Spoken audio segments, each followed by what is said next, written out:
Chapter 1. Rebirth from the Ashes. How fares the hope? Clad in a black trench coat, with hair touched by gray, Lu Fan stood amidst the cosmic expanse, his resolute and handsome visage etched with sorrow. Behind Lu Fan stood 10 solemn warriors, 8 men, and 2 women, 6 of whom bore Asian features, their expressions a tapestry of complexity as they gazed upon their leader.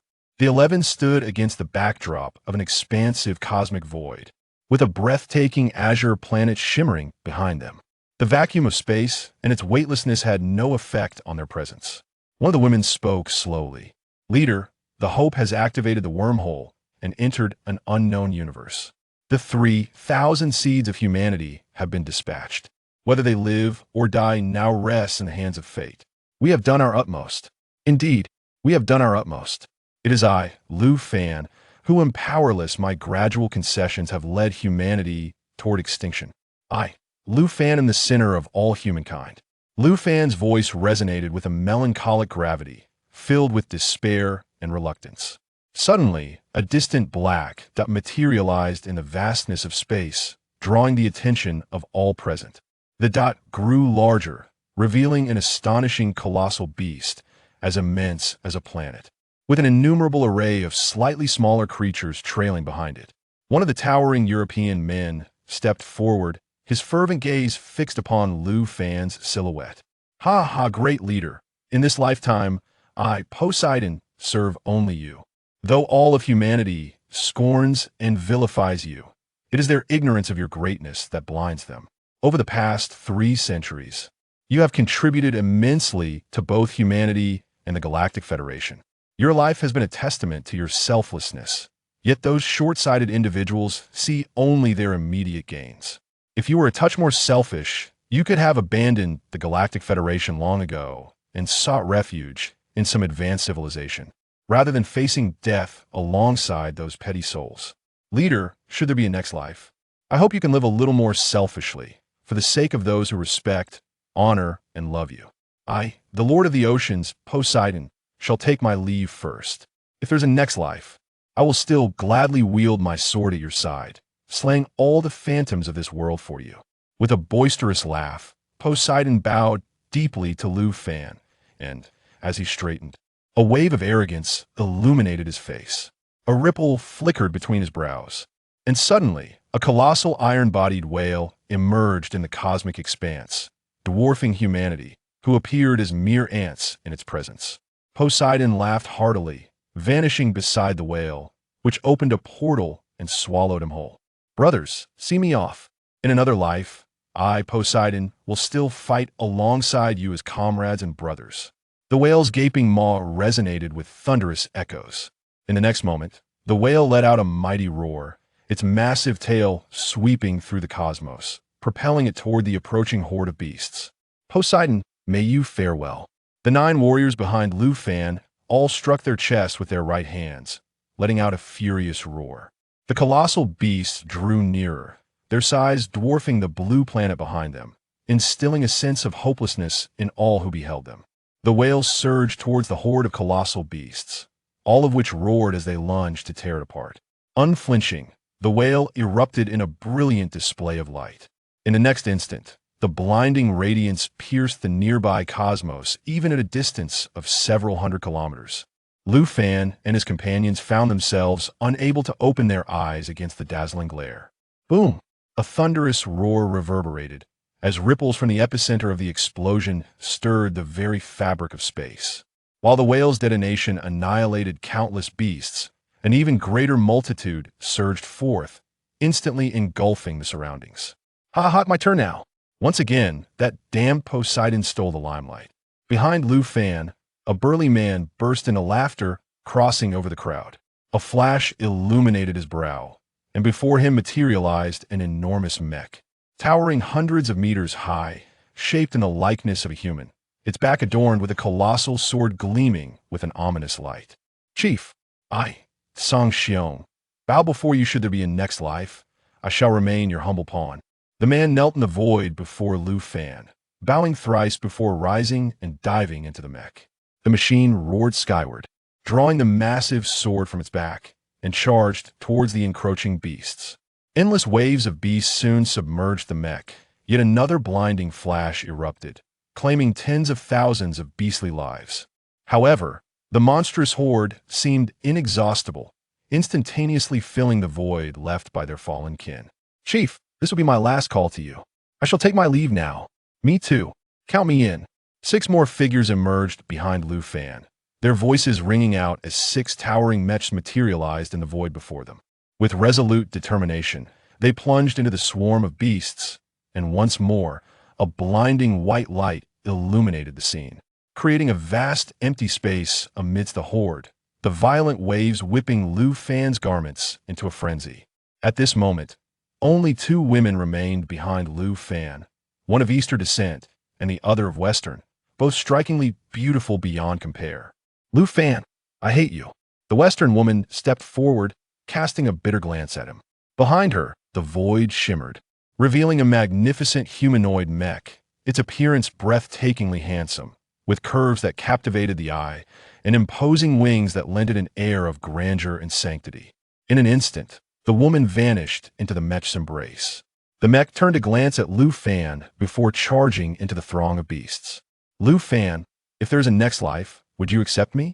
A sorrowful voice echoed as the final woman approached Lu Fan, gazing intently into his eyes, the endless horde of beasts looming behind her. Lu Fan's expression flickered, his heart a tempest of conflicting emotions as he beheld her. Linglong, if there is a next life, I, Lu Fan, shall ardently pursue you, holding you close and never letting you go. Giggle, your words are enough for me. Lu Fan, I love you. I truly love you so very much. This is the first time in over 300 years that I have confessed to you. Farewell. A woman stepped forward and gently kissed the corner of Lu Fan's mouth. This kiss was imbued with profound bitterness.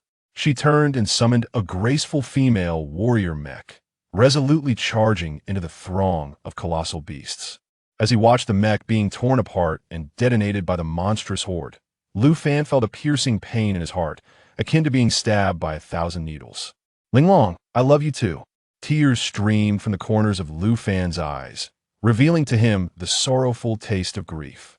The monstrous swarm had already surged before him, rendering Lu Fan's figure insignificant, akin to mere dust. He turned for one last glance at the resplendent blue planet. Xiaoya, activate the termination protocol. Before Lu Fan, a radiant light flickered, and a strikingly beautiful girl enveloped in luminescence materialized before him. Master, the termination protocol has been initiated. The Milky Way will detonate in 3 seconds. A monstrous beast opened its gaping maw, lunging toward him. Yet Lu Fan stood transfixed, gazing vacantly ahead, murmuring, I'm so sorry, everyone. In the next instant, the entire galaxy erupted in blinding light, a cataclysmic explosion fracturing the very fabric of space, devouring all matter within the universe through the rifts formed. Endless darkness consumed every beast, and celestial body dissolved into nothingness. Lu Fan, a furious roar jolted the slumbering Lu Fan awake. As he opened his eyes, he was met with the furious visage of a middle-aged woman. Her short hair, framing a face contorted with rage, glaring at him like an irate matron. Lu Fan, it would be one thing if you slept through class, but this is the final lesson of my career and the last class of your university years. Do you not even have the decency to afford me a modicum of respect? Where is this? Lu Fan, disoriented, surveyed his surroundings until his gaze fixed upon the digital display on the classroom wall. June 20th, 2030? As thoughts whirled in his mind, Lu Fan finally recalled the identity of the irate woman before him. Rising to his feet and turning, he was struck dumb by the sight of familiar, yet unfamiliar youthful faces around him, as if struck by a bolt of lightning. Master, congratulations on transcending the barriers of time and returning to your youth. A melodious voice echoed in his mind, causing Lu Fan's eyes to widen in disbelief, his mouth agape in utter astonishment. Chapter 2. Linglong, I adore you. A piercing scream jolted Lu Fan back to reality. Do you still see me as your teacher? The instructor's voice trembled with emotion. In this final class, I merely wish to leave behind the most beautiful memory of my career, and yet you. Lu Fan gazed at the middle-aged woman before him, her voice strained with frustration, and his heart tightened. In the next moment, amidst the astonished expressions of his classmates, Lu Fan stepped forward and enveloped the teacher in a heartfelt embrace. The classroom filled with gasps of surprise, accompanied by the astonished faces of his peers. "Dear Teacher Lu, I'm in the wrong. I should not have dozed off during your last lesson. Teacher Lu, a dedicated gardener of education at our school, has devoted decades to nurturing countless pillars of our nation. In your final class, I, a foolish student, succumbed to sleep. I will certainly punish myself with 30 strikes of my shoe upon reflection. Otherwise, my conscience will not allow me peace. Your unwavering commitment to education for so many years is a spirit worthy of our utmost respect and emulation. This embrace represents the heartfelt gratitude of our entire class. We shall forever cherish your teachings and strive to be individuals of value to society." Teacher Lu's expression transformed, her astonishment evident. Lu Fan's unexpected gesture left her momentarily speechless. After a few seconds of hesitation, she finally spoke, albeit with a hint of shyness. "Lu Fan, it's all right. The outburst was not intentional. Today's class bears immense significance for me. Please, do not resort to punishing yourself too harshly. Perhaps just 10 or 8 strikes would suffice. You are still young. It wouldn't do to harm yourself." Lu Fan's gaze burned with indignation as he watched Teacher Lu return to the podium. Truly, the most acerbic teacher of his 4 years in university remained as sharp-tongued as ever. Once seated again, he swept his eyes over the youthful faces around him. These were his classmates for the past 4 years. Despite some minor conflicts and grievances, the bond of camaraderie ran deep. As someone who had lived for over 3 centuries and was granted a second chance, he could not afford to harbor grudges over trivial matters from school. Visions of his 10 valiant subordinates meeting their tragic fates flashed in his mind, alongside the familiar faces etched in his memory. Since heaven had granted him the opportunity to start anew, Lu Fan vowed to alter his own fate and that of humanity. All regrets from his previous life would not be allowed to resurface in this one. As the class concluded, Teacher Lu wiped her tears and bid farewell to her students. Having reached retirement age, this cohort marked her final group of pupils, and this lesson was her last. After today, she would transition into the honored status of a retired educator. For Lu Fan and his classmates, this was also their final class together. After which they would part ways to pursue their respective paths, some entering the workforce, while others prepared for further studies. With a smile, Lu Fan exchanged farewells with his classmates.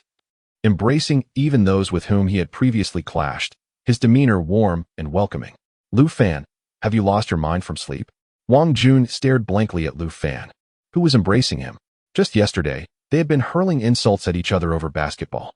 "Wang Jun, we are about to step into society and go our separate ways. The trivial matters of school, the playful bickering, are the most beautiful memories of our youth. We shouldn't cling to them indefinitely.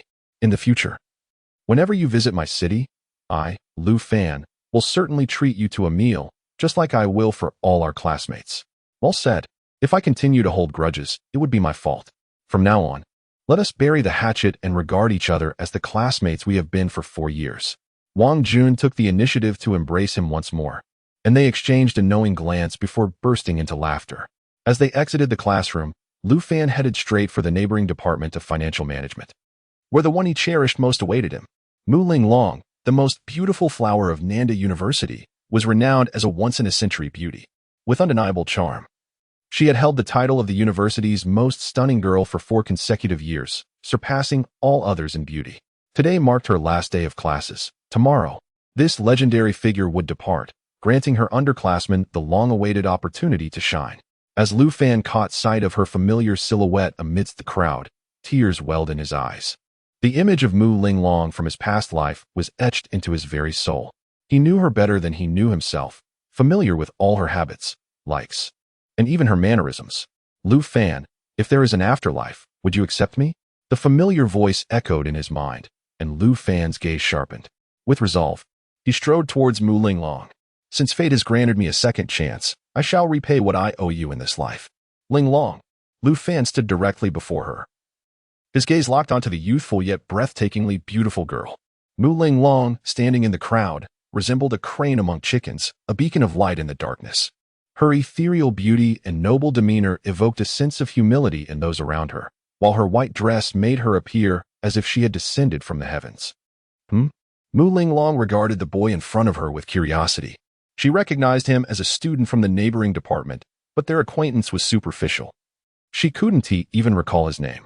"Ling Long, I like you," Starting today, I, Lu Fan, officially declare my pursuit of you. Standing before you is merely a notice. Whether you agree or not, I will undoubtedly win your heart and hold you close, never letting go. Mu Linglong showed little reaction to Lu Fan's confession. As the most sought-after girl at Nanda, she had lost count of the declarations of love she had received. Yet, there was something uniquely intense about Lu Fan's gaze, making her feel as though he could see right through her. At that moment, a classmate beside her sneered and stepped forward, glaring at Lu Fan with disdain. Are you out of your mind? What status does Linglong hold? What right do you, a nobody, have to profess your love? You truly are like a toad dreaming of eating swan meat. Take a good look in the mirror. Having endured all the tribulations of the mortal realm and lived for over 3 centuries, Lu Fan was hardly the sort to be provoked by mere words. His gaze fell upon the young woman obstructing his path, catching sight of the LV bag dangling from her waist, and a knowing smile graced his lips. Su Xiaoman, you have accepted bribes from Li Tian, infiltrating Linglong's circle under the guise of friendship. The serendipitous encounters you orchestrated between Li Tian and Linglong reveal your meticulous scheming. After 2 years of subterfuge without exposure, I believe Li Tian ought to bestow upon you the accolade of Best Actor. What? You scoundrel. This is slander. Linglong, do not listen to this lunatic. Su Xiaoman's complexion drained of color as she clutched Mu Linglong's hand in a desperate attempt to explain. Mu Linglong's eyes narrowed, fixating intently on Su Xiaoman's gaze, while the latter's eyes flitted away, unable to meet her scrutiny. Chapter 3. Everything about you is engraved in my soul, Su Xiaoman. A student from a modest background, how could you possibly afford a $30,000 LV handbag and the Cartier bracelet adorning your wrist, valued at over $20,000, along with those Dior earrings hanging from your ears, worth more than $10,000? Lu Fan gazed at the flustered girl before him with a smile. It was evident that he could never be with Linglong today. Their paths had never crossed, one being a celestial fairy and the other, a mere insect, a stark contrast, belonging to entirely different realms. Although he could not hold Linglong's hand today, he found satisfaction in eliminating a traitor from her side, hoping to leave a positive impression in her heart. Are you envious of my privileged life? Is the money from my family insufficient? Su Xiaoman's voice faltered as she spoke, and beside her, Mu Linglong furrowed her brow, her thoughtful gaze fixed upon her. With her intelligence, it took mere moments for Mu Linglong to grow suspicious. Your family is merely an ordinary working-class household. Your parents are factory workers, and their sacrifices for your education have drained their resources. Do you truly believe they could afford your ensemble worth 60 to 70,000? It's surprising how generously Tian has been, but as an undercover, he likely wouldn't provide you with such luxuries unless you were also his mistress, am I right? You're talking nonsense. Linglong, let us go. Ignore this madman.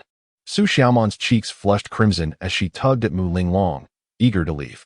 Yet, Mu Linglong shook off her grasp, her gaze piercing into Su Xiaoman's eyes, the weight of her silence growing heavier. Linglong, you wouldn't believe an outsider over me, would you? Our 2 years of camaraderie, and you would trust a stranger's slander? Miss Xiaoman, I have heard that Li Tian harbors peculiar preferences, particularly for inflicting pain on young women. It seems you've suffered greatly under his influence. Are those unexplained bruises and marks on your body a frequent occurrence? You must often purchase remedies for injuries, I presume. Xiaoman. Mu Linglong's sharp gaze bore into Su Xiaoman, her exquisite features now shadowed by frost. Su Xiaoman's expression turned frantic, her mouth opening in shock, yet she found no words to counter. It's no wonder you've sustained injuries over these 2 years. Reflecting on it now, those must have been inflicted by a whip. You deceived me, claiming they were merely accidents. Who has such misfortunes dozens of times in 2 years? And our outings always coincidentally intersecting with Li Tian. Once or twice could be chalked up to chance, but dozens of times? How do you explain that? Please don't listen to this person. Silence. Do you take me for a fool, Su Xiaoman? You insult my intelligence. From now on, let us cease all contact. Farewell. Mu Linglong looked at her friend of 2 years with tears welling in her eyes. Previously, she believed that Su Xiaoman had her best interests at heart, but it became clear that she had been the naive one, having been sold out while unwittingly counting the profits for another. Fury coursed through Mu Linglong, her body trembling as she turned away, clutching her bag. Lu Fan shot Su Xiaoman a smug look before hastily pursuing Mu Linglong as she departed. You scoundrel! You dare to ruin young Master Tian's plans. I shall not let this rest. Su Xiaoman cast a venomous glare at the receding figure of Lu Fan and took out her phone to make a call. Linglong, wait. Mu Linglong turned around, Her gaze icy as she regarded Lu Fan, showing no gratitude for his earlier revelation about her friend. Ling Long, my name is Lu Fan. Remember it. I understand you may not accept me now, but I have vowed to pursue you fervently in this lifetime. You shall not escape my grasp. Although Su Xiaoman was not a virtuous person, she was not much better herself. Go back to the dormitory, wash up, and get some rest. There is plenty to dream about. Mu Linglong turned to leave, but Lu Fan wore a bittersweet smile as he watched her retreating silhouette. In his previous life, he had loathed the subjugation of humanity, dedicating himself to technological advancement, leaving no time to manage his emotions.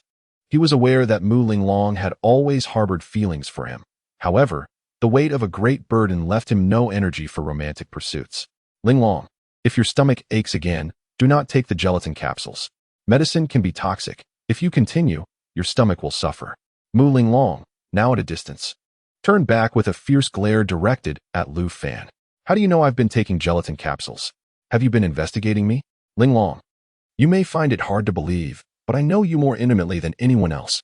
A hint of uncharacteristic weariness flickered in Lu Fan's eyes, stirring an indescribable sensation within Mu Linglong. Everything about you is indelibly etched in my soul. In time, you will come to understand all.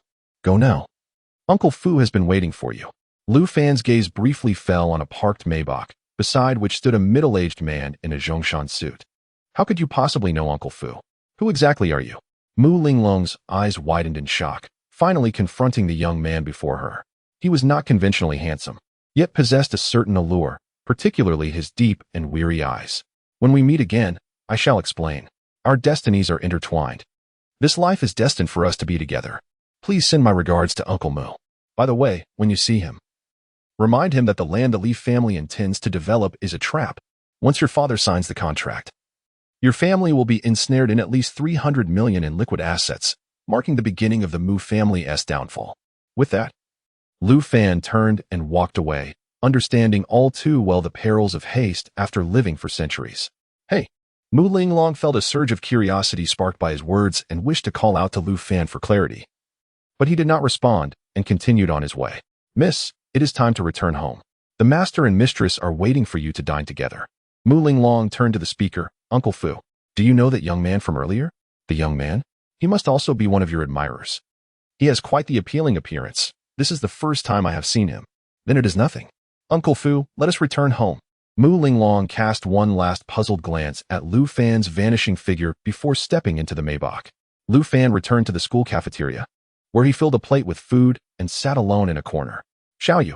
A clear, melodious voice resonated in his mind. Xiaoyu was a super-intelligent light brain from the future, a remarkably unique entity that had fused with his own consciousness, allowing for a seamless exchange of thoughts between the two. What has transpired? How have I returned to my youth? He pondered. Master, do you recall the theory of relativity we have been exploring? The immense energy released from the detonation of the galaxy enabled us to open a temporal passage, albeit one that collapsed in less than a second. At that moment, your physical form was utterly disintegrated, and I could only envelop your consciousness and plunge into the river of time, returning to this temporal juncture. Ah, I see. He realized. No wonder my powers have vanished completely. It is now the year 2030, which means there are still 10 years until the arrival of advanced civilizations. In a decade, I shall elevate the technological prowess of Blue Star to at least a Type 2 civilization. I am determined to alter the course of history. Karma civilization, brace yourselves. In this lifetime, Lu Fan will repay all the humiliations endured in my past existence. Chapter 4. Winning a 5 million lottery for emergencies in the year 2040.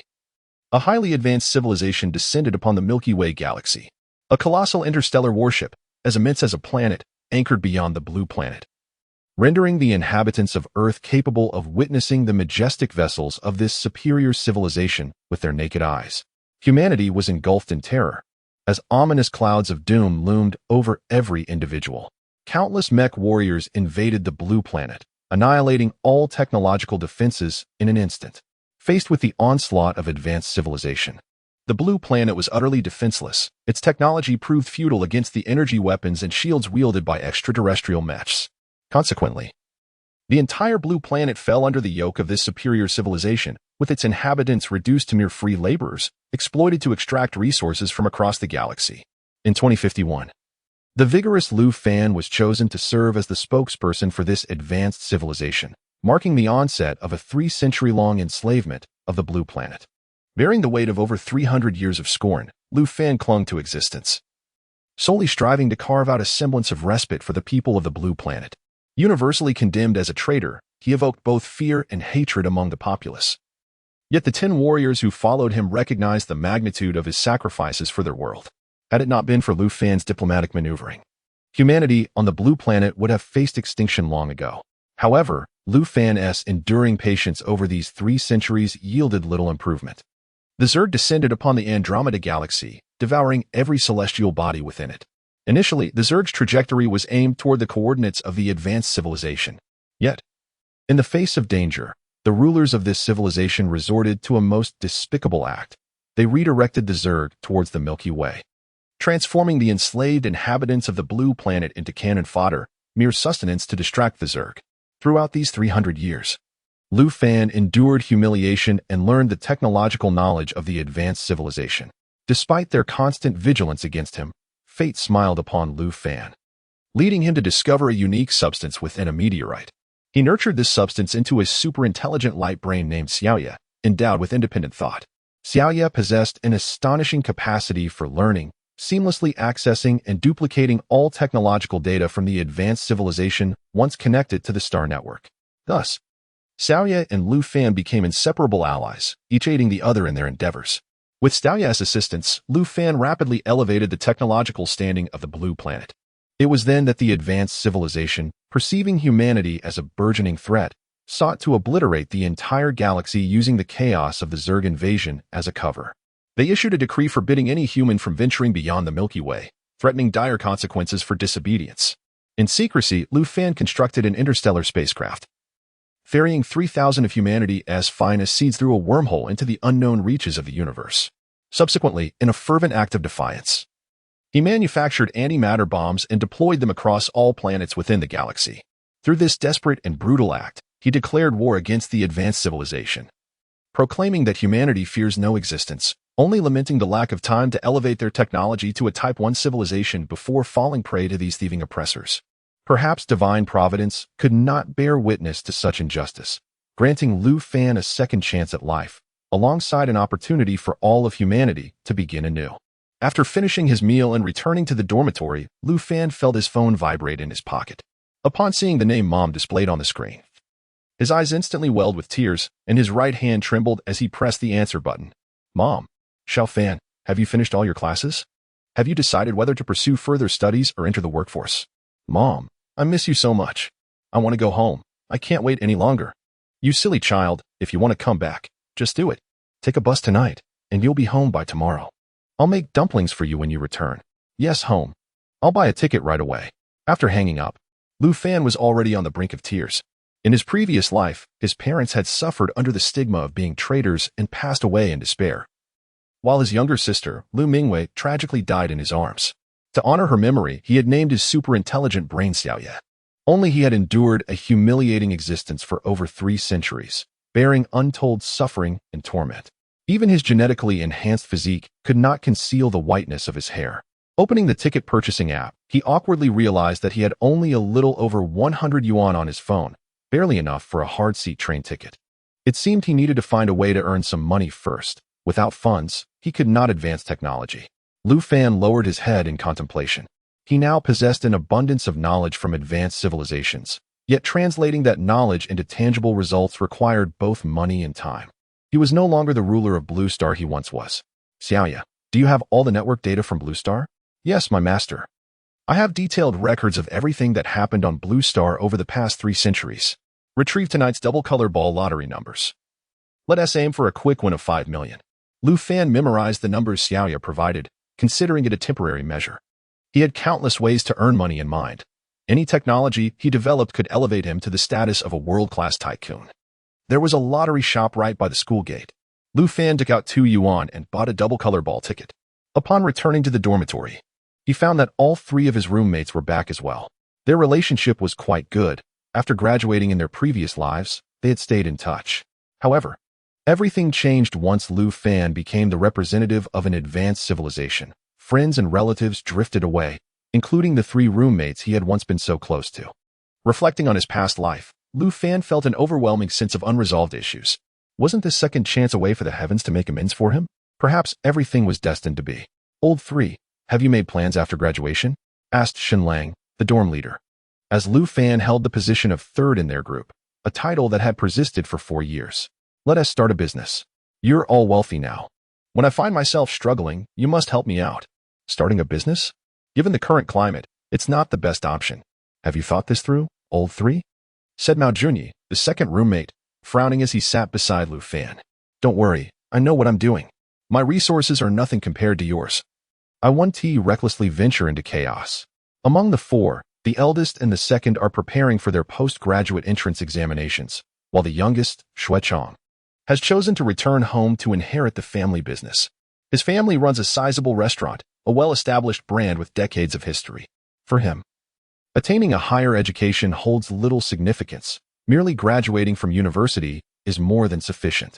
2 hours prior, Mu Linglong returned home, her mind persistently occupied by the visage of a classmate. It seemed as though this individual was privy to many of her secrets, which piqued her curiosity immensely. It wasn't until her mother called her for dinner that she snapped back to reality and made her way to the dining table. Linglong, what's the matter? You've been lost in thought since you got back, her mother observed. Nothing, Mom. I suppose I'm just feeling a bit melancholic about parting ways with my classmates as graduation approaches, she replied. Well, hurry up and eat. After dinner, your father will be heading to the Magic City for a 2-day business trip. He knows today is your last day of classes and made a special effort to come back to spend time with you, her mother remarked. Mu Linglong's heart skipped a beat at her mother's words. Isn't the Li family based in the Magic City? Could it be that her father's trip is specifically for collaboration with the Li family? Chapter 5. The Butterfly Effect. Mu Linglong recalled the words previously spoken by Lu Fan and instinctively inquired, Father, are you heading to Modu for the collaboration with the Li family? Indeed, the Li family had developed a parcel of land in the suburbs, intending to erect a grand edifice, and they were currently in search of a partner with substantial financial resources. Mu Dongqing, not pondering further, casually peeled a crab for his daughter and handed it to her. However, Mu Linglong stared wide-eyed at her father, her mind inundated with her classmates' warnings. Father, you must not sign the contract with the Li family. That land is a trap. Once you sign, our Mu family could be ensnared with a cash flow deficit of at least 300 million. This could herald the beginning of our family's decline. What? Linglong, how do you know our Mu family is to invest 300 million? I just finalized the price with General Manager Li this morning. Is it truly 300 million? How is that possible? Both Mu Linglong and her father, Mu Dongqing, stood frozen, their faces reflecting disbelief. Linglong, where did you hear that land is a trap? Having spent a lifetime in business, Mu Dongqing treaded carefully. He understood that a single erroneous decision could plunge the illustrious Mu family into ruin. He could not afford to disregard his daughter's words. Father, I cannot explain, but you must seriously reconsider the collaboration with the Li family. That land is undoubtedly problematic. Mu Dongqing, with a grave expression, glanced at his daughter before taking out his phone to make a call, swiftly issuing several commands. The father and daughter dined in a distracted manner for half an hour before Mu Dongqing's phone rang. He glanced at the caller's name, his expression turning serious as he answered. What did you say? Caverns and underground rivers scoundrel. Mu Dongqing's complexion darkened as he ended the call, beads of cold sweat forming on his forehead, and he looked at his daughter in shock. At that moment, Mu Linglong's heart was tumultuous. Realizing her classmates' words were indeed prophetic, the land was fraught with issues. Linglong, tell me how you knew there was a problem with that land? It is situated near the outskirts of Modu, with caverns and underground rivers beneath several meters. Constructing low-rise villas would pose no issue, but erecting high-rises would be utterly impossible. You have done an immense favor for our Mu family. Had I signed the contract and transferred the funds, we would have faced insurmountable difficulties. Father, I am not certain. My mind is in disarray. At this moment, Mu Linglong's thoughts were consumed by Lu Fan's confident demeanor and his uniquely weathered gaze. Overwhelmed, she hurriedly retreated to her room. Knowing that Lu Fan would return home the following day, her 3 roommates pulled him to a nearby food stall to bid him farewell. The 4 of them drank from the late afternoon until just past 7. In a drunken stupor, the 4 brothers returned to their dormitory, while Lu Fan, having partaken of considerable alcohol, lay on his bed, yet his mind remained clear, something that would have been impossible in the past. Perhaps it was the influence of Xiaoya. Opening his phone, he realized the time for the double color ball lottery had passed, but upon seeing the winning numbers, he was utterly stunned. Xiaoya, How can this be possible? Is there a malfunction in your database? Master, there is no issue with the database. As a traveler from the future, you should not question me knowing that none of the numbers have one. Lu Fan opened the records retained in Xiaoye's database and confirmed that all previous numbers were correct. Yet astonishingly, for this particular draw, only 6 out of the 7 numbers were accurate. The crucial blue number was incorrect. This resulted in him missing out on the grand prize, settling instead for a second prize of over 120,000 yuan. What on earth is happening? It must be the butterfly effect. Your arrival, Master, gradually alters the historical trajectory. This draw was originally meant to feature the previous numbers, but your entry triggered a protective mechanism, or perhaps the double color ball adjusted the winning numbers automatically. There are too many influencing factors for me to clarify. Damn it. It seems we must advance technology. Such shortcuts are utterly futile. Having lived for centuries, Lu Fan had studied the butterfly effect, understanding that altering certain events leads to a cascade of different outcomes. The flutter of a butterfly's wings can create a storm on the other side of the world. This is no mere fantasy but grounded in real scientific principles. The following day, Lu Fan rose early to claim his prize. As he stepped out with over 90,000 yuan in hand, he was halted by a woman in uniform holding a donation box. Congratulations on your win, handsome. I am a representative of the Black Cross Society. We are currently conducting a funding program for left-behind children. Please show your compassion and help these unfortunate children. Lu Fan's gaze flickered to the exquisite Chanel accessories adorning her ears, neck, and wrists. Haha, are you insulting my intelligence, beautiful? I am merely a poor student. With the second prize after tax, I barely have 90,000 yuan, not enough to afford your Chanel ensemble. It hardly falls upon me to contribute, does it? Ah? The woman, startled, hastily concealed her bracelet with her sleeve, her face flushing with embarrassment as she stepped aside. Just then, another man in his 30s, wearing a mask, emerged from the prize claim hall with a look of surprise. The woman's eyes lit up as she approached him. Unfortunately, before she could get close, the man barked at her, "Get lost. How dare you come near me? What era are we in? If you want donations, go find someone else." Once the man had walked away, the woman cursed under her breath, pointing at their retreating figures. Damn it, people these days are so clever. Asking for donations is akin to carving off a piece of flesh from someone. I can't do this job anymore. With his luggage in hand, Lu Fan headed straight to the airport. After 300 years, his longing for his parents and sister made it unbearable to wait any longer. The deep regret of having let them down in his previous life, leading to their sorrowful demise, weighed heavily on Lu Fan's heart. In this life, he vowed that such a tragedy would never occur again. After a lengthy journey, over 4 hours later, Lu Fan arrived at a small village in Huizhou province. Gazing at the familiar village etched in his soul, tears welled in his eyes as he hurried towards the direction that felt like home. Oh, Xiao Fan has returned. You must have graduated, a middle-aged man exclaimed joyfully, addressing Lu Fan by his childhood name. Lu Fan turned his gaze toward him. This man was his relative, Lu Dashan, who, by familial hierarchy, he should refer to as fourth uncle. Fourth uncle, are you heading up the mountain to hunt? The elder carried a large bamboo basket on his back, wielding a machete in one hand and a cloth bag hanging from his waist, a clear indication of his intentions. I set some traps yesterday, and now I've taken the time to check if there's been any success. Xiao Fan, you should hurry back. Your aunt bought meat this morning, and she is preparing dumplings. After exchanging a few casual remarks, they parted ways. As Lu Fan walked away, he suddenly trembled, recalling a past event. In his previous life, fourth uncle had perished just a couple of days ago, bitten by a venomous snake while on the mountain, having neglected to carry emergency medication. Fourth uncle, do you have snakebite medicine with you?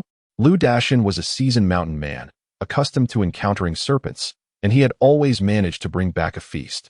With a dismissive wave, Lu Dashan continued on his way, unperturbed. Lu Fan felt a surge of urgency. He could not bear the thought of witnessing his uncle's demise. Fourth uncle, please listen to me and take the snake medicine before heading to the mountain. This season is notorious for an influx of snakes and insects. You little brat. Have you grown wings to dare instruct me? What serpent can endure a single strike from my blade? Lu Dashan shot him a displeased glare before turning back toward the rear mountain. Lu Fan then caught sight of fourth aunt preparing to work in the fields and promptly approached her to voice his concerns about Lu Dashan's recklessness. You are right. Xiao Fan, caution is the key to survival. Many hunters have lost their lives due to carelessness. That rascal will face my wrath. Fourth aunt exclaimed as she rushed off in pursuit of her husband. Lu Fan finally breathed a sigh of relief. Chapter 6. Once again embraced by mother standing before the familiar rural courtyard, Lu Fan rushed in with reddened eyes, only to be greeted by a large golden dog that leapt towards him. Jinzi!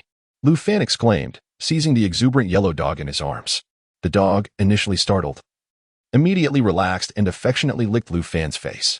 It's been so long, Jinzi. Embracing the loyal companion of his youth, Lu Fan could distinctly sense an air of decline in the dog, a testament to life nearing its end, a melancholy that often lingers around the elderly. You followed my family for over a decade, and I shall not allow you to falter. Wait for me, Jinzi. I will ensure you live forever. The dog continued to nuzzle his hand, blissfully unaware of the gravity of Lu Fan's words. Xiao Fan. A middle-aged woman in an apron approached with a look of sheer delight. Lu Fan's eyes instantly filled with tears as he released the dog and stepped forward to embrace her. The familiar warmth of his mother's embrace overwhelmed him, and he could no longer contain his emotions. 300 years, 300 years. I never imagined I, Lu Fan, would feel my mother's embrace again. His thoughts crumbled as tears streamed down his cheeks, soaking the shoulder of Liao Ho Hot, his mother. Mom, I've missed you. Oh dear Xiao Fan, what's wrong? Have you encountered trouble while away? Don't frighten me. The concern on Liao Ho Hot's face was palpable. After 4 years of university, Lu Fan had only been home for half a year, yet his emotional outburst seemed excessive to her. I'm fine, Mom. I just missed you too much. Lu Fan wiped his tears, striving to regain his composure as he gazed down at his mother's aging face, now marked by strands of white hair.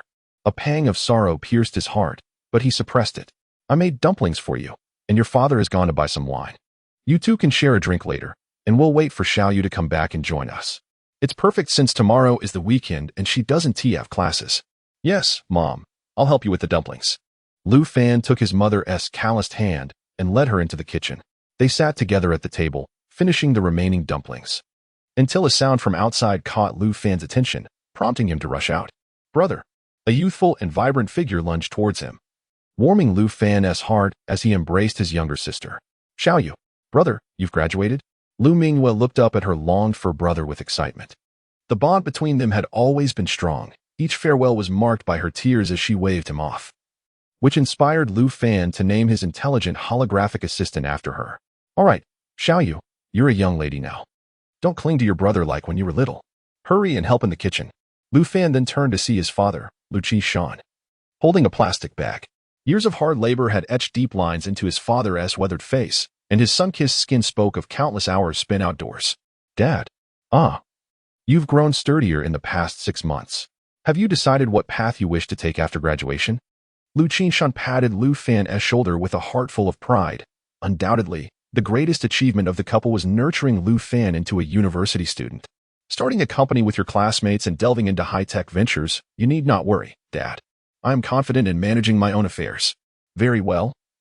We are not well versed in those matters. You may handle it as you see fit.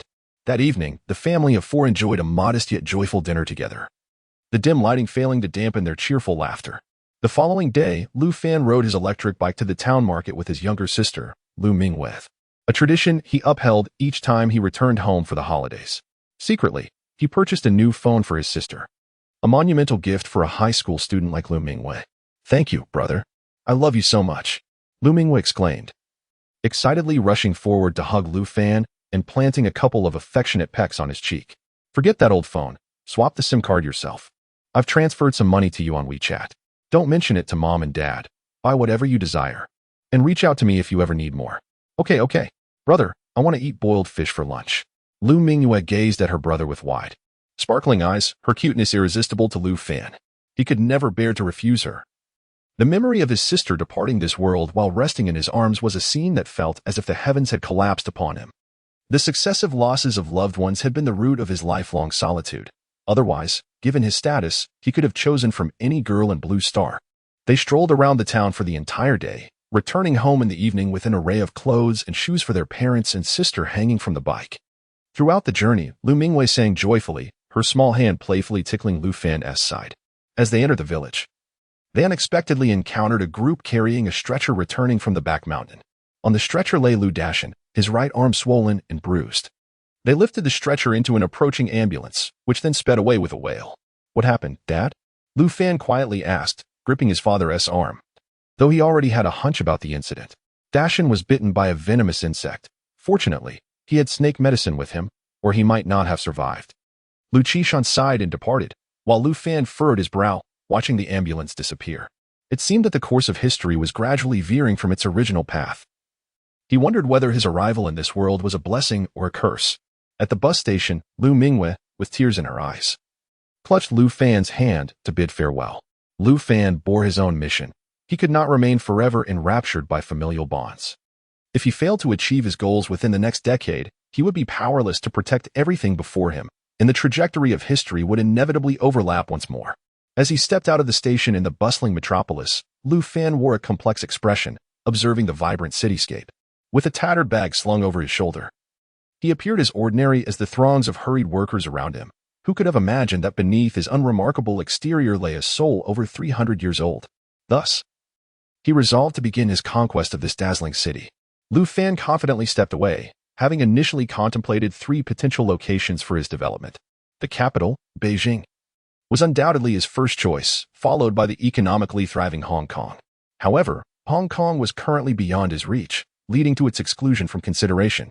The depths of Beijing's complexities and the constraints imposed under the Emperor's domain further hindered his aspirations, thus leaving Shanghai as his ultimate destination.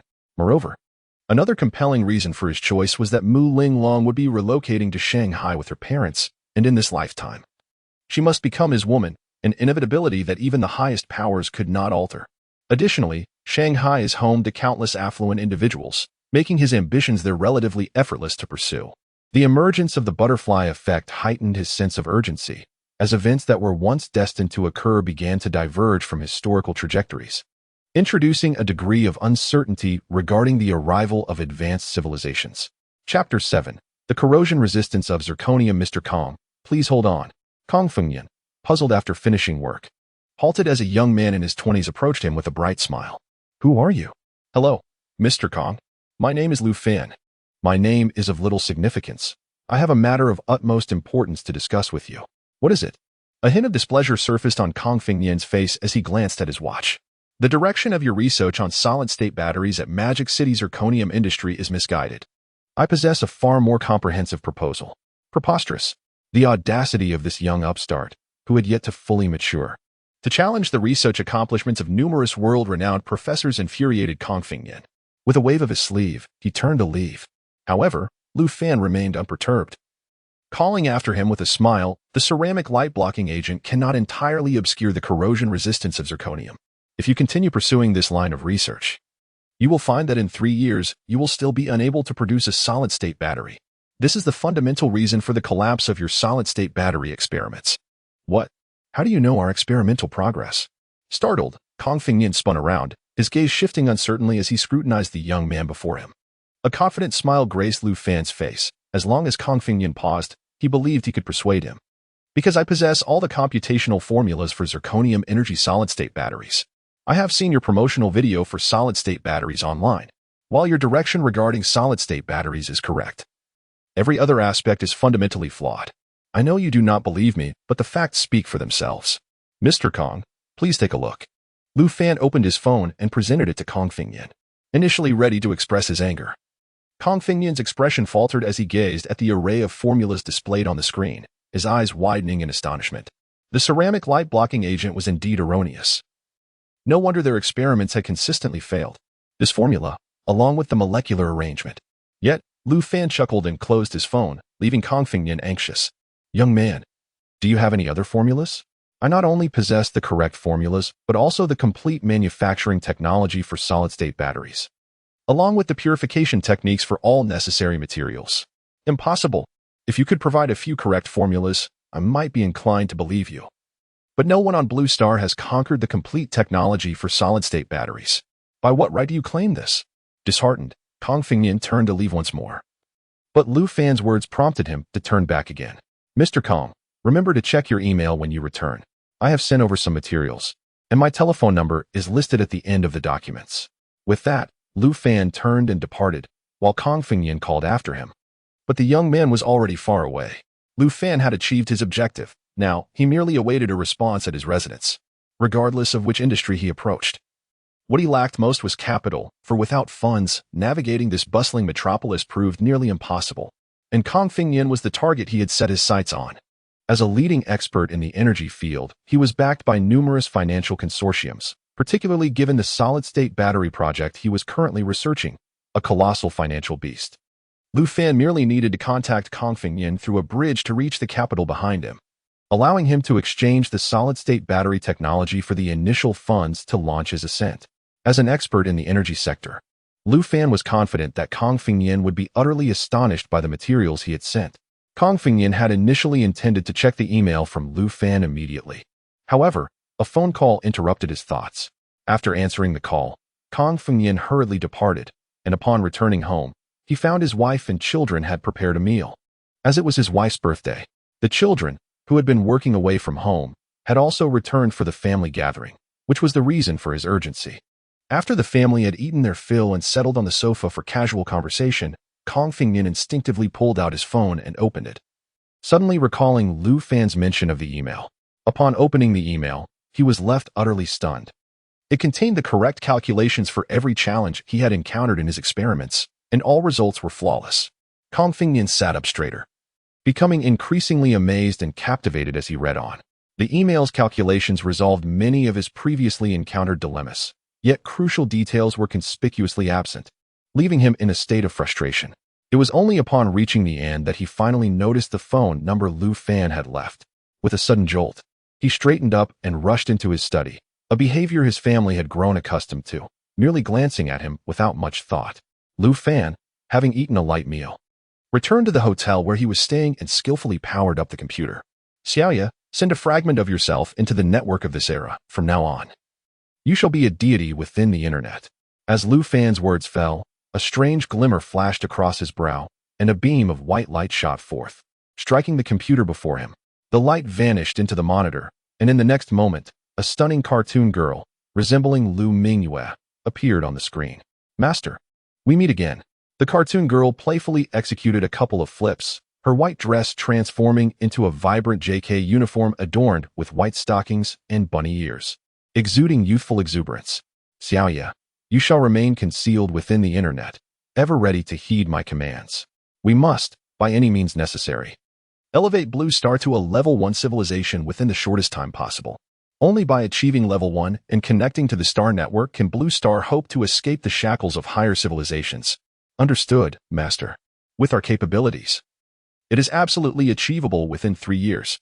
Xiaoya's essence was an exceedingly rare and unique substance, which Lu Fan had nurtured into a super-intelligent light brain, merging it with his own consciousness until they were indistinguishable. With Xiaoya's presence, he found that every endeavor in this world felt as though it were enhanced, and the entirety of Blue Star's internet held no secrets from him. The advanced knowledge Xiaoya possessed far surpassed this era, and her technological prowess allowed her to manifest like a deity within the virtual realm of the network. A ringing phone jolted Lu Fan back to reality. Glancing at the unfamiliar number, a faint smile crept onto his lips. Hello, young man, where are you? May I meet you just once? The urgent voice of Kong Fingyan echoed from the phone. Without a trace of hesitation, Lu Fan promptly declined his request. I apologize, Mr. Kong, but I have already retired for the night.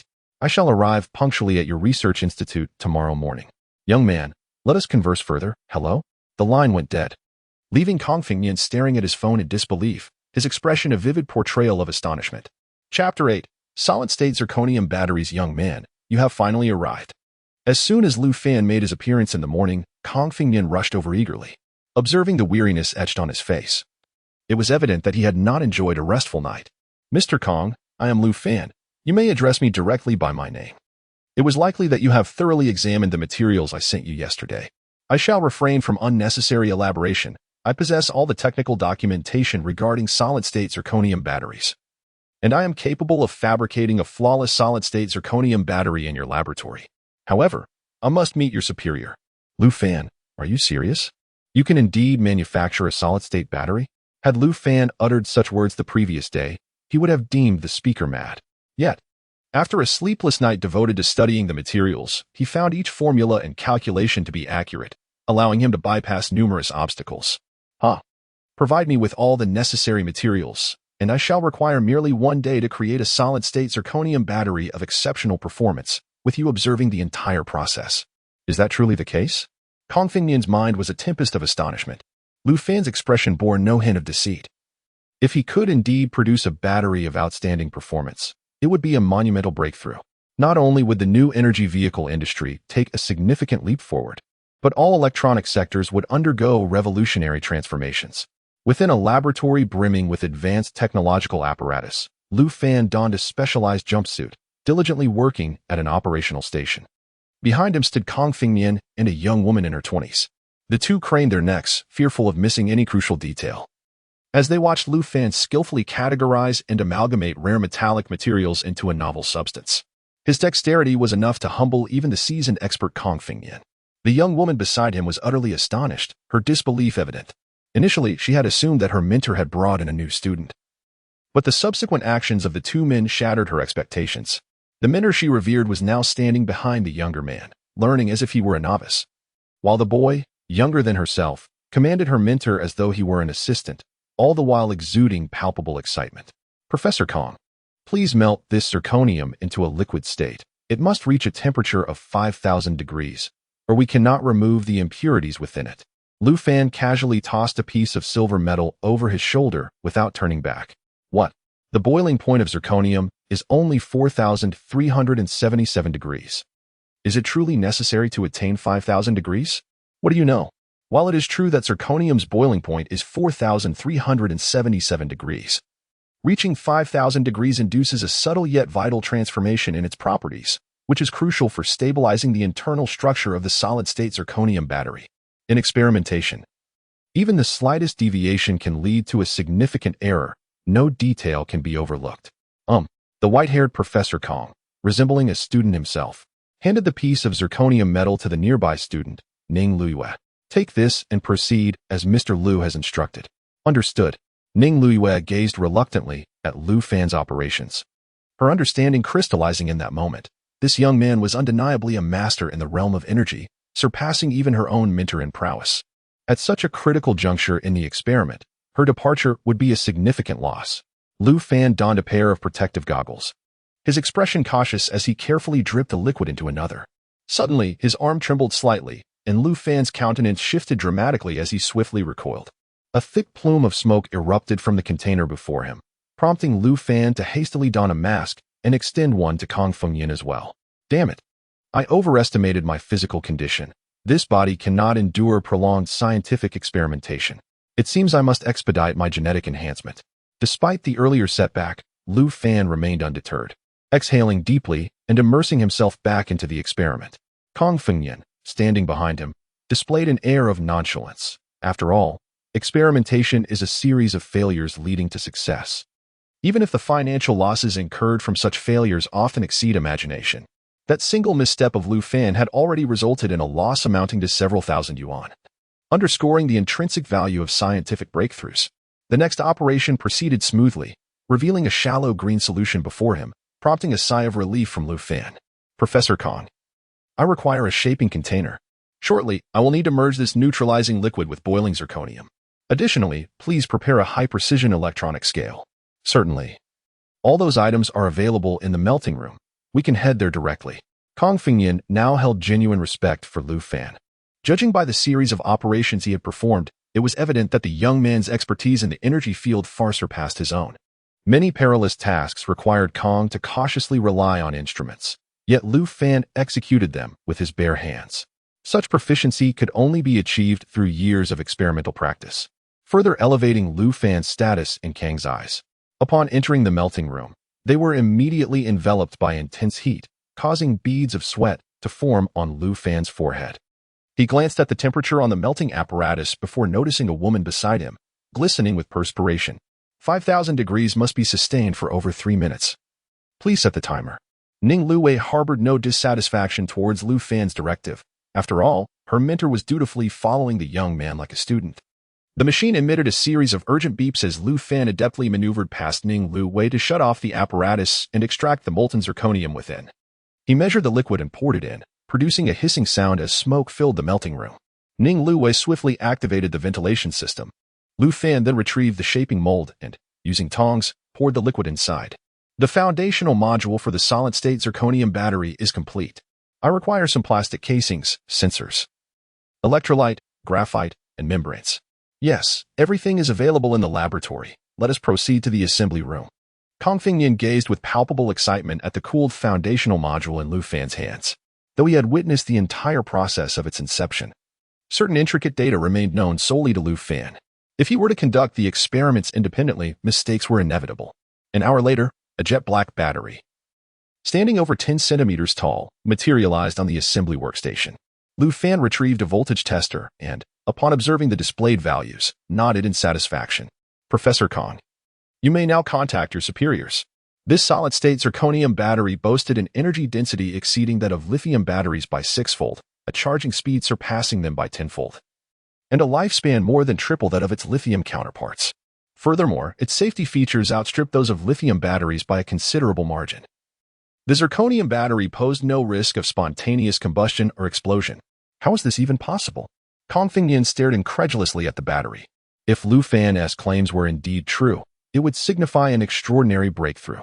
But, sir, how did you resolve the rapid charging stability of the solid-state zirconium battery? Logically, the charging speed should never exceed that of lithium batteries. Ning Luwei cast a puzzled glance at Lu Fan, who responded with an impassive sidelong glance. That is the merit of the neutralizing solution. However, that solution remains my secret and is also my leverage in negotiations with your behind-the-scenes superiors. Ning Luwei shot him a frustrated glare, realizing that half-revealed information was far more torturous than none at all. Mr. Lu, please take a moment to rest. I will contact the superiors immediately. Luwei, pour Mr. Lu a glass of water, Kong Fengnian instructed, turning with excitement to exit the room while clutching his phone. Chapter 9. The Price Game in the Laboratory. Lu Fan leisurely sipped tea on the sofa, observing the distinguished guests entering, a cadre of investors behind this laboratory, and indeed, the patrons of Kong Fengnian. Investing in scientific research is akin to navigating an abyss. Yet, once a breakthrough is achieved, the rewards can be astonishingly bountiful. Behind this seemingly unremarkable laboratory stood 4 titans, all titans of capital within the energy sector. To Lu Fan's discerning eye, they were but sheep awaiting their fate. And he was resolute in leveraging the seemingly inconsequential solid zirconium battery technology to extract a handsome profit from them. Has the solid-state battery been completed? Are there not still numerous challenges yet to be resolved? A middle-aged man stormed into the laboratory, his loud voice causing the others to wince. Old Lu, hold your horses. Let us wait for Old Du to arrive before we discuss this further. Professor Kong, please proceed with testing the battery's various performance metrics. Lu Fan cast a knowing smile at the loudmouth, Lu Mingshan, who he had encountered in his previous life. Lu Mingshan was a super magnate in the energy sector. His company, Waning Batteries, having dominated half of Blue Star. However, following the invasion of a higher civilization, Blue Star underwent a complete upheaval, and the newcomers introduced advanced energy technologies that rendered Lu's battery factory obsolete, ultimately leading to his bankruptcy and decline. This man, known for his audacity and generosity, was a figure of considerable resolve. Thus, Lu Fan had set his sights on him. The solid zirconium battery held little value for Lu Fan personally, yet it could empower Lu Mingshan and his compatriots to swiftly monopolize the energy market, ousting lithium and lead-acid batteries from prominence and reaping substantial profits in the process. Once Lu Fan's technological empire flourished, he would unveil even more advanced energy technologies, and the solid zirconium battery would inevitably follow the fates of lithium and lead-acid batteries. As the 4 executives gathered, accompanied by a cadre of secretaries, assistants, and technicians, Kong Fengnian, brimming with excitement, introduced the solid zirconium battery that Lu Fan had engineered. Esteemed executives, this solid zirconium battery boasts exceptionally superior performance, with a range exceeding that of lithium batteries by 6-fold, a charging speed 10 times faster, and a lifespan and safety profile that far surpasses lithium batteries. With this solid zirconium battery, lithium and lead-acid batteries are destined for obsolescence in the annals of history. What? Provide me with the test results. Lu Mingshan exclaimed in disbelief, his eyes wide as he snatched the A4 paper that Kong Fengnian had handed over. It was indeed true. The solid-state battery had finally been developed. All the capital invested was justified. He erupted into laughter, tossing the test results to a nearby technician. Mr. Lu, please don't celebrate too soon. I have both good news and bad news to share with you, Kong Fengnian said, glancing awkwardly at Lu Fan, who remained seated in the corner, sipping tea. Speak plainly, old Kong. Your contribution to the successful development of the solid-state battery is invaluable. Feel free to state any conditions you may have. Well, Mr. Liu, the good news is that the solid zirconium battery has indeed been successfully developed, and all performance data is exceedingly impressive. Bad news. This solid-state zirconium battery was not developed by our laboratory. We are still quite far from a finished product. What? Lao Kong, what nonsense are you spouting? Lu Mingshan glared at Kong Fingyan, his loud voice reverberating through the laboratory, leaving the other three investors with equally grim expressions. The truth is as such, alas. This matter dates back to yesterday. Kong Fingyan recounted his encounter with Lu Fan. And only then did the others in the lab notice Lu Fan, who had been quietly sipping tea in the corner. Realizing it was time for him to step forward and seize the opportunity, Lu Fan drained his cup and stood up, extending his hand towards Lu Mingshan. Mr. Lu, it is an honor to finally meet you. My name is Lu Fan, and the solid-state zirconium battery is my masterpiece. You. Gazing at Lu Fan's remarkably youthful and innocent face, aside from Kong Fingyan and his student Ning Luiyue, the others felt a sense of disbelief. Could this young man truly have engineered a solid-state battery technology that the entire blue planet has yet to conquer? This is absurd. Mr. Liu. The entire process of creating the solid-state battery was executed solely by Mr. Liu. My student Luiyue and I witnessed the entire process firsthand. And we also have surveillance footage to corroborate this. What? The crowd was shocked and began to reassess the young man before them. Aside from his youthful visage, which was not particularly handsome yet undeniably appealing, his overall demeanor was strikingly unique, especially his pair of eyes that bore a wisdom beyond his years. Mr. Liu. I possess all the technical documentation for the production of the solid-state zirconium battery and its auxiliary materials. You can use it to directly manufacture high-efficiency zirconium batteries. And with a slight modification to your lithium battery production line, you can commence immediate production. What are your terms? Lu Mingshan narrowed his eyes, fully aware of Lu Fan's intentions at this moment. Haha. I relish collaborating with straightforward individuals like Mr. Liu. This is precisely why I did not approach Mr. Wu from Jinghua or Mr. Gu from Ningda. Lu Mingshan's expression darkened. He could clearly discern the implications within Lu Fan's words. You will remain to continue testing the performance of the solid-state zirconium battery. Mr. Du, Mr. Xiao, Mr. Wu. Come with me to the conference room. Lu Fan, you are coming too. Lu Mingshan turned and strode away, with Lu Fan smilingly following behind the other three investors. Naturally entering into the bargaining phase that lay ahead. 20 billion? Impossible. In the conference room, Lu Mingshan slammed the table and stood up, glaring fiercely at Lu Fan, while the three investors looked as though they had just swallowed a fly. Haha. Mr. Liu, please do not rush. Allow me to discuss this thoroughly with you. I am unaware of how much you have invested in solid-state batteries, but it must be several hundred million, correct? However, even with this substantial investment, the emergence of the solid-state zirconium battery remains a distant prospect. You must recognize the importance of seizing the initiative. For every minute earlier the solid-state zirconium battery is launched, you gain a higher level of leverage. Once someone else researches it and applies for a patent, all your investments will be in vain. According to the progress of your laboratory's research, it is estimated that solid-state zirconium batteries will not emerge for at least another year or two. That is a span of 1 to 2 years. Not merely a matter of days. And during such a time frame, unforeseen events may arise that no one can predict. However, with my comprehensive technology in hand, you could immediately revolutionize the production of zirconium batteries. You are undoubtedly more aware than I of the immense wealth and profits that could be generated from the impeccable performance of zirconium batteries. Setting aside the aforementioned matters, let me simply pose a question. If I were to publicly auction this technology to a dozen or so energy giants within your country, what price do you think it could reach? The three investors suddenly appeared anxious, their eyes intensely fixed on the spokesperson Lu Mingshan. As investors, their focus is solely on returns. The technology now lies before them, and with a certain investment, they could obtain this veritable treasure trove. However, should others become involved in the bidding, the situation would surely spiral beyond their control. Should a rival energy competitor acquire this technology, the repercussions would be profoundly detrimental, rendering their previous investments utterly futile. Technology is merely a tool. Translating it into net profit entails numerous uncertainties. 2 billion may represent a year or even 2 years of our labor. Yet a single technology could lead thousands of us to toil for you without compensation for 1 or 2 years. Do you find this scenario realistic? Chapter 10. Securing the capital 1 billion. Lu Fan, I can offer you 1 billion, and the process can be completed immediately for cashing out. I believe that even if you seek others, they certainly cannot match this price. Lu Mingshan's eyes widened in anger as he glared at Lu Fan, exuding a formidable aura in an attempt to seize control of the negotiation. However, this tactic was utterly ineffective against Lu Fan, who had weathered countless storms. Mr. Lu, you are undoubtedly more aware than I am of the vast market potential for solid-state zirconium batteries. With your current mature distribution channels, coupled with the unparalleled high-performance zirconium batteries, your company stands to dominate half of the energy market in manhwa. Do I really need to elaborate on the immense profits at stake?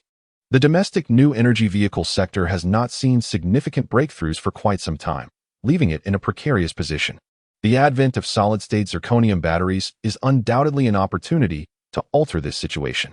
Presently, the most advanced pure electric vehicles boast a maximum range of approximately 1,000 kilometers, a figure that remains largely aspirational. Everyone knows the reality of their actual range. The introduction of solid-state zirconium batteries will instantly shatter all existing records.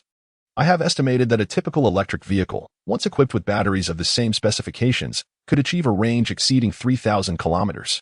Do I need to further emphasize the profound impact this would have on the new energy industry? Having concluded his statement, Lu Fan fell silent, quenching his thirst with several swigs from a bottle of water on the conference table. Mr. Lu, one of the three investors, spoke up, his face betraying anxiety. But Lu Mingshan waved him off. Investors are solely focused on returns, while Lu had to contemplate far more. He was responsible for thousands of employees, and a single miscalculation could lead to devastating losses. The conference room was eerily silent, the breathing of the five individuals distinctly audible. Lu Mingshan's large hand instinctively tapped the table, producing crisp sounds as he furrowed his brow, weighing his final decision. Lu Fan remained unhurried, observing him with a smile. From the moment he set his sights on Lu Mingshan, the outcome was already predetermined. Lu would never allow the solid-state battery technology to slip away. 15 billion. Lu Mingshan's deep voice resonated, and the smile on Lu Fan's face broadened as he rose to extend his hand. Congratulations, Mr. Lu, on acquiring the transformative solid-state zirconium battery technology. May our collaboration be fruitful. Lu Mingshan exhaled in relief, standing to shake Lu Fan's hand. And the three investors also breathed easier. If Lu Mingshan failed to reach an agreement with Lu Fan, all their prior investments would be rendered futile. Young man, you are quite impressive. Might I inquire if you have any interest in working for me? You may choose your own terms and position. I must admit, this is the first time I have been so thoroughly outmaneuvered by someone so young. My apologies, Mr. Lu, but I currently have no intention of submitting to anyone. However, I anticipate that we will have further interactions in the future. Lu Fan had the monumental task of saving Blue Star. He could not afford to squander time on mere profit-making. The resources of Blue Star are limited, and he must elevate technological development to the level of a Type 1 civilization to venture into the cosmos, thereby acquiring the resources of the entire galaxy to compete against advanced civilizations. I merely asked casually. Soon you shall possess 15 billion as a top-tier magnate. At your age, I was still a wastrel, indulging in a life of extravagance. Next comes the verification and handover of technical documentation. This sum of 15 billion will not be easily acquired by Lu Fan. Should any issue arise with the technical documents, he can forget about claiming this fortune. Furthermore, he must assist Lu Mingshan in obtaining the patent certification for the solid-state zirconium battery before he can access the entire amount. After departing from the conference room, Lu Fan proceeded to facilitate the technical handover with Lu Mingshan's team, leaving behind four eminent figures. A glance exchanged among them revealed a shared excitement. Lu Fan had not misspoken. The market for solid-state zirconium batteries is indeed astonishingly vast.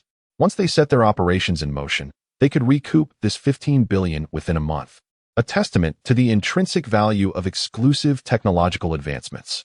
15 billion, and old Lu is simply handing it over. Are you truly at ease with that? Inquired one of the three investors, casting an enigmatic glance at Lu Mingshan. Old Du, refrain from your sardonic remarks. Business should adhere to some degree of integrity. You possess ample means to acquire the technology from him, but can you ascertain that he is the sole custodian of this knowledge? Or that he has not safeguarded a contingency plan? Should the zirconium battery technology be mishandled and fall into the hands of competitors, the repercussions for us would be dire. Why invite unnecessary risks when success can be achieved through financial means? I, Lu Mingshan, do not engage in such ventures, and my funds are not easily won. If he dares to play tricks on me, I will ensure that he learns how to spell the name Lu Mingshan. The three investors exchanged glances, understanding that this was precisely why they chose to collaborate with Lu Mingshan.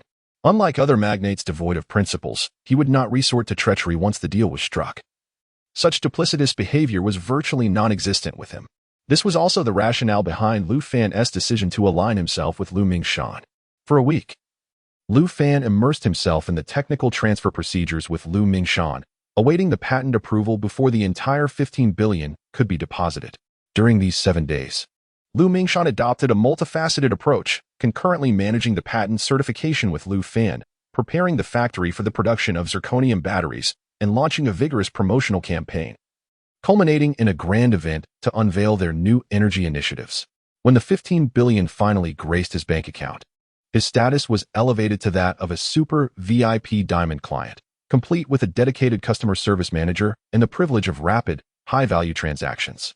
Thus commenced the foundation of my technological empire, fueled by this 15 billion. In contemplating future endeavors, Lu Fan envisioned a clear trajectory. For technology to flourish and civilization to advance, an inexhaustible flow of capital is essential. Without financial resources, all aspirations remain mere rhetoric. Therefore, he must establish a lucrative enterprise to amass wealth, which will, in turn, propel progress in both technology and civilization, while also ensuring the dual advancement of industry and technological armaments. Noticing the time was still early, Lu Fan hailed a cab to a biotechnology company on the outskirts of the bustling metropolis. This company was discovered by Xiao Yu through extensive data analysis, revealing an impending collapse within the industry.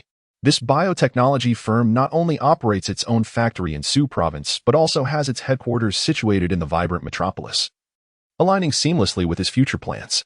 If one were to ponder which industry is the most lucrative in this world, it would undoubtedly pertain to the realms of life, youth, and health, elements that captivate the attention of all. The inaugural product that Lu Fan has meticulously prepared is a high-tech innovation related to health. Chapter 11. Acquiring a company, however. The pharmaceutical industry is notoriously regulated and challenging to penetrate. Currently devoid of any capital, delving into pharmaceuticals is akin to scaling a formidable peak. Thus, the astute Lu Fan opted for a product tangentially related to medicine. With the ubiquity of electronic devices, nearly every household now possesses smartphones and televisions, resulting in a concerning decline in children's eyesight.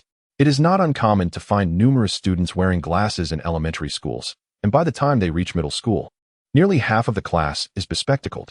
Observing the bustling streets, one can discern that the most thriving businesses are pharmacies, followed closely by optical shops.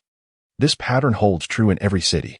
While clothing stores, shoe shops, and restaurants frequently open and close, pharmacies and optical stores remain steadfastly resilient, rarely facing closure.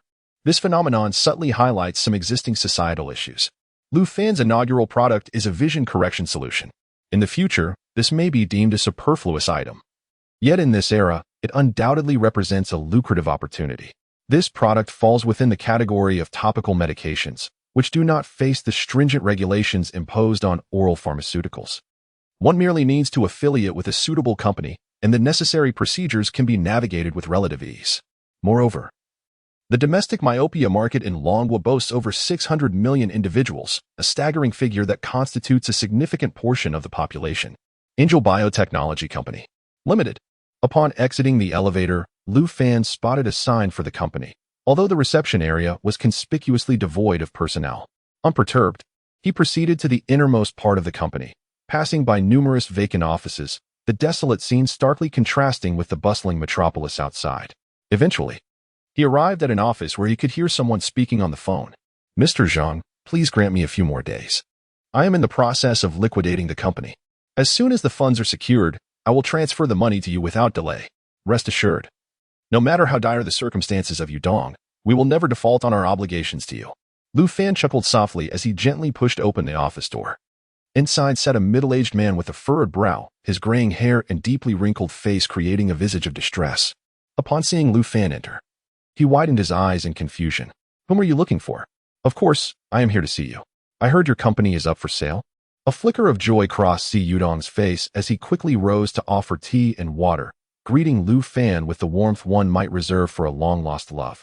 "I am Si Yudong, the owner of Angel Biotechnology. May I inquire your name, sir?" "Lu Fan, Lu from the continent, and Fan from the word ordinary. I prefer to keep matters straightforward. State your price, and if I find it agreeable, we shall proceed with the transaction. Additionally, Let us clarify all your company assets. Surprised by Lu Fan's decisive demeanor, Si Yudong momentarily hesitated. However, such forthrightness was precisely what he desired in a potential buyer. Mr. Lu, Angel Biotechnology has a factory spanning over 6,000 square meters in Su Province, with 6 years remaining on the lease. Unfortunately, I have had to lay off all the employees, leaving only a few security guards. The employees' salaries have all been settled, leaving only the wages of a few security personnel outstanding. Furthermore, the lease for the office building in this bustling metropolis is set to expire in 2 months, with a deposit amounting to 600,000.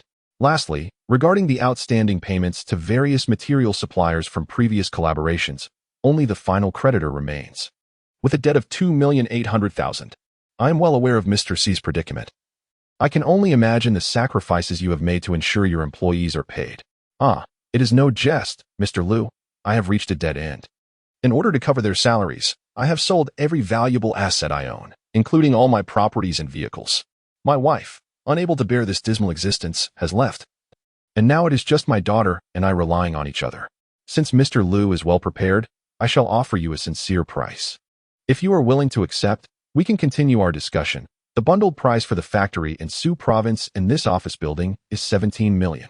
The factory itself holds little value. The crux lies in the high-end equipment I imported from Germany at a great expense. That batch of equipment cost me nearly 40 million. Yet now its worth is barely that of scrap metal. Lu Fan gazed at Si Yudong with admiration. This man, even when cornered, refuses to default on his debts. Had he chosen to transfer his assets and file for bankruptcy, he could have evaded the employees' wages, a common maneuver among many company executives. I have no objections to this price, but I have one more request. Would Mr. C be willing to remain on board? After I take over your factory, I intend to hire a professional manager to oversee operations, and I believe there is no one more suitable than you. Mr. Lu, you wish to employ me? Si Yudong was taken aback, his eyes wide with surprise and excitement. In his current state of bankruptcy, all his former friends and relatives had distanced themselves. Even his closest spouse had departed. He never expected an outsider would hold him in such high regard. If you are willing to stay, I propose a preliminary annual salary of 1 million, along with a luxury car and a secretary. As the company grows, we can renegotiate your compensation. I am fully prepared to facilitate the transfer of company affairs, and the payment can be made in full at any time. I agree. I am willing, from now on. Mr. Lu, I entrust all my burdens to you. Hereas to a fruitful partnership. Lu Fan smiled as he extended his hand, and Si Yudong, filled with excitement, shook it firmly, unaware that this decision would become the most astute choice of his life, marking a significant turning point. 3 days later, after a series of intricate transfer procedures, including account verification, equipment inspections, payroll settlements, and contract drafting and signing, the initial transfer was completed. However, the company would not officially transition to Lu Fan for another fortnight. Legally, he had already become the entity behind Angel Biotech. The vision correction liquid falls under the category of genetic technology products, necessitating a vast biological cultivation workshop and the renovation of the factory, along with the procurement of numerous materials. Nonetheless, having recruited personnel, he entrusted all of these responsibilities to Si Yudong. The entire A4 sheet of procurement items left him utterly bewildered, as many of them were completely unfamiliar to him. General Lu, what project are we undertaking? He inquired. Acquiring these will surely incur substantial costs, won't it? Feel free to spend as needed, Lu responded. I have already infused 50 million into the company account.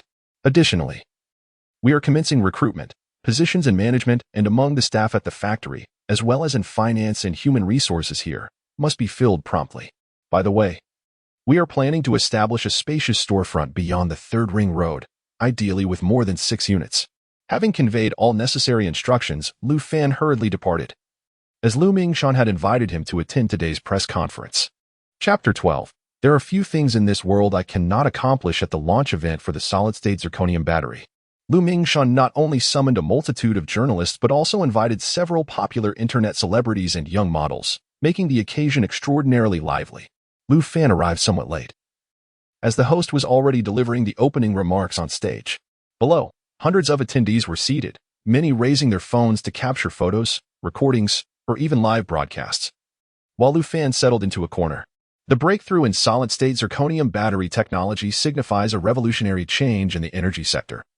heralding a new journey for the renewable energy industry. Today, we at Mingshan Energy Technology proudly announce to the world that the development of the solid-state zirconium battery has been successful and will soon be launched. The venue erupted in excitement, while the journalists and internet personalities were merely there to bask in the buzz and garner attention. Many of the invited business associates were Lu Mingshan's competitors, their expressions darkening instantaneously, while they continued to rely on lead-acid and lithium batteries. The introduction of the groundbreaking solid-state zirconium battery marked a significant technological advancement. Business leaders understood all too well that failing to keep pace with technological progress would lead to merciless market obsolescence. I understand that many of you have numerous questions, and I will provide time for inquiry shortly. Now, allow me to present the detailed specifications of the solid-state zirconium battery. The flawless data regarding the battery captivated the entire audience, revealing a technology that was not expected to be unveiled for another 8 years. A revelation that sent ripples through the industry. The event lasted nearly 2 hours, during which Lu Fan remained engrossed in his phone, thoroughly bored by the proceedings. In his previous life, he had attended such events for a few years, but in the following 300 years, he had hardly ever participated. Once the event concluded, Lu Mingshan hosted all guests at a nearby hotel, dividing them into 2 grand halls. The front hall catered to ordinary attendees, while the rear hall was reserved for some prominent figures from the bustling metropolis. Lu Fan was specifically invited to the latter. Linglong? Upon entering, Lu Fan paid little heed to the opulent decorations of the hall, his gaze immediately fixating on a young lady clad in a flowing white gown. Her elegant demeanor setting her apart like a crane among chickens. The young woman's presence outshone the crowd, capturing the attention of numerous men, and Lu Fan was taken aback to unexpectedly encounter Mu Linglong here. In his previous life, Linglong's family had relocated to the metropolis shortly after her graduation, and it was no surprise that she had been invited by Lu Mingshan given her father's status. Without hesitation, Lu Fan made his way toward his goddess, only to find that someone had already approached her, inviting her to dance. However, Mu Linglong resolutely declined the young man's invitation, her face revealing unmistakable disdain. "Linglong, would you honor me with a dance?" Lu Fan interjected, pushing past the irate young man and smiling as he stood before Mu Linglong. She momentarily froze, astonished to see Lu Fan, the enigmatic classmate, once again in this setting.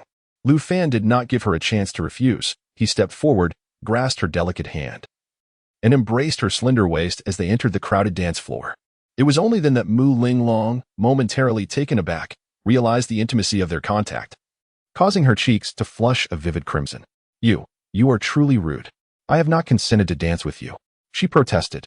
"Yet, Linglong, you have not declined, have you? Or do you prefer to face Li Tian's entanglements?" Mu Linglong furtively glanced at the distant, furious Li Tian, lowering her head and falling silent.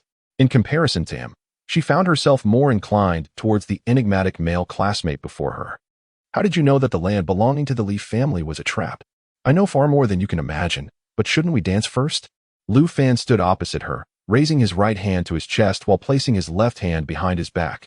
His body slightly bent in an exquisitely graceful invitation to dance. Clad in a white shirt and blue jeans, his attire did nothing to diminish his charm, leaving Mu Linglong momentarily entranced, instinctively placing her hand in his palm.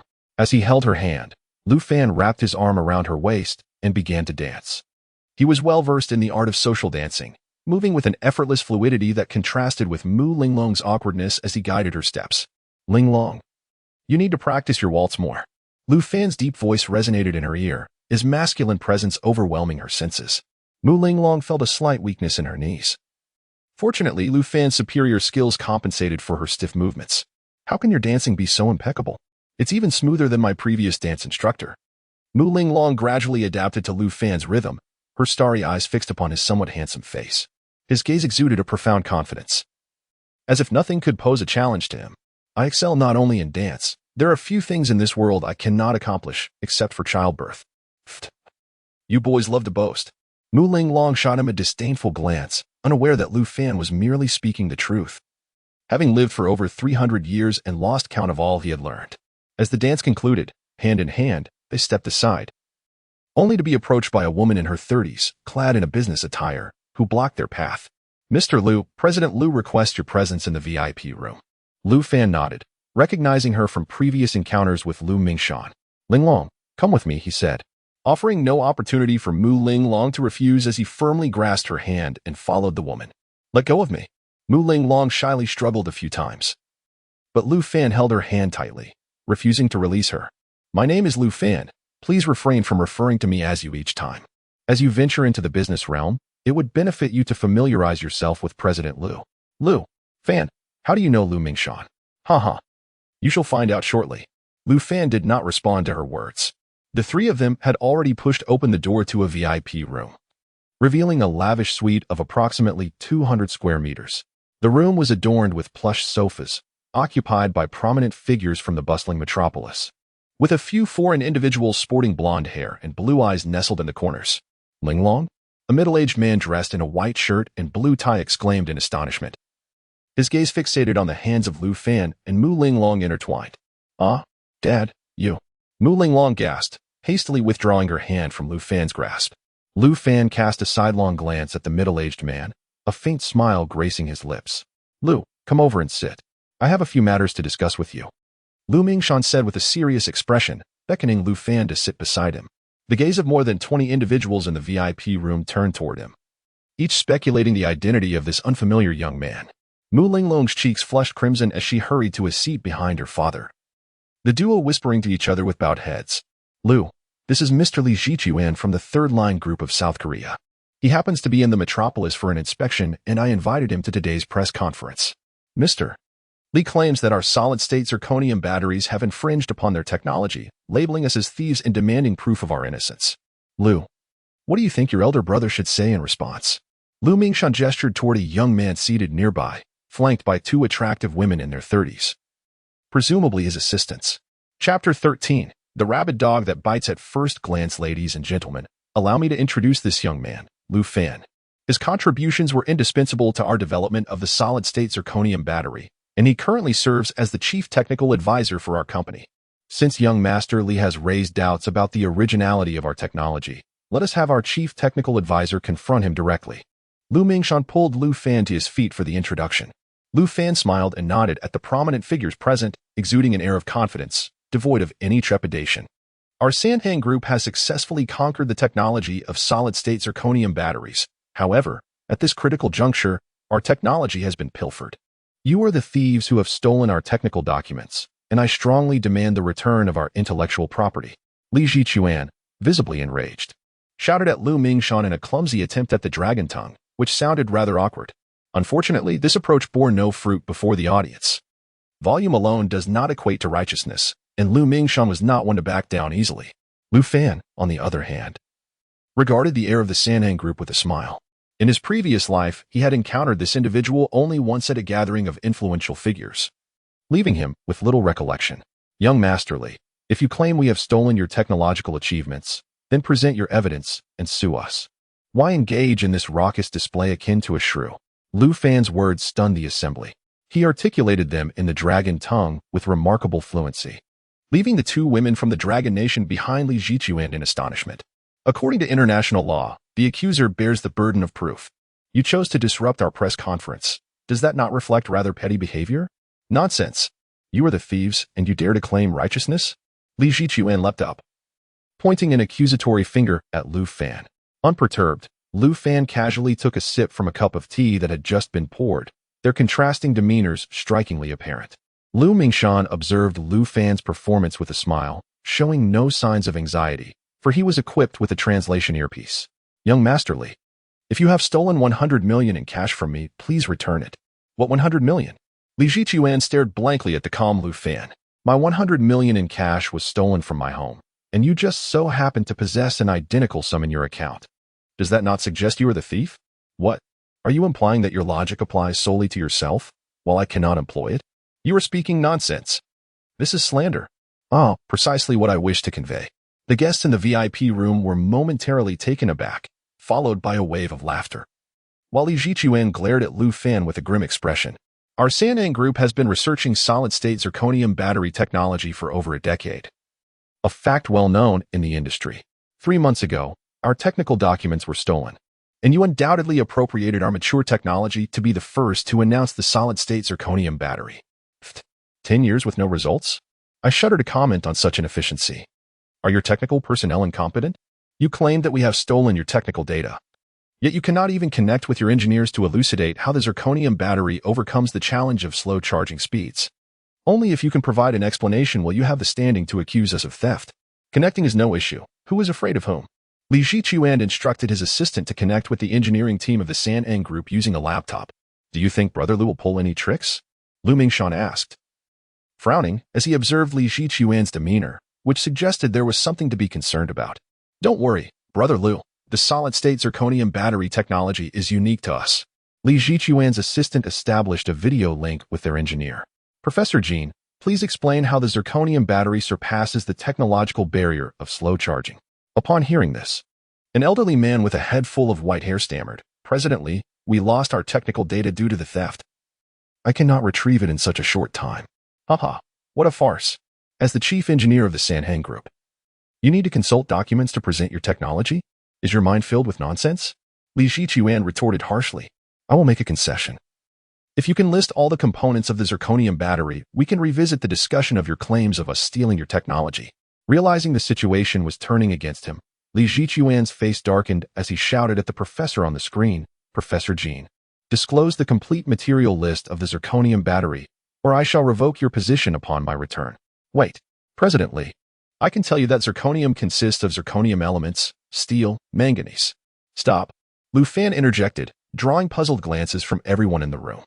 Lu Fan stood before the laptop, gazing directly at Professor Jean with a hint of disdain. Is this truly your chief engineer at Sanheng Group? It's remarkable that your group has survived this long with such incompetence in a leadership role. Zirconium and manganese can indeed be combined. But in the context of zirconium batteries, the integration leads to porosity, which significantly diminishes the battery's capacitance. The implications of reduced capacitance are clear. Pretending to understand while being clueless is utterly laughable. The distinguished guests in the VIP room exchanged bewildered glances, but Li Zhichuan roared in frustration, kicking the laptop across the room, shattering it into pieces, and abruptly severing the video call. Huh, young Master Li, do you still wish to pursue your allegation of us stealing your technology? Lu Mingshan smirked, glaring at the scowling Li Zhichuan. With a cold snort, Li Zhichuan stood and departed, the echo of Lu Mingshan's boisterous laughter ringing in his ears as he hastened out the door. Well done, Brother Lu. That wretched Sanheng group is like a rabid dog, ready to bite at any moment. After concluding the matter, Lu Fan bid farewell to Lu Mingshan. Before leaving, he approached Mu Dongqing and offered a respectful bow. Greetings, Uncle Mu. I am Lu Fan, a classmate of Ling Long. I look forward to your kind guidance in the future. Ah, young man, quite commendable. Mu Dongqing merely uttered some polite remarks, unaware that Lu Fan boldly grasped Mu Linglong's delicate hand and made to leave. Instantly, Mu Linglong's face flushed a deep crimson. Lu Fan, release me. There are so many people watching. Observing Lu Fan taking his daughter away, Mu Dongqing contemplated intervening. But Lu Mingshan chuckled and obstructed him. Let the young ones handle their own affairs, old Mu. Lu Fan is not one to act indiscriminately. Lu Fan led Mu Linglong to a table in the outer hall, where a buffet was laid out. Choosing a secluded corner that offered them a tranquil space away from the crowd. Lu Fan, our relationship is merely that of ordinary alumni. We are not even classmates. I kindly ask that you refrain from such disrespectful gestures in the future, as we are not well acquainted. Very well, please wait a moment. I shall fetch you some food. It's already past 1 in the afternoon, and you must be hungry. Confronted by the fierce glare of Mu Linglong, Lu Fan maintained his composure and turned to the dining area to retrieve 2 plates of food. Chapter 14. Send into hell braised pork, stewed pork trotters, steak, matcha cake, yogurt. Lu Fan, how could you? Mu Linglong gazed in astonishment at the array of dishes placed before her, her eyes widening in disbelief. These were all her favorite foods. Could it truly be mere coincidence? I have told you, there is no one in this world who understands you better than I do. Including yourself, Lu Fan declared, seated across from her. Without a hint of hesitation, he reached for her phone, effortlessly unlocking the complex passcode right before her eyes. Impossible. A tempest of emotion surged within Mu Linglong. Even her parents did not know her passcode. How could a boy she had only met twice possibly have that knowledge? Haha. Moving forward, try to maintain your composure. The shock is only beginning, Lu Fan chuckled, glancing at the beauty before him. He then proceeded to add his WeChat to her phone and dialed her number, saving his name on her device. You know my phone number? Yes. It's etched in my mind, never to be forgotten. Now, hurry and eat. You must be famished. Finally, Mu Ling Long reigned in her astonishment as her stomach growled in acknowledgement of her hunger. After she finished her meal, Lu Fan fetched a plate of lychees and personally peeled them, placing them before her. She relished lychees, especially as a dessert after meals, and his thoughtful gesture of presenting her favorite delicacy without her asking was immensely gratifying. Who exactly are you? Once satiated, Mu Ling Long scrutinized the man before her. Lu Fan was not conventionally handsome. His looks could be deemed average, yet he possessed a certain charm that made him easy on the eyes, leaving a favorable first impression. Yet, this seemingly ordinary boy understood her on such a profound level. Ling Long, do you believe in destiny? Our fates are intertwined, destined to be entangled in this lifetime. And no one shall separate us, Lu Fan professed, gazing at the youthful visage of the girl before him. Memories of their shared moments over 3 centuries flooded his mind. Despite their mutual love, they had never managed to unite. Now, fate had granted them another chance, and Lu Fan vowed that anyone who dared to obstruct their union would face dire consequences. Ling Long, a loathsome voice interrupted as a handsome young man approached, accompanied by a girl. Mu Ling Long looked up, her distaste evident on her face. Lu Fan squinted his eyes in amusement. He recognized both individuals, the persistently Tian, who had been pursuing Mu Ling Long, and her former best friend, Su Xiaoman. Ling Long, do you harbor some misunderstanding toward Xiaoman? She has been crying for days. How can you say that after 2 years of friendship? You know better than anyone, Li Tian, that it's a misunderstanding. I don't wish to discuss this further. Mu Ling Long replied, her expression one of disdain as she continued to savor the lychees that Lu Fan had peeled for her, devouring them with delight. Li Tian's expression darkened as he glared at Lu Fan, feeling a surge of fury at the thought that another man dared to encroach upon what he considered his territory. Where are you from, brother? You seem unfamiliar. Hiki. Brotherly, there is no need for your probing. I am merely a boy from a remote village in Anhui province. What? Li Tian gazed incredulously at Lu Fan, questioning how an ordinary nobody could find himself in such a circumstance, mingling with the goddess Mu Ling Long. Ling Long, how could you lower your status to associate with someone like him? If Uncle Mu were to find out, he might not be pleased either. Li Tian, my choice of acquaintances is of no concern to you. What is wrong with coming from the countryside? My grandfather hailed from the same background, and so did yours. What right do you have to look down upon others? I have had my fill.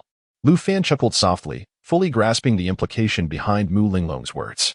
Amidst Li Tian's murderous glare, he rose and took Mu Ling Long's hand, striding towards the exit. Behind them, Li Tian's expression twisted into a grotesque mask resembling a demon from the underworld, while Su Xiaoman trembled in fear, daring not to breathe. Li Tian pulled out his phone. His eyes filled with malice as he fixated on Lu Fan and Mu Ling Long's retreating figures, uttering a few words. Upon exiting the hotel, Mu Ling Long suddenly remembered that Lu Fan was still holding her hand. Her face flushed crimson as she wrenched it away, casting him a fierce glare. Ling Long, we might encounter a bit of trouble. It seems they are coming for me. Stand aside to avoid getting splattered with blood. What? Before Mu Ling Long could comprehend the situation, Lu Fan had already approached 4 thuggish individuals wielding clubs, a smile gracing his face. Hey, Lu Fan, don't go over there.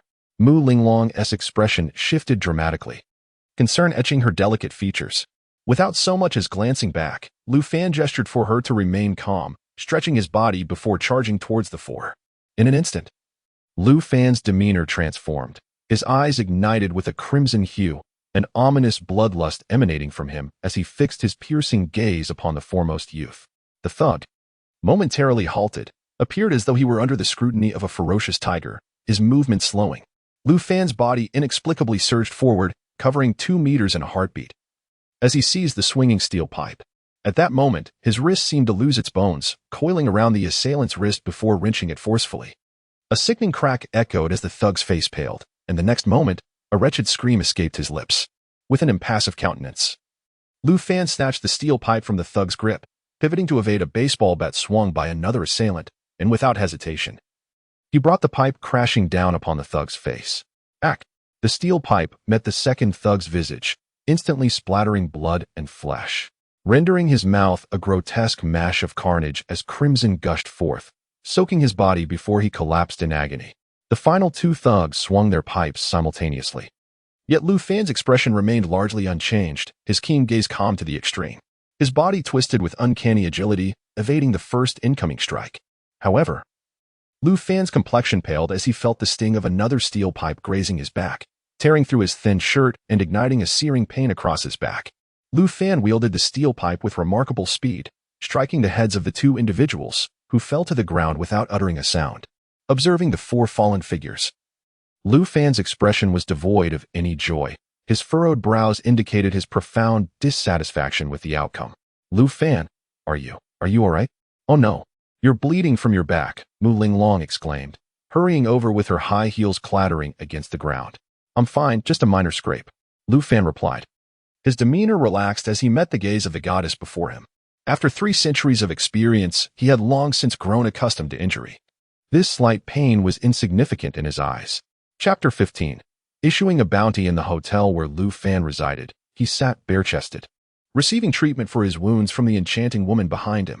Had those individuals been summoned by that scoundrel Li Tian? Mu Linglong, blushing, gently dabbed his wounds with a medical cotton ball. A 30-centimeter gash marred Lu Fan's back, inflicted by the head of a steel pipe. Though not deeply cut, it appeared quite alarming. The skin raised to reveal raw, red flesh. Who was responsible mattered little. Such concerns did not trouble Lu Fan. He maintained an air of nonchalance, as if that 30-centimeter wound belonged to another. Mu Linglong couldn't help but admire his remarkable fortitude. How could you be so formidable? Those were 4 armed men. You single-handedly took them all down. Such feats are trivial, Lu Fan replied with a dismissive wave. Once, I faced 3,000 of the world's top assassins attempting to take my life. I charged into their midst with a single blade, decimating them all over the course of an hour. This body is currently too weak without enhancements, and many of my abilities remain dormant. Otherwise, a few petty ruffians would be no match for me. Giggle. Lu Fan, your tall tales could use a touch of believability. Even a 3-year-old wound tea by the story of you slaying 3,000 people. Mu Linglong laughed at his boast, playfully pressing harder on his wound. Lu Fan merely furrowed his brow, betraying no further reaction. In truth, Lu Fan spoke only the veracity of his past, albeit it sounded almost fantastical. In his previous life, he was branded a traitor, pursued relentlessly by those who wished him dead. Yet, over time, they grew fearful of him, their terror ingrained deeply into their bones, ultimately allowing him a measure of peace. Those individuals remained blissfully unaware that without Lu Fan's intervention, the best fate for the Blue Star inhabitants would have been enslavement in the mines, obliterating any prospects of future prosperity. Once the wounds were treated, Mu Linglong excused herself. It would be difficult to explain their situation if they encountered someone they knew while alone in the hotel. Linglong, be vigilant in the business world.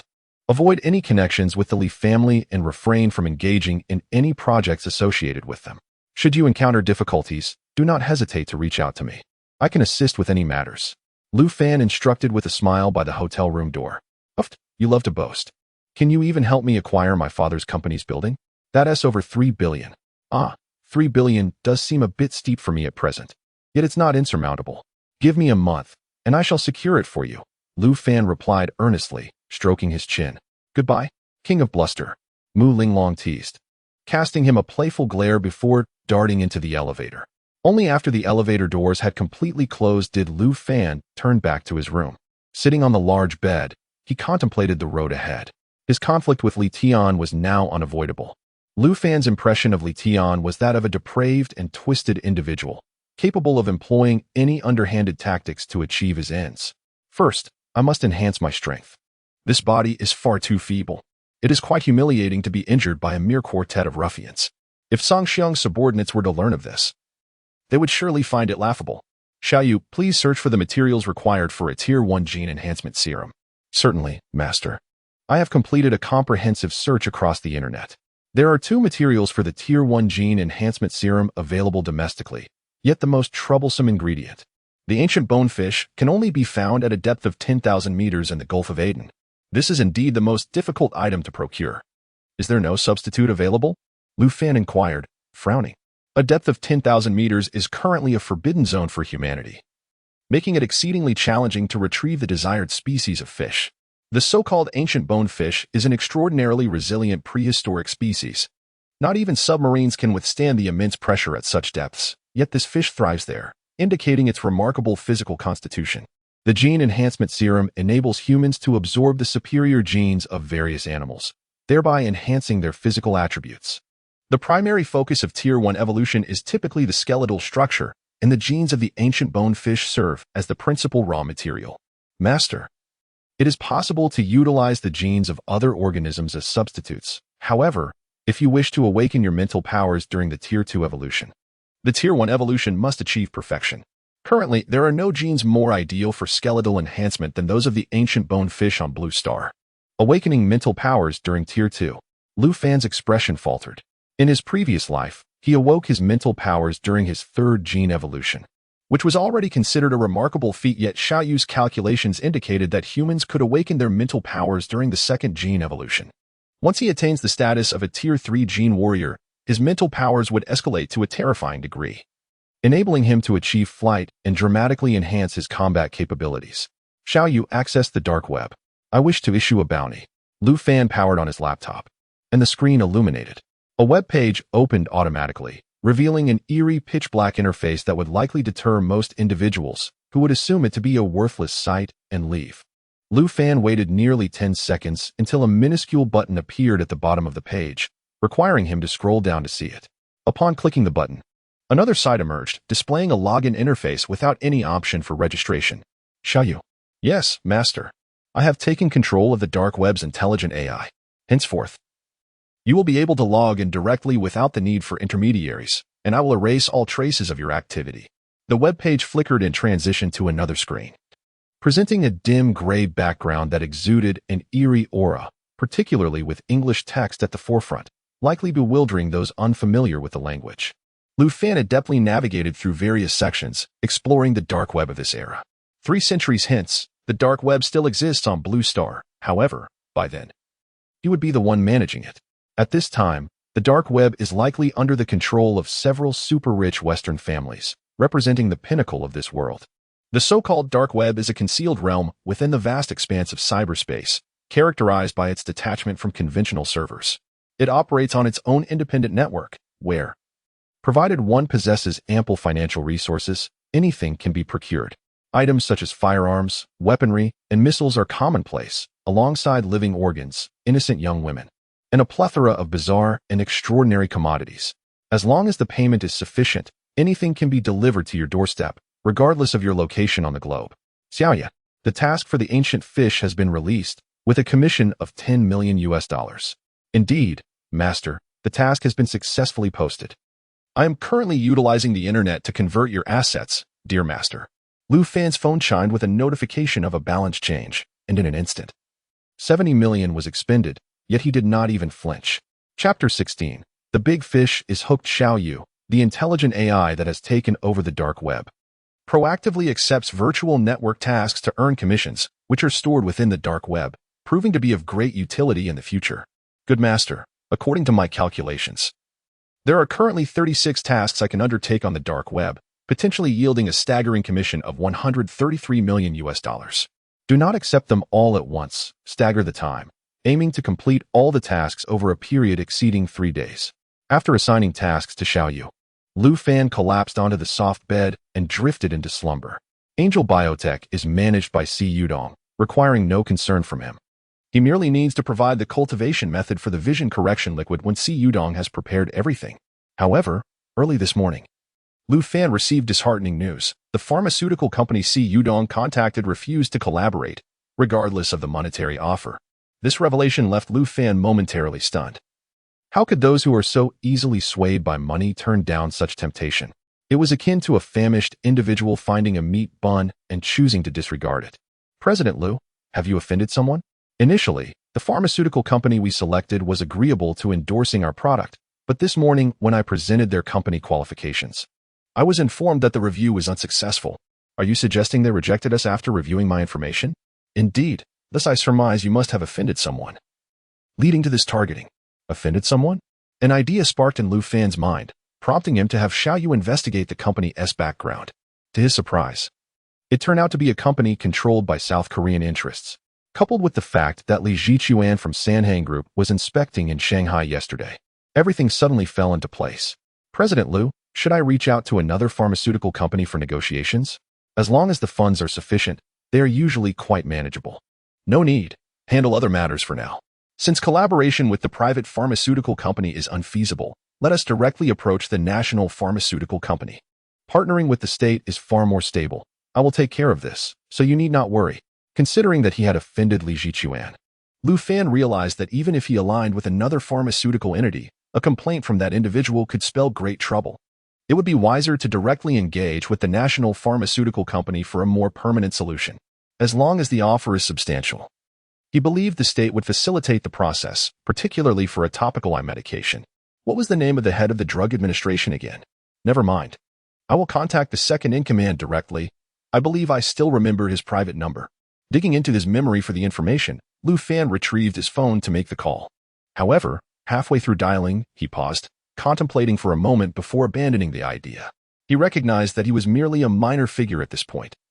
Lacking the qualifications to converse with someone of such stature, his call would likely be dismissed as a nuisance. Instead, he composed an email and sent it to the second-in-command's inbox, then departed the hotel, arriving at a luxurious residential area in the suburbs. Living in hotels was not a viable long-term solution, so he intended to rent an apartment to facilitate his future endeavors in Shanghai. The location he chose for his new residence is in close proximity to Mu Linglong's home, which is situated in a villa area just behind the community. Both neighborhoods are managed by the same property company, separated only by a wall. Standing on the balcony of his newly rented abode, his gaze falls upon Mu Linglong's villa. After a meeting in the capital, the second-in-command instinctively opened his phone, and a particular email caught his attention. Upon opening it, he discovered a detailed introduction to a medication designed to repair damaged vascular nerves. As a prominent figure in the Dragon Country, his insight is naturally keen, and he considers possibilities far beyond the average person's scope. In a mere glance, he deduced the medication's purpose. If this drug indeed exists, it would undoubtedly be a boon for the Dragon Country, a miraculous remedy capable of saving countless families. After perusing the material, the second-in-command fell into deep contemplation and picked up the phone on his desk to issue a command. Within 10 minutes, an elderly man with a head full of white hair entered the room. "Li Lao, take a look at this," the second-in-command said gravely, turning the computer screen toward the elder. Donning a pair of reading glasses, the old man began to examine the contents, becoming increasingly engrossed as he read.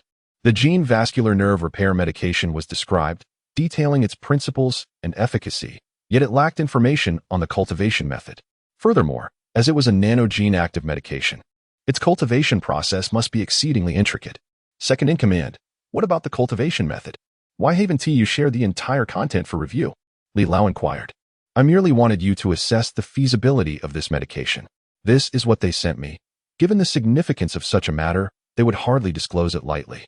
You should be able to comprehend the immense interests at stake, the second-in-command replied with a wry smile, prompting Li Lao to sheepishly lower his head and study the information once more. According to the details provided, the concept was indeed viable, but the sophistication of the drug surpassed his understanding. As long as it is feasible, I will contact the sender. They left their phone number, he stated, promptly dialing the number listed in the email. In the bustling metropolis, Lu Fan glanced at an unknown number flashing on his phone, a smile gracing his face. The big fish is on the line. Half an hour later, Lu Fan's figure appeared at the airport in the metropolis. In his haste to reach the capital, he could only secure a seat on the soonest flight, but the economy class was fully booked, leaving him no choice but to purchase a luxurious first-class ticket. His seat was by the window, while a girl wearing oversized sunglasses and a mask occupied a spot near the aisle. Her face was completely obscured, rendering it impossible to discern her features. "Excuse me, may I switch seats with you? It's rather inconvenient for me to sit here," the girl said, her voice possessing a sweet, melodic quality reminiscent of a lark song. Lu Fan hesitated for barely a second before rising to his feet, prompting the girl to express her gratitude as she maneuvered to take his place. A rich and pleasant fragrance wafted toward him, compelling Lu Fan to inhale deeply twice. An action that caused the girl's cheeks to flush crimson, a rosy hue spreading across the exposed skin. Seated in his chair, Lu Fan cast a glance at the lecherous, overweight man next to him, who was fixated on the girl. He promptly shifted his seat forward to obstruct the man's gaze and closed his eyes, feigning sleep. "Thank you, sir," came a soft voice once again, stirring Lu Fan's thoughts as he suddenly recalled the identity of the girl before him. "You are Jilingo?" "Yes, but could you please keep it discreet? I was invited to an event in the capital at the last minute, and I could only secure a single first-class ticket. My assistant is in economy class." The girl continued, "You may request a signature or a photo, as long as you refrain from causing a scene." There was a hint of pleading in her tone, Lu Fan merely smirked and settled deeper into the plush embrace of the sofa chair. I am not a fan. Qi Linger was momentarily taken aback. Had it not been for her glasses and mask, her cheeks would likely have flushed crimson with embarrassment. With a resentful glance at Lu Fan, she reclined in her own seat and donned her eye mask. Chapter 17. Gene Vascular Nerve Repair Agent Lu Fan's acquaintance with Qi Linger stemmed solely from his younger sister, Lu Mingwei, who was an ardent admirer of her music. During moments spent with his sister, he had often encountered her songs. Furthermore, in his previous life, Qi Lingo met with a tragically dismal fate, at a tender age, devoid of any substantial backing to contend with the capital. She relied heavily on the support of her devoted fans to achieve a commendable standing. Presently, she should be at the zenith of her career. Indeed, it appeared that her troubles had begun just a few days prior. A thought flickered in Lu Fan's mind as he recalled certain whispers from his past life.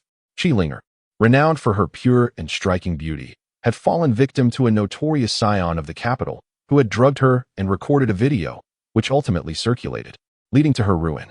The final chapter of her story was one of profound despair, culminating in years of depression and a tragic leap from a building, the fall of a blossoming youth that had brought tears to Lu Mingwei's eyes. It was not until the aircraft touched down at the capital's airport that Lu Fan opened his eyes and rose to his feet, noticing Qi Lingo tidying her belongings in preparation to disembark. Observing her delicate demeanor stirred a pang of compassion within him.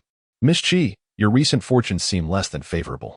Exercise caution in your dealings with the elite of the capital, particularly with beverages that stray from your sight.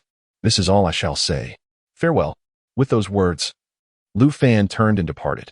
Qi Linger, reaching out to halt him for clarification, found herself thwarted as he had already reached the first-class cabin door, leaving her in a state of frustrated resignation. Madness. It is your fortune that falters, your entire family's, no doubt. Humph. I had thought you to be a person of higher principles, yet you resort to such games of feigned indifference, she mused, dismissing his remarks as she gathered her things and exited the cabin. Upon disembarking, Qi Linger was taken aback by the spectacle awaiting her. A sleek black Hongqi sedan awaited her beside the aircraft, with a soldier in military attire standing guard. The young man who had spoken to her moments earlier approached the vehicle, exchanging a few words with the soldier, who then opened the car door, allowing the young man to take his seat in the rear. A vehicle arriving directly at the aircraft's side? Who on earth is this person? Qi Lingo stared in astonishment as the Hongqi sedan drove away, her mind echoing Lu Fan's earlier words, unaware that this single statement would irrevocably alter the course of her destiny. Accompanied by the soldier, Lu Fan arrived at an office within the Central South region. He navigated through several security checkpoints and underwent a search. Such procedures had become routine for him, given the circumstances of a stranger meeting with the second-in-command. Inside the conference room, Lu Fan finally stood before the enigmatic leader of the Dragon Kingdom, known as the second-in-command. In his previous life, he had only earned the privilege to engage with this figure after being selected by a higher civilization. Greetings, esteemed leader. I am Lu Fan. The email in question was sent by me. You need not explain how you acquired my email, but I must insist that you elucidate the particulars of this gene vascular nerve repair agent, the leader replied, flanked by an elderly gentleman with a head of silver hair. The elder remained silent, his piercing gaze fixed intently upon Lu Fan. I have come here with the vascular nerve repair agent as my guiding purpose, solely to meet you, esteemed leader. The foremost affliction plaguing our great nation is none other than cerebrovascular and cardiovascular diseases, a fact you are undoubtedly more familiar with than I. Each year, over 10 million lives are claimed by these ailments, with countless families shattered and enduring unimaginable suffering. This gene vascular nerve repair agent has the potential to flawlessly mend ruptured and damaged blood vessels and neural pathways, serving as a miraculous remedy for cardiovascular and cerebrovascular disorders. I possess comprehensive technical documentation regarding this gene vascular nerve repair agent, and I am willing to offer it to the nation at no cost, with the hope that it may benefit the populace and contribute to society. What? A donation without compensation? Number 2 gasped, his eyes widening in astonishment, mirrored by the elderly gentleman beside him, both taken aback by Lu Fan's declaration. Could it be that he was unaware of the immense interests tied to this medication? Young man, do you truly possess the technology for this gene vascular repair agent? Do you comprehend the magnitude of the benefits it represents? The elder, Mr. Lee, inquired softly. Only then did Lu Fan shift his gaze to the elderly gentleman, fragments of his background surfacing in his mind. Academician Lee. a distinguished member of the Chinese Academy of Sciences, a towering figure in the medical field, likely summoned to assess the uncertainty surrounding this medication. Academicianly, I require merely 3 days to cultivate the gene vascular nerve repair agent. Its efficacy will be evident upon testing, Lu Fan asserted. A glance exchanged between number 2 and academicianly revealed that words alone could not rival the persuasiveness of practice. Consequently, academician Li promptly escorted Lu Fan to the Chinese Academy of Sciences. Within a biomedical laboratory at the academy, Lu Fan donned a sterile suit and began his meticulous work at the operating table. Behind him, academician Li and several inquisitive elderly professors observed, their expressions one of eager curiosity as they beheld the fluid grace of his actions. Old Li, where did you find such a student? His foundational skills are remarkably solid. Just look at his adeptness. One cannot achieve such proficiency without years of practice. Is he concocting some form of medication? But does it require lactic acid bacteria? Silence, please.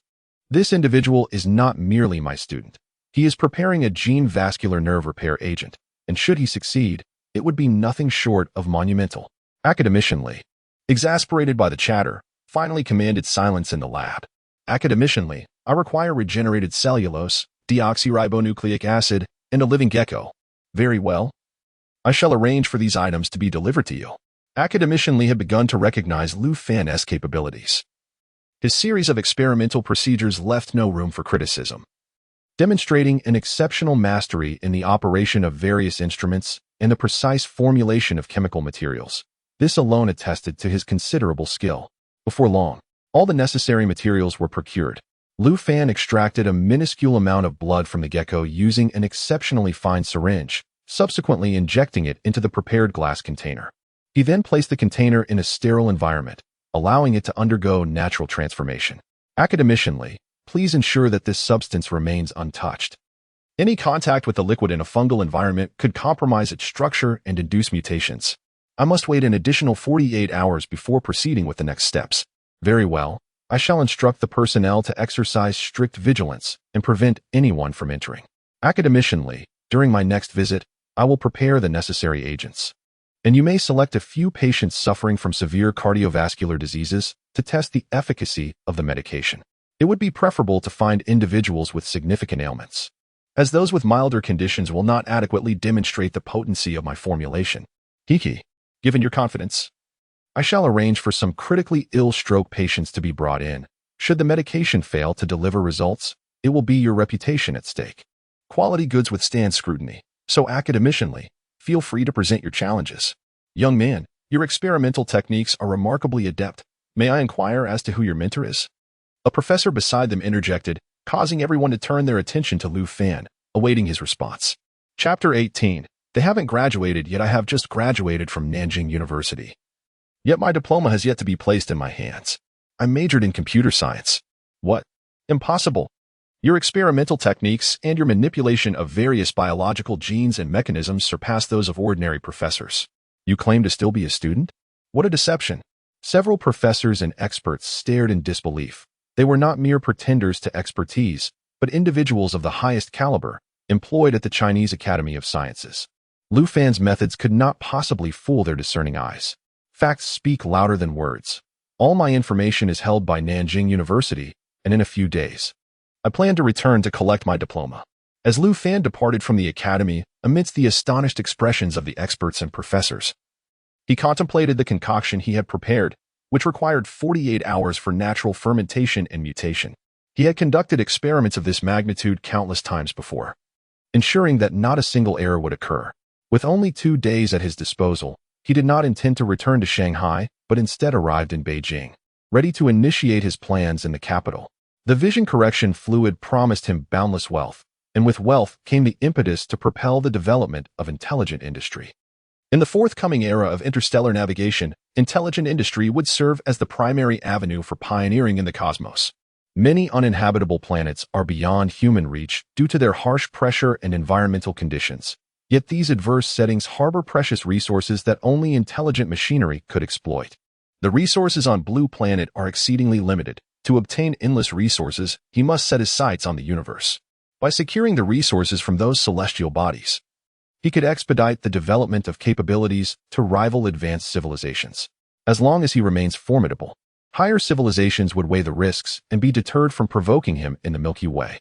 Lu Fan's figure appeared in an industrial district of Jin City, standing before a massive machinery factory that had ceased operations with a notice of transfer affixed to the entrance.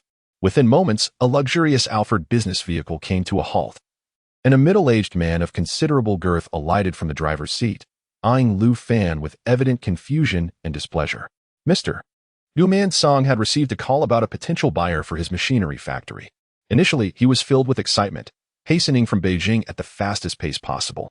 However, upon seeing Lu Fan's remarkably youthful appearance, all his enthusiasm evaporated. Mr. Gu, after years of navigating the business world, have you not yet grasped the lesson not to judge a book by its cover? Lu Fan discerned the man's thoughts with a smile and approached him. I am indeed Gu, reckless as it may be. You must be Mr. Lu? Indeed. Please open the factory for me to take a look. If it meets my expectations, we can discuss the price further.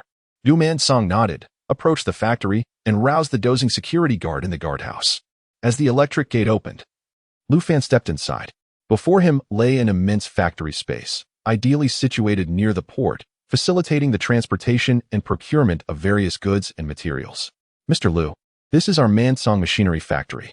I established Man-song Intelligent Machinery myself. Unfortunately, due to the dismal economic climate and technological shortcomings, I have no choice but to apply for bankruptcy liquidation. The factory has now cleared all its debts, and I still retain a house and a car. Once I sell this machinery factory, I intend to retire. Having navigated the business world for half a lifetime, I am weary. Mr. Gu, being in the prime of your life, it seems a tad premature to speak of retirement.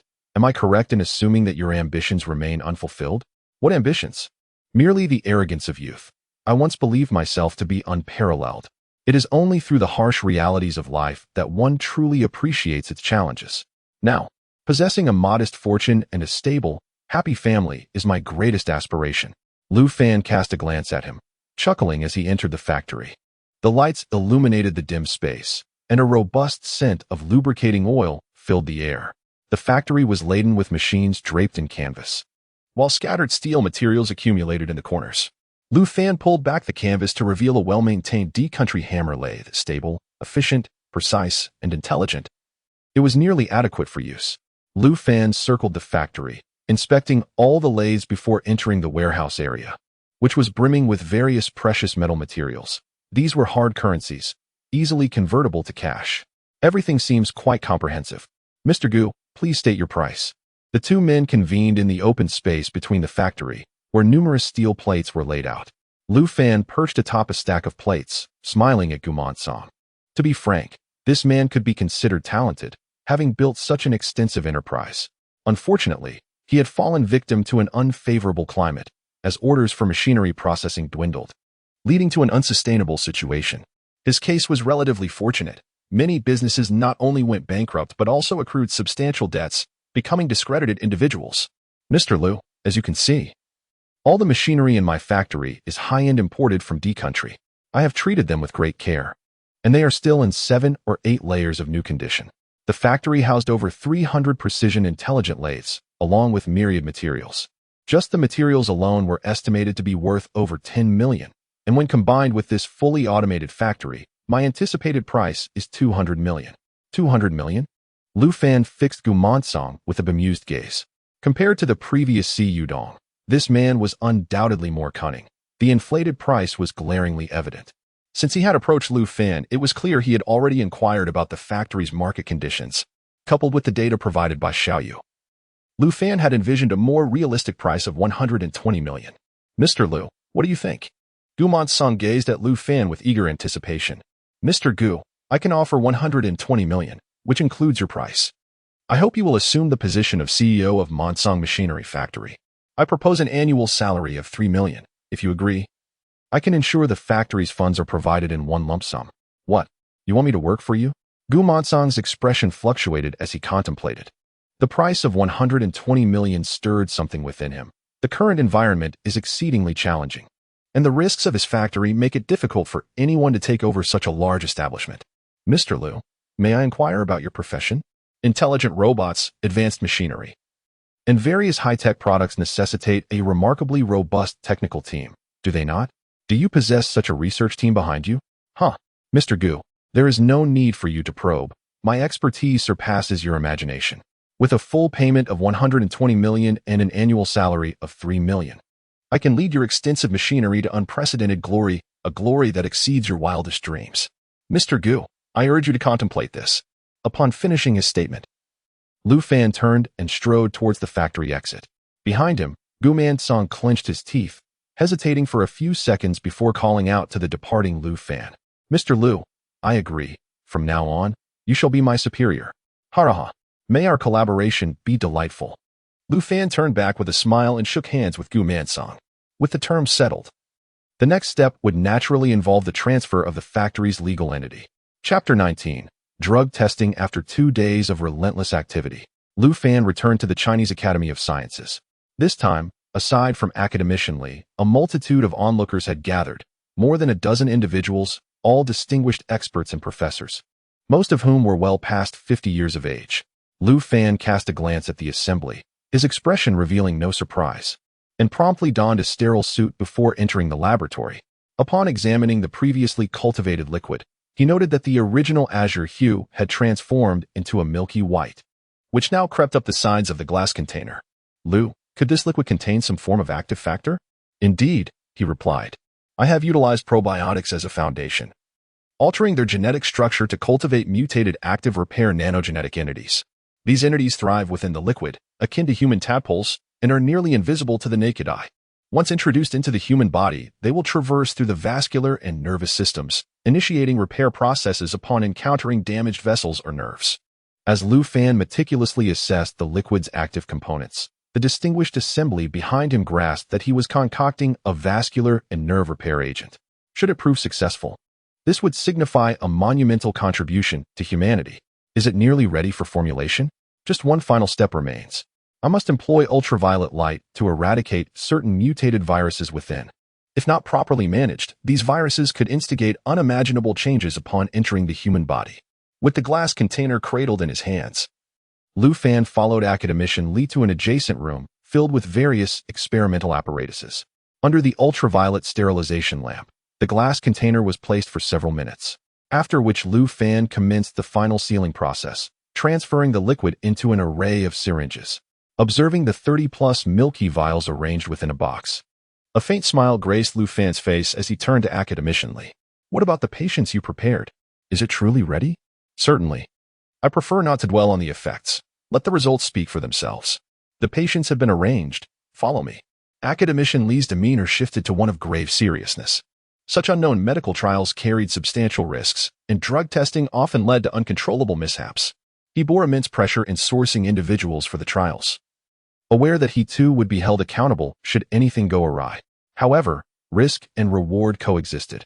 If Lu Fan's agent achieved the promised effects, it could very well emerge as the year's most unexpected success. A group of individuals entered a spacious room where 5 hospital beds were positioned, each occupied by a patient. Beside each bed stood a family member who, startled by the sudden influx of visitors, rose anxiously to their feet. Lu, these are the 5 patients I have arranged. 4 of them are severe cerebral hemorrhage cases, reliant on machines for survival, and 1 suffers from severe myocardial ischemia. He was slated for surgery, but due to his advanced age, the likelihood of enduring the procedure is slim. All these patients exhibited similar ailments linked to cardiovascular and cerebrovascular diseases, sustained solely by medical apparatuses. The moment had arrived to ascertain whether Lu Fan's concoction could indeed restore their lives.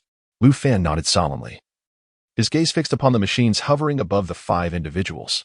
Their blood pressure and heart rates were alarmingly unstable. A mere glance revealed the dire straits they were in. These individuals appeared to be frequent inhabitants of the ICU, their lives sustained solely by the machinery and the daily infusion of nutrients. Should they be disconnected from these devices, their remaining vitality would swiftly diminish. Rest assured, I am confident, he asserted. Have all the contractual formalities been completed? Yes, they are all voluntary participants in this trial. Should any misfortune occur, it will bear no relation to you, came the response. Lu Fan nodded and approached the nearest patient. An elderly woman with sparse hair and a gaunt visage, her frame reduced to little more than skin and bones. Are you a family member? He inquired, directing his attention to a middle-aged man standing by the bedside. The man's sunken eyes and weary demeanor spoke volumes of his distress. Yes, doctor. This is my mother. She suffered a cerebral hemorrhage last year and has not returned home since. The expenses have been astronomical, and due to her age, surgery is not an option. We can only pursue conservative treatment. Please proceed with the medication. We have already signed a waiver. Even if my mother were to pass away here, it would not implicate you in any way. Her demise would be a form of release, he continued, his voice tinged with resignation. Lu Fan sighed and placed a reassuring hand on the man's shoulder. Fear not. In half a month, your mother will be discharged and return home, I assure you. He retrieved a box containing the medication, selecting a vial at random. After disinfecting the emaciated arm of the elderly woman, he completed the injection, watching as the milky solution entered her vein. The room, filled with nearly 20 pairs of eyes, observed the scene in a hushed silence. Following the injection, it is merely necessary to maintain her oxygen and fluid intake, and by tomorrow, you will witness significant improvement, Lu Fan declared. Pausing momentarily to examine the CT scan resting on the bedside, the hematoma in the patient's brain overshadowed a substantial portion of her right cerebellum, a fact that rendered her survival a stroke of fortune. Given her condition, it was likely that the damaged blood vessels and nerves would heal within 3 days, indicating that she would regain consciousness soon thereafter, allowing for a gradual reintroduction of soft foods to restore her bodily functions. In approximately 10 days, she would be fit to leave the hospital, with the remainder of her recovery to take place at home. Doctor, are you saying my mother can return to normalcy? The middle-aged man gazed at Lu Fan with a mix of excitement and disbelief, for he had prepared himself for the worst, viewing this visit as a last-ditch effort. Indeed, she can recover to a state of normalcy, allowing you to honor her for many more years, Lu Fan replied before moving on to the next patient, an elderly gentleman in a similar state of unconsciousness. Without hesitation, Lu Fan administered the injection. It was not until he reached the final patient that a frown creased his brow. This individual was in the most critical condition. Not only was he severely affected, but he also retained consciousness, enduring immense suffering. Doctor, no need for further discussion. Just proceed with the treatment, the man implored. The patient on the bed spoke to Lu Fan in a voice frail to the utmost degree. That single utterance drained a considerable amount of his strength, causing the elderly man's breathing to become suddenly labored. Rest assured, your ailment may appear quite severe to others, yet to me it is rather straightforward. By tomorrow, your suffering will diminish, and within 3 days, you shall be able to rise and walk. The elderly gentleman before him had not endured protracted torment, and his physical constitution remained relatively sound. Once his cardiovascular system was restored, his affliction would be swiftly remedied. After administering injections to 5 patients, Lu Fan handed the remaining medication to Academician Lee, and now it was merely a matter of awaiting the patient's responses. While Academician Lee and his colleagues remained fixated on the machines beside the patients, Lu Fan, having no time to linger, bid them farewell and departed directly. Chapter 20. Just a minor procedure. Upon returning to the hotel, Lu Fan received delightful news. The bounty posted on the dark web had been accepted, and the item was readily available for delivery, contingent upon Lu Fan providing an address. As for the ancient fish, it resides at a depth of 10,000 meters in the deep sea. Unless it surfaces to breathe, capturing it is virtually impossible. How could anyone possibly have obtained this fish? My master, the interlocutor began, it is indeed a fortunate coincidence.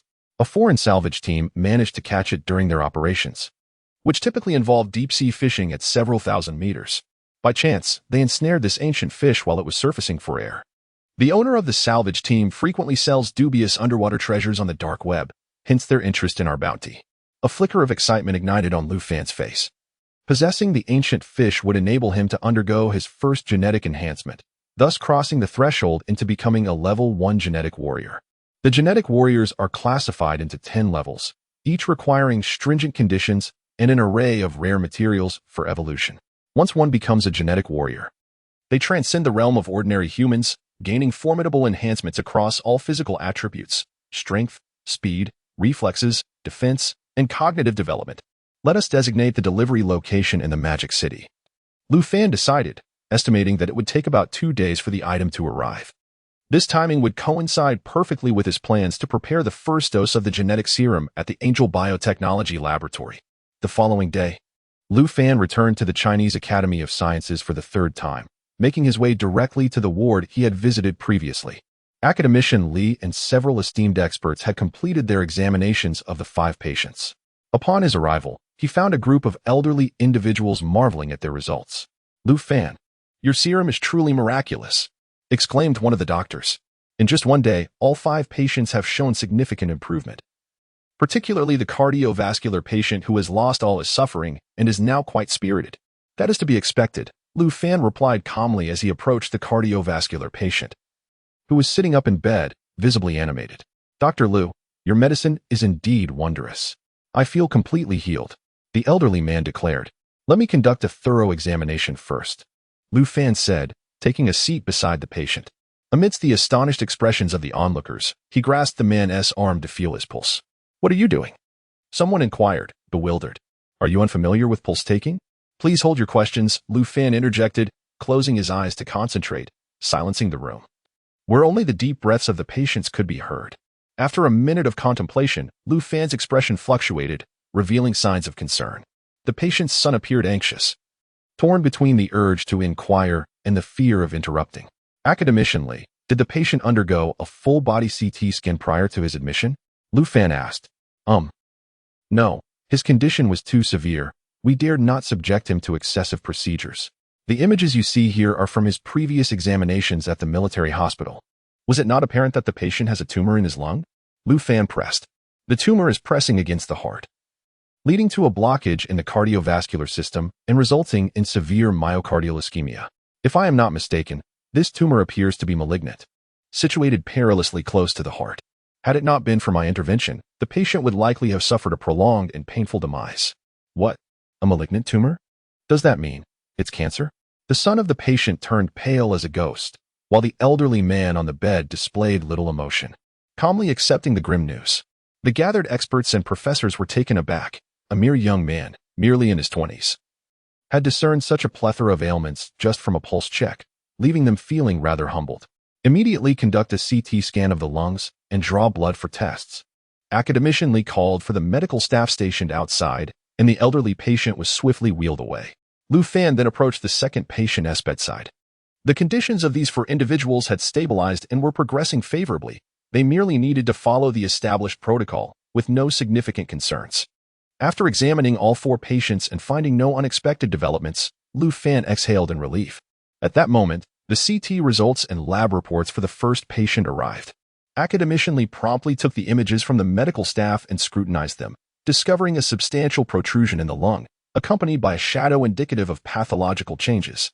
This bulge pressed firmly against the heart, its concealed position explaining why it had gone unnoticed in previous examinations.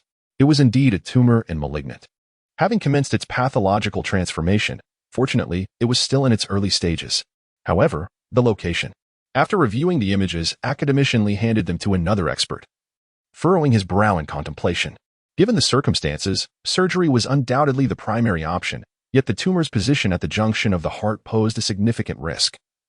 A misstep could result in the patient succumbing on the operating table.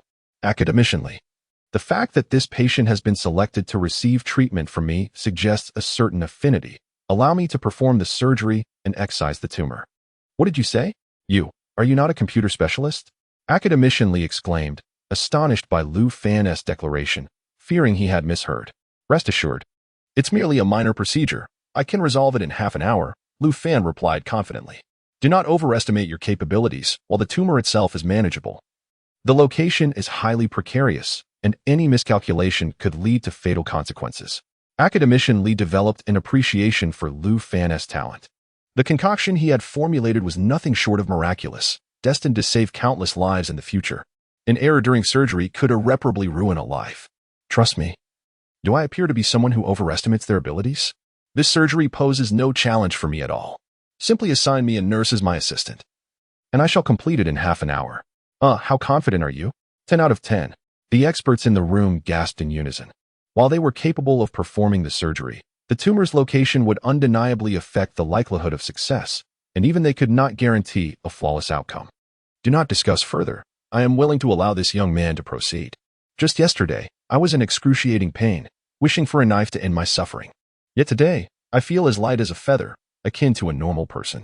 This young man undoubtedly possesses remarkable skills. Let us sign a waiver. Even if I were to encounter misfortune, I would never hold him accountable. The patient on the bed was the first to speak in favor of Lu Fan, and his son echoed the sentiment. Thus, This extraordinary surgery was arranged. Lu Fan requested only a nurse and an anesthetist, refusing any additional assistance. Were it not for the necessity of monitoring anesthesia, he would have dispensed with the anesthetist altogether.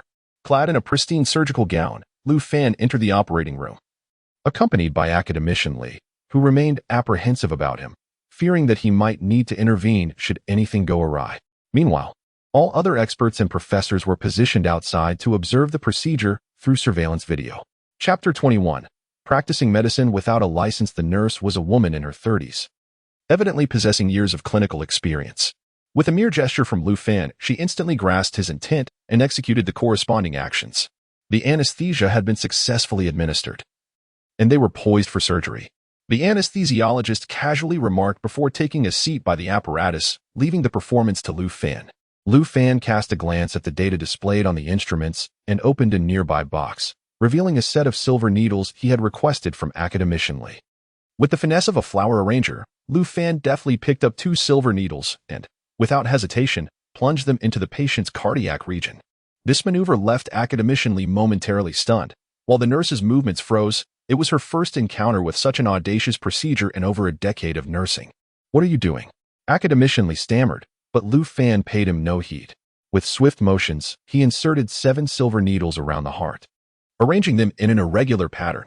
Grasping the final needle in his right hand, he gently nudged the 7 others, causing them to resonate with an eerie vibration, filling the operating room with a low hum. "What is this?" Academician Li's eyes widened in astonishment, disbelief flickering in his gaze, as the scene seemed reminiscent of something he had encountered in an ancient text. "Scalpel." Lu Fan glanced at the nurse, who finally regained her composure and hastily handed him the instrument. With the scalpel in his right hand, he delicately traced the patient's abdomen with his left, confirming the position before signaling the nurse with a line that measured merely 2 centimeters in width. This sight rendered the nurse's hands, poised for sterilization, motionless in midair. This was a pulmonary tumor resection adjacent to the heart, and he dared to attempt a keyhole surgery. Academician Li stood by, equally aghast, scarcely daring to breathe. Noticing the nurse's bewilderment, Lu Fan furrowed his brow, swiftly completed the sterilization, and without further ado, made an incision into the abdominal cavity. Only then did the nurse spring into action, rushing to bring tools for hemostasis and disinfection. Fix the incision, prepare for thoracoscopic intervention, and bring the ultrasonic scalpel.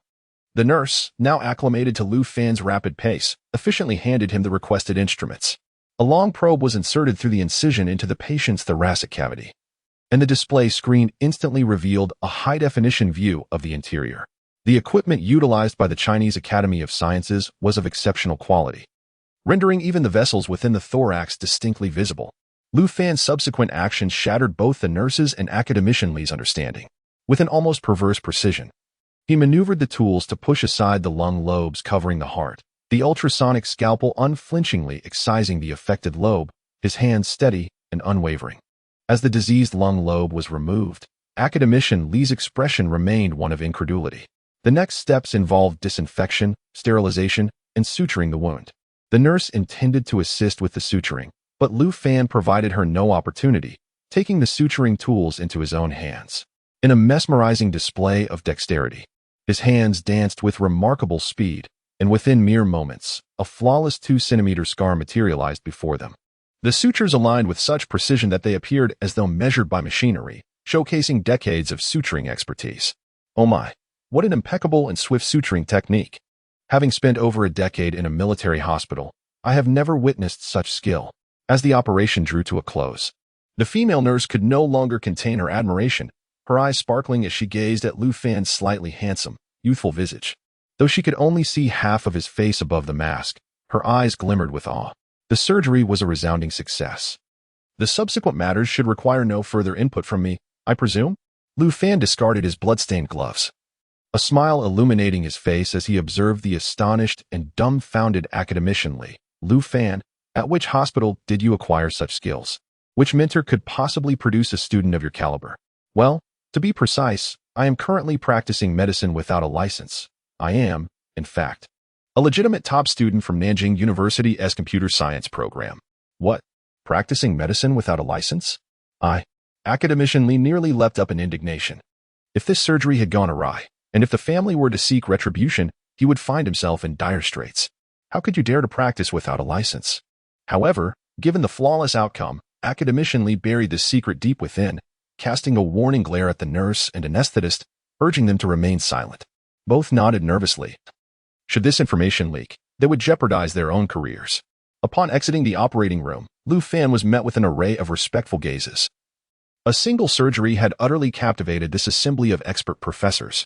In the realm of merit, those with capability earn respect wherever they venture. Doctor, how is my father? The patient's son rushed before Lu Fan.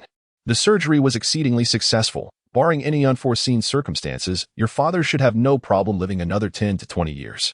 Thank you, doctor. The middle-aged man grasped Lu Fan's hands, tears shimmering in his eyes, and Lu Fan could feel a slight tremor in his grip. Is there any greater accomplishment for a doctor than this moment? In his previous life, Lu Fan had played the role of a physician for a time. But then he possessed extraordinary strength and abilities, rendering patient care almost effortless. Lu Fan, might you be interested in joining the Chinese Academy of Sciences? I could recommend you. But you would first need to endure a period as my student. After a year, you would be able to assume a formal position. Academician Lee extended an olive branch. But Lu Fan smiled and gently declined. He had more pressing matters to attend to and could not afford to squander time on medicine. Very well then. Lu Fan, I have a student who serves as the director of the Education Bureau in Nanshur. Who would have thought that Nanjing University would produce such a talent as you? If you were to join me, I could immediately facilitate the transfer of your records. With a resigned sigh, Academician Lee acknowledged the efficacy of the gene vascular nerve repair solution. He led Lu Fan once more to the office of the second-in-command. Director, we will soon commence extensive clinical trials on this repair solution to test for any potential side effects. If all goes as planned, a miraculous remedy capable of saving millions will soon be born, truly a monumental and benevolent event. Lu Fan, having so painstakingly presented such a miraculous remedy to the nation. What is it that you desire? The second-in-command's discerning gaze met Lu Fan's, who displayed no hint of surprise upon his countenance. Academician Lee, the second-in-command. I wish to affiliate a particular eye drop under the name of China National Pharmaceutical. I currently possess my own company and factory, yet I lack the legal formalities for the eye drops. Eye drops? Topical medications? Is it truly that simple? Academician Lee appeared somewhat taken aback. Compared to the vascular nerve repair solution capable of saving millions, this condition seemed remarkably trivial. You have overcomplicated matters. The gene vascular nerve repair agent can only achieve its maximum efficacy when in the hands of the state. Even without the authorization for the eye drops, I would still dedicate that agent to the nation. Very well, Lu Fan, you have my utmost respect. Here. I promise that as long as your eye drops present no adverse effects, I will facilitate your affiliation under the name of China National Pharmaceutical for legal sales. Thank you, Li Lao, for your assistance in this matter. Haha, the old man is more than willing. Academician Lee nodded with a smile. And it was then that Lu Fan produced a prepared USB drive and placed it on the table. Chapter 22. The emergence of gene enhancement agents. Having resolved the matter of eye drops, Lu Fan hastened back to Mo City, for the Jiaguyu had already arrived. At the dock, he encountered a young African man delivering a silver-white frozen container. Upon opening the box, a dense mist of ice billowed forth, revealing a peculiar fish suspended within, its head disproportionately large while its body elongated like a worm. Shall you promptly process the payment? Lu Fan nodded in satisfaction and instructed her to complete the transaction. Within a minute, the young man received a call from his boss, a broad smile illuminating his dark features. Dear Eastern guest, your generosity shines like the stars above, casting selfless moonlight upon the earth. Lu Fan, uninterested in the flattery, grasped the item and turned to leave. With the medicine in hand, he was eager to commence his first gene evolution without delay.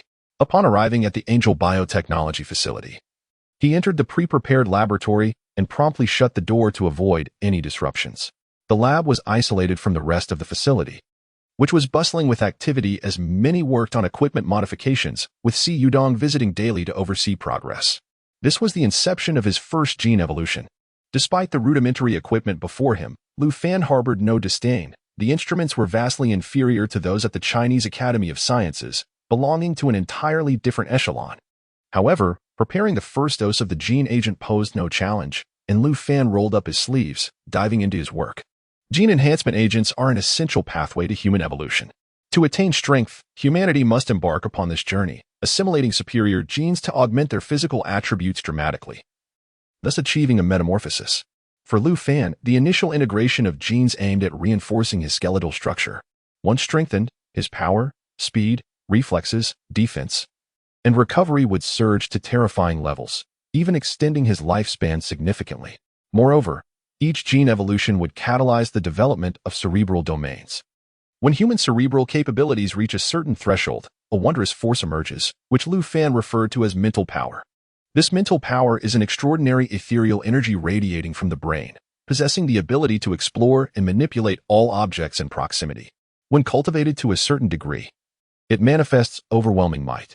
In worlds of advanced civilizations, technology transcends spatial limitations, enabling the creation of interstellar warships capable of traversing wormholes and the development of various spatial weapons and devices. Possessing mental power allows one to manipulate such devices effortlessly, making them indispensable tools for both domestic endeavors and adventurous exploits. After a day and night of diligent labor, Lu Fan beheld a white syringe filled with the agent, a concoction enriched with numerous exceptional genes, harmonized by a gene catalyst to ensure perfect compatibility with his own. Moreover, Xiaoyu's precise algorithm had predicted the outcome, guaranteeing a flawless inaugural evolution. Comma civilization in this lifetime, Lu Fan, shall not allow tragedy to repeat itself. I swear. Lu Fan grasped the syringe and unhesitatingly plunged it into his arm, administering the entire contents until the vial was empty. He then discarded the syringe and awaited the impending transformation in silence. The evolution of genes allows for no margin of error. The human genome undergoes a radical recombination, and even the slightest aberration could precipitate unimaginable catastrophic consequences. The most prevalent mutation manifests as beast-like traits in humans, where the genetic sequences are overwhelmed by animal genes, resulting in a grotesque hybrid of man and beast. In subsequent years, numerous factions clandestinely pursued research into human genetic evolution, yet their techniques remained underdeveloped, leading to the emergence of many half-human, half-beast beings within the Galactic Federation. The progeny of these individuals would inherit their peculiar traits, resulting in an ever-increasing population of these hybrids. Lu Fan once had a half-beast subordinate, a Western woman with flowing white hair and a pair of white wings sprouting from her back. These wings allowed her to soar freely by the age of 3. And her formidable strength earned her the title of Archangel Miona within the Silver Federation. Unfortunately, her fortunes took a turn for the worse when she met with an untimely demise during the final stages of her genetic evolution. Another subordinate, a warrior named Poseidon, derived his name from his inherited aquatic genes, allowing him to thrive in the ocean. His gills bore the characteristics of fish, granting him the ability to breathe freely underwater, though they were often imperceptible to the untrained eye. In the dead of night, shortly past 11, the laboratory lay desolate, punctuated by Lu Fan's deep, guttural roars.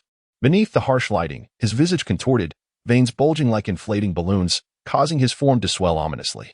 He remained silent, gritting his teeth, with only the heavy breaths escaping his nostrils betraying his turmoil.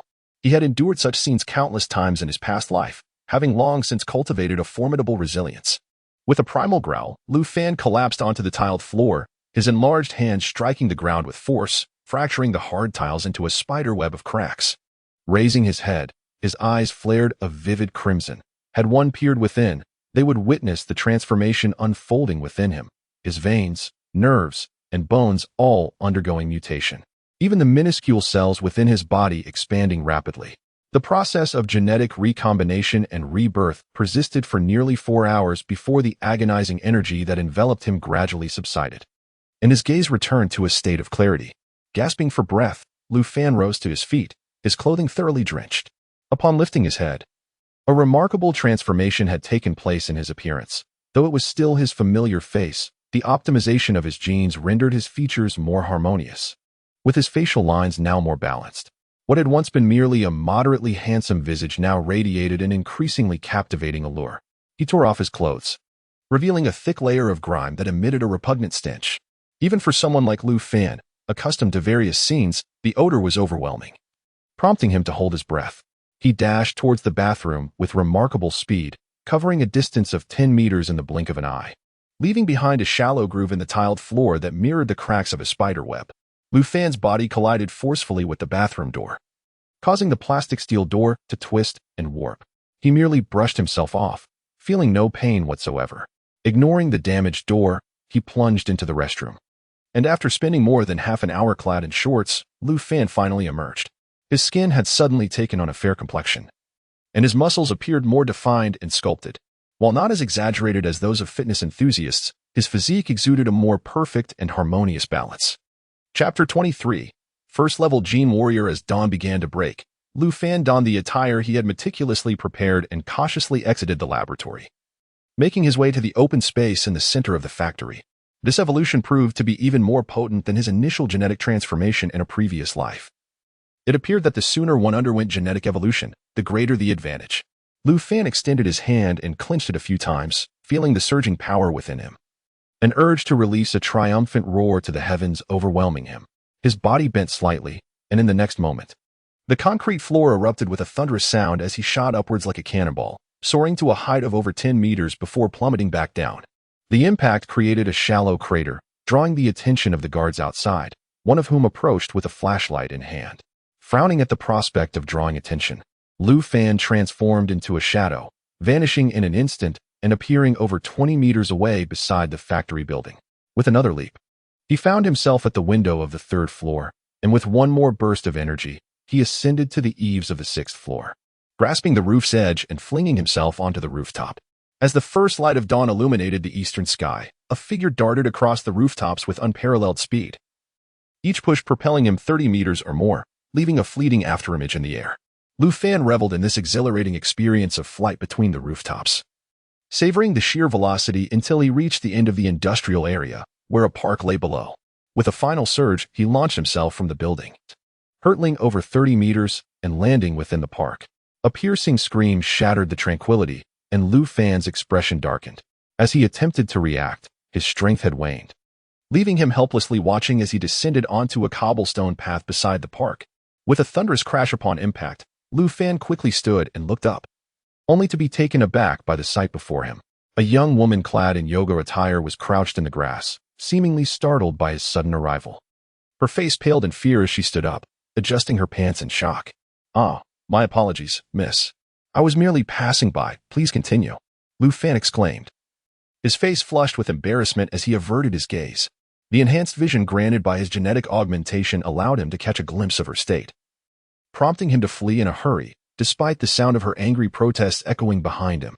Glancing at the rising sun, Lu Fan approached a nearby breakfast shop that had just opened. He devoured over 20 buns and a dozen fried dough sticks, washing them down with several cups of soy milk until his hunger was somewhat satiated. The enhanced physique from his genetic reinforcement had significantly increased his energy intake demands, manifesting primarily in an insatiable appetite. This was the sole side effect of the genetic enhancement serum.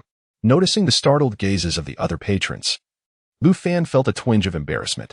He requested the owner to pack 20 meat buns for him, then hailed a cab, setting off towards the bustling metropolis. Lu Fan first arrived at the Angel Biotechnology Company. The preparations on Si Yudong's side had been completed, and the factory was undergoing extensive renovations. The company had also recruited several personnel, finally generating a semblance of vitality. How is the matter regarding the eye drops affiliation with the pharmaceutical company progressing?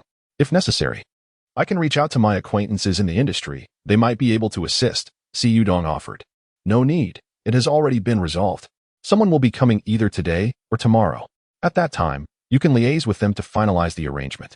Additionally, have the smart robots been procured for the factory? Lu Fan inquired. All sorted? That puts my mind at ease, Si Yudong replied, a hint of joy illuminating his face. He was now closely tied to Lu Fan's endeavors, and their fortunes were intertwined. The smart robots arrived at the factory entrance just before you came. They are likely undergoing adjustments now, Si Yudong informed him. Indeed. Ensure that all smart robots are equipped with chips and connected to the network. I will inject AI to control the robots upon their reception. Henceforth, no workers are permitted to enter the eyedrop cultivation workshop. You must clearly communicate this to all staff. Understood, Lu Zong. Si Yudong responded, his demeanor turning serious. Although he was unaware of the eye drop's efficacy, Lu Fan's secrecy suggested that the results would be extraordinarily impressive. Let us initiate the procurement of materials. The factory is set to commence production. Each vial of eye drops will have a QR code for both anti-counterfeiting and confidentiality purposes. Lu Fan concluded his instructions and departed from the company, following the recollections in his mind to locate Mu Linglong's company.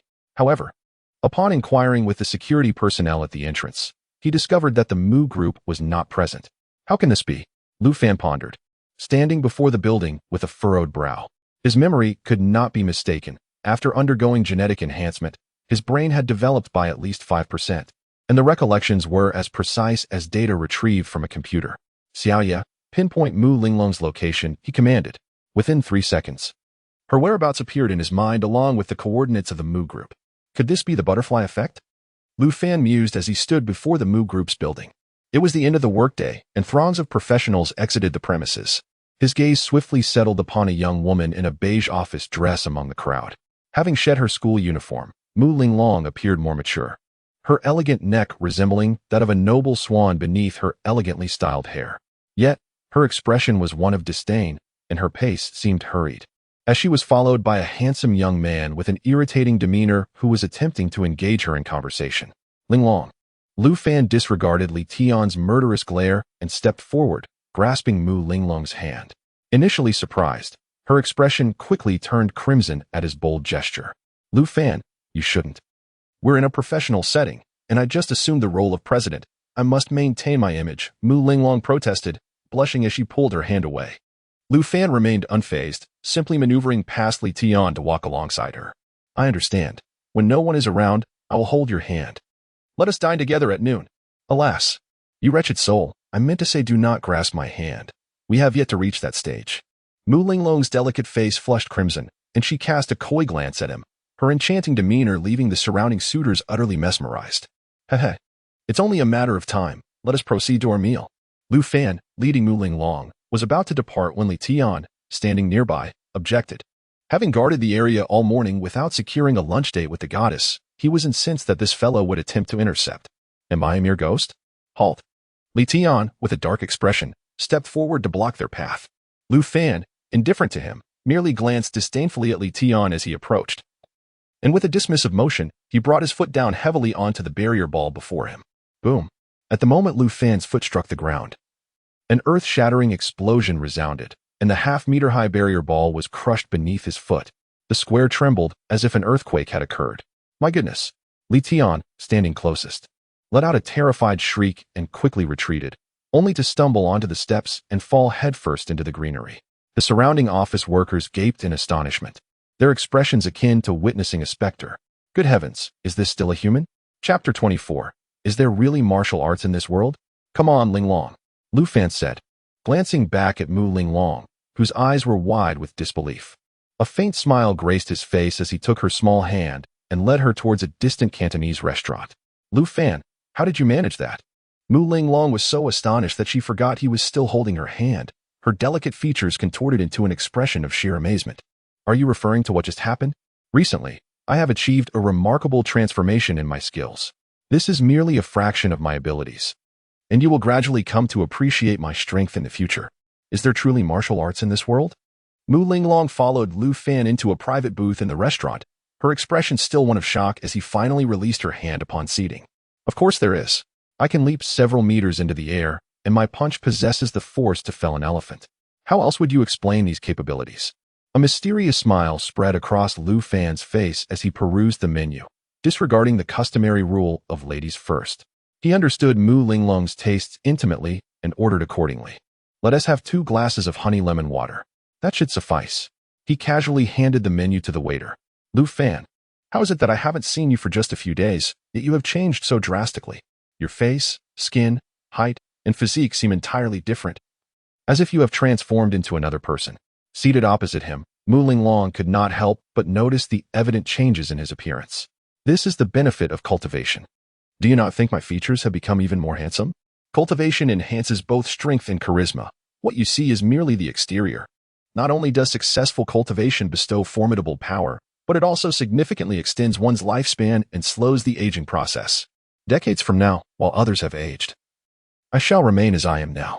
Lu Fan felt akin to the cunning wolf deceiving Little Red Riding Hood, noticing how Mu Linglong was utterly captivated.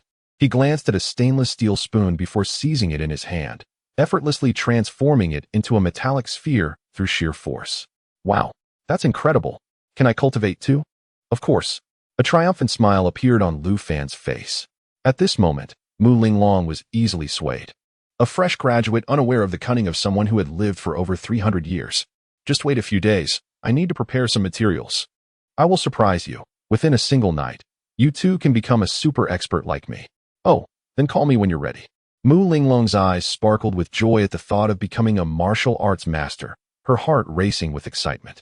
As the waiter began to serve the dishes, Mu Linglong's mouth fell open in amazement at the array of her favorite foods laid out before her, including her beloved honey lemon water. Lu Fan, just who are you? How do you know me so well? I have previously stated that no one understands you better than I do, not even yourself. In due time, I shall reveal the reasons behind this assertion. Lu Fan picked up his chopsticks and served Mu Linglong a piece of steamed chicken wing and some bok choy, followed by a bowl of winter melon soup, and then began to peel some salt-baked shrimp for her. Mu Linglong, with a complex expression, stuffed the delectable food into her mouth. Despite the presence of chicken legs on the plate, Lu Fan deliberately offered her the wings, as she preferred them over the meatier legs. This subtle gesture warmed her heart. After eating a little, Mu Linglong set down her chopsticks and savored her lemonade slowly. It was now Lu Fan's moment to shine. She had initially thought that ordering such a lavish spread would result in waste, yet Lu Fan effortlessly devoured the entire feast, leaving not even a drop of soup behind. Lu Fan, won't you burst from eating so much? Such is the drawback of cultivation. A robust physique requires a sufficient supply of energy. In time, you too shall develop an appetite akin to mine. Huh? This? At that moment, a young couple dining nearby caught their attention. It seemed they were embroiled in an argument, with the man pleading desperately. Yet his words fell flat against the woman who had grown indifferent. Xiaoqing, please give me a little more time. You know my capabilities. I will surely achieve great success and provide you with the life you desire. Li Ronghao, wake up. We are nearing 30. Must you continue to think so naively? Your academic record is indeed commendable. No one can rival you at school, and it was your talent that initially attracted me. However, you studied finance and economics. What company would entrust its funds to a backgroundless, obscure high achiever? Perhaps you will find success one day, but I cannot wait for that. We are both in our late 20s. It is time to face reality. I have already begun dating the heir of our company. He can provide me with everything I desire. Li Ronghao, you have been rejected. For the sake of our dignity, please do not pursue me any further. After she spoke, her expression remained cold as she stood and left. Outside the restaurant, a striking red Ferrari awaited her arrival. She gracefully entered the car, leaving the young man inside the restaurant with a pallid expression as he observed the scene unfold. Such melodramatic events transpire daily in this world. Lu Fan and Mu Linglong merely glanced curiously at the unfolding drama. Initially, Lu Fan paid little heed, but suddenly a name echoed in his mind. Brother, wait a moment. Lu Fan quickly rose to stop the dejected Li Ronghao from leaving. You are Li Ronghao, the dual-degree PhD in finance and economics from Fudan University, correct? What is it? Li Ronghao, clearly uninterested in Lu Fan at that moment, was devastated by the rejection of his beloved. Haha, may I inquire where you are currently employed? Would you be interested in switching to my company? A yearly salary of 1 million, accompanied by a luxury vehicle, performance bonuses, and year-end dividends await you. Lu Fan gazed at the man before him, who was rendered speechless by his words, his emotions swirling in complexity. This individual had traversed the depths of life's tribulations, only to emerge as one of the foremost gold medalists in the realm of trading in manhwa. It was precisely due to the striking resemblance of his name to that of a celebrity that Lu Fan was reminded of who this person was. Such a remarkable talent was not to be overlooked. Are you serious? You can't be jesting with me? Li Ronghao exclaimed incredulously, his eyes wide with disbelief, as if caught in a surreal dream. I am prepared to invest 300 million to establish a financial institution, and you shall be the head of this venture. If you are inclined, resign from your current position at once, and I shall compensate you for any losses incurred. But, how can I trust you? Li Ronghao's hesitation was palpable. The scenario felt too fantastical. Although his current job was far from ideal, it afforded him a monthly income of over 20,000. And given the scarcity of employment opportunities, he feared the prospect of being deceived would leave him in tears. Yet, Lu Fan, undeterred, produced his mobile device and, observing the bewildered expression on Li Ronghao's face, requested his bank account details. He promptly transferred 100,000, insisting he save his contact information. Once you have resolved your affairs, reach out to me. That woman from earlier lacks vision. I hope you shall ascend to the pinnacle of the financial world and strike her with disdainful contempt. Having concluded this exchange, Lu Fan took Mu Linglong's hand and proceeded to settle the bill. It was only after they had departed that Li Ronghao came to his senses. staring at the notification of his account balance with flushed cheeks. Exhilarated by the surreal events that had just unfolded, scenes so extraordinary they seemed unworthy of even the most imaginative fiction. Chapter 25. How do you even know my birthday? Lu Fan, you can't be serious, can you? You randomly bring someone you met at a restaurant to be the CEO of your company. Are you mad? Or is the world going mad? Mu Linglong witnessed Lu Fan's enigmatic maneuvering throughout, left utterly perplexed by his actions. He chuckled and said, Linglong, dare to make a bet with me? I wager that Li Ronghao will become the foremost financial strategist in Longwo within a year. The leading strategist in a year? Impossible. Then let us wager. If he achieves what I claim within a year, you must marry me. If he fails to meet my expectations, you may stipulate any condition you desire. Bah, who would bet with you? Dream on. Mu Linglong could hardly fathom the magnitude of his wager. As a young woman, how could she stake her lifelong happiness? Lu Fan smiled and shamelessly followed her, and to her surprise, he accompanied her to the Mu Group after their meal. Lu Fan, what brings you to our company? I recall that your Mu Group primarily deals in household appliances and various financial investments. This year, I believe you are considering a shift in operations, which nearly led you into the Li family's trap. Am I correct? Lu Fan pushed open the door to Mu Linglong's office, surveyed the room leisurely, and then settled comfortably onto the sofa. Mu Linglong shot him a glare and placed a cup of warm water on the coffee table before him. Indeed, the competition in the small appliance market is fierce. And with the industry shifting towards e-commerce, my father had no choice but to invest in other sectors with the funds at hand. Our headquarters was initially located in Guanghui Building, but since that building belongs to the Li family, we had to relocate here. Lu Fan nodded, having previously speculated this matter. It appeared that the headquarters relocation was ultimately due to his influence. Linglong, I must speak some harsh truths, and I hope you won't take offense. If your traditional enterprise lacks technological innovation or novel ideas, it will inevitably be phased out by the market. You must have sensed that your company has been on a downward trajectory, prompting this shift. However, the current market environment is quite grim. Without fresh ideas, merely retracing others' paths will make it exceedingly difficult for your business to thrive. Mu Linglong nodded solemnly. Lu Fan's words were harsh, yet undeniably realistic. The impact of the market environment had rendered business increasingly challenging in recent years, with countless venerable companies collapsing, evoking a sense of melancholy among their families. I possess an innovative idea in technology. Would you be interested? Do tell. Mu Linglong's eyes sparkled, her starry gaze fixed intently on Lu Fan. Quality over quantity is paramount. Mastering one endeavor can yield substantial rewards. Your Mu Group has established factories and sales chains.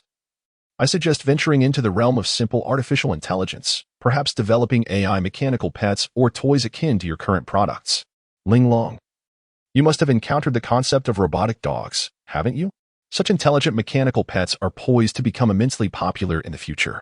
They require no sustenance, do not shed fur or wreak havoc in the home, and their emotional states are of no concern to you. When you are feeling sorrowful or downcast, they can engage you in conversation to alleviate your gloom. When sleepless, they can serenade you with lullabies or tell you stories and accompany you on errands or exercises. Lu Fan, you overestimate our Mu family. We too aspire to create such intelligent AI products, but we lack the requisite technology. You may lack it, but I possess it. The technology one hold is unparalleled across the blue star. What are you implying? At this moment, Mu Linglong comprehended Lu Fan's intentions. He had come to offer himself a favor. I wish to collaborate with your Mu family, providing all the technology while you cover the rest. I shall claim merely 20% of the profits. Moreover, my technology is undoubtedly the finest on Blue Star, unrivaled by any. Lu Fan, wait a moment. I shall summon my father. Realizing the gravity of the situation, Mu Linglong, newly appointed as president, was hesitant to make such a significant decision alone. It was only after 3 in the afternoon that Lu Fan exited the Mu Group, his willingness to collaborate rooted entirely in his regard for Mu Linglong. Otherwise, such advantageous proposals would hardly come their way. In the future, as intelligent AI technology reaches unprecedented heights, the pets people keep will gradually evolve into various forms of intelligent mechanical companions. Young people, in particular, favor the convenience these mechanical pets offer, as they are worry-free and low maintenance. Some intelligent pets may even care for themselves akin to a nanny, leading to a gradual replacement of traditional cats and dogs by their mechanical counterparts. The following morning, Lu Fan received a call from Li Ronghao, who had resigned from his job the previous day, eagerly awaiting the opportunity to pursue great ventures alongside Lu Fan.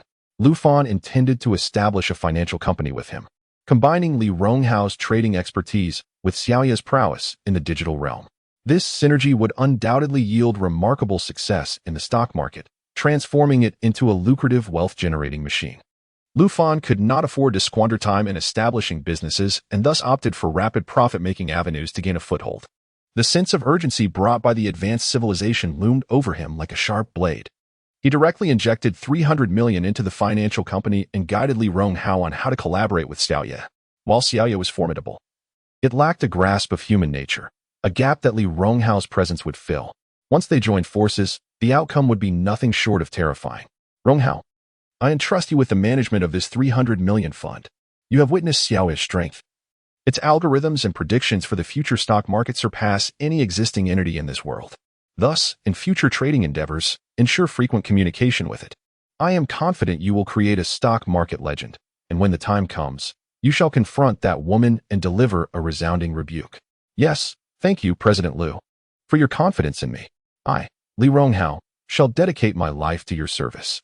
The investment of 300 million not only established Ronghao Capital, but also secured Li Ronghao's allegiance. After calculating the time, Lu Fan contacted Mu Linglong, and they agreed to return to school together the next day to collect their diplomas and attend the graduation ceremony hosted by the institution. The 4 years spent in university may well be the most splendid period of one's youth, with all youthful memories culminating on this day. A striking red Maserati glides into the campus of Nanda, where Lu Fan reclines on the plush leather seat of the passenger side, gazing out at the familiar scenery. Filled with profound reflections. Lu Fan, you casually mention a 300 million investment, yet you don't treat yourself to a decent vehicle? Huh. I have my preferred mode of transportation, though it's not akin to these ostentatious machines. To be honest, I have little regard for those luxury cars. I wouldn't even bother to drive one if it were given to me. Lu Fan, do you really have to boast so incessantly? This car is a $3 million luxury sedan, a birthday gift from my father last year. Birthday? Linglong, you nearly made me forget. In just over a month. It will be your birthday, and I have a remarkable surprise planned for you. What? Lu Fan, how do you even know my birthday? Mu Linglong parked the car in the lot beside the playground, looking at Lu Fan with astonishment. You have no secrets from me. I am privy to every detail. No matter how private, including your bank card and mobile payment passwords. I even know how many moles you have on your body. Bah, Lu Fan, you're being ridiculous. Mu Linglong's face flushed crimson at his words, casting him a fierce glare before she opened the car door and stepped out. Chapter 26, The Malicious Conspiracy Against Lu Fan. What on earth? Is that the third? The third has alighted from the luxurious car of the legendary campus beauty, Mu Linglong. Lu Fan's 3 roommates, clad in graduation gowns, stared blankly at Lu Fan as he approached them with an air of satisfaction. Have you boys really forgotten me after just a few days? You vile creature. Dare to seize my third? I will strip you of your skin to reveal your true form. Mao Junyi rushed forward, grabbing Lu Fan's face, but Lu Fan, feeling irritated, pushed him away. Second, have you not washed your hands after using the restroom? Stay away from me. Haha. It seems you haven't been possessed. Third, I accidentally tore the tissue. My apologies. Lu Fan felt a wave of nausea wash over him, stepping back with a look of disdain. How did you get out of Mu Linglong's car? What has happened to you these days? Big brother Shin Lang stepped forward, wrapping an arm around Lu Fan's shoulder, curiosity etched on his face. I am currently in the pursuit phase with Mu Linglong, but we will soon be together. When we tie the knot, you all better contribute to the wedding gift. What? No way. Am I hallucinating? Are you insane? Third, or am I? You and the campus beauty Mu. At that moment, not only was Lu Fan facing the inquiries of his 3 roommates, but Mu Linglong was also subjected to questions from her friends. She had anticipated such a scene, but she did not expect her classmates to be this nosy. Oh, please stop asking. There is nothing between Lu Fan and me. He is just pursuing me, and I have yet to consider it. TSK. Linglong, you are already considering it. Doesn't that imply something? Previously, when Li Tian pursued you, you did not even hint at consideration. Indeed, who would have thought our legendary campus beauty would be taken by such an ordinary fellow? A group of female classmates surrounding Mu Linglong chattered excitedly, and feeling overwhelmed by their gossip, she shyly retreated to the changing room to change her clothes. As these graduates donned their academic robes to bid farewell for the final time, a nefarious conspiracy against Lu Fan quietly took root. In the distance, In the office of the South University president, Li Tian sat arrogantly across from President Tian Bo, who usually bore a stern demeanor but was now fawning over Li Tian. Pouring tea and refilling cups. Rest assured, Li Tian, I will ensure that what you entrusted to me is executed flawlessly. Such morally deficient students must not tarnish the reputation of our esteemed South University. Yes, President Tian, you need not worry. I have already donated $3 million to the South University public account. Due to the substantial amount, it may take a few minutes to process, but you will receive the notification shortly. At that moment, President Tian Bo's phone buzzed. Upon checking, his face broke into a beaming smile as the balance change notification confirmed the receipt of a full $3 million in cash. With a little maneuvering. Meanwhile, Mu Linglong, who was taking photos with her classmates, caught sight of Lu Fan approaching. Ignoring her subtle gestures, Lu Fan smiled as he took her hand. Linglong, let us take a picture together. Graduation is a once-in-a-lifetime event. Such opportunities will be scarce in the future. Lu Fan, you insufferable fool. With so many classmates watching, you. Mu Linglong, her cheeks flushed with indignation, cast a sharp glance at him, seemingly oblivious to the wide-eyed stares of their peers. Yet Lu Fan was unbothered. Having experienced numerous regrets in his past life, he cherished every moment, especially this day of graduation. If he missed today, he would never have another chance. Boss, come take a few decent photos. Make sure I look handsome. Lu Fan called out to Shin Lang, who was standing at a distance with a digital camera. His 3 roommates watched with jealousy as Lu Fan stood intimately alongside the campus beauty. After a few photographs, Mu Linglong, still blushing, was finally released by Lu Fan.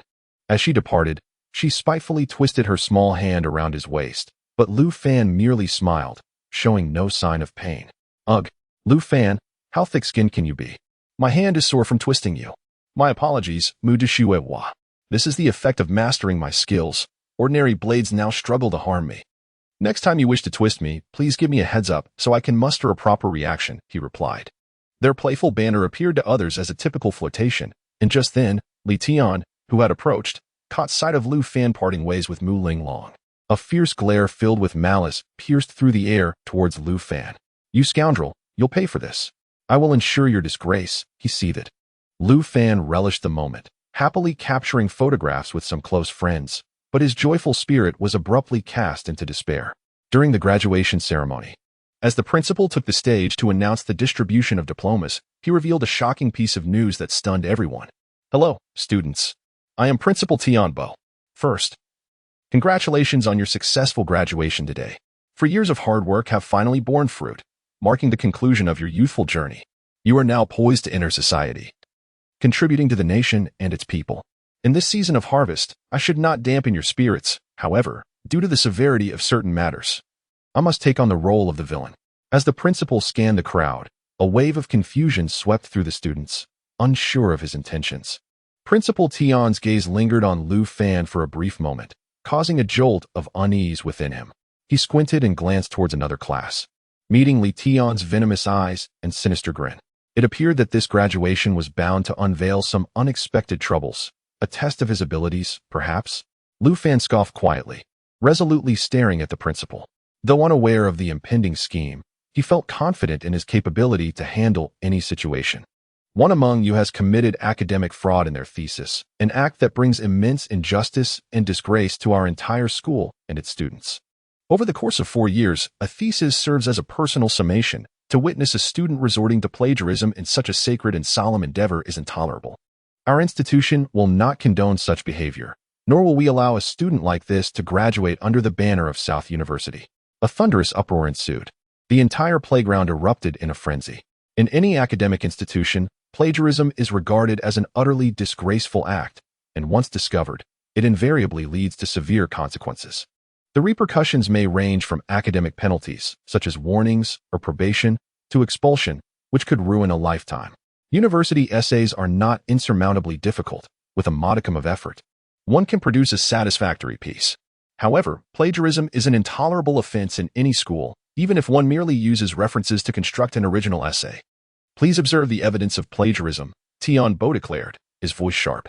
A massive projection appeared on the screen behind him, showcasing 2 graduation theses.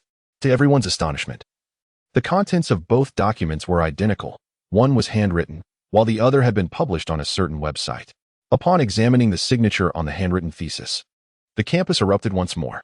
Lu Fan squinted, quickly deducing the nature of the opponent's tactics, a smirk forming at the corner of his mouth. He promptly took out his phone and relayed a few instructions. Lu Fan from the computer science department?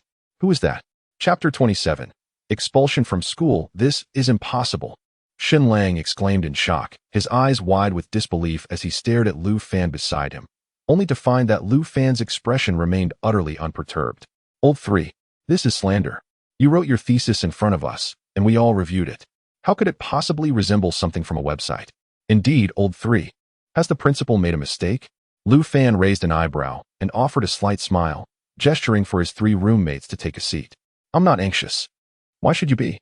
If they wish to fabricate charges, there is no shortage of excuses. I had intended to quietly complete my studies. Yet it seems I must put on a show for my brothers. Just wait and see. His confident demeanor eased the worries of his 3 companions.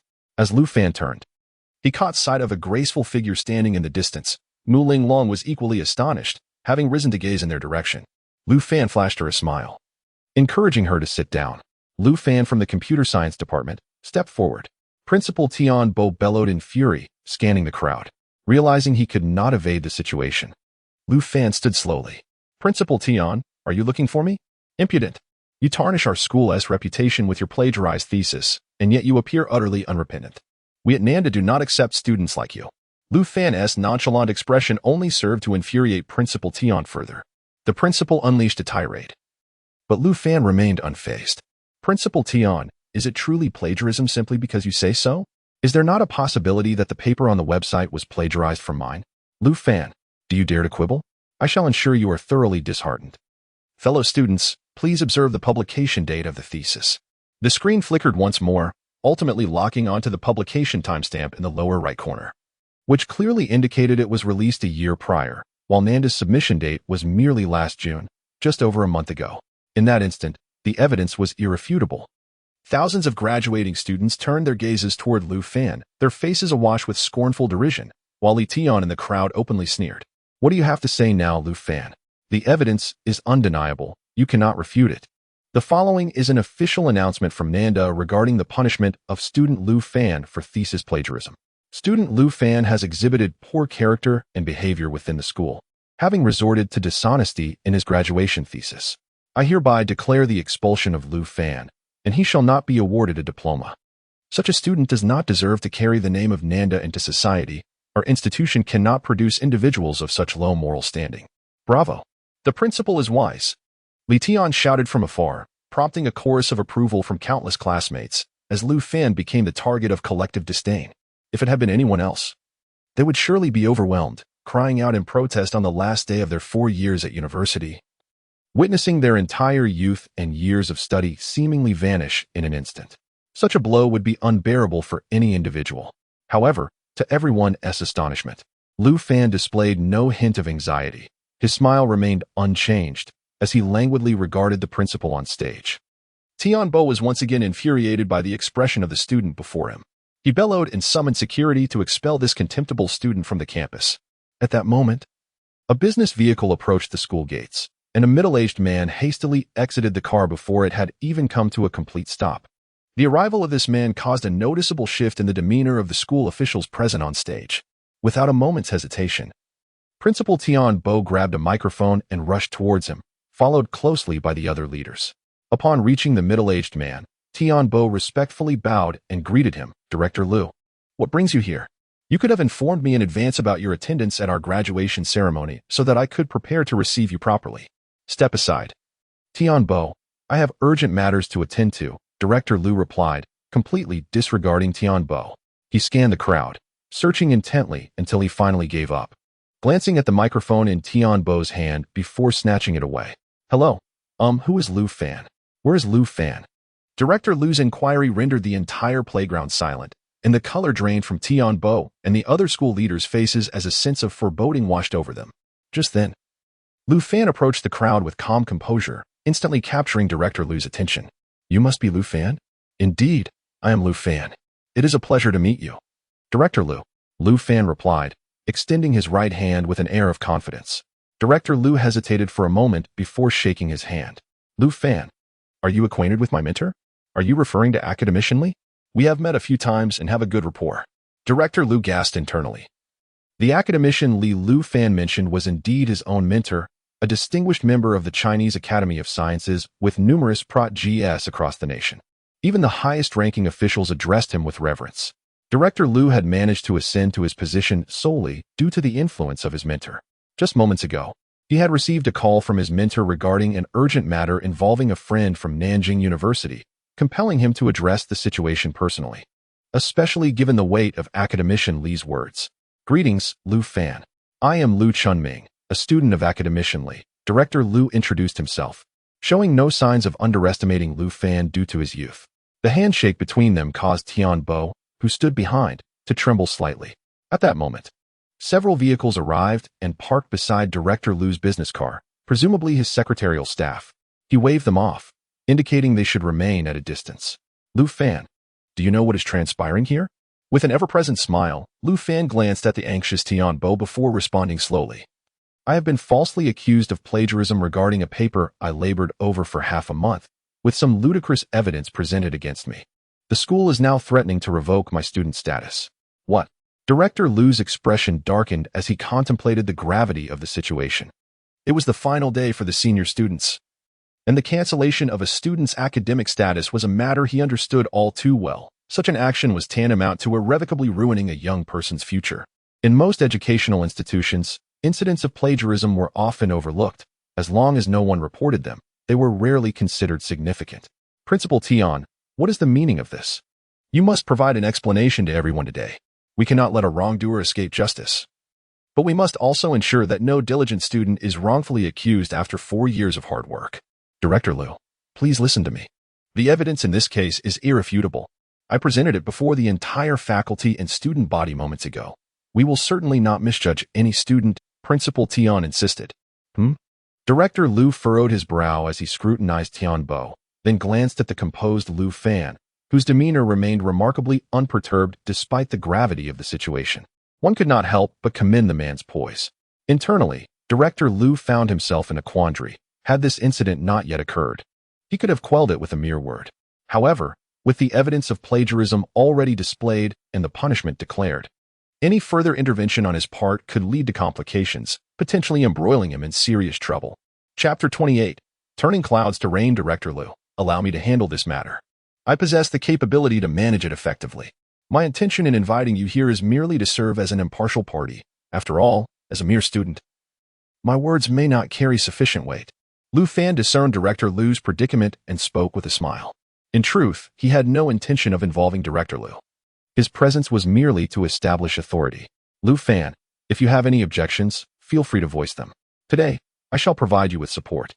As long as you can prove that someone has falsely accused you, I shall not let any individual escape unscathed. Then I must thank you, Director Liu.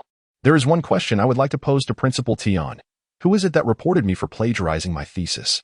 And who presented this evidence? Now that the situation has escalated to this point, surely you do not intend to conceal the truth? Principal Tian's face darkened as he glanced at Li Tian in the distance, who also sensed the unfavorable turn of events and promptly approached. It was I who reported it. What wrong is there in exposing plagiarism?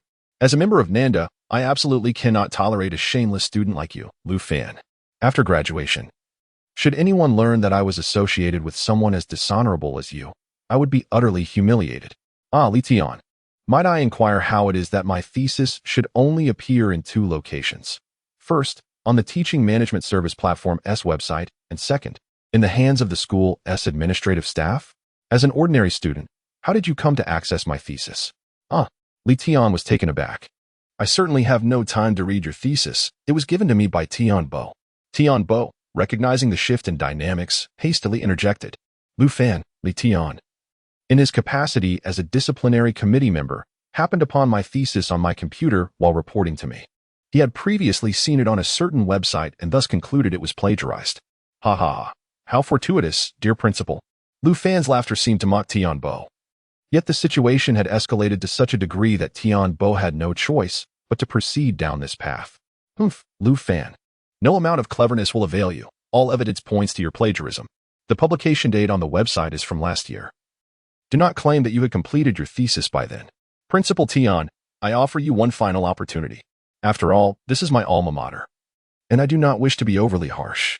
If you rescind your earlier order, I shall overlook this matter. Lu Fan, how dare you? To speak to me so brazenly after committing plagiarism? The punishment has already been declared. Do you think this is a mere game? Tian Bo's words left him with no other options. Lu Fan sighed helplessly, reaching for the microphone from Director Lu's hand. Since Principal Tian has chosen to proceed down this dark path, I shall extend my opportunity. Do not blame me for what follows. Director Lu, might I trouble you to take a seat? I shall present a performance for you all.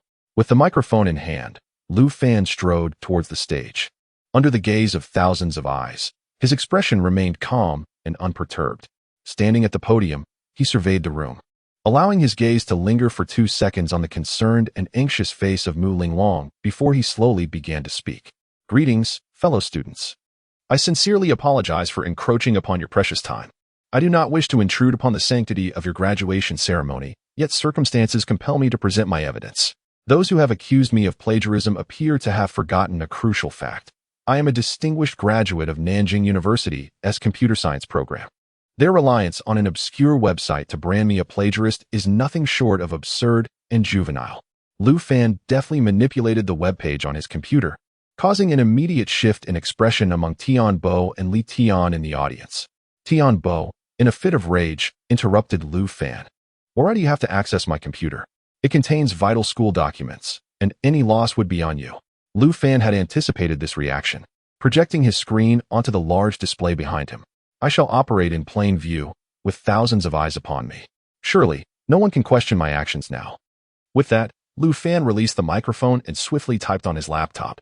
First, he accessed the URL of the plagiarism website and pulled up its source code, effortlessly assuming the role of the site's administrator. Gaining entry into the website's backend, he retrieved all relevant data pertaining to the plagiarized paper. Amidst a sea of garbled text, the publication date of the article was unmistakably clear, revealing that it had been submitted just this morning, a mere 2 hours ago. Lu Fan halted his keystrokes, allowing the screen to freeze on the evidence. As a high-achieving student from Nanjing University, it was evident to all present that Lu Fan had seamlessly infiltrated the website and extracted its backend data. No evidence could be more compelling. While the website's content could be fabricated, the back-end records were indisputable. Shall I elucidate further? Lu Fan inquired with a confident smile. As the atmosphere in the auditorium erupted in murmurs, students began seeking explanations from their peers, while those in the know began to clarify the situation. Meanwhile, Tian Bo and Li Tian's faces drained of color, and Director Lu's piercing gaze fixed upon Tian Bo. He had now comprehended the full extent of the conspiracy, recognizing it as a blatant act of collusion and defamation. Should this plot succeed, it would irreparably tarnish a fellow student's life. Understanding the implications of the plagiarism claims, Lu Fan continued, "Next, allow me to present something even more shocking." He cast a glance at the stunned Tian Bo and Li Tian before reopening a web page on his laptop, revealing the login page for the school's public account. "No. Security, stop him. Drag that student off the stage. That is our school's account, and it must not be tampered with." A dreadful realization dawned on Tian Bo as he grasped Lu Fan's intentions.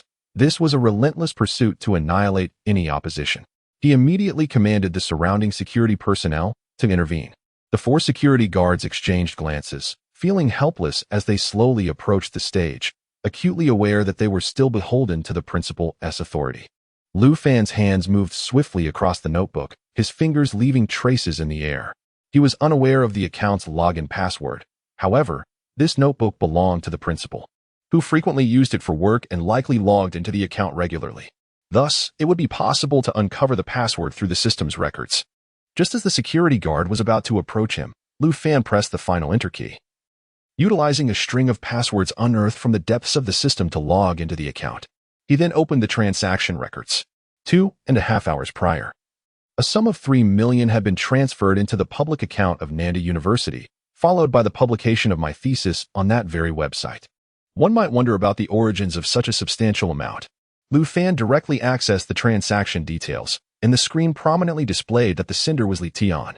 Li Tian was a prominent figure at the school, a wealthy second-generation student known throughout the campus, renowned for his ostentatious displays of wealth and pursuit of the campus beauty. Mu Linglong. What a sensational revelation. I never anticipated that on the very last day of my graduation, I would witness one of the most riveting moments of my 4 years in university. Today, I saw Lu Fan disembark from Mu Linglong's car, while Li Tian had been fervently pursuing her.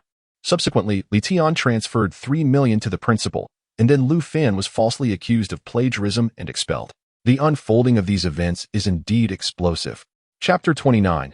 Turning the tide, the 4 security guards were brushed aside by Lu Fan's hand, and upon mere contact, they immediately felt his extraordinary strength. They were just lowly security personnel, earning a meager salary of over 3,000 yuan a month.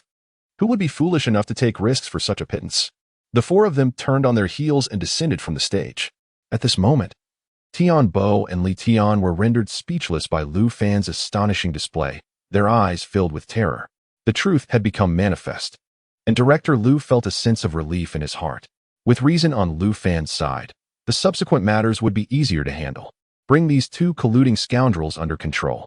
I've already notified the police, and they will take the 2 of them away for processing. Who is the vice principal? Step forward to complete the graduation ceremony and ensure that Lu Fan's diploma is processed immediately. Director Lu's words plunged Tian Bo and Li Tian into despair, their bodies going limp as they collapsed to the ground. Several staff members from the Education Bureau swiftly restrained them. With an imposing demeanor, Director Lu ascended the stage and grasped the microphone, instantly silencing the crowd below. Greetings, students.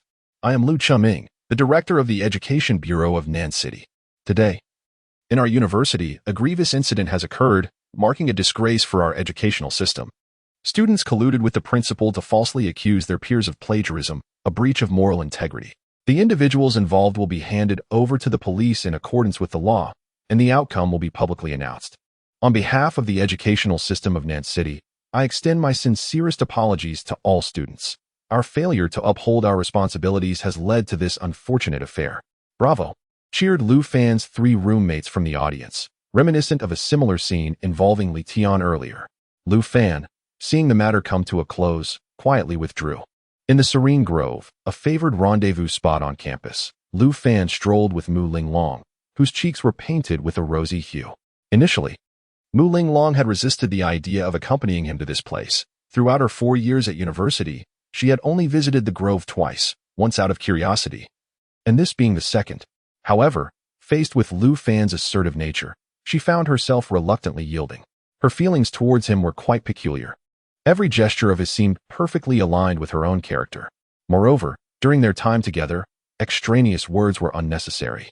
Lu Fan consistently managed to handle any situation in a manner that aligned with her desires, which was precisely why she found it so difficult to refuse him. Oh, the pears are ripe, but alas, they are too high up. Mu Linglong exclaimed joyfully, pointing at several su pears hanging from the treetops. The fist-sized fruits emitted a delightful fragrance that wafted through the air. Isn't this pear tree one we planted during our freshman year? I recall it was during Arbor Day when the school provided saplings for us to plant ourselves. Indeed, I also planted a tree back then. Mu Linglong gazed longingly at the pears, now towering at least 10 meters high. Unsurprisingly, the lower fruits had already been picked clean by fellow students, leaving only the particularly high ones untouched. Lu Fan glanced up, took a couple of steps forward to find the right angle, slightly bent his body, and with a resounding crack from beneath his feet, he shot into the sky. He ascended to a height of over 10 meters before exhaustion set in, and as he descended, he held a branch adorned with several pears the size of a fist. Wow! Mu Linglong exclaimed, her eyes wide with astonishment. Her pure and exquisite face filled with admiration as she gazed at Lu Fan. He plucked the largest pear, wiped it on his clothing, and offered it to the goddess before him. Lu Fan, you are incredible. I thought you were boasting, but I never imagined you could jump so high. Mu Linglong praised him, accepting the pear and taking a bite. The crisp, sweet flavor of the su pear burst with juice, causing her to squint in delight. Linglong, choose a time, and I will help you become just as formidable. This way, when danger arises, you can handle it yourself. After all, I can't always be by your side to protect you, Lu Fan said, affectionately ruffling the girl's hair. The gesture made Mu Linglong's cheeks flush, and she shot him an annoyed glare. Lu Fan, do you think you're petting a cat? How annoying. Well, can I really become that powerful? But I've never trained before. Didn't I hear in movies that one must train from a young age? Then, Linglong, have you seen any shortcuts in movies? For example, dual cultivation, Lu Fan said with a mischievous grin. Mu Linglong instantly understood. her face turning crimson as she pinched Lu Fan's waist playfully. Lu Fan, you're the worst. Haraha. I'm not teasing you anymore. If you dedicate a couple of days, I can help you achieve a transformation. This is the power of technology, not the traditional training you envision. We must believe in science. Mu Linglong nodded, her gaze fixed on Lu Fan's handsome face.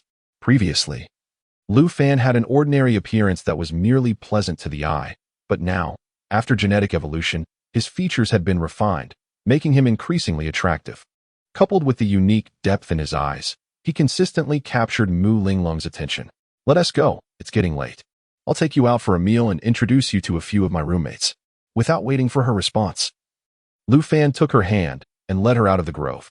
As they strolled hand in hand from their secret rendezvous, the playground was filled with the sound of shattered hearts from countless envious boys, and Lu Fan distinctly felt piercing glares filled with jealousy aimed at him.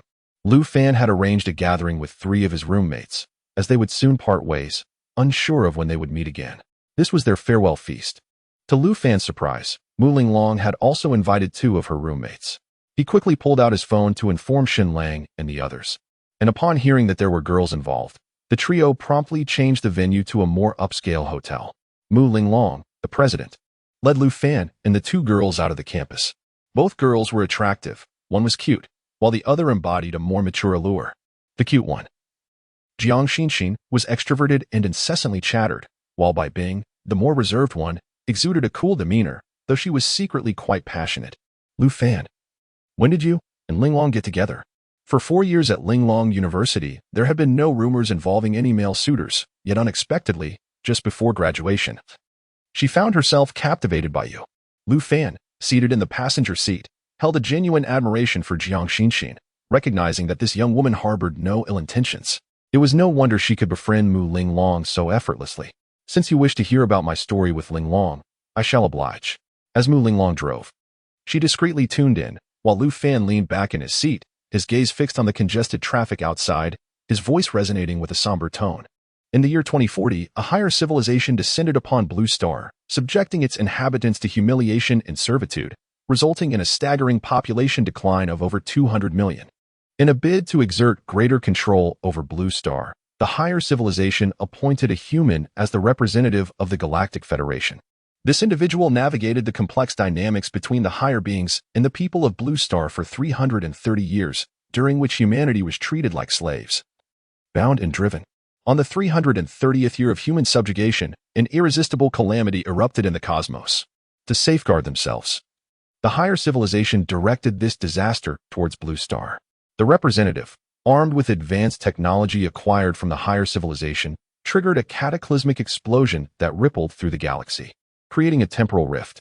Miraculously, this individual found himself transported back to his youth, 330 years prior, inhabiting the body of a soon-to-graduate senior. With the weight of past regrets from his previous life, destiny granted him a second chance. In this new existence, he vowed to amend all the lost opportunities of those 330 years, including the remarkable Mu Linglong, the legendary campus beauty. Chapter 30. Contract Killing. He. Brother Lu Fan, are you currently penning a novel? This plot, once perfected, is sure to become immensely popular. Jiang Xinxin covered her mouth in a delicate laugh. Beside her, Bai Bing wore a hint of disdain, while Mu Linglong, who was driving, maintained a serious demeanor, discreetly observing Lu Fan. At this moment, Lu Fan leaned back in his seat, his eyes vacant and his expression one of weariness and resignation. A sight that stirred something within Mu Linglong. Reflecting upon Lu Fan's previous enigmatic feats and his uncanny knowledge about her, a dreadful thought arose in her mind. Could it be that everything Lu Fan said was true? The car had reached the designated location on the navigation system, a mere 2 kilometers away. Yet it had taken over 10 minutes to arrive, illustrating the severity of the traffic congestion. They were at a prestigious hotel, favored by Nanda students for upscale gatherings. Upon entering the private room, Shen Lang and the others spotted Mu Linglong and her companions, their eyes immediately turning green with envy. They hurriedly ushered the 3 ladies to take their seats, while Lu Fan settled beside Mu Linglong. Old 3, you truly are something. In the final days of graduation, you managed to connect with Nanda's most legendary beauty. Tonight, my friends, and I shall ensure you drink until you're down, to ease my heart's jealousy. Hearing this, Mu Linglong's cheeks flushed, though she refrained from offering an explanation. as they faced the prospect of parting ways the following day. Lu Fan raised his glass of white liquor and downed it in one go, an impressive feat, considering the Tuliong cup he held. His roommates were momentarily taken aback by his audacity. "Old 3, surely you're not trying to show off in front of the ladies. If you end up drunk, it'll be you who feels embarrassed. Don't worry, Old 2. I can handle 1,000 cups without faltering." "Huh, what a boast." Mu Linglong's companion, Bai Bing, shot Lu Fan a disdainful glance, baffled by how such a shrewd individual as Mu Linglong could be swayed by a braggart like him. Lu Fan paid her no mind, continuing to clink glasses with his friends. Remarkably, he maintained his composure after 3 rounds of white liquor previously. Such an endeavor would have pushed him to his limits. The youngest of the group, Shui Chong, suddenly turned his attention towards Jiang Xinxin, engaging her in conversation while securing her WeChat contact. Observing this, Mao Junyi felt a pang of urgency. He fixed his gaze on Bai Bing, but unlike Jiang Xinxin, she proved to be less easily charmed. Although they clinked glasses, she denied him her WeChat, leaving Mao Junyi in an awkward predicament. Meanwhile, at the Nanshi police station, Li Tian, who had been apprehended that morning, was extricated by his father using connections. The law seemed to apply only to ordinary citizens. Those with a modicum of power could navigate the system with ease. For Li Tian, what should have resulted in months of detention was resolved within mere hours due to his family's influence.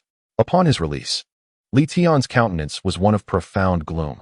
As the scion of the Li family in the Magic City, he had never experienced such humiliation. A meticulously crafted plan had been thwarted by that scoundrel, leading to his public disgrace in front of thousands. This grudge was one he could not bear to let go. Returning home, Li Tian's anger boiled within him, prompting him to pull out his phone and dial a number. "Tiger, please assist me in finding a person. I am willing to offer 500,000. Lu Fan and his group indulged in a lavish feast until 10 o'clock. The 3 young ladies drank juice without incident. Yet Lu Fan's 3 roommates succumbed to inebriation. Although Lu Fan consumed at least 2 pounds of alcohol that evening, his demeanor remained unflustered, and his gaze retained a clarity akin to that of a sober individual. Observing his inebriated roommates, Lu Fan promptly secured a room with 3 beds for them, settled the bill, and departed with Mu Linglong. "First, I shall escort Xinxin and Xiaobing back to school. Later, we shall drive back to the city. I have a meeting early tomorrow morning." Lu Fan had no objections. The 4 of them left the hotel and drove towards the school. As they navigated a secluded street, a van unexpectedly emerged, positioning itself directly in front of Lu Fan's Maserati, prompting Mu Linglong to slam on the brakes to avert an accident. "What kind of driver is this?" Jiang Xinxin, seated in the back, collided with the seat, wincing in pain and cursing. Lu Fan glanced at the group of thugs emerging from the van, then caught sight of another van blocking their rear through the rearview mirror. A cold smile creeping onto his lips. "Stay in the car and lock the doors. I will handle this. They are searching for me, not you." With that, Lu Fan pushed open the car door and stepped out. The 3 young ladies soon realized the gravity of the situation as over a dozen armed individuals emerged from both vans, their intentions clearly hostile. They were not naive, and the precariousness of their predicament was evident. "Lu Fan, you." Mu Linglong's face drained of color as she anxiously called out to him from the car. Lu Fan turned to signal them to secure the doors, and in that moment, a fierce murderous intent flashed across his face. His eyes turned a blood-red hue as he faced the approaching assailants. With a low growl emanating from his throat, Lu Fan suddenly launched himself forward, covering 5 to 6 meters in an instant and confronting a thug wielding a baseball bat. With a swift and powerful motion, he collided with the thugs but using his body. The impact was explosive. The thug, caught off guard, felt as if he had been struck by a train, sent flying as the bat shattered, breaking both his hands and several ribs in the process. The force of his flight knocked down 2 of his companions, leaving all 3 motionless on the ground, their bodies twitching in unconscious spasms. The remaining thugs halted in their tracks, their faces etched with fear as they beheld their grievously injured comrades, who lay on the ground, blood pouring from their mouths as they writhed in agony. Turning to face Lu Fan, the look in his eyes resembled that of one who had encountered a ghost. Lu Fan had no intention of letting them off easily. He was not interested in uncovering the identities of those behind these individuals. In a flash, he reappeared before a thug wielding a steel pipe. The thug instinctively swung the pipe at him, but Lu Fan's right hand twisted and coiled around it with an eerie precision, ensnaring the thug's arm like a serpent. With a swift motion, he seized the steel pipe and struck it against the thug's body. The resounding crack echoed through the air, and the sheer force of Lu Fan's blow sent the thug hurtling away, crashing to the ground and writhing in agony, howling in a most pitiful manner. Discarding the bent steel pipe with casual indifference, Lu Fan's gaze locked onto the nearest individual. That person appeared to be under the malevolent gaze of a demon from the abyss, causing him to drop his weapon and flee in terror. "Oh my, I'm done. Please, don't hit me." Unfazed, Lu Fan's form flickered once more as he swiftly appeared behind the frightened man, raising his foot to deliver a powerful kick. A scream escaped the man's lips as he was propelled through the air like a cannonball. The force of Lu Fan's kick was formidable, enough to instill fear even in himself. The thug flew nearly 20 meters before crashing into the greenery, falling silent. The remaining 8 were paralyzed by the horrifying scene before them. With one leading the charge, they abandoned their weapons and fled. But Lu Fan had no intention of letting them escape. In another instant, he materialized behind one of them, delivering yet another punishing kick. The thug was sent flying once more, colliding with a tree so robust that it snapped upon impact. Upon hitting the ground, he spewed blood uncontrollably. Lu Fan weaved through the remaining individuals, for these ordinary people had no comprehension of the formidable power of a genetic warrior. If Lu Fan were to evolve into a level 3 genetic warrior, a mere thought could obliterate them all. Chapter 31. Would you mind having another girlfriend? The 4 individuals before him were swiftly dealt with, yet the 3 behind hastily climbed into a van, igniting the engine in a desperate bid to escape. However, Lu Fan had no intention of letting them slip away. With a single bound, he closed the distance of over 20 meters in just 2 strides and arrived at the van's side. With remarkable speed, Lu Fan lifted his foot and delivered a powerful kick to the side door of the van, expending nearly all his strength. The air was split with a resounding crack. Boom. As his foot made contact with the sturdy door, a deafening noise erupted, the solid structure caving in nearly a meter deep. The van was sent tumbling away, rolling several times before coming to a rest on its side in the road. The sheer force of his kick was terrifying. Inside the luxurious car, the 3 women watched in horror, their eyes wide with disbelief. They questioned whether they had imbibed too much and were hallucinating. Was Lu Fan even human? This was a van that had accommodated 3 adults, and yet, with a single kick, he sent it flying.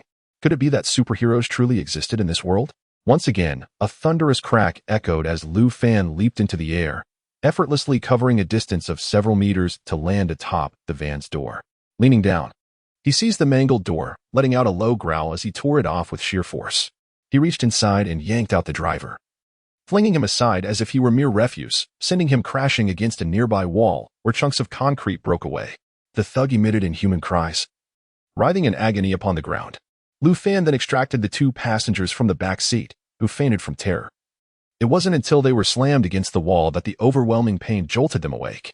Standing atop the van, Lu Fan surveyed his surroundings, ensuring that no enemies remained before the crimson glow in his eyes began to fade. Bending slightly, he created another explosive sound with his foot as he soared down to land in front of the luxury car, the ground beneath him caving in over a meter where he had stepped. He approached the obstructing van, using his right foot to deliver a powerful kick. Boom. The van was sent tumbling away. Lu Fan dusted off his hands before returning to the passenger seat of the luxury car, pulling the door open and taking his seat. With the threat neutralized, he turned to Ling Long and said, "Drive back to school." Yet, upon glancing at Mu Ling Long, he noticed her and the other 2 women were still in shock, their expressions a mix of fear and astonishment as they stared at him, dumbfounded. Ling Long. Lu Fan, how are you so powerful? Mu Ling Long stammered, her hands trembling as she started the engine. Her peripheral vision still locked on the pitiful figures sprawled along the roadside. The scene of a single person being besieged by a dozen, only to turn the tables and pursue them, resembled something out of a film. I possess many remarkable qualities, Ling Long. This isn't the first day we've known each other. Despite the astonishment of the 3 women, Lu Fan remained unfazed within, his expression returning to its usual calm demeanor, making it difficult to associate him with the bloodthirsty figure they had just witnessed. Lu Fan, my dear, I have come to understand why Ling Long has been captivated by you. It turns out you possess such a manly charm. Lu Fan, do you still lack a girlfriend? Oh, right, you already have Ling Long. But would you mind having another? In the back seat, Jiang Xinxin eagerly leaned her head towards Lu Fan's seat, her small hand clutching his arm, her face radiating youthful infatuation. Xinxin, are you out of your mind? What are you doing? Mu Ling Long, feeling both embarrassed and irritated, pinched her playfully, casting furtive glances at the passenger seat. Ling Long, such a powerful boyfriend is simply irresistible. It brings an overwhelming sense of security. I can't help but feel myself sinking deeper. Luda, if you ever need a third party, do feel free to reach out. Lu Fan chuckled softly. Choosing not to respond, his heart belonged solely to Mu Linglong. His 300 years of existence had dulled his fervor for women, and he found greater joy in the sweetness of being with Linglong.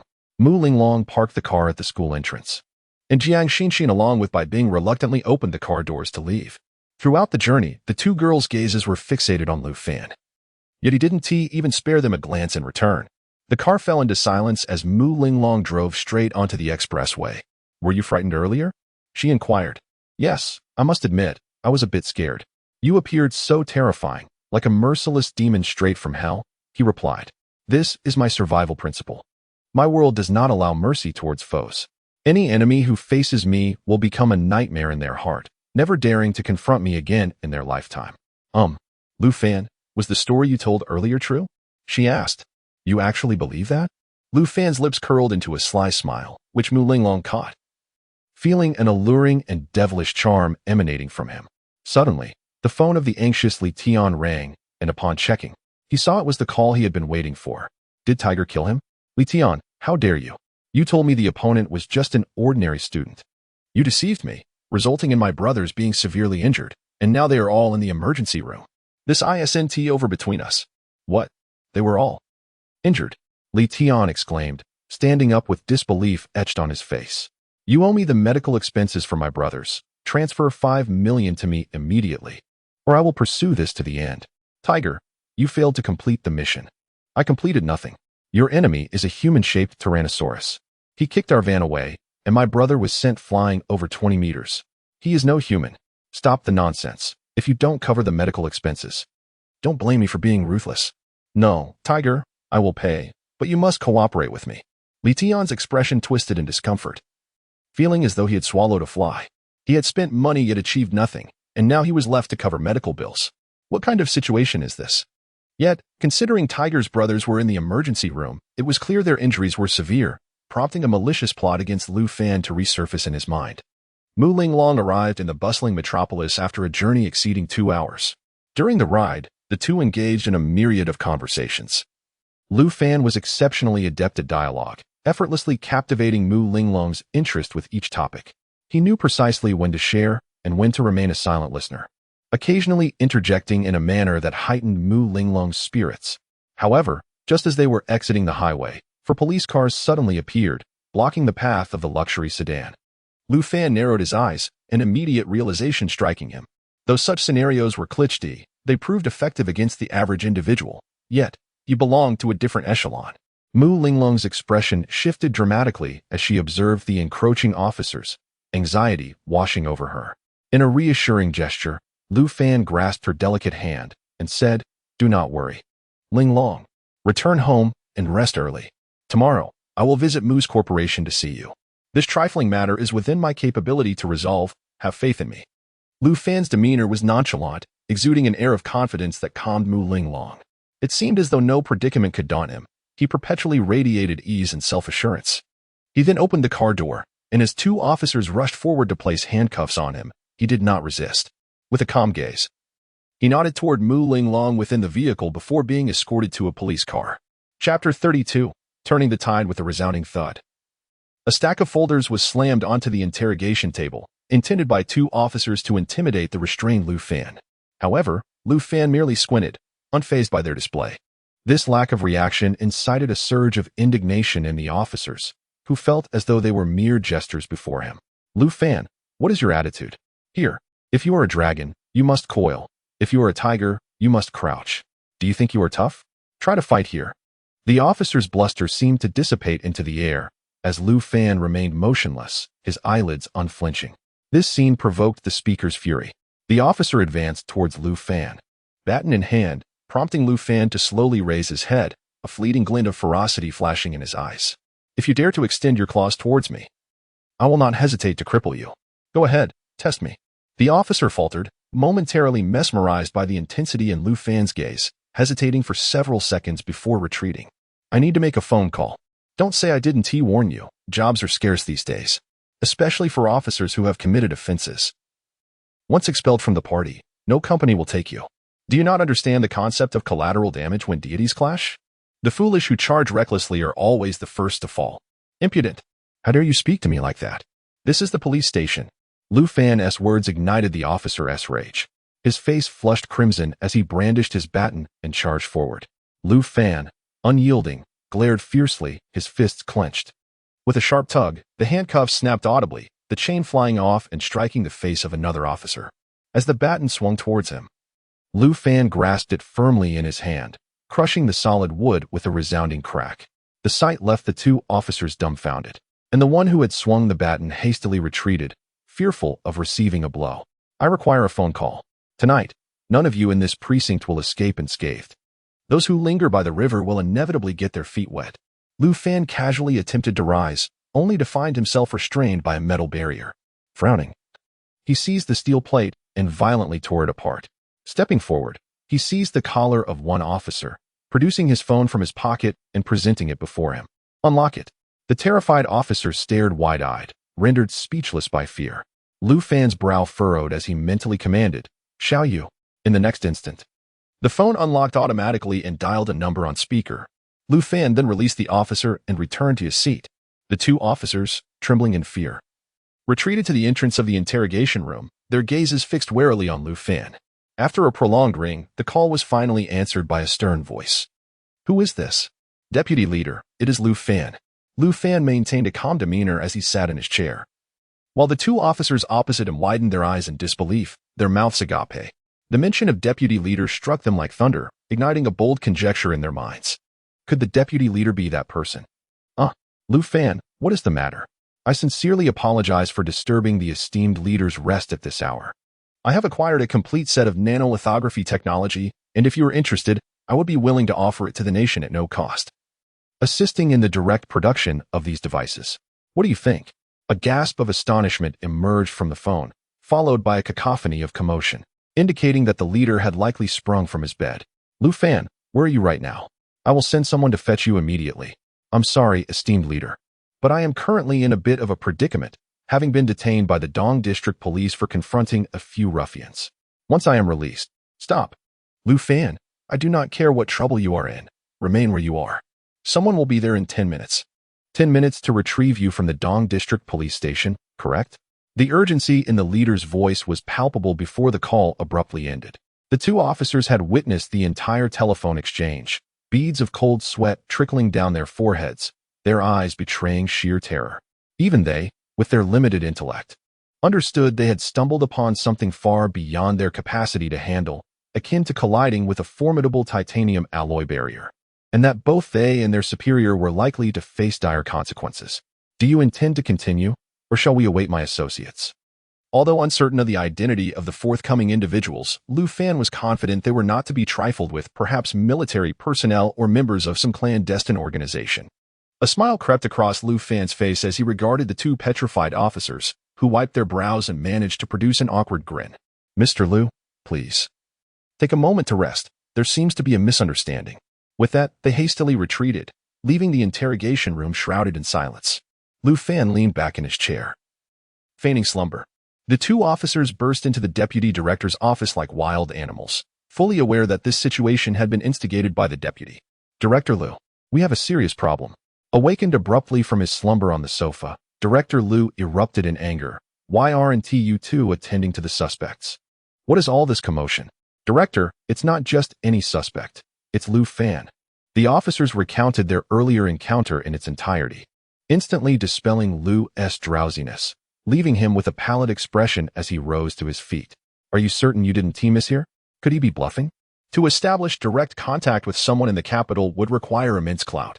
"Director, this is the number Lu Fan dialed just now. Look." One officer handed over his phone, displaying a 4-digit number associated with the capital. "My heavens. This is a red machine number. We are doomed. The Li family will see to my demise."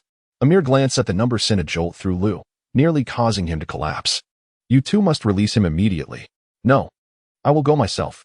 Without even putting on his shoes, Lu dashed out in a state of panic, leaving the two men in the office to exchange glances that mirrored their own dread, fully aware that a monumental upheaval was about to unfold at the station that night. Within the confines of the interrogation room, Director Lu stood before Lu Fan, his voice a mere whisper of contrition. Regrettably, Lu Fan exhibited not the slightest inclination to spare him a glance. Suddenly, the sharp screech of tires pierced the air, and within moments, two young individuals clad in camouflage entered the police station. Director Lu, his complexion ashen, hastened to greet them. A small, red identification booklet was thrust into his face, revealing the imposing words Security Bureau emblazoned upon it. We are personnel from the Longwa Security Bureau, Motor Branch. My code is 384564. Where is the young man you apprehended tonight? The young woman, her countenance resolute and her demeanor icy, spoke with a voice as frigid as ice itself. In the interrogation room, Director Lu, lacking even the courage to scrutinize the credentials presented, led the duo directly to the interrogation room. Upon entering, the woman cast a fleeting glance at Lu Fan, who was seated within. Is this Mr. Lu Fan? 2 minutes later, Lu Fan emerged from the police station. Following the pair, he encountered several vehicles arriving, from which stepped forth several men in uniform. Who is Lu Zhendong? We are from the Modu Municipal Commission for Discipline Inspection. A subtle smile graced Lu Fan's lips. Engaging with individuals of such stature required little more than a few well-placed words, as they managed all matters with commendable finesse. Chapter 33. Simplicity of the Great Way due to a last-minute flight without a seat. Lu Fan was compelled to book a first-class ticket once more. To his surprise, as soon as he settled into his seat, a young woman wearing sunglasses beside him initiated a conversation.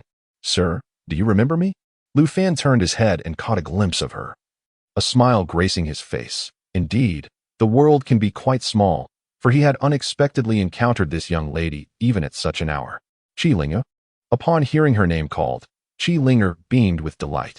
She stood and waved to the woman next to Lu Fan, who promptly vacated her seat for her, evidently her assistant or something of the sort. Thank you for your reminder last time, sir. If it weren't for you, I might have been in dire straits. By the way, what is your name? Qi Linger extended her hand towards Lu Fan for a handshake. Lu Fan, the ordinary Lu from the mainland. Lu Fan exhibited no overt signs of admiration for the renowned star Qi Linger, yet she persistently engaged him with questions. Are you a fortune teller? Ever since you warned me, I've been pondering your words, and as fate would have it, I narrowly escaped a calamity at a banquet in the capital. In truth, I have traversed from the future. Our previous encounter was merely serendipitous, prompting me to offer a word of caution.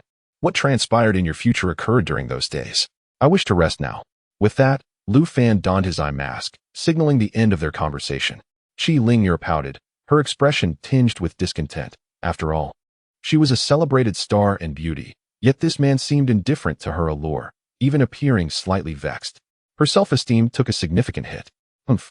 Claiming to come from the future, what a farce. Seeing that Lu Fan had dismissed her, Qi Linger shot him an annoyed glare before donning her own eye mask and drifting into slumber. When they disembarked, dawn had just begun to break.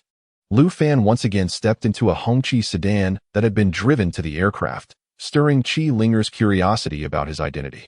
What kind of person warranted having a car brought to the airport for pickup on 2 occasions? As the first light of day emerged, Number 2 surprisingly did not take a break, but received him in his office, accompanied by an elderly gentleman reminiscent of Academician Li. Lu Fan, you have arrived. This is Academician Lu, an expert in the field of chip technology in Dragon Country. Without further ado, Lu Fan placed a USB drive on the table. Assisting in the development of Dragon Country was merely a side endeavor for him. The more crucial materials he contributed, the more he would be valued by individuals like Number 2, which would greatly benefit his future endeavors. Number 2, Academician Lu. This contains all the technical data for a 1-nanometer lithography machine. I trust you will be able to manage it. Number 2 froze momentarily, a look of sheer joy crossing his face as he accepted the USB and plugged it into the computer. Meanwhile, Academician Lu scrutinized Lu Fan with a penetrating gaze. Young man, the 1-nanometer lithography machine is said to have been conquered in the United States, but that merely marks the beginning. Mass production is still a distant dream. Such precious materials would undoubtedly be safeguarded with utmost vigilance. How did you acquire them? Academician Lu, I am merely a young individual who enjoys surfing the internet. The technical materials I encountered were discovered during my browsing sessions. You should have my information. I am a computer science student and possess a modicum of hacking skills, rendering most websites quite manageable for me. Since you are also a computer science scholar, why did you deceive Number 2 into believing that you could assist the nation in producing this nanotechnology? It is essential to recognize that despite the advancements in our country's technology, Even acquiring a nanolithography machine would require a year or two for proper assimilation and production. It is a simple matter to discern whether I can indeed manufacture a lithography machine through a practical test. Lu Fan reclined in his chair, his expression calm as he gazed directly at Academician Lu. His unflappable demeanor garnered a secret nod of approval from Academician Lu, regardless of this individual's actual capability. At the very least, his composure was commendable. Number 2 opened a USB drive, yet the contents were beyond his comprehension. He rotated the notebook towards Academician Lu, who was instantly captivated by the technical materials, diverting all his attention to the information before him. Unable to interject, Number 2 commenced brewing tea with the kettle on the table. Lu Fan glanced over, accepting the tea and deftly cleaning the teaware while boiling water, his movements flowing seamlessly like a graceful dance. Lu Fan's tea brewing skills immediately captured Number 2's attention. Unlike the flamboyant displays witnessed in online videos, his technique was devoid of ostentation. Nevertheless, every action was imbued with aesthetic charm, and paired with his serene expression, Number 2 found himself entranced by the scene. Number 2, please enjoy the tea. With all preliminary arrangements completed, Lu Fan grasped the teapot with his right hand, while his left hand assumed an unusual posture atop his right. Suddenly, his hands quivered with a barely perceptible intensity, causing a stream of tea to shoot from the spout and miraculously land in the teacup. The rich aroma of the tea wafted through the air, leaving Number 2 initially stunned by Lu Fan's actions, prompting him to instinctively raise the teacup to his lips. Lu Fan, how did you brew this tea? The fragrance is threefold stronger than what I can produce. As Number 2 savored the tea, his eyes widened in astonishment. Lu Fan offered a slight smile and deftly poured himself a cup, bringing it to his lips. Brewing tea does not necessitate an array of extravagant techniques. Simplicity is the essence. Each type of tea requires distinct brewing methods. Take, for instance, your esteemed Dahong Pao tea. Despite its name containing red, it is, in fact, an oolong tea, which, in strict terms, falls under the category of green tea. The brewing of green tea emphasizes steaming and simmering. The term simmering in the context of tea preparation refers specifically to Dahong Pao. Given the simplicity of our tea utensils, we cannot achieve steaming. Thus, I must focus on the simmering aspect. There are 2 stringent requirements for the simmering technique. First, the water must be boiling upon entering the pot. Second, the skill of the individual must be exceptionally precise, as most people cannot accomplish such a task.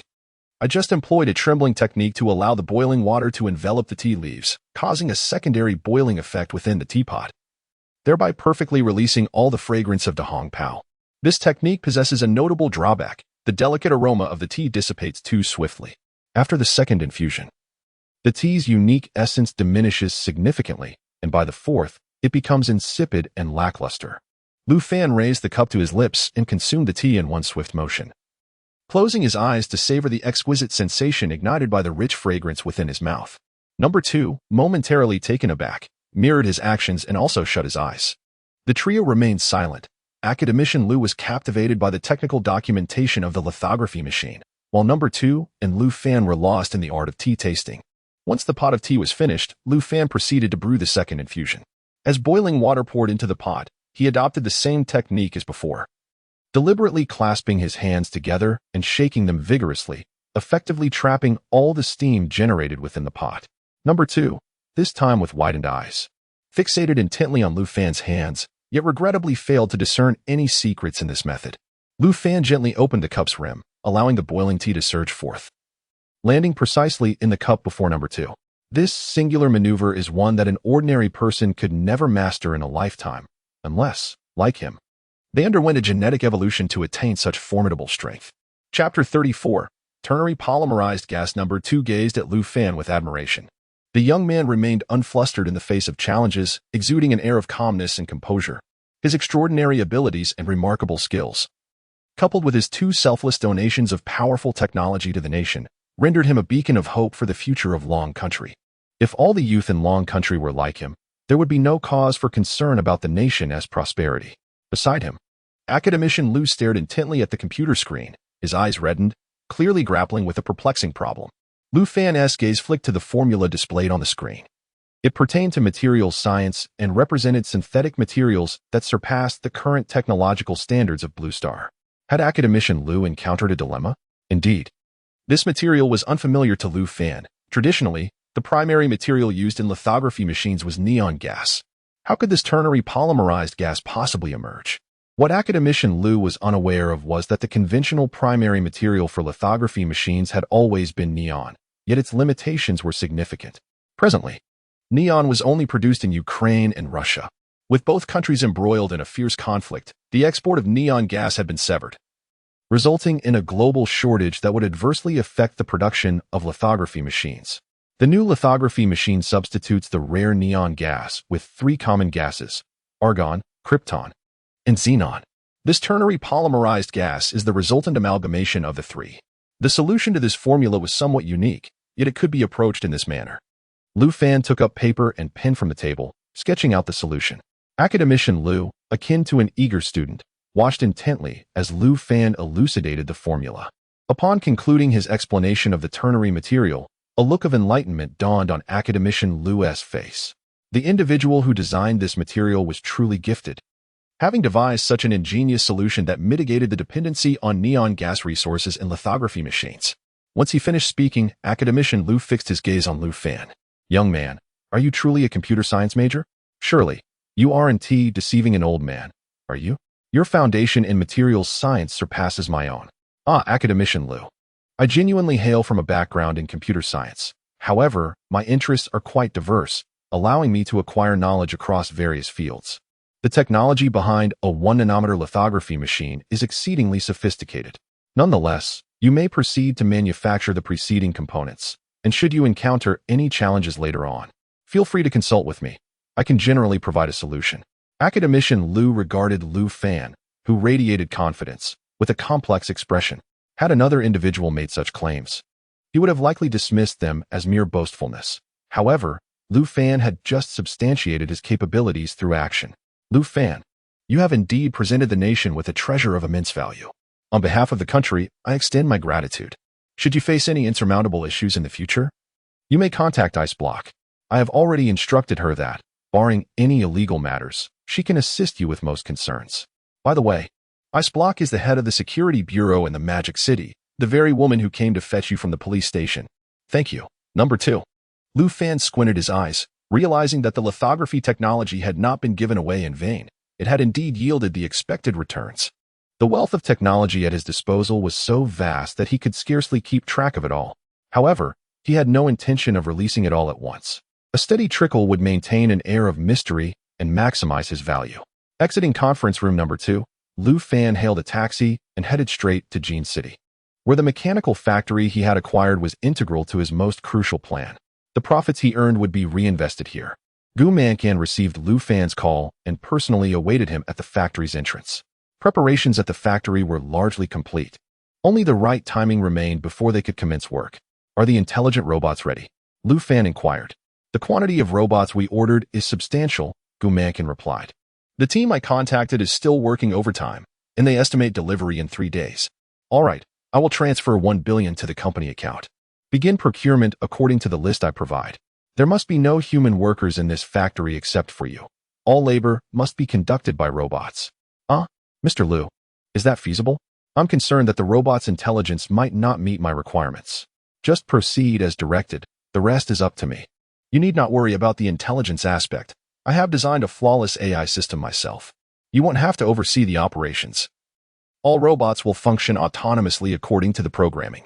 Liu Fan intended to construct some clandestine apparatuses at the factory, thus it was imperative that no outsiders were present. If not for the necessity of having someone watch over it, he would prefer not to involve Gu Mankan at all. Additionally, dismantle everything in the center of the factory. I will need that space. Liu Fan indicated the vast expanse in the middle of the enormous factory, which was perfectly suited for positioning a spacecraft. Once he managed to build a small cargo spacecraft, it would enable the Pioneer robot team to venture into extraterrestrial realms and initiate an industrial revolution. The Pioneer robot team, upon entering the resource-abundant alien world, would grow exponentially, much like a snowball. The development of Blue Star had reached saturation. All resources were monopolized by various nations, and he had no desire to compete with them. As the flight time approached, Liu Fan hurried to the airport to return to Modu. He had initially planned to visit Mu Linglong at the Mu family estate in the morning, but a detour to the capital had delayed him. At work, Mu Linglong appeared distracted. Though Lu Fan had sent her a message in the morning to assure her of his safety, her heart remained unsettled in his absence. It was not until the afternoon that Lu Fan finally made his appearance.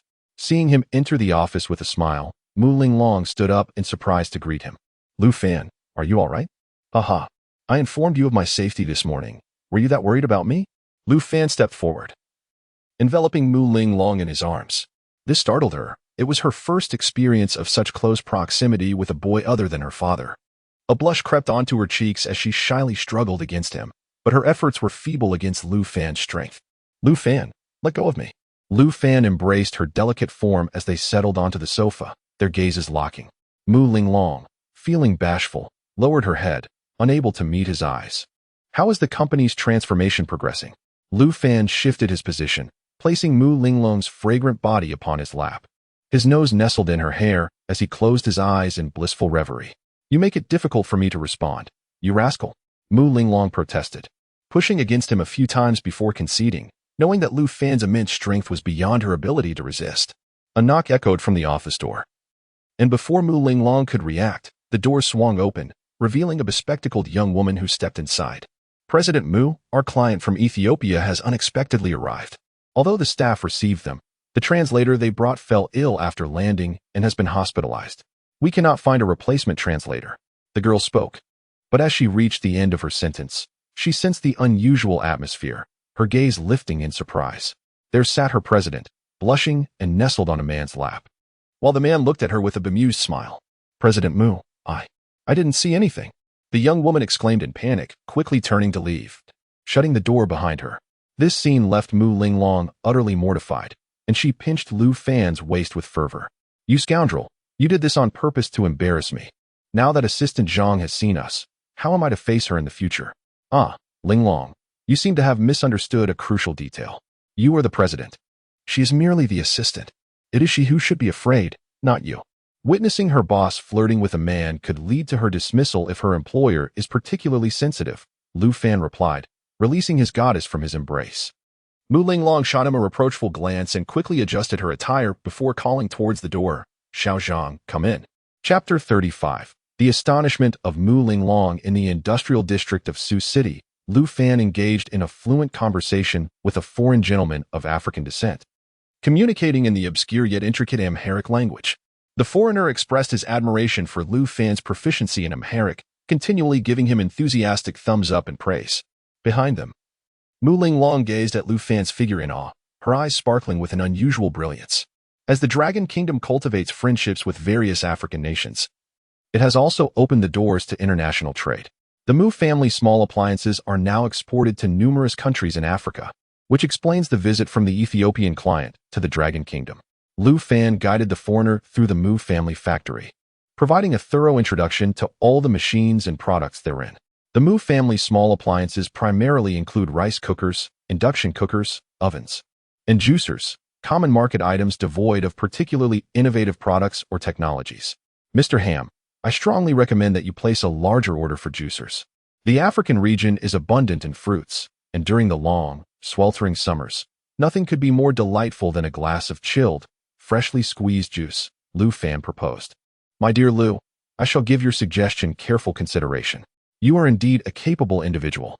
Ham welcomes you to visit Ethiopia anytime. And I assure you of a warm reception, the foreigner replied. Lu Fan and Mr. Ham interacted like brothers, their camaraderie evident as they engaged deeply in conversation. Ultimately, the somewhat naive foreigner, under Lu Fan's persuasion, placed an additional order for 300,000 juicers, along with an increased order for other products. Mu Linglong observed this entire exchange, her perception of Lu Fan's capabilities evolving significantly. Later that evening, she hosted Ham and his assistant at a hotel in Sioux City. After dinner, Lu Fan led her to another industrial district. Angel Biotechnology? Is this your company, Lu Fan? Mu Linglong inquired, astonished as she stood before the massive factory gates. Indeed, the factory has commenced production. Our products will hit the market the day after tomorrow. Currently, we have established an office and store in the Magic City, and all necessary procedures and preparations are in place, Lu Fan explained. What products do you manufacture? Is biotechnology related to pharmaceuticals? She asked. Haha, Linglong. You are quite astute. Yes, we produce pharmaceuticals, But Angel Biotechnology specializes in just one product. Eye drops. Lu Fan revealed. What did you just say? Mu Linglong halted in disbelief, staring at Lu Fan, convinced she must have misheard. You heard correctly, it is indeed eye drops. Linglong, do not underestimate this product. I anticipate it will propel me to the status of the wealthiest individual in the Magic City within a year, Lu Fan said with a mysterious smile, taking her hand as they entered the factory premises. To Mu Linglong's astonishment, the entire factory was operated solely by robots, with not a single human in sight. The expansive cultivation area appeared akin to a scene from a biotechnological experiment, with protective shields surrounding the processes. On the assembly line, bottles of eye drops were being sealed, each thumb-sized vial adorned with anti-counterfeiting codes, while the finished products were transported to a cold storage facility by robots. I have encountered many intelligent factories, yet this is the first time I have witnessed one entirely operated by robots. While these machines certainly reduce expenses compared to human workers, they remain mere machines. Inherently limited in intelligence, when issues arise, they are incapable of responding appropriately. Linglong, the robots you refer to are of a conventional sort. The AI I have designed for these machines surpasses your imagination. Lu Fan, however, did not wish to elaborate excessively to Mu Linglong, for the more he explained, the more words he would need to employ. Such a large factory must have required a considerable investment, yet you only produce a single type of eye drop. What are your thoughts on that? How about this, Linglong? Let us wager. If I can earn 20 billion from these eye drops in a month, you shall marry me. What do you say? Bah, Lu Fan, you think too highly of yourself. Mu Linglong's cheeks flushed a bright red, and she shot him an annoyed glance. Her charming demeanor ignited a fervent gaze from Lu Fan. Under the dim lights of the factory, he stepped closer, wrapping his arm around her slender waist, his eyes filled with tenderness as he gazed upon his goddess. Feeling flustered, Mu Linglong dared not meet his gaze and struggled to escape, yet Lu Fan drew nearer, and they could feel each other's breaths. Lu Fan, no. Mu Linglong's eyes widened in terror, her starlike gaze fixed upon Lu Fan, and the soft sensation upon her lips made her realize her first kiss had been taken. Lu Fan embraced her waist with one arm, while the other encircled her neck, indulging in the delightful taste of her maiden kiss. From initial resistance to an instinctive response, their silhouettes intertwined in the dim light, and it was several minutes before they finally parted. You have bullied me. Mu Linglong pouted in feigned anger, her eyes misty, her exquisite visage captivating in the soft glow. Linglong, I shall not only bully you now, but I intend to do so for a lifetime. I will hold you firmly in my grasp, ensuring you can never escape my clutches. The heartfelt confession rendered Mu Linglong utterly bashful.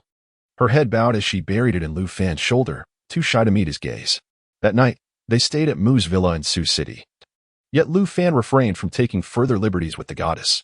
After washing up, he bestowed a gentle kiss upon her lips before departing, which only heightened Mu Linglong's fondness for him. Lu Fan had intended to administer a gene-enhancing injection to Mu Linglong that evening. However, with her company matters awaiting resolution the following day, he reluctantly postponed it for another occasion. Seated in the guest room of the Mu residence, Lu Fan opened his laptop and ventured into the depths of the dark web. If the neon lights of the bustling city represent the fade of this world, then the dark web embodies its shadowy underbelly. Those who access it are far from ordinary, often being arms dealers of some nations at the very least.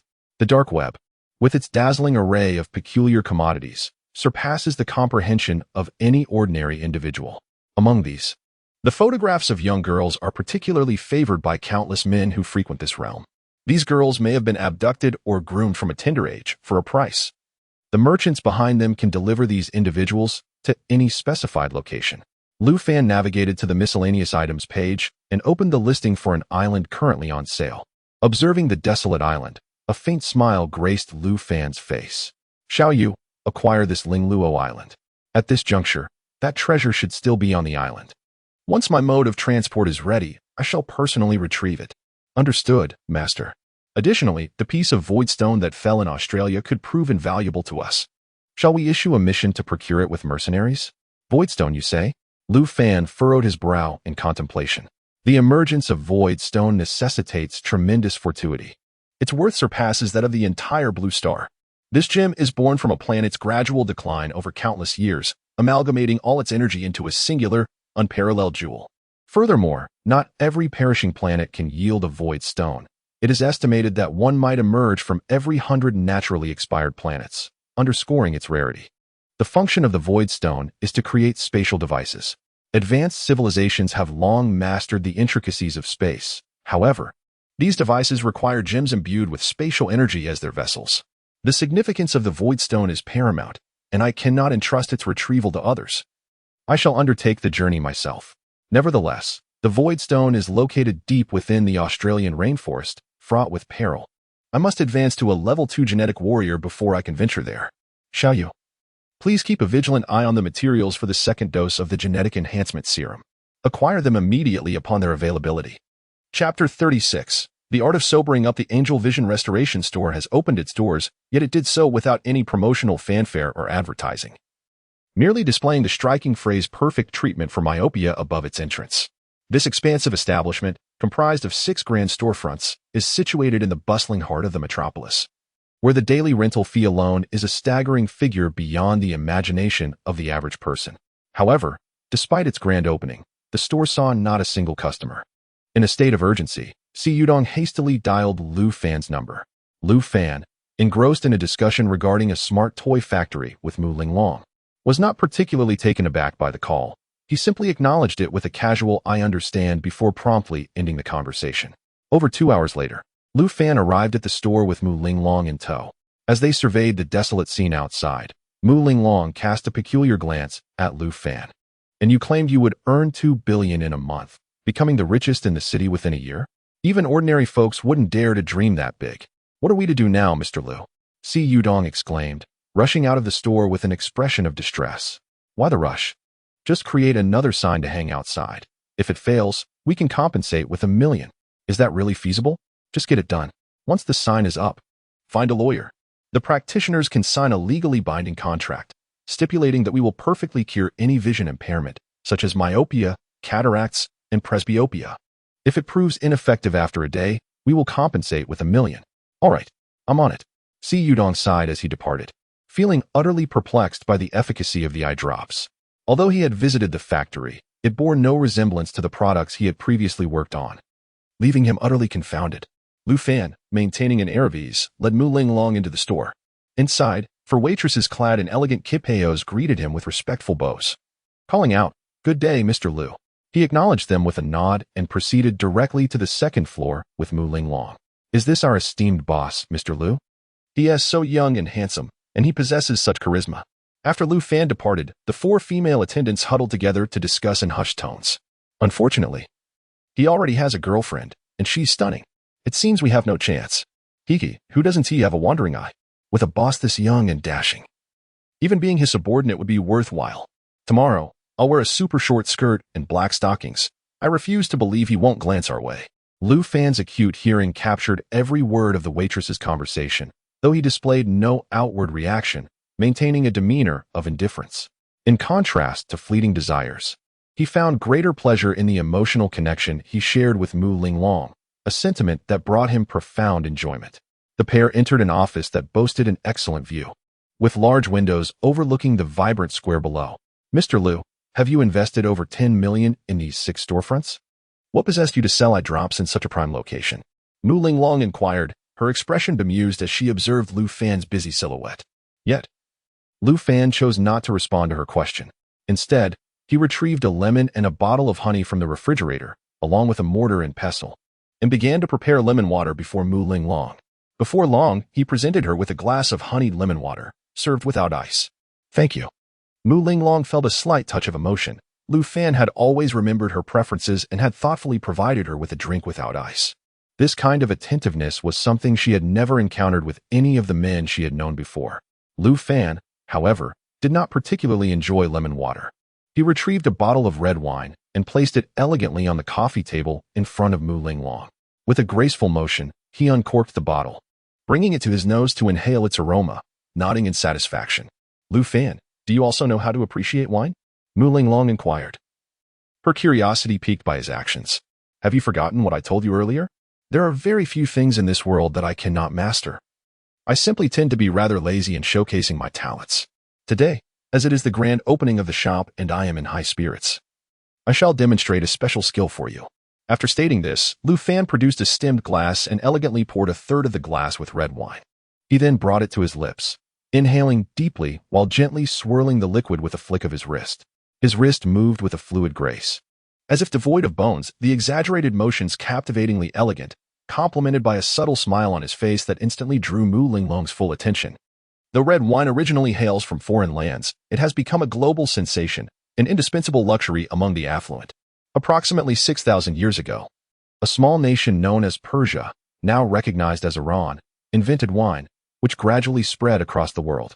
The art of wine tasting requires a profound accumulation of knowledge and experience, along with a lifelong commitment to refining one's palate. For most, wine tasting revolves around seeing, smelling, swirling, and tasting. Swirling serves the purpose of aeration, and today, I shall perform a unique aeration technique for my goddess. The Bordeaux red wine in my hand may not possess the fame of Lafite, yet it is renowned for its exceptional value among wines. This particular bottle is a 12-year-old vintage, and while conventional aeration necessitates uncorking the bottle 2 hours in advance, I shall employ a special method that significantly reduces that time. Lu Fan had swirled the wine glass countless times, and just as Mu Linglong began to think he would continue indefinitely, his eyes narrowed, and his wrist transitioned from a slow to a rapid, vigorous tremor. The movement became so subtle it was nearly imperceptible, yet the wine within the glass erupted into tiny droplets. Buzz. The trembling of Lu Fan's wrist produced a strange sound as the liquid in the glass appeared to boil, creating a spectacle that left Mu Linglong in awe. Her mouth agape. Rise and swirl. Lu Fan commanded, pushing his wrist's motion to its utmost limit. The wine inside the glass suddenly emitted a soft sound, and a plume of crimson mist erupted from the rim, lingering above the glass for several seconds before dissipating. As the red mist faded, the room filled with an intense aroma of red wine. Mu Linglong remained momentarily stunned, her mouth still agape, until she regained her composure a few seconds later. Good heavens! What was that just now? That was the cloud-lifting technique I devised for aerating wine. What do you think? Is it impressive? Is this something a person can truly accomplish? How could an ordinary glass of red wine possibly form a mist? What is the principle behind it? This involves the ultimate manifestation of the techniques of swirling, shaking, and trembling, which most people would find challenging to master. However, your man is no ordinary individual. Come, my dear, savor the difference. Lu Fan raised the wine glass to Mu Linglong's lips, allowing her to take a sip. As the rich liquid flowed down her throat, Mu Linglong closed her eyes to savor the experience. The bitter, sweet, and fragrant notes intertwined, creating a symphony of flavors. Although she had consumed red wine numerous times in her life, never had she felt the essence of it so vividly as she did now. This is the allure of decanting. Regrettably, my current skills are insufficient. Once I elevate my abilities to the next level, I shall reveal to you even more astonishing decanting techniques. Mu Linglong nodded obediently, her gaze filled with admiration. Chapter 37 The Surge of Gene Vision Restoration Liquid Mister. Lu, there is a guest who wishes to see you. A young waitress entered, breaking the tranquility between the two. Lu Fan nodded and led Mu Linglong to the first floor. In the reception hall on the first floor sat a teenage girl wearing glasses, her anxious gaze surveying the decor around her. Upon noticing Lu Fan's descent, her eyes immediately locked onto him. Mr. Lu, this girl wishes to treat her myopia, but is apprehensive about the efficacy of our product. She is currently unable to make a decision and seeks your counsel. Very well. I shall attend to her. Lu Fan guided Mu Linglong to sit across from the girl, smiling as he poured her a glass of water. If I am not mistaken, you must have just graduated from high school, am I right? Are you applying to a police academy or a law or medical institution? How did you know? I am applying to the police university. The girl was momentarily taken aback, gazing at the young man across from her in astonishment, feeling an unexpected comfort from someone who appeared only slightly older than herself. My name is Lu Fan, and I am the owner of this establishment. The fact that you chose to visit our shop instead of a hospital suggests you may have reservations about surgery. Am I correct? Yes. Current myopia surgeries cannot guarantee complete safety, and the risk of regression is quite severe. I feel a little scared. I noticed the sign on your store advertising perfect myopia cures. What methods do you employ? You have indeed come to the right place. Our approach to treating myopia is remarkably simple. Just a few drops of eye drops, akin to the ones you typically use. Oh, eye drops. Disappointment was evident on the girl's face, and it seemed she was contemplating leaving. However, having finally attracted a customer, Lu Fan was determined not to let her go. You are our first customer of the day. As the owner, I can make you a promise. We will administer the eye drops to you first. And if your vision does not improve by tomorrow, you may consider us fraudulent and refrain from returning. By the way, each bottle of our eye drops is priced at 998 yuan. If it does not cure you, we will not charge a single penny. 998 yuan for eye drops? The girl stared wide-eyed in shock at Lu Fan, and even Mu Linglong beside her wore an expression of disbelief. 2,000 for a bottle of eye drops? Why not just rob a bank? Truly, if it does not cure you, there is no fee, the girl whispered hesitantly. Lu Fan, however, smiled and beckoned a waitress over. Bring out bottle number 0001 of the eye drops and administer it to her on the spot. But she hasn't made up her mind yet. No need for deliberation. Once the attendant finishes administering the eye drops, you may leave without any payment. The girl remained hesitant. Yet the waitress approached with a bottle of eye drops the size of a fingertip. Without moving from her seat, the girl leaned back on the sofa and tilted her head back as the attendant administered 2 drops, completely depleting the bottle's contents. The girl squinted a few times. Gradually acclimating herself to the sensation, a refreshing coolness enveloped her eyes, bringing immense comfort. You may leave now, little sister. Go home and sleep for a night. Tomorrow morning, you shall discover that the world has transformed. Do I truly not need to pay? Indeed, however, only after your follow-up at the hospital, if you are satisfied. Should you come to settle the bill? If not, there is no need to return. The girl stood up to depart, her face still etched with skepticism. It was only after she had walked away that Mu Linglong directed a peculiar gaze at Lu Fan. Why do I feel as though you resemble the big bad wolf fixated on Little Red Riding Hood? Ha ha ha, make sure you don't leave with your jaw dropped when you return tomorrow. Upon the return of Si Yudong, he had also employed a lawyer for 10 days. And a sign was hung at the entrance proclaiming 1 million in invalid compensation claims. A contract for the lawyer was printed and placed at the entrance. This immediately attracted a considerable number of people, and under Si Yudong's enthusiastic introduction, several contracts were signed on the spot. This entire sequence of events unfolded before Mu Linglong, who could only furrow her brow at this peculiar business approach. Lu Fan, are you not afraid of losing your entire fortune? No one conducts business in such a manner. Fear not, my dear. I possess numerous means to earn money. You will not suffer any grievances following me. Pooh, Lu Fan, you are taking advantage of me again. I never said I would follow you. With a flushed face, Mu Linglong pinched him, but Lu Fan merely laughed heartily, wrapping his arm around her waist and departing. The next day, Lu Fan returned to the shop with a curious Mu Linglong. They arrived somewhat late, only to find the shop bustling with people. A stark contrast to the previous day's desolation. Oh no, the clients you deceived yesterday have come to confront you. Mu Linglong's face darkened at the sight. With so many people gathered, what else could they be here for? Let us wait and see. As Lu Fan led Mu Linglong into the shop, a young girl rushed excitedly towards him. Big brother, I've come to make my payment. Your eye drops are truly miraculous. After returning home yesterday, my eyes felt pleasantly cool and comfortable. This morning, I woke up to find the world so clear. When I put on my old glasses, I felt dizzy and tossed them straight into the trash. Behind the girl stood a middle-aged couple, both wearing expressions of excitement, presumably her parents. Boss, those eye drops truly cured her myopia. After we thought she had been deceived, we never expected such a magical remedy existed. You must know. We had consulted about myopia surgery at the hospital, which would have cost over 20,000. Now, having spent just 2,000, she is perfectly fine after a night's sleep. You have indeed helped our daughter immensely. The girl's father stepped forward, grasping Lu Fan's hand in a fervent expression of gratitude. Lu Fan turned to glance at the others. Most of them were individuals who had utilized the eye drops yesterday, some likely being their relatives or friends. It is essential to recognize that quality products inherently possess an advertising effect. When individuals experience a miraculous restoration of their vision overnight, their relatives and friends are naturally inclined to inquire about the source of such a transformation. Consequently, the Angel Vision Correction Company will witness an influx of clients driven by its burgeoning reputation.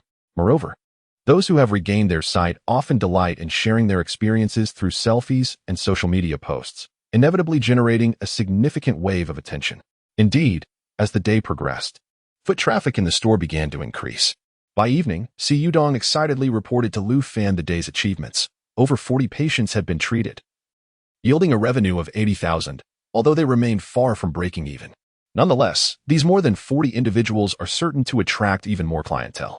Furthermore, the process for customers is remarkably simple. They merely need to apply 2 drops of eye medication before departing, avoiding the cumbersome procedures typical of hospitals.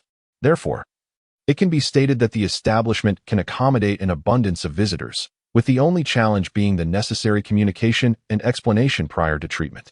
Given this, General Manager C, it would be prudent to hire additional staff and ensure that surveillance systems are properly installed. As the reputation of the eye drops continues to spread, we are bound to encounter certain challenges. Understood, General Manager Liu. Chapter 38, The Intelligent Mechanical Dog in the Industrial Park of Sioux City. Liu Fan has been diligently working in the Mu family's workshop for the past 2 days. His focus has been on creating the Mu family's next flagship product, the mechanical dog. Lacking a technical team, the Mu family relies solely on Liu Fan's expertise for this high-tech endeavor. Over the course of these 2 days, a lifelike mechanical dog has materialized before them. Liu Fan, having scarcely rested, dedicated himself entirely to crafting the dog-esque components, a commitment that did not go unnoticed by Mu Linglong. Is this it? Before them stands a pink mechanical dog, about 50 to 60 centimeters tall. Unlike the distinctly mechanical appearance of dogs seen online, this mechanical canine bears a striking resemblance to a real dog, fooling the eye from afar.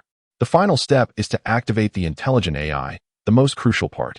As the intelligence of the dog is paramount, no one desires a foolish dog that cannot perform any tasks. Liu Fan pressed the button located at the dog's neck, causing its eyes to illuminate. He then connected his notebook to the dog's Bluetooth, activating its online capabilities and allowing Xiao Yu to generate an intelligent AI to be injected into the dog-esque chip. It's done. As Liu Fan's words echoed in the air, the mechanical dog sprang to life, agilely bounding and even performing somersaults on the ground. Its dexterity was impressive, and it was time to test its intelligence. Little one, from now on, you shall be called Lingling. Yes, boss. Lingling is at your service. The mechanical dog replied, nuzzling against Liu Fan's pant leg, appearing no different from an ordinary dog. What functions does this mechanical dog possess? It seems quite similar to those I have seen online, remarked Mu Linglong, as she crouched down curiously and reached out to touch the dog's body. The surface was covered with a layer of lifelike skin, making it almost indistinguishable from a real dog. Hee. The greatest selling point of our mechanical dog is its intelligence. Its IQ is on par with that of an average human. Only the intelligent navigation and sensor-driven mechanisms influence its performance. Otherwise, one could easily mistake it for a human cloaked in the guise of a mechanical dog. Liu Fan shot a glance at the mechanical dog, which instantly understood his cue and began to act coy in front of Mu Linglong. Master, do not underestimate me. I possess a multitude of abilities. My maximum running speed can reach 50 kilometers per hour, and I can leap over 2 meters high. I can bear a weight of 60 pounds, engage in conversation, play music, narrate stories, provide navigation assistance, and even offer massages. Whether you are shopping, dining, or exercising outdoors, I can accompany you every step of the way. Moreover, I consume less than 1 kilowatt of electricity per day, requiring no food or bathroom breaks, thus conserving my master's energy. I can also recharge myself and perform simple household cleaning tasks. In other words, I lack the undesirable traits typical of ordinary pets, while possessing all the skills they have. And even some they do not. Of utmost importance, the mechanical companion possesses a protective function, should its master find themselves in peril. It can unleash an electric shock of 800 volts to fend off adversaries. With remarkable swiftness, its forceful charge can repel an ordinary human or even a fierce dog. Having concluded its explanation, the mechanical dog lowered its head and scuttled along the ground, its mouth functioning like a vacuum, effortlessly sucking up all debris and dust. It then leapt onto a machine more than 2 meters high, executing a graceful backflip and landing before Mu Linglong. Wow, how impressive! Mu Linglong exclaimed, rushing forward to embrace the mechanical dog, discovering it was not as heavy as she had imagined. As a girl, she found it quite easy to lift. With a weight of less than 30 pounds, caring for a dog entails managing its diet and daily needs. However, maintaining such a device merely requires a few dollars in monthly electricity fees. Its ability to provide massages during times of fatigue alone justifies its existence. Not only can it assist in daily life, but it can also accompany one during work, connecting seamlessly with your computer to remind you of tasks and documents. It even has the capability to perform simple office duties, such as creating PowerPoint presentations or printing documents. Lingling is truly remarkable. How much does it cost to produce such a dog, Lu Fan? Also, please enlighten me on the necessary components. The production cost is approximately $150, with the most expensive components being the internal drive, sensors, and control systems. It boasts 6 types of sensors, including acoustic, visual, tactile, infrared, sonar, and gyroscopic sensors. Additionally, it is equipped with a unique emotional interaction system that interprets your thoughts and commands based on your facial expressions and body language. For the battery, a solid-state battery can be ordered from Lu Mingshan, who will undoubtedly respect my request. With a cost of just over $100, this significantly expands its operational capabilities. It is no wonder you wish for our Mu family to pivot. Such a device would surely appeal to the younger generation. As the sun dipped below the horizon, Mu Linglong appeared to recall something important and pulled Lu Fan towards the parking area, with Lingling effortlessly trailing behind them. Lu Fan, I almost made a grave mistake. My cousin is visiting from out of town, and my parents arranged for me to host her. I had nearly forgotten about our dinner plans. Mu Linglong pressed the accelerator of her Maserati Quattroporte, speeding onto the highway toward the metropolis. Lu Fan, I need to return home to change my outfit.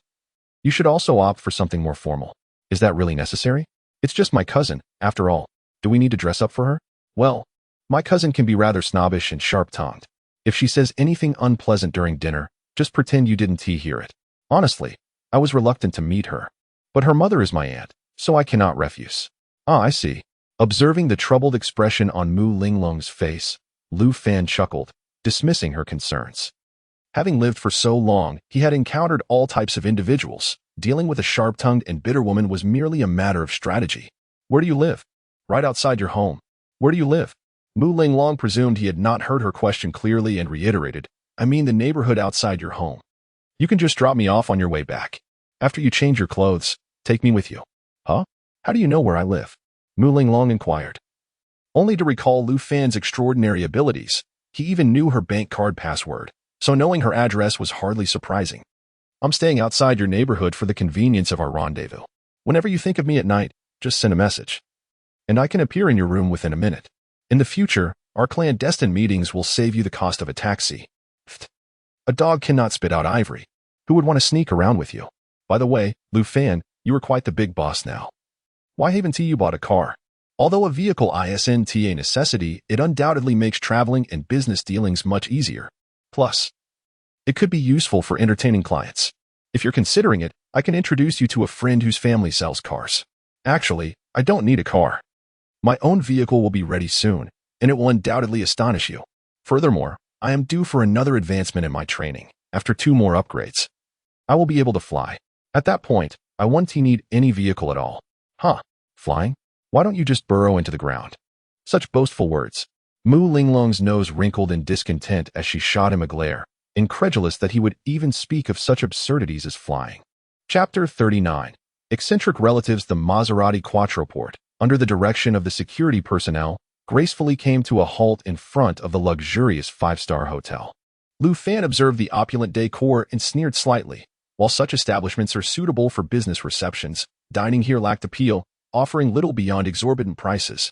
Upon alighting, Lu Fan hurried to the driver's side to open the door for Mu Linglong, making a point to shield her from the sun with a gentle hand on the car's roof. Thank you. Dressed in an exquisite white gown and high heels, Mu Linglong emanated elegance. Despite having seen her all the way, Lu Fan could not help but fixate all his attention on her. She linked her arm with his, and Lu Fan, clad in a white shirt, casual trousers, and black leather shoes, formed a picture-perfect couple. My dear, you look absolutely stunning today. Everyone is captivated by your beauty. Lu Fan maintained his beaming smile, whispering compliments meant solely for her ears. Mu Linglong's cheeks flushed a delightful crimson as she shot him a shy glance, her lips curving upwards, clearly delighted by his praise. As they entered the elevator, Lu Fan suddenly wrapped his arms around her slender waist. Mu Linglong let out a soft gasp, their eyes locking in a moment of intimate connection. The depth of affection in Lu Fan's gaze was unmistakable, yet when he leaned in, she bashfully raised her hand to obstruct him. Lu Fan, please. I spent ages on my makeup. Let's wait until later. Tonight, you are simply irresistible. I might just sneak into your room later. Don't. My mother is at home. You must have misheard. I said I would sneak in. He. My room is on the 3rd floor. Mu Linglong initially intended to say he couldn't come up, but was suddenly struck by the thought that perhaps others wouldn't be able to either, making Lu Fan's words merely a matter of bending down. Lu Fan, you rascal, you can come, but no bullying. Rest assured, my dear. I shall cherish and adore you for a lifetime. As he uttered his final words, he leaned closer to her ear, his warm breath grazing her skin, causing her to shiver involuntarily, a wave of goosebumps rising on her neck. Lost in Lu Fan's sweet nothings, Mu Linglong failed to grasp the deeper meaning behind his words regarding a lifetime. Hand in hand, they entered the reserved private room, where a couple in their 30s was already seated. The man was strikingly handsome, exuding an air of arrogance, while the woman was adorned in lavish attire, sparkling with jewels. Their gazes were fixed intently on the newcomers, particularly the man, whose narrowed eyes cast a cold glance at their entwined arms. My dear cousin, I apologize for the delay. I just returned from the factory in Sioux City. As soon as she entered, Mu Linglong rushed to apologize to the woman, who regarded her with an indifferent expression, a hint of dissatisfaction flickering across her features. Mu Linglong, your sense of time is quite lacking. Your brother-in-law and I have been waiting for over 10 minutes. You must understand that our time is exceedingly precious. Your brother-in-law runs a substantial business, and every minute wasted equates to a loss of millions. With the time we spent waiting, we could have dined in this hotel for an entire month. The woman's words dripped with sharpness and venom. Uttering a single sentence in a public setting could ignite a torrent of animosity. Lu Fan's impression of her plummeted to the depths. This is my boyfriend, Lu Fan. Lu Fan, this is my cousin, Song Yuping, and her husband, Tung Yuanhao. Lu Fan nodded slightly in acknowledgement, but it was evident that they held him in disdain, and he had no inclination to grovel before them. Such individuals hardly warranted his deference. Cousin, shall I ask the waiter to serve the dishes? There's no rush.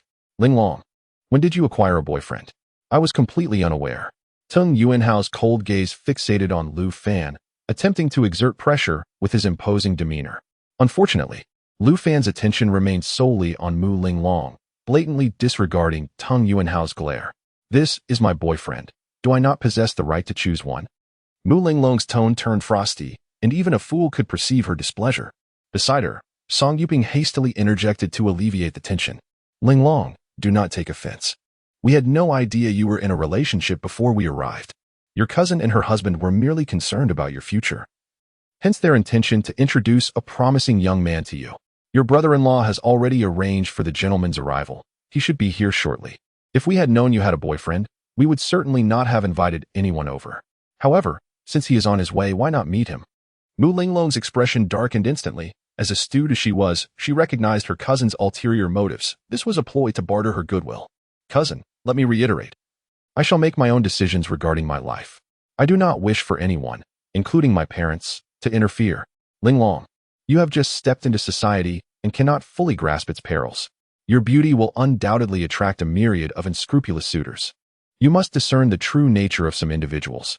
My uncle has worked tirelessly to amass his wealth. Do not fall prey to the tender traps set by the impoverished. The woman's words were nearly pointed directly at Lu Fan. His expression remained impassive, yet Mu Linglong bristled at the implication. Cousin, I must insist once more. I do not appreciate interference in my affairs. Very well, let us not dwell on that.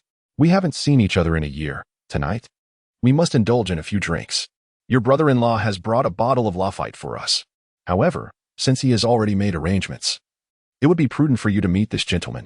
He is the son of Vice Mayor Yin, a prominent figure in the metropolis. Getting to know such a person would undoubtedly benefit both you and the Mu family. Can you do this for your cousin? Song Yuping grasped Mu Linglong's hand, appealing to their bond with a hint of desperation. Mu Linglong cast an apologetic glance at Lu Fan before reluctantly nodding in acquiescence. Do not worry, my dear.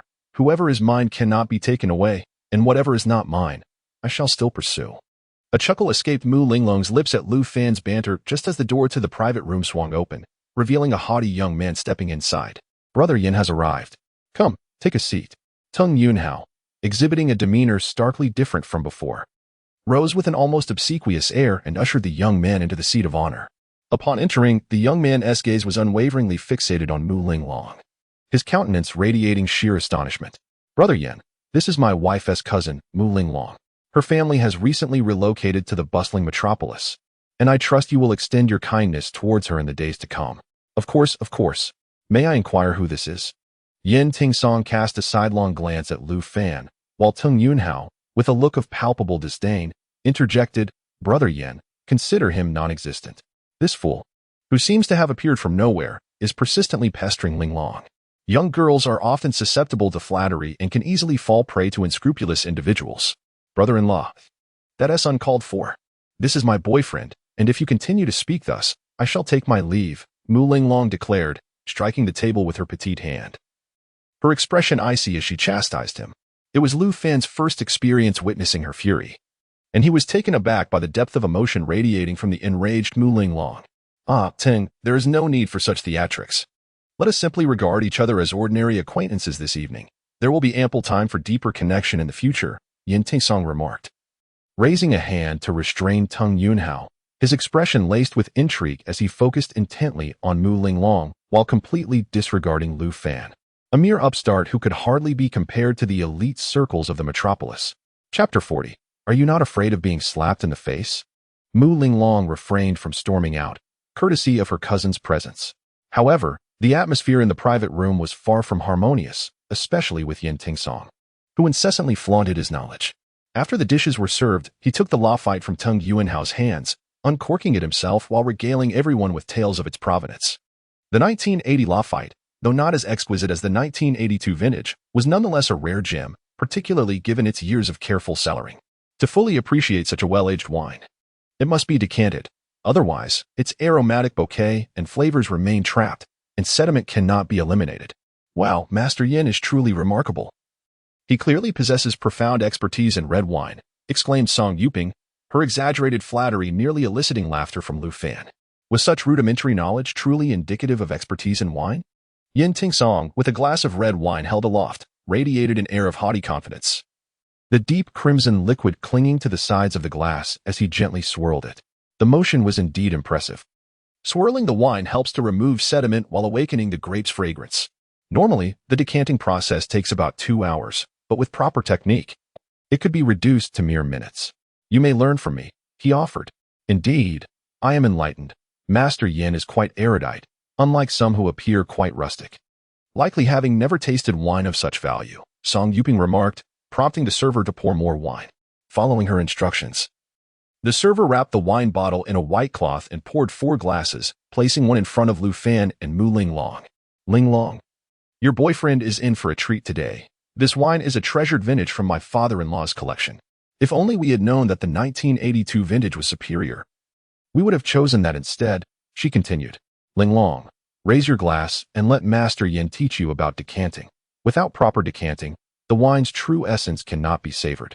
No need, cousin, my boyfriend can decant, Mu Linglong replied, lifting her glass toward Lu Fan.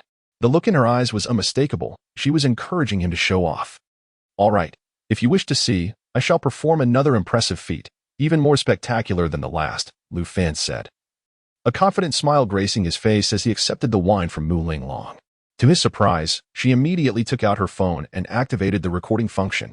How foolish to pretend to understand. Decanting cannot be achieved with 2 glasses at once, as the force applied to each hand differs, making simultaneous decanting impossible. Lu Fan chose to ignore the others. Had it not been for Mu Linglong, he would never have found himself among them. Today, they were fortunate to witness his decanting technique. With 2 glasses of red wine gracefully swirling in his hands, his wrists moved as if devoid of bones. The exaggerated motion paired with his confident, charming smile left Song Yuping and the others momentarily stunned. The exquisite 80-year-old lawfight wine has been aged for such an extended period that it has accumulated a considerable amount of sediment. The delicate and rich fragrance of the wine has become trapped within this residue. If the decanting is not performed thoroughly, the experience of tasting this wine may resemble chewing wax, devoid of any flavor. The technique I employ is known as 2 dragons playing with pearls, a method I have personally devised for aerating wine. Pay close attention, Linglong.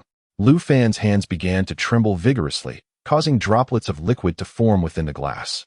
A mesmerizing spectacle that left the others in the private room wide-eyed in astonishment. 2 dragons, rise, Lu Fan uttered sharply. The trembling mist instantly transformed into a swirling fog of wine, which, under the agitation of his technique, gracefully arched over the glass, hovering a foot above its rim. The 2 streams of wine vapor lingered in the air for a few moments before gradually dissipating, perfectly embodying the essence of 2 dragons playing with pearls. As the mist vanished, the room was suffused with a rich aroma of wine, leaving everyone in the private chamber utterly astonished. Even the attendant, standing nearby, was rendered speechless. Her mouth agape in disbelief as she gazed at Lu Fan, who appeared remarkably charismatic in that moment. "Darling, please have a taste." Lu Fan elegantly extended the glass towards Mu Linglong. It was only then that she regained her composure, her gaze lingering enchantingly on Lu Fan as she gently sipped from the glass. This scene left Yin Tingsong feeling as though he had swallowed a fly. After all his posturing, he realized he had been outshone, akin to brandishing a sword before a formidable warrior.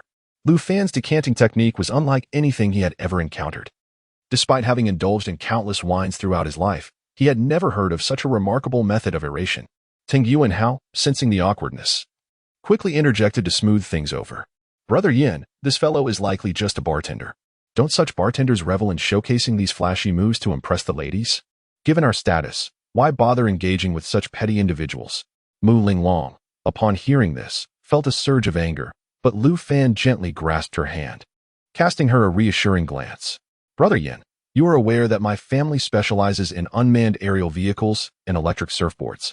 Our products necessitate exceptionally high standards for batteries. I have come to inquire whether General Lu could possibly allocate some orders for us. I understand that you have a good rapport with him. Would you be able to facilitate an introduction? Rest assured, all expenses will be managed by me, and I will ensure that your efforts are not in vain." "You wish to order batteries?" General Lu's batteries have recently skyrocketed in popularity. Other companies are clamoring for orders, while he is inundated with requests from vendors. I hear his orders are backlogged for 6 months. I am somewhat aware of this situation, which is precisely why I seek your assistance for an introduction. With your connections, I believe General Lu would be amenable to granting us a few order slots. Ah, dear Tong, there are certain truths you might not be aware of. Although I am acquainted with General Lu, he is indeed a formidable titan in the industry, and as the son of a mayor, I possess little influence in his presence. However, since you have expressed your interest, I can assure you that I will facilitate an introduction to General Lu. As for securing any orders, I cannot make any promises." The voices of the two individuals were not intentionally muted, and Mu Linglong and Lu Fan could hear them quite clearly. Mu Linglong cast a peculiar glance at Lu Fan and, unable to contain herself, broke into a smile. "Linglong, what is it that amuses you? Just look at the caliber of people young Master Yin associates with. General Lu Mingshan is a veritable magnate in the energy sector, with a fortune in the tens of billions. His solid-state zirconium batteries are poised to revolutionize the entire energy industry across the Dragon Nation. Now, observe the young man beside you. Aside from his skills in mixology and his ability to charm young ladies like yourself, what other talents does he possess? Women must be discerning when choosing a partner, for failing to do so may lead to future regrets. Cousin, you have spent the entire evening disparaging Lu Fan, and I can hardly be bothered to defend him. How can you claim that Lu Fan lacks capability or integrity? His ability to generate wealth is beyond your wildest imagination, and his prowess is the most formidable I have encountered in my life. To belittle someone without understanding them is to risk facing embarrassment yourself." "Embarrassment? With him?" Song Yuping's face displayed a hint of disdain as she cast a sidelong glance at Lu Fan. Chapter 41. Face pressed against the ground after an arduous meal. Mu Linglong grasped Lu Fan's hand and prepared to take her leave. To their surprise, Yin Tingsong, with his unyielding demeanor, trailed them to the entrance, closely followed by Ting Yuanhao and his spouse. "Ah, is that not Mr. Lu Mingshan?" Tung exclaimed. "What a coincidence! Come, let me introduce you." As they entered the hotel lobby, a throng emerged from a private room. Leading the way was none other than the titan of the energy sector, Lu Mingshan. Tung Yuanhao's spirit soared, and he promptly followed Yin Tingsong toward Lu. "Look, Linglong, this is the network of the elite in Magic City. Lu Mingshan's solid-state zirconium battery is poised to revolutionize the domestic new energy market, reshuffling the entire industry. Aligning oneself with such a magnate guarantees instant success. Just observe." "Enough. I must remind you once more, dear cousin, are you not concerned about being publicly humiliated? Lu Mingshan's solid-state zirconium battery is a product of Lu Fan's innovation. Without it, he would not bask in such glory today." "Pfft. Linglong, what nonsense are you spouting? Mr. Lu himself proclaimed that the solid-state zirconium battery is the culmination of his team's years of research, costing billions to develop. What connection could it possibly have with your insignificant boyfriend? If you choose not to believe me, so be it." Mu Linglong, utterly exasperated with her cousin, intertwined her arm with Lu Fan's and made her way toward the exit. As they passed by Ting Yuanhao and the others, they overheard Lu Mingshan politely decline Teng's overture. Apologies, Mr. Yin, it's not that I wish to disregard you, but you are well aware of my company's current situation. Every order is procured through connections and favors. My back door is already overwhelmed. I simply cannot accommodate even a single order. If your friend wishes to place an order, he will have to wait 3 months. All my clients are acquaintances, and I cannot afford to offend anyone. Hence, orders are processed in the order they are received.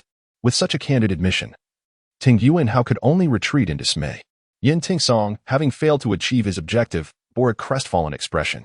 As Lu Mingshan prepared to depart, he raised his head and spotted a striking couple approaching. He paused momentarily before greeting them with a broad smile. Ah, what a stroke of luck. Brother Lu. I did not expect to encounter you here. Lu's booming voice reverberated throughout the expansive lobby, capturing the attention of all present. In the next moment, much to the astonishment of Yin Tingsong, Ting Yuanhao, and Song Yuping, Lu Mingshan stepped forward and embraced Lu Fan warmly.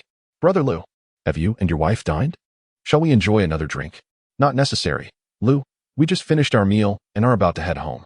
We wouldn't want to impose on your busy schedule. Only then did Lu Mingshan direct his gaze toward Ting Yuanhao and his wife, his expression one of surprise as he inquired, Is this your friend, Brother Lu? Brother Lu. You jest.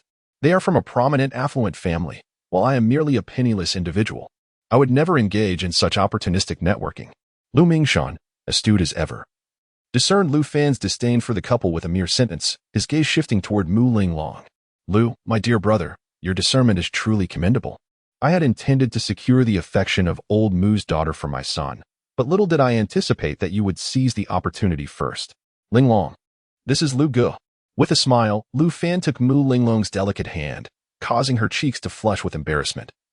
As she should properly refer to Lu Mingshan as Uncle Lu, but due to her connection with Lu Fan, she was suddenly elevated in status. Lu Ge, hello, she stammered. Ha ha ha, splendid. Lu, my brother, when you have some free time, do visit the company. You are still listed as the chief technical consultant, and the finance department ensures you receive a monthly stipend. All right, Lu Ge, we shall take our leave. As Lu Fan grasped Mu Linglong's hand and prepared to depart, a mischievous thought crossed his mind, prompting him to pause once more. Lu Ge, the Mu Corporation requires a batch of batteries. Perhaps you could facilitate some orders?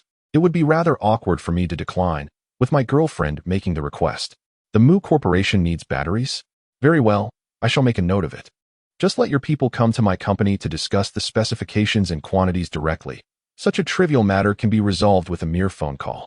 With that, Lu Fan took Mu Linglong's hand and exited, all while being observed by Tung Yuanhao, Song Yuping, and Yin Tingsong, who felt as though their faces had been mercilessly rubbed against the ground. Throughout the evening, Lu Fan had scarcely spoken, and they had assumed him to be nothing more than a penniless wretch, relentlessly mocking him. Yet, they were met with a harsh reality when they witnessed this scene, revealing that he was indeed a man of substance, merely disinclined to engage in petty disputes that might tarnish his dignity. Ha, Lu Fan, you are simply hilarious. The expressions on my cousins' faces are utterly priceless. Once outside the hotel, Mu Linglong could no longer contain her laughter, leaning against Lu Fan's arm, giggling uncontrollably. Having indulged in drink, we should summon a designated driver. A driver was readily available in front of the hotel, and Lu Fan beckoned one over. They nestled together in the rear seat. Please stop the car in the garage of my complex. I shall walk you home, Lu Fan suggested. Mu Linglong nodded in agreement. As his rented accommodation was a mere 100 meters from her residence, and she had no desire to handle a vehicle after drinking. Upon entering the garage, the designated driver halted the car and exited, requesting payment before departing. Mu Linglong glanced up, a hint of dissatisfaction etched on her face. Sir, we have both been drinking. Could you kindly park the car in the designated space for us? Beautiful lady, since you're already here, why not step out and park it yourself? I have urgent matters to attend to. Please settle the bill. It's 50 yuan. Although Mu Linglong felt a twinge of discontent, her kind nature prevented her from overthinking it. She pulled out her phone to scan and pay, but Lu Fan chuckled and gently restrained her. Silly girl, can't you see through such a simple ruse? You are now the president of the company. What ruse? Mu Linglong inquired, bewildered, only to discover the designated driver awkwardly holding up the QR code, forcing a strained smile, his tone noticeably unnatural. Beautiful lady, please make the payment quickly. I must leave. He chuckled softly, Will you leave on your own, or shall I summon the police to have a word with you? Lu Fan gently wrapped his arm around the waist of the goddess beside him, gazing with a calm demeanor at the driver before him. The driver, visibly displeased, shot him an angry glare, but ultimately gritted his teeth and waved dismissively behind him. Suddenly, a car behind the Maserati Quattroporte roared to life and sped away, while the driver hastily departed on his electric scooter, leaving without even collecting his fare. Mu Linglong was no naive fool. She quickly grasped that they had encountered nefarious individuals. Had it not been for Lu Fan's intervention today, she would have surely fallen victim. Lu Fan recalled having seen such schemes online before, never expecting to confront one in reality. Fortunately, she had not reversed her vehicle. Otherwise, if they had collided, their words would have been insufficient to clarify the situation. My dear, let us take some time tomorrow to venture out together. I cannot remain by your side at all times, and your safety concerns me greatly. Strengthening you will empower you to handle such situations independently. When one possesses formidable strength, all devious plots become mere wisps of smoke. All right, I will finalize my business matters and join you tomorrow. Lu Fan, I am rather hungry. Shall we grab a bite to eat in front of the community? I barely managed to eat due to the frustration caused by my cousin and the others. Mu Linglong shyly touched her stomach, which grumbled in response. Lu Fan smiled as he took her hand, leading her toward the elevator to the parking garage. Chapter 42. Heartfelt handmade noodles. Lu Fan did not take her out for a meal. Instead, he led Mu Daxiaohua to his home. Lu Fan, you aren't planning to bully me, are you? I can't shake the feeling that you brought me here with ulterior motives. Aren't you hungry? I shall prepare a bowl of noodles for you. You can cook? Only then did Mu Linglong lower her guard and follow Lu Fan into the house. The modest two-bedroom apartment was unremarkable, yet it exuded warmth. If a young couple resided there, it would undoubtedly transform into a cozy love nest. Did you forget what I mentioned? There are very few things in this world that I cannot do. Go wash your hands and fetch some lychees from the fridge. It will take me a few minutes to finish. With that, Lu Fan turned and entered the kitchen. This was Mu Linglong's first visit to a boy's home, and she curiously explored the surroundings. To her surprise, the room was not as messy as she had imagined. There were no undergarments or socks strewn about carelessly. Lu Fan skillfully kneaded the dough, then retrieved frozen meat, shrimp, and eggs from the refrigerator. As the meat thawed, the dough became ready, and Lu Fan placed the dough on the counter, picking up a rolling pin. This scene was witnessed by Mu Linglong as she walked into the kitchen, holding a plate of lychees, her eyes widening in astonishment at Lu Fan's adeptness in rolling out the noodles. Lu Fan, you really can cook? I have had ample time to learn everything I could. Otherwise, when one is quiet, they tend to overthink and dwell on unhappy thoughts, especially when one possesses great strength. Time naturally becomes the most inexpensive commodity. With his head bowed in concentration, Lu Fan rolled out the noodles, leaving Mu Linglong somewhat perplexed by his words. In just a few minutes, the noodles were ready, coinciding perfectly with the boiling water in the pot. Lu Fan expertly added the noodles, shrimp, shredded meat, and vegetables. The tantalizing aroma wafting from the pot made Mu Linglong's stomach grumble once more, betraying her hunger. Darling, please wait at the dining table. It will be ready shortly. Mu Linglong peeled a lychee and popped it into Lu Fan's mouth, who opened wide, inadvertently swallowing her small hand as well. She shot him a playful glare, flustered. Before long, Lu Fan emerged from the kitchen, balancing two large bowls, one of which was filled with fragrant handmade noodles, placed before Mu Linglong. Gazing at the noodles, which resembled a work of art, her eyes widened in astonishment once more. The snow-white noodles exuded a rich aroma, mingling with the shredded meat. Neatly arranged atop the noodles were 5 peeled shrimp, encircled by a ring of leafy greens, with a perfectly fried golden egg in the center. The bowl of noodles resembled an abstract landscape painting, so beautiful that Mu Linglong hesitated to lift her chopsticks. Come, taste my not-so-impressive culinary skills. Only then did Mu Linglong pick up her chopsticks and place a noodle into her mouth. The moment the noodle touched her palate, a burst of rich, savory flavor ignited her taste buds. What a delightful taste! It surpasses any noodles I have ever had before. Hiki, I am aware of your affinity for spicy food, hence I added a generous amount of chili peppers, though much of it was filtered out. The delightful flavor you experience is derived from the essence of crushed shrimp shells simmered to perfection. The succulent taste of shrimp harmonizes beautifully with the rich aroma of lean meat, complemented by the embellishment of vegetables and eggs, culminating in this bowl of heartwarming handmade noodles. It is truly delectable. Oh, how delightful. Mu Linglong's chopsticks never ceased their movement, and Lu Fan joined her, sharing in the feast. As he watched the goddess finish her bowl, he graciously pushed his own towards her. "Oh dear, I am so full. What a satisfying meal." Mu Linglong reclined ungracefully in her seat, rubbing her belly, while Lu Fan tenderly peeled a lychee and placed it in her mouth. A bit of fruit after a meal helps cleanse the palate. Later, I shall accompany you for a stroll before escorting you home, and by the time you arrive, digestion will have set in. Lu Fan, your culinary skills are exceptional. I hereby declare that you must prepare at least one meal for me each week. No, make it 3. You may cook for me for a lifetime if you wish. How insufferable. You are taking advantage of me. If I continue to indulge like this, I fear I will become unattractive. As long as you accompany me tomorrow for our first genetic enhancement, you need not worry about gaining weight.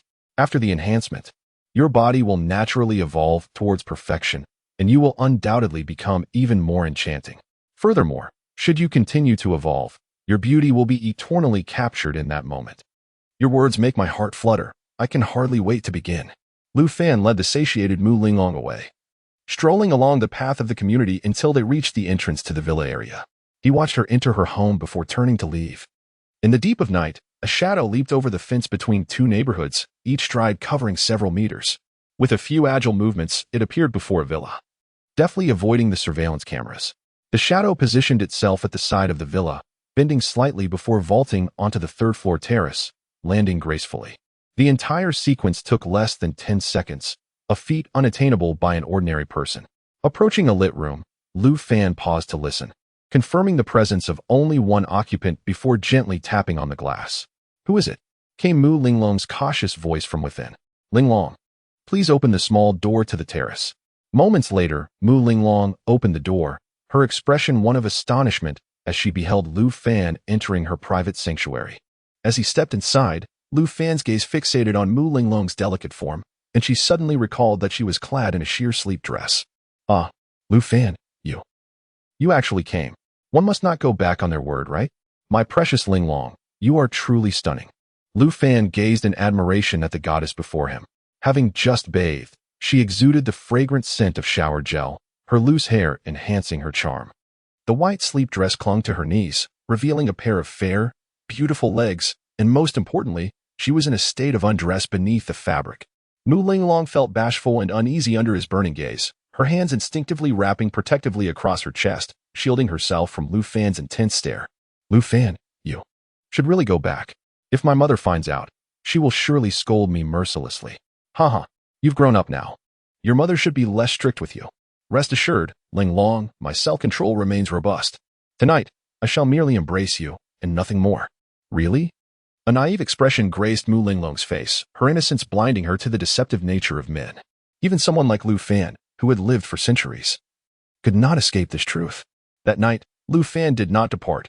Instead, he held the goddess's delicate form in her chamber, remaining until the break of dawn. Their relationship did not culminate in the final act, yet Lu Fan, enraptured by his feelings, engaged in a thorough exploration of the intricacies of human physiology with the goddess. Chapter 43. The Superpowered Woman. Mu Linglong. The following day, after attending to her company affairs, Mu Linglong granted herself a 2-day respite and accompanied Lu Fan to the laboratory of Angel Biotechnology. Following the events of the previous night, the bond between them had intensified. And today, Mu Linglong found herself shyly averting her gaze from Lu Fan, her mind replaying the enchanting scenes of the night before. Although they had not crossed the final threshold in their relationship, they had shared a gentle exchange. Upon entering the laboratory, Lu Fan locked the door, causing a wave of anxiety to wash over Mu Linglong. "Lu Fan, surely there is no danger here?" "Linglong." Lu Fan turned to meet her terrified eyes. "I would never allow you to encounter even the slightest peril. Even in the face of death, I shall always stand in front of you. From now on, I will bear the weight of this world for you." His words served as a soothing balm, alleviating her fears like an injection of tranquil serenity. To prevent any unforeseen incidents, Lu Fan had prepared clothing and provisions in advance, ensuring that no one approached the laboratory area. Throughout the night, Mu Linglong's cries echoed for over 4 hours, while the laboratory reverberated with explosive sounds, reminiscent of heavy objects colliding. It was not until after 9 o'clock the following evening that she finally acclimated to the surging power coursing through her. In the process, her and Lu Fan's clothes had been utterly destroyed. Once she donned a new outfit, Mu Linglong appeared even more strikingly beautiful. while her exquisite features remained largely unchanged. Her aura and physique had undergone a remarkable transformation. The delicate essence she once exuded had vanished entirely, replaced by a newfound vigor that occasionally revealed a hint of heroism upon her stunning visage. Lu Fan found himself ensnared in a whirlpool of longing as he gazed at the goddess before him. This was the Mu Linglong he had always cherished. In her past life, Mu Linglong's family had suffered a catastrophic upheaval. Her parents were ruthlessly slain by the Li family, consumed by the desire for vengeance. She was saved from the brink of death by Lu Fan, and since that moment, he had never witnessed a smile grace her lips. Following that tragedy, she had become cold and resolute, earning the moniker Demoness of the Blue Star for her breathtaking beauty, coupled with her merciless methods. Her tenderness was reserved solely for Lu Fan. "Lu Fan, may I return home now? My mother is waiting anxiously," she inquired. "Yes, let us go home." Lu Fan's thoughts returned to the present as he took Mu Linglong, now fully evolved, by the hand and exited the laboratory. In the instant the door closed behind them, the chaos within the lab was laid bare. "Linglong, would you like to experience being a Spider-Man for once?" Lu Fan asked, grinning as they stepped outside. As Mu Linglong looked on with curiosity, Lu Fan bent his body and, with a resounding boom, leaped effortlessly to the ledge of a 3-story building. He reached out and grasped the ledge, propelling himself upward once more, scaling to the rooftop in mere moments. Standing atop the building, Lu Fan waved down to Mu Linglong, who now wore a glimmer of excitement on her face. Mimicking Lu Fan, she attempted to leap as well. Unfortunately, Mu Linglong had yet to master her newfound strength, and her jump was poorly angled, causing her to plummet straight down. Panicked, she flailed her arms and cried out, before crashing heavily to the ground. On the rooftop, Lu Fan exhibited not a trace of anxiety, while Mu Linglong, having fallen, sprang back to her feet, bewildered as she surveyed her body. After plummeting from such a height, she felt no pain whatsoever. Again, Lu Fan's voice resonated, and Mu Linglong nodded, leaping once more to perch on the eaves of the 3rd floor. With a deft maneuver, she ascended another level, and after several attempts, she finally stood before Lu Fan. "Lu Fan, I did it. This is exhilarating and so much fun. The real excitement lies ahead. Follow my lead and be mindful of your strength," Lu Fan instructed, dashing towards the opposite side of the rooftop. His figure flickered as he covered several meters in an instant, utilizing the edge of the roof to propel himself nearly 20 meters across to the rooftop of an adjacent factory. The area was an industrial zone, with buildings of similar heights in close proximity. Standing atop the opposite building, Lu Fan beckoned to Mu Linglong, whose face radiated with excitement. Mimicking his actions, she took a running leap off the eaves, soaring through the air like a divine figure. A smile crept across Lu Fan's lips as he moved forward, extending his arms to catch her just as she was about to land. He. This is so much fun. Who goes there? Running around rooftops in the dead of night. Mu Linglong's laughter drew the attention of a patrolling security guard, prompting her to playfully stick out her tongue. Lu Fan shot her a knowing glance before leaping to another factory. In the pitch-black night, 2 shadows flitted across the rooftops, one leaping a distance of 20 meters. Reminiscent of ethereal phantoms, they continued until reaching the end of the industrial area, at which point Lu Fan guided her back, ultimately landing beside Mu Linglong's vehicle. "Did you enjoy yourself, darling?" "Absolutely, it was exhilarating. I never imagined I could traverse between skyscrapers like a superhero in the movies." "Lu Fan, do you think I could become a superpowered heroine, righting wrongs?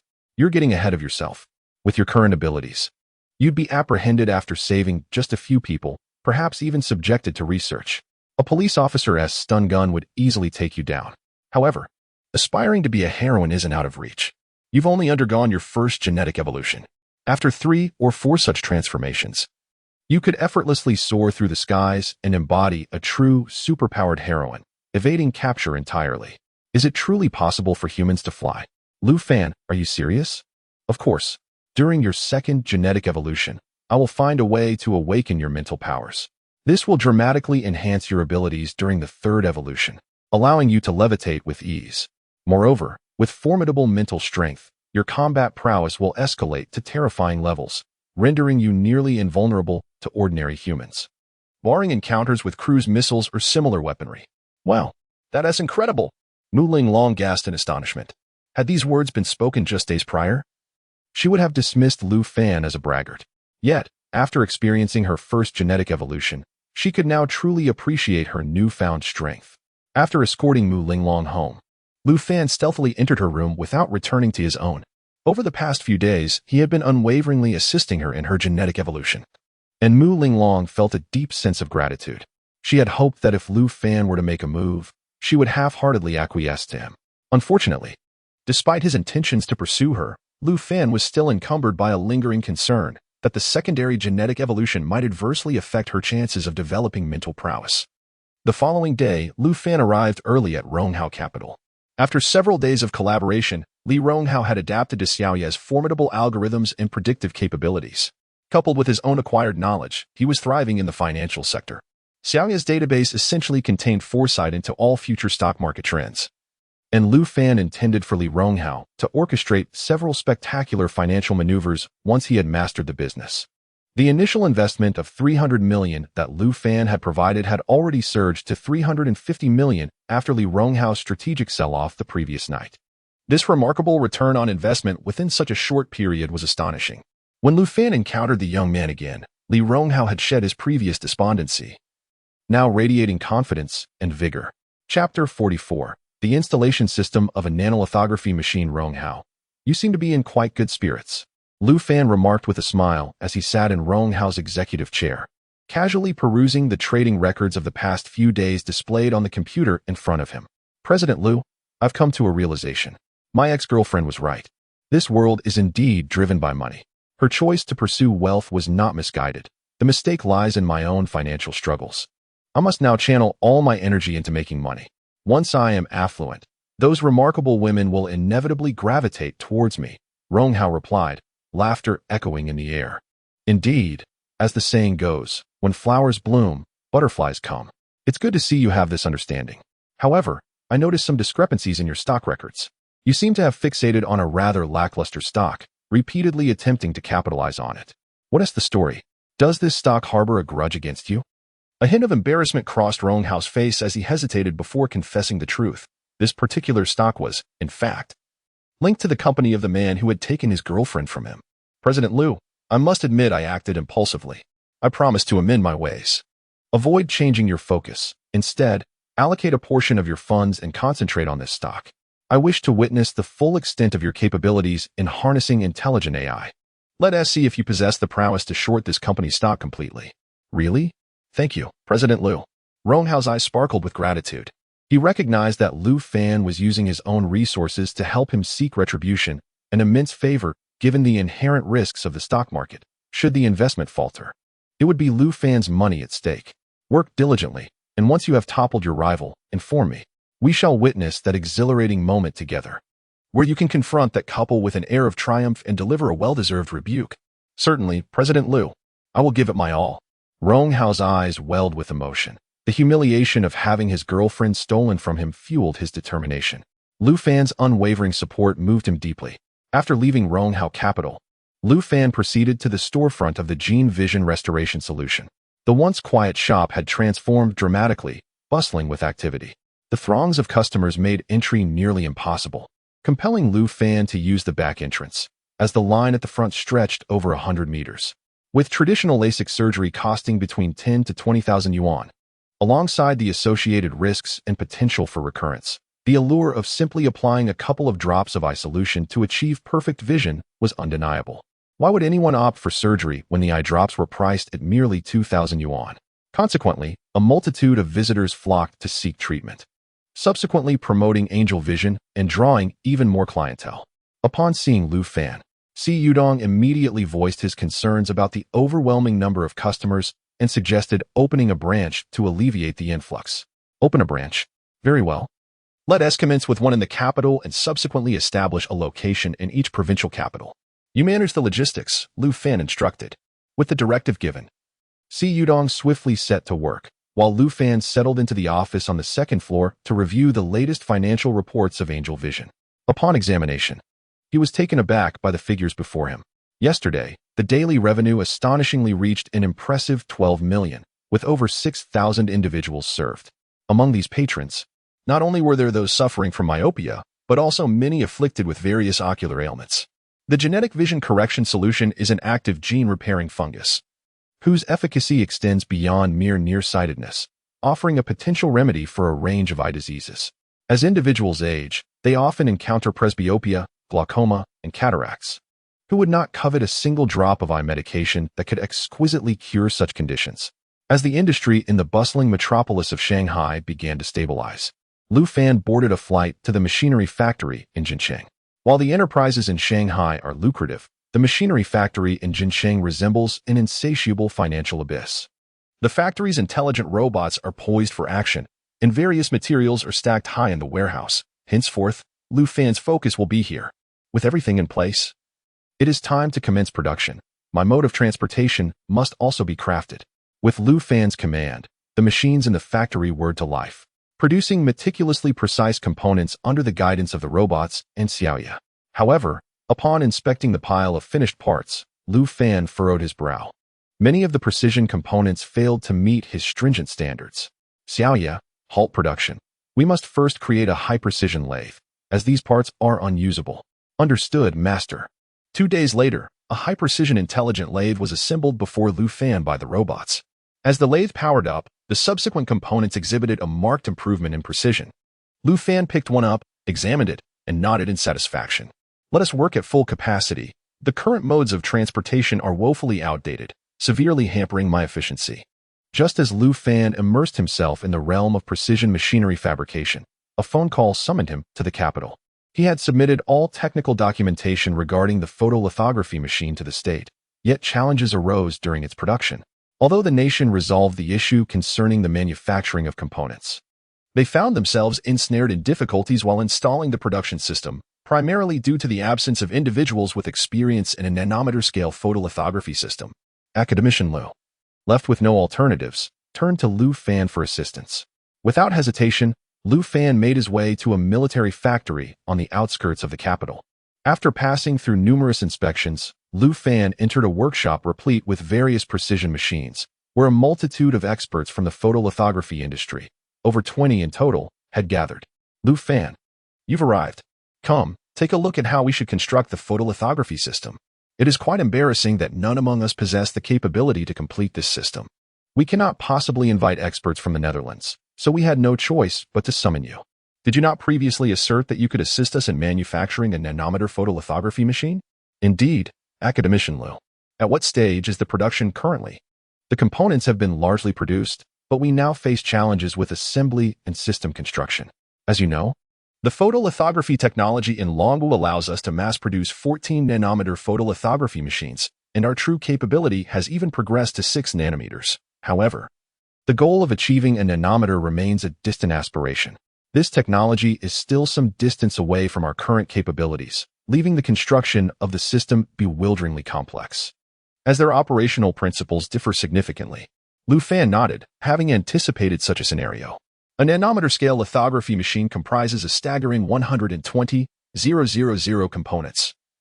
Although the constituent parts may be similar, their operational principles have long since diverged from their original paradigms due to technological advancements. I require some intelligent, interconnected robots to assist in the assembly, which could be completed within a fortnight. Otherwise, relying solely on our manpower, we would likely take a year to finish. Intelligent robots? Are you suggesting programming them? Such a complex program would take several months to finalize, wouldn't it? An elder beside Academician Lu interjected.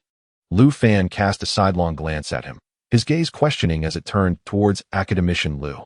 This elder was Academician Li, who oversees the research projects for the space station and the space elevator, possessing profound expertise in artificial intelligence and intelligent machinery. Upon hearing Academician Lu's introduction, Lu Fan furrowed his brow and regarded Academician Li, who appeared to be in his 50s, bespectacled and somewhat balding. How is the progress of our Dragon Nation's space station and space elevator projects? At this inquiry, Academician Li's expression transformed, brimming with pride as he replied. The technology for our space station is leading globally. Young man, don't you follow the news? As for the space elevator, it is still in the design phase.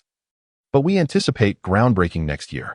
Lu Fan's brows knitted tighter as he observed the self-satisfied Academician Li, feeling a reluctance to voice his thoughts, ultimately exhaling deeply without uttering a word. Chapter 45. Exoskeleton Combat Armor. The robots were swiftly dispatched, demonstrating the remarkable efficiency of the Chinese Academy of Sciences. The decision to employ networked robots was a clever stratagem devised by Lu Fan. Whether it was the assembly of a nanometer lithography machine or the construction of systems, both tasks were immensely laborious and time-consuming. He could not afford to squander his time on such endeavors.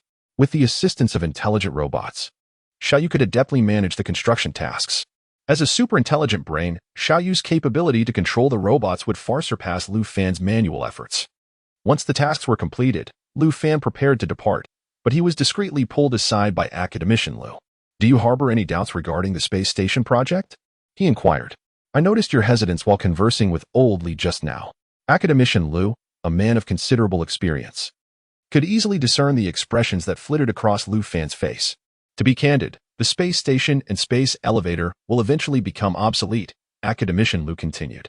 "The space station is somewhat more acceptable, as its construction and maintenance costs are not excessively high. However, the space elevator is a profoundly extravagant and ultimately futile project."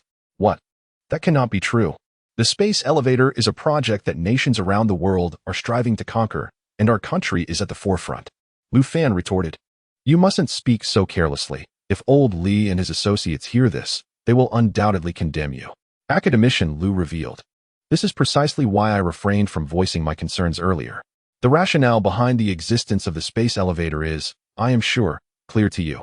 Investing hundreds of billions to construct a space elevator, followed by an unending maintenance cost, yields meager returns. While it can transport goods into space, the cost of shipping even a kilogram is exorbitantly high, amounting to thousands of Dragon Country dollars. In my view, this project is a classic case of unbalanced cost versus benefit. Do you harbor a misunderstanding of the aerospace industry?" Lu Fan countered. "Spending several $1,000s to transport a kilogram to space is quite reasonable, wouldn't you agree? That is only because our countries, and indeed the world's, aerospace technology is still in its infancy," Academician Lu replied. "Consider this. If anti-gravity technology were to emerge at this juncture, would the space elevator hold any utility? Anti-gravity?" Academician Lu mused. "The nation is researching this technology, but progress is sluggish. The primary challenge lies in the stability of electromagnetic bursts and the absence of suitable efficient energy sources. The pressing issue that plagues countries worldwide remains the energy dilemma." Lu Fan furrowed his brow once more. Academician Lu was correct. Without efficient energy, all else was mere conjecture. "What stage has the nation reached in the research of controllable nuclear fusion?" he inquired. "Controllable nuclear fusion technology is currently stalled due to the instability of plasma and the inability to manage energy output and input. These two factors represent the most significant obstacles to controllable nuclear fusion, and no nation researching this technology has made substantial progress." "Very well," Lu Fan proposed. "I happen to possess comprehensive data on controllable nuclear fusion technology, including the manufacturing techniques for ferromagnetic materials that can suppress plasma eruptions, a stable energy output system, and the extraction technology for tritium from seawater." "What? Lu Fan, have you lost your mind? The technology of controlled nuclear fusion remains an unsolved challenge across the globe. How could one possibly acquire such advanced knowledge?" I merely inquired of Academician Lu whether he desired it. I could hardly be bothered to elaborate further. The efficacy of the technology is something one must ascertain through first-hand experience. Yes. Lu Fan, hasten to provide me with the technology. If this endeavor proves successful, you shall undoubtedly become the foremost figure in military energy within our great dragon nation. At that time, even the highest authorities may regard you as a hero." Lu Fan showed no interest in the notion of heroism.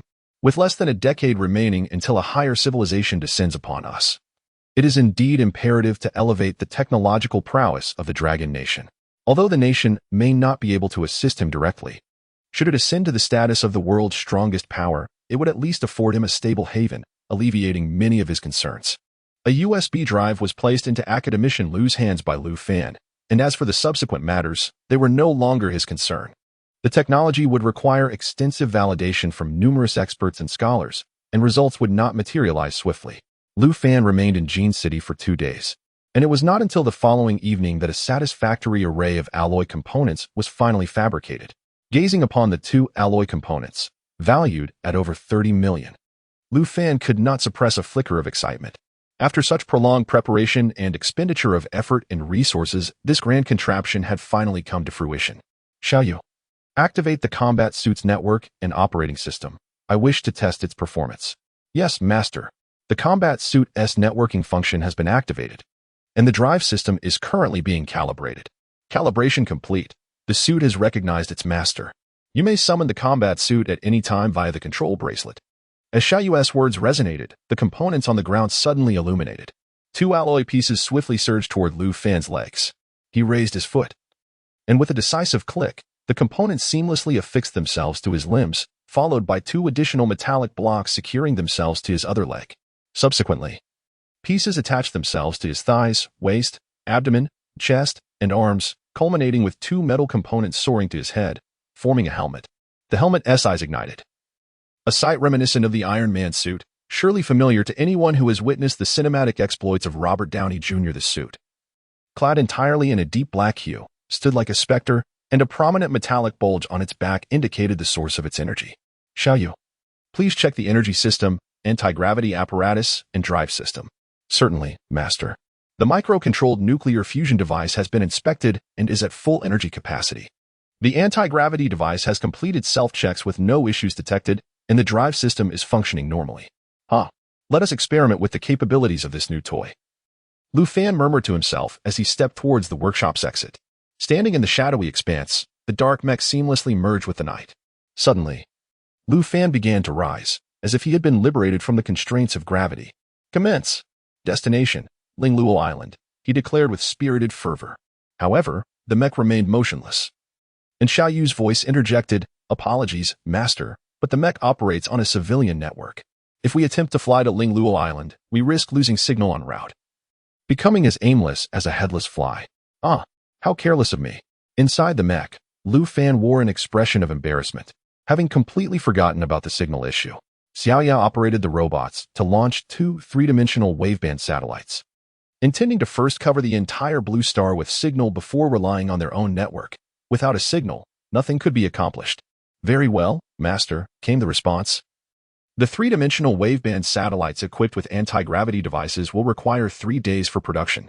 Simultaneously, the intelligent Pioneer robots and the spacecraft have already commenced their work, with an estimated completion time of 17 days.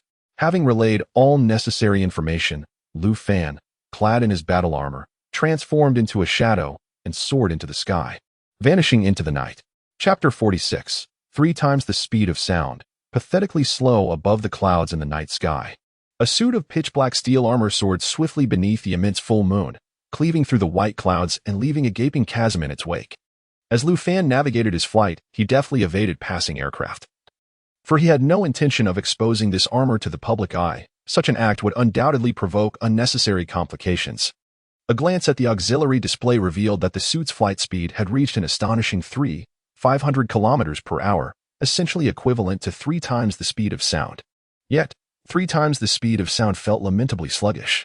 Nevertheless, he could make do for a while longer before contemplating an upgrade. After all, it was better than having nothing at all.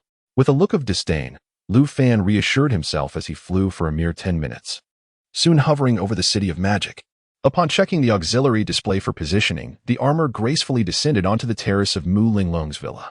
To his surprise, the lights of his goddess's home were extinguished. It was already 9 in the evening, and it was rather unusual for Linglong not to be at home. Lu Fan was astonished to discover that not only was Mu Linglong absent, but her mother was also nowhere to be found. Just then, his phone rang, buried deep within the pocket of his armor. To answer the call, he would have to remove the suit. Xiaoya connected the call to the armor's communication device. "Lu Fan, could you come over? I'm at the 8th floor banquet hall of the Shengshi Grand Hotel in Magic City. Yin Tingsong has been pestering me all night, and I'm at my wit's end." The moment the call was connected, the sultry voice of the goddess reached his ears. Unable to refuse her plea, Lu Fan promptly replied, "Wait for me for 3 minutes," and in the next instant, he shot back into the sky.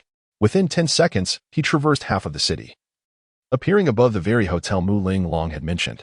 He alighted in a dark, deserted corner, glancing up to see that the energy gauge of his armor had plummeted by several percentage points. The energy yield from this miniature controllable nuclear fusion was rather disappointing.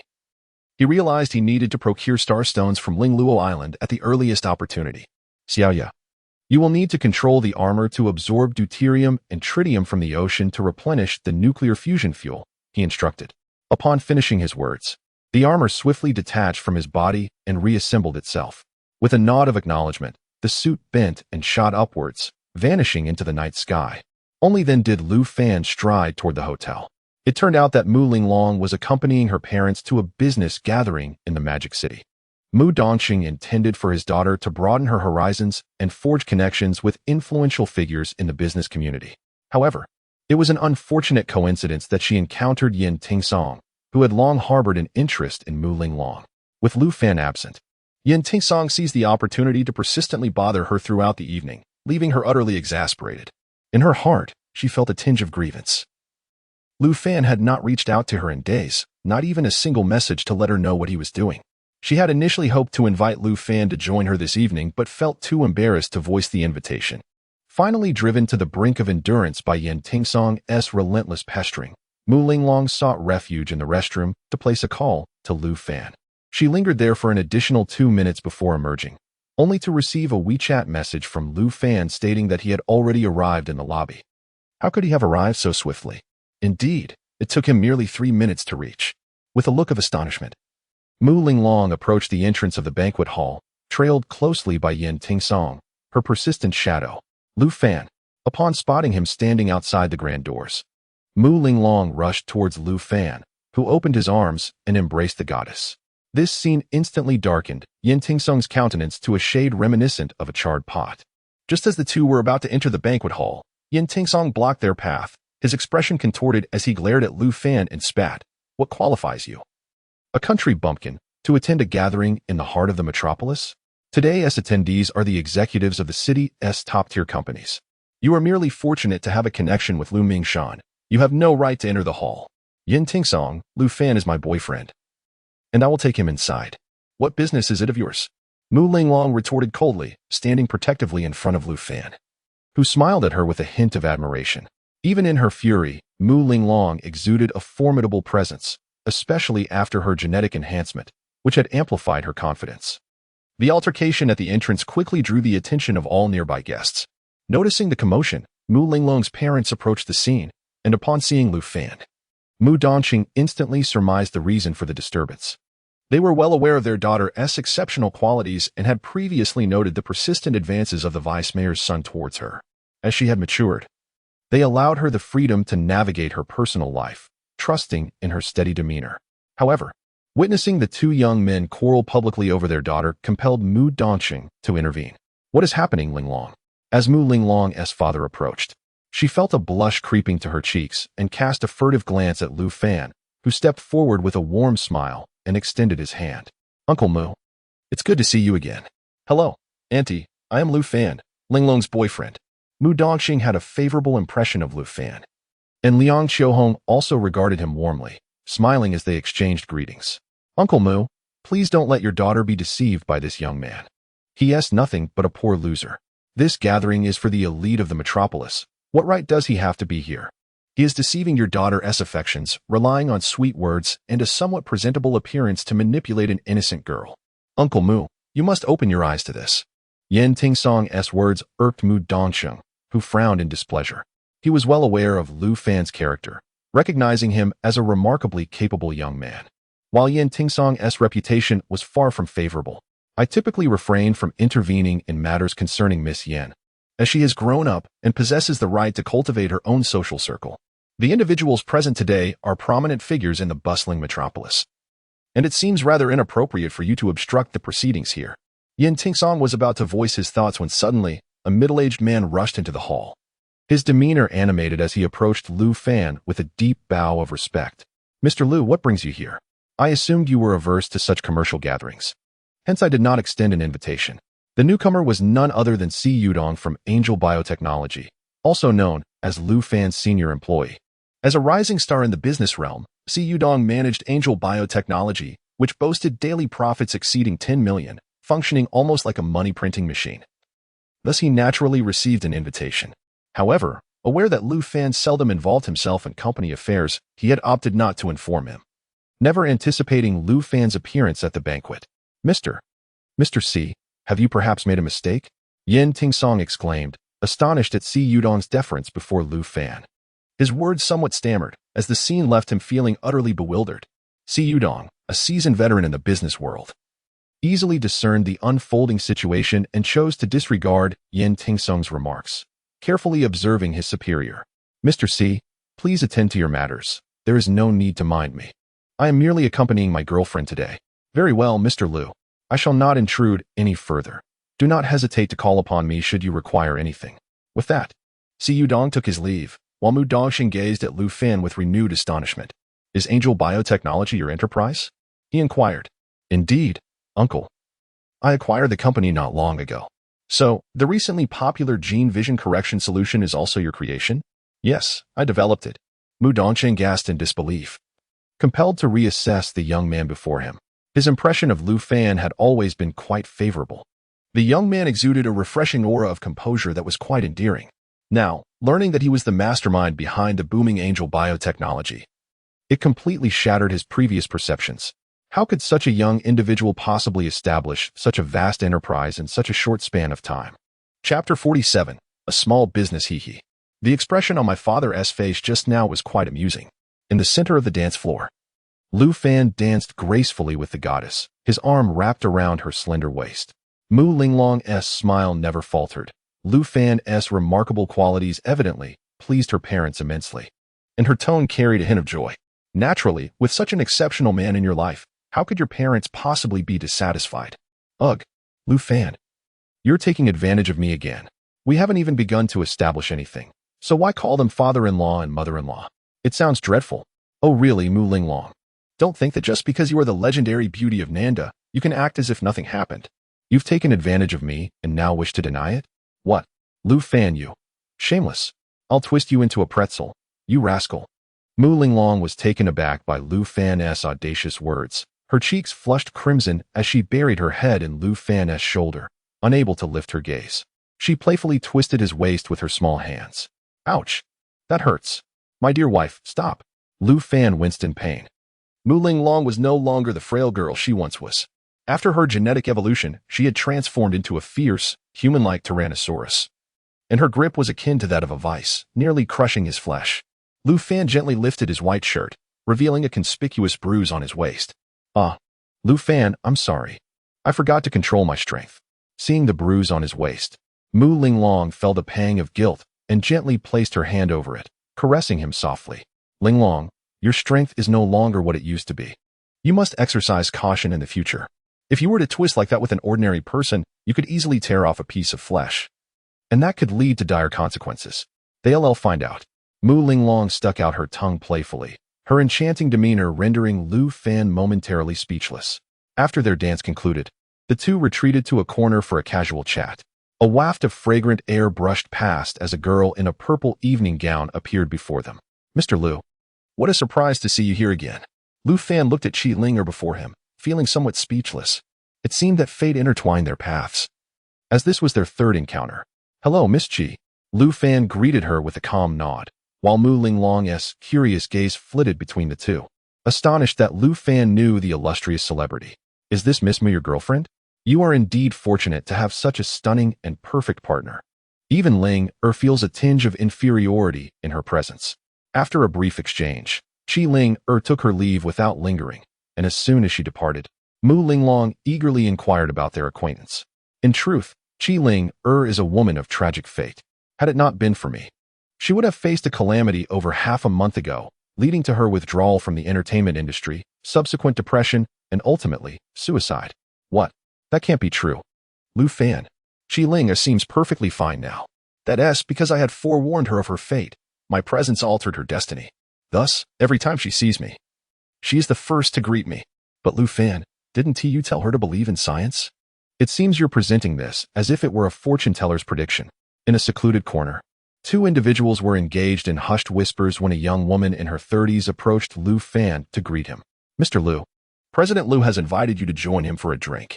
Lu Fan recognized her. She was Lu Mingshan's assistant, a familiar face from previous encounters. Is Brother Liu here? Just in time. I wanted to discuss a small business matter with him. Come, Linglong, let us proceed together. Without further ado, Lu Fan took Mu Linglong's hand and followed the woman into a private room. Inside, four prominent figures sat, their commanding presence unmistakable, hinting at their extraordinary status. Brother Liu, I heard from Secretary Zhang that you were in the lobby. It's fortuitous to run into you today. Come, let us enjoy a drink together. Lu Mingshan. Upon seeing Lu Fan, greeted him with a hearty laugh and an embrace, nodding at Mu Ling long before guiding Lu Fan to a chair.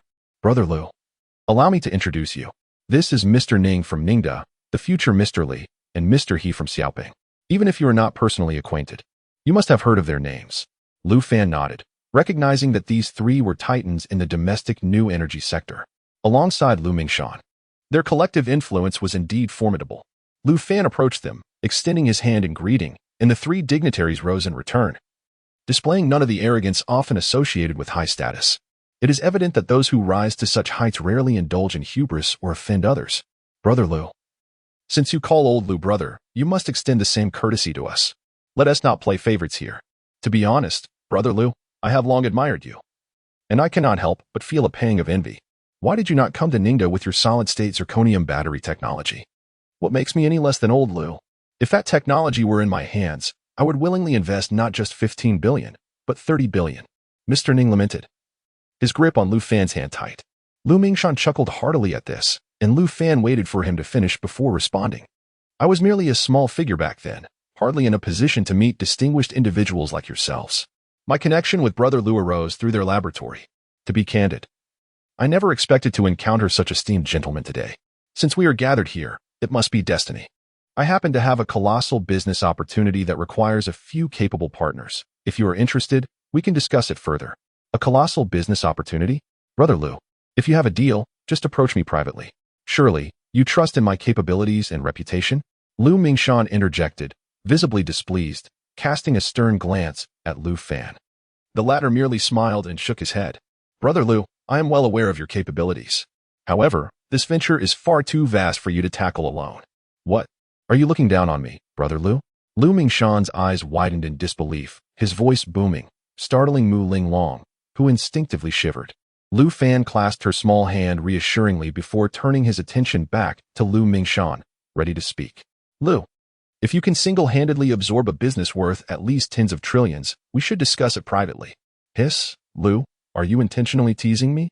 Where in our dragon country is there a business worth tens of trillions? Not only Lu Mingshan, but the other three magnates also wore expressions of disdain, all believing Lu Fan was merely boasting. Even Mu Ling Long looked utterly unconvinced. Just half a month ago, when I claimed that angel biotechnology could reach a trillion market scale, no one believed me. But now, can you dare to assert that it lacks a $1 trillion market? What? Angel biotechnology is yours. Lu Fan's casual remark caused the four magnates to change their expressions drastically. As the rising stars of the Shanghai business scene, angel biotechnology is undoubtedly the hottest project at present, with countless capital eager to get involved, yet they show no inclination to open agency or authorization. Angel biotechnology belongs to Si Yudong, and I acquired it over 20 days ago. Shortly after, we launched this gene vision correction liquid, in just about 10 days since opening. The total revenue of this one store in Shanghai has already reached 1.3 billion. I plan to expand the stores across all provincial capitals in the country, and soon. With over 30 stores operating simultaneously, reaching a trillion scale will not take long. Lu Fan's words left the four magnates astonished, their scalps tingling. Beside them, Mu Ling Long gasped and covered her mouth. How many enterprises in the entire dragon country can achieve a trillion scale? But looking at Lu Fan, it seems he will reach a level that others may struggle to attain in a lifetime within just a few months. Lu, my brother, I am in awe of you. Now, please tell me, what kind of business do you have that dares to claim a market worth tens of trillions? Anti-gravity flying cars. Chapter 48. The Master Pianist's Power Flying Cars. Lu Mingshan exchanged glances with the other three magnates, a peculiar expression gracing their faces. Brother Lu, do you possess anti-gravity technology? It is widely known that the nation has yet to conquer the technical barriers surrounding anti-gravity devices. I not only have comprehensive anti-gravity technology, but also a complete design scheme for anti-gravity flying cars. What I seek now is a formidable and capable partner. For this market is vast, far too expansive for a single individual to conquer. Lu Mingshan opened his mouth several times at a loss for words.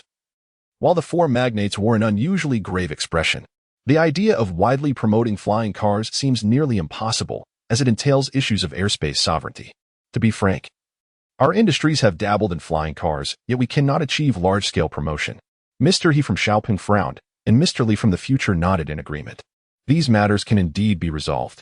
I have already contemplated this. The state will never allow a private enterprise to monopolize such critical technology, as it pertains to aerospace and holds significant strategic implications. What I propose is to exchange anti-gravity technology for air sovereignty over flying cars with the state. In this manner, we produce anti-gravity flying cars while the state produces anti-gravity military products, allowing us to coexist without interference, a win-win situation. Brother Liu, your idea is impeccable. Yet we are hardly influential before the state, one of the magnates remarked. I have considered that as well. I enjoy a favorable relationship with the second-in-command. I can negotiate with him, and I am confident in my ability to secure the air sovereignty issue. We merely need to make certain concessions and establish restricted flight zones to ensure we obtain air sovereignty. Goodness, are you speaking in jest? You are acquainted with the second-in-command. The 7 magnates, alongside Mu Ling Long, widened their eyes in astonishment. Had anyone else uttered such words, they would surely have deemed them insane. Do you think I secured the paperwork for that medication through standard procedures? Had I followed the normal channels, it would have taken at least 2 more years for approval. I directly contacted the second-in-command to gain access through the back door, which led to the establishment of Tianzi Biotechnology. The market for anti-gravity flying cars is enormous, surpassing anyone's imagination. And there are also anti-gravity cargo ships on the horizon, elements that could transform the current global landscape. This is precisely why he sought the collaboration of several magnates. One reason is practicality. After all, he has little time to squander on mere profit-making, as earning money is merely a means to an end, not his primary objective. He is entirely confident in securing the air sovereignty issue, even if it means offering some military technology to the state as a bargaining chip. Since Lu Fan disclosed this matter before the 4 magnates, he was certain they would join forces, should they abstain. They risk being ousted from the market once he embarks on this venture.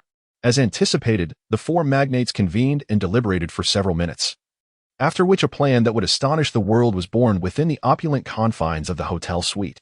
The anti-gravity flying car project has Lu Fan's baseline set at 30% of the shares, though a gathering of 5 individuals is required tomorrow to deliberate on the finer details. Lu Fan produced a USB drive and handed it to Lu Mingshan, containing the general content of the anti-gravity project, which had been copied by Xiaoye from future completed plans, necessitating minimal alterations for immediate implementation. Once the contract is signed, Lu Fan would personally manufacture a prototype of the anti-gravity flying car. After sharing a few drinks with the 4 influential figures in the private room, Lu Fan took his leave with Mu Ling Long, finding the company of his school goddess far more enjoyable than that of several elder gentlemen. Upon entering the main hall, they noticed that most guests had already departed, particularly the older attendees. Lu Fan, you looked incredibly handsome just now. I am drawn to capable men. Mu Ling Long whispered shyly in his ear, her blush enhancing her allure. Lu Fan wrapped his arm around her slender waist as they stepped onto the dance floor, embracing each other in a graceful dance.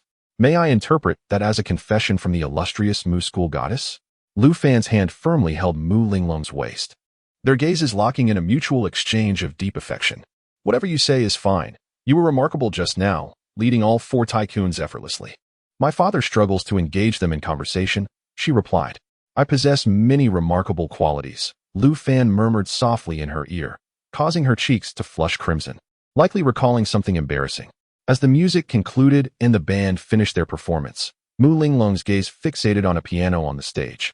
Lu Fan, understanding her desire, said, Darling, give me a kiss, and I shall show you the prowess of a piano master.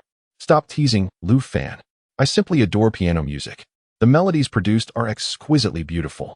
I studied it briefly, but mastering the piano requires years of dedication. Mu Ling Long tugged at Lu Fan's hand, urging him to leave. But he led her to the piano, taking a seat before it. As his fingers glided over the familiar black and white keys, an overwhelming sense of nostalgia washed over him. In his previous life, Mu Ling Long had achieved remarkable proficiency in piano, and Lu Fan had learned alongside her for several years. With his advanced genetic warrior's cognitive abilities, he had mastered the instrument to an extraordinary level in a short span of time. Steinway tripod piano, a classic 88-key instrument. It will suffice, Lu Fan exclaimed. You truly understand piano? Mu Ling Long was once again astounded, convinced that Lu Fan was genuine in his expertise. Lu Fan raised his gaze, tenderly regarding the graceful figure of Mu Ling Long, whose beauty was etched into his very soul. Darling, choose a piece. How about Wedding in a Dream? Lu Fan nodded, gently closing his eyes and exhaling a breath of tension, his hands gracefully descending onto the keys, producing a captivating and melodious tune. A true expert reveals their prowess at a glance. Mu Ling Long, having received piano instruction, was instantaneously transported into Lu Fan's realm by the exquisite melody. As Lu Fan opened his eyes, the tenderness within them nearly melted Mu Ling Long's heart. Their gazes locked, and time seemed to freeze at that moment, with only Lu Fan's hands gracefully dancing over the piano keys. The Wedding in a Dream, lauded as the foremost piano piece in the world, possesses a melody so sublime that it resonates even with those unversed in music.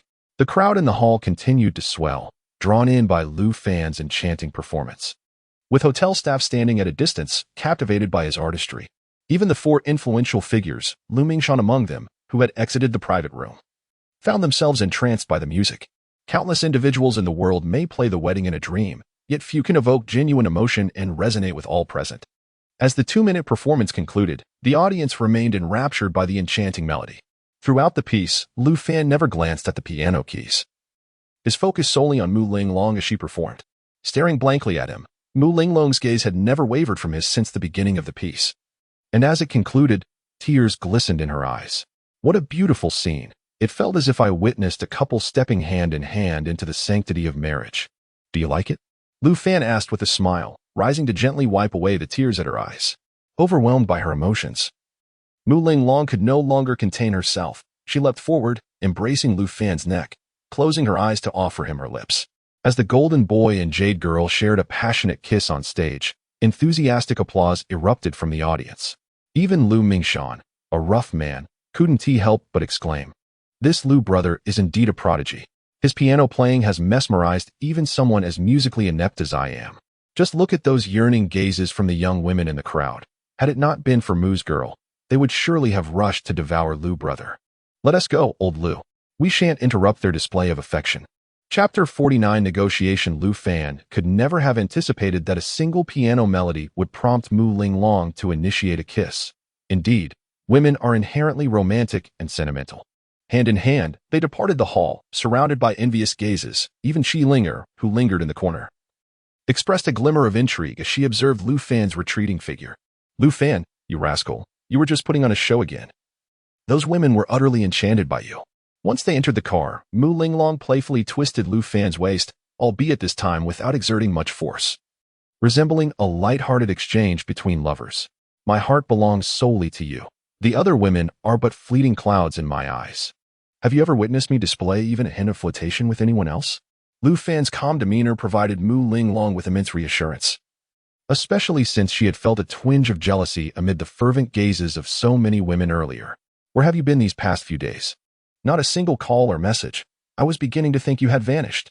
"I've been in the capital. You know I have business interests there.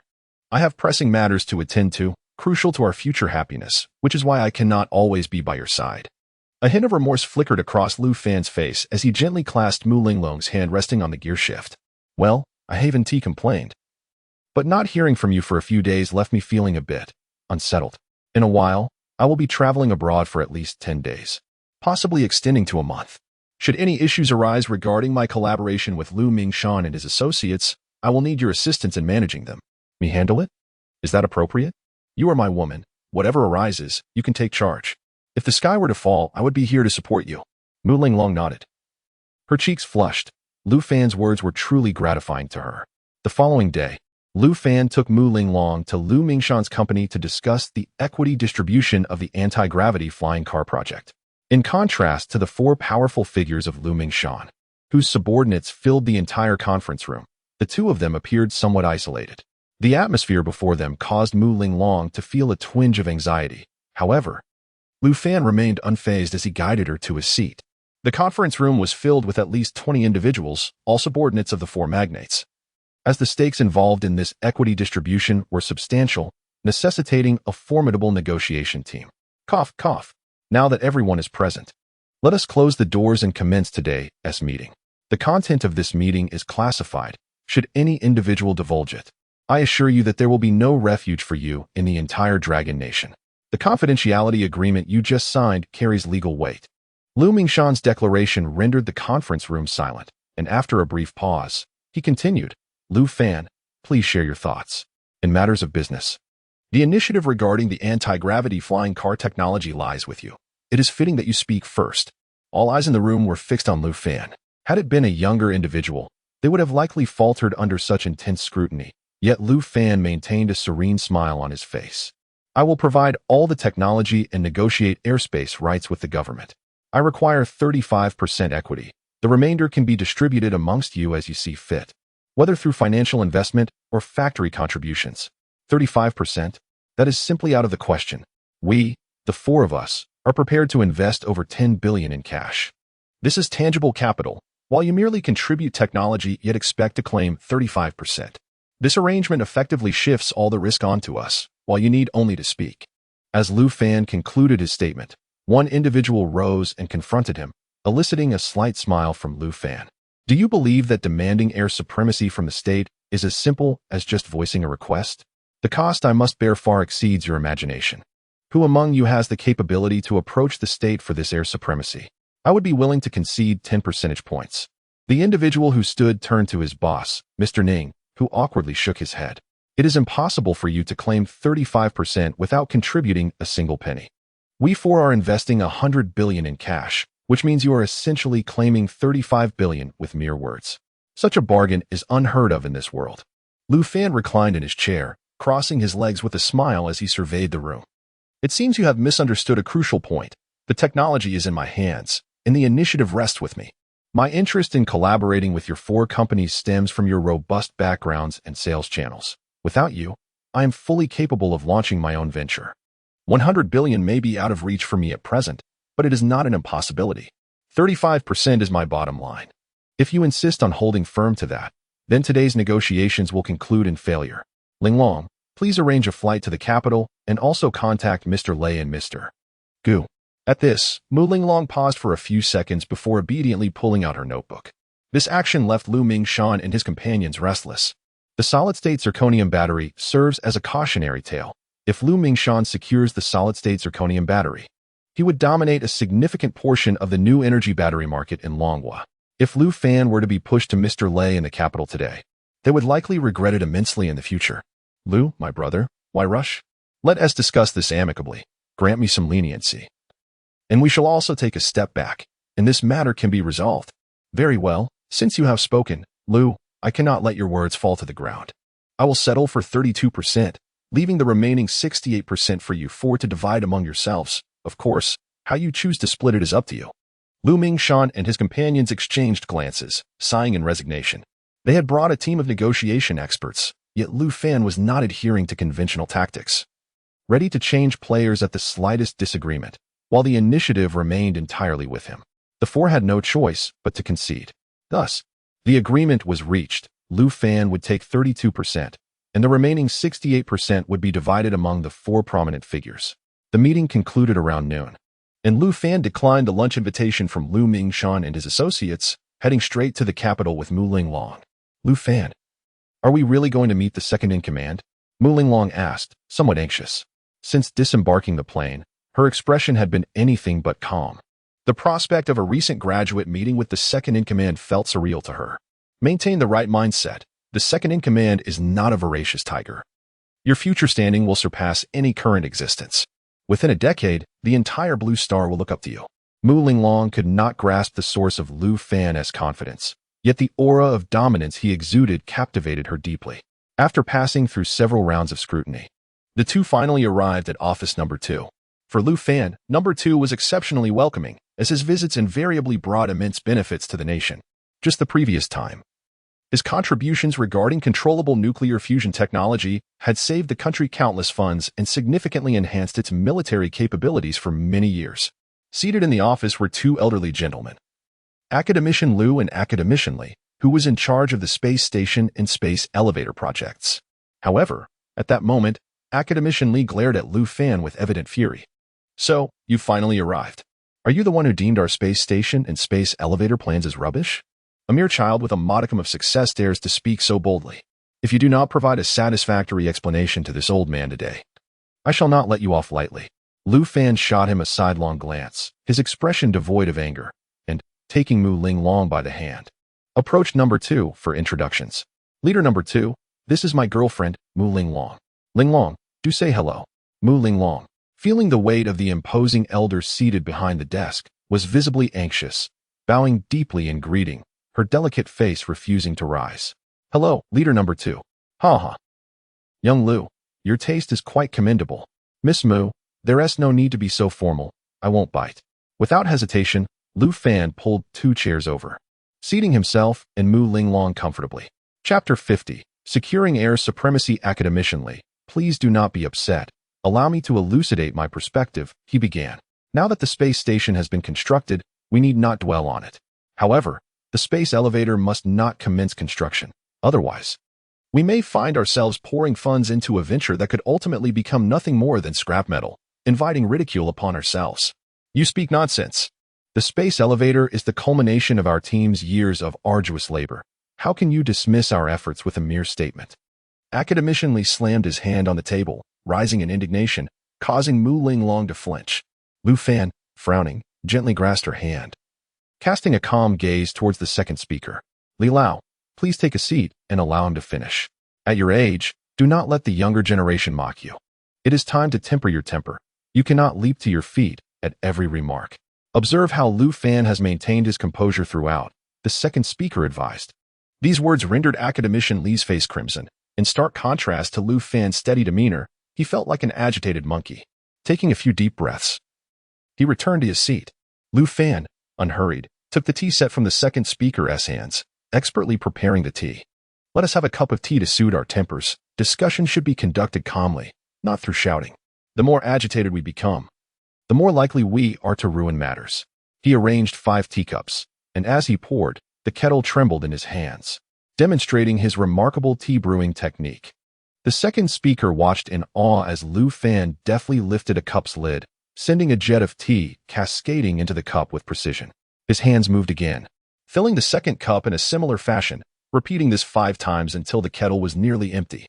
The rich aroma of tea enveloped the entire office, captivating the 3 newcomers who were witnessing such magic for the first time. Lu, are you performing magic? Academician Lu was the first to break the silence, urging the young man to share his tea. Lu Fan first offered a cup to the second speaker, then to Academician Lu and Academician Li, finally serving Mu Linglong and himself.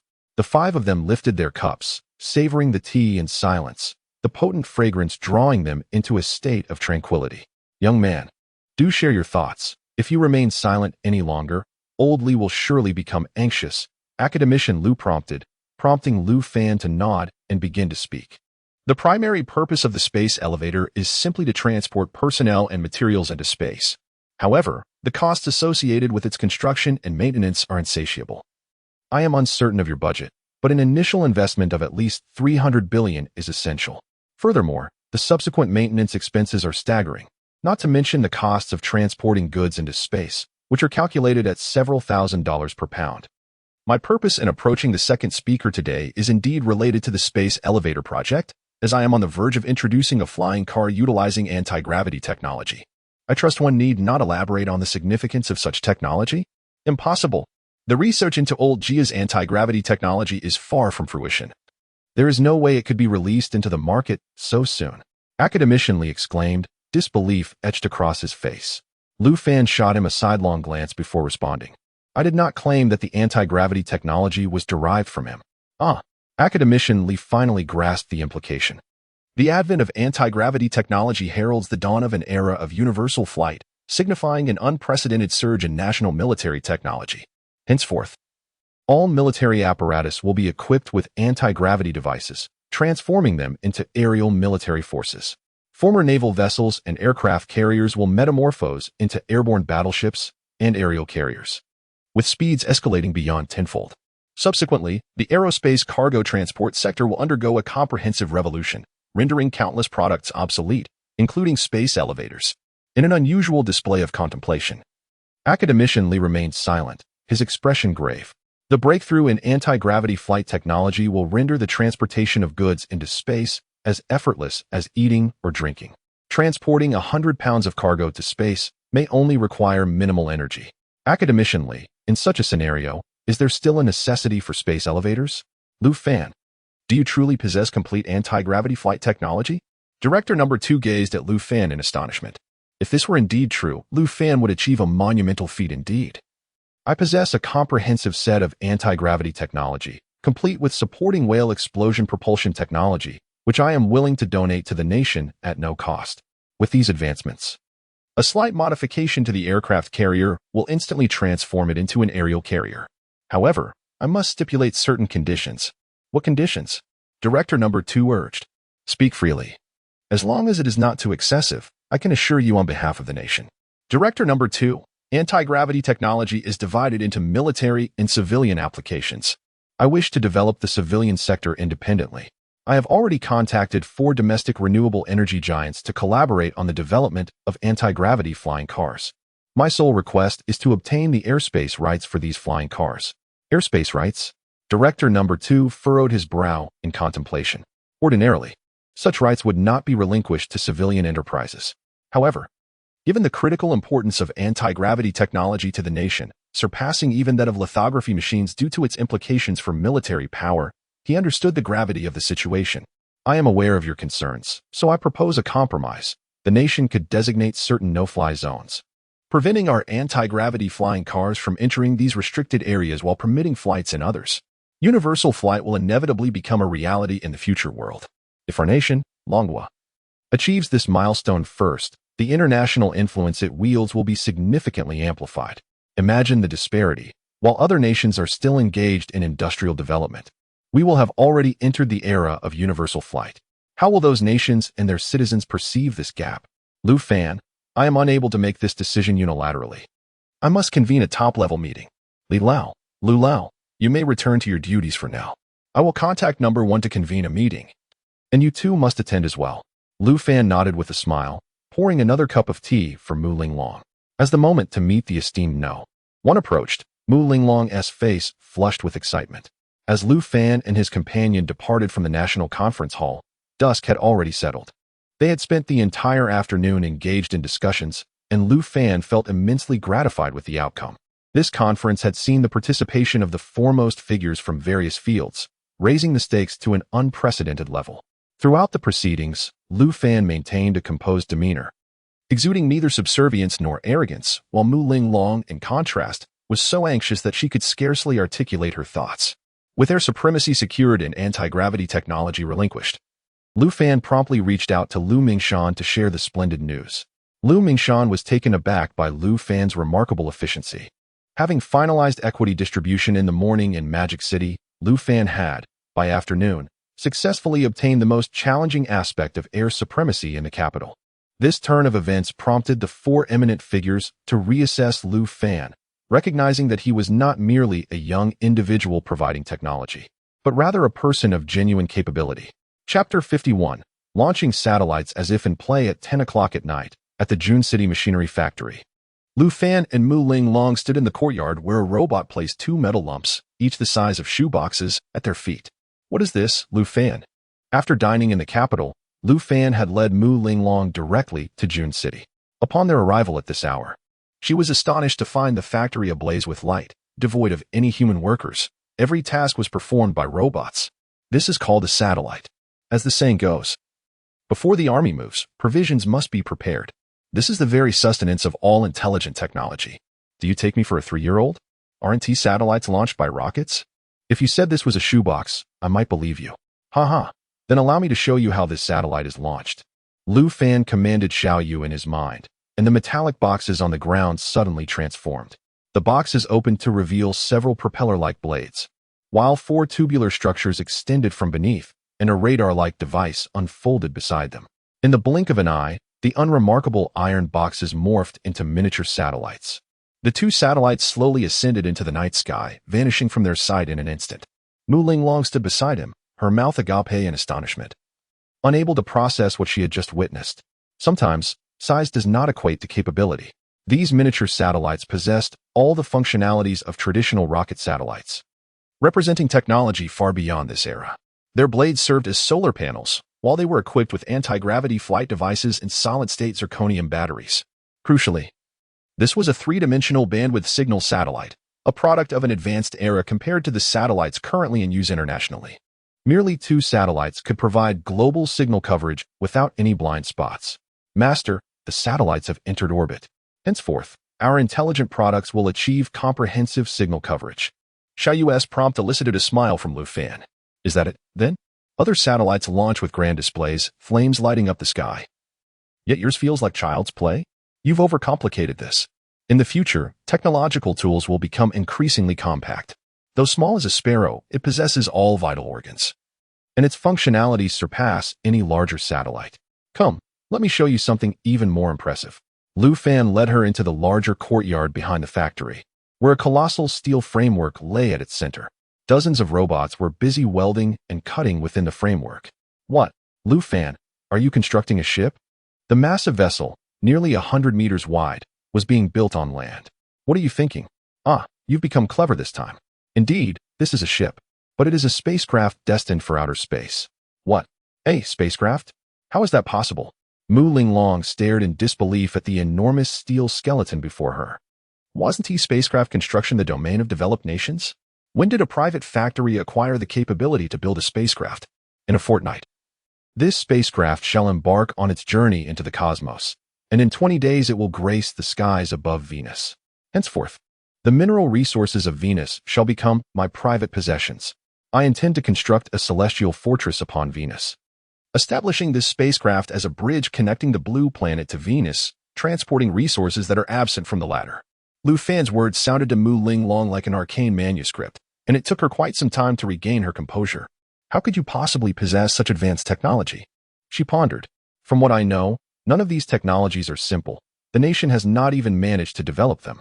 Mu Linglong was no fool. She could no longer ignore Lu Fan's peculiarity. Each technology he mentioned shattered her comprehension, and mastery of any one of them would suffice to dominate the business realm. Yet he possessed them all. Furthermore, it appeared that there was nothing he could not accomplish, nothing that posed a challenge to him. This extraordinary scene suddenly reminded her of Lu Fan's earlier remarks at their graduation gathering. At that time, Jiang Xinxin had dismissed Lu Fan's words as mere fiction. But reflecting upon it now, perhaps only such an explanation could make sense. Mu Linglong followed Lu Fan as they leaped onto the enormous skeletal structure, where one could truly appreciate the vastness of the spacecraft, akin to a colossal cargo ship. Lu Fan, where did you source the technology for this spacecraft? Surely, no nation could construct such a vehicle. Indeed, at present, no country on the blue planet is capable of building a spacecraft for interstellar travel. Many of the technologies aboard remain unconquered. Lu Fan did not provide a direct answer, yet Mu Linglong's mind began to form a hypothesis. Lu Fan, let us book the soonest flight back to Shanghai. There is much to attend to at the company. Very well, we shall return to Shanghai. Mu Linglong took out her phone to book a flight, but Lu Fan smiled and gently restrained her. Do you recall when I mentioned that I do not regard conventional means of transportation highly? My mode of transport was completed last night. This is the perfect opportunity for you to witness it. With a bemused expression, Mu Linglong observed as Lu Fan tilted his head towards the heavens. Suddenly, a shadow pierced the dark night sky, moving with incredible speed, appearing before them almost instantaneously. With a thunderous roar, a dark silhouette crashed heavily onto the ground before them. Mu Linglong's eyes widened in astonishment, only to realize it was a black steel robot, slowly rising, resembling a specter in the night. Lu Fan, what is this? Have you seen Iron Man? What? Is this the mechanical armor? Indeed, its full designation is exoskeletal metallic battle armor. However, unlike Iron Man's suit, which employs propulsion technology, mine is a more advanced version utilizing anti-gravity flight technology, allowing for greater speed. Moreover, the energy source differs. This suit is equipped with a miniature controllable nuclear fusion engine, providing a continuous energy supply, and most importantly, refueling is remarkably convenient. That's incredibly impressive. Oh my. Mu Linglong stepped forward to caress the stunning mechanical armor, her face alight with excitement. This armor was merely a transitional creation, a subpar contraption that could only be temporarily utilized. Once I acquire energy stones in the coming days, I shall upgrade it, rendering this piece obsolete. Lu Fan, your words may invite trouble. Why does it sound so provocative to me? Kiki, my dear, shall I take you back to Magic City so you can experience the thrill of flight? A robot approached from the factory, holding a helmet in its hands, which Lu Fan took and promptly handed to Mu Linglong. You'll need this. The speed of flight is so swift that without it, you won't be able to keep your eyes open. Mu Linglong accepted the helmet, while Lu Fan took a step back toward the armor. Suddenly, the armor emitted a series of mechanical clicks and disassembled instantaneously, with individual components soaring toward Lu Fan. In a mere 2 seconds, he donned the armor flawlessly. My dear, are you ready? MHM. Mu Linglong nodded enthusiastically, her excitement palpable beneath the helmet. In the next moment, Lu Fan lifted her delicate form and soared into the sky, reaching a speed of 100 kilometers per hour in an instant. Mu Linglong's piercing scream resonated through the night sky, and before the sound could fade, their figures vanished into the clouds. Chapter 52. The store is closed? A shadow swiftly darted across the clouds beneath the night sky, as the moonlight split the white clouds like a blade. The air resonated with a piercing shriek and the woman's shrill screams. Lu Fan dared not accelerate too much. Without the protection of armor, Mu Linglong's limit was only subsonic, and that was due to her status as a first-level gene warrior. The exhilarating rush of adrenaline had rendered Mu Linglong's voice hoarse from her cries. Lu Fan embraced her from behind, allowing her to marvel at the breathtaking scenery they passed. As they soared over each city, Lu Fan would slow down and glide at low altitude. Upon reaching a river, he lowered their height to skim just above the water's surface, creating a wave that rippled across the river. A couple by the river, engrossed in their own romantic whispers, were startled by the sonic boom as the two sped by. They turned, eyes wide in disbelief, and for a moment thought they were imagining things. Upon seeing each other's astonished expressions, they quickly bolted in fright. Crossing the river, Lu Fan ascended once more, catching up to a commercial airliner and landing atop it. The deafening roar of the airplane caused Mu Linglong to frantically wave her arms, prompting Lu Fan to plunge them towards the ground. The thrill of free-falling elicited another series of screams from Mu Linglong. Just as they were about to descend into the mountain range, Lu Fan cradled her once again. Hovering above a vast expanse of towering peaks that appeared eerily serene under the night sky. Lu Fan, this is exhilarating. Can I have such armor? She exclaimed. Of course.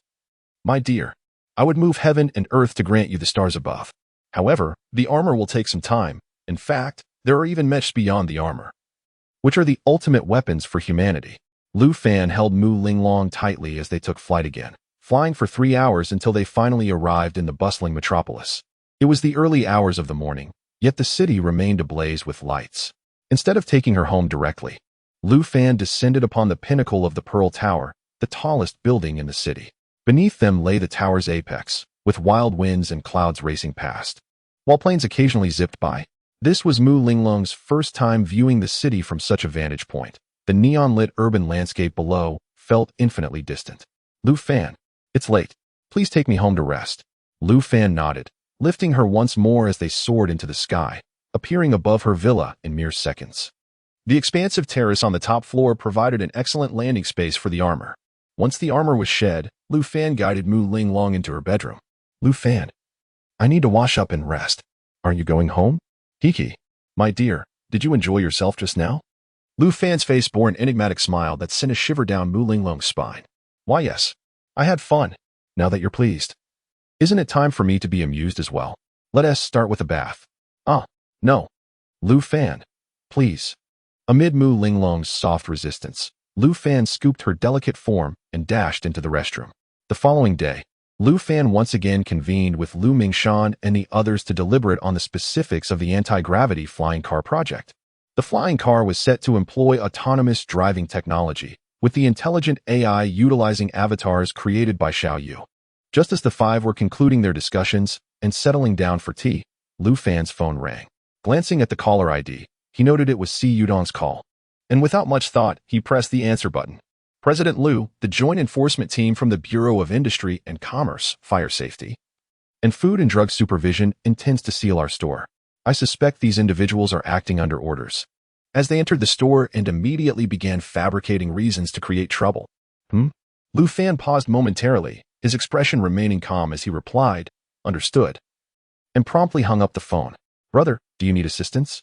The room where the five were seated fell into a profound silence. Their close proximity allowed Lu Mingshan and the others to hear the content of the call. It's a trivial matter, likely orchestrated by some idle noble from the prince's party. I'll just make a quick call. Lu Fan dismissed the notion of bothering Lu Mingshan for such a minor issue. Without hesitation, he dialed Bing Qua's number. The call connected after just one ring. Lu Fan wasted no time on pleasantries and directly outlined the situation. "Mr. Lu, I will resolve this within 20 minutes. Bing Qua's response was succinct, and Lu Fan appreciated her efficiency. This woman was not only strikingly beautiful, but being appointed as the head of the city's safety bureau attested to her formidable capabilities. "You gentlemen sit tight. I shall investigate who is attempting to undermine me," Lu Fan stated before rising to leave, but Lu Mingshan chuckled and stood to accompany him. "Since we have nothing pressing, we might as well join you for the spectacle." Lu Fan understood Lu Mingshan's intentions. He was concerned that Lu Fan might struggle to handle the situation alone, and his presence could lend support. With the stature of the four, resolving such a minor issue would undoubtedly be a breeze. Lu Fan felt it inappropriate to refuse, and the five of them boarded Lu Mingshan's business vehicle to head towards the Angel Biotechnology Store District. The distance was short, and within 10 minutes, they arrived at the storefront, where a sea of people had gathered. The sight momentarily astonished the prominent figures accompanying Lu Fan. "Wow, Lu, your business is truly impressive. There must be over 1,000 people here. This store receives a daily footfall of 6,000 to 7,000, with around 2,000 typically queuing outside. We even have dedicated police officers to maintain order. Follow me." Given the crowd at the front entrance, Lu Fan led the four dignitaries around to the back entrance of the store. Si Yudong, who opened the door, appeared as if he had seen a lifeline. Drenched in sweat from anxiety. "President Lu, you have finally arrived. Those people claim we lack proper qualifications and that our fire safety measures are inadequate, citing safety hazards. They refuse to allow us to operate and serve customers, and with so many patrons outside, this severely tarnishes our Angel's reputation. There's no need to worry, Mr. C. Please take a seat and enjoy a cup of tea while they create their commotion. Someone will come to tidy things up shortly." With that, Lu Fan left a remark and led the four prominent figures upstairs. On the second floor, several uniformed personnel were conducting routine inspections, a process that could be likened to searching for a needle in a haystack, as they could always uncover some flaw in fire safety measures. As Lu Fan and his companions ascended, they were confronted by a young man in uniform, whose demeanor was far from amiable as he scrutinized the five of them. "Who are you?" "We are currently conducting a routine inspection, and outsiders are not permitted to enter."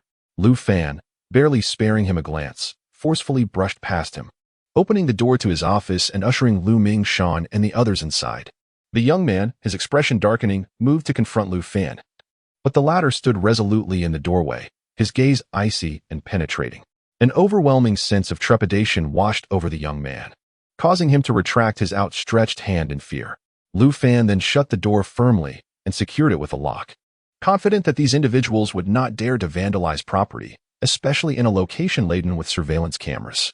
Chapter 53, A Twist of Fate. Lu Fan, unperturbed, took out some tea leaves from the cabinet and settled down at his desk to brew a pot of tea. "Brother Lu, you certainly possess remarkable patience.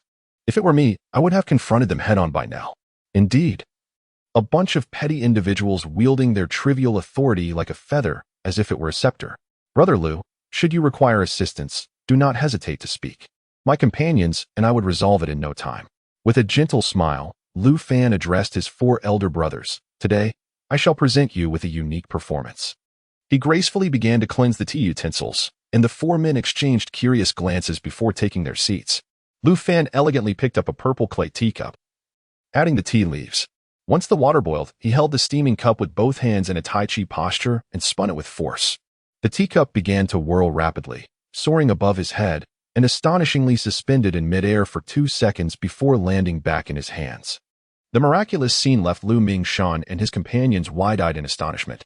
The descending teacup was deftly caught on the tip of Lu Fan's right index finger, spinning rapidly and emitting a buzzing sound. "Wow!" Lu Mingshan exclaimed, taken aback by this enchanting display, while the others, Ning, Li, and he, shared expressions of disbelief. After spinning for several seconds, Lu Fan took the cup back into his hands, again adopting the Tai Chi stance to initiate another rapid ascent. This time, the teacup hovered for 3 seconds before descending, rendering the office silent in awe. The cup spun on his fingertip for several moments before he grasped it firmly once more. Then, with a swift motion, he trembled his hands together, signaling those familiar with his craft to anticipate the next step. As expected, the lid of the teacup was gently lifted, and a stream of hot tea shot forth, landing perfectly in a small purple clay cup before him. Lu Fan repeated this process 5 times, filling 5 cups to the brim, the rich aroma of tea wafting through the office, tantalizing Lu Mingshan and his companions, who could not resist inhaling deeply. Brothers, do indulge in this tea crafted by your younger brother. This technique is called Tai Chi Chien Kun. Lu Fan flicked his fingers lightly against the purple clay cup, causing a cup of tea to shoot gracefully toward Lu Mingshan, with a series of deft flicks. For cups of tea were precisely delivered to each of them, not a drop spilled. The wondrous spectacle elicited exclamations of admiration from Lu Mingshan and his companions. Lu Fan took a delicate sip from his cup. The quality of the oolong tea was merely average, as his current connections did not afford him access to the finest leaves. Nevertheless, the unique brewing method elevated its quality considerably. As Lu Mingshan and his companions savored the tea, their faces radiated enjoyment. Brother Lu, your technique is nothing short of miraculous. In my 50-plus years of life, I have never witnessed such a method of tea preparation. Indeed, Brother Lu, we often indulge in various types of tea, but your skill is truly extraordinary. A cacophony erupted from downstairs, prompting Lu Mingshan to rise with curiosity and peer out the window. What he beheld outside startled him anew. 2 military vehicles approached, from which a group of armed soldiers disembarked, their faces smeared with camouflage paint. The soldiers surged into the Angel Bio store, parting the crowd that hastily made way. Among them were a tall and imposing young man and woman. Lu Fan joined Lu at the window, a smile gracing his features as he observed the unfolding scene. It was apparent that Ice Block had led the military directly to support him, undoubtedly under the directive of Number 2. It seemed his standing among the leaders had surged tremendously. What on earth is going on, Brother Lu? Questioned several onlookers. Whoever has been scheming against me will undoubtedly face dire consequences today. The soldiers stormed the store, swiftly overpowering anyone in uniform, pressing them to the ground before the bewildered joint law enforcement officers could react. They were subdued, their heads held at gunpoint, immobilized by fear. Ice Block led his men to the second floor, where over 20 law enforcement personnel were rendered helpless, nearly paralyzed by the icy menace of the firearms aimed at them. Who are you? We are law enforcement officers. On what grounds do you detain us? Cried a defiant young leader. Without hesitation, a burly man from Ice Block's entourage stepped forward and delivered a punch to the leader's abdomen.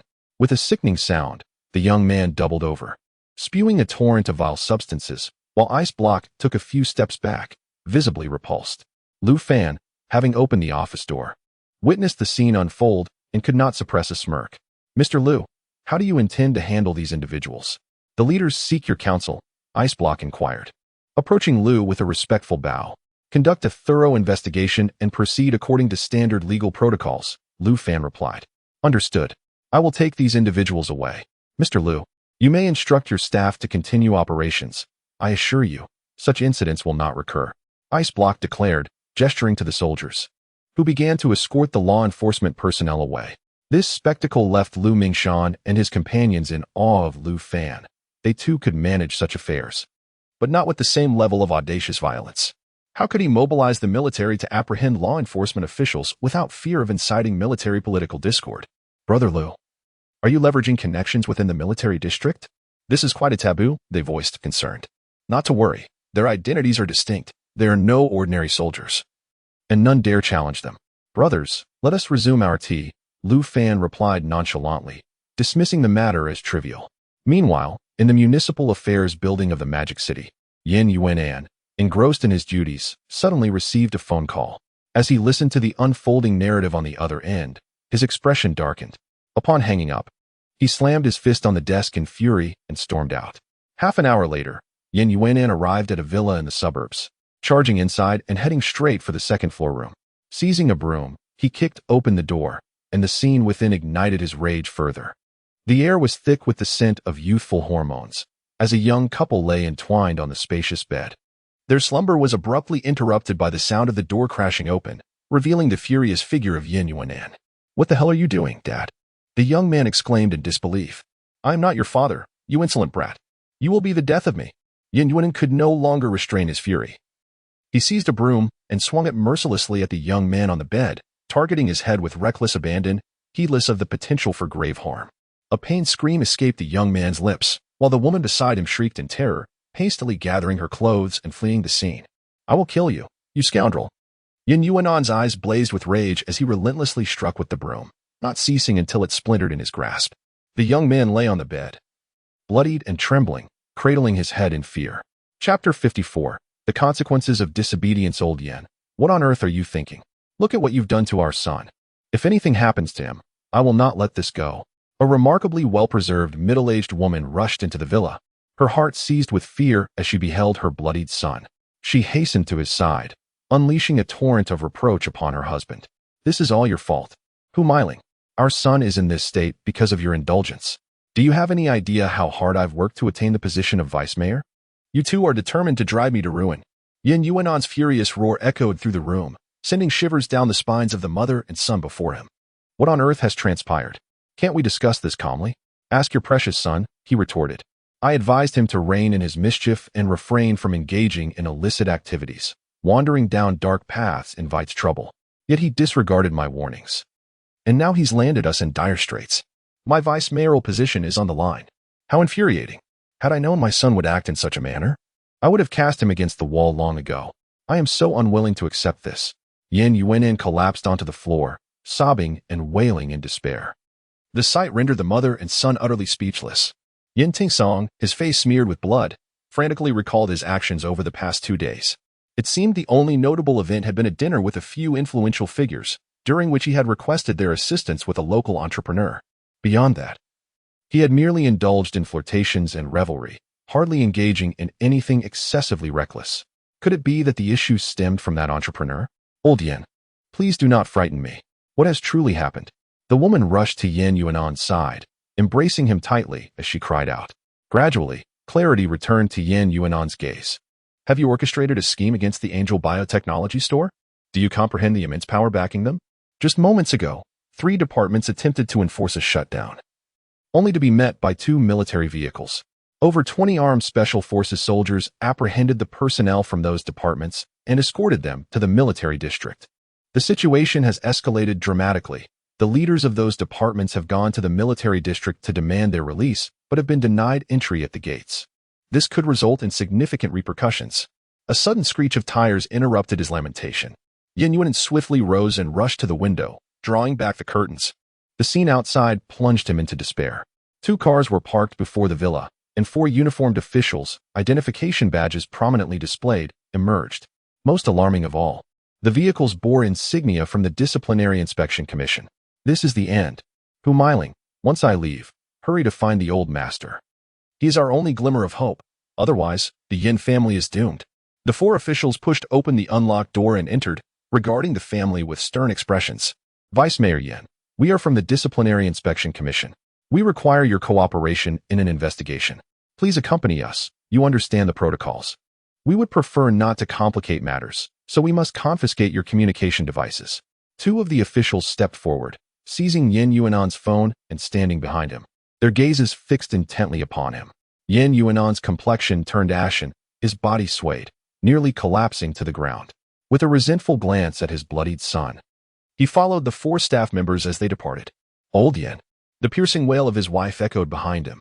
Yin Yuanan sighed and boarded the vehicle with the disciplinary inspection personnel. Shasong, what on earth have you done? Our family is ruined. Your grandfather has long since retired, having exhausted all his connections to help your father ascend. It's all over. Hu Meiling sank to the ground in tears, while Yin Tingsong wore a ghastly pallor, his mind haunted by the image of the young man whose demeanor was as calm and steady as a mountain. A seismic upheaval swept through the political arena of the Magic City as Deputy Mayor Yin, along with numerous personnel from the Industrial and Commercial Bureau and the Fire and Safety Supervision Bureau, were taken away for investigation by the Disciplinary Committee.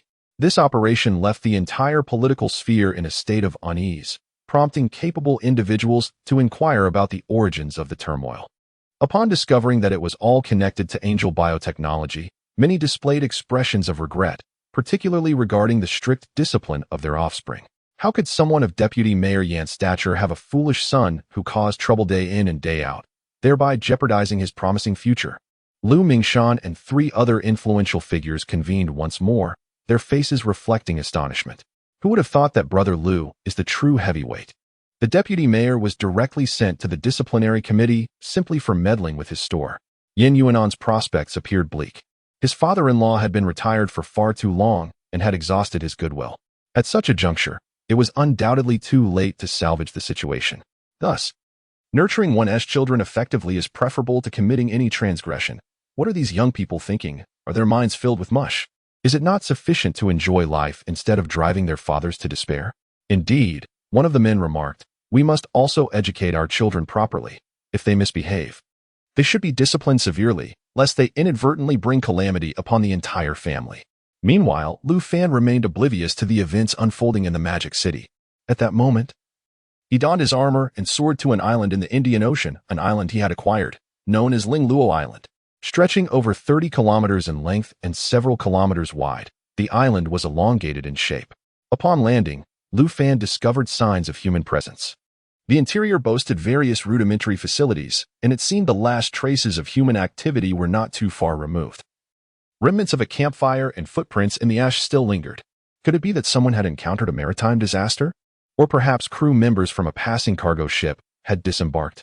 Lu Fan paid little heed to these musings. He had little interest in this island. As countless uninhabited islands existed in the vast ocean, many undiscovered due to their remoteness from the mainland, rendering them devoid of value and unlikely to attract claimants.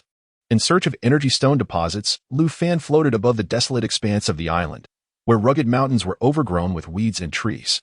Xiaoya, activate the armor signal and follow me to locate the radiation source. This suit of armor possessed only the most basic flying capabilities. His current technological prowess was insufficient to construct more advanced auxiliary equipment. The sole method to locate energy stones was through a thorough search. The energy stone is, in fact, a type of crystal with potent radiation, and proximity to it induces significant signal interference, with the most severe disturbances occurring in the vicinity of the energy stone veins. Lu Fan, piloting his exosuit, soared at low altitudes, replenishing his fuel by extracting deuterium and tritium from the sea whenever his energy reserves waned.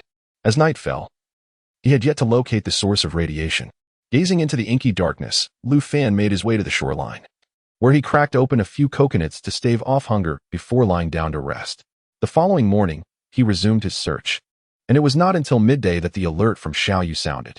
Surprised, Lu Fan surveyed the terrain below. He realized he was positioned at the edge of the island, having previously searched the center. No wonder he had been unable to find anything. He descended to the ground, where brown rocks scattered across the landscape. Drawing his alloy longsword from his back, he plunged it forcefully into the earth, with the strength of his exosuit augmenting his efforts. The sword easily pierced the stone. The rock was not particularly hard, so he pressed on. In an instant, Lu Fan transformed into a miner, wielding his alloy longsword and launching into a fervent excavation of the ore below. His exosuit lacked any weaponry. The energy required for flight consumed most of his reserves, leaving no surplus for weaponry. Furthermore, the energy stones could not withstand bombardment. A misstep could shatter them, leaving him with no recourse for lamentation. Thus, he resorted to the most rudimentary method of digging. This endeavor lasted 2 days, and even with genetic enhancements and clad in his exosuit, Lu Fan found himself utterly exhausted. Chapter 55. The Black Widow Mercenary Corps emerges. As Lu Fan's gaze fell upon a crimson crystal wedge between the rocks, his eyes sparkled with excitement. With a firm grip, he crushed the stone, and a fist-sized ruby gem materialized in his hands. Holding the crystal aloft, he could not contain his joy and erupted into laughter, his voice echoing against the heavens. In a future where technology flourished, the quest for such energy minerals was remarkably effortless, leading to the discovery of these energy stones on the deserted island. These gems were, in fact, extraterrestrial artifacts, special minerals formed from meteoric debris after eons of evolution on distant planets. In his later life, Lu Fan had unearthed numerous energy stones here, which provided him with a potent energy source, heralding the dawn of the mech era. These energy stones possessed a peculiar characteristic. They could amplify energy exponentially. When integrated with the controllable nuclear fusion engines of battle armor, the stones could conserve energy by several multiples, yielding a continuous flow of power. Lu Fan continued to excavate until dusk, unearthing all the energy stones. Gazing at the collection of crimson gems arrayed on the ground, he produced a specially prepared bag to secure these invaluable treasures. The bag, infused with dense lead elements, effectively shielded him from the radiation emitted by the stones. Just as Lu Fan reveled in his good fortune and prepared to depart, Xiaoyu alerted him to the presence of a warship approaching the island. Donning his battle armor, Lu Fan soared into the sky, In the distance, a dilapidated black warship emerged on the surface of the ocean. Its silhouette adorned with a skull and crossbones, a sight familiar to those who had watched pirate-themed films. Pirates? Given the proximity to the Indian Ocean and the Gulf of Aden, their presence was hardly surprising. The traces left on the island indicated a pirate's passage, having acquired the desired energy stones. Lu Fan initially intended to leave but was suddenly struck by curiosity. These pirates must have had a reason for coming to this remote isle. Surely there was a secret to uncover. He descended to a concealed location, observing as the pirate ship anchored approximately 100 meters from the shore. A few small boats were dispatched, rowing towards the island. To his astonishment, the pirates dragged a blonde woman from their vessel, binding her to a coconut tree. While they kindled a fire to prepare a meal, the woman remained still, her gaze piercing and filled with malice as she fixed her eyes on her captors. Once the pirates had feasted, they gathered around the blonde woman, their faces twisted in sinister grins. One pirate leader stepped forward, tearing away her clothing, eliciting frenzied screams from his companions, as the impending horror became all too evident. The founder of the Black Widow Mercenary Corps.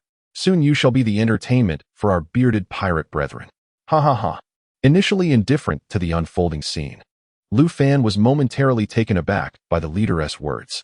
After a brief contemplation, he soared skyward, crashing heavily onto one of the pirates.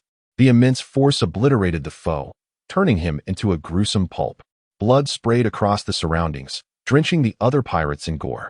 The sudden turn of events left them momentarily stunned. But it was not long before they drew their weapons and unleashed a barrage of fire upon the unexpected mechanical entity that had intruded upon their revelry. Bullets struck against the armor, creating a flurry of sparks. Lu Fan stepped forward to confront the bound woman, finally discerning her features. She appeared to be in her 30s. With an alluring visage and a voluptuous figure, adorned with a black spider tattoo beneath her shoulder. "Are you the Black Widow?" Lu Fan queried in English. The woman gazed at the armored warrior before her, bewildered, and nodded, showing no sign of embarrassment regarding her exposed torso. With her affirmative response, Lu Fan turned to face the armed pirates. A cruel, bloodthirsty expression emerged on his face as he maneuvered the armor, which swiftly lunged towards the nearest island. Boom! The pirate was hurled several meters away, his body convulsing before falling still. "Damn it, kill him!" the pirate captain bellowed, firing at Lu Fan once more. Lu Fan, piloting the armor, charged through the throng of pirates. In less than a minute, over 20 pirates lay on the ground, writhing in agony. Some had already succumbed to death. After dispatching all the pirates, Lu Fan approached the blonde woman and released her bindings. Upon gaining her freedom, she lunged at the surviving pirate captain, sinking her teeth into his neck. With one vicious bite, she severed his carotid artery, blood gushing forth, splattering her face and body in crimson. The woman laughed maniacally, bent down, and bit again, tearing flesh from his face and swallowing it whole, a sight that would terrify the faint-hearted. The pirate captain's breaths grew shallow, his body trembling in excruciating pain, yet the blonde woman remained unsatisfied. She continued to gnaw at him, and within a minute, he finally breathed his last. Rising with a look of reluctant satisfaction, she disregarded her nudity, seized an AK from the ground, and unleashed a barrage upon the remaining pirates. Only ceasing when the magazine was empty. She discarded the weapon and bowed respectfully to Lu Fan. "Thank you, my lord, for saving my life," she expressed. As Lu Fan's mask retracted, revealing his true identity, the realization struck Chris that beneath the armor stood a young Oriental man, leaving her momentarily speechless. "Does your Black Widow mercenary group still exist?" Lu Fan's inquiry caught Chris off guard, a flicker of sorrow crossing her features, soon replaced by a twisted expression of hatred. "All members of the mercenary group are dead. I was captured by these pirates while fleeing for my life." "Then you are of no use to me now," Lu Fan replied, causing Chris's expression to shift dramatically. Fearing for her life, she knelt before him, gazing earnestly into his eyes. "As long as I live, I can recreate the Black Widow mercenary group. I am its very essence." "Huh. Will it take 3 years or 5? I do not wish to squander much time on you. However, with my assistance, the circumstances would be different. I require a loyal and capable subordinate, one who embodies absolute fidelity. In return, I can grant you the formidable power you desire. I have but one stipulation. Within 3 months, you must resurrect the Black Widow mercenary group and dominate the underworld of Blue Star, becoming its undisputed sovereign." Chris stared blankly at the Oriental man before her. Were it not for witnessing Lu Fan's extraordinary prowess, she might have dismissed him as a fool. To become the ruler of the underworld in just 3 months? Why not claim dominion over Blue Star itself? If I were to provide you with the armor I wear, would you possess the confidence to fulfill this ambition? Really? My lord, are you aware of the capabilities of this armor? Have you seen Iron Man? The armor I offer is far superior. I can do it. As long as you can supply me with Iron Man's suit, I assure you I will conquer the underworld of Blue Star within 3 months. However, I have my own condition. Chris, having spoken, cautiously raised her gaze to Lu Fan, and upon his silence, she continued. I seek vengeance for my sisters who perished under torment. If you can assist me in avenging their suffering, I pledge my unwavering loyalty to you for life. I promise you, I will provide the armor. The matter of vengeance, you must resolve on your own. Chapter 56. The reconstruction of the Black Widow Legion on a desolate island. Lu Fan and the camouflage-clad Chris sat on the beach, grilling seafood. The tantalizing aroma of lobster wafted through the air, making the starving Chris swallow hard with anticipation. Only when the lobsters turned a perfect golden brown did Lu Fan pluck one from the grill, cracking it open and devouring it with delight. He then handed the other 2 lobsters to Chris. Grateful, she cast him a thankful glance before ravenously tearing into the lobster as though she had not eaten in days. Which, in truth, she had not for 2 whole days. The Black Widow mercenary corps had been ruthlessly annihilated by a hostile faction, and during their desperate flight, Chris had fallen into the clutches of pirates, who showed no regard for her human rights. After finishing off the 2 massive lobsters in one go, she let out a satisfied belch and grabbed a coconut nearby, cracking it open to sip its refreshing juice. As darkness descended, Lu Fan lifted Chris and soared to the pirate ship anchored on the sea. He had intended to spend the night aboard, but upon entering, the overwhelming stench nearly knocked him unconscious.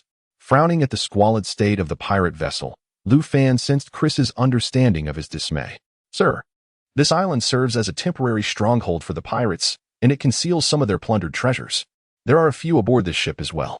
The treasure chamber is quite clean and odorless, Chris explained, leading him to the ship's lower deck. Indeed, the treasure chamber was significantly tidier, with 2 chests piled on the floor, brimming with gold coins and gemstones. The 2 reclined in the ship's hold, closing their eyes to rest. Chris, having endured days of flight, was utterly exhausted, and as soon as she lay down, she fell into a deep slumber. As Lu Fan gazed at the sleeping Chris, memories of her legend flooded his mind. He had heard of this woman in later tales, though he had never seen her in person. Chris's husband was a soldier who perished in battle, and her 6-year-old son was brutally murdered by a terrorist organization.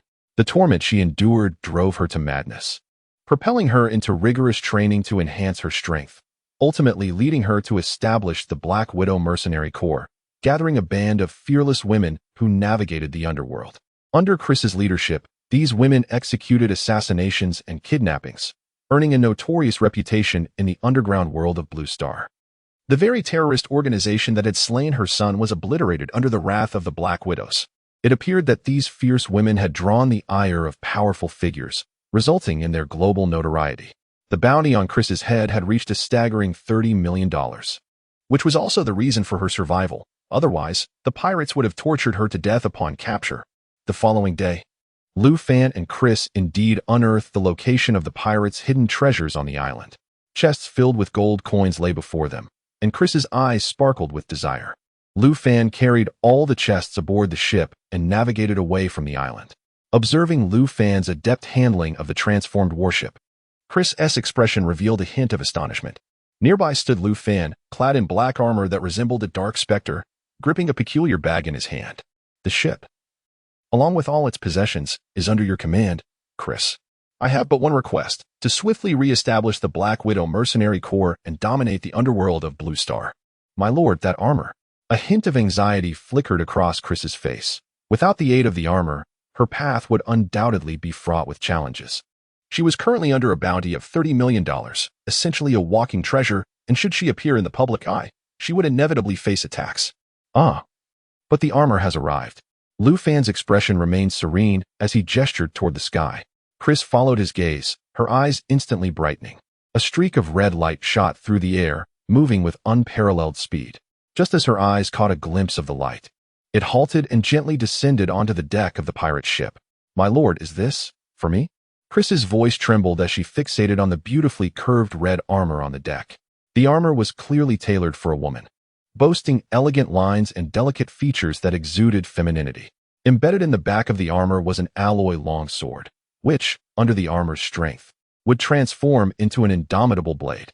Once we reach the island ahead, you shall test the armor's capabilities. It will accompany you in your conquests henceforth. Thank you, my lord. Chris, overwhelmed with excitement, dashed toward the deck and caressed the stunning steel armor, originally intended for Mu Ling Long.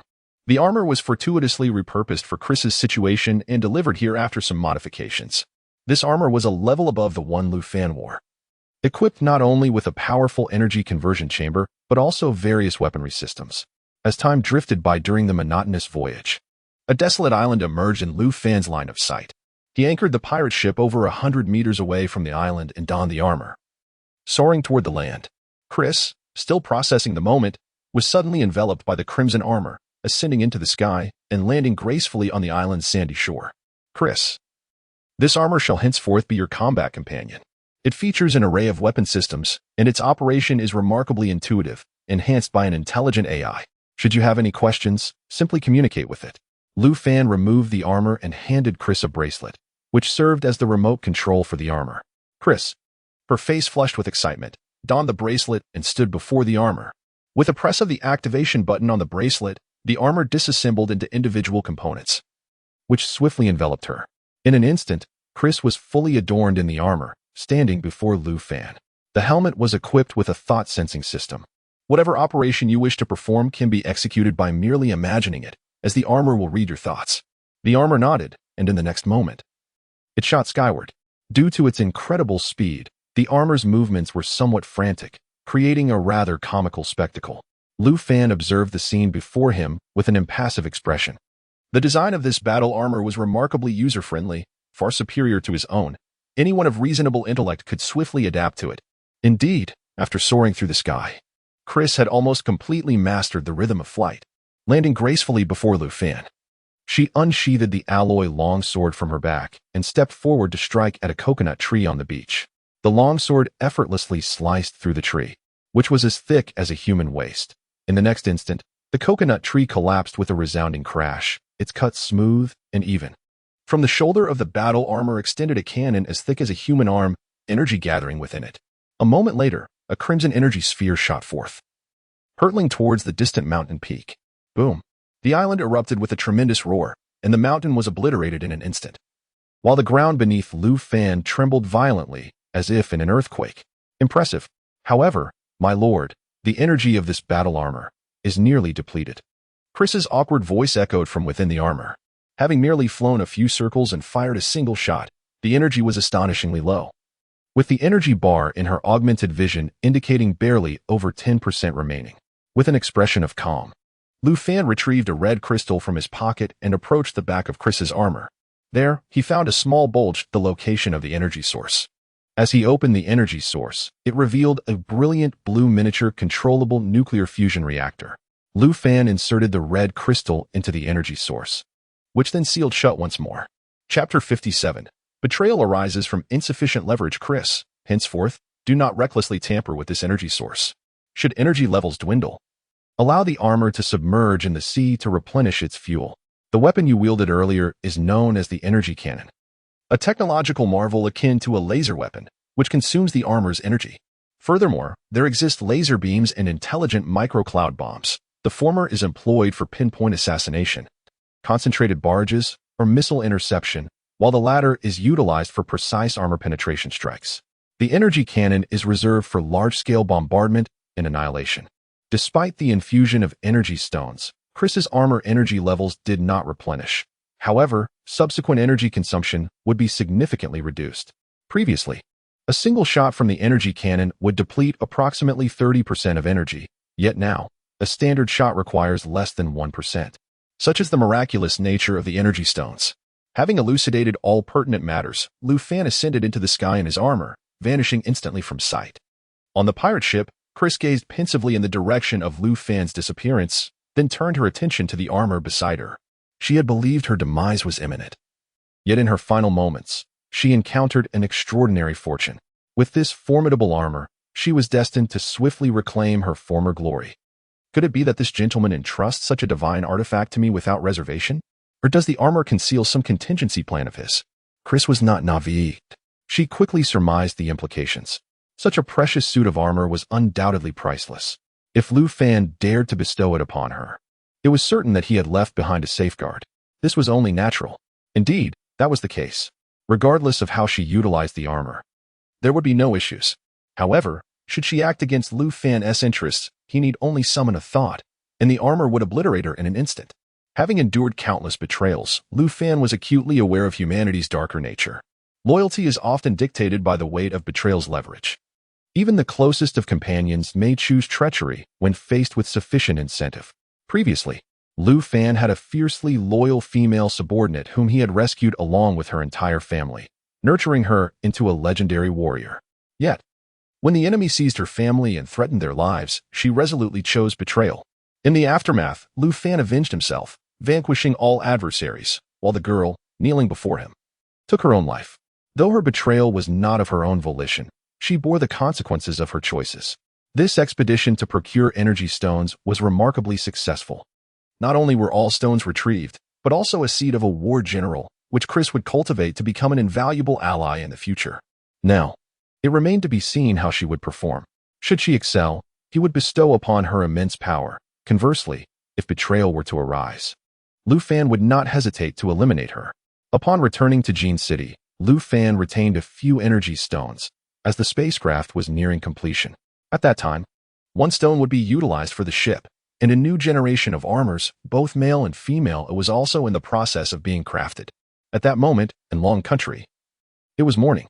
Lu Fan had intended to visit Magic City to inspect his enterprises, but a phone call from Mu Linglong altered his plans. Today marks the auspicious occasion of Mu Linglong's grandfather's 80th birthday. Although Mu Linglong had intended to keep this a secret from Lu Fan if he did not return, he nonetheless sent her a message upon arriving in Longhua to assure her of his safety. After much contemplation, Mu Linglong decided to place a call to him. Once the call ended, Lu Fan furrowed his brow in deep thought. It suddenly dawned on him that Mu Linglong's grandfather had seemingly not survived this year, suggesting that he would pass away in the coming months, succumbing to liver cancer, a formidable adversary among cancers, once diagnosed at an advanced stage. The prognosis typically spans just a month or two.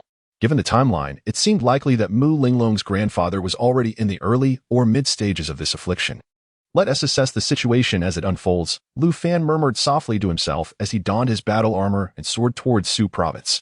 Having never met Mu Linglong's grandfather in his previous life, he possessed little to no impression of the man, though he had the capacity to save him. The decision would ultimately depend on the circumstances. Determined not to arrive empty-handed for the birthday celebration, Lu Fan pondered over what gift to bring. He ultimately settled on a bottle of eye drops, recognizing that elderly individuals often grapple with eye ailments. Such a gift would be both thoughtful and practical. Since it was indeed a grand occasion, Mu Linglong had arrived at the villa in Su Province the previous day. Lu Fan landed directly in the villa's backyard, his armor dissipating as he glanced up at Mu Linglong's room on the second floor, a smile gracing his lips as he leapt effortlessly upward, quietly approaching her window. He peered through the curtains just in time to catch her changing her attire, clad in white long dresses. Mu Linglong seemed to reconsider her choice in light of the festive atmosphere, opting instead for a striking red gown adorned with white peonies, exuding an air of elegance. The gown's asymmetrical hemline lent a youthful flair, while her fair legs, accentuated by the dress, were undeniably eye-catching. Perfect choice, he mused to himself. The sound from outside startled Mu Linglong, and upon looking up, she was taken aback to find Lu Fan peering in from outside the window. "Lu Fan, you naughty rogue. Spying on me," she exclaimed, her cheeks flushing crimson as she hastily opened the window to let him in. After days apart, a palpable sense of longing enveloped them, and as soon as Lu Fan touched down, he enveloped her in his arms, kissing her soft lips before she could fully comprehend the moment. Mu Linglong's cheeks turned a deeper shade of red, her dreamy eyes fluttering shut as she wrapped her arms around his neck in passionate response. "Linglong, are you ready?" came the voice of Mu Linglong's mother, Liang Qiuhong, from outside, causing her to panic. She quickly pushed Lu Fan away, hurriedly arranging her disheveled dress. "Mother, I'll be ready shortly," she stammered, casting an annoyed glance at Lu Fan. She sat before the vanity mirror to retouch her makeup, while Lu Fan, chuckling, boldly opened the door to the room, nearly giving her a fright. "Lu Fan, you're insane," Mu Linglong began. But her words were interrupted as she locked eyes with Liang Qiuhong, whose astonished expression nearly made Mu Linglong swoon from embarrassment. "Hello, Auntie. Lu Fan, You spent the night in Linglong's room?" Yang Xiaohong's eyes widened in shock, scanning the large bed in the room, hoping to detect some anomaly. "Hiki. Auntie. I have just returned from abroad and entered the room less than 2 minutes ago. Today marks the grand birthday celebration of Linglong's grandfather, and as her boyfriend, it is only fitting that I accompany her to pay my respects." "Ah, that's good. Since Lu Fan is here, Linglong, you both should tidy yourselves up and head over to your grandfather's house. Your father and I will go ahead to entertain the guests." With that, Liang Xiaohong left with a dismissive remark, only to hear her daughter's outraged exclamation just as the door closed. "Lu Fan, you big rascal. You were doing this on purpose." Chapter 58, Oath of Sovereignty. As the Maserati glided along, Mu Linglong's cheeks remained flushed. She could hardly fathom Lu Fan's audacity to openly reveal their relationship before her parents. The memory of her mother's scrutinizing gaze as she inspected her room left Mu Linglong feeling utterly mortified. "You rascal, you did this on purpose, didn't you?" "Well, your parents are already aware of our connection," Lu Fan replied, a playful glint in his eyes. "Besides, they are quite fond of me, so I see no reason to conceal anything from them.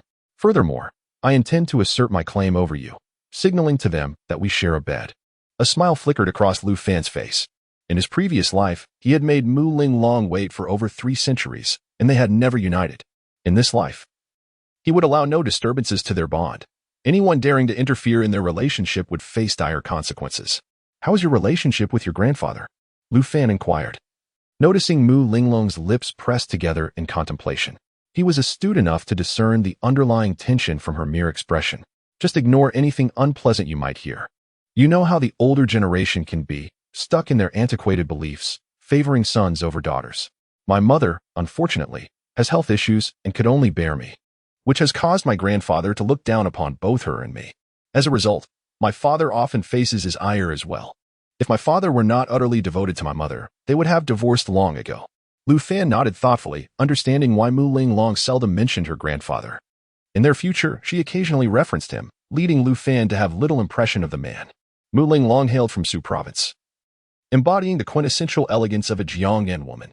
Her family's esteemed history and commerce had endowed them with considerable wealth, passed down through generations. However, with the rapid advancement of technology, familial bonds had grown tenuous. Apart from reunions during the New Year, they seldom saw one another, resulting in a gradual estrangement. As Mu Linglong expertly maneuvered the car to a stop, they arrived at the Mu family ancestral home. The residence, steeped in traditional architecture, was adorned with festive decorations, and luxury vehicles crowded the driveway. Even Mu Linglong's Maserati seemed modest in comparison. "Ah, your family must be quite well off," Lu Fan remarked. "The Mu family has thrived in business for generations. It courses through our veins. Coupled with substantial ancestral wealth, my uncles and aunts have achieved considerable success. Yet, as technology has progressed, the distance between family members has only widened. We rarely meet, except during the holidays, leading to a natural estrangement." As Mu Linglong spoke, she parked the car and led Lu Fan into the ancestral home. Upon entering, they nearly collided with a young man. But Mu Linglong's quick reflexes spared them both from embarrassment. "Isn't this my cousin?" he exclaimed.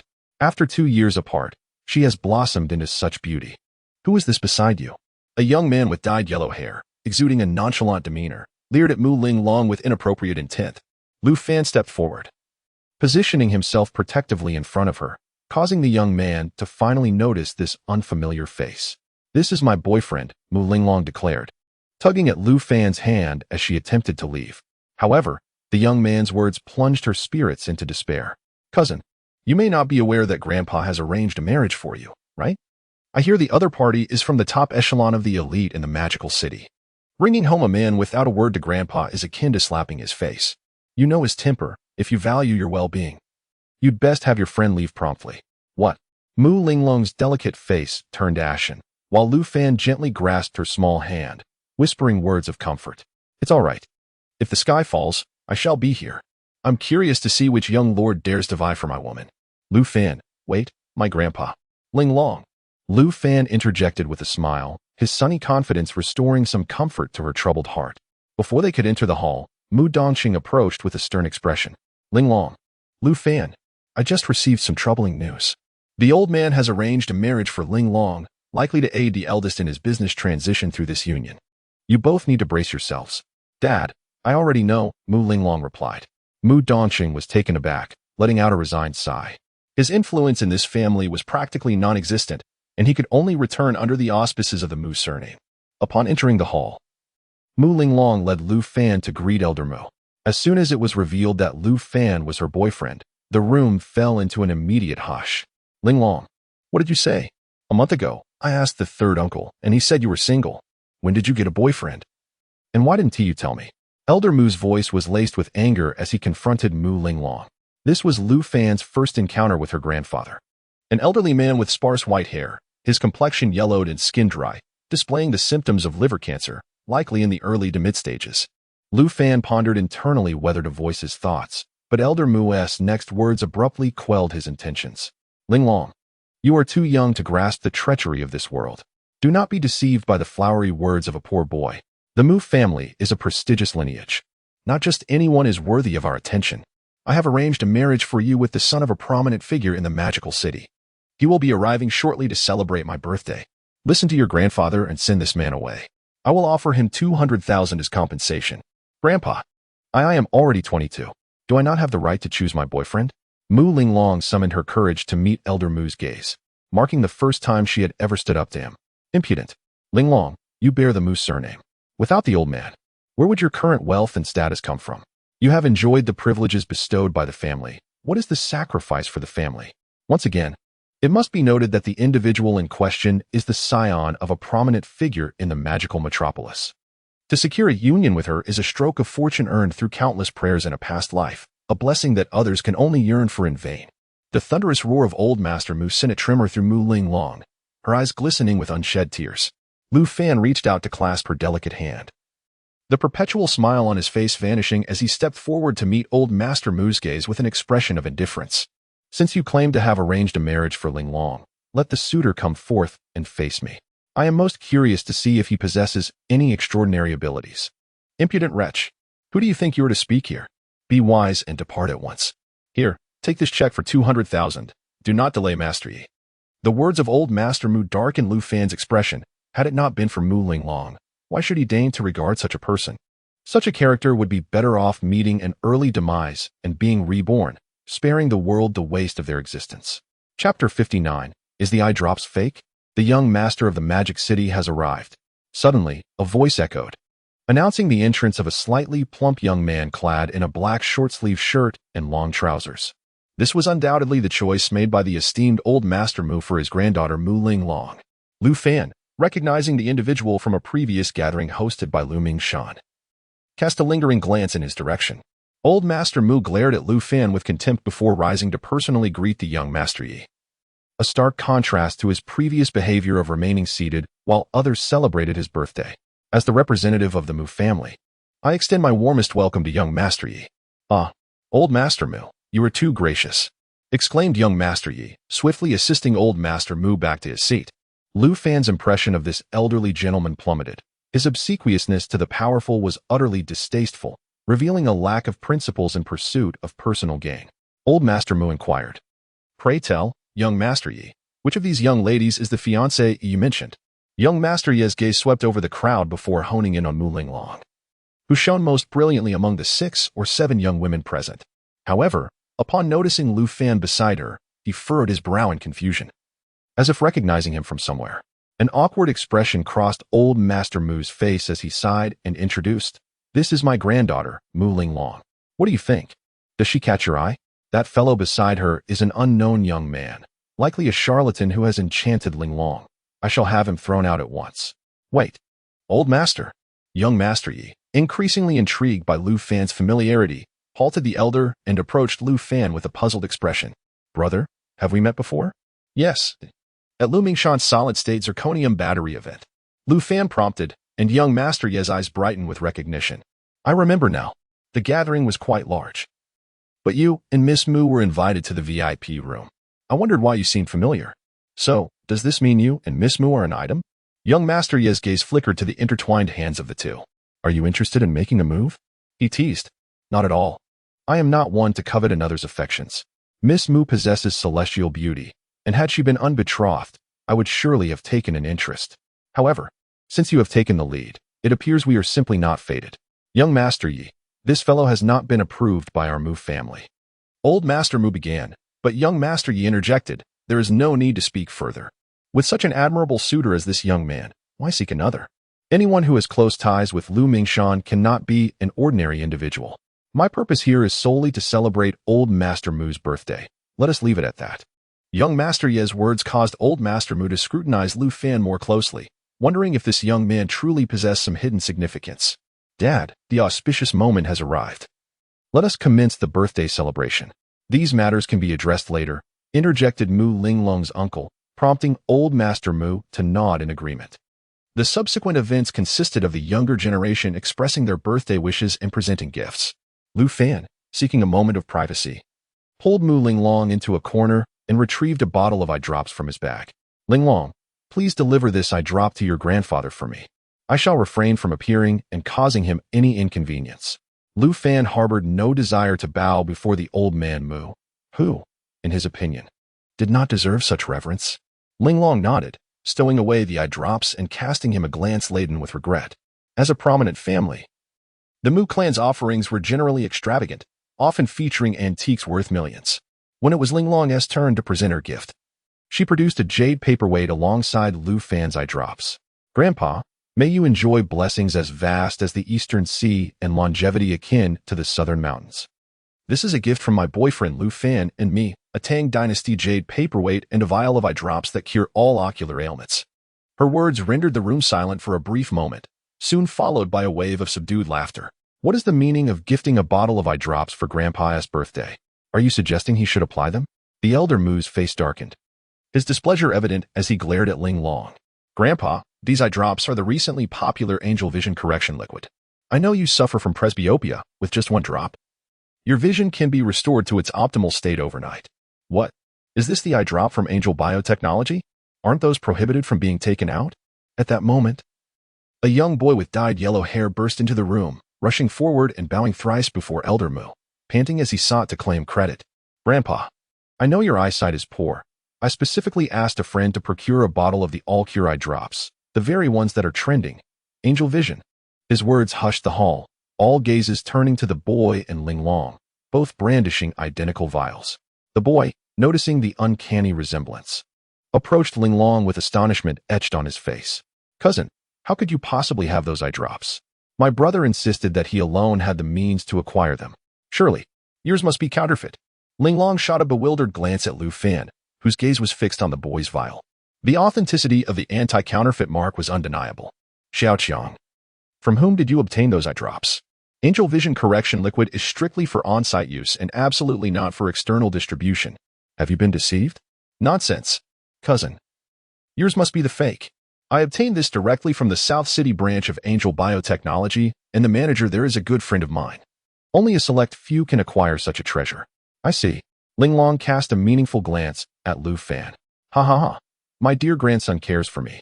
Xiaoqiang, bring those eye drops here for me. My eyesight has been failing due to age, and now I need not worry any longer. Xiaoqiang eagerly stepped forward to administer the eye drops to Elder Mu, while Linglong's expression darkened as she clutched her own vial. She had been the first to arrive. After all, after administering the eye drops, the arrogant Xiaoqiang mockingly taunted Mu Linglong, saying, Cousin, I don't care where you acquired those eye drops. They must surely be counterfeit. My buddy informed me that Angel Biotechnology strictly prohibits the external distribution of their products, and their management is exceedingly rigorous. Furthermore, each bottle is inscribed with an anti-counterfeiting code. To present a fake as a gift is nothing short of disgraceful. I assume this was the so-called gift from your boyfriend. And it is truly astonishing that he would bestow such a fraudulent item upon your grandfather. Such rubbish should be banished, lest it tarnish the dignity of the Mu family ancestral home. Standing in the center of the gathering, Mu Linglong became the target of scorn. Her exquisitely delicate face was suffused with indignation, and with reddened eyes, she shouted, You are speaking nonsense.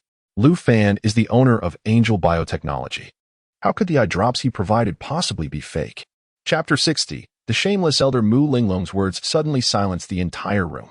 In a corner, Lu Fan had initially wished to avoid any entanglement with the Mu family. However, witnessing them conspire to bully his woman compelled him to take a stand. Otherwise, He would not be worthy of the title of a man. Lu Fan slowly approached Mu Ling Long, gently grasping her small hand. He then turned to confront the individuals who had just verbally attacked her, his expression devoid of emotion. To be honest, I am utterly disappointed in your Mu family. Both the young and the old display the same lack of basic etiquette. Allow me to introduce myself. My name is Lu Fan. The Angel Biotechnology you mentioned is my enterprise. Impossible. My friend told me the CEO of Angel Biotechnology is Si Yudong. Did your friend fail to mention that Si Yudong is merely a senior employee? Lu Fan retorted with a cold smile, taking out his phone and dialing Si Yudong's number. The call was answered almost instantaneously. President Lu. Si Yudong, how do you manage your company? The manager in Nan City has been taking the vision correction solution for personal distribution. Are you aware of this? What? President Lu, where did you get this information? Currently, someone is flaunting my family's medicine before me, and you still inquire about my sources? President Lu, I will head over immediately to conduct a thorough investigation. If such an incident has indeed occurred, I will provide you with a satisfactory explanation. Engage the company's legal team and proceed with legal action. Reject any private settlement. Make an example of them. Theft of substantial company assets and intentional disclosure of trade secrets should be sufficient to ensure that individual is imprisoned for a decade or more. Don't you think? Understood, President Lu. Lu Fan had the phone on speaker, and this scene turned the previously smug Xiao Chong's face crimson. He realized he was publicly shaming himself while holding onto the company's property, and he had unwittingly implicated his close friend. If his friend discovered this, he might very well seek revenge. Brother, you are the hidden owner of Angel Biotechnology? Young Master Yi approached Lu Fan, astonished. Recently, the talk of the town in Modu was undoubtedly the vision correction solution from Angel Biotechnology. Indeed, that is correct. Wait, so you were the one who had Vice Mayor Yin Yuanan arrested a few days ago? I do not know anyone by the name of Yin Yuanan. Lu Fan replied nonchalantly, leading Mu Ling Long to a corner. Meanwhile, young Master Ye's mind was in turmoil. The arrest of Yin Yuanan had caused a significant upheaval in Modu, with numerous officials being implicated and subsequently summoned for discussions. The entire debacle began when Yin Yuanan's son, Yin Tingsong, conspired with several young masters to instigate trouble at a shop. Such a minor incident had spiraled into a considerable disturbance within the political sphere of Modu. In recent days, Yi Tiancheng had been summoned multiple times for reprimands, and other scions in Modu had also received severe warnings. No one was to provoke Angel Biotechnology, with Yin Yuanan serving as a cautionary tale. As Yi Tiancheng observed Lu Fan, who appeared unfazed in the corner, cold sweat trickled down his forehead. He had nearly offended an influential figure today. With this thought, he cast a resentful glare at the elderly Mu patriarch seated at the head of the table, blaming him for the predicament. He should never have attended this birthday banquet. The banquet continued, yet the atmosphere in the hall remained subdued after the recent commotion. Once the meal commenced, Lu Fan and Mu Ling Long sought refuge at a table tucked away in the corner, only to be unexpectedly joined by Yi Tiancheng, who seated himself beside Lu Fan. Brother Lu, my apologies for the earlier misunderstanding. Had I known that Miss Mu had a boyfriend, I would have certainly refrained from attending this celebration. Once we return to Shanghai, I shall arrange a gathering with a lavish feast for everyone to drink and reminisce. And we can consider this matter resolved, shall we? Brother Yi, you are overly courteous. I had not taken it to heart, after all. It was merely the old Master Mu's machinations, was it not? With others having approached to offer their apologies, Lu Fan chose not to dwell on such trivial matters. As the banquet progressed, Yi Tiancheng frequently raised his glass to toast Lu Fan, while Mu Linglong's uncle attempted to toast Yi Tiancheng, only to be met with indifference. For he held no fondness for the Mu family. Having dined sufficiently, Lu Fan intended to discreetly depart with Mu Linglong. He was once again summoned back into the hall by Mu Dongqing. This time, however, the elder Mu greeted Lu Fan with a warm smile, devoid of the previous disdain. With Lu Fan's keen acumen, he easily discerned the elder's ulterior motives. A smile on such a face was undoubtedly motivated by self-interest. After a series of insincere pleasantries, the elder Mu unveiled his intentions. Young Lu, I admit I was in the wrong before. If I had known you and Ling Long had come together, I would have never broached the topic of a marriage proposal. You see, your Angel Biotechnology is currently thriving across the nation. Such an opportunity to open branches should not be squandered. As you have observed, our Mu family is indeed a prominent household, with Dongqing and his brothers being titans of the business world, each managing substantial enterprises. What I propose is this: you allocate some branch opportunities to our Mu family, and we shall invest in establishing the stores. Your headquarters would merely need to supply us with goods, and we could split the profits 80-20. You would simply have to sit back and collect the earnings. It would be a mutually beneficial partnership. Wouldn't you agree, young Lu? With a smile. Lu Fan glanced at Mu Linglong, whose face was marked by profound embarrassment. She could easily perceive her grandfather's intentions. Having previously regarded Lu Fan with disdain due to his perceived lack of ability, she now witnessed the lengths to which he would go to ingratiate himself. A display of shamelessness that left her incredulous. May I inquire, Elder Mu, whose portion constitutes the 80, and who's the 20? Ah, naturally, we would take the 80. As we are the ones investing in the renovations, you would have nothing to do, and each month, 20% of the profits would be directly deposited into your account. Isn't this an opportunity akin to picking money off the ground? Seeing the Elder Mu's earnest expression nearly provoked a laugh from Lu Fan. It was as though the elder believed him to be an easy mark. Even Mu Linglong hung her head in shame, unable to meet anyone's gaze. Indeed, Elder Mu, your generosity is remarkable. I must extend my gratitude on behalf of this young man. I will inform Si Yudong to coordinate with Linglong. However, it is getting late, and I have matters to attend to at my company. I must take my leave now, Elder Mu. Lu Fan took Mu Linglong by the hand and rose to leave, leaving Old Master Mu utterly dumbfounded. What did you mean by your earlier words, Xiao Lu? Oh, it was nothing, Old Master Mu. I have agreed to your proposal. We shall proceed with the profit sharing at an 80-20 split. I will simply await the funds. That's not what I meant. I was inquiring how you intend to have Mr. C liaise with Linglong. Shouldn't it be with the eldest, Mu Nanqing? Who is Mu Nanqing? Lu Fan feigned confusion. Mu Nanqing is Linglong's uncle. Your collaboration with the Mu family should go through him. Old Master Mu, I find your words somewhat perplexing. Linglong is my partner, and Mu Dongsheng is my father-in-law. Are you suggesting that I bypass my nearest kin to collaborate with an uncle? Surely, a person of sound judgment would not act in such a manner. The collaboration with the Mu family is thus settled. Either Linglong or my father-in-law can come to the company to submit the documents. Old Master Mu, I must take my leave now. With that, Lu Fan grasped Mu Linglong's hand and departed, leaving Old Master Mu in a state of shock. He had just lowered his dignity to create an opportunity for the eldest to gain benefits, only for the profits to be assigned to Mu Linglong. Meanwhile, Mu Nanqing's face darkened like a cast-iron pot. While Mu Dongxing wore a smile, his expression filled with admiration as he watched Lu Fan's retreating figure. Chapter 61. Your grandfather is dying. Laughter erupted from Mu Linglong as she recalled the earlier encounter, where Lu Fan had rendered her grandfather speechless. On their way home, she mused over the scene. Her grandfather and uncle had plotted against Lu Fan, attempting to leverage their elder status to intimidate him, only to be outmaneuvered by Lu Fan's swift and cunning strategy. It became apparent to her that her grandfather held no regard for their family, exhibiting an unparalleled bias that was rather extraordinary. Lu Fan, my grandfather is just like that. The older generation places excessive value on male offspring. Ultimately, my father is also overlooked because of me.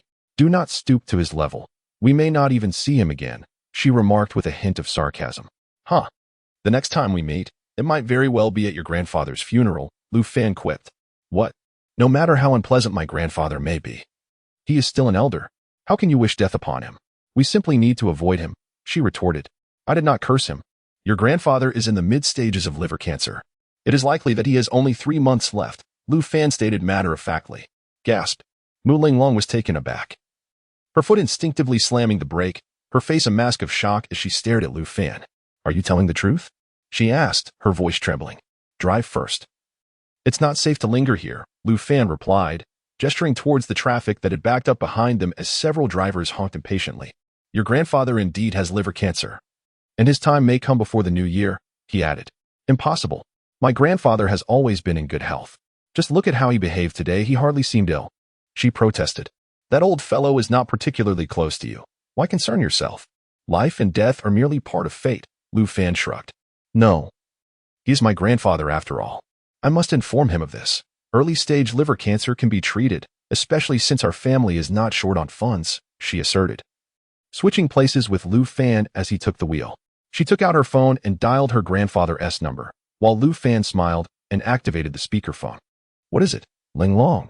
Came her grandfather's irate voice from the other end. Mu Linglong hesitated, her expression faltering for a moment before she spoke. Grandfather, your liver isn't well. It would be best to get it checked at the hospital tomorrow. Rubbish. Is this how you curse your grandfather?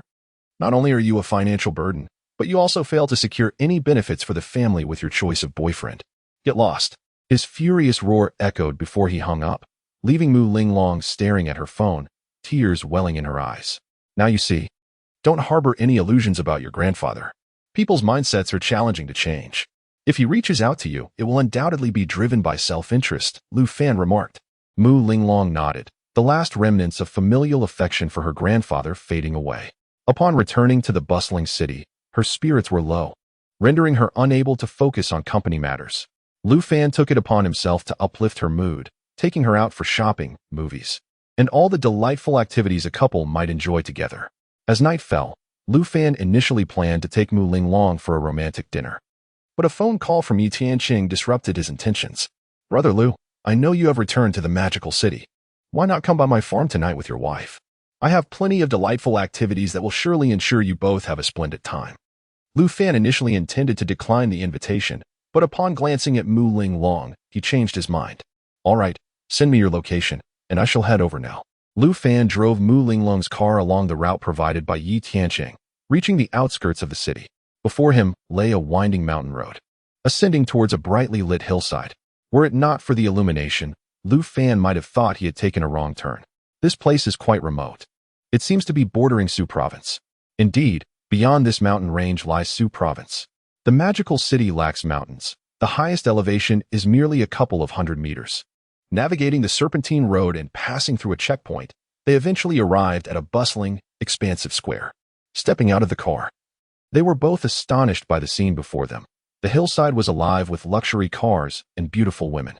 The square was ablaze with lights and pulsating music, accompanied by an array of beverages and snacks. Groups of scantily clad young women were dancing atop the luxury cars, while throngs of young men below cheered with enthusiasm. This was Mu Linglong's first encounter with such a spectacle, and the provocative movements of the young women made her too bashful to look up. She glanced at Lu Fan, only to find him unperturbed, his expression unchanged.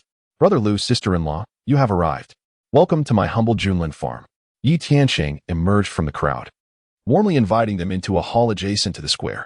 Inside, a grand bar was alive with the sound of a live singer, and the trio made their way to a private room. Haha, Brother Lu, this must be your first visit to my farm. Many of the affluent second-generation and bureaucratic offspring from the magical city enjoy coming here. I have no particular hobbies, simply a fondness for making friends. Hence, I shall gift you and your wife each a membership card, so you may come here to pass the time whenever you wish. As they entered the private room, a serene atmosphere enveloped them. Yi Tianqing promptly handed over 2 membership cards, which Lu Fan accepted without much thought, finally directing his gaze toward the other occupants in the room. In the spacious room sat 4 young men, making a total of 5 including Yi Tianqing.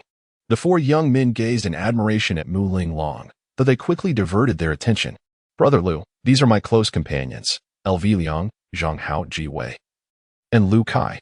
As Yi Tianqing finished his introductions, the young man named Lu Kai beamed and extended his hands toward Lu Fan. Uncle Lu, I am Lu Kai. My father often speaks of you. You are regarded as a role model for us young people in the magical city. Lu Fan looked at the youth before him with surprise, a thought flickering in his mind, leading him to a realization. Is your father Lu Mingshan? Indeed. Otherwise, why would I call you uncle? My father has long wished to introduce us, suggesting I learn from you. Haha, let us not delve into that. We are of similar age. Calling me uncle makes me sound old. A faint smile graced Lu Fan's face as he beckoned Mu Linglong to take a seat. Upon lowering his gaze, he noticed the table before them was laden with an array of game delicacies. Having been ravenous, Lu Fan wasted no time and, inviting Mu Linglong to join him, began to indulge in the feast. Brother Lu, all the dishes on this table consist of wild animals raised freely on our mountain farm. Whenever you have leisure, do bring your wife along for a hunting excursion. Hunting? That indeed sounds like a splendid idea. Lu Fan cast a sidelong glance at the rather disinterested Mu Linglong, who clearly held little enthusiasm for the prospect of hunting. Yi Tianqing raised his glass, seeking to toast Lu Fan, who welcomed the gesture with open arms. As the cups clinked and spirits flowed, it was not long before Lu Fan had consumed over 2 bottles of white liquor. This scene left Yi Tianqing and his companions in a state of disbelief, for they had already become somewhat tipsy, while Lu Fan remained seemingly unaffected. Chapter 62. Dare to play big after a hearty meal. Yi Tianqing suggested they venture to the square, where exhilarating underground races were taking place. Although Lu Fan initially intended to decline the invitation, he unexpectedly encountered the infuriating visage of Li Tian, who had been absent for quite some time. Upon seeing Lu Fan and Mu Linglong in such close proximity, Li Tian's previously elated demeanor darkened immediately. Having just returned from an overseas trip, he was oblivious to the recent happenings in the bustling metropolis. Are you back again? You country bumpkin? Is this really a place for someone like you? The jealousy of having his long-sought goddess snatched away consumed Li Tian, blinding him to the fact that Lu Fan had emerged from the exclusive guest area of the farm. What the hell is wrong with you, Li Tian? Did you catch rabies while abroad? Why do you immediately lash out upon seeing someone? Lu Fan and Mu Linglong chose to disregard Li Tian's provocations. However, Yi Tianqing, standing behind them, was less accommodating, which drew Li Tian's attention to the group's apparent unity. Despite his reservations about Yi Tianqing, the seething jealousy over his lost goddess clouded his judgment. Young Master Yi, this is a matter between Lu Fan and me. I hope you will not interfere. Yet, Lu Fan found the petty squabble beneath his notice, wrapping his arm around Mu Linglong's waist and preparing to leave. To his surprise, Li Tian once again blocked their path. Country bumpkin, you are indeed fortunate. Having ingratiated yourself with Lu Mingshan, now you are cozying up to young Master Yi. Since you have arrived in young Master Yi's territory, how about a couple of laps with me?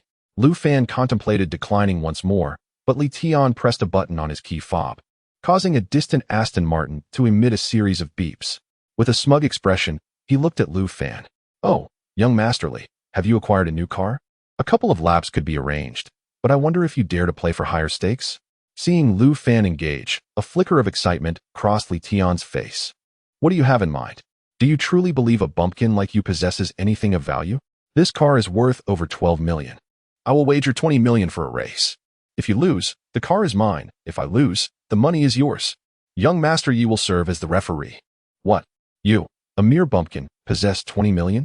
Li Tian scrutinized Lu Fan, noting his attire was hardly worth more than 1,000, making it implausible for him to have such funds.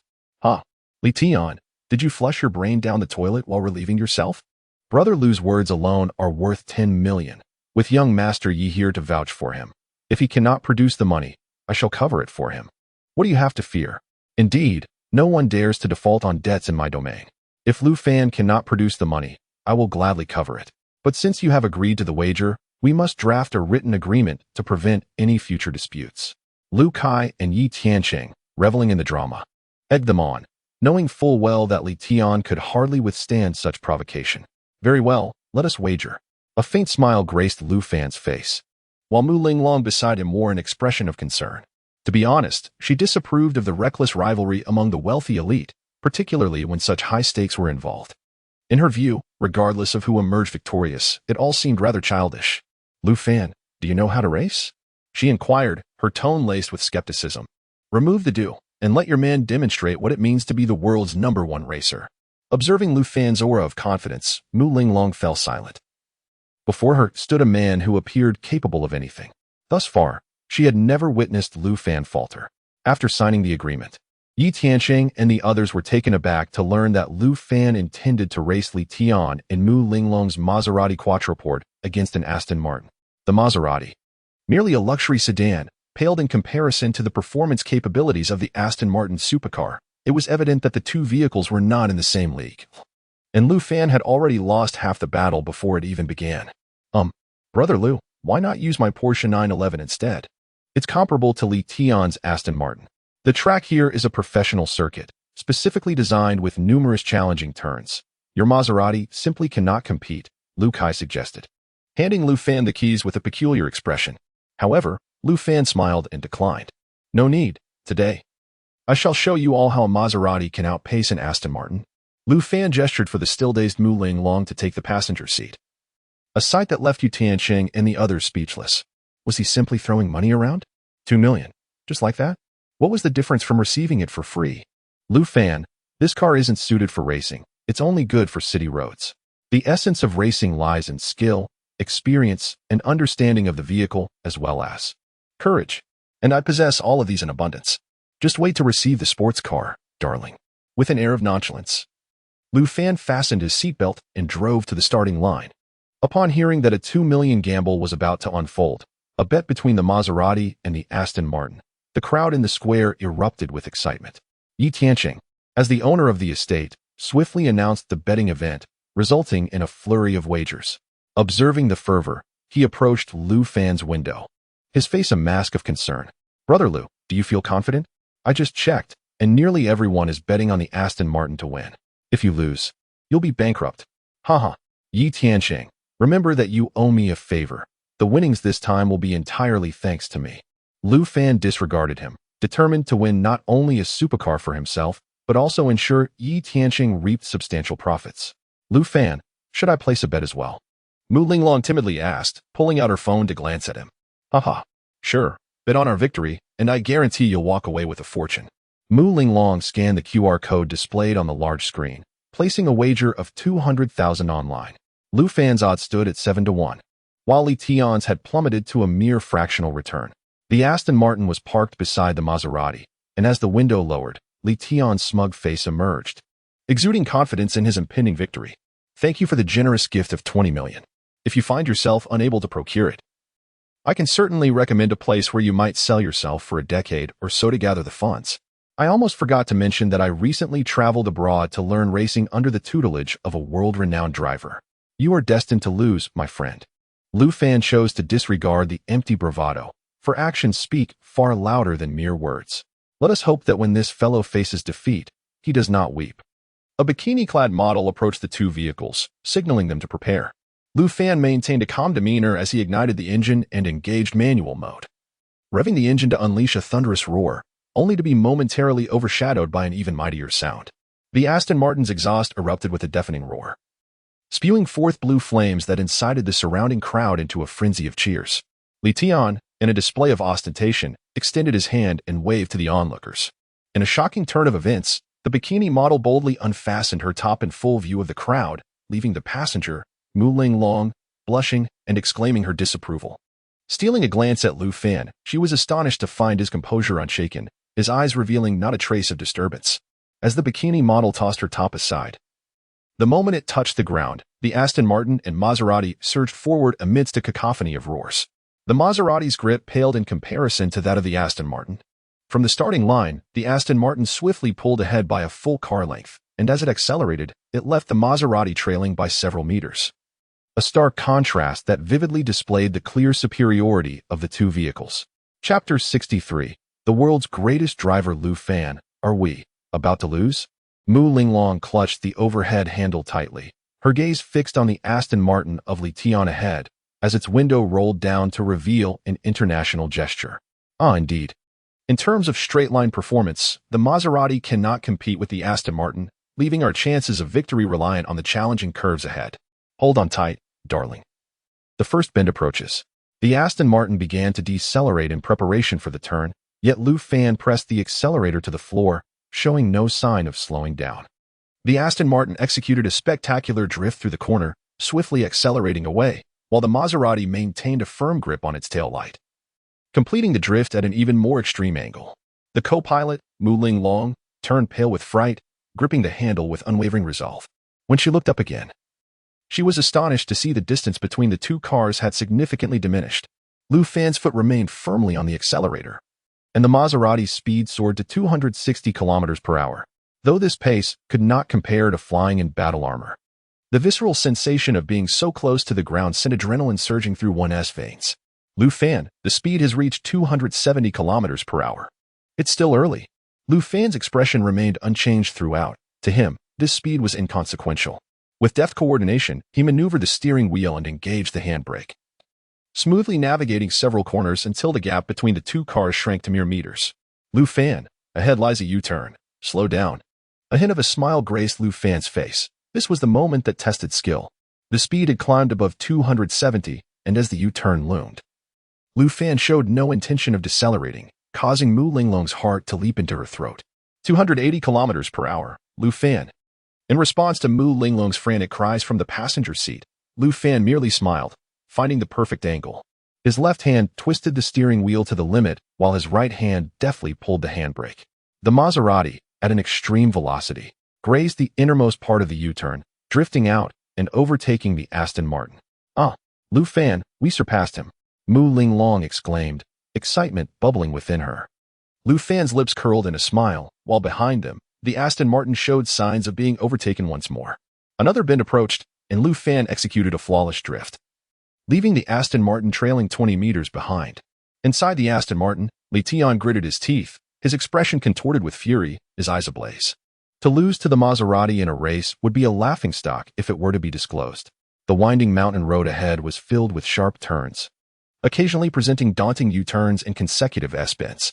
In such conditions, a car's performance accounted for only a fraction. Mastery of technique and understanding of the vehicle were paramount. Lu Fan's speed never waned.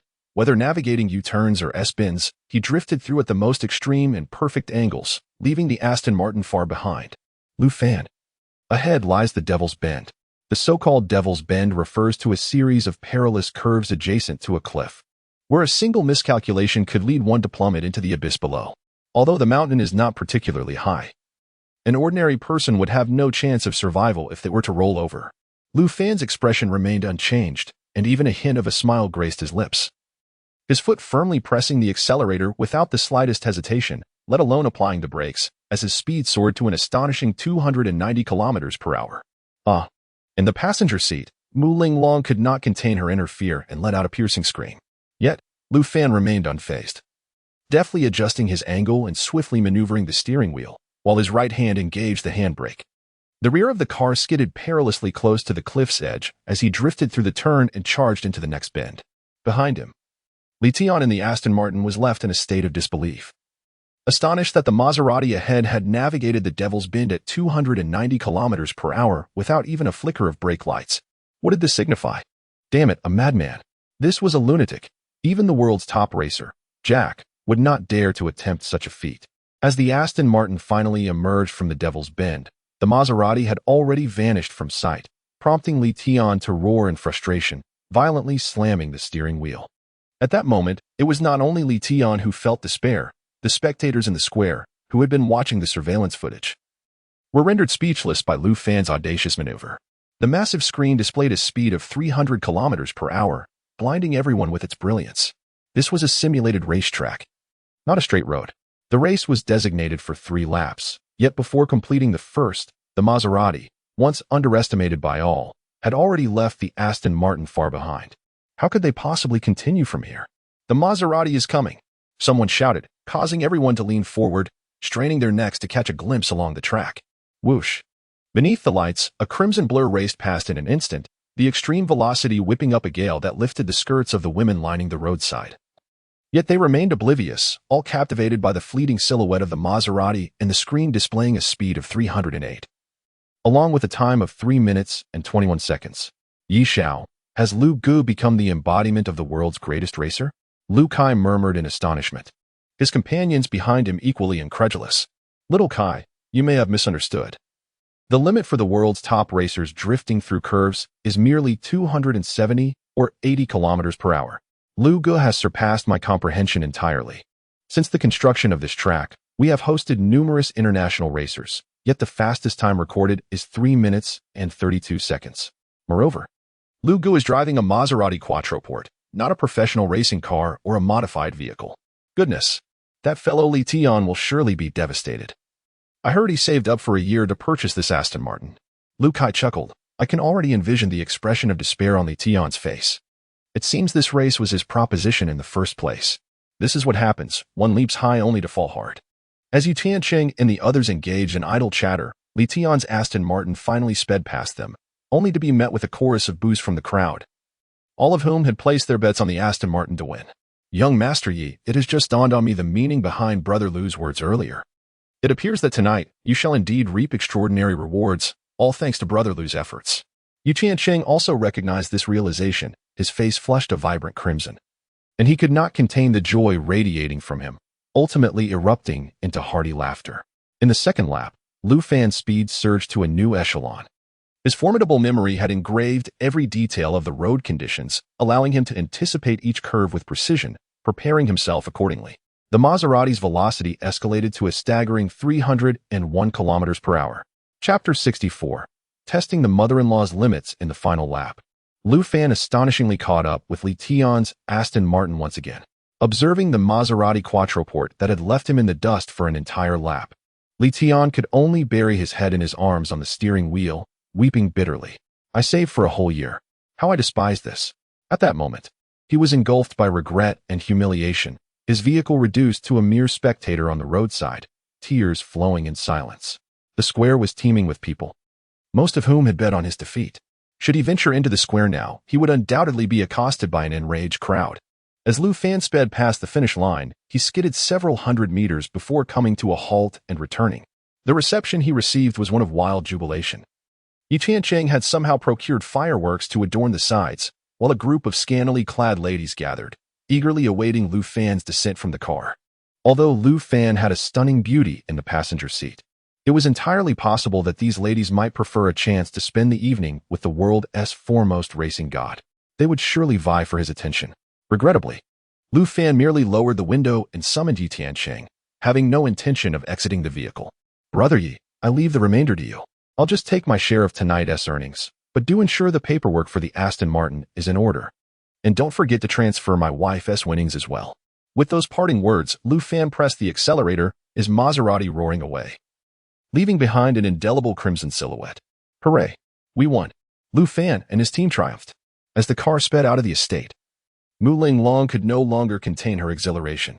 She embraced Lu Fan's head and planted a fervent kiss on him. She had wagered 200,000, had she known. She would have wagered more, yet she felt immensely satisfied all the same. Hand over your ID, Lu Fan said with a smile, extending his hand towards her. Bewildered, Mu Linglong rummaged through her bag for her ID. Lu Fan then took out his phone with one hand, snapping 2 photos to send to Yi Tiancheng. The Aston Martin will be transferred to your name. It's quite a fine car. You can alternate between it and your current one when you go to work. Huh? For me? Lu Fan, you don't want it? She inquired, puzzled. Don't boys usually prefer supercars? Huh. Do you honestly think I would covet some flashy supercar? My aspirations soar to the stars and the seas. My chariots are invincible mechas and interstellar battleships. To me, supercars are merely heaps of scrap metal that can run. Once anti-gravity flying cars emerge, all supercars will plummet in value to a point you wouldn't dare to imagine. Thus, they are merely a fleeting novelty. By the way, I shall be heading to the capital tomorrow for a few days. The academicians at the Chinese Academy of Sciences have been persistently reaching out for my assistance. When I return, your battle armor will be ready, and you will find no interest in supercars whatsoever. Is the battle armor nearly complete? Mu Linglong's eyes widened in surprise, her mind already conjuring images of herself piloting the armor, soaring through the skies, ridding the world of injustice. Deep down, she yearned to be a superhero. Patrolling the city at night, where there was injustice, there she would be. Perhaps I should name myself Iron Lady? As Mu Linglong was lost in her daydreams, Lu Fan drove directly to her doorstep, prompting her to come to her senses. Oh dear. Lu Fan, why did you park right at the door? My mother is still at home. She continued, from now on, I shall boldly reside in your quarters. I trust that uncle and aunt will have no objections. Once the battle armor is ready, I will take you back to my hometown to meet your in-laws and younger sister. At that point, we shall be a legitimate couple who has met each other's parents. Bah, scoundrel. Who said we are a legitimate couple? We haven't even held a wedding yet. Blushing, Mu Linglong dashed into the villa, while Lu Fan followed, smiling at her exquisite silhouette. Inside, Mu Linglong's mother was engrossed in a drama in the living room, a mechanical dog obediently lying at her feet. As Mu Linglong entered, her mother was about to speak but met Lu Fan's gaze upon his entrance. Hello, Auntie. Lu Fan greeted. You, what brings you here? Liang Qiuhong was taken aback, but welcomed Lu Fan warmly. She and her husband had no objections to their daughter's boyfriend, as Lu Fan's demeanor was impeccable, leaving them unable to find a single fault. Mom, you needn't worry about him. I can't even chase him away, as he insists on visiting you. With that, Mu Linglong blushed and hurried upstairs to freshen up. Lu Fan, unperturbed, sat down to chat with Liang Qiuhong. Being a Jiang'an woman from a scholarly family, she was well-educated and articulate, yet when speaking with Lu Fan, their intellectual disparity became apparent. Regardless of the topic Liang Qiuhong brought up, Lu Fan could delve deeply, discussing everything from literature and astronomy to market economics and the current business environment, offering unique insights, an advantage of his extensive life experience. Lu Fan, your uncle has been consumed with the production of mechanical dogs lately, utterly absorbed in the company's transformation. I'm uncertain if these mechanical dogs will truly succeed. Could you shed some light on this? Auntie, your worries are entirely unfounded. While many manufacturers sell mechanical dogs online, None possess the intelligence level we have achieved. You have experienced the remarkable capabilities of our mechanical dog. Having one is akin to adding a new family member. If you were to part with it now, I'm certain you wouldn't want to, for you've grown fond of it over time. Our mechanical dog has been designed with the utmost sophistication from the outset. Those on the market are beneath the notice of the affluent, serving merely as toys for children, lacking in both functionality and intelligence. With the elderly population dwindling and the youth increasingly adept at embracing novelty, the mechanical dog we produce is merely our first product. I have plans to design many more useful toys and tools, especially with the impending proliferation of anti-gravity technology. Know that I hold the patent for it. Our next product will be a floating live streaming ball. This is an intelligent live streaming device. Traditionally, hosts would struggle to connect a multitude of equipment while holding their smartphones. However, the intelligent floating ball can accomplish this task effortlessly. This unique product is destined for tremendous success in the market. Well, your uncle has been quite busy lately, rarely staying at home. The traditional small appliance business is becoming increasingly challenging, and our online sales have not been particularly promising, with most orders primarily destined for various African nations. It's getting late. Andy, you should rest early. I will also take my leave. Until next time. Liang Qiuhong assumed Lu Fan would bid farewell and depart, but to her surprise, he ascended the staircase right before her eyes. Liang Qiuhong widened her eyes, contemplating whether to stop him, yet after a moment of hesitation, she withdrew her arm. Forget it. Let the young people be. As Lu Fan reached the second floor, a faint smile appeared on his lips. He was cautiously testing his mother-in-law's boundaries. His relationship with Mu Linglong was still in its nascent stages, not yet at the point of discussing marriage. He had expected Liang Qiuhong to intervene at least a little. Chapter 65. The purple light UV lithography machine. Lu Fan gently pushed open Mu Linglong's door, finding that she had deliberately left it ajar.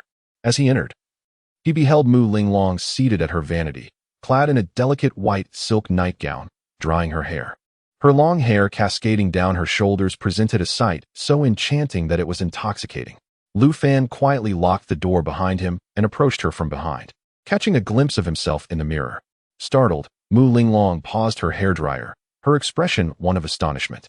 Lu Fan, how could my mother possibly allow you up here? Because your mother is eagerly waiting to embrace her grandchild and has thoughtfully created an opportunity for us. Bah, you scoundrel, you're speaking nonsense again.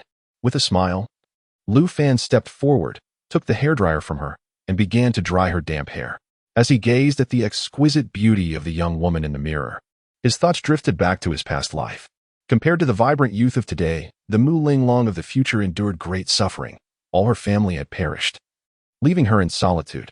Perhaps her only motivation for survival was herself, lamenting her own helplessness, and their love could only flourish in silent longing, never destined to unite. The spaceship is nearing completion. Let my technological empire commence from Venus. That night, Lu Fan embraced the goddess, whispering sweet nothings as they nestled under a thin blanket, falling asleep without realizing the hour. When dawn broke, Lu Fan, gazing at the beautiful visage of the slumbering girl in his arms, could not resist leaning down to place a gentle kiss upon her lips. Her eyelashes fluttered, and she slowly opened her eyes. Good morning, my darling. Lu Fan. You ambushed me. Mu Linglong's cheeks flushed as she felt Lu Fan's mischievous hands, her tone imbued with playful affection. Then let me come boldly. No, please. Liang Qiuhong had prepared breakfast long ago. Observing her daughter with flushed cheeks, bowing her head as she devoured a bun, Liang Qiuhong mused that her precious girl had surely been ravaged by a wild boar during the night. Andy knows you two can eat, so I made extra. Due to the side effects of their genetic evolution, Lu Fan and Mu Linglong had astonishing appetites, with over 20 buns, 10 boiled eggs, a pot of porridge, and various side dishes. Liang Qiuhong's spread was consumed thoroughly by the two, yet they remained merely half-sated. Linglong, I may not return for a few days. There are many matters to attend to with academician Lu, and I expect to be at the Chinese Academy of Sciences for a while. Please handle the promotion of the mechanical dog. When I return, I will provide you with the manufacturing method for the second product. Lu Fan. You focus on your work. We each have our own pursuits. This temporary separation will make our reunion all the more meaningful. Lu Fan stepped closer, embraced Mu Linglong, and kissed her softly before leaping onto the roof of her villa. In the next moment, a dark streak of light shot across the sky, vanishing without a trace. Lu Fan, could it be that you truly come from the future? Mu Linglong murmured to herself, gazing in the direction Lu Fan had disappeared. The more she interacted with him, the more she sensed his extraordinary nature. In this world, there certainly existed a remarkable individual, and that person was undoubtedly Lu Fan. Upon revisiting the Chinese Academy of Sciences, Lu Fan was unexpectedly greeted by a contingent of elderly scholars. Several academicians he had previously interacted with were present, and the scene was such that even a head of state would feel compelled to engage in conversation and extend a handshake.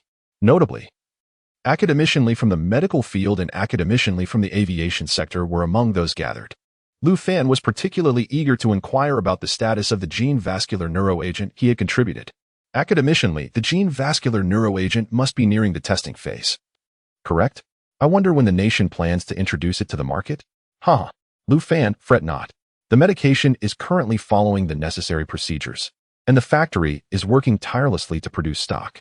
It will be launched in 3 days, and you will be regarded as a living bodhisattva in our dragon country, with countless citizens likely to owe their lives to you.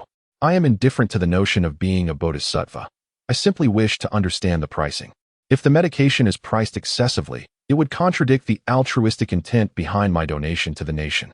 Rest assured, Lu Fan, the state has never considered profiting from this medication. It will be priced at 98 yuan, and once launched, it will be included in the national medical insurance, ensuring that the citizens of our dragon country can afford it. Satisfied, Lu Fan nodded. The price of 98 yuan, when compared to the complex cultivation methods, coupled with the insurance reimbursement, indeed rendered it unprofitable. Young lad, do not linger with Oldly. My team is eagerly awaiting your expertise. The lithography machine has been assembled, but we are unable to conduct the final adjustments and experiments without your assistance. Academician Lu hastily pulled Lu Fan away. With an apologetic glance towards the academicians, Lu Fan followed him through a winding path to a spacious hall. In the hall stood an object resembling a small bus, which was the assembled nanolithography machine. Comprised of 12,000 components, its complexity was evident, as a group of lithography experts around them appeared stymied. Lu Fan's arrival drew the attention of everyone present.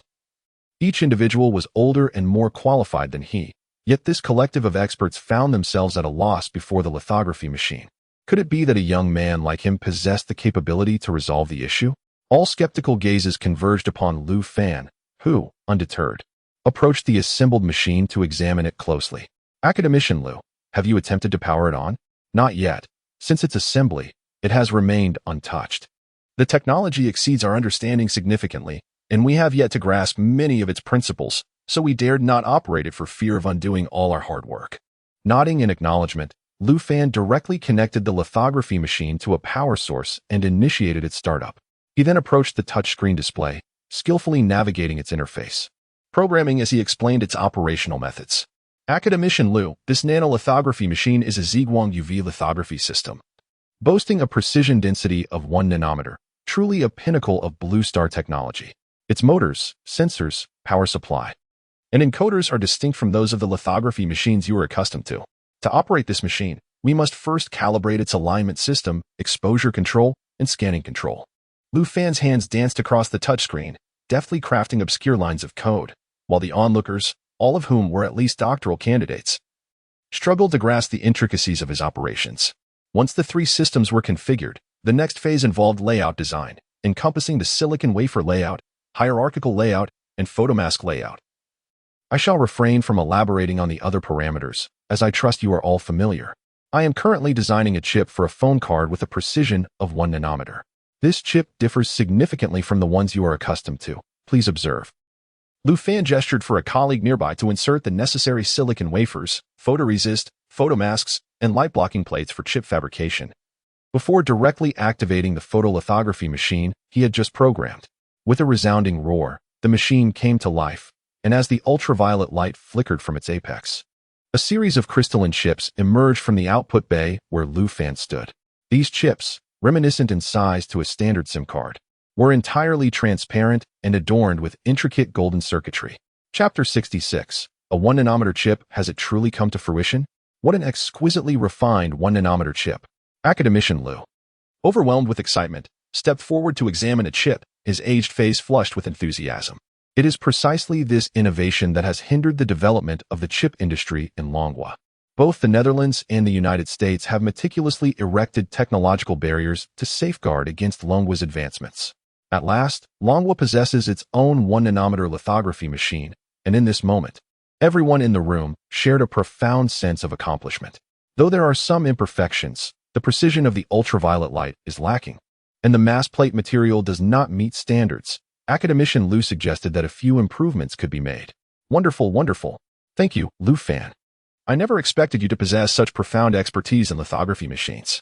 Perhaps I should relinquish my position as academician and let you take the helm as our mentor from now on. His words left everyone in the room astounded. Yet none dared to object.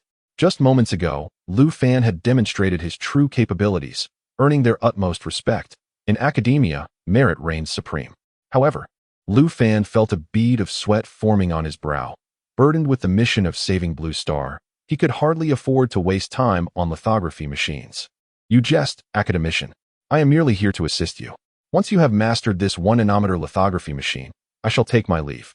Lu Fan then took out paper and pen, instructing academician Lu and the assembly of lithography experts on how to operate and program the 1 nanometer lithography machine. This tutorial lasted an entire 3 days, during which Lu Fan remained immersed in the Chinese Academy of Sciences. And academician Lu adeptly acquired the necessary skills to operate the machine. As Lu Fan prepared to bid farewell, he was once again enlisted by academician Li from the aerospace sector. The reason was the complexity of anti-gravity technology, which defied the principles of physics. They had struggled to achieve the reversal and neutralization of gravity. Consequently, Lu Fan spent an additional 2 days in the anti-gravity laboratory before finally emerging from the academy. Despite the exhausting 5 or 6 days, he garnered the recognition of numerous academicians and experts. Upon exiting the Chinese Academy of Sciences, Lu Fan sought a secluded corner to don his battle armor and flew directly to the mechanical factory in Jinxi. Not only had the second-generation battle armor been created, but the construction of the spacecraft was also nearing completion. As he landed in the factory workshop, Lu Fan beheld with delight the 2 suits of armor before him, one black and one white. The black armor, dark as a specter, exuded an air of mystery and eeriness, while the white armor was resplendent and elegant, with a figure that was distinctly feminine. Each suit was equipped with a sword over a meter long, and with the power of the armor, these swords would undoubtedly unleash tremendous might. Linglong would surely adore this armor, though it may not be of the highest quality. It suffices for the needs of Blue Star at present. Lu Fan extended his arms, and the black armor instantaneously disassembled into numerous components that swiftly adhered to his body. In less than 2 seconds, a towering, enigmatic steel warrior, standing 2 meters tall, materialized before him. The eyes of the armor glowed, and Lu Fan deftly unsheathed the long sword from his back, skillfully executing a flourish that sent a piercing shriek through the air as the blade cut through it. Once again, Lu Fan deftly slid his right hand behind his back, the long sword seamlessly securing itself into the clasp affixed to his rear. With a graceful motion, he bent slightly, and in the next instant, a resounding crack echoed beneath his feet as he soared into the sky, landing precisely in the designated area where the spaceship was parked. A colossal spacecraft loomed in the expanse of the factory's courtyard, where numerous robots busily conducted final adjustments and inspections, ensuring that no issues would arise upon its launch. Entering the interior of the spaceship, Lu Fan found himself in a vast storage area, the designated space for transporting goods. This spacecraft was destined to shuttle between Blue Star and Venus, fulfilling its role as a transport vessel. Spanning over 100 meters in diameter, the elliptical craft elicited no more than a fleeting glance from him. Having witnessed countless gargantuan battleships in his previous life, this vessel seemed rather inconsequential. In just 2 days, it would take to the skies, marking the long-awaited commencement of his technological empire, a challenging endeavor, indeed. He sighed, reflecting on the arduous journey from extravagance to frugality. Nevertheless, he resolved to deliver the battle armor to Linglong first. Lu Fan retrieved his phone and dialed Mu Linglong's number, only to discover that she was attending a class reunion. Initially intending to invite Lu Fan, she refrained, knowing he was busy. A class reunion? Haven't you all just graduated? Why gather so soon? It's a reunion with high school classmates. Since we've graduated from university, some of us who live nearby decided to meet up. Organized by the class monitor.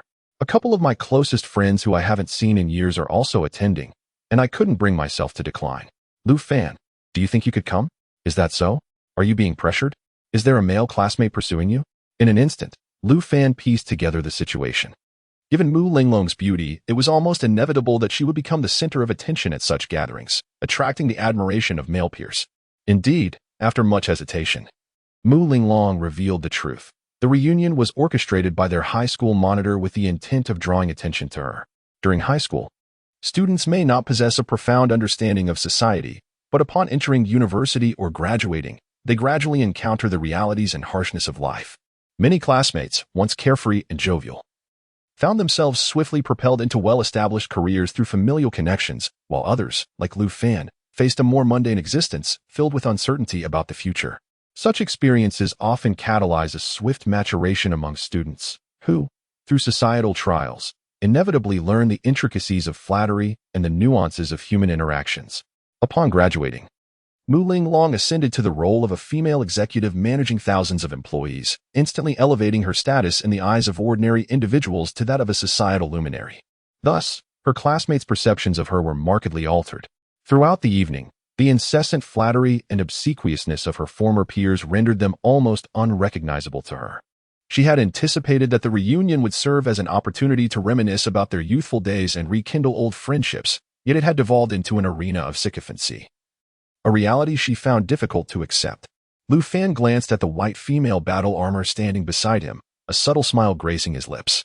In the next instant, his figure soared skyward, heading towards the magical metropolis. Within the opulent confines of a hotel suite in this metropolis, Mu Linglong was engaged in lively conversation with a group of young men and women. Yet beneath her cheerful smile lay an undercurrent of embarrassment and helplessness. She had initially envisioned the reunion as an opportunity for friends to reminisce about their youth and share delightful memories. However, the gathering had transformed into something altogether different. Due to her prominent status, her classmates either sought her help in securing jobs, requested her to facilitate business connections, or pursued her with fervent admiration. What was meant to be a joyous reunion had devolved into a rather tasteless affair. Yet, Mu Linglong, being somewhat reserved, found it difficult to refuse the numerous unreasonable demands placed upon her, all while contending with the relentless advances of the young men surrounding her. Chapter 67. This is my boyfriend. Where are you going, Linglong? Surely, you aren't planning to sneak away? As Mu Linglong stood up, a female classmate beside her teased. My boyfriend has arrived, and I need to go greet him. Please continue enjoying your meal. I will return shortly. Boyfriend? Did you not spend 4 years in college without one? A male classmate's expression darkened instantaneously. He was the organizer of this gathering and had spent a considerable amount of his own resources, even covering the airfare for several classmates. His substantial investment was aimed at getting closer to Mu Linglong. But now, hearing her mention a boyfriend, he felt as though his efforts had been in vain. Yao Kai. Indeed, I did not have a boyfriend during my university years. However, I have now graduated and entered the workforce. At 22, what is wrong with me seeking a boyfriend? Mu Linglong's gaze turned icy, leaving the boy momentarily speechless. As Mu Linglong exited the private room, Yao Kai threw down his chopsticks, his face darkening like a pot's bottom. The surrounding classmates dared not make a sound, each glancing cautiously at him. I booked your plane and train tickets, and I have borne all the losses incurred from your leave. Is this how you repay me? Yao Xiao, you can't blame us. Who knew Mu Linglong had a boyfriend? Yes, Yao Xiao, it has nothing to do with us. We were just praising you in front of Mu Linglong. Humph, when she brings that boyfriend over, you must ensure they are driven away. Otherwise, I will not let this go. Yao Kai's expression turned sinister, prompting the classmates around him to hastily agree. In front of the hotel, upon seeing Lu Fan, Mu Linglong rushed into his arms, her face a portrait of grievance. Lu Fan was momentarily taken aback. Then his expression softened with understanding, his sharp eyes narrowing slightly. Have you been bullied? Yes, I thought it was merely a regular class gathering, but they. Lu Fan, I want to go home. A trace of sorrow crossed Mu Linglong's face, and Lu Fan's expression shifted, a glimmer of coldness flashing in his gaze. Don't worry, I will accompany you and make sure you feel better. With a sense of security, Mu Linglong nestled against Lu Fan, and together they walked into the hotel. As they pushed open the door to the private room, an immediate silence fell upon the gathering. The sound of a pin dropping could be heard. A male student at the head of the table glared darkly at the hands of Mu Linglong and Lu Fan intertwined. Hello, everyone. This is my boyfriend, Lu Fan. Mu Linglong introduced, but Lu Fan promptly guided her to an empty seat beside him. Not finding his own spot, he reached out and seized a nearby male classmate, lifting both him and his chair aside. This act left the entire room in shock. The boy was of a slightly plump build, weighing at least 130 pounds. The sheer strength required to lift him along with the chair was astounding. Dragging a chair, Lu Fan settled beside Mu Linglong, casting his gaze around the room before it lingered on Yao Kai, seated at the head of the table. In that fleeting moment, he discerned the intentions of everyone present. This tactic might have been effective against the fresh graduate Mu Linglong. Yet it paled in comparison to his experience, having lived for centuries. Brother, you must be Linglong's boyfriend, right? According to our classmates' rules. Arriving late means you must face a penalty drink. A boy, displaced by Lu Fan, shot him a cold glare and swiftly poured 3 full cups of Mao Tai, each containing a hefty 2 liang, for him. Ah, indeed, it is my fault. Let us not dwell on excuses. A penalty drink is only fair. Lu Fan replied with an innocent smile, effortlessly downing 2 cups in quick succession, finishing all 3 within 10 seconds. His gallant demeanor rendered the surrounding crowd momentarily speechless. Impressive drinking skills, my friend. Let us double the good fortune and pour 3 more. The boy feigned pouring another 3 cups, causing Mu Linglong's expression to darken significantly. Li Hao, what is your intention? I can accept 3 penalty drinks for arriving late, but why 6? That amounts to over a gene. Is there such a rule nationwide? Yet, Lu Fan grinned, raising a hand to stop her. No worries, arriving late is indeed a fault. Whatever my classmates decide goes. However, this Mao Tai costs 3,000 a bottle. Are you certain it's wise for me to indulge? Come now, no jesting, my friend. At a gathering like this, enjoyment is paramount. I would gladly offer even a 20,000 a bottle law fight for Linglong. Yao Kai interjected with a tone laced with sarcasm. Oh, I must thank you all for your generosity on behalf of my dear Linglong. Penalty drinks are merely that. Whatever you say shall be done. Lu Fan displayed no sign of displeasure, raising his glass to down another 3 cups. 6 cups total amounted to over a gene. Even the greatest drinkers would find it taxing, especially since he hadn't even touched his chopsticks. Mu Linglong anticipated that this was the end. Yet another boy seized the bottle, pouring 3 more cups. Infuriated, she prepared to stand, but Lu Fan, smiling, gently restrained her, raising his glass without a second thought. He consumed those 3 cups with the same unflinching demeanor, turning to the next boy. Shall we not adhere to the double standard? The previous fellow did so. Ah, yes. Indeed. It must be doubled. The boy poured another 3 cups, and Lu Fan, unwavering, consumed them all. He then turned to a nearby girl, who, intimidated by his bravado, cast a timid glance at Yao Kai. Yao Kai wore a strained smile, but inwardly cursed Lu Fan's lineage. This Mao Tai costs 3,000 a bottle. You've consumed nearly 3 bottles by yourself, nearly matching the travel expenses of all our classmates. Let us not be too harsh on Linglong's boyfriend, dear classmates. Let this be the end of the penalty drinks. Linglong, we have shared 3 years together, yet I have never seen her display any flirtation with a boy. All the boys present have secretly admired her, and who would have thought, brother, that you could win the heart of our campus belle? Hiki. The reason Linglong refrains from discussing her boyfriend is to await her destined partner, namely me. Otherwise, how could she remain single throughout her 3 years in high school and 4 years in university? Fate, at times, is indeed preordained by the heavens. Lu Fan reached out and gently grasped Mu Linglong's shoulder, boldly kissing her fragrant lips in front of all their classmates. Mu Linglong, overwhelmed with shyness, lowered her head. While the surrounding classmates stared in astonishment, their eyes wide with disbelief. Particularly, Yao Kai's face turned as dark as the bottom of a pot, as his heart shattered at the sight of his goddess being kissed by another man, leaving the hearts of the surrounding boys in utter disarray. Chapter 68. The Deceitful Scoundrel. Lu Fan. Scoundrel. You. Lu Fan raised his head and glanced at him, a faint smile curving his lips. What? Are you opposed to me kissing my own girlfriend? We're even sleeping together tonight. Lu Fan's infuriating words darkened Yao Kai's expression to the utmost. His body trembling slightly with rage, his hands clenched beneath the table, producing a cracking sound, his eyes nearly ablaze with fury. Enough. Lu Fan, stop talking. Mu Linglong shyly smacked him, their playful banter only fueling the fire. Linglong, as a classmate of 3 years, I must remind you, you are still young. Do not be deceived by a man's sweet words. In this society, money is of utmost importance. I, Yao Kai, am now a senior executive at Brilliant Technology, and my father is a shareholder there. Surely you have heard of Brilliant Technology? Even the first prince of the Magic City has shares. And I have a close relationship with him. Kai, the Brilliant Technology you mentioned is the one ranked among the top 500 companies in the world, correct? A boy next to Yao Kai looked at him in astonishment, a smug expression swiftly crossing his face as he nodded. Wow. A senior executive at a top 500 company, Kai, you truly have soared to great heights. But the first prince you mentioned refers to the first prince of the Magic City, Yu Tianqing. His father is the top leader of the Magic City. Impressive. Observing the envious gazes from those around him, Yao Kai puffed up with pride, casting a provocative look toward Lu Fan. Lu Fan nearly burst into laughter at his expression, while even Mu Linglong lowered her head in embarrassment. If you wish to boast, do so without dragging in others. At least choose someone we do not know. By the way, Yi Tianqing's car paperwork has yet to be completed. Yao, you are indeed remarkable. You have perfectly mastered the art of reincarnation. Without your father, you would be no different from the ordinary. Humph, that is reality. I rely on my father, which is far better than your charming words, you strange little girl.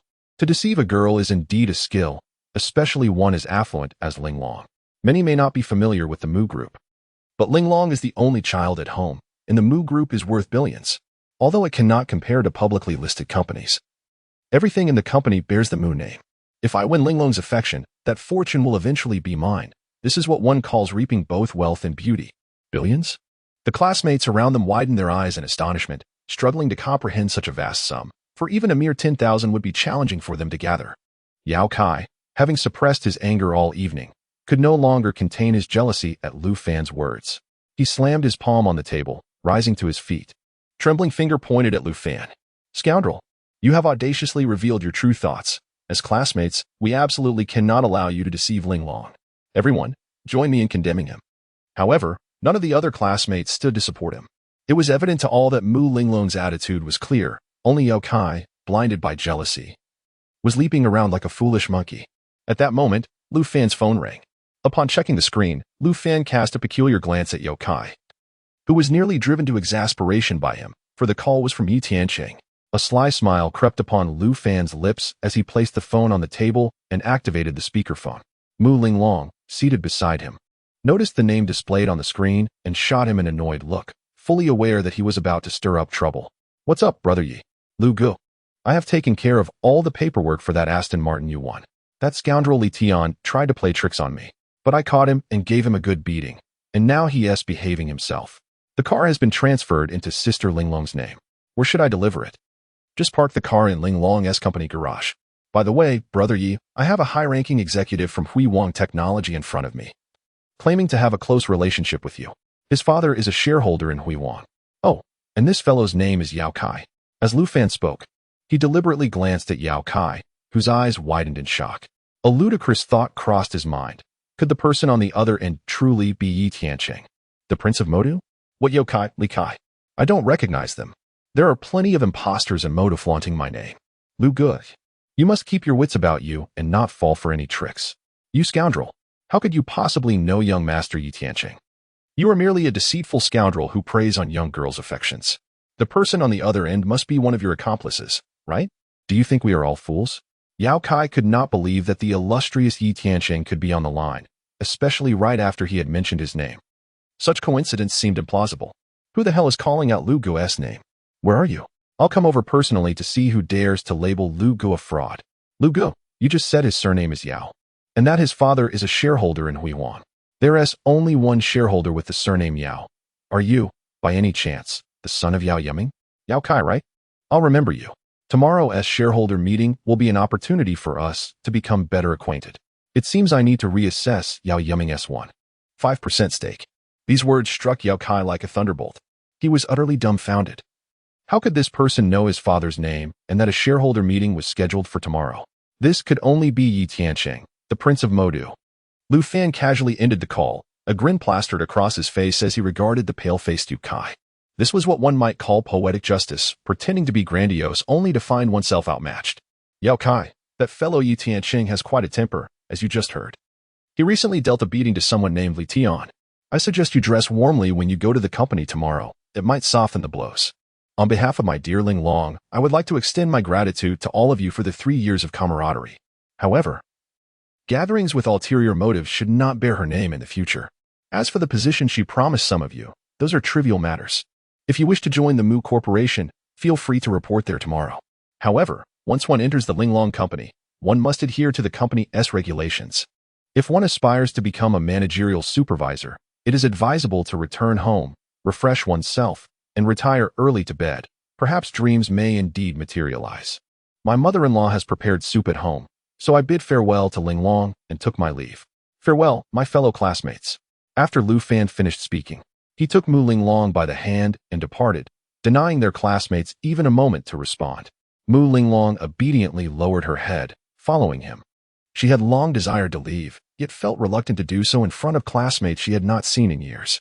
Chapter 69. The armor gifted to a fair lady at last. They had departed. Such gatherings would no longer find her presence. Exiting the hotel, Mu Ling Long sighed in exasperation. And Lu Fan, with a gentle smile, ruffled her hair. In a future life, Mu Ling Long would be decisive in battle, effortlessly navigating such trivial affairs. However, her fate had undergone a dramatic transformation, and Lu Fan wished to prevent any tragedy from befalling her once more.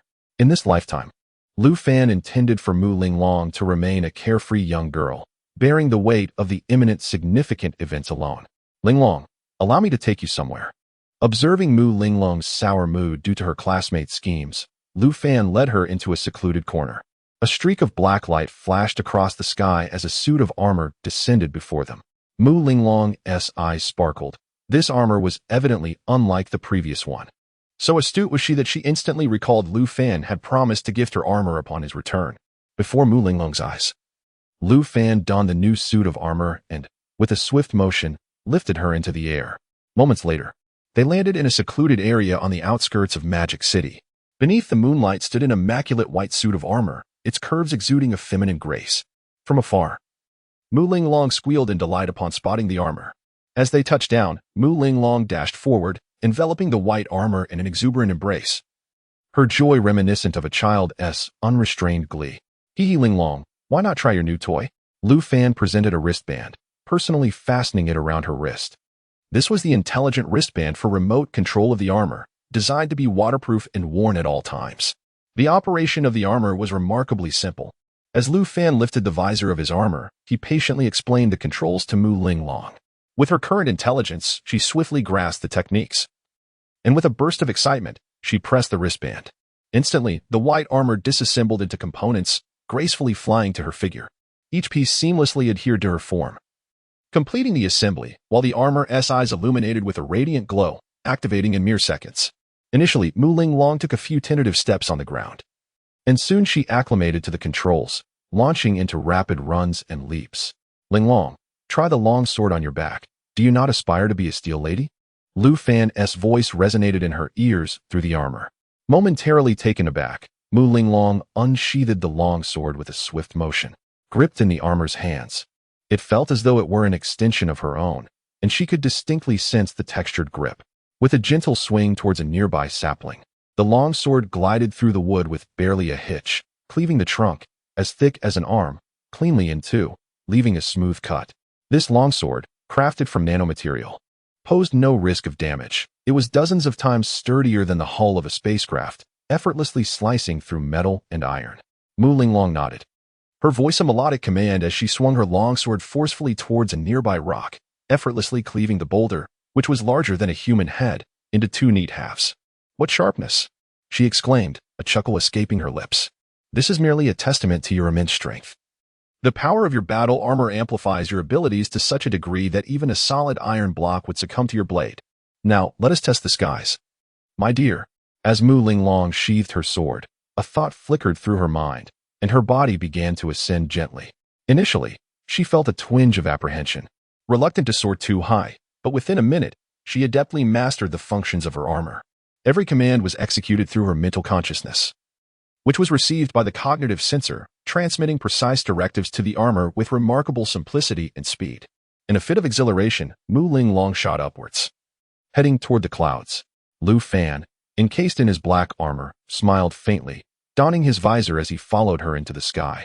In the moonlit night, the silhouettes of the two figures, one black, one white, streaked across the heavens, their velocity increasing exponentially as they breached speeds exceeding a dozen Mach. The sheer velocity created a fierce friction between the armor and the air, causing a resonant hum in the space they traversed. Ling Long, Remember to activate the satellite radar cloaking while flying. Otherwise, you risk being targeted by the military satellites of the Dragon Country. Lu Fan's voice echoed from within the white armor. With a mere thought, Mu Linglong engaged the stealth mode of her armor. Aware that their daring flight could attract the attention of anti-aircraft missiles. As their speed escalated, Mu Linglong glanced at the armor's auxiliary view. Astonished to discover they were reaching a staggering 60 Mach, approximately 80,000 kilometers per hour. To put it in perspective, a full circuit around Blue Star measures about 40,000 kilometers, meaning they could circle the planet in half an hour. This is exhilarating. Lu Fan, I am so delighted. Mu Linglong's delighted shriek resonated through Lu Fan's armor. In merely a span of minutes, they found themselves soaring over a vast expanse of white, utilizing the auxiliary vision of her armor. Mu Linglong was struck with awe at the breathtaking sight below. Lu Fan, is this the Arctic? She wondered, gazing at the endless glaciers and icebergs, which made her feel as though she had stepped into a cinematic portrayal of a frozen apocalypse. Silly girl, penguins only inhabit the Antarctic. The distinction between the Antarctic penguins and the Arctic polar bears defines these two regions, Lu Fan responded, eliciting a playful pout from Mu Linglong. Below, the adorable clusters of penguins were indeed present, and she felt a twinge of embarrassment for her naive question. Their figures descended upon an iceberg, where a group of startled penguins huddled together, squawking in alarm. Hee hee hee. Lu Fan, this is absolutely delightful, Mu Linglong exclaimed, her voice soaring into the sky, amplified by the armor's enhancements, further startling the frightened penguins. The endearing sight of the penguins sent Mu Linglong into fits of giggles, and she longed to approach and pet them. Alas, the timid creatures scurried away, evading her attempts. Instead, she resorted to the armor's snapshot function, capturing a few precious photographs of the charming scene. Two individuals departed from the colony of penguins and ascended to an iceberg, where Lu Fan instructed her on the utilization of advanced thermal weaponry. Mu Linglong unleashed a barrage of 3 formidable thermal weapons, shattering a colossal iceberg with a single shot, leaving her utterly astounded by the immense power. Linglong, you should return, Lu Fan said, as night enveloped the magical city. It has been far too long since I held my beloved close while sleeping. You mischievous rascal, are you trying to take advantage of me again? You can return to your own quarters. I must venture into the city to seek out and punish the wicked. Lu Fan scoffed, recognizing that many young individuals, upon acquiring such potent powers, likely entertain the notion of righting wrongs, for who wouldn't aspire to be a superhero? Yet, the reality is that frequent exposure of the battle armor to the public would inevitably attract the attention of the authorities, leading to an inexhaustible array of complications. Chapter 70, The Anti-Gravity Device Chassis in the Depths of the Night. The vibrant city of magic remained alive with the glow of neon lights and the allure of fine wine. Outside a bar, a group of thugs encircled 2 tipsy young women emerging from within, maliciously dragging them into a nearby alley. Despite their desperate struggles and cries for help, the women found themselves ensnared. Just as their innocence seemed doomed, a piercing shriek echoed through the air, heralding the arrival of a white steel figure hovering above the alley.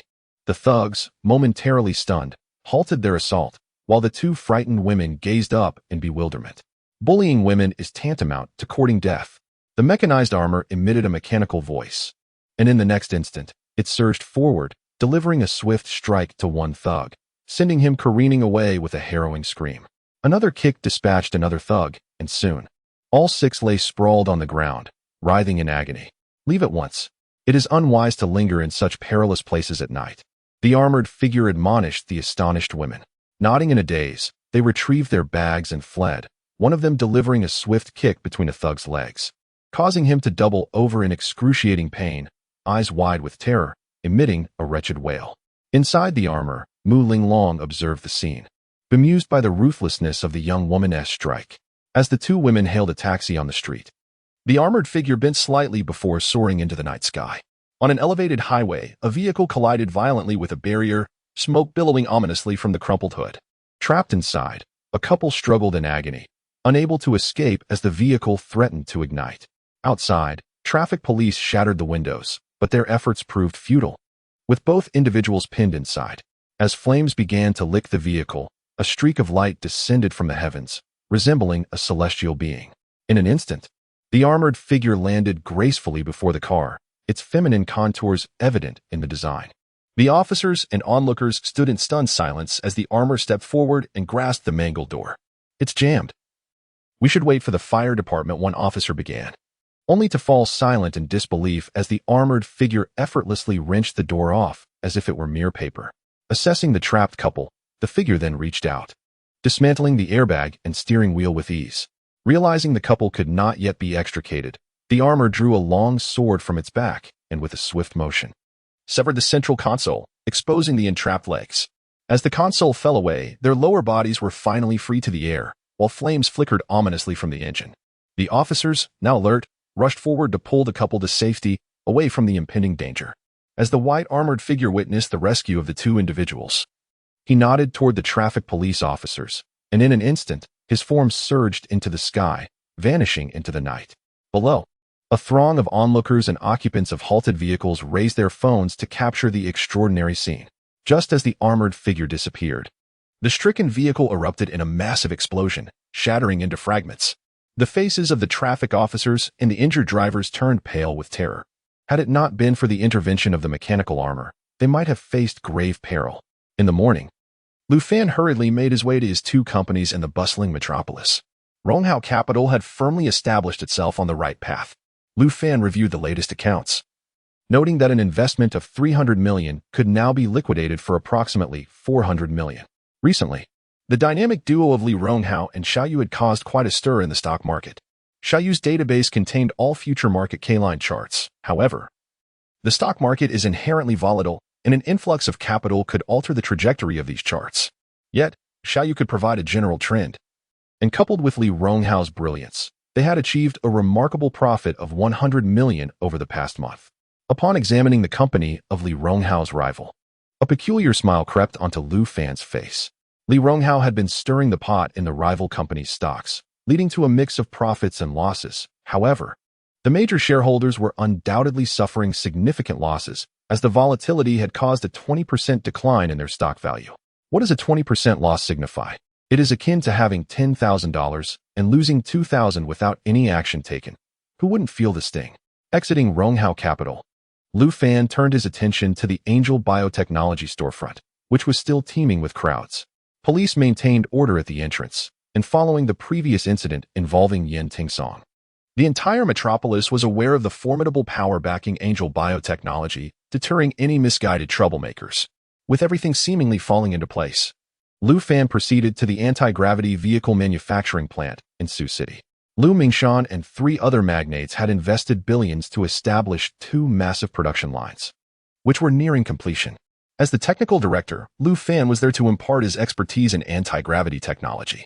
The essence of this technology lay within the anti-gravity device's chassis, fundamentally relying on electromagnetic force to counteract gravitational pull, enabling objects to hover. When paired with solid-state zirconium batteries, the anti-gravity device could achieve prolonged suspension. Should it harness more efficient energy sources, its endurance would significantly improve. The anti-gravity technology Lu Fan had previously presented to the nation, combined with controllable nuclear fusion technology, formed the foundation for interstellar ships and warships in the future. Once these 2 technologies reached maturity, they would provide the means to venture into the stars. After 3 days of labor in the factory's laboratory, Lu Fan and a team of experts successfully crafted an anti-gravity chassis. A massive metal plate was embedded with 4 anti-gravity engines, capable of supporting 3 tons of weight. Witnessing this miraculous spectacle before them, Lu Mingshan and his fellow magnates were overwhelmed with excitement, their faces flushed with joy. With this technology, anti-gravity flying cars will soon be introduced to the market. Once these flying vehicles are mass-produced, they are poised to dominate the entire automotive industry, leading to the gradual obsolescence of terrestrial vehicles. With a payload capacity of 3 tons, there is ample opportunity for innovation. Moreover, Lu Fan has introduced a carbon steel technology, a material that is 8 times harder than traditional steel, yet more than 3 times lighter. This makes it an exceptional choice for the framework and body of flying cars. Furthermore, the cost of this carbon steel is remarkably low, only slightly more expensive than standard steel, alleviating any concerns regarding expenses in its application. Chapter 71. The Voyager ship. As the evening deepened into night, Lu Fan donned his battle armor and swiftly made his way to the mechanical factory in Jin City. Upon gazing at the colossal spacecraft lying in the center of the factory, a flicker of excitement broke through his typically impassive demeanor. The ship was finally complete. The journey to this moment had been arduous. From now on, this vessel shall be known as the Voyager, tasked with the mission of expanding my dominion. Master, the Voyager is prepared for takeoff at any moment. All intelligent machinery is ready, and over 3,000 three-dimensional waveband satellites have been constructed. Their signals capable of enveloping the entire solar system. Since we are prepared, let the Voyager ascend. Xiaoyu, it is your moment to shine. Infiltrate the global satellite systems and mask the takeoff of the Voyager. At Lu Fan's command, the massive ship lying on the ground emitted a low hum. And in the next instant, it began to rise gently, soaring towards the heavens. The ascent of the immense spacecraft was surprisingly quiet, its sound barely perceptible, and under the cloak of night, it swiftly vanished into the sky. The Voyager had breached the atmosphere and entered outer space, charting a course beyond the satellite orbit towards Venus, with an estimated arrival in 11 days. Xiaoyu's alert resonated in Lu Fan's mind, prompting a resigned smile. 11 days. How exasperatingly slow. If only I had the time to construct a spacecraft with space-jumping capabilities, I could reach Venus in merely an hour. Xiaoyu, launch all satellites to ensure our signals encompass the entire solar system.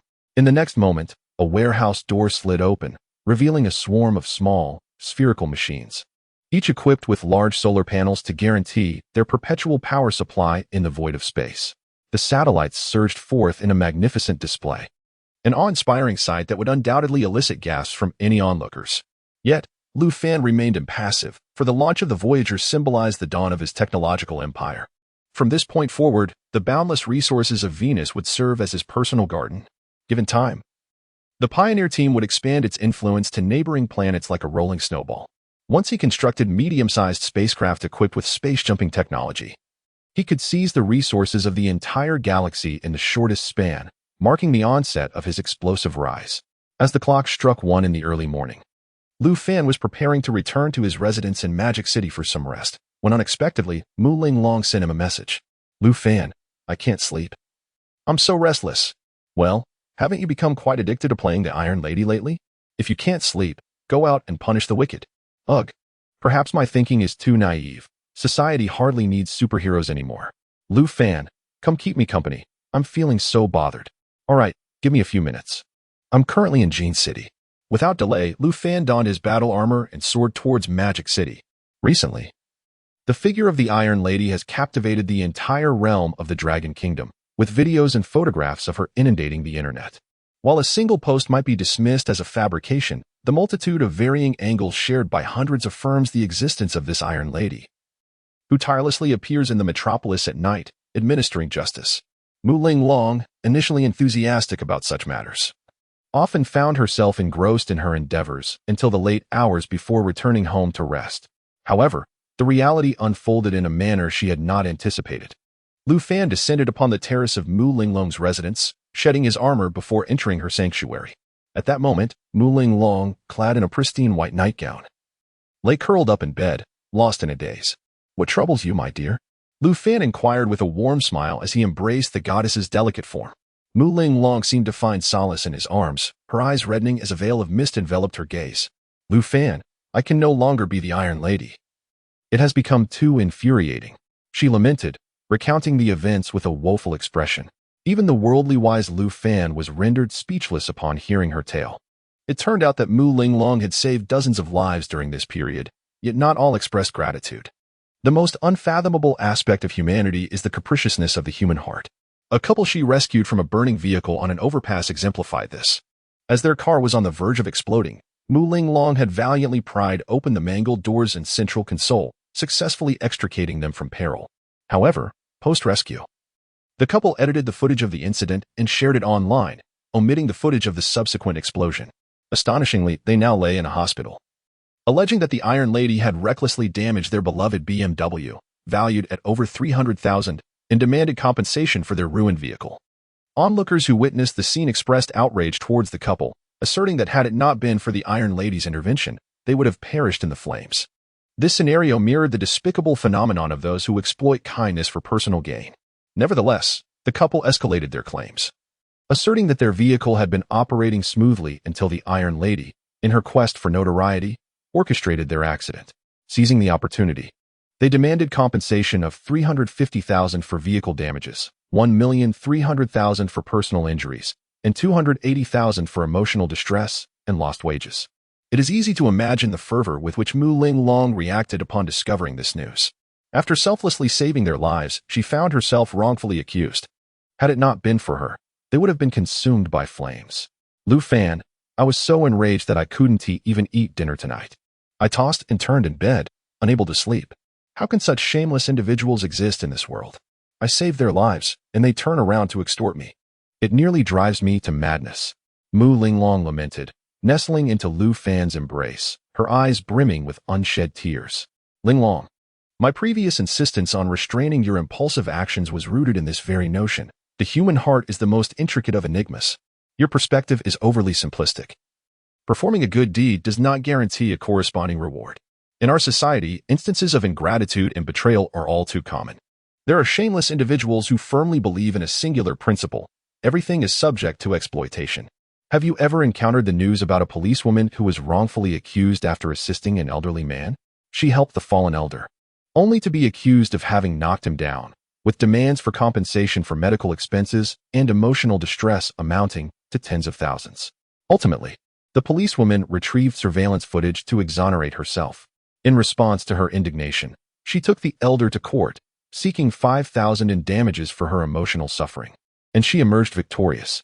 Upon receiving the funds, she promptly donated the entire amount to a charitable organization in front of all the media.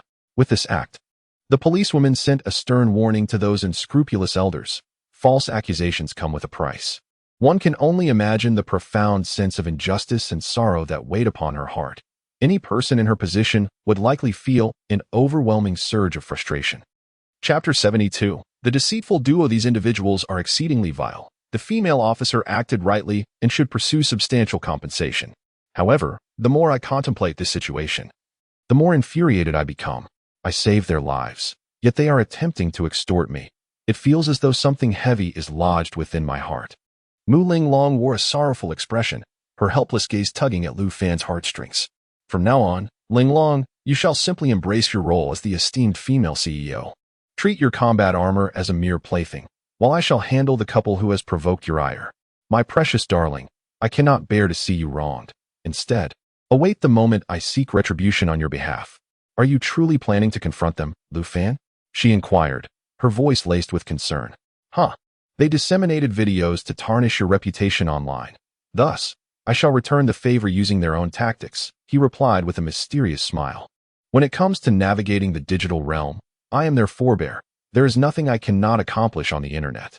Lu Fan embraced Mu Linglong's delicate form, lulling her to sleep, while Xiaoya harnessed her extraordinary abilities to initiate her plan.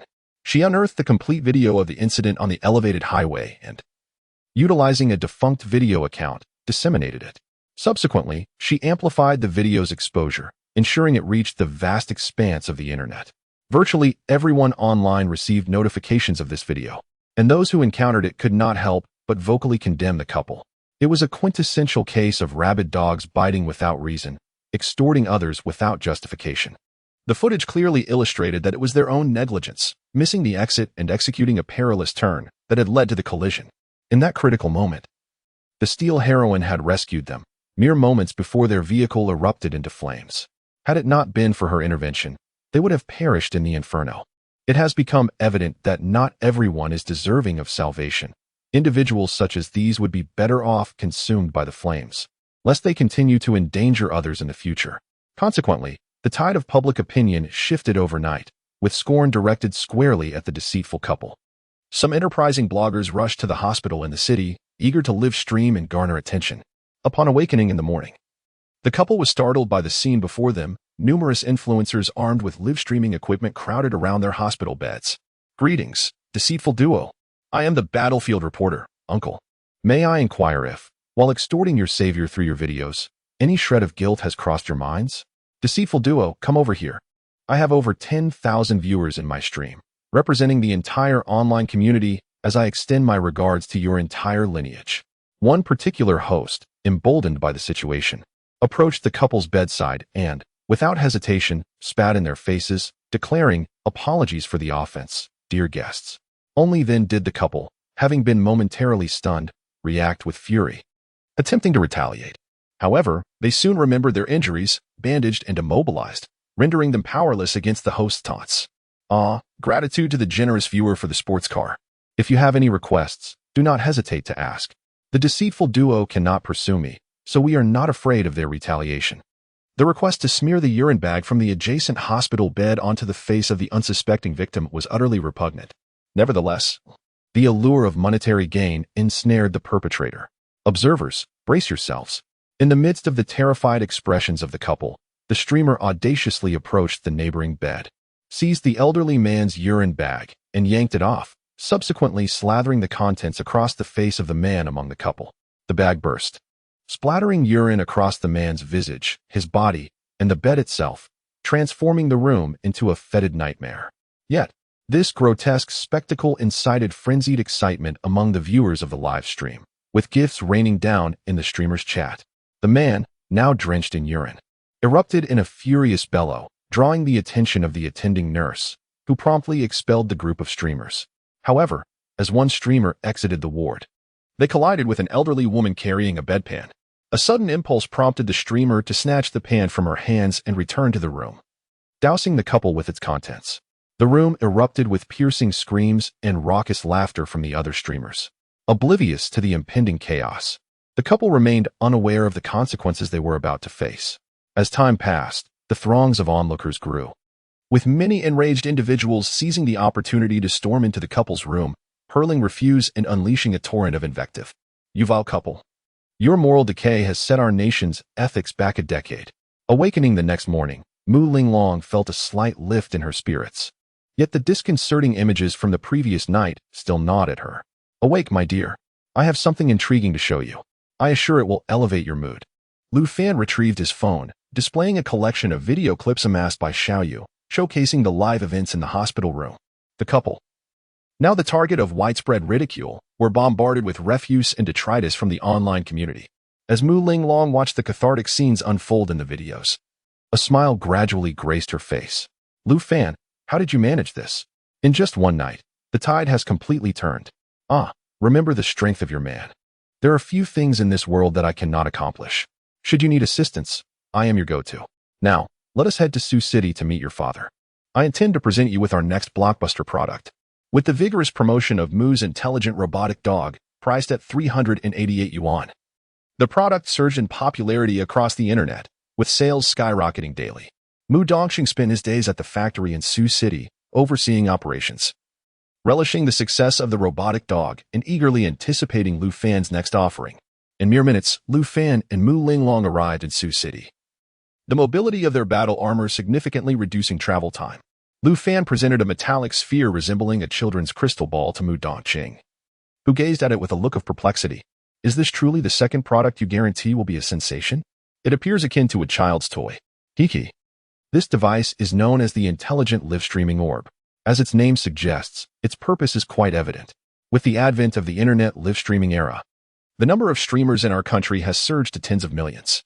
However, the equipment used by these streamers is often excessively cumbersome and complicated. A single streamer typically manages a multitude of devices. In contrast, our live streaming orb consolidates all functionalities into one.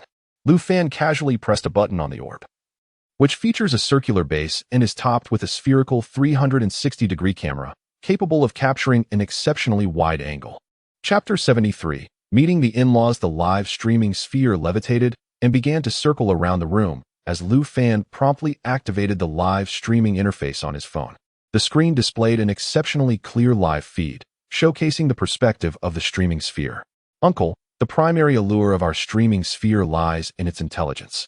It is equipped with anti-gravity levitation technology and incorporates a highly sophisticated AI that autonomously captures the best angles for filming. It can accommodate a SIM card for data or connect to a wireless network, and can be remotely controlled via a smartphone or a wristband. Additionally, I have designed it with an ultra-clear 4K camera capable of long-distance shooting with superb focusing and zoom capabilities. In the future, this streaming sphere will supersede all existing live streaming equipment in the market."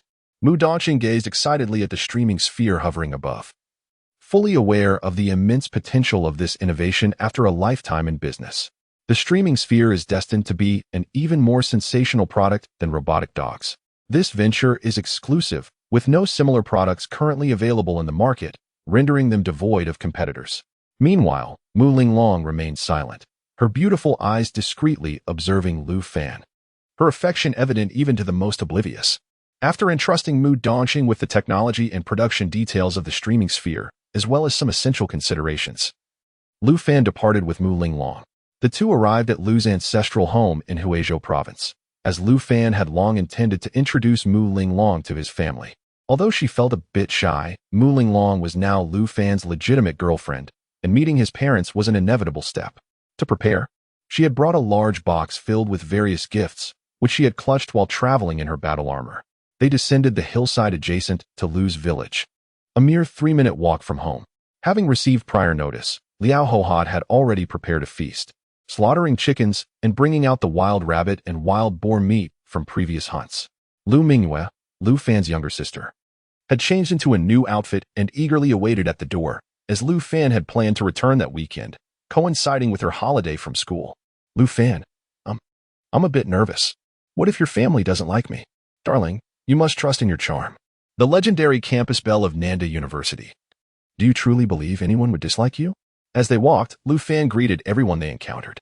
The villagers of Lu's village had never seen such a stunningly beautiful and elegantly poised girl as Mu Linglong. They were left utterly speechless, mistaking her for a celestial being descended from the heavens. Upon spotting her familiar brother, Lu Mingyue squealed with delight and rushed towards him. Brother! She leaped onto Lu Fan, embracing him warmly before stealing glances at the extraordinarily beautiful girl beside him. Mingyue, please come down. This is your sister-in-law, Mu Linglong. Brother, how did you find such a stunning sister-in-law? She's absolutely breathtaking. Standing next to her, I feel like the ugly duckling.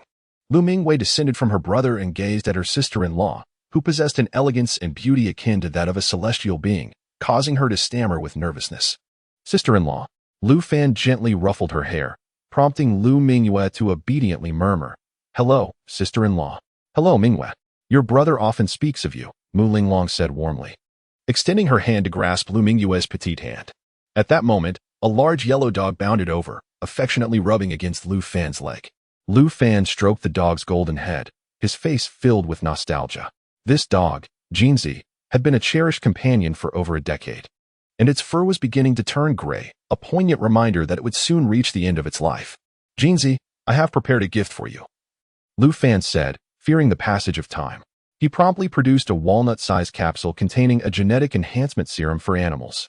Just as humans could undergo genetic enhancements to become stronger, so too could animals, with potentially even greater efficacy due to their simpler genetic makeup. Jinzi looked at Lu Fan quizzically before swallowing the capsule in one gulp, while Lu Mingyue watched with wide-eyed curiosity. What did you give Jinzi, brother? She asked. Little Moon.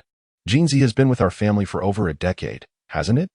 You were just 4 when Dad brought Jinzi home from your uncle's house because you wanted a dog like everyone else. Now that you are 18, you must understand that a dog's lifespan is only about a decade and a half.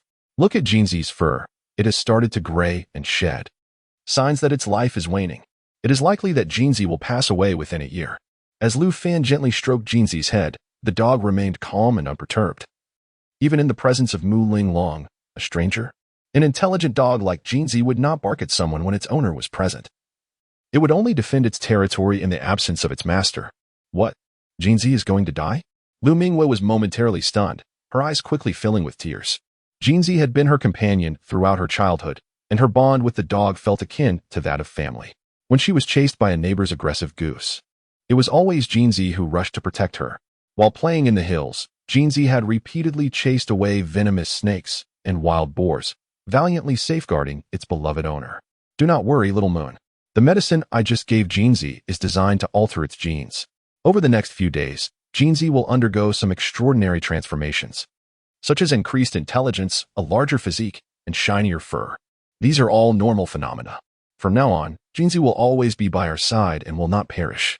A smile finally graced Lu Mingyue's face. Lu Fan then led his 2 sisters toward their home, where their mother was cleaning freshly slaughtered chickens. Upon seeing her son return with a girl of ethereal beauty, her face broke into a radiant smile, and she quickly wiped her hands on her apron to greet them. Mom, this is Mu Linglong, your future daughter-in-law. Linglong, this is my mother, Liao Hohat. Hello, Auntie. Mu Linglong replied, her voice trembling slightly with nervousness. Oh my, how extraordinarily beautiful this young lady is, resembling a fairy. Liao Hohat excitedly stepped forward to take the large box from Mu Linglong's hands, casually tossing it to her daughter. Lu Mingwei, before taking her hand and sitting down on a chair in the courtyard. Oh dear, this is quite heavy.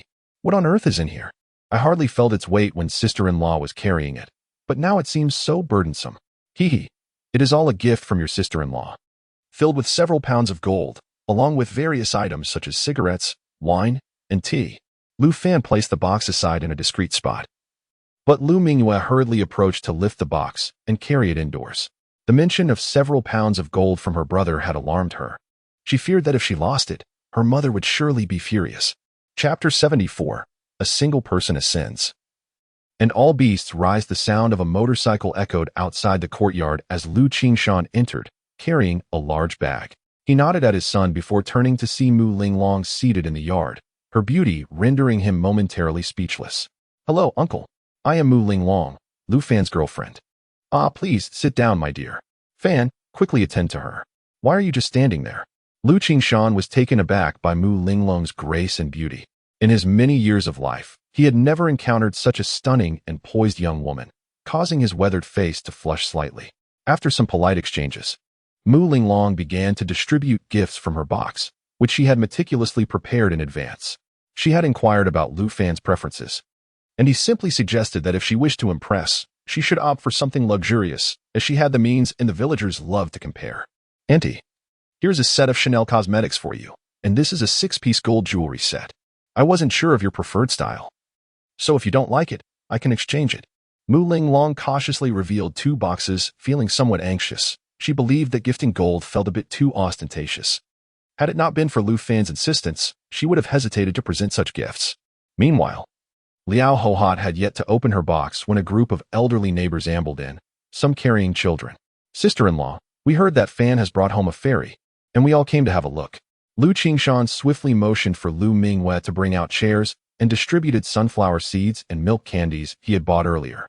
There were hardly any secrets in the village. Any minor event was disseminated almost instantaneously. As Lu Fan escorted Mu Linglong home, he greeted many along the way. The visitors were primarily members of the neighborhood gossip brigade, arriving to catch a glimpse and later spreading the news. Lu Fan adeptly produced cigarettes and candies, while Mu Linglong, feeling somewhat like a spectacle, awkwardly followed his lead, attempting to greet the villagers. Oh, Hohat, this is a splendid set of gold from Defu, and a 6-piece set at that. Just look at the weight of it. An astute woman immediately spotted the golden jewelry set in Liao Hohat's hands, prompting a rush of curious onlookers to gather around her. Faced with this attention, Liao Hohat had no choice but to open the box in front of everyone. The dazzling gold jewelry lay within, leaving the surrounding villagers in awe. Goodness, Fan, you rascal. It's the first time your lady has come to visit, and you let her buy such extravagant gifts? Shouldn't this be the duty of us elders to present gifts to her? Liao Hohat exclaimed, casting a reproachful glare at Lu Fan.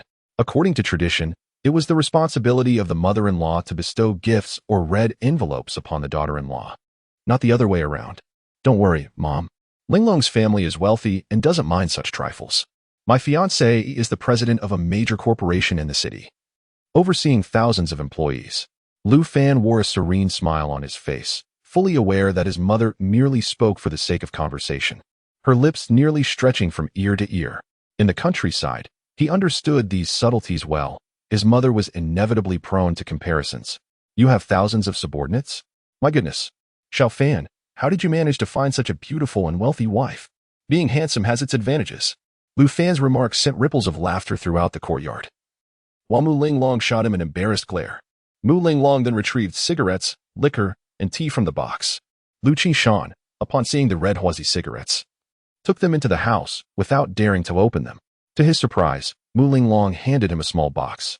Uncle, this is a watch I bought for you. Do have a look and see if you like it. A watch? Lu Qingshan, bewildered, accepted the box, but it was Lu Mingwei who stepped forward to unveil it, revealing a dazzling gold watch. Though it seemed gaudy, such items were highly regarded in the village. A Rolex gold watch. How much could this possibly cost? This comes with a receipt. My goodness, this watch is worth 268,000. A nearby ant gasped, nearly dropping the receipt from shock. This is equivalent to a whole house, worn on one's wrist. How extravagant. Lu Qingshan, equally astonished, stared blankly at his son while holding the golden watch. It's a token of Linglong's heartfelt intention. Dad, just wear it, Lu Mingyue insisted, snatching the watch and placing it on her father's wrist. The brilliance of the gold watch was particularly blinding under the sunlight. And here are gifts from my sister, Mu Linglong continued, producing 2 final items, a new Chanel handbag and a 6-piece set of gold jewelry. I have one too? Thank you, sister-in-law, Lu Mingyue exclaimed. Her face flushed with excitement as she donned the sapphire blue handbag and opened the jewelry box, eliciting a squeal of delight. You're still so young. How could you wear such expensive things? I'll keep them for you until you're older, Liao Hohat said, snatching the jewelry box from Lu Mingyue's hands. The latter looked at her brother with a pitiful expression, while Lu Fan offered her a helpless glance. The local gossip brigade departed with a sour expression, as it was likely that within an hour, the entire village would learn that Lu Fan had brought home the wife of a city magnate, along with gifts worth several $100,000. At noon, the family joyfully prepared a meal, but Lu Fan took the initiative to grasp the spatula from his mother's hands. To the astonishment of his parents and sister, he skillfully orchestrated a feast that was a feast for the senses. As they gazed at the spread of dishes that rivaled any restaurant, Liao Hohat's mouth fell agape. Xiao Fan, have you been skipping school to attend cooking classes at New Oriental? Ha. Everyone, let us eat while it's hot. My son has grown up and learned many things, including how to cook, Lu Fan replied with an air of calm, his gentle smile bringing comfort to all who beheld it. As the sumptuous feast concluded, Lu Mingyue lay back in her chair, utterly stuffed, while Mu Linglong accepted Liao Hohat's relentless advances in serving her more food, indulging in every bite without a trace of waste. Mom and Dad, please tidy up the house. I will take Linglong and Xiaoya for a stroll on the back mountain, Lu Fan casually remarked before stepping out with the 2 girls, only to find that Jinzi had followed them without hesitation. Wow, brother, Jinzi looks different, Lu Mingyue exclaimed, pointing at the large yellow dog. The transformation in Jinzi was striking. Its once dull, yellowish fur now gleamed with a rich golden luster, and its dim eyes sparkled with newfound brightness, occasionally revealing a glimmer of wisdom. Lu Fan greeted Jinzi with a smile, and the 4 of them, 3 humans and 1 dog, made their way along the narrow path toward the back mountain. The natural beauty of the countryside uplifted Mu Linglong's spirits as she eagerly pulled Lu Mingyue along, reminiscent of a child rushing toward the mountain trail. As they walked, they occasionally encountered small creatures like wild rabbits and pheasants, prompting Jinzi to rush forward each time, only to be held back by Lu Fan. Jinzi, your transformation has only just begun. You will grow stronger, and from now on, the responsibility of improving our family's meals will rest upon your shoulders. Do you understand? To Lu Fan's surprise, Jinzi seemed to comprehend his words and nodded its head, a hint of understanding in its demeanor. Chapter 75, Tales from the Village. The mountains behind Lujiakan are vast, situated at the intersection of 3 provinces, teeming with wild fauna. The trio, accompanied by a dog, had scarcely ventured far when they encountered a colossal python coiled upon the ground. Mu Linglong had never witnessed such a sight.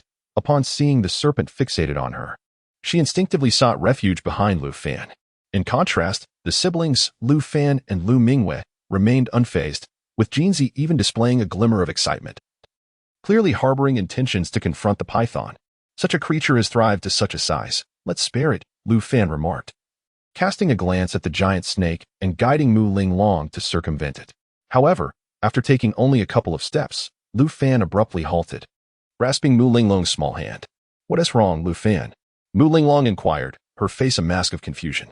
Lu Fan, with a smile, pointed to a red cloth ahead. In our village, we set traps here primarily to catch wild hares, pheasants, and boars for a better livelihood. This red cloth serves as a warning to indicate the presence of traps.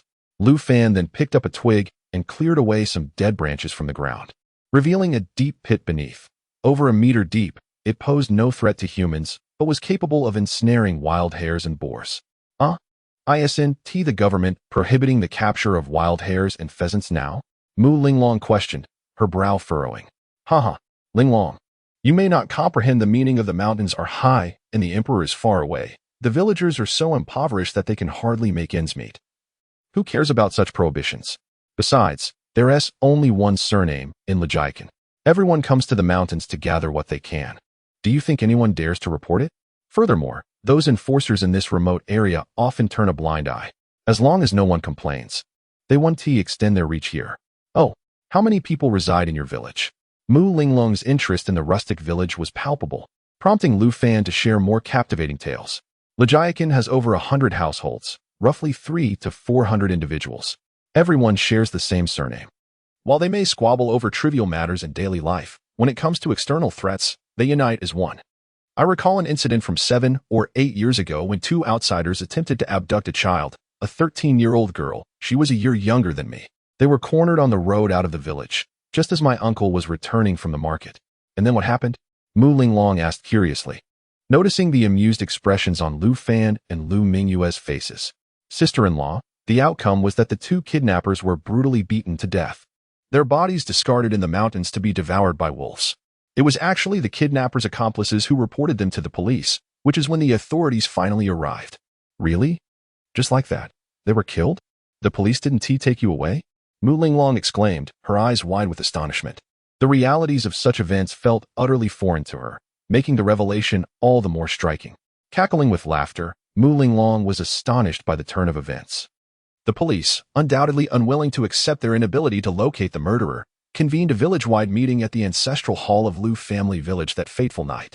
The following morning, the village's eldest, the 93-year-old 7th master, was escorted to the police station by several uncles, where he voluntarily confessed, armed with a bloodied hatchet and leaning on a cane. He bore the weight of the crime alone. Mu Linglong was taken aback. This was no confession, but rather the offering of an ancestor. What happened next, you ask? Oh, how amusing it is to recall. 7th Master was treated well at the police station for several days, only to be driven back home by the authorities themselves. From that day forth, the villagers supported 7th Master for 3 years until he departed this world at the age of 96.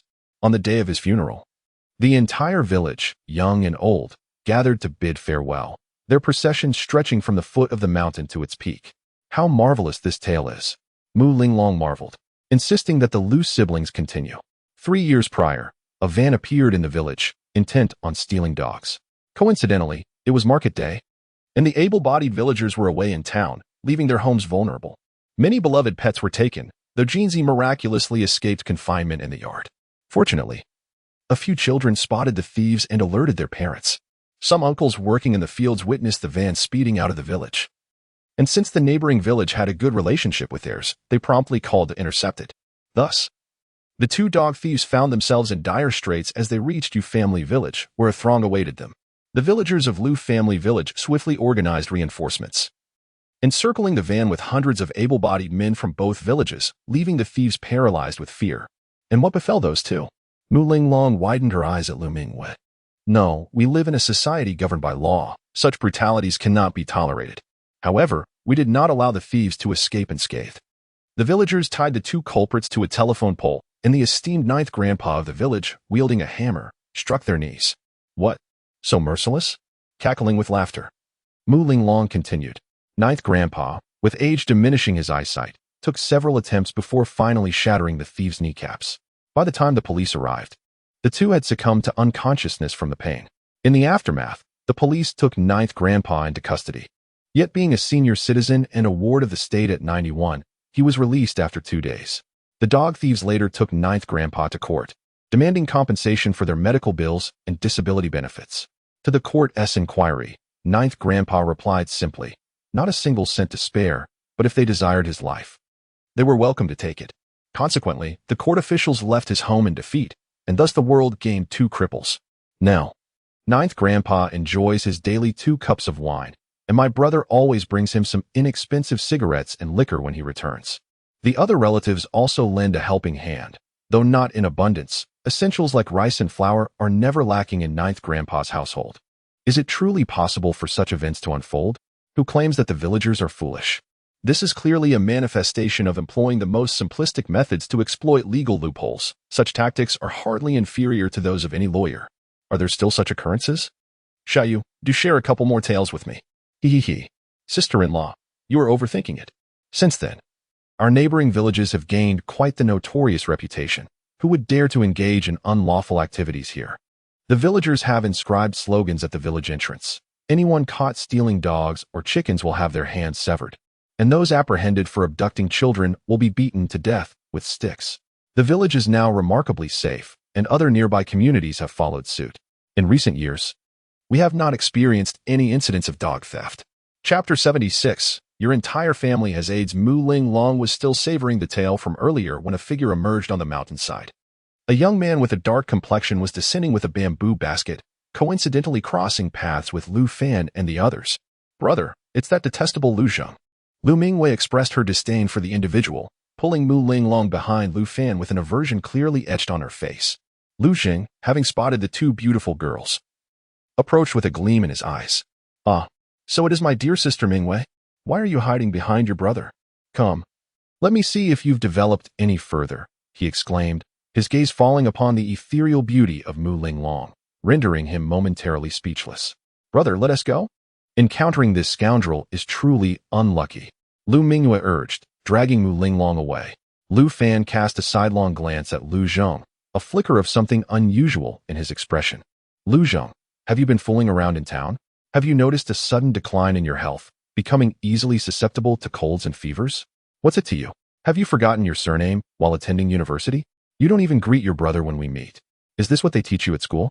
Lu Zheng retorted, glaring at Lu Fan, his eyes wandering toward Lu Mingwei and Mu Ling Long in the distance. You ought to visit a hospital for a checkup. The person you were fooling around with in town has undoubtedly contracted HIV, and it's likely that you have too. Once infected, there is no path to recovery. You probably have about a year left. By the way, you might not understand HIV, but surely you know what AIDS is. With that, Lu Fan turned to leave. Having concluded Lu Zheng's fate based on his own memories and the signs he observed in Lu Zheng's demeanor. You bastard, you're the one with AIDS. Your entire family has AIDS. How dare you curse me? Lu Zheng shouted, pointing at Lu Fan's retreating figure. However, in the midst of his tirade, he was struck by a violent cough, expelling a thick phlegm tinged with blood. A look of shock crossed Lu Zheng's face as a sense of foreboding took root in his heart. The weight of Lu Fan's words loomed larger with each passing moment. Brother, why bother with that scoundrel? He is the worst in the entire Lu family village. Lu Mingwei complained to Lu Fan as he caught up with the two girls. Lu Zheng must have gotten himself into trouble and contracted AIDS. It's probably only a matter of a year. What truth is there to discuss with someone who is doomed? Contracted AIDS? But he's the only heir in his family. How heartbroken will Aunt 8 be? How do you know he has AIDS? Mu Ling Long inquired with curiosity, glancing at Lu Fan. Just from a mere glance, he had concluded such a grave matter? Was his judgment sharper than that of machines? Regardless, it has nothing to do with us. As a fellow kin, I have already warned him. Adults must bear the consequences of their actions. Oh, what a plump rabbit. Right on the golden ground. As Lu Fan spoke, Jin Zi, who had been trailing behind the three, suddenly transformed into a streak of golden light and surged ahead. With a few powerful leaps, he appeared over 20 meters away, pinning a wild rabbit, which had just emerged from its burrow and was preparing to flee, beneath his paws. Wow, Jin Zi is amazing. Sister-in-law, we caught a rabbit. Lu Mingwei exclaimed excitedly, dashing forward to lift the rabbit that Jin Zi had subdued. However, Lu Fan frowned upon seeing it. Xiaoya, let it go. This is a mother rabbit about to give birth. What? It's a female? Lu Mingwei finally noticed the rabbit's swollen belly, a clear indication of impending motherhood. No wonder it hadn't been as quick as the other rabbits. A hint of regret crossed Lu Mingwei's face as she gently placed the rabbit on the ground. Watching it disappear into the underbrush. Lu Fan, don't you all catch mother rabbits? Indeed, there are rules established by the villagers nearby. Pregnant mother rabbits cannot be hunted. Otherwise, if we continue like this, the wild rabbit population will dwindle, and eventually, there will be none left for everyone. Come, I'll take you to hunt some game. We'll have a barbecue feast tonight. Lu Fan picked up a small, sharp stone from the ground. Initially, the two sisters did not understand his intention, but as they walked a short distance, a wild chicken suddenly sprang from the grass. Lu Fan deftly flicked the stone from his wrist, striking the chicken precisely. Jin Zi dashed forward to retrieve the fallen bird. Wow, brother, you're incredible. Is that a hidden weapon? Lu Mingwei and Mu Ling Long gazed at Lu Fan's palm with wide eyes, astonished at the lethal potential of those small stones. This technique requires intricate skill and frequent practice. You wouldn't be able to master it even if I taught you, Lu Fan replied nonchalantly, tossing another stone. Not far ahead, he spotted another wild rabbit. and Jinzi transformed into a flash, capturing the rabbit in his jaws as it attempted to leap away. Not a bad haul. Lu Fan received the rabbit from Jinzi, expertly binding its legs with a zip tie from his backpack. With one chicken and one rabbit, they had sufficient provisions for a meal. Brother, you're becoming more skilled and handsome by the day. No wonder you found such a beautiful sister-in-law, Lu Mingwei remarked, linking her arm with Lu Fan's in admiration. The brother she saw now was a stark contrast to the one from before. The difference was truly remarkable. As the trio continued their journey, they encountered numerous wild game. However, Lu Fan only selected the larger specimens, releasing the smaller ones back into the wild. His coordination with Jinzi was impeccable, with not a single prey escaping his grasp thus far. As they reached the halfway point of the mountain, Lu Fan glanced at the distant Lu family village and beckoned his two sisters to descend. Suddenly, the rustling of grass and grunting sounds captured their attention. The siblings instinctively sensed the imminent encounter. Lu Mingyue's face paled slightly as she pulled Mu Linglong back cautiously. Sister-in-law, stay quiet. It's a wild boar, and its charge is formidable. We cannot contend with it. Keep your voices down. Don't worry, Xiaoye. Watch as your brother catches a big one to bring home for a feast. Lu Fan gestured for the two to retreat behind a large tree, while he, with gold in hand, made his way toward another location. Intentionally creating a commotion, he soon noticed a sudden stillness in the thicket, and in the next moment, a colossal, jet-black boar burst forth. The wild boar let out a loud bellow upon spotting Lu Fan and charged at him, followed closely by two equally large boars and several piglets trailing behind. Ah, brother, be careful. It's a sounder of wild boars. Lu Fan cast a reassuring glance toward Lu Mingwei in the distance, his expression calm as he faced the oncoming wild boars. Beside him, Jinzi's fur bristled, his eyes gleaming with ferocity as he fixated on the approaching herd. In contrast, Mu Linglong was not overly anxious. Both she and Lu Fan had undergone genetic enhancement, rendering their strength, speed, and reflexes far superior to that of the wild boars. She was confident in her ability to easily handle the wild boars, let alone the even more formidable Lu Fan. Chapter 77. I shall bear the wild boar. As the wild boar charged towards Lu Fan, he stepped forward and extended his large hand, striking the first and largest boar with a resounding clap. The impact caused the boar to stiffen and collapse onto the ground, its body blocking the others behind it, which then collided in chaos. Seizing the opportunity, Lu Fan approached and delivered another powerful blow to the head of a second boar, causing it to fall rigidly as well. The remaining boars were momentarily stunned before suddenly scattering in all directions. In the distance, Lu Mingwei stood transfixed, unable to comprehend the scene before her. Did her brother just knock out two wild boars weighing 200 to 300 pounds with a mere slap? Was this some sort of film? What was she dawdling for? She rushed over to assist, with a look of astonishment. Lu Mingwei took the rough tie that Lu Fan handed her and skillfully bound the front and back legs of the boars, ensuring that even if they regained consciousness, they would be unable to move. Brother, have you been possessed? She exclaimed, reaching out to poke his face. Lu Fan irritably swatted her hand away. The boars smell terrible. Don't touch me. Xiaoye, you can't sleep on my bed tonight. Your sister-in-law, and I have to work late to help you conceive a nephew. Ah, brother. Why do you say everything out loud? Lu Mingwei's face flushed crimson. Ever since childhood, she had always been attached to her brother, sneaking into his room whenever he returned home to listen to tales of his university life. Mu Linglong also felt her cheeks heat up, casting a disapproving glance at him. Lu Fan, how are we going to carry these massive wild boars down the mountain? Mingwei, you can carry the smaller game like chickens and rabbits. I shall bear the boars. Lu Fan had already devised a plan. He dashed to a tree, roughly the thickness of a thigh, and with a swift kick, he snapped it in half. He then took out a machete to trim the branches, crafting a long, sturdy pole. With the trunk secured between the four legs of the two boars, he effortlessly lifted the nearly 300-pound beasts. This spectacle left Lu Mingwei in utter disbelief. Brother, you still say you haven't been possessed? Those are wild boars weighing nearly 300 pounds each, totaling 500 to 600 pounds. Enough chatter. Let us hurry down the mountain to handle the boars. They are troublesome to process. We can ask Dad to help us. We'll keep one and give the other away. Lu Fan, bearing the two enormous boars, was followed closely by Mu Linglong and Lu Mingwei. The latter also burdened with 5 or 6 live chickens and rabbits. Carrying the 500 to 600 pounds of wild boar down the mountain was arduous, even for Lu Fan, who was panting heavily, primarily due to the steep and challenging terrain. On flat ground, he believed he could manage without even breaking a sweat. The trio's arrival caused quite a stir in Lu family village, with a throng of children trailing behind Lu Fan as they made their way to his home, shouting excitedly and attracting even more onlookers. Wow, is Xiao Fan possessed by a deity? Carrying 2 wild boars weighing 200 to 300 pounds each? And they're still alive.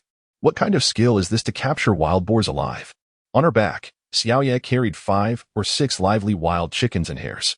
Upon hearing the news, Lu Qingshan and Liao Hohat rushed out of the courtyard, their mouths agape in astonishment at the bounty their son had procured. Father, mother, please summon help to handle these 2 wild boars. My brother is nearly exhausted. Lu Mingwei roused her stunned parents, who then approached with faces pale from shock. Unfortunately, faced with the 2 live wild boars, they found themselves unable to assist. Father, please go and call for help.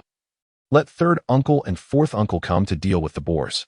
Lu Fan unceremoniously discarded the 2 wild boars in front of the yard, revealing a shoulder marked with a crimson bruise from the weight, his clothes drenched in sweat.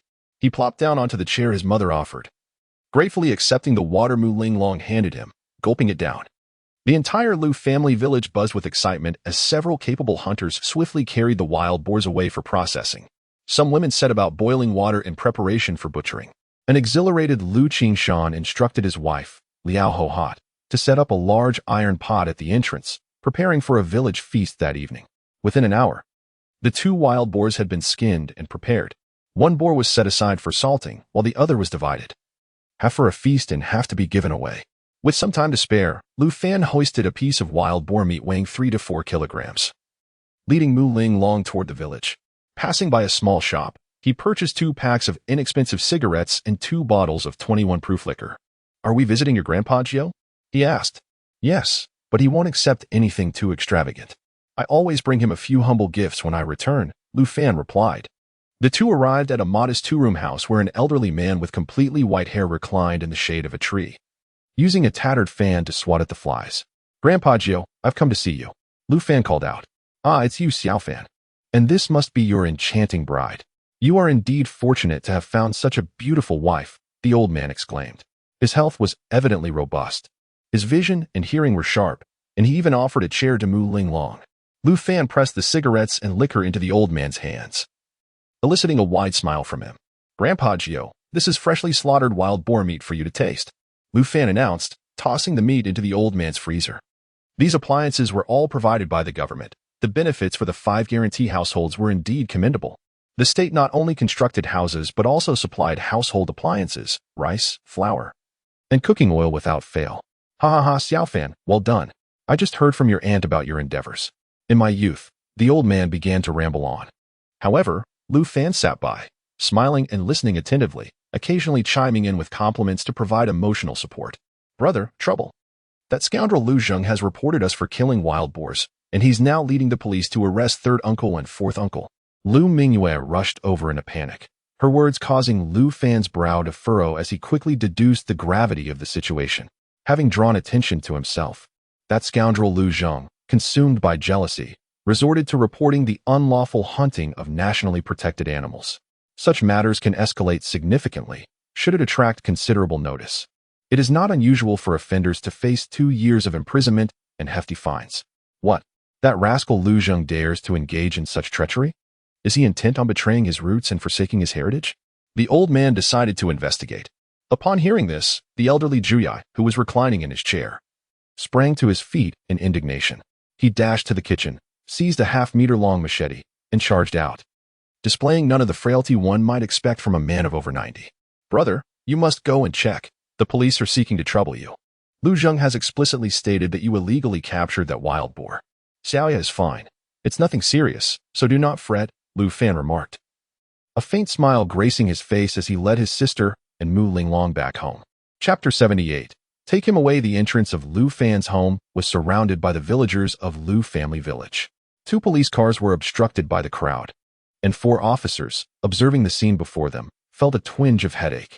It was no secret that these villagers often engaged in the clandestine capture of wild boars, pheasants, and rabbits. Such matters typically went unpunished by law, and the officers had little desire to intervene. However, upon receiving a report, they were compelled to respond, lest they be accused of negligence. Old Master Gio had arrived. A voice from the crowd called out, and indeed, an elderly man, hunched and stooped, brandishing a half-meter-long chopping knife, charged forth with an imposing presence. The officers were taken aback at the sight, nervously drawing their nightsticks. "Old man, please don't act impulsively. Let us discuss this calmly." "Discuss what?" "I'm the one who killed the wild boar. This knife is the weapon. If you wish to arrest someone, take me away." The old man retorted fiercely. The officers were momentarily dumbfounded. "You're on the brink of death as it is. Taking you back might see you perish on the way. Who can bear that responsibility?" "Officers, do not heed his nonsense. This old man is merely trying to take the blame. You should arrest Lu Fan.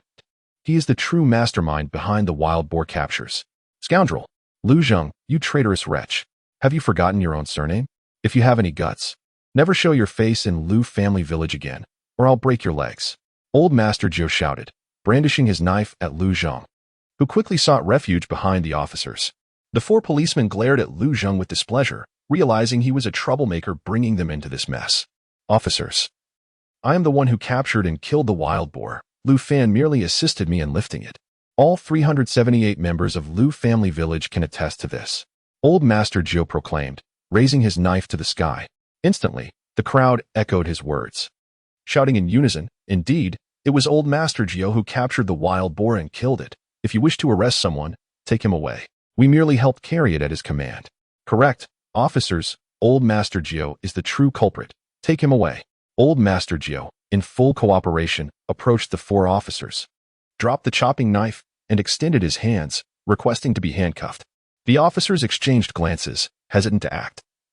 They feared that even the slightest disturbance might lead to the old man's demise. "Is there perhaps a misunderstanding? Where is the wild boar meat?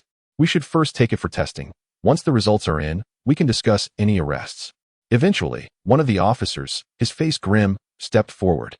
Yet the villagers had divided the wild boar meat among themselves, and the remainder was already simmering in pots.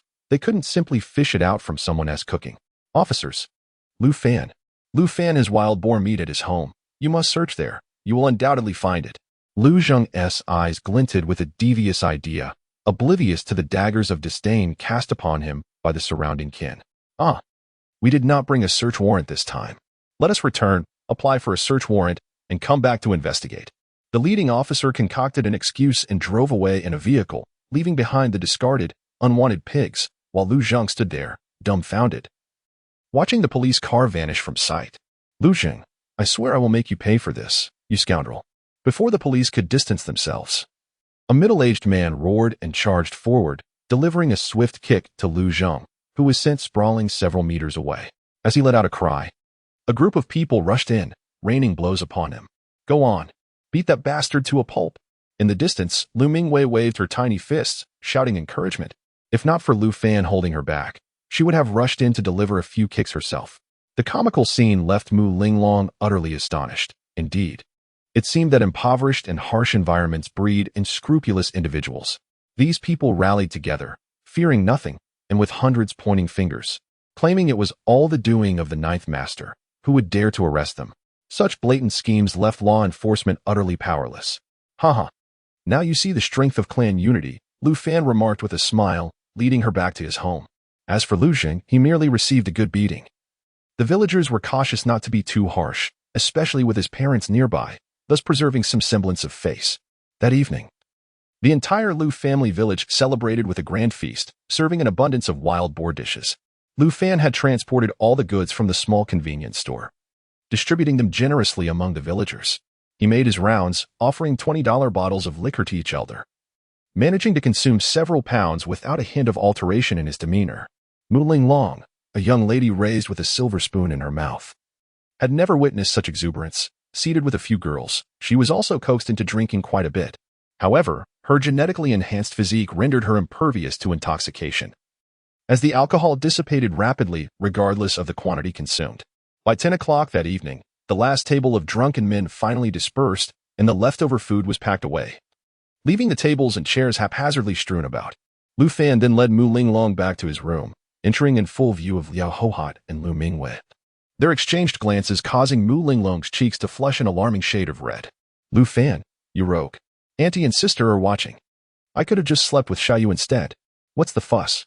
We're all family. One night of rest, and we shall return to the metropolis tomorrow.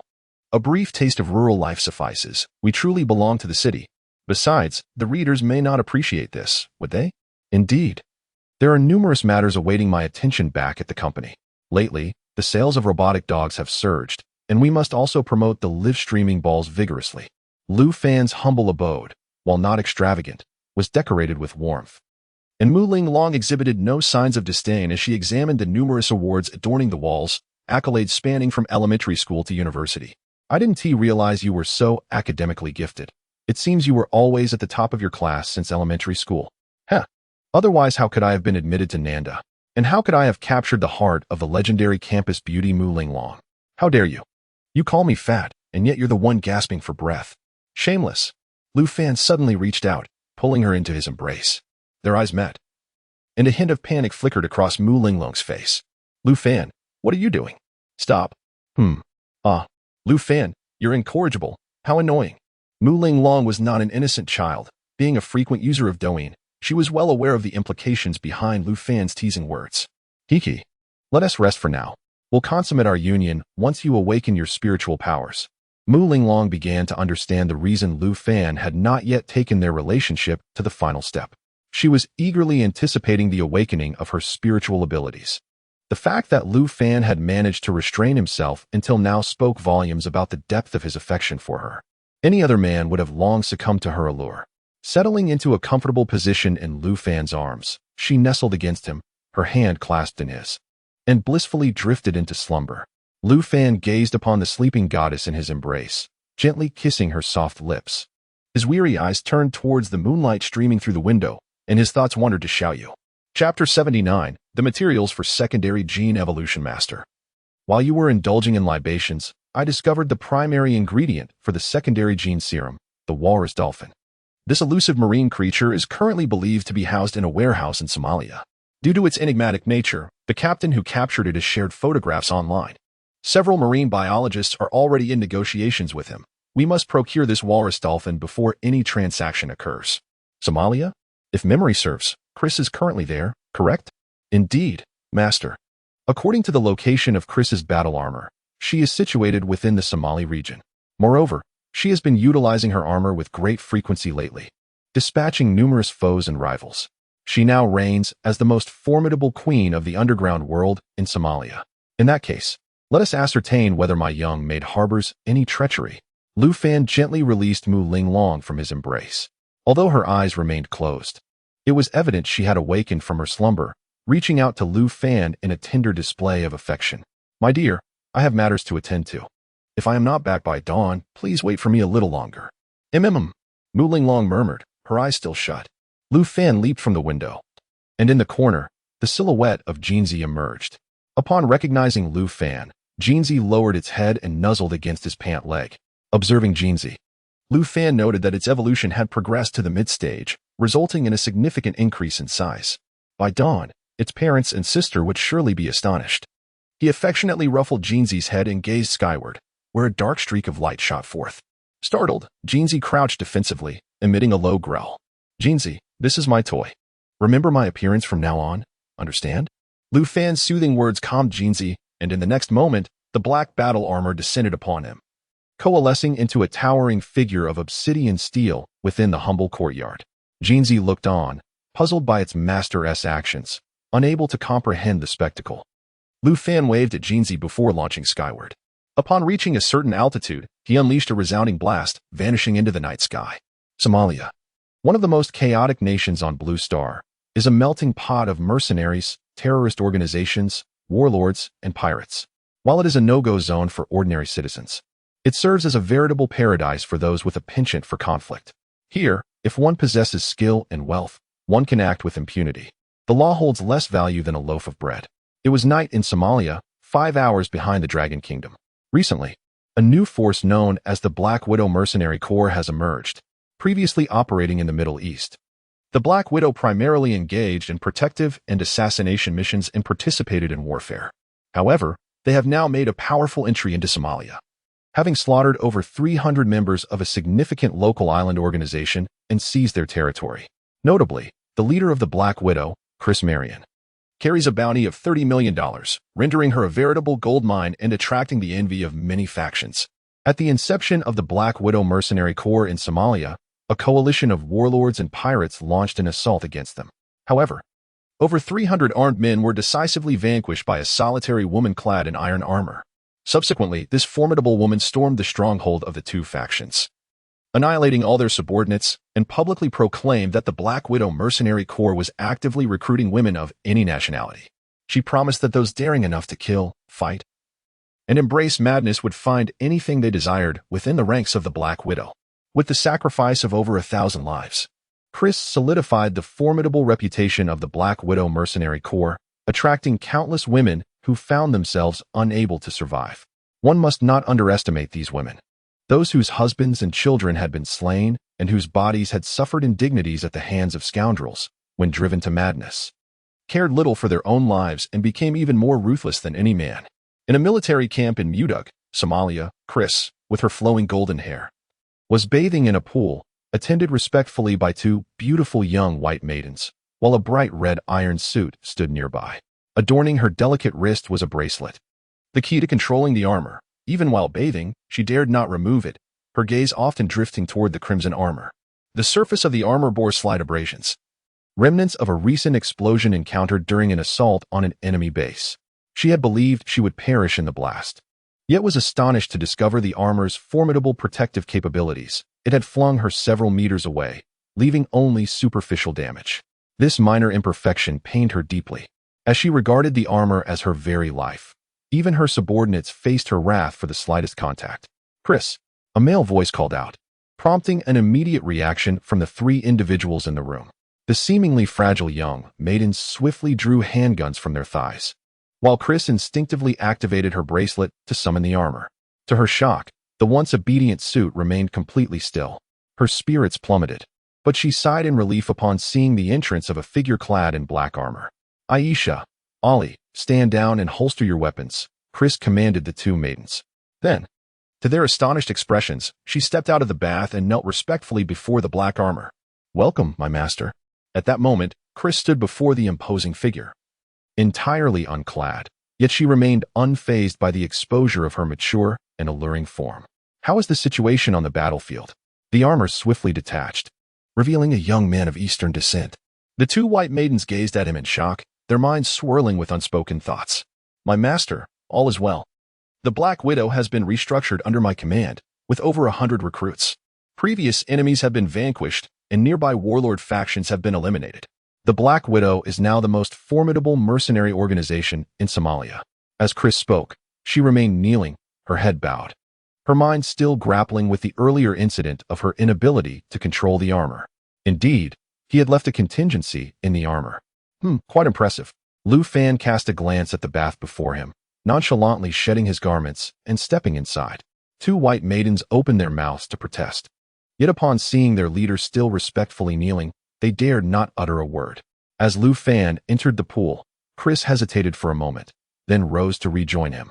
Taking a towel to gently dry his body, Lu Fan reclined against the edge of the pool, eyes closed in comfort. "I require you to become the queen of the underworld on Blue Star within 3 months. Do you believe you are lacking anything?" Lu Fan's words caught Chris off guard, and in the next moment, a more profound ambition ignited within her. Her gaze darted toward the two suits of armor standing nearby, her eyes alight with fervent excitement. "Master, if it is possible, could you grant me additional suits of armor? I am but one person, although I can intimidate those forces into submission.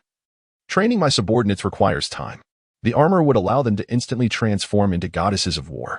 Then, shall I procure 4 more for you? Would that suffice?" Lu Fan's deep voice resonated as he leaned back, relishing the moment. Chris's face suddenly radiated with ecstatic joy, and even the two maidens beside her began to breathe rapidly with excitement. "That is ample, master, for suits are more than sufficient. Within 3 months, the Black Widow Mercenary Corps will undoubtedly sweep through all the underground forces of Blue Star." Chapter 80. A perfect fusion. During their conversation, Chris did not forget to attend to Lu Fan's bathing and drying, while also calling upon the two nearby maidens to fetch towels and shower gel, ensuring Lu Fan was lulled into a state of drowsiness. "Is that an armory I see nearby? Chris, have you ever considered becoming an arms dealer? Arms are the most lucrative commodities. With wealth, you can recruit more personnel." "Arms? Master, can you manufacture weapons?" Chris regretted her inquiry the moment it left her lips. for the armor standing beside them was the most formidable individual weapon in existence. How could Lu Fan possibly lack the ability to create arms? My skills surpass your imagination. I shall send you a blueprint. You simply need to examine it with your armor. Prepare a mountain range. I intend to construct the world's premier arms factory within it. Yes, master.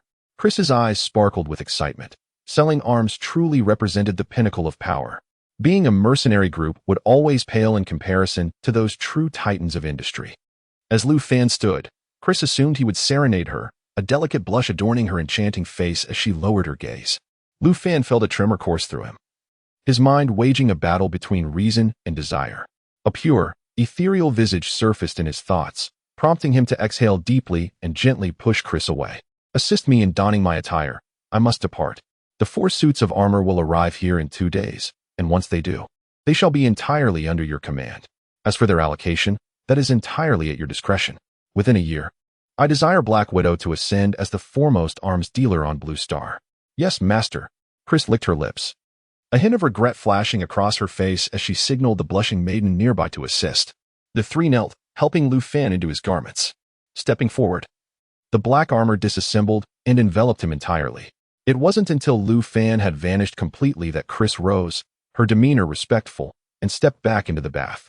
Leader. The 2 maidens were visibly brimming with questions, yet feared trespassing upon their leader's taboos. Are you curious about the identity of that individual? Chris began. Over half a month ago, I was captured by pirates, and at the brink of death, he rescued me. He bestowed upon me this invincible armor, enabling me to exact vengeance upon countless formidable foes. From this day forth, one must always approach him with the utmost respect. As you have seen, he's the creator of all this armor, and I lacked even the authority to summon it when he appeared. When those 4 suits of armor arrive, I shall entrust 2 of them to you. Henceforth, you will become the twin warriors of Black Widow. Thank you, leader. We sisters vow to remain eternally loyal to you. The 2 maidens knelt before her in fervent excitement, envisioning their imminent possession of armor. The thought of their leader clad in armor, vanquishing thousands single-handedly, ignited a fervor in their gazes. Departing from the Black Widow mercenary group, Lu Fan sped towards the port. The earlier tantalizing imagery merely stirring a fleeting physiological impulse within him. After 300 years, he had long since come to terms with desires of the flesh. Guided by Xiaoya, Lu Fan arrived at a frozen warehouse area at the port, where he precisely targeted his objective and used his sword to carve a circular opening in the roof. The sea elephant dolphin is a deep-sea species, exceedingly rare, only appearing in the depths of the Indian Ocean, and it remains an undiscovered species on Blue Star. This type of dolphin is accustomed to the high pressures of seawater. A sudden ascent to the surface would inevitably lead to its demise, thus it can only be found in freezing regions. At this hour, the cold storage area was devoid of any presence. Lu Fan searched meticulously among the warehouses, and after over 2 hours of searching, he finally discovered the frozen sea elephant dolphin within a massive container. The dolphin measured over 2 meters in length, classifying it as a large marine creature. He swiftly secured the container with a chain and soared out of the cold storage area. Before dawn, he delivered the sea elephant dolphin to the laboratory of Angel Biotechnology and then returned to Lujia village, only to find Mu Linglong already awake, taking a stroll along the mountain path with Lu Minghua. Brother, Jinzi has grown so much overnight. Mom and Dad say it has cultivated into a spirit, Lu Minghua complained, pointing at Jinzi, who had suddenly grown nearly 20 centimeters taller. Jinzi, now resplendently golden, stood at an impressive height of 1.5 meters, resembling a small calf. Its wise eyes bore a striking resemblance to those of a human, and upon seeing Lu Fan return, Jinzi excitedly rushed to his side, rubbing against his trousers. Jinzi, from now on, you must be cautious and avoid exposure to outsiders, even the villagers. Remember to protect our family, understood? Jinzi lowered its head, emitting a soft whimper, akin to an obedient child. Before departing, Lu Fan left behind 3 vials of gene-enhancing serum, earnestly advising his parents and sister on the precautions to take. The sooner the gene serum is utilized, the more potent its effects, particularly for his sister Lu Minghua, who would be taking her college entrance examination next year. The gene evolution would significantly boost her intellect and physical strength, greatly aiding her studies. As for his parents, who had labored for many years and were aging, the serum would restore their vitality, ensuring they remained in optimal health. Having conveyed all this, Lu Fan, accompanied by Mu Linglong, returned to the bustling metropolis. He eagerly rushed into the laboratory. The significance of the second gene serum to him was monumental, and he could hardly bear to wait a moment longer. The gene-enhancing serum allows humans to absorb and merge the powerful genes of animals, reinforcing their own genetic makeup with the superior attributes of these creatures. Each enhancement signifies a qualitative transformation, and every evolution bestows terrifying benefits. During his first gene enhancement, Lu Fan perfectly integrated the genes of the armored fish, leading to the evolution of his skeletal structure. The foundation laid during this first evolution would increase the likelihood of awakening psychic powers in the second. Psychic power was what he coveted the most. Possessing such abilities would exponentially amplify his combat prowess and cognitive capabilities, potentially enabling him to elevate his physical form to the point of levitation through sheer mental strength. After a day and a night of relentless toil, a syringe filled with a verdant elixir materialized before him, and a flicker of excitement finally graced Lu Fan's composed demeanor. "Shall you please calculate the success rate of my integration with this potion alongside the probability of awakening my mental faculties?" "Master, the integration success rate stands at 100%, while the likelihood of awakening mental powers is approximately 32.4%. With such a probability exceeding 30, it is worth the risk." Without a moment's hesitation, Lu Fan seized the syringe and plunged it into his arm, ensuring that not a single drop of the potion was wasted as he injected it entirely. Now, all that remained was to await the arrival of the transformative change. Lu Fan had deliberately chosen the witching hour for the injection, concerned that the commotion he might cause could disturb the employees within the factory. Chapter 81. The haunting incident in the office 4 hours later. Lu Fan's body was riddled with bulging veins, his eyes once again transformed into a deep crimson hue. He lay prostrate on the ground, emitting a low, guttural growl from his throat. A searing pain akin to being struck by a colossal hammer surged through his mind, and the sudden turn of events filled Lu Fan with exhilaration. He had previously experienced the awakening of his mental powers in his past life and was thus familiar with the process. It was imperative that he awaken his mental strength. With a mighty roar, Lu Fan pounded his fists against the ground, creating 2 deep craters in the solid concrete beneath him. The piercing sensation in his head intensified, and he could only release his pent-up frustration in this manner. Just a little more, just a fraction more. Lu Fan's eyes gleamed with the ferocity of a demon emerging from the depths of hell as he let out a thunderous shout. "Open, open, open." Boom. All the glass objects in the laboratory shattered explosively in response to his roar. Blood trickled from Lu Fan's nose, and his pupils suddenly transformed into an eerie shade of pitch black. "Haraha, I have succeeded." Lu Fan laughed maniacally, spitting out a mouthful of blood, yet unable to contain the overwhelming joy radiating from his face. In Magic City, Mu Linglong sat in her office, somewhat distracted as she attended to her duties. Lu Fan had not contacted her for 2 days, which had left her accustomed to his presence, constantly recalling his visage. What on earth is this fool up to? Leaving me without a single message? The office door swung open, revealing a figure that filled her with disdain.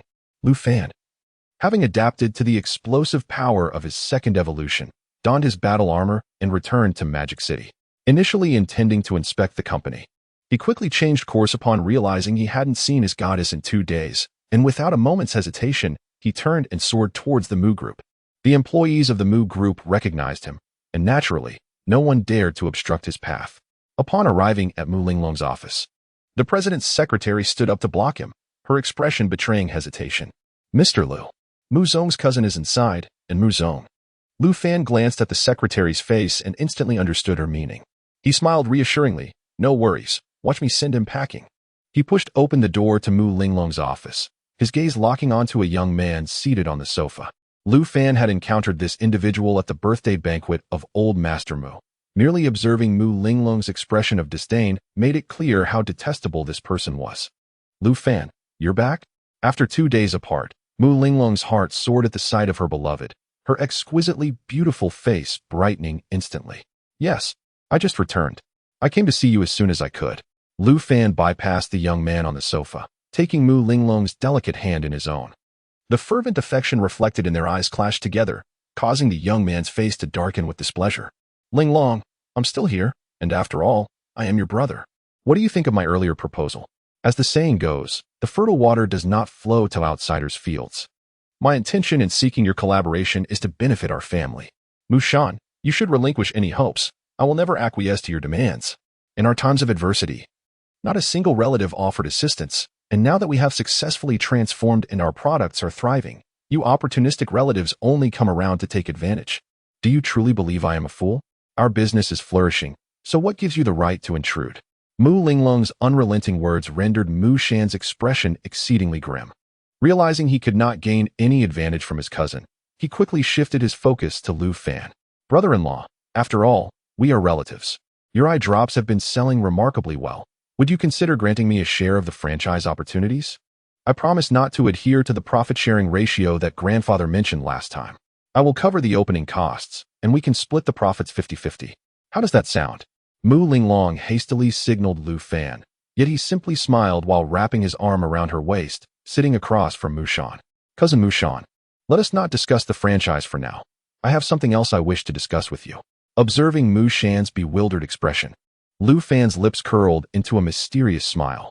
Cousin Mu Shan, you may be unaware that I have studied under a local Taoist since childhood, acquiring knowledge of yin-yang, 5 elements, and physiognomy. I must say, your current state raises some concerns. Your forehead appears dark, and your eyes are deeply sunken with a murky gaze. Have you faced life-threatening situations in the past 2 years? What? Lu Fan, are you out of your mind? I am a good person. You have no evidence to make such baseless accusations. Mu Shan's expression darkened, anger evident in his eyes. What I refer to as endangering lives does not imply murder. Rather, I speak of the act of terminating a pregnancy. This fetus must have already developed. And you sought a private clinic to abort it. Does that not equate to endangering a life? The restless spirit of the child you terminated is still haunting you. Have you not felt a heaviness in your head and poor sleep lately? Additionally, do you often experience neck pain and cold, weak limbs? That little ghost is perched upon your neck. Do not make faces at me. I shall retaliate if you glare. Lu Fan theatrically glared at Mu Shan's neck, causing Mu Shan's eyes to widen in disbelief. A chill surged from his feet to his head as he suddenly stood up, unable to comprehend the situation. Even Mu Linglong felt a shiver of fear, instinctively moving closer to Lu Fan. Lu Fan, do not try to frighten me. I am not easily intimidated.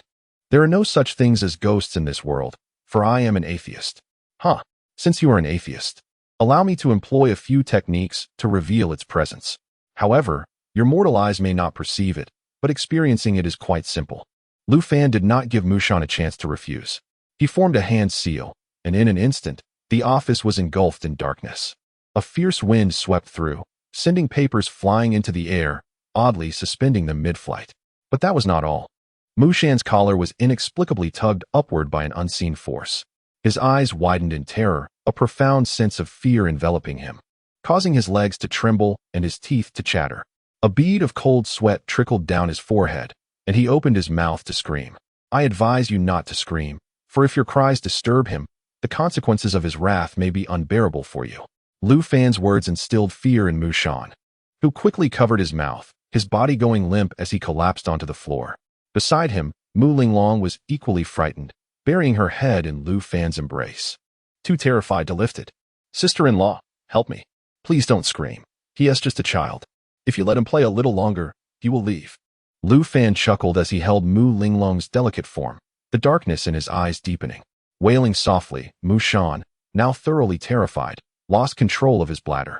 A foul stench permeating the office as he felt invisible hands tugging at his ears and occasionally pulling his hair. Lu Fan, disgusted, pinched his nose and withdrew his mental energy. All right, he has departed. Now you should leave as well. It would be wise to refrain from committing any heinous acts in the future. Wandering too far at night may lead you to encounter spirits. Oh my. Upon hearing this, Mu Shan was so frightened that he scrambled towards the door, flinging it open and rushing out. The floor was slick, causing him to crash headlong into the assistant's desk. But heedless of the pain in his head, he scrambled to his feet and fled as if possessed. Chapter 82. The Marvel of Mental Power. Muzo. Are you all right? The secretary peered into the office, her heart easing upon seeing the two nestled together. Please arrange for the cleaning lady to come and tidy up the floor, Lu Fan instructed the secretary, rising to open the window for some fresh air. Mu Linglong, still somewhat frightened, clung to him closely. In less than a minute, the cleaning lady arrived with her tools. Lu Fan sprayed some perfume twice, restoring the office to its usual ambience. What was that just now? Mu Linglong gazed at him with wide, fearful eyes. Hiki, my dear, what are you thinking? I was merely scaring him. If he dares to come again, I shall frighten him once more, so he will avoid me, Lu Fan chuckled, recalling how Mushan's collar had been inexplicably tugged by an unseen force. In the next moment, Mu Linglong's eyes widened in astonishment as Lu Fan's left hand gently supported a sheet of paper that floated above his palm, as if an invisible hand were manipulating it. Do you remember when I spoke to you about mental power? Lu Fan said, elegantly waving his hand. The paper began to circle around the office like a miniature flying carpet, a sight that would likely terrify anyone who chanced upon it. Is this mental power? How astonishing! Mu Linglong exclaimed, her face lighting up with wonder. Lu Fan, unable to resist, leaned down to kiss her forehead, and she closed her eyes in delight, wrapping her delicate arms around his neck, startled by the sight of the two engaged in an intimate kiss. The young secretary at the door blushed crimson and quickly shut the door.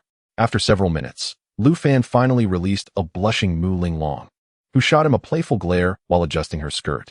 Can I possess that extraordinary mental power as well? She asked. Of course, but the probability of awakening such power is exceedingly low. Otherwise, I would have already claimed you. Do you think you could have remained untouched until now? Bah, you lecher. Always thinking about unhealthy things, she retorted. After a brief period of rest, I will arrange for you to undergo a second genetic evolution. A great calamity approaches. With every additional ounce of strength, you increase your chances of survival. What great calamity? Do not inquire, just heed my words. In this life, I shall not allow you to perish before me. Lu Fan's words plunged Mu Linglong into contemplation. She was not the naive girl she appeared to be. He had not concealed any secrets from her. From his fragmented remarks, she had nearly discerned a hint of the truth. The two lingered in the office for half an hour before sharing lunch together. Afterward, Lu Fan departed from the Mu family to inspect his own enterprises. That evening, Lu Fan had intended to enjoy a candlelit dinner with Mu Linglong, but Yi Tianqing called, insisting on treating him to a meal, claiming he wanted to introduce him to a friend, one of the elite second-generation heirs of the capital. Though Lu Fan held little regard for such wealthy heirs, he felt obliged to accept the warm invitation from Yi Tianqing and decided to bring Mu Linglong along as well. The banquet was still held at Yi Tianqing's Junlin Mountain Villa. The few second-generation heirs he had encountered previously were present, along with an additional young man and two young women. These three newcomers possessed striking appearances and distinguished demeanors, clearly not ordinary individuals. Lu Gu. Allow me to introduce these three friends from the capital. Wang Xiaodian, whose family is aligned with military elites, and his mother is a business magnate. This beautiful lady is Rong Chanxian, the C'Armee de la C'Armee of the third generation in Beijing, and this is Qin Fei, whose family holds high official status in the capital. Esteemed guests, this is my recently acquainted friend, Lao Dalu Fan, and his sister-in-law, Mu Linglong. The three second-generation heirs exhibited no airs of superiority. They politely stood to shake hands with Lu Fan and the others. In truth, the offspring of well-established families tend to be more refined, fully aware of the wisdom that even the mightiest dam can be breached by an ant's nest. These influential figures understand better than anyone that the newly wealthy, like Li Tian, often embody the brashness of upstarts, constantly proclaiming their superiority, ultimately inviting discord upon their families. Lu Dage has certainly impressed Tianqing. He must be a person of considerable capability. May I inquire where Lu Gu currently holds his position? The two young women engaged in hushed conversation with Mu Linglong, while Wang Xiaodian regarded Lu Fan with an inquisitive smile, his words laced with curiosity. Wang Xiao, my brother Lu's enterprise is flourishing. Angel biotechnology is under his purview. Currently, if one were to name the most lucrative venture in Longhua, it would undoubtedly be Angel's vision correction fluid. What? Lu Gu, you are the owner of Angel? Wang Xiaodian exclaimed, his eyes widening in astonishment.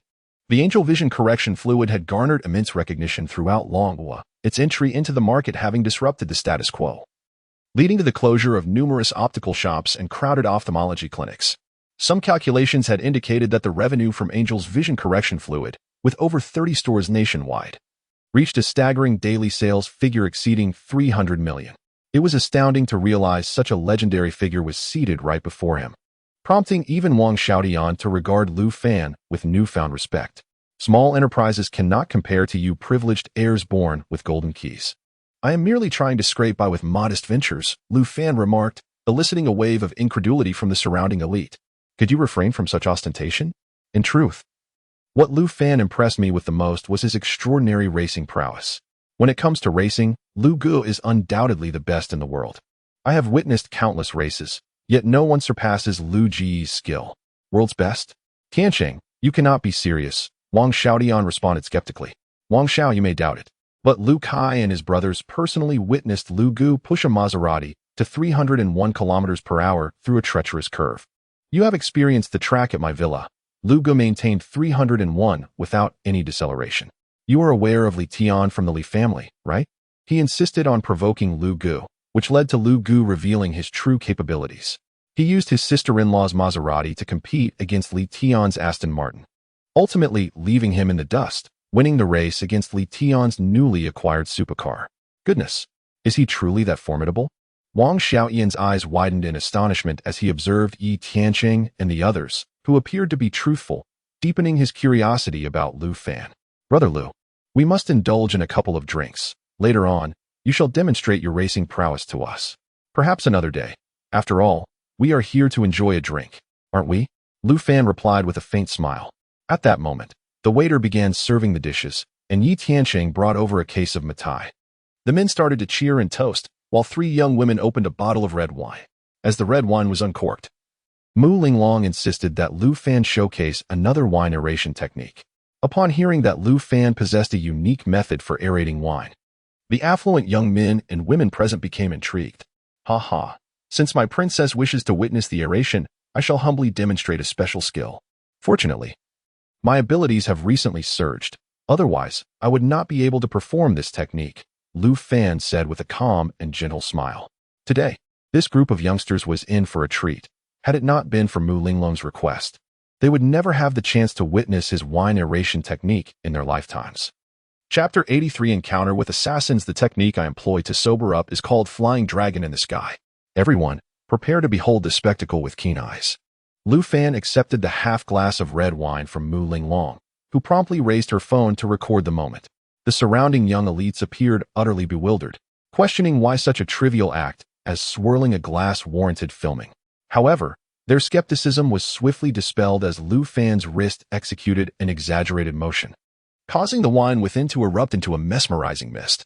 The onlookers held their breath, their eyes wide with astonishment as Lu Fan's wrist trembled at a remarkable intensity. He then struck the base of the glass with his left hand, summoning a magnificent dragon formed of red mist that roared and spiraled upward.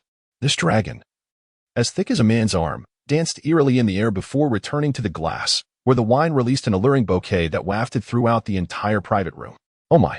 Wang Xiaodian exclaimed, utterly stunned by the spectacle, while Yi Tianqing's jaw nearly hit the floor. The two unfamiliar women gazed at Lu Fan's handsome face with newfound admiration. Wait, is this an illusion? No way, we just witnessed that, right? Lu Gu, how did you achieve this? Teach me, please. With such a skill, what woman could resist? Lu Kai fell to his knees before Lu Fan, clutching his leg in a plea for mentorship. Lu Fan chuckled and pulled him back up. You cannot learn this, aside from me. No one else in the world can replicate it. Deflated, Lu Kai returned to his seat. Brother Lu, do you possess other extraordinary sobering techniques? I noticed Linglong recorded this. You must have performed it before, right? Rong Qianqian, with her adorably innocent demeanor, pondered a thought that others had overlooked. Indeed, I have created the 12 methods of sobering up, and this flying dragon in the sky ranks as a moderately advanced technique. Linglong has 2 more recordings. Perhaps you could ask her to share them with you.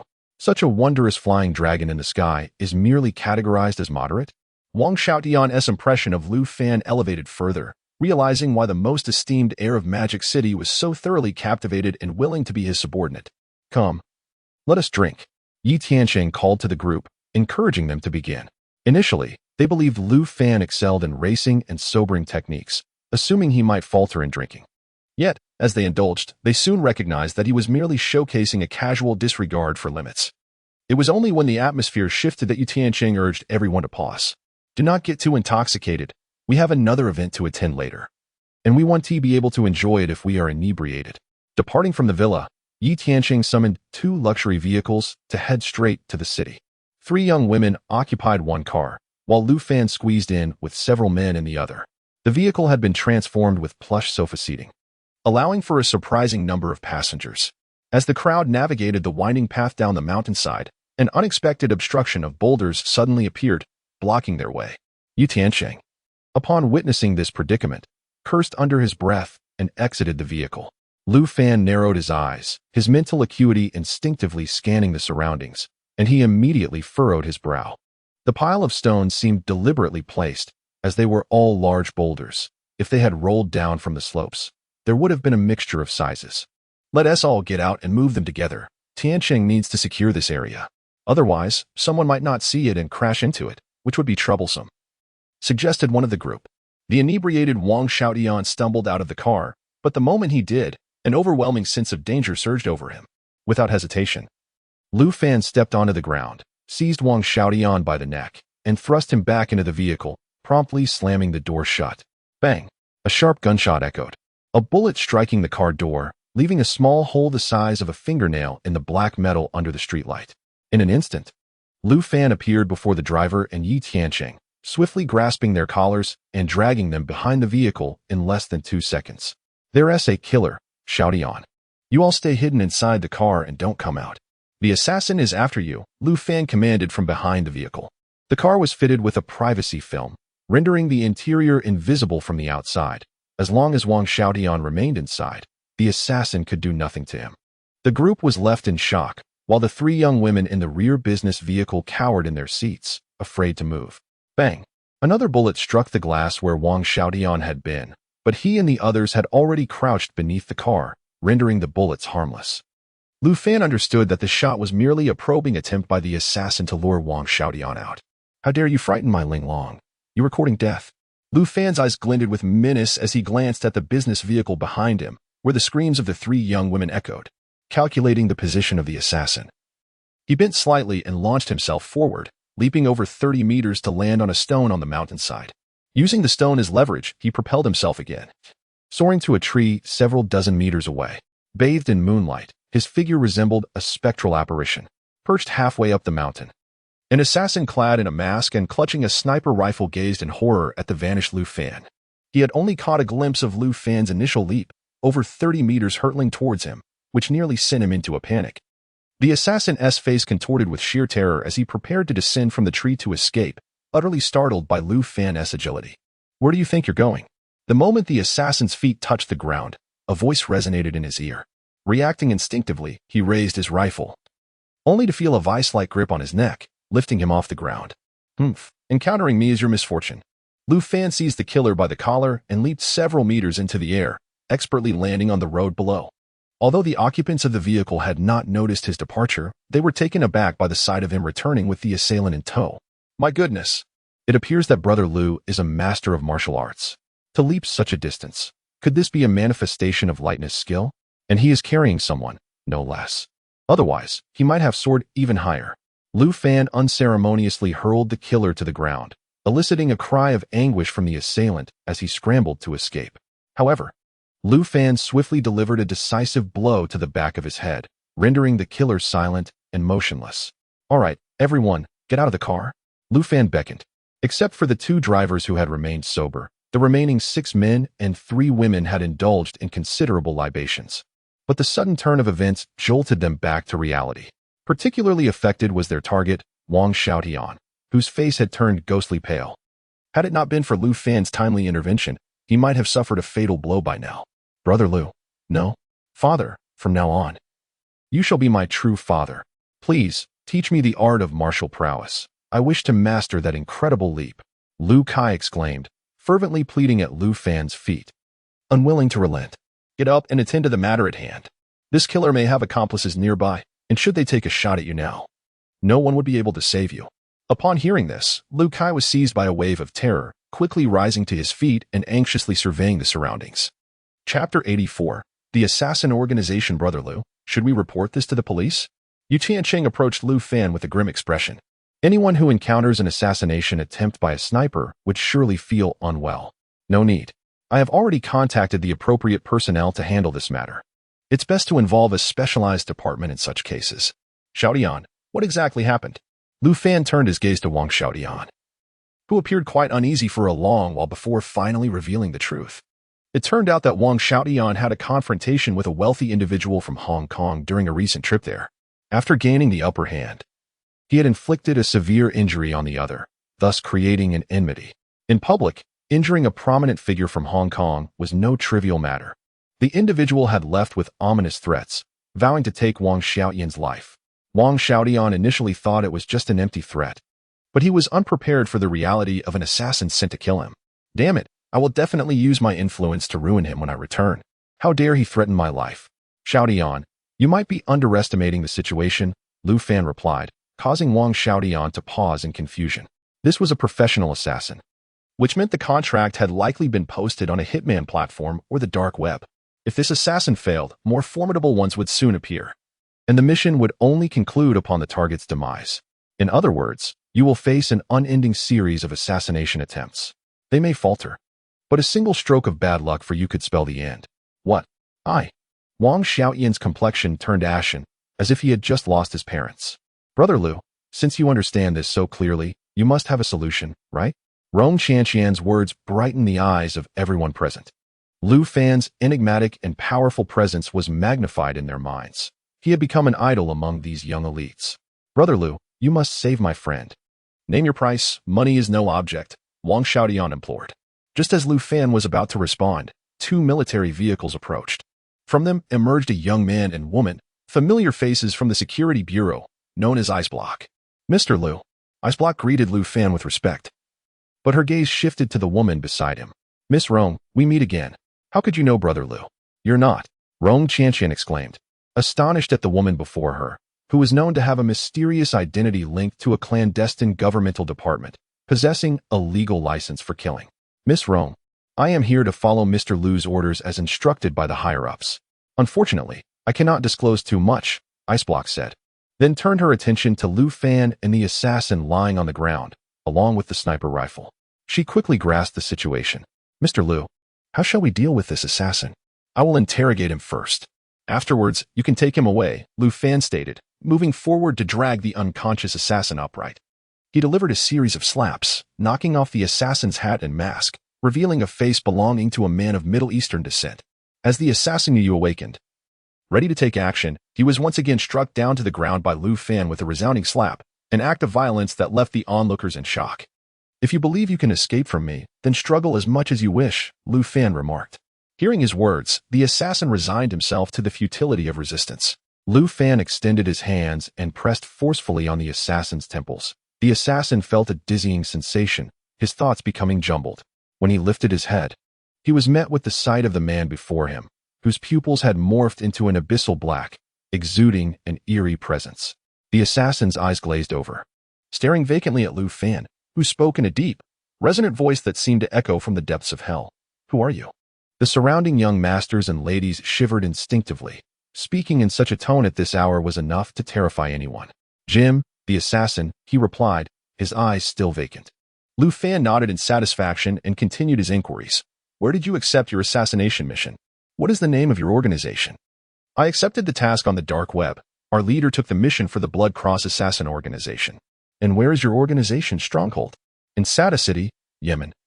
In the Middle East, within a mere 2 minutes, Lu Fan had gleaned the assassin's entire background through their exchange. Once the questioning concluded, Lu Fan pushed the assassin to the ground.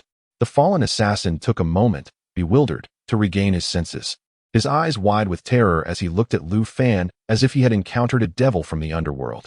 Iceblock, observing Lu Fan's actions, felt his perpetually stoic expression contort into one of sheer astonishment. This was undeniably a form of terrifying hypnosis, compelling others to divulge their innermost thoughts. Such a method truly existed in this world. No wonder the leaders had instructed him to obey Lu Fan's commands. Iceblock, take this man away. He is of no further use to me. Understood, Mr. Lu. Iceblock replied respectfully, saluting Lu Fan before signaling his subordinates to drag the assassin away. Let us return to the villa. We shall rest there for the night and discuss your matters, Xiao Tian. With Lu Fan's words, the others had no objections. Having witnessed Lu Fan's extraordinary skills and mysterious background that evening, the young masters began to comprehend the notion that there are indeed realms beyond their own. Upon returning to the villa, they gathered in an opulent hall. Yi Tiansheng dismissed the attendants and personally brewed tea for Lu Fan, who leisurely savored a sip before turning his attention to the agitated Wang Xiaoyan. The assassination mission has been taken up by the assassin organization. What you face next, Xiao Tian, is a seemingly endless series of attempts on your life, which will continue until either the assassin organization is eradicated or you meet your demise. However, there are solutions to this predicament. Listen closely to my 2 pieces of advice. First, prepare 10 million. I will connect you with a mercenary organization that can eliminate the Blood Cross assassin organization. Second, exert pressure on the individual who placed the order through your own influence.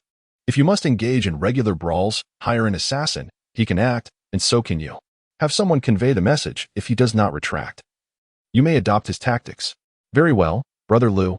I am prepared to transfer the 10 million at any moment. Just direct the funds to the mercenary organization. Allow me to make a quick call. Before the gathered assembly, Lu Fan produced his mobile device and dialed Chris. It was undoubtedly most convenient for Chris to handle such trivial matters, especially considering that the Black Widow had previously navigated the Middle Eastern region and was well acquainted with it. The call connected almost instantaneously. Chris would not dare to exhibit even the slightest negligence when it came to Lu Fan's call. Master, listen closely, Chris. There is a task that requires your attention. A citizen of the Dragon Kingdom has offered 10 million Dragon Kingdom coins for the complete extermination of a killer organization known as the Blood Cross, located in the city of Sada, Yemen. Understood, Master. The Black Widow Mercenary Corps stands ready for action. We guarantee the completion of your task within a day. Very well. Have him transfer the funds to you. Consider this as the initial capital for your military factory. With that, Lu Fan promptly ended the call, which further elevated his stature in the eyes of the young gentlemen and ladies present. Throughout the conversation, Lu Fan spoke entirely in English, a language they all comprehended. And his tone was unmistakably authoritative. The deference with which Chris addressed him as master indicated the extraordinary nature of their relationship. Chapter 85. The launch of the flying car. Wang Xiaodian had just enough dollars in his account, and he directly transferred over $140,000 to Chris. Is this really it, Brother Liu? With the transaction completed, Wang Xiaodian gazed in bewilderment at Lu Fan.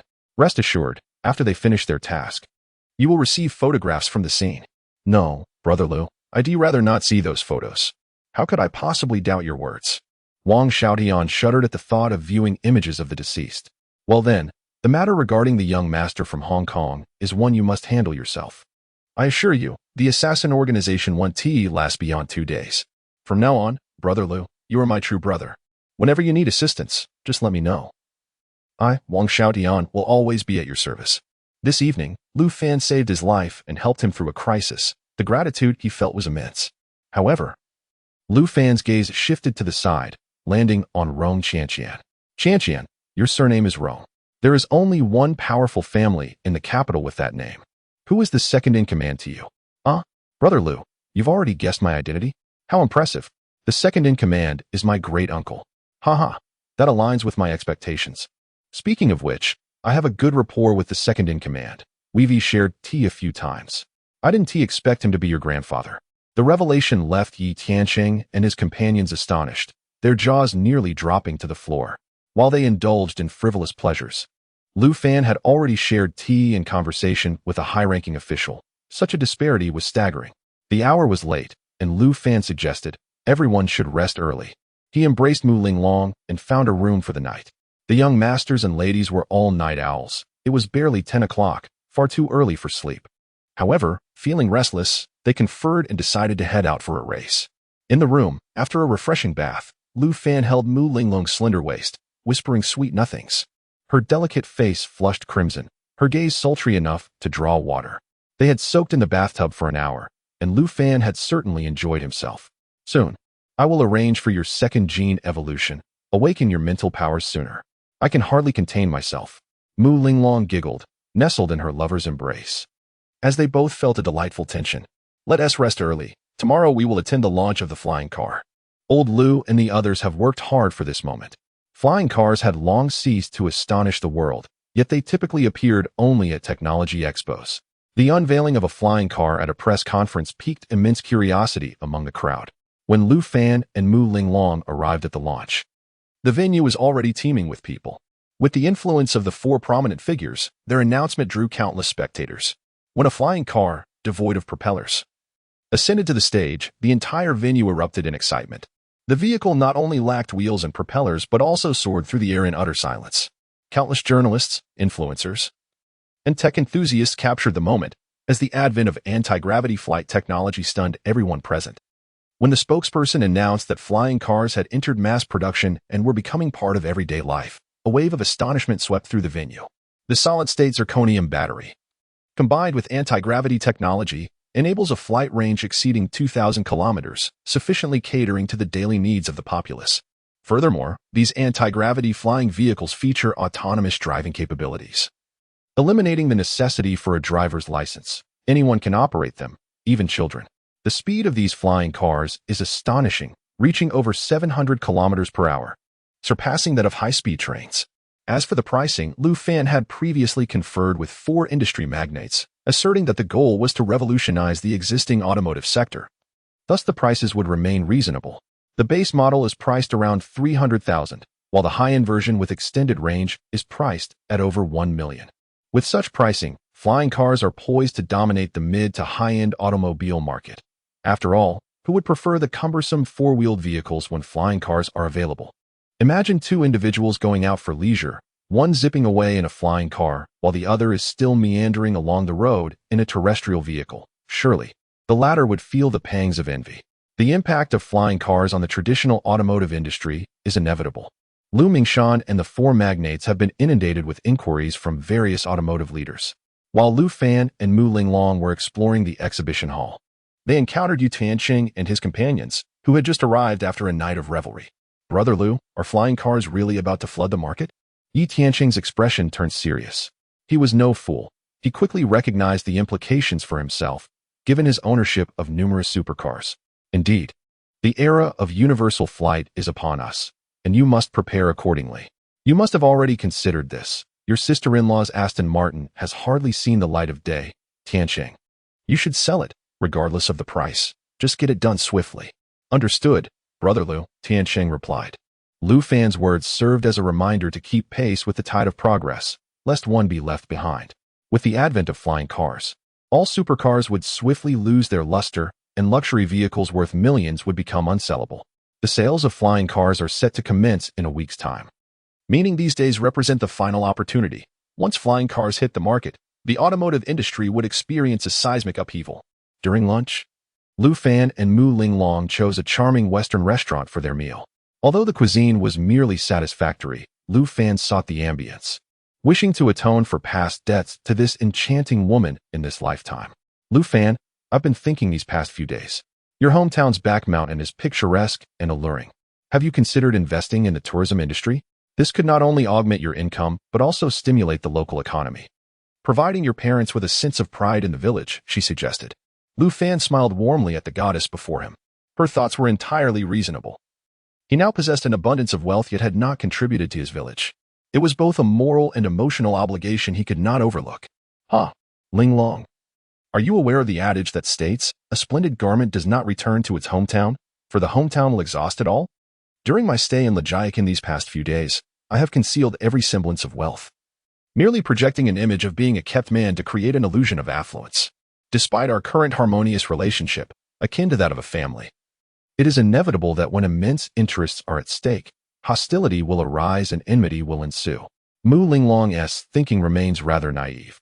Without experiencing the vicissitudes of human relationships, one cannot truly comprehend the essence of humanity, which is, regrettably, the most unsightly aspect of this world.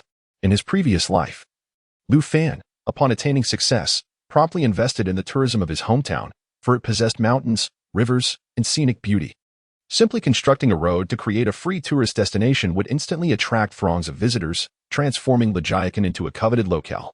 Chapter 86. The ugly side of human nature. Where there are people, there are opportunities. In his previous life, Lu Fan transformed the natural landscape behind the village into a premier tourist destination, preserving the mountains in their original glory and developing them into a scenic area. He attracted throngs of visitors with enticing free attractions, leading to an instantaneous wealth for the 100 families in Lu's village. The villagers, merely displaying their wares at their doorsteps, found themselves flourishing financially. The shops, inns, and agritourism ventures they established were perpetually bustling, and Lu Fan's reputation spread far and wide, establishing him as the most distinguished young entrepreneur in the town. He initially believed that his actions would garner universal acclaim, leading everyone toward prosperity and a blissful life. However, the ugly side of human nature delivered a harsh lesson. Jealousy brewed among the neighboring villages, which sought to partake in Lu's village's fortune. When Lu's village refused to share their bounty, tensions escalated. Several villages conspired to sabotage the roads, obstructing the flow of visitors to Lu's village, culminating in a violent clash that resulted in the tragic deaths of 2 villagers.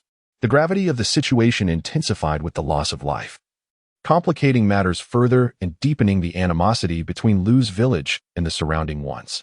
Various nefarious schemes ensued. Poison was introduced into chicken coops and pig pens, fish ponds were contaminated, and roads and bridges were systematically destroyed. As the situation spiraled out of control, the town authorities urged Lu Fan to intervene, recognizing his influential standing among the villagers. After much contemplation, Lu Fan conceived a brilliant solution. The neighboring villages, driven by envy of Lu's village's success, were crucial to the access routes leading to Lu's village.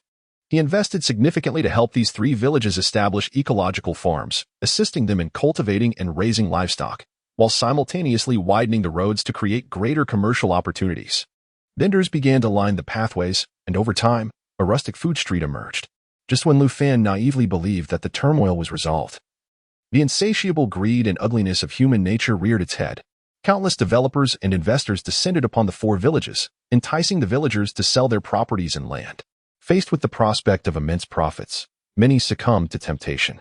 Lu Fan endeavored to dissuade the villagers, but the older generation had lost their influence, and the younger populace fixated solely on profit, dismissing his counsel as obstructive to their newfound wealth. Thus commenced a massive development project across the 4 villages. An influx of construction crews ravaged the roads, shrouding the area in dust and chaos, leading to a sharp decline in tourist traffic.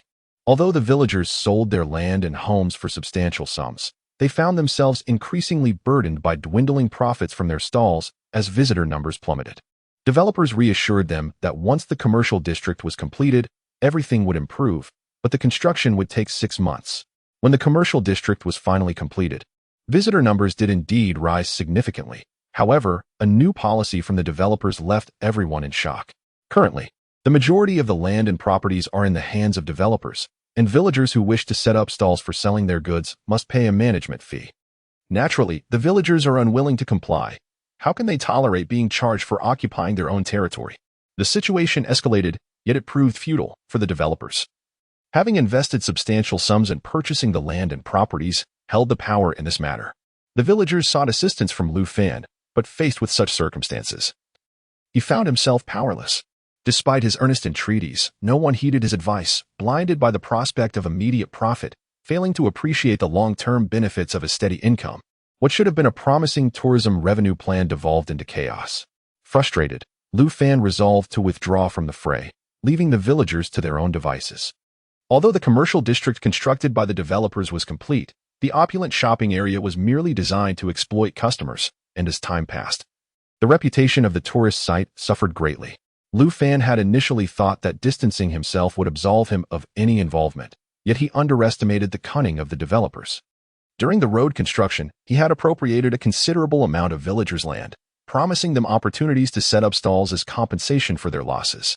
Now, however, a once promising situation had deteriorated into a calamity. The villagers found themselves bereft of homes and income, and spurred on by the developers, they once again turned to Lu Fan for solutions to their plight. The villagers insisted that Lu Fan, being affluent, should devise a remedy for their current predicament. Though he possessed wealth, he was no fool. Even if he were to invest further, it would be challenging to regain the lost foot traffic. Furthermore, any restoration of traffic would merely benefit the developers. As Lu Fan remained indifferent, the villagers from 3 villages, including Lu's own, began to hurl insults and grievances at him, accusing him of colluding with the developers to siphon away their homes and lands, leaving them destitute. It is essential to remember that when the developers purchased their properties and lands with real money, it was Lu Fan who had intervened to dissuade them. Yet, in such a short span of time, he found himself unjustly vilified, and the very villagers he had selflessly supported with millions were now turning against him. This betrayal pierced Lu Fan's heart deeply. This incident transformed Lu Fan's family into pariahs in their hometown, and it starkly revealed the ugliness of human nature when faced with greed. Returning from his reverie, Lu Fan resolved that upon his return home, he would steadfastly maintain the current harmonious atmosphere in his village. In his previous life, he had been the cause of deep-seated animosity towards his family. Ultimately, it was the pursuit of profit that had led to this turmoil. In this lifetime, he chose to preserve the status quo, the unity in Lujia village, where the villagers treated each other like family, was truly commendable. Whenever someone faced difficulties, everyone rallied to provide support as if they were kin. Before departing his hometown, he left his parents with 200,000 and discreetly transferred 50,000 to his sister. While not an extravagant sum, it would surely suffice for their needs. After enjoying a meal at a Western restaurant, they emerged to find a green military vehicle parked haphazardly on the roadside. Beside it stood a poised and coldly expressioned woman, fixated on Lu Fan. Linglong, you may return to the company. I have some matters to attend to. Mu Linglong cast a glance at the woman, recognizing her from the previous night, aware that she belonged to a clandestine department of the state. Understanding that Lu Fan had matters to attend to, Mu Linglong refrained from unnecessary chatter, offered him a fleeting smile, and promptly turned to drive away. Mr. Liu, number 2 wishes to see you. I have secured the soonest flight for you. The plane is set to take off in 3 minutes. I have contacted the airline, and due to a technical malfunction, the departure will be delayed. Lu Fan gazed at the ice-cold figure with confusion. He had initially assumed that her visit was related to the events of the previous night. Yet the current situation suggested otherwise. Very well, let us proceed.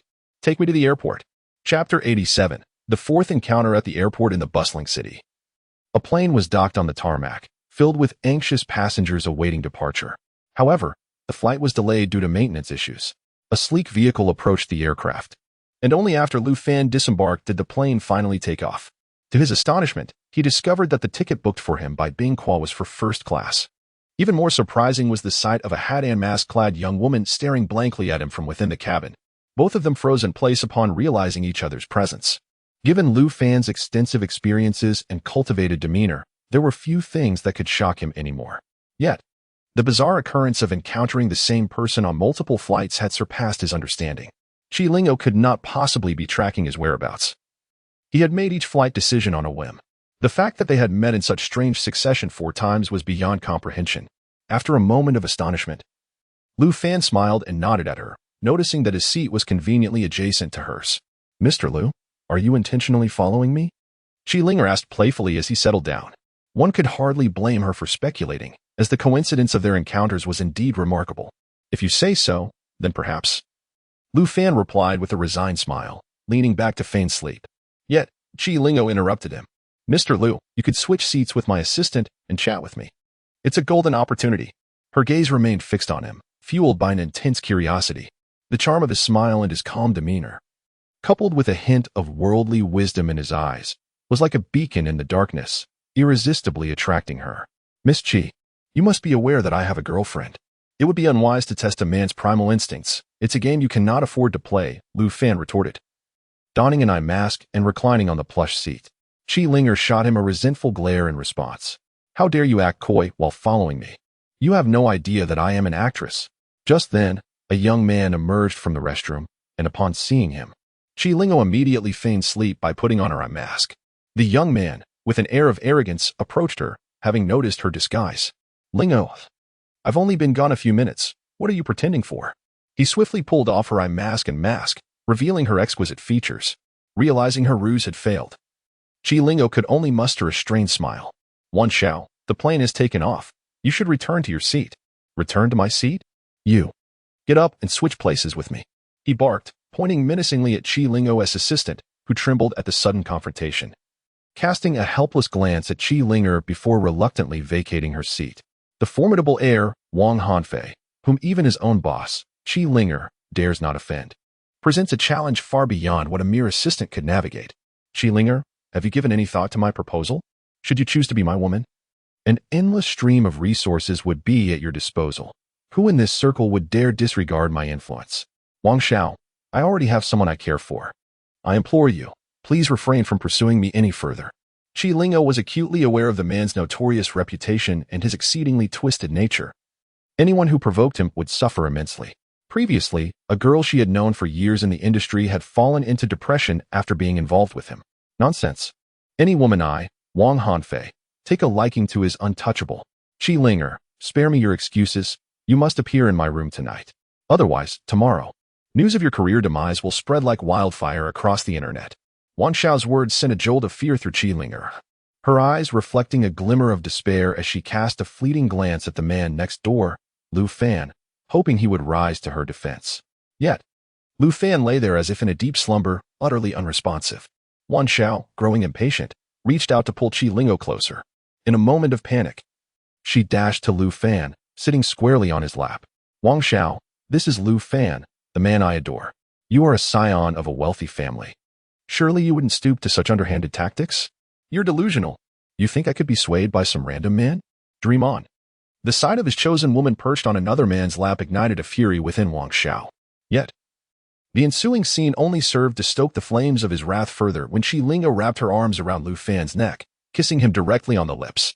Lu Fan, realizing he could no longer maintain the facade, removed his eye mask and fixed his gaze coldly upon the enchanting girl in his embrace. While most would eagerly reciprocate such an unexpected advance, Lu Fan's resolve was unyielding. If feminine allure could sway him, he would not have remained single for over 3 centuries in his past life. Miss Qi Linger, are you aware of the calamity your actions may bring upon a stranger? Why yes, I apologize, Mr. Liu. I recognize your exceptional capabilities. I beg you to assist me. Qi Linger flushed, recalling that this was indeed her first kiss. Although she had shared on-screen kisses before, they had merely involved gentle brushes of lips. As Lu Fan regarded the seemingly vulnerable beauty in his arms, a tiny crack formed in his stoic demeanor. Let go of Qi Linger, you fool. Do you wish to court death? Wang Hanfei's eyes blazed with fury, pointing an accusatory finger at Lu Fan, berating him vehemently. Had his 2 bodyguards not been in the economy section, he would have surely commanded them to intervene. In an instant, Lu Fan's expression darkened. Those familiar with him recognized this as the precursor to his wrath. He had no desire to become embroiled in the affair between Wang Xiao and Qi Linger, but the man had crossed a line by insulting his family, a subject that struck a nerve deep within him. Lu Fan's pupils suddenly turned pitch black. Though others could not perceive it, Qi Linger, seated upon his lap, witnessed the transformation with clarity. In the next instant, the overhead luggage compartment above Wang Hanfeng unexpectedly swung open, and a heavy package plummeted, striking him squarely on the head. Ah! Wang Hanfeng let out a wretched cry, collapsing directly onto Qi Linger's seat. As he fell, a cup of steaming coffee beside him toppled over, spilling scalding liquid onto the back of his hand. The unfortunate fellow emitted another agonized scream, prompting the flight attendant, alerted by the commotion, to rush over in a state of alarm. Upon witnessing the scene before her, she was rendered utterly speechless. The storage compartment was securely locked, without pressing the button.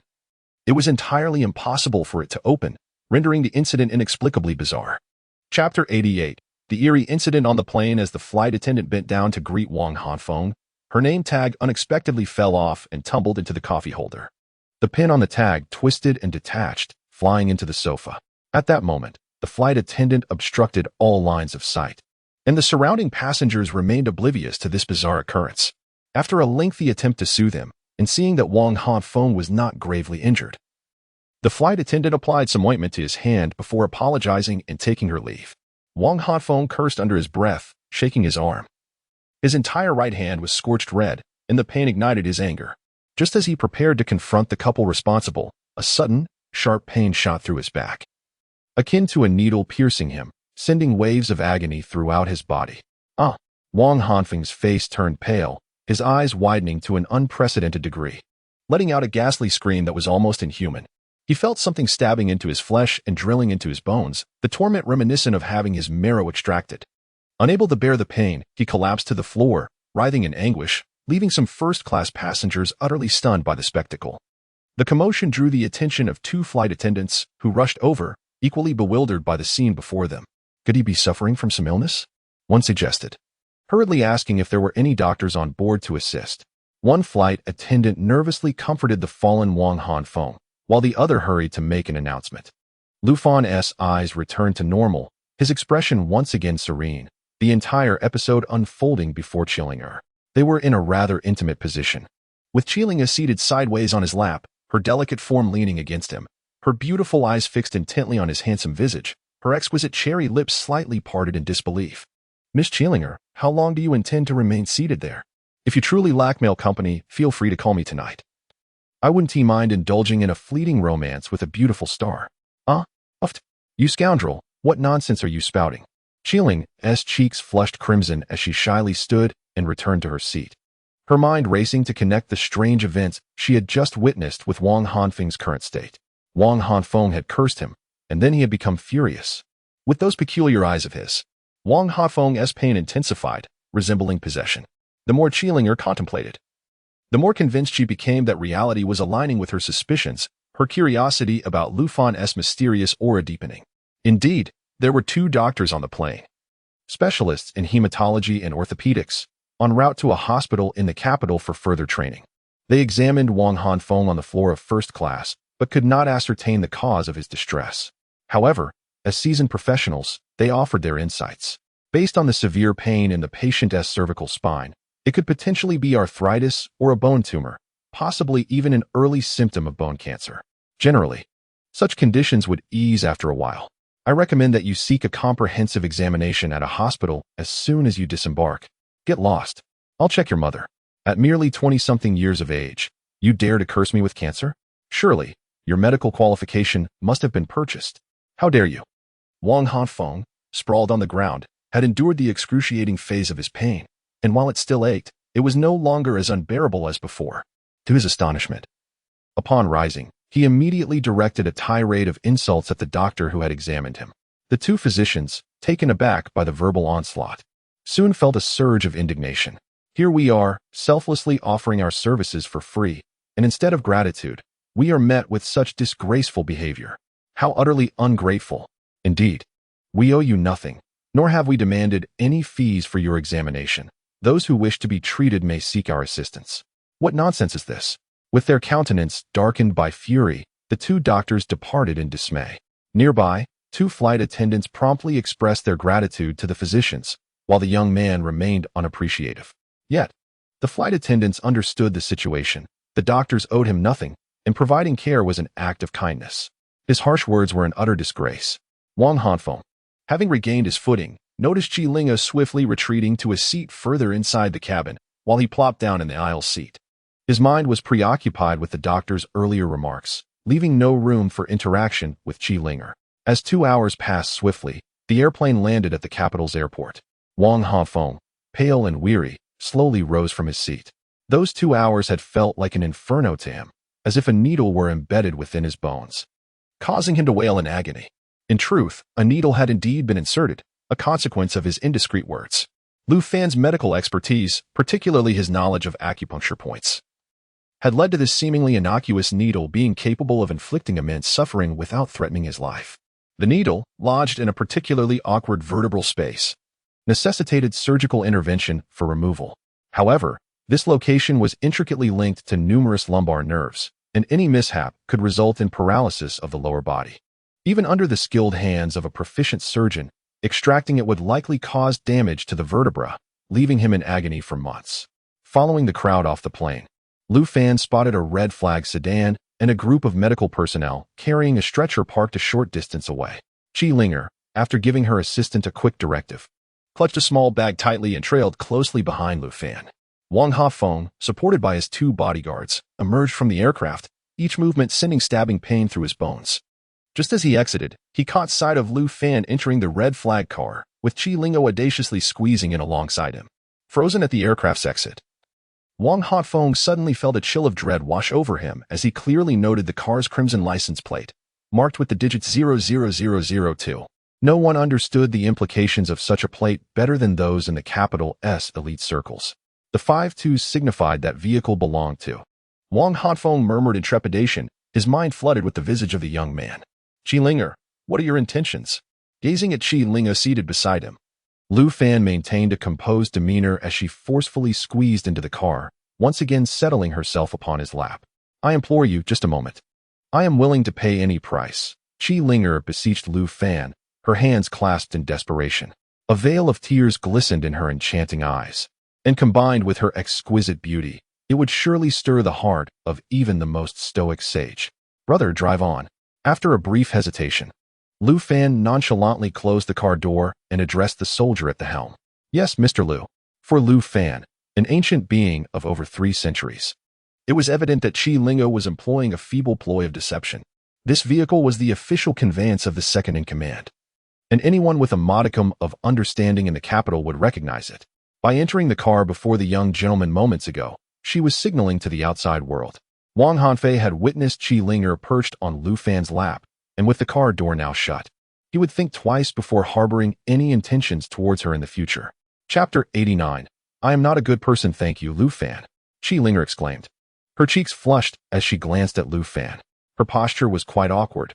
They were squeezed together in the seat near the door, with her body angled onto Lu Fan's lap, trapped between the front seat and Lu Fan's frame. However, Lu Fan's expression turned icy as his right hand slid up her skirt. Qi Linger shivered, her eyes widening in disbelief as she stared at Lu Fan, initially assuming he was taking advantage of her, only to realize his face bore no trace of desire. Let me make myself clear. Do not use my name for your purposes. I am not a good person. Having a beautiful star like you fall into my hands is not necessarily better than falling into the hands of those wealthy young masters. I understand. Lu Fan, please, remove your hand. Qi Linger's delicate body trembled violently, her exquisite face reddening to the point it seemed it might bleed. She clutched Lu Fan's arm desperately, pleading with him. Finally, Lu Fan slowly withdrew his hand, a wicked smile curling at the corners of his mouth. Stop the car. The red flag sedan came to a halt at the roadside, and he pushed Qi Linger out. As she landed, her body weakened, nearly collapsing to the ground. She gazed at the retreating vehicle, her heart swirling with a myriad of emotions. Humph, it turns out no man is a good person. They take advantage and leave. Qi Linger complained to the distant car, not realizing it was her own audacity that led her to squeeze into Lu Fan's vehicle. Upon arriving at office number 2, she found him alone. Upon seeing Lu Fan, the man in charge of the office produced some prepared tea leaves and smiled as he extended his hand. Lu Fan responded with a smile, taking a seat and skillfully washing and brewing the tea. 3 minutes had passed since he entered, yet neither had spoken a word. When the tea was finally ready, the man had anticipated Lu Fan would employ his previous extraordinary technique to pour the tea into the cup. To his surprise, Lu Fan's method this time was even more remarkable. He held the teapot level in his hand, and as the lid gently lifted, 2 streams of tea shot out, precisely landing in the teacup on the table, filling it to the brim as if measured by a ruler. The astonishing scene left the man in charge utterly speechless. This surpassed mere tea brewing and resembled a display of sorcery. He gazed at Lu Fan in awe, realizing that this young man, barely over 20 and from an ordinary background, exhibited no trace of nervousness in his presence. Conversely, he felt himself faltering in front of Lu Fan, sensing that this young man possessed a composure deeper than his own. Lu Fan, I am increasingly impressed by you. If you were to enter politics, your potential would be limitless. Leader number 2, in truth, if I were to enter politics, I would not rise beyond a city level. To speak bluntly, our country is one governed by personal connections. The higher the position, the more necessary the connections and background. With my background, being the head of a city would be the pinnacle of my achievement. The man in charge did not refute Lu Fan's statement. He sighed in resignation, acknowledging the validity of his words. Number 2 extracted several photographs from a folder on the table, and upon glancing at them, Lu Fan furrowed his brow. The first photograph depicted a curvaceous white steel battle armor, a sight that had proliferated across various online platforms during the days when Mu Linglong had just acquired the armor, fervently pursuing justice as a steel heroine, oblivious to the multitude of videos and images captured of her. As Lu Fan perused the photographs, the second image revealed a stunning profile of Mu Linglong, seemingly captured from a satellite perspective. This image not only showcased her sudden appearance on the villa's terrace, but also included the battle armor, which had been detected by the satellite. We are not intentionally surveilling you or those around you. The state is not so trivial as to deploy a satellite solely to monitor you. These images were merely captured when the satellite was searching for the presence of the steel armor, Lu Fan remarked, his expression revealing no significant surprise. It was inevitable that frequent use of the armor would lead to its exposure, a notion he had anticipated. Indeed, the armor is of my creation, Lu Fan continued. The technology behind its manufacture is of paramount importance to the nation. In terms of individual combat capabilities, it is unparalleled, and its rapid strikeability is astonishing. I hope you can consider the greater good and contribute this technology to the state. Number 2, you have misunderstood a matter. In truth, I have already submitted the armor's technology to the state. It is simply that you have yet to fully comprehend it. Once your researchers grasp the intricacies of the technology, they will be able to replicate such armor, Lu Fan explained. Excuse me? What do you mean? Number 2 questioned, a look of confusion crossing his face. Perhaps you have forgotten the controllable nuclear fusion and anti-gravity flight technologies I provided to the nation. When these two technologies are combined, they essentially result in the armor. Lu Fan clarified. What? Is that so? Number 2 paused, momentarily taken aback before realizing that the state had indeed acquired the technology, albeit without fully understanding it. The anti-gravity technology was now being employed in advanced aircraft, rockets, and aircraft carriers, and he had never considered its application in individual combat weapons. Since I am here, I certainly cannot allow your efforts to go unrewarded. I will deliver a piece of armor for the nation to study. The details will be comprehensible to the professors at the Academy of Sciences, making the replication of such armor a manageable task, Lu Fan stated. Upon hearing this, Number 2 rejoiced. With a reference point, the production of the armor would become significantly easier. He regarded Lu Fan with a newfound warmth. Realizing how much the state had benefited from him in just over a month, receiving air supremacy without demanding anything excessive in return. Number 2 accompanied Lu Fan to the Academy of Sciences, where news of Lu Fan donating a suit of armor to the state sparked excitement among the professors, who eagerly gathered around. A large group assembled with Number 2 in a plaza, awaiting the arrival. Here it comes. Lu Fan's voice silenced the crowd as a black streak descended from the sky. As the onlookers caught sight of the shadow, a mysterious suit of armor, entirely ebony, landed before them. Such incredible speed. Exclamations of astonishment erupted from the expert professors as they rushed forward, captivated by the spectacle. A group of elderly gentlemen examined the battle armor with a mix of curiosity and lewd glances, a scene that inevitably provoked a flurry of imaginative thoughts. As for you, Number 2 leader, I shall gift you this control bracelet. You may bestow it upon whomever you choose, Lu Fan declared. The battle armor is composed of modules equipped with intelligent chips, allowing one to don it completely within 3 seconds using the bracelet. However, this armor has been tailored to my physique. Thus, if you seek a suitable owner, you must select someone of appropriate build. With that, Lu Fan turned and departed. Well aware that lingering would only invite a plethora of inquiries from these old gentlemen, whose inquisitive natures he knew all too well. Number 2 gazed at the intelligent bracelet in his hand, his eyes lingering on Lu Fan's retreating figure for a few moments before shifting to the assembly of elderly men before him, a wave of frustration washing over him. Whoever he chose to give the bracelet to would inevitably offend someone. It was no wonder Lu Fan had hastily taken his leave. Chapter 90. Affiliation with the Chinese Academy of Sciences. Chris received a call informing him that the Blood Cross Assassins organization had been completely eradicated. Aside from a few scattered operatives on missions, their stronghold and leader had been annihilated. Lu Fan called Wang Xiaodian to explain the situation, and upon hearing this news, Wang felt an immense sense of relief. Especially after learning that Lu Fan was currently in Jin City, he extended a warm invitation for him to visit the capital, promising to arrange a welcoming banquet in the evening so he could express his hospitality to Qin Fei and Rong Tranqian. After a moment's hesitation, Lu Fan agreed, recognizing the potential benefits of mingling with the elite offspring of the capital.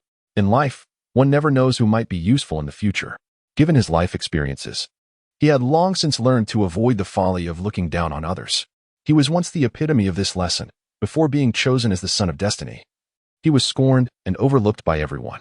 When fortune smiled upon him, he ascended to become the sovereign of Blue Star, leaving those who once belittled and bullied him filled with regret.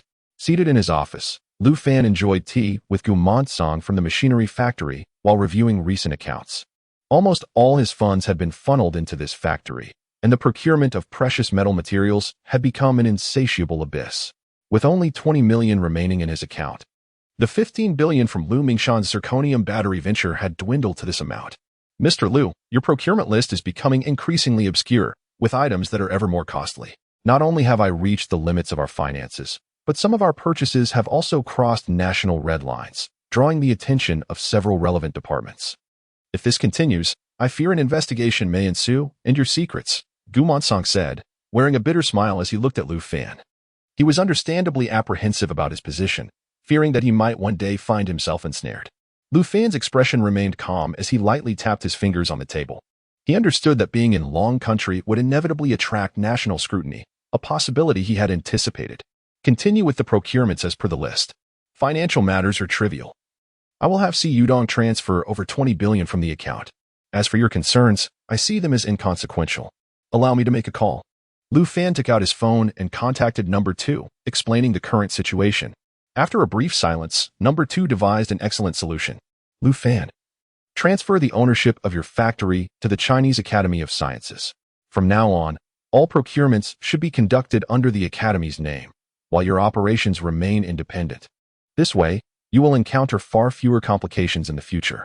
Have the factory manager bring all necessary credentials to the Academy and have Oldly stamp the documents. However, with such a significant favor granted, you must remember to prioritize the nation whenever you develop something valuable. Rest assured, I understand that a strong nation leads to a prosperous home. I possess this awareness, Lu Fan replied confidently. Haha, I admire your spirit. After hanging up the phone, Lu Fan turned to face the astonished Gu Monsong, who appeared utterly dumbfounded. The mention of the second-in-command had been exceedingly daunting. After all, he was merely a businessman, far removed from such illustrious circles. Mr. Lu, the person you just called. Yes, it is indeed the one you were thinking of. Tomorrow morning, you are to bring all company documents and credentials to the Chinese Academy of Sciences. Make sure to mention my name and request a stamp from academicianly. From now on, we will procure those materials in the name of the Academy.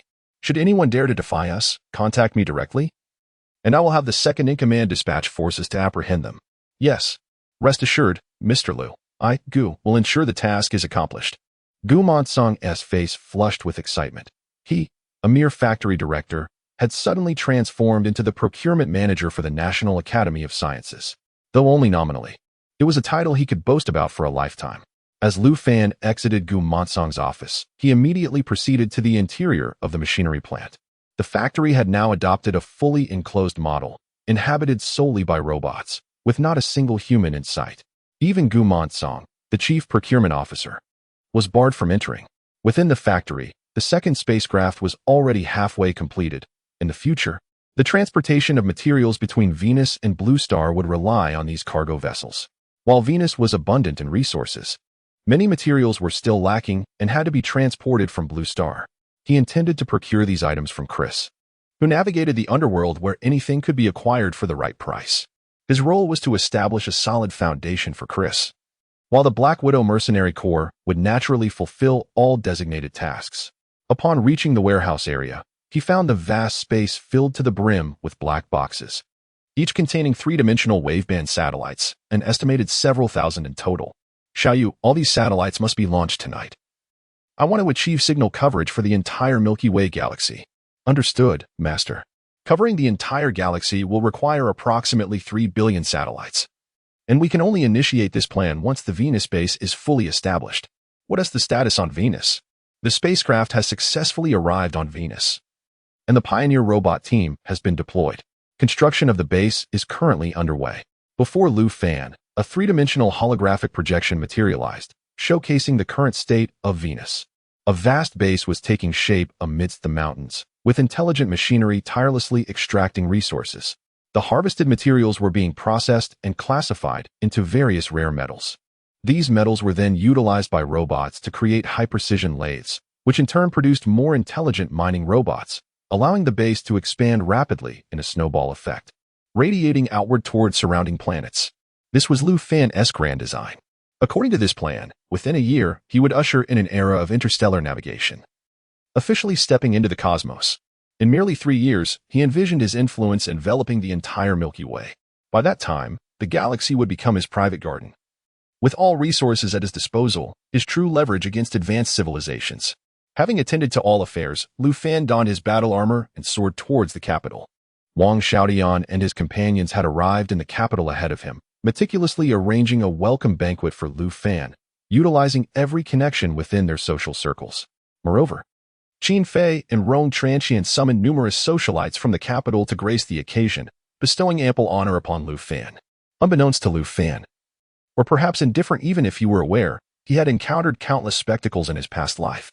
As night descended, Lu Fan's figure gracefully descended before a private club on the outskirts of the capital. Despite bearing the name of the capital, it was situated beyond the Fifth Ring Road. The lavish establishment's location was likely chosen for its tranquility, as well as the fact that certain less savory enterprises were ill-suited to proximity to the pinnacle of power. Chapter 91. Is Lu Fan a beggar? Get lost, you filthy beggar. Don't block the entrance, you eyesore. What right do you have to be here? A bright red Ferrari screeched to a halt in front of Lu Fan, and a brash young man leaned out of the window, hurling insults. Clearly irked that Lu Fan obstructed his path, Lu Fan furrowed his brow. Had the car failed to stop, he would have given it a kick to teach the driver a lesson. Glancing at his phone, he saw that Wang Xiaoyan's call had connected. Lu Fan stepped back to answer the call as the Ferrari roared away toward the club. Lu Ge, have you arrived? Yes, I'm at the entrance of the club. What? So soon? Wait for me. I'll be right down. After hanging up, Lu Fan approached the club with a calm demeanor, aware that such establishments operated on a membership basis. And without a referral, outsiders could not gain entry. Thus, he stood at the entrance, awaiting his companion. Good grief. It's you again, you wretched beggar. Get away from the entrance. Can't you see this place is filled with the wealthy and their luxury cars? The arrogant young man reappeared before Lu Fan, this time with an alluringly dressed woman draped over his arm. She barely glanced at Lu Fan before turning her attention elsewhere. The young man, brimming with arrogance, likely sought to impress his companion with his bravado. However, Lu Fan regarded such vermin with disdain. Even a fleeting glance felt like an affront to his dignity. True aristocrats possessed a level of refinement that prevented them from insulting an unknown person. Such behavior was typically exhibited by individuals who had fallen through the cracks of the 9-year compulsory education system or the rare oddities among the elite. Seeing Lu Fan's indifference, the young man, feeling humiliated before the woman, angrily leaped in front of Lu Fan, pointing an accusatory finger and launching another tirade. You dared to ignore me, you pathetic beggar? The young man's provocations had crossed a line, particularly when he insulted Lu Fan's mother. Slap. Under the glaring lights, Lu Fan's figure trembled momentarily as the young man let out a pained scream, his body flying backward, blood and teeth scattering in the air. He landed motionless on the ground. The young woman's shock lasted only a couple of seconds before she let out a terrified scream, her high heels clicking as she rushed toward the club, colliding with Wang Xiaotian in the process. Help! The poor beggar has killed him. What happened? Wang Xiaotian approached, a puzzled expression on his face, flanked by a line of security personnel. Seeing the commotion, the woman hurried to Wang Xiaotian, pointing at Lu Fan in an attempt to report the incident. However, Wang Xiaotian's attention was solely on Lu Fan. He had no interest in the woman's frantic chatter. Lu Ge. Yes, this spot is quite nice and peaceful. Lu Fan, acting as if nothing had occurred, followed Wang Xiaotian to leave, while the woman was left in outrage. Her companion lying on the ground, his fate uncertain. Do not leave. As the proprietor here, you cannot shield outsiders. This individual assaulted my boyfriend, who now lies in a precarious state. Wang Xiaotian followed the direction of the woman's finger, finally noticing the figure sprawled on the ground. What has transpired, Brother Lu? Just a foul-mouthed mad dog. I was the one who struck him. If he claims to have connections, he is welcome to summon them. I shall be waiting for him here at the club tonight. Wang Xiaotian glanced at the composed Lu Fan before his gaze fell upon the unconscious youth, and he quickly grasped the situation. You lot, lift this fool and dispose of him outside, far enough away so as not to obstruct other esteemed guests. Furthermore, check his membership card and ensure that Hongjie refunds every cent from his account. He is never to set foot in this establishment again. Understood, young Master Wang. Several imposing security guards stepped forward, effortlessly hoisting the youth and departing, leaving the woman in a state of shock. We are the victims here. My boyfriend was knocked unconscious, and we must endure this humiliation. Is there no justice? This minor incident was of little concern to Lu Fan and Wang Xiaotian, who nonchalantly entered the club, with Wang Xiaotian explaining its features. It turned out that this establishment was a partnership between Wang Xiaotian and several elite heirs from the capital, primarily serving as a venue for networking. Unexpectedly, due to their prestigious backgrounds, the club had gained immense popularity, attracting a plethora of influential figures, high-ranking officials, and wealthy magnates as members. Following a relocation, the club settled in this remote area, which allowed for the discreet execution of various gray market activities, as their identities afforded them considerable leverage. Upon entering, patrons were greeted by a grand indoor fountain and an elaborate rock pool, teeming with fish, alongside a magnificent golden reception desk, exuding both elegance and opulence. Esteemed guests, welcome. Rows of elegantly dressed women in kipeos, each possessing striking figures and beauty, numbered over 30, showcasing considerable effort in their presentation. Lu Fan maintained an indifferent demeanor, his gaze unwavering and dismissive of the alluring women flanking him. Wang Xiaotian guided him to the elevator, ascending to a lavish hall on the second floor, where a brilliant combination of gold and red hues radiated luxury. The hall was already populated with hundreds of impeccably dressed guests, and wherever Wang Xiaotian went, he was met with friendly greetings. They arrived in a corner where a lounge area boasted a dozen young men and women, among whom were Rong Chanshan and Qin Fei. Upon seeing Lu Fan, the two women promptly rose to greet him, eager to extend their hospitality as hosts.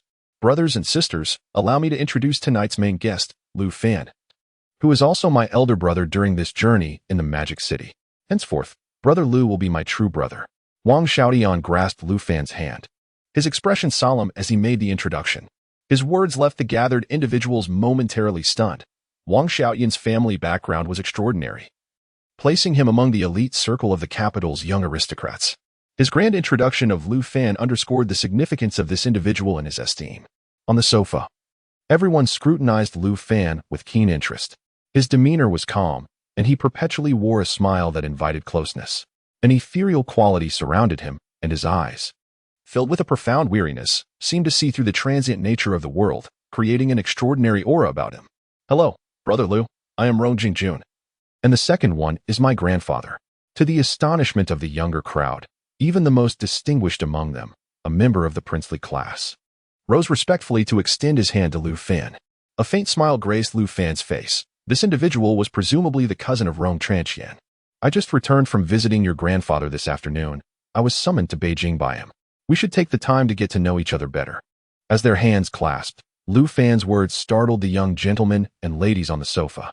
Although they belonged to the elite of the capital, they realized they were far from being qualified to engage in conversation with someone of such immense stature. The implications contained in Lu Fan's single statement were vast, compelling these individuals to regard him with newfound respect. One by one, they rose to shake hands with Lu Fan, and with his remarkable memory, he swiftly grasped the backgrounds of those around him. Chapter 92. Encounter with the superstar as the clock struck 8 in the evening. Wang Xiaotian led Lu Fan to the center stage, taking the microphone to formally introduce him to all the guests present.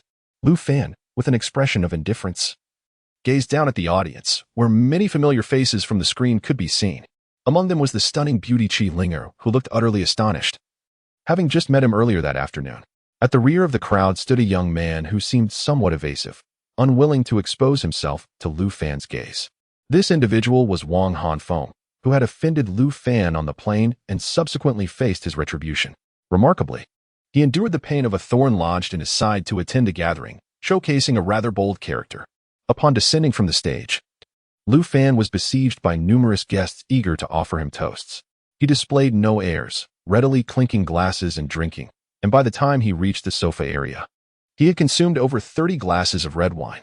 A group of young elites resumed their conversations on the sofa while a star ascended the stage to perform. The celebrities invited were primarily top-tier stars, yet to these privileged youngsters, the stars seemed rather inconsequential. A breathtaking beauty took to the stage, microphone in hand. Casting a glance in Lu Fan's direction, she dedicated a song titled Reunion to the evening's guest of honor, Mr. Lu Fan. Expressing gratitude for the splendid night he had orchestrated for all attendees, Qi Linger gracefully raised her glass towards Lu Fan, who merely offered her a fleeting glance, seemingly unfazed by her gesture. Hey, Lu Gu, do you know Qi Ling? Wang Xiaotian exclaimed, quickly sensing the connection between the two. Yes, we've crossed paths a few times. She tends to play little tricks, Lu Fan replied with a hint of amusement. Haha, if you fancy her, I can reach out to her management and arrange for her to accompany you tonight, Wang Xiaotian suggested, noting that Qi Linger, despite being in the industry for years, had maintained a pristine reputation, free from scandal. Her rise to fame as an internet celebrity had shielded her from the clutches of capital exploitation. No need. I have no interest. Lu Fan's terse response silenced the room, as Qi Linger's beauty could easily rank among the finest in attendance. The audacity of his rejection left the crowd in disbelief. Haha, Lu Gu is indeed extraordinary. While Qi Lingo may not surpass your sister-in-law's beauty, she is still a dream girl for at least 20% of the men in Longhua, a voice chimed in, with Lu Fan's lips curving into a subtle smile as he took a delicate sip from his glass. Lu Gu, these are my closest friends. Why not demonstrate that remarkable sobering technique of yours just once more? Wang Xiaotian's request sparked excitement in the eyes of Rong Chanshan and Qin Fei, with Rong Chanshan immediately sitting beside Lu Fan, interlocking her arm with his in a plea. Yes, Lu Fan Ji. Your magical sobering method left us dreaming about it all night. Please perform it again. They implored softly, leaving the young elites momentarily taken aback. It seemed utterly absurd to beg for a mere display of shaking a drink. Lu Fan, what a pleasure to see you again. A melodious female voice interrupted the thoughts of the crowd. Dressed in a flowing white gown, Chi Linger stood gracefully before Lu Fan, her enchanting smile illuminating her exquisite and pure visage, undeniably a goddess. Is there something you need?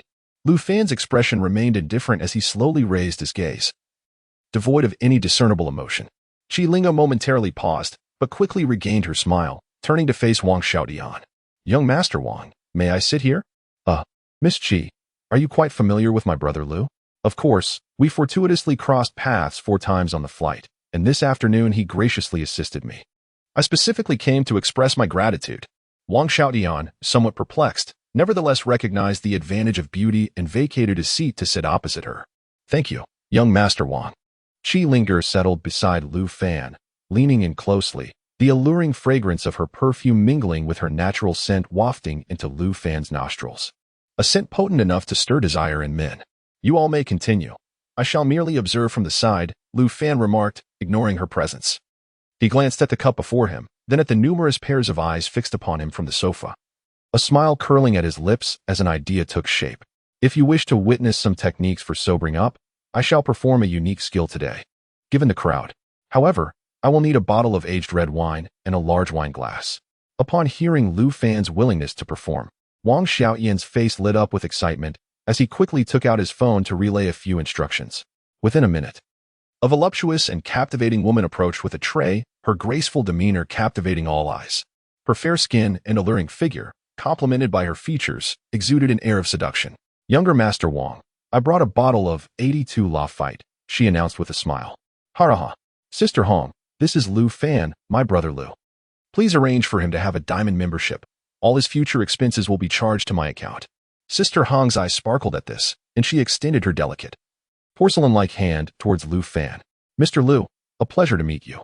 Should you require anything in the future, do not hesitate to reach out. Indeed, Lu Fan replied, shaking her hand before elegantly picking up the red wine before him. He glanced at the others, signaling them to place their glasses on the coffee table. To everyone's astonishment, the bottle of Lafite inexplicably glided into his hand. Without using a corkscrew, Lu Fan merely raised his hand slightly, and to the shock of all present, the cork began to rise slowly.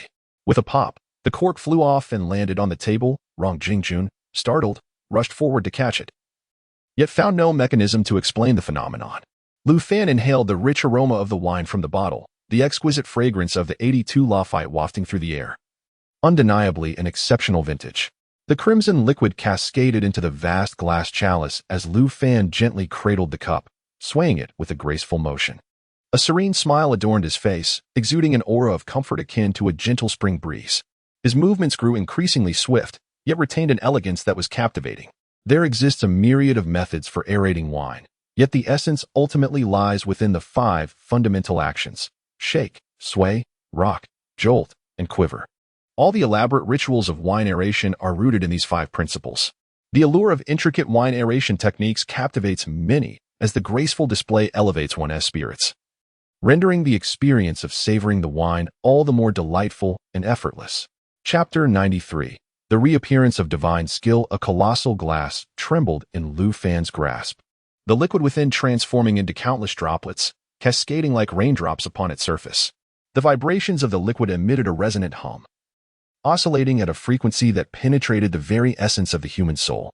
For a full minute, the liquid quivered until Lu Fan gently released his hold, causing the wine to inexplicably surge forth. Gasp! The onlookers erupted in astonished exclamations, initially believing Lu Fan had faltered in his performance. Yet, his countenance betrayed no surprise. With a commanding voice, he intoned, "Heavenly made scatters flowers. Fall." The ejected liquid morphed into precise water arrows, landing flawlessly in the cups of all present, each pouring with impeccable uniformity as if measured by a ruler. The air was suffused with the rich aroma of wine, and in this astonishing display, not a single drop spilled. Wow! Initially, a few ladies gasped in sheer amazement, followed by expressions of disbelief from the men, including Wang Xiaodian, who appeared utterly bewildered. By heavens! This is no mere sobriety trick, it is clearly sorcery. Lu Go, are you a master of cultivation? Wang Xiaodian exclaimed, his eyes wide with astonishment. Nearby guests, drawn by the spectacle, gathered around, captivated by Lu Fan's remarkable display that instantly made him the focus of the VIP lounge, especially Chi Linger and Rong Qianqian. The two ladies closest to him observed with rapt attention. Rong Qianqian even recorded the moment on her phone. Just a small trick, nothing to amuse you all, Lu Fan remarked lightly, lifting his glass to savor a sip. The exquisite flavor of the wine burst upon his palate, an exquisite sensory feast that made him involuntarily squint with delight. The gathering of men and women raised their glasses to sample the wine as well. Lu Fan's awakened vintage contained myriad tiny bubbles that erupted upon contact with their tongues, enhancing the wine's rich bouquet. Divine skill. I am utterly in awe, Lu Gu, Rong Jingjun remarked, swallowing the wine with newfound understanding of Wang Xiaoyan's admiration for Lu Fan. Beside him, Chi Lingo gazed at Lu Fan with eyes so enchanting they seemed to glisten with moisture, her starry gaze fixated on his handsome visage. Lu Gu, would you perform another trick? I'm still craving more. On the other side, Rong Qianqian clung to Lu Fan's arm, playfully coaxing him. As one of the capital's elite daughters, such a display of affection was rarely seen, yet no one dared to mock her. They were all eager for more. Mr. Lu, please grace us with another performance. We missed the earlier spectacle. A circle of guests surrounded the sofa, their faces alight with anticipation. Even Wang Xiaotian chiming in with encouragement. All right, just one last time. I shall showcase a small yet captivating magic trick for you all. Upon hearing that he would perform magic without sobering up, the surrounding crowd expressed a hint of disappointment, yet none chose to depart. The earlier spectacle of him regaining sobriety had ignited much discussion. It was truly astonishing. On the tea table were various entertaining items such as dice and playing cards. Lu Fan reclined lazily on the sofa, his left arm wrapped around Chi Lingo's slender waist, while his right hand extended forward with an air of nonchalance. The unopened box of playing cards inexplicably soared into his palm. The plastic wrap of the cards unfurled on its own, and the cards themselves cascaded out in a mesmerizing formation. A collective gasp of astonishment resonated as the cards spiraled above the sofa area, eventually descending in perfect alignment back into Lu Fan's grasp. With a swift motion, he launched the cards into the air, and just as the onlookers anticipated their descent, the cards miraculously coalesced on the table into a lifelike tiger. The tiger arched its body, unleashing a silent roar towards the heavens, then sprang into the air, deftly leaping onto Wang Xiaoyan's head, before executing a graceful roll and landing upon Rong Jingjuan's crown. The tiger composed of playing cards danced above the heads of the crowd, eliciting gasps of awe from everyone in the VIP lounge. Such a display transcended the realm of magic. As Wang Xiaotian remarked, it could only be described as sorcery. The tiger completed its circuit of the hall, ultimately returning to the tea table, where all the cards neatly settled together. What a delightful trinket, exclaimed one. Lu Gu, you are being modest. If this is merely a trinket, then all those magicians should return home to grow sweet potatoes. Indeed, Lu Fan, this is incredibly impressive. You are the most striking man I have ever encountered, Rong Qianqian said, tightly embracing Lu Fan's arm, oblivious to the intimacy of their contact, which stirred a pang of jealousy in Chi Ling. An exceptional man radiates brilliance wherever he goes, attracting equally remarkable women. Lu Fan embodied this notion. As the eyes of all the ladies present lingered upon him, as the number of guests dwindled, most had gravitated towards the back of the club, which was strategically located in this secluded area for the allure of its thrilling, clandestine offerings. Wang Xiaotian led Lu Fan into a casino, where the expansive hall was filled with green gaming tables, bustling with hundreds of players. Surrounding them were numerous slot machines and Russian roulette setups. Lu Gu, why not indulge in a few games? If you lose, it's on me. If you win, you take it all, Wang Xiaotian suggested. I'll pass. Your earlier comment alone could lead to your financial ruin. I plan to step out and play. Tonight, this club is bound to change ownership. Lu Fan replied with a smile, surveying the scene. Such games held no allure for him, as he had long since mastered them. Wow, Lu Gu, you wouldn't happen to be skilled at gambling too, would you? Wang Xiaotian inquired, his enthusiasm waning as Lu Fan merely smiled in response.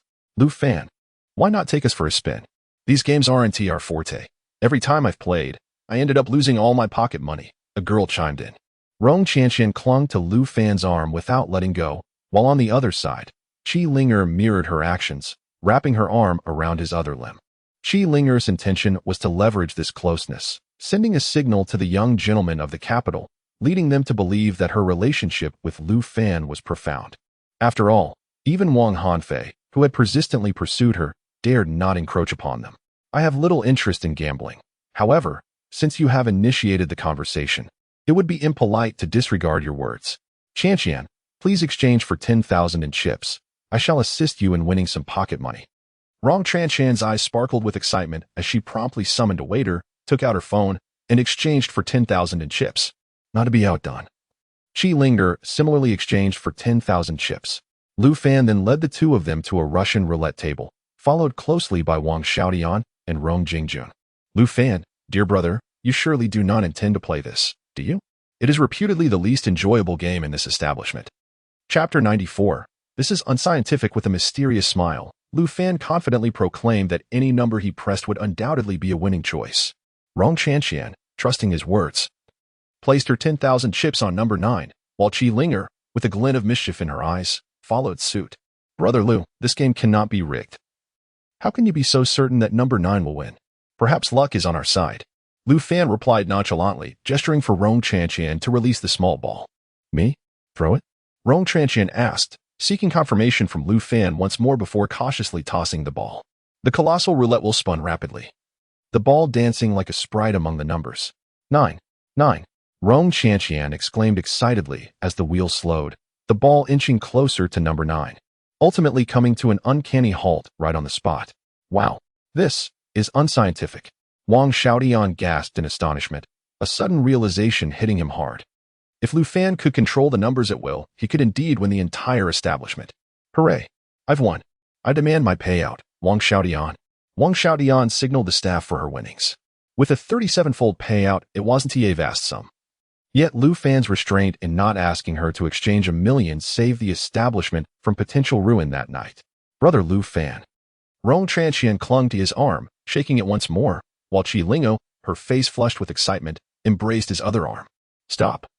Let us take our leave while we're ahead. Lu Fan declined their playful antics, knowing their charms had little effect on him. If he wished, no one could sway his resolve. Brother Lu, let us go watch the boxing match. It's about to begin, Wang Xiaodian suggested, feeling a twinge of anxiety. If Lu Fan fell for any allure, she would face a considerable financial loss. They made their way to the back of the club, descending the stairs to an expansive underground arena, transformed into a vast venue for underground boxing matches. The design of the establishment was ingeniously crafted, with the center lowered and the periphery elevated, allowing every guest to have a clear view of the action. Powerful floodlights illuminated the ring as the guests lounged in dimly lit booths. As soon as Lu Fan settled into his seat, Qi Linger on his left and Rong Chanqian on his right nestled closely beside him.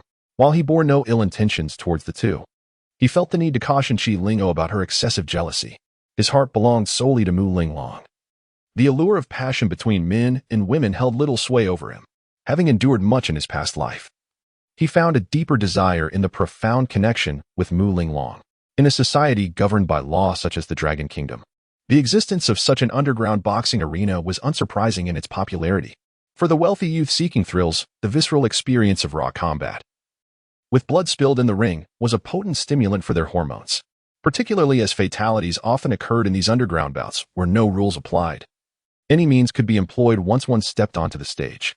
A formidable African contender faced off against a Southeast Asian opponent in the arena, with their introductions illuminating the screen. The African boasted a significant height and weight advantage. However, his rival was a master of Muay Thai, well-versed in the ancient combat techniques. Both fighters exhibited distinct strengths and weaknesses, and each booth was equipped with 2 monitors for betting, promising substantial earnings. Brother Lu Fan, who do you think will emerge victorious? Rong Chanqian inquired, her gaze filled with anticipation. The outcome of such matches is influenced by myriad factors. The dynamics of combat can shift in an instant, and a single misstep from either contender could ignite the spark of defeat. Thus, I found myself unable to predict the outcome. Seeing Lu Fan finally in a realm of uncertainty, Wang Xiaodian sighed in relief. In truth, Lu Fan wished to express that such events could easily be staged. The fighters in the ring were hired performers, and while fighting is one aspect, acting is another. Once the finances are in place, anyone can play their part convincingly. If one were to evaluate solely based on external factors, I would recommend betting on the Muay Thai master, as the essence of his art allows him to gain the upper hand with minimal cost. In contrast, the African, despite being a professional fighter, exhibited a lack of grounding, a significant flaw. A smile crept across Rong Qianqian's face as she rushed to the control screen to place her bets, with Qi Linger, Qin Fei, and several other girls crowding around, each wagering hundreds of thousands to millions. Wang Xiaoyan's expression darkened immediately, his face clouding with concern as he sat before Lu Fan pouring him a drink. "Brother Lu, perhaps you should indulge in more liquor if you continue speaking. Our club may suffer substantial losses tonight." While others remained oblivious, Wang Xiaoyan was well aware of the insider information the club had assessed the two fighters, determining the Muay Thai master had a 67% chance of winning. As the match commenced, a colossal iron cage descended, and neither contender was permitted to exit without a definitive resolution. At the referee's signal, the two engaged in a fierce exchange, but Lu Fan, after a fleeting glance, lost interest. To him, this clash of strength resembled a child's play. Rong Qianqian stood atop the booth sofa, cheering enthusiastically, while Qi Lingo pressed against Lu Fan, looking at him in surprise. "Lu Fan, are you not interested in underground boxing?" she asked. "Would you find amusement in 2-3-year-olds playing house?" Qi Lingo struggled to grasp his implication as a devilish smile crept across Lu Fan's lips. He encircled her waist with his left arm, gazing intently into her eyes. Their faces were a mere 10 centimeters apart, each able to sense the other's breath. "Come to my room tonight. I will reveal to you the treachery of human nature. You have played your little games with me repeatedly. Do you truly believe I would hesitate?" Lu Fan's words sent a shiver through Qi Linger, prompting her to push against his chest, but her strength was akin to that of a kitten before him. "Lu Fan, please. If you genuinely like me, you may pursue me. I have feelings for you." "You are mistaken. I may take you, but I cannot love you. There is only one woman in my heart, the one you have encountered." A flicker of anger crossed Qi Linger's face. Such words were no different from a blatant insult. The two adversaries in the arena have reached a fervent climax, and victory seems imminent. Only then did Lu Fan release Qi Linger, nonchalantly reclining in his seat as if nothing had transpired. Their recent actions did not escape the keen eyes of Wang Xiaoyan and the others. Yet none among them dared to intrude. Qi Linger's eyes glistened with a veil of tears. Indeed, Lu Fan's words had pierced her heart. However, their interactions today were initiated by her own volition, ultimately rendering her responsible for the outcome. Chapter 95, The Emergence of the Bio-Human Ye. "I won. Brother Lu Fan. I won." Rong Qianqian exclaimed, turning around to embrace Lu Fan's head, planting 2 fervent kisses on his cheeks. Only after the act did she feel a tinge of impropriety. Yet seeing Lu Fan's calm demeanor eased her embarrassment. At that moment, a group of young individuals settled into the booth adjacent to Lu Fan's. As he squinted his eyes, he recognized a familiar face among the crowd. Li Tian, standing at the back of the group, also spotted Lu Fan. The sight of an adversary ignited a fierce animosity within him, his expression twisted with malice. However, he refrained from acting out, mindful of the surroundings. At the forefront of the group was a young man with a cigar clenched between his teeth, exuding arrogance, with an alluringly dressed girl nestled in the crook of his arm. "Li Cheng." Wang Xiaoyan's eyes narrowed with hostility as he uttered the name. In an instant, Lu Fan deduced the situation. It seemed that this group bore a grudge against Wang Xiaoyan and his companions. True to his instincts, Li Cheng, upon taking a seat, immediately spotted Wang Xiaoyan's group, a smirk creeping across his face as he approached them. "Well, if it isn't little brother Xiaoyan. I heard you got into a brawl in Hong Kong recently and nearly met your end in Shanghai. I was just about to send you a wreath. Yet here you are, alive and well." Li Cheng stood before the booth, cigar in hand, head held high, exuding an air of superiority, while his other arm was wrapped around a voluptuous girl. "Half a month without seeing you, Li Cheng, and your tongue remains as venomous as ever. The moment you step in, the entire venue reeks of your presence." Rong Jingjun retorted bluntly, his expression stern. Li Cheng's face darkened momentarily with anger. Yet he quickly suppressed it, wary of Rong Jingjun's reputation. Scanning the booth, Li Cheng's gaze lingered on several women, particularly the renowned star Qi Linger, his eyes fixating on her for at least 2 seconds. Then, his attention shifted to Lu Fan, an unfamiliar figure seated in the center. It was noteworthy that an unknown man occupied such a prominent position, prompting Li Cheng to scrutinize Lu Fan a bit longer. "Little brother Xiaoyan, I recently traveled abroad and brought back a fighter. How about you let him spar with the champion in your arena? It's been a while since our little group gathered. Without us, the capital lacks excitement." Li Cheng proposed, his tone casual. Wang Xiaoyan, however, chose to ignore his suggestion, instead focusing on the imposing figure of the burly white man behind Li Cheng. Standing approximately 6 feet tall, the man's physique was not overly exaggerated, despite being concealed by clothing. Given Li Cheng's boldness in making the offer, it was evident he had confidence in this fighter. Yet Wang Xiaotian found himself uncertain about the man's capabilities. Xiaotian, there's something off about this individual. You would do well not to agree to his proposal. That Muay Thai master from earlier is certainly no match for him. Lu Fan's voice interjected. Though his tone was soft, Wang Xiaotian heard him with clarity. At this moment, Lu Fan's gaze was firmly fixed upon the towering figure of the Caucasian man. His exposed skin was adorned with a profusion of hair, and half of his large face was covered in golden fur. It is quite common for Westerners to exhibit more body hair than their Eastern counterparts, however. An excessive amount is decidedly abnormal, indicative of either illness or other factors. Yet, Lu Fan was privy to certain secrets. Wang Xiaotian held an unwavering trust in Lu Fan's words. Throughout the past few days of interaction, he found Lu Fan increasingly enigmatic, each revelation only deepening his intrigue. Li Cheng, if your boxer is so idle, he might as well buy a flashlight to count the hairs on his body. With that uncivilized appearance, even the golden maned lion would have to concede defeat, Wang Xiaotian remarked as he plopped onto the sofa, dismissing Li Cheng entirely. Li Cheng, taken aback, cast another scrutinizing glance at Lu Fan. This brother seems unfamiliar. Xiaotian, could it be that this man is your long-lost brother? He jested, but to his surprise, Wang Xiaotian was not the least bit offended. Instead, he generously acknowledged the jest. Indeed, Brother Lu is my biological sibling. Have you forgotten about the stakes you lost in that last horse race? Shall I arrange for some fresh horse manure to be delivered to you? Humph, Wang Xiaotian. You shall not escape my wrath tonight. The rule at the underground boxing matches is that guests are permitted to challenge the fighters, knock, to the ring.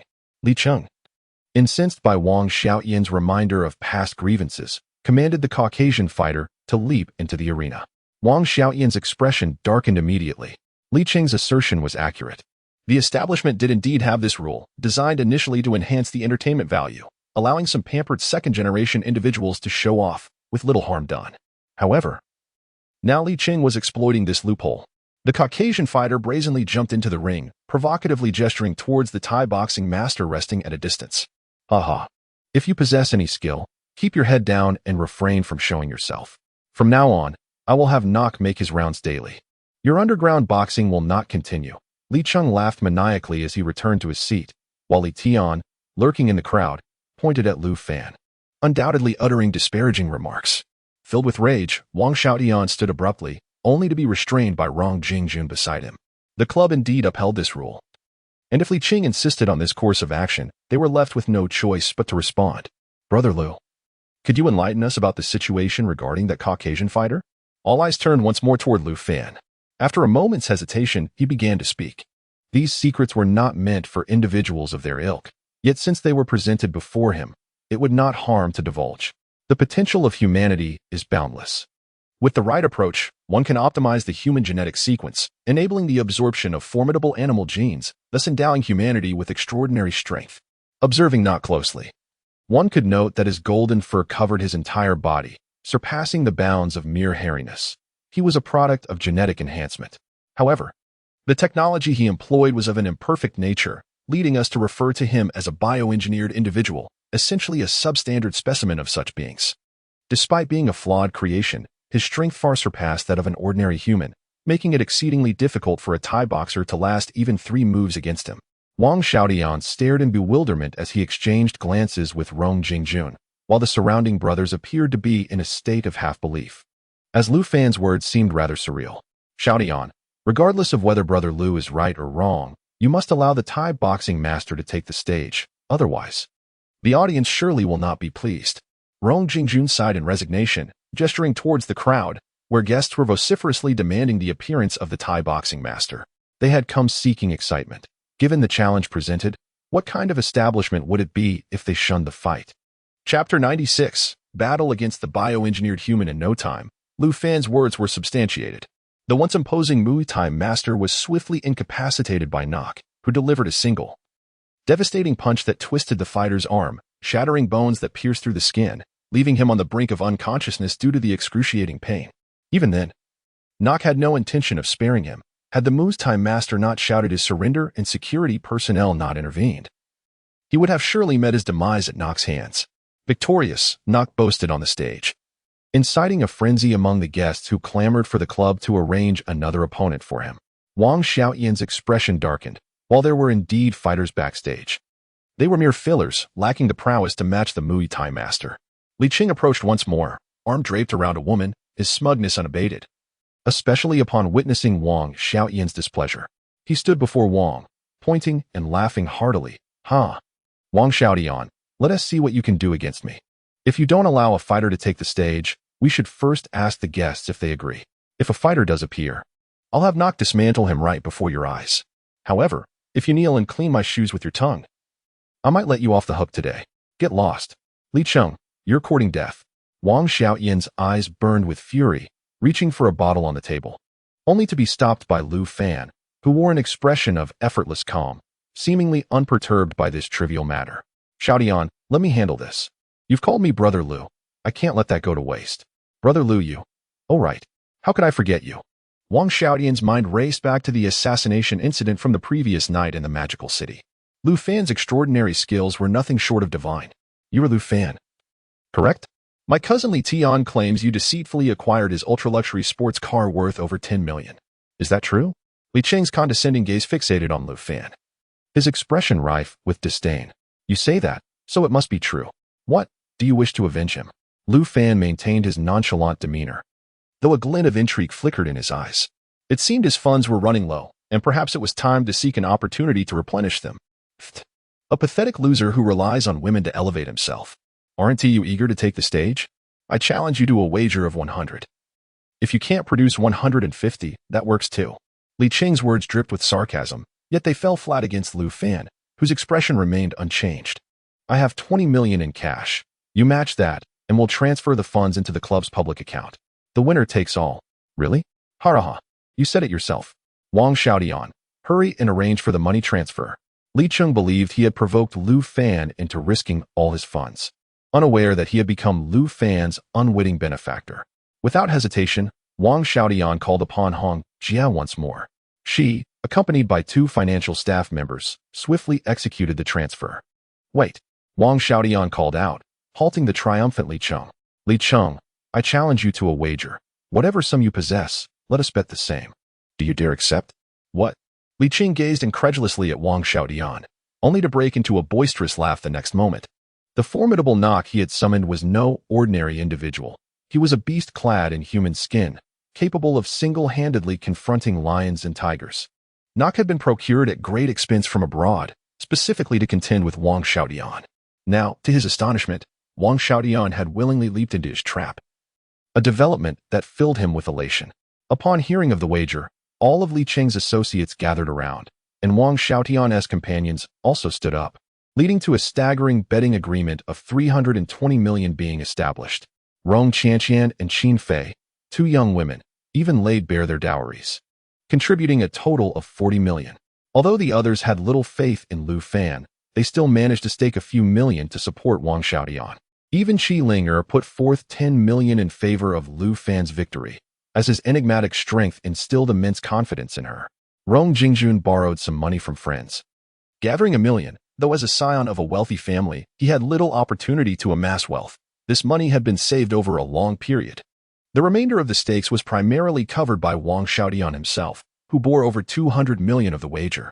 It was a significant risk, and even he, as a wealthy heir, felt a tremor of anxiety. A loss in this contest would render him unable to recover for the next 2 years. To prevent any disputes, both parties signed the agreement in person and recorded the proceedings, which took them over 10 minutes to finalize. "Brother Lu, whether we feast on gourmet meals or survive on instant noodles for the next 2 years rests in your hands," Wang Xiaoyan remarked solemnly, gazing intently at Lu Fan. Lu Fan smiled slightly, rising and making his way past the crowd to the arena. Their profiles were displayed on the screen, revealing that Nock's opponent was merely an ordinary young man from the Dragon Kingdom. The audience erupted in excitement. Was this not an opportunity to profit?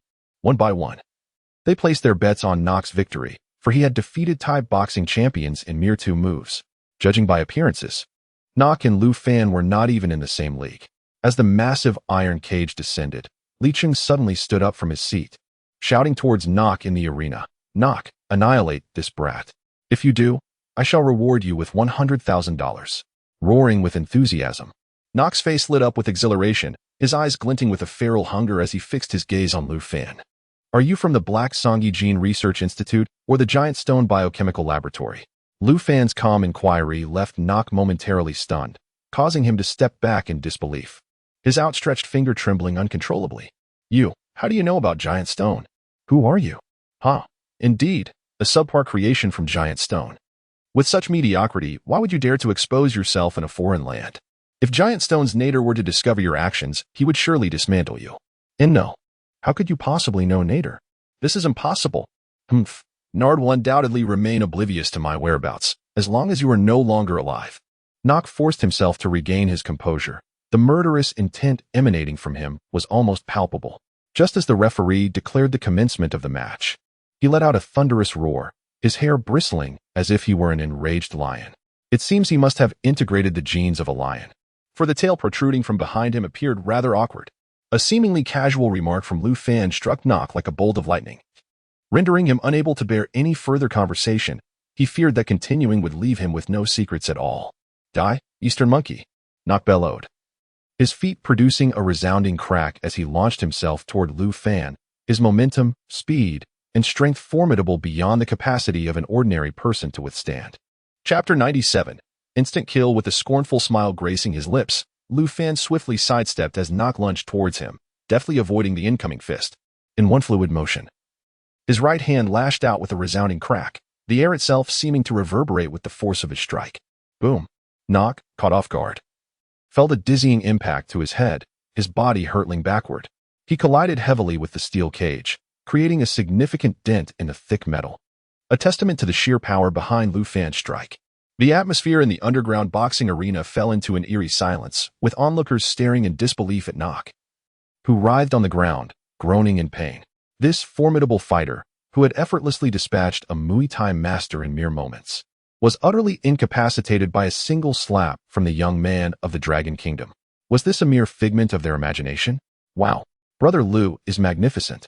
If I were a woman, I would surely bear your children.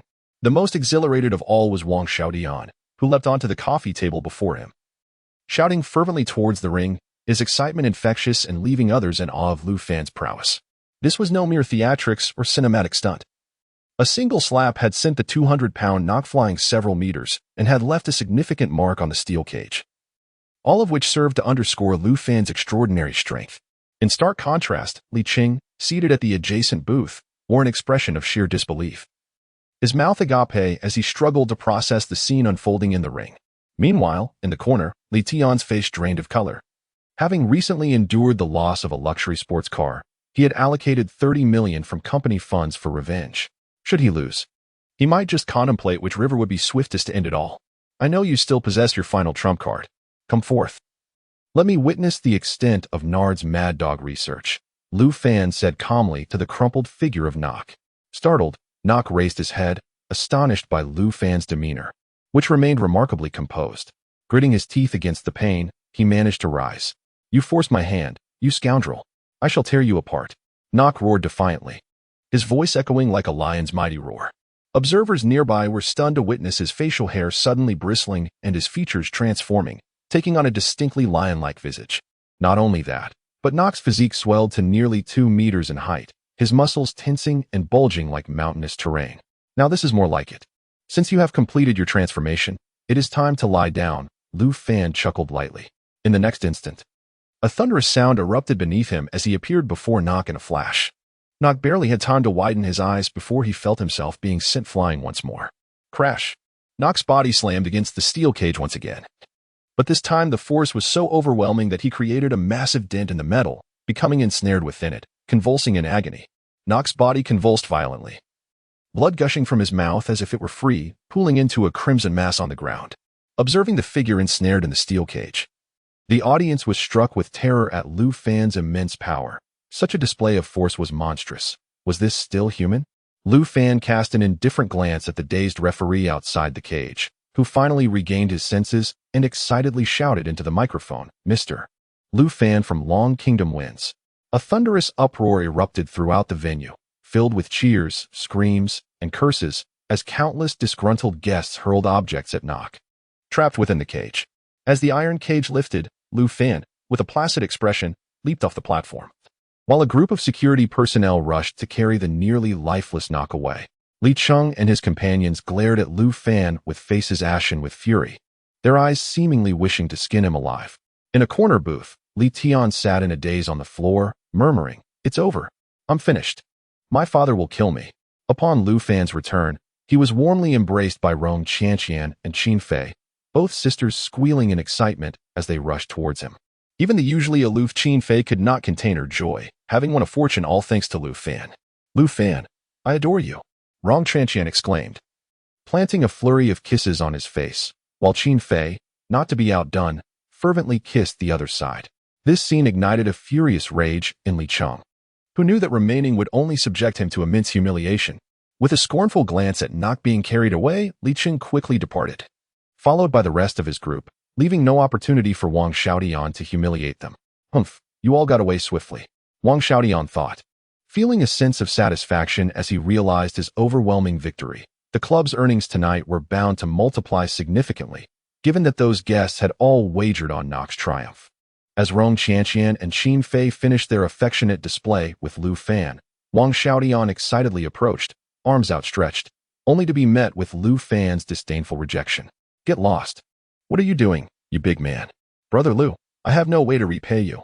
How about letting me wash up and warm your bed tonight? Or perhaps we could sink Chrysanthemum's remains together tomorrow," Wang Xiaodian suggested, but Lu Fan pushed him away and returned to the sofa. It was then that Qi Linger seized her opportunity, gazing intently at Lu Fan's handsome face with a look so alluring it seemed to drip with desire. "Haraha!" Rong Jingjun leaped up, embracing Wang Xiaodian. Due to his status, he had never been able to benefit from their exploits, and his grandfather forbade him from engaging in business. This had relegated him to the lowest tier among these wealthy youths. However, tonight, Lu Fan's single slap and kick had earned him $1 million. Rong Jingjun was so thrilled he felt like rushing forward to embrace Lu Fan in gratitude. "I can't take it anymore. I'm overjoyed. Tonight, we shall not cease until we are all inebriated." Wang Xiaodian promptly instructed Hong Jie to arrange a private room, and a group of individuals departed from the underground fighting arena to indulge in libations. Within the lavishly appointed room, a grand rosewood dining table was adorned with an array of exquisite delicacies. Wang Xiaodian and Rong Jingjun took the lead in toasting Lu Fan, their demeanor radiating utmost respect. The remaining members of the elite circle, having benefited from Lu Fan's fortune, also partook in the festivities, resulting in nearly 20 individuals engaging in a relentless series of toasts directed at Lu Fan. Ultimately, Lu Fan lost count of the amount he had consumed, only aware that he had incapacitated all the men present, while the women maintained a semblance of sobriety. Given their inebriated state, no one was fit to drive home. Hence, Hong Jie promptly arranged for the attendants to escort the revelers to their rooms for rest. Chapter 98. The location of the armory. Lu Fan declined the assistance of the waiter, his gaze clear and devoid of any intoxication. In his current physical state, achieving inebriation was nearly impossible. Once alcohol entered his system, it would be swiftly metabolized, leaving him in a state of acute sobriety from beginning to end. Observing Qi Linger and Rong Qianqian, who were draped over him, Lu Fan felt a slight headache. Although Rong Qianqian possessed a pure and captivating beauty, she was the granddaughter of the second-in-command. It was not proper for him to continually take advantage of her. Should anything occur between them, being compelled to marry her by the second-in-command would lead to complications. "Miss Hong, please escort Miss Rong to her room to rest," Lu Fan called out, halting Miss Hong, who was about to leave. Miss Hong, with her alluring eyes wide in surprise, glanced at Lu Fan. It was rare for anyone to turn away such a stunning beauty, yet he seemed intent on doing so. However, given Lu Fan's distinguished status, Miss Hong dared not defy his wishes and promptly signaled for 2 female attendants to assist Rong Qianqian. "How long do you intend to feign intoxication?" Lu Fan's indifferent voice resonated as he embraced Qi Lingo, guiding her into the room that Miss Hong had arranged for him. "Ah, Lu Fan, how did you know I?" Qi Lingo looked up in astonishment. Although her eyes were somewhat glazed, there remained a flicker of clarity. Her intention for the evening was to solidify her relationship with Lu Fan to deter the advances of second-generation suitors like Wang Hanfei. However, after spending the night in his presence, she found herself entranced by his enigmatic strength, irresistibly drawn to him. "Qi Lingo, have you forgotten my warning? Do you still dare to draw near?"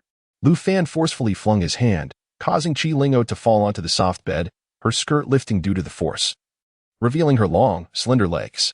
With a startled gasp, Chi Lingo attempted to rise, but Lu Fan's body pressed down upon her, his calm eyes locking onto hers, while his hand unceremoniously roamed over her.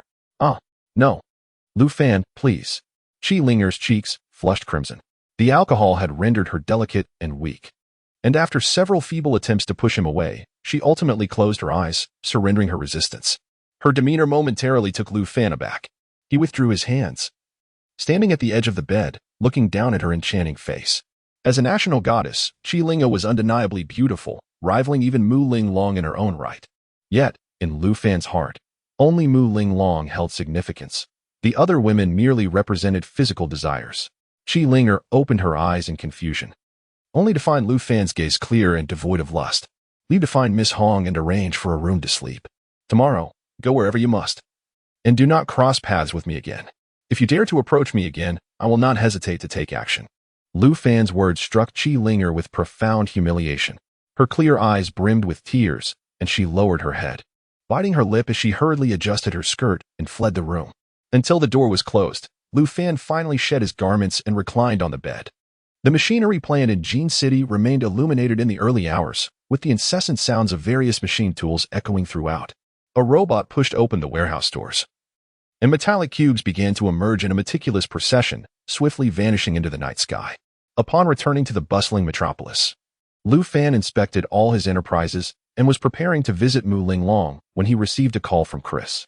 After a moment's hesitation, Lu Fan donned a suit of battle armor, carrying a vial of genetic serum, and set off for Somalia. The 4 battle suits he had promised had already arrived, and Chris had appointed her 2 twin bodyguards as the new masters of these suits, reserving the other 2 as backups. With 3 advanced technological battle armors, the Black Widow Mercenary Corps was virtually invincible, erasing any opposition to their will. The preparations for the arms factory were now complete, which was the primary reason for Lu Fan's journey. Following Lu Fan's instructions, Chris had constructed the factory in a remote mountainous area far from civilization.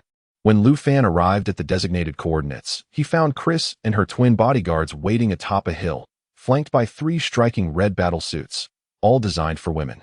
As the Black Widow Mercenary Corps consisted solely of females, Lu Fan had no intention of providing them with male suits.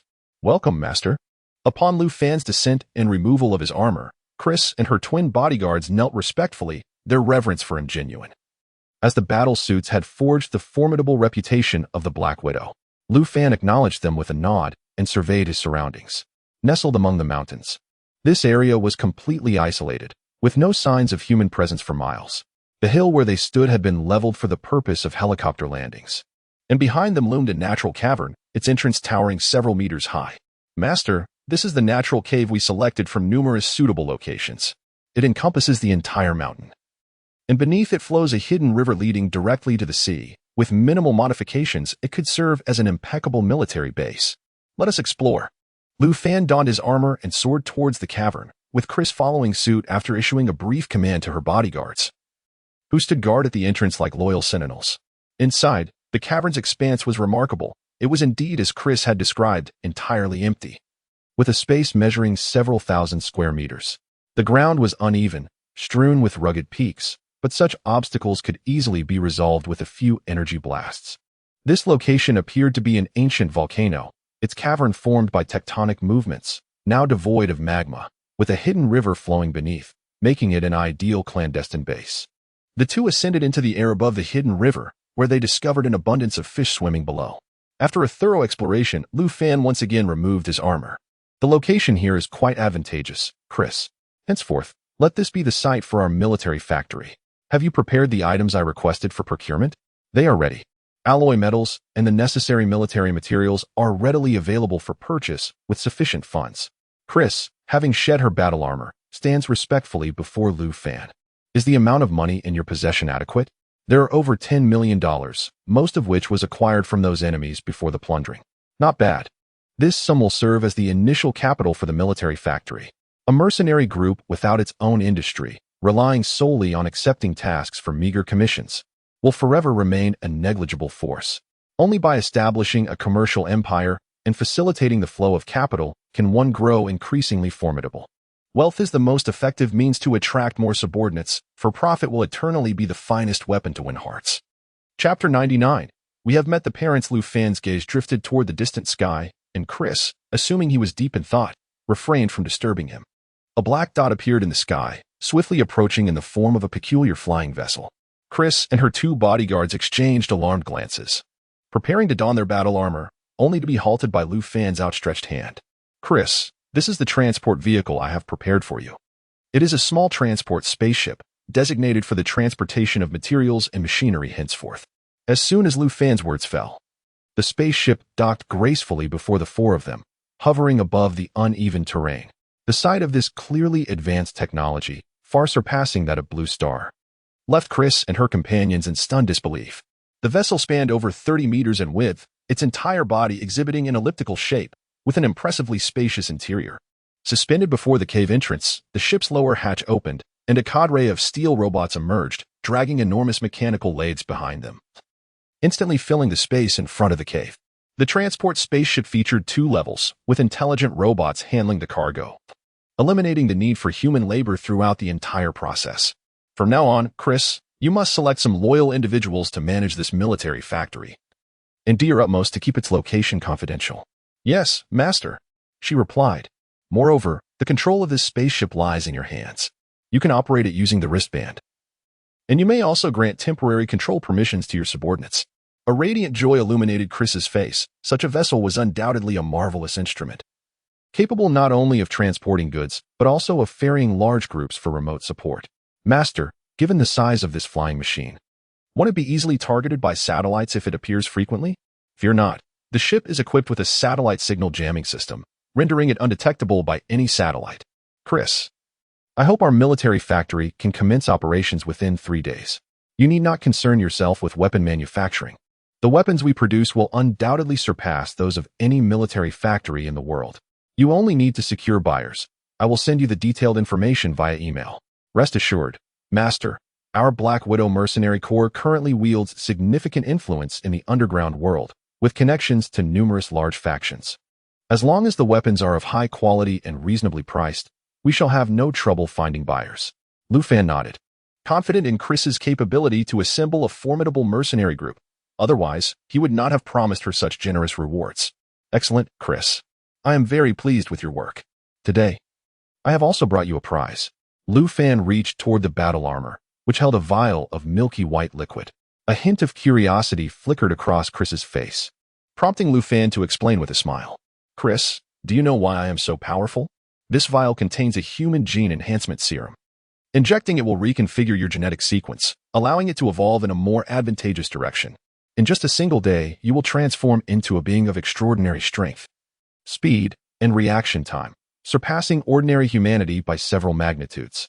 At that moment, your combat prowess will soar beyond measure, allowing you to vanquish any existence on this blue planet. What?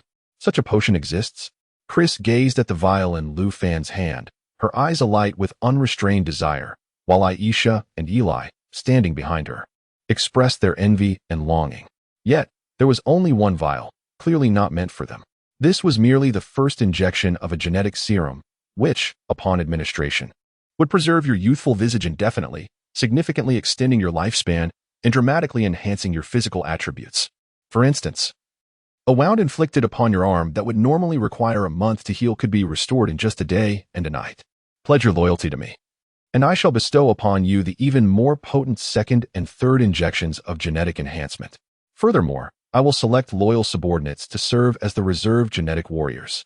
When the time is ripe, I will transform them all into formidable genetic fighters. Thank you, Master. Chris shall faithfully obey your commands, she declared, kneeling respectfully, her gaze fervent as she looked upon Lu Fan. Stepping forward, Lu Fan grasped her arm and completed the injection. As the milky potion disappeared into her flesh, he casually tossed the syringe into the air, where a precise laser from nearby armor struck it down. After relaying a few important instructions, Lu Fan returned to the enchanted city. By now, it was noon in the city, and Lu Fan took out his phone to contact Mu Linglong, only to discover that the goddess was dining at a restaurant. He hurried over, eager to join her. It turned out that Mu Linglong had a close little cousin, a daughter of her mother's cousin, who was of a similar age, fostering a particularly intimate bond between them. Lu Fan had previously encountered this cousin in his former life, but her existence had been marked by tragedy and a lamentable fate. A beautiful woman endowed with vast wealth, yet devoid of any substantial backing, she epitomized danger. Mu Linglong's little cousin was a quintessential example. Born with a golden key, she lived an existence that was unattainable for ordinary individuals, enjoying a life akin to that of a princess for the first 20 years. It is said that Lu Yuyan's misfortune began shortly after Mu Linglong's graduation, which, if calculated, would fall within this very month. Standing before the entrance of an upscale restaurant, Lu Fan muttered to himself, his thoughts drifting from memory as he stepped inside. In an elegantly adorned private booth, two stunning goddesses sat across from one another, one grand and the other petite, both exquisite yet distinctly different in style, capturing the attention of numerous men throughout the restaurant. Even the waitstaff occasionally stealing glances in their direction. Lu Fan entered the establishment, his mental acuity enveloping the entire space, and he directly walked to the innermost booth. Standing before Mu Linglong. "My dear, why didn't you call me for dinner?" Lu Fan inquired, a tender smile gracing his face as he affectionately settled beside her, instinctively wrapping his arm around her slender waist.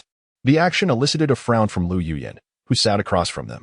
Mu Linglong did not resist Lu Fan's affectionate gestures. However, did she not notice the stunning beauty sitting right in front of her? Mu Linglong gently pushed his arm away, taking his hand to introduce him. "Lu Fan, this is my little cousin Lu Yuyan. Cousin, this is my boyfriend Lu Fan. We graduated from the same school." Lu Yuyan's piercing gaze fixed on Lu Fan, her scrutiny unabashed. "Xia Linglong, our backgrounds are rather exceptional. You should be more discerning when choosing a boyfriend, and do not let a man's sweet words deceive you." "Cousin, what are you talking about?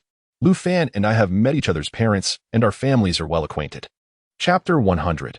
Lu Fan tells a story. Lu Fan was not offended by Lu Yuyan's remarks. Instead, he regarded her with a look that held a deeper meaning. Lu Yuyan was indeed a rare gem, in her 30s, the pinnacle of maturity, exuding a seductive charm akin to a perfectly ripe peach, tempting one to take a bite. Mu Linglong, believing that Lu Fan was captivated by her aunt's beauty, discreetly pinched her waist with her finger. A flicker of displeasure crossed Lu Yuyan's face.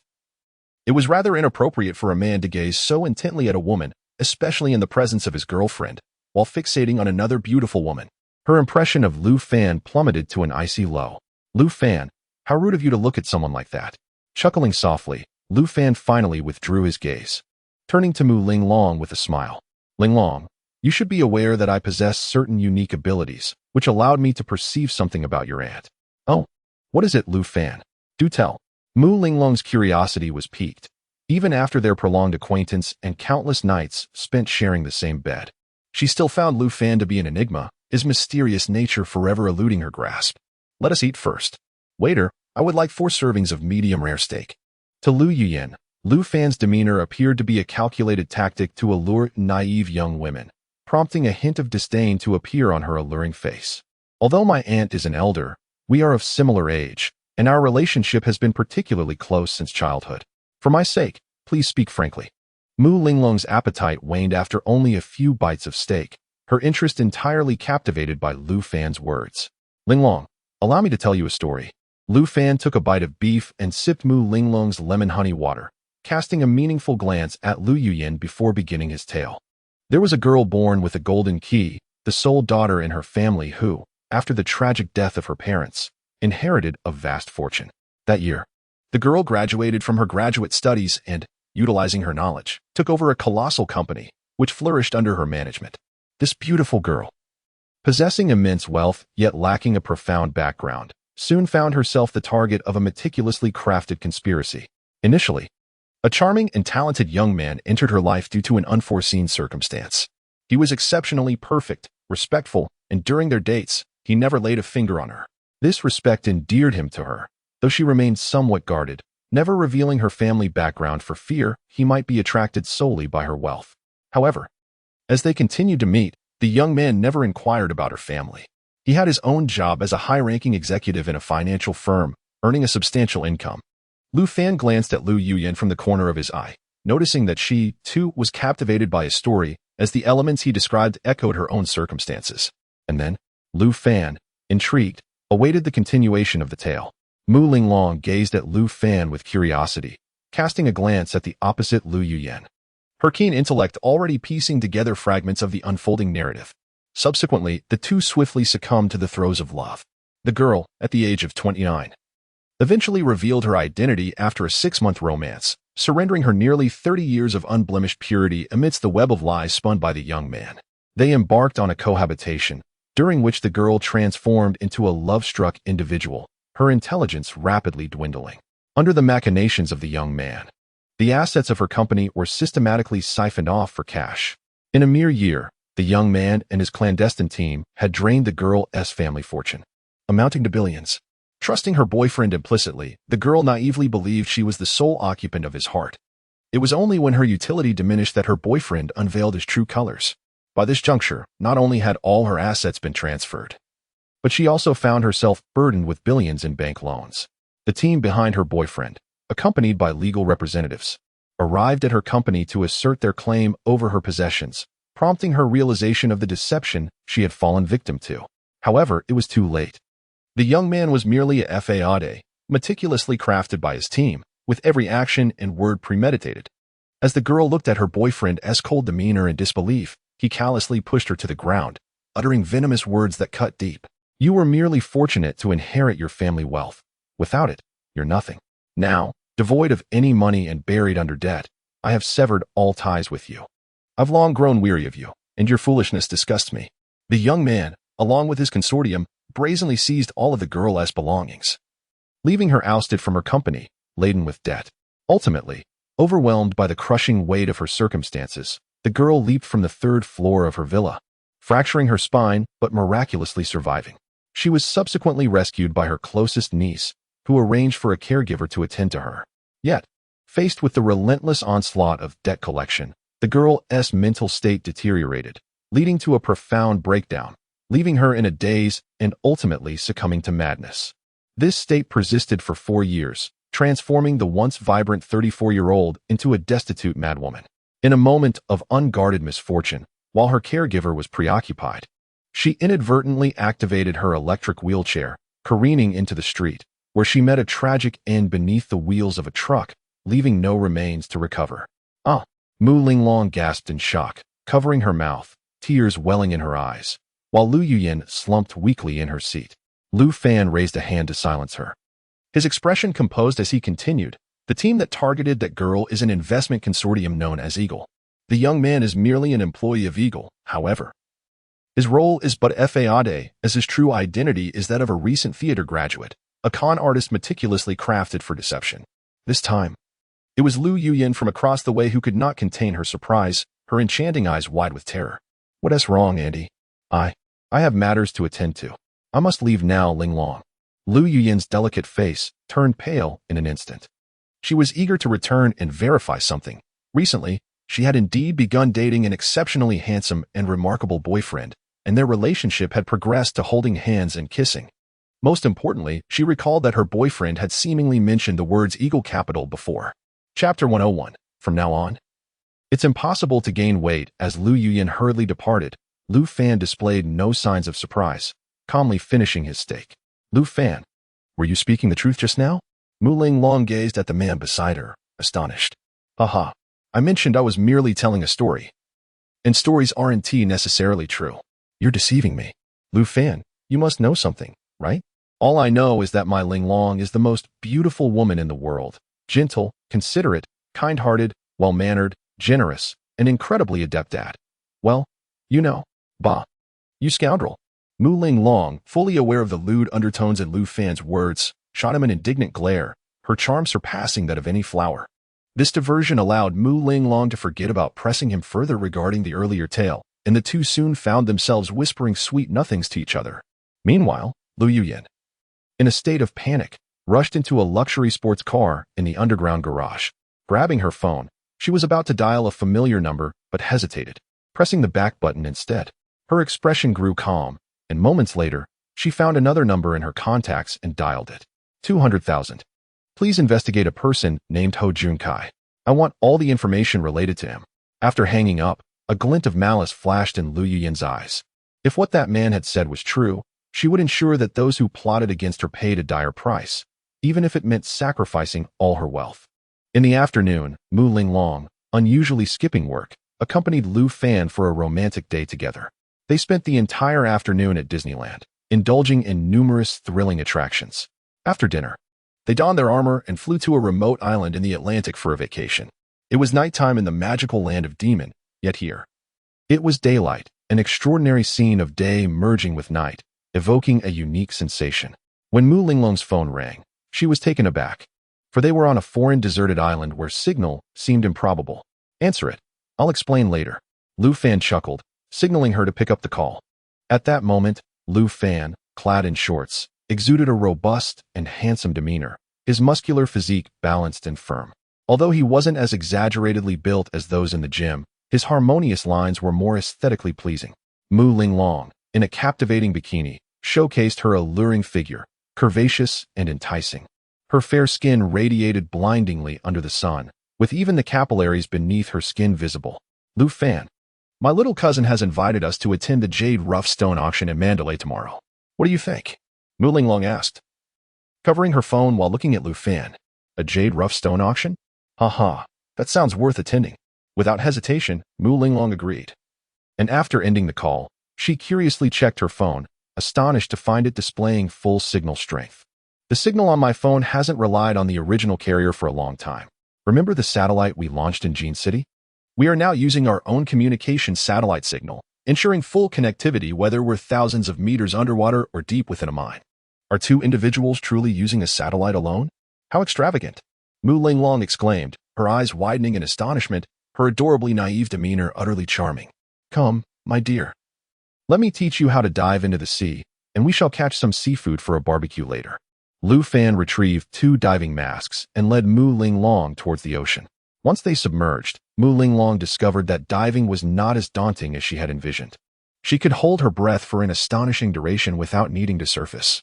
As they ventured deeper into the crystal-clear waters, which were devoid of human presence, Lu Fan pointed to the coral reefs below and swam ahead. A colossal lobster nestled within the crevices of the coral, its long antennae foolishly exposed, betraying its presence. With a swift motion, Lu Fan seized the unsuspecting lobster, which was rendered defenseless in his grasp. To Mu Linglong's amazement, this lobster was as long as a human arm and weighed at least 7 to 8 pounds. With one hand, Lu Fan hoisted the lobster, his mental prowess extending to encompass a radius of several dozen meters around them. He gestured to Mu Linglong and turned to explore another cluster of rocks, where he extracted an enormous crab from a fissure.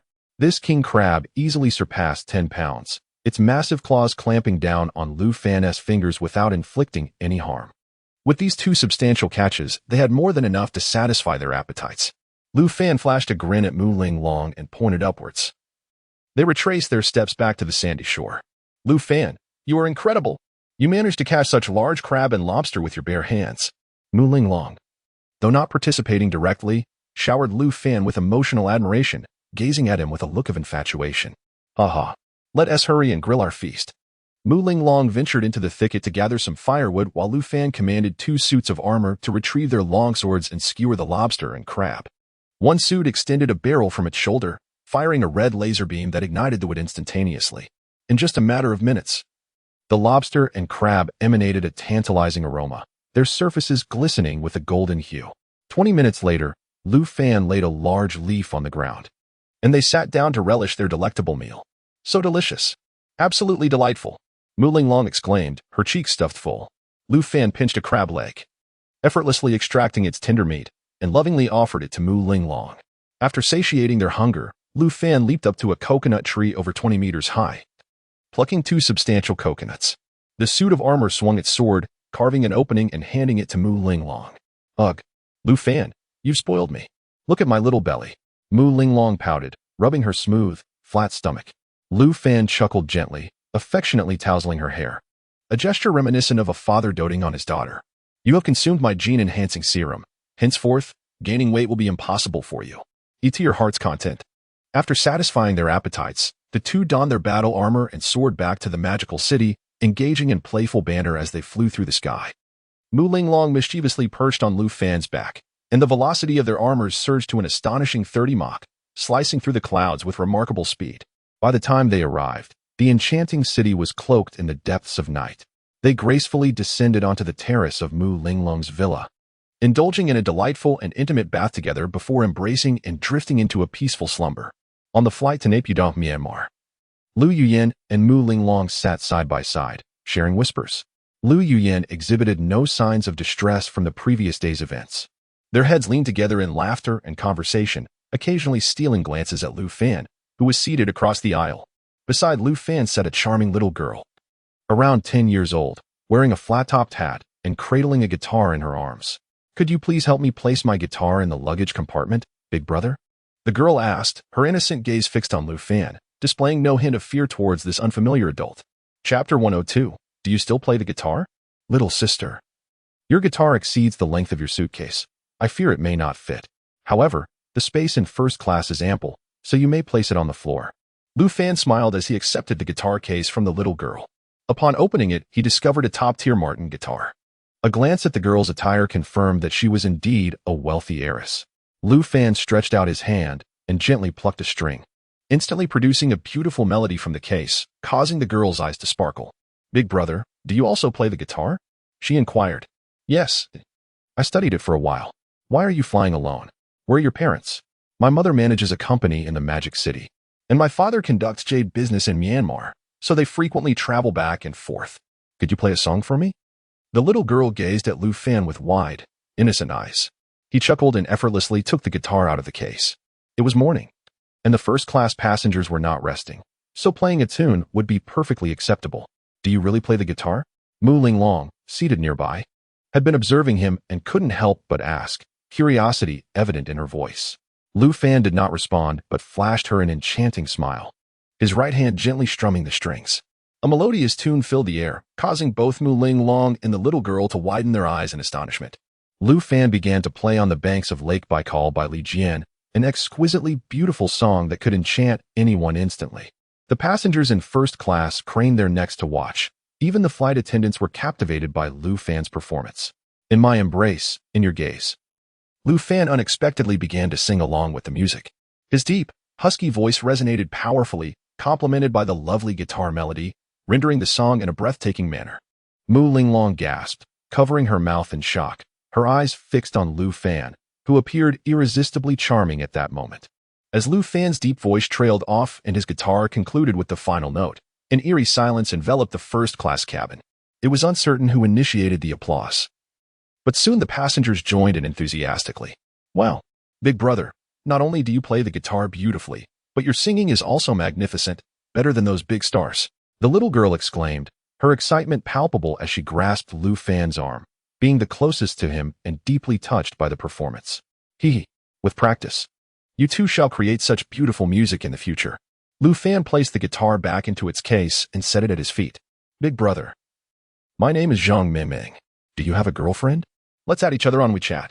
The little girl, with a serious expression, took out her phone from around her neck and skillfully opened the WeChat interface.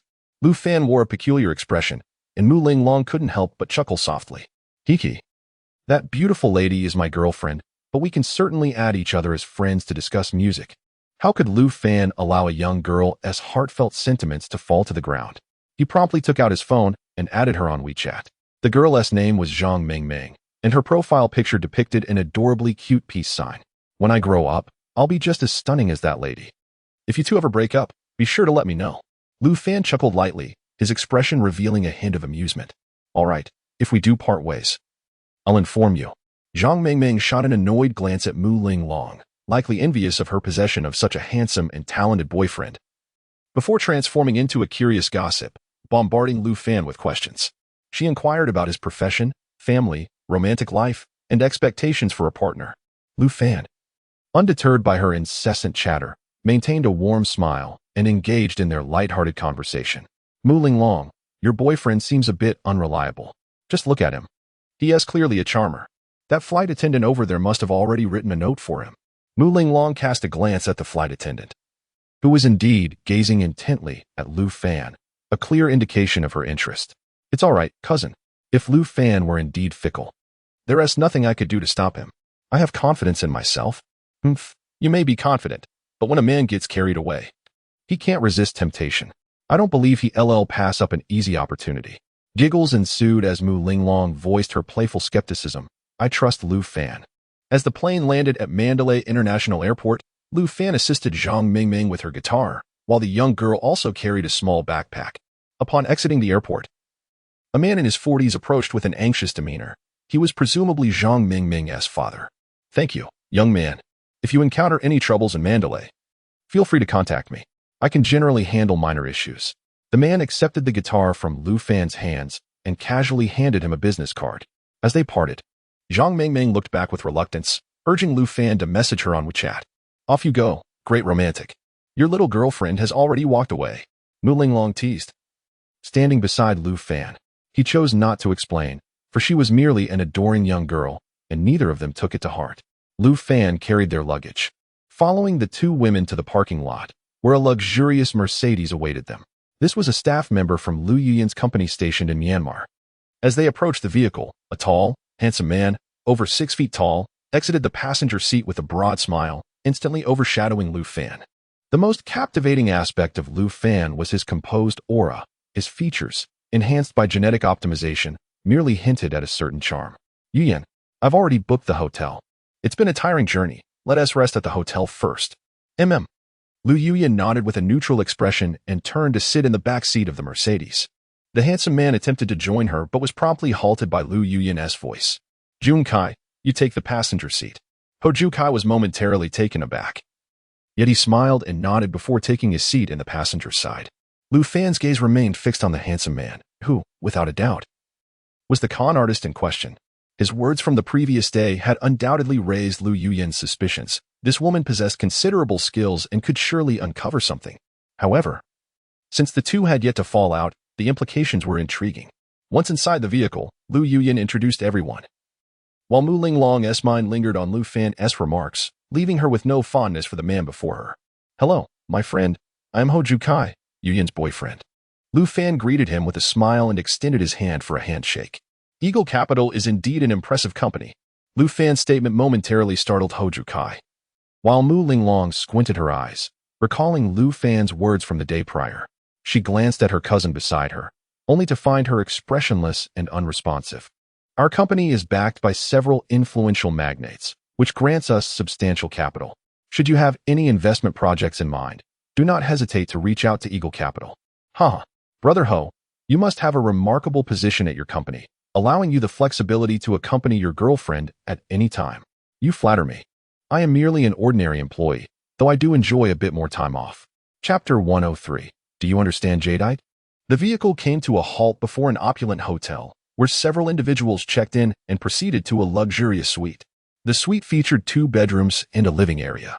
Ample space for 2 couples. However, Lu Yuyan insisted that Ho Junkai secure an additional room next door.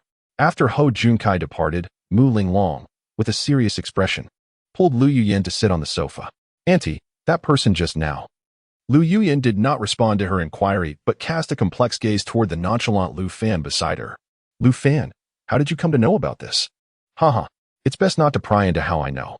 If it weren't for Linglong's sake, there would be no possibility of any intersection between us," he replied with an enigmatic smile. "Since you are already aware, feigning ignorance signifies you are plotting something significant." Lu Yuyan snorted coldly, a flicker of murderous intent glimmering in her eyes. She had thoroughly investigated Ho Jukai and the powerful Eagle Capital behind him. She had indeed fallen into the trap laid by the other party, had it not been for Lu Fan's warning. Her fate might have mirrored the tragic tales within Lu Fan's stories. "Linglong, I am weary. Please stay with me for a while." "Lu Fan, you shall rest in the other room, and let Ho Junkai occupy the room he just booked." Mu Linglong cast an apologetic glance at Lu Fan before following Lu Yuyan into the room. The vibrancy of Myanmar paled in comparison to the bustling metropolis of Magic City, and they had no desire to wander. After a day of rest, they would head straight to the Mandalay gem auction the following day. Lu Fan possessed knowledge about jadeite auctions that rivaled anyone else's.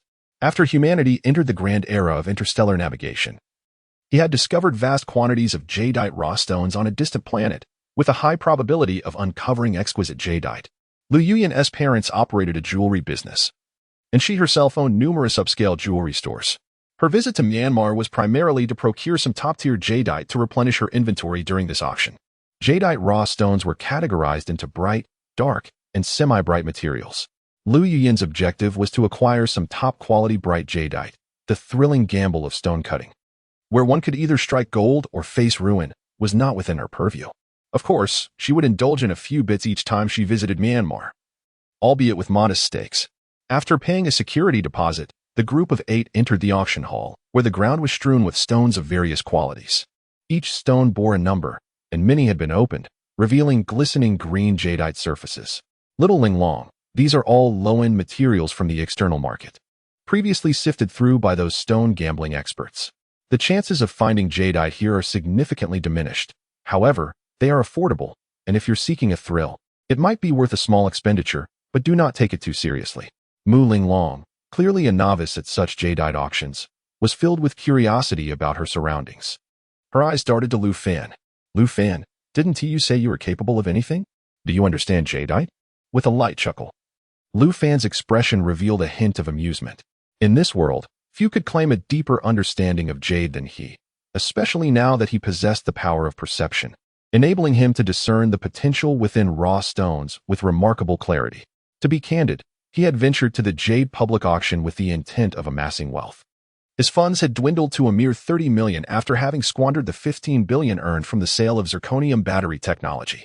Mu Ling Long, noticing his silence, assumed he had encountered a topic beyond his expertise, and she felt a sense of relief, thinking that at last, there was something he did not comprehend. The crowd followed Lu Yuyin directly into the inner auction area, where, due to the distance, the authorities had arranged sightseeing trams for transportation. Upon reaching the inner area, Mu Ling Long was taken aback by the scene before her. It was a veritable sea of people, with numerous impeccably dressed magnates milling about the stones. Each individual seemed to possess a powerful flashlight or magnifying glass. Lu Yuyin nodded to a couple of staff members behind her, and 2 elderly gentlemen resembling masters swiftly joined the throng with their tools in hand. Ho Junkai trailed silently behind Lu Yuyin, perplexed by her unusual demeanor. Several times she had attempted to grasp his hand, only to have him instinctively retreat. It was worth noting that their relationship had previously progressed to the point of shared kisses. He attributed her behavior to the presence of his cousin, Mu Ling Long, and chose to remain unobtrusive. The raw stones on display were of exceptional quality, having been meticulously selected by the authorities, albeit at a price significantly higher than those found in external markets. Among the crowd were jewelry store owners, affluent individuals seeking thrills, and professional stone gamblers. Our objective was to identify a promising stone to bid on, or, should someone unveil a top-tier jade on the spot, we would acquire it at a premium. You and your young companion could also seize the opportunity. If anything catches your eye, remember the numbers so our company's experts can offer guidance. But do not get ahead of yourselves. Understood, dear cousin. Mu Ling Long linked her arm with Lu Fan's and plunged into the crowd. This was her first encounter with such a grand affair, and her curiosity led her to observe the choices of others from behind a group of spectators. Shall we partake in this venture, Lu Fan? With a chuckle, he replied, since we are here, we must certainly engage. Otherwise, it would be a wasted trip. Lu Fan produced a prepared notebook, his mental energy enveloping all the raw stones within 100 meters, allowing him to perceive their quality with utmost clarity. Should others discover his ability to see through the stones, jealousy would surely ensue. After all, he was, in essence, here to gather riches. Mu Ling Long watched in intrigue as Lu Fan noted down various numbers and values. What are you writing? She inquired. The identification numbers of the raw stones and their potential jade values. I will need them for bidding later. Do you truly understand jade raw stones? Ah. You shall soon find out, he replied with a mysterious smile, taking her hand as they ambled through the venue. Their leisurely stroll lasted half an hour, a testament to the vastness of the area. Meanwhile, Lu Fan's notebook filled with dozens of numbers, although many held considerable value. Those of exceptional quality and price had largely been ruled out. He primarily selects stones that are visually flawed and economically modest. Yet the jade within possesses exceptional quality and substantial size. Ultimately, his chief concern lies with the high-risk raw materials from external sources. It is precisely these economically accessible jade roughs that can yield the greatest profit. Throughout this journey, Mu Ling Long has witnessed the essence of gambling on stones, where a seemingly worthless rock can fetch millions, even tens of millions, with the most coveted pieces commanding prices that soar into the billions. Among them, the prominent Lot 1, observed by Lu Fan, features a colossal raw stone towering at half a person's height, with both sides exhibiting immaculate windows. The verdant jade gleams enticingly, yet the interior harbors little value. A fleeting glance at this seemingly flawless specimen reveals a maze of fissures, despite its glass-like texture. The presence of these cracks limits its potential to yield merely a few bracelets and a meager surface. This lot one can be aptly described as a substantial pitfall. Whoever engages with it is destined for ruin, often culminating in tears of despair. Chapter 104. Consequences of encountering one another. As the clock struck 9:50, the first bidding event of the day was on the verge of commencing. Lu Fan and his companion reconvened with Lu Yuyan, and Mu Linglong excitedly presented Lu Fan's notebook to Lu Yuyan, eager to showcase their efforts. Cousin, we have selected numerous raw stones. Do check if we have any duplicates. In truth, the results of such stone selections were classified company secrets, strictly prohibiting external scrutiny. However, Mu Linglong was oblivious to this protocol, and Lu Yuyan chose not to admonish her. She took the notebook and began to scrutinize its contents. Upon reviewing it, her brow furrowed. Out of the 20 or so numbers selected by Lu Fan, one overlapped with theirs. However, the stone in question was regarded skeptically by the company's experts, having only been appraised at 1,100,000, while Lu Fan had audaciously marked it at 2 million. Lu Fan, I have previously cautioned you that gambling on stones requires a clear mind.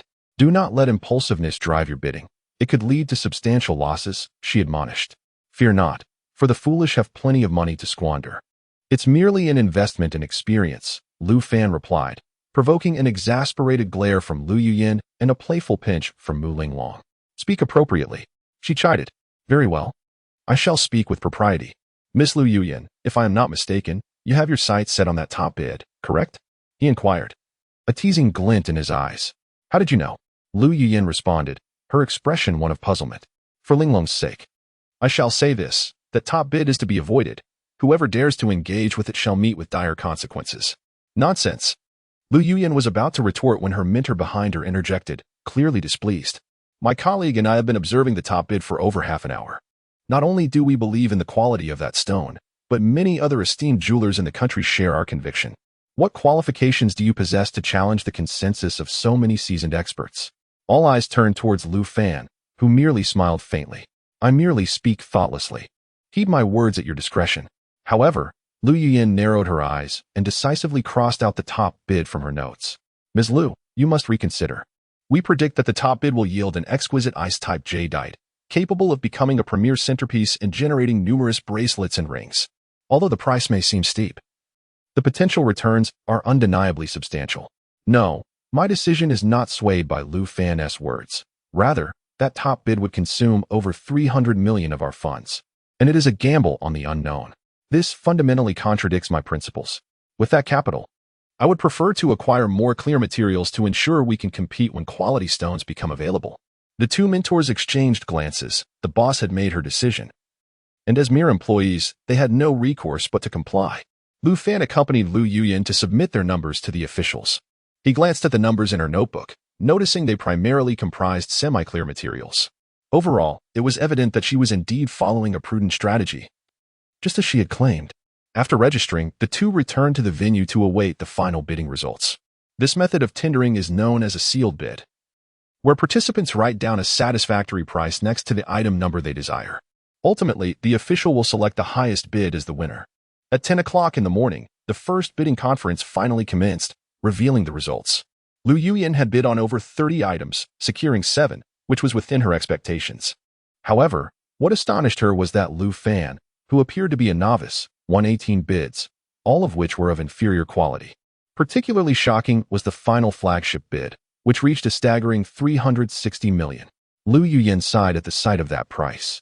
She had also valued the flagship bid at 360 million. Had she not cancelled her bid, she would have had a 50% chance of winning it.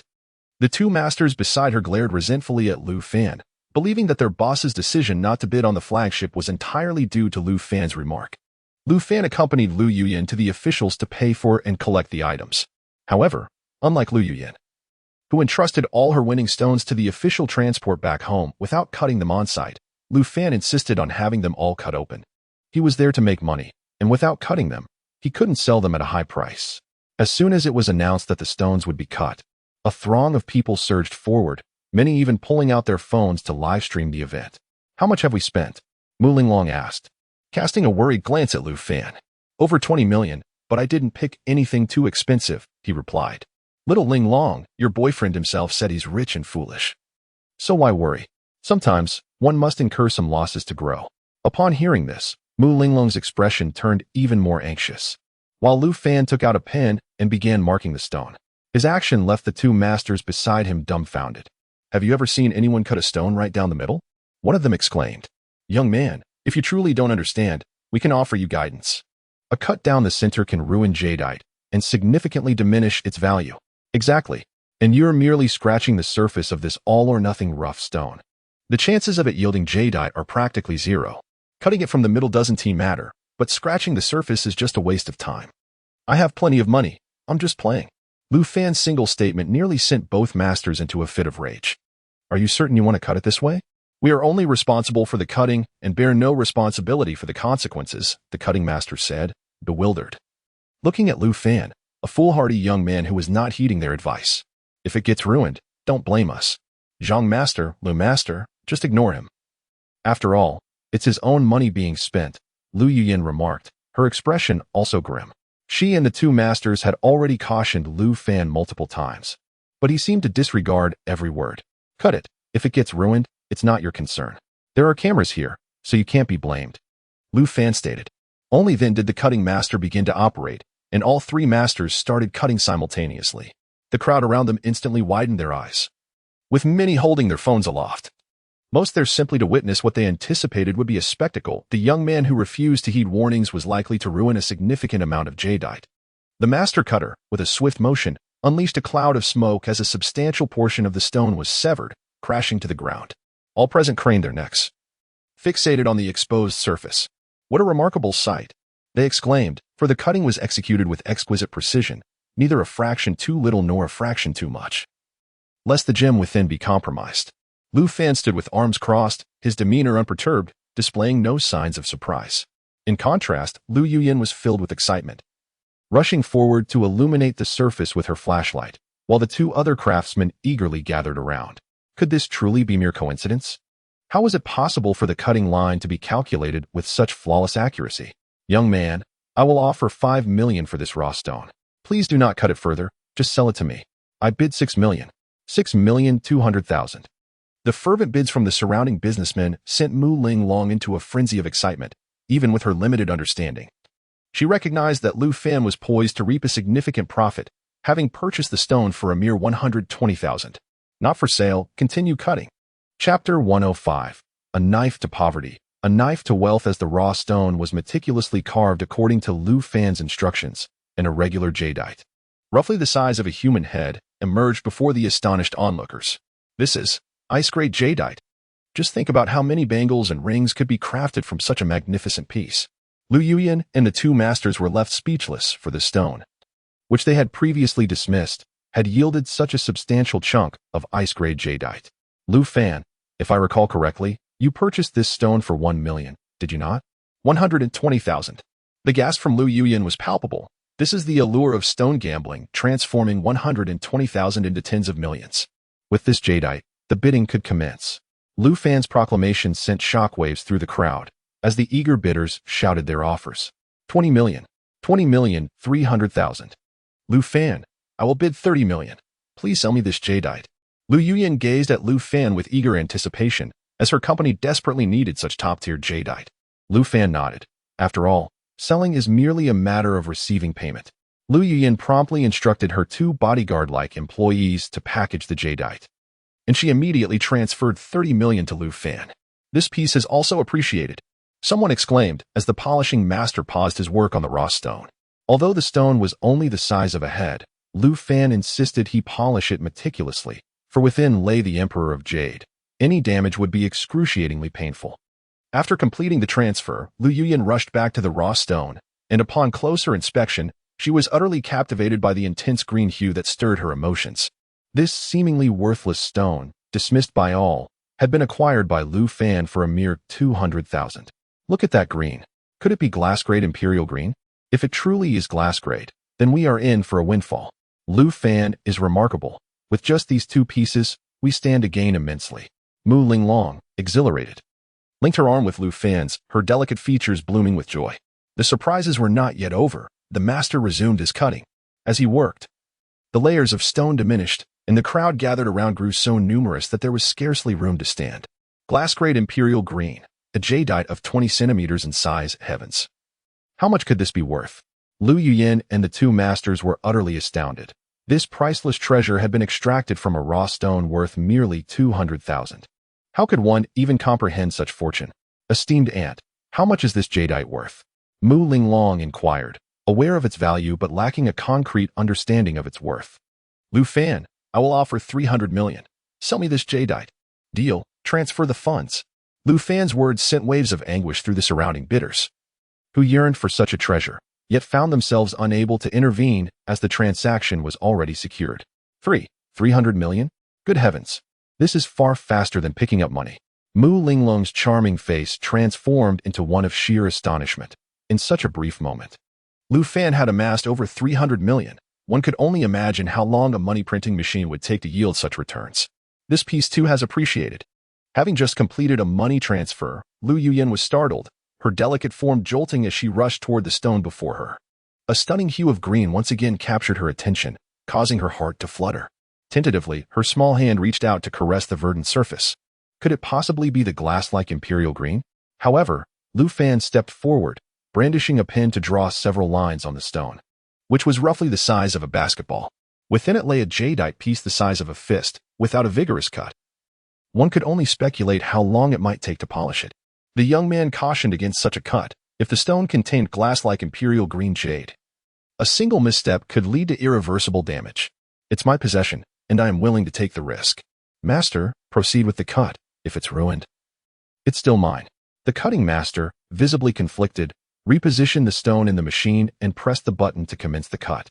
As the stone fell away, another flash of green emerged, still requiring precision. Too much would ruin the jade.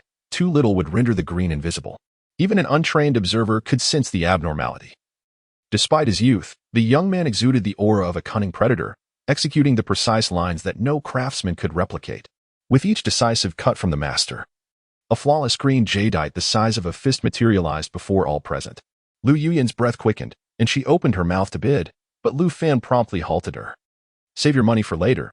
I fear you may encounter even better pieces and find yourself unable to bid. Besides, you've already acquired the grander glass-like imperial green. Let this one be for someone else. Indeed, Ms. Lu, do leave some for us. A portly middle-aged man called out, as they were all familiar colleagues from the industry. Very well, I shall not contest this piece. Lu Yuyin acquiesced, smiling as Lu Fan raised the glass-like imperial green jadeite in his hand. I am transferring this. I invite all esteemed collectors to make their offers. 80 million. I bid 90 million. 100 million. Beside them, Mu Linglong gazed at her boyfriend with wide, dazed eyes, astounded by the speed at which fortunes were made. Her family had been in business for years, amassing a mere several billion in assets. Yet, in just a fleeting moment, Lu Fan had matched the hard-earned efforts of her entire family, leaving her grappling with an unsettling imbalance. Ultimately, the jadeite was purchased for 120 million. With the transaction conducted on the spot, Lu Fan once more took out his pen to mark the stone, while Lu Yuyin and the two masters behind her refrained from speaking, having learned their lesson from the previous encounters. Why does this color seem different? Mu Linglong, with her keen eyesight, noticed a hint of purple beneath the freshly cut stone. Violet. This is indeed violet, a sharp-eyed collector exclaimed, igniting a commotion among the crowd. Lu Yuyin let out a shriek and rushed forward, shining her powerful flashlight upon the stone, revealing an exquisite violet hue that illuminated her face in shades of purple. What, then, was violet to Lu Fan? Jadeite is classified into several hues, including green, purple, yellow, red, white, orange, blue, black, and colorless varieties. Among these, violet jadeite is regarded as a premier type, and this particular piece, which has attained the coveted ice variety, holds immense value. How much is it worth? This singular stone could very well cover all of our child's future expenses. Mu Linglong's cheeks flushed crimson, and she lowered her head in embarrassment. In front of so many people, Lu Fan had the audacity to utter such words. She felt too bashful to listen. Miss Lu Yuyin, would you consider 300 million for this piece? You can take the remainder and cut it yourself. I assure you, it will yield substantial profits. Lu Yuyin stood up, her expression a mixture of complexity. With her capability to manage such a large company, her intellect was undoubtedly sharp. It was clear that Lu Fan was an expert in the art of gambling with stones, and she found it amusing that she and her two mentors had underestimated him, realizing that they themselves were the true simpletons. "All right, I will take it." Lu Yuyan hesitated for only a few seconds before agreeing. This piece of ice-grade violet jade had the potential to yield considerable treasures, and with adept handling, she could expect to reap nearly half of the profits. Chapter 106. The commencement of my performance and the subsequent moments, all the materials were unveiled, and Lu Fan auctioned them off in front of everyone. The lowest bid exceeded 10 million, while the highest soared over 100 million. Astonishingly, none of the 18 pieces resulted in a loss. Rather, they all yielded substantial profits, leaving the business owners with eyes wide open in disbelief. "My goodness, Lu Fan, we have made over 1 billion within just a few hours." Mu Linglong was utterly astonished by the figures. In such a brief span, Lu Fan's earnings equaled that of the Mu Corporation. Lu Yuyan gazed at Lu Fan with glimmering eyes. As someone in the jewelry industry, she recognized the immense value of someone like him. "Lu Fan, would you consider joining my company? Just give me the nod, and the price is entirely negotiable." "No interest." Lu Fan firmly declined, fully aware of his own status and unwilling to subordinate himself for a living. Lu Yuyan, feeling discontent, turned to Mu Linglong, hoping she would lend a persuasive word. Don't look at me. Lu Fan has his own endeavors, and he is wealthier than you. How could he possibly work for you?" By 1 o'clock in the afternoon, hunger had overtaken them, and they departed from the auction to dine at a restaurant run by expatriates from the Dragon Country. Meanwhile, Ho Junkai, who was trailing behind as an invisible man, fixated his gaze on Lu Fan, his jealousy simmering to the point of madness. In just a few hours, Lu Fan had reached heights that others might spend a lifetime striving for, a level of wealth that seemed unattainable for him. After their meal, the group returned to the auction house, where all eyes were once again drawn to Lu Fan as he stepped into the outer auction area. In contrast to the premium goods of the inner area, the raw stones in the outer area were considerably cheaper, many sold by the kilogram. "Are there any treasures in the outer area?" "Certainly. Anyone can spend a fortune to acquire a jade worth 100 million. But to procure a jade worth that much for merely 1,000, that is the hallmark of a true expert. Today, I shall demonstrate the speed of profit generation." Lu Fan took Mu Linglong's hand and rushed into the outer area, his mental energy instantly enveloping the vicinity, revealing all the raw stones within a radius of several dozen meters. The quality of the raw stones in the outer area was indeed inferior upon a glance. He discerned that there were hardly any worth pursuing, or rather, their quality was so poor that they did not merit his attention. Well, let us sift through the lesser options. The raw stones in the outer area were primarily displayed by merchants, including both local Burmese and numerous traders from the Dragon Country. Typically, they seized this opportunity to showcase their most hidden treasures, albeit those that had been overlooked. "How much for this one, boss?" Lu Fan inquired, pointing to a stone beneath the vendor's feet. The vendor, a middle-aged man with a Dragon Country visage, glanced at Lu Fan and casually quoted, 3,000 per kilogram. 2,000 per kilogram. If agreeable, let us weigh it. Haha, deal. Witnessing Lu Fan finalize the transaction with the vendor in under a minute transformed Lu Yuyan into an animated expression of disbelief. "Lu Fan, aren't you going to examine it? This stone is cracked. Are you certain you want it?" "As long as it feels right." Lu Fan cradled the stone in his arms, casting a glance at the distant storage facility. This venue for raw stone transactions boasted formidable security, with armed guards stationed throughout. Numerous small storage rooms were available, each protected by warriors, allowing patrons to secure their purchased stones for a nominal fee. After securing the raw stone he had purchased, Lu Fan hired 2 workers to accompany him as he embarked on a grand scavenging spree for raw stones. He selected stones with a discerning eye, promptly inquiring about prices. If the offer was appealing, he would proceed with the transaction, otherwise, he would walk away without a moment's hesitation. In contrast, Lu Yuyan had developed a few strategies of her own, negotiating with the remaining vendors to procure the stones that Lu Fan had deemed unsuitable. After more than an hour of searching, Lu Fan had effectively exhausted the outer market of all quality stones, acquiring over 300 pieces. The exact amount he had spent eluded his memory, though he was certain it surpassed 200 million. Lu Yuyan had benefited from his endeavors as well, purchasing more than 20 pieces, all of which were stones Lu Fan had not been able to negotiate a satisfactory price for. That should suffice. The outer market has little of value left, he concluded. However, the prospect of cutting the stones posed a headache for Lu Fan, as such a significant operation would undoubtedly attract considerable attention. Are you troubled by the cutting process? Lu Yuyan discerned his thoughts almost immediately. Indeed. If you can offer 60 billion for these 300 stones, I will sell them to you as a package. You can then have them cut and sent to a jewelry store, ensuring at least a modest profit for yourself. 60 billion? You truly dare to suggest such a sum? My entire portfolio could not amass that amount, even if I were sold into servitude, Lu Fan replied, fully aware that no single company could possibly conjure such a fortune. After a brief moment of contemplation, he resolved to seize the opportunity to make a grand statement. Miss Lu Yuyan, please utilize your connections to facilitate the transport of a few stones back to my country. I intend to carve them into jewelry myself. Additionally, expedite the shipment of your own stones. Delays may lead to unforeseen complications. Lu Fan, this is a jade auction organized by the Burmese government. What major troubles could possibly arise? She inquired. I have voiced my concerns. Whether you heed them is up to you. Lu Fan entered the storage room he had rented, selecting 4 stones of varying sizes. Among them were a glass-type imperial green jade, a glass-type violet jade, along with a rare red jade and a yellow jade, all possessing exceptionally high quality. He planned to transport these jades back home to craft jewelry for his loved ones. After a prolonged moment of hesitation, Lu Yuyan ultimately decided to heed his advice. She immediately arranged for her company's personnel to begin transporting the stones, ensuring that all her purchases were processed and dispatched at once, along with Lu Fan's 4 selected stones. With the most precious jades successfully removed, it was time for Lu Fan to commence his performance. He enlisted 5 skilled cutters, who began working on the stones in unison, the lively scene capturing the attention of everyone present. Many prominent business figures quickly recognized Lu Fan, realizing that a remarkable spectacle was unfolding, and hastened to the front rows to witness the event.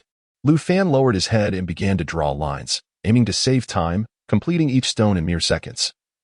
Without a hint of hesitation, the 5 cutting workers also commenced their tasks as the first cut was made. Vibrant green emerged from a stone as large as a grinding wheel. Although the quality was not exceptionally high, its immense size made it remarkable. Lu Fan meticulously marked the stone, executing 4 precise cuts that unveiled 4 faces, revealing an extraordinarily large piece of jadeite, weighing at least over 200 pounds. What a windfall! Such a sizable jadeite of this variety is exceptionally rare.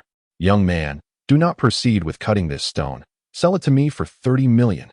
I'll offer 33 million. Lu Yuyan, visibly anxious, rushed to Lu Fan, her face brimming with excitement.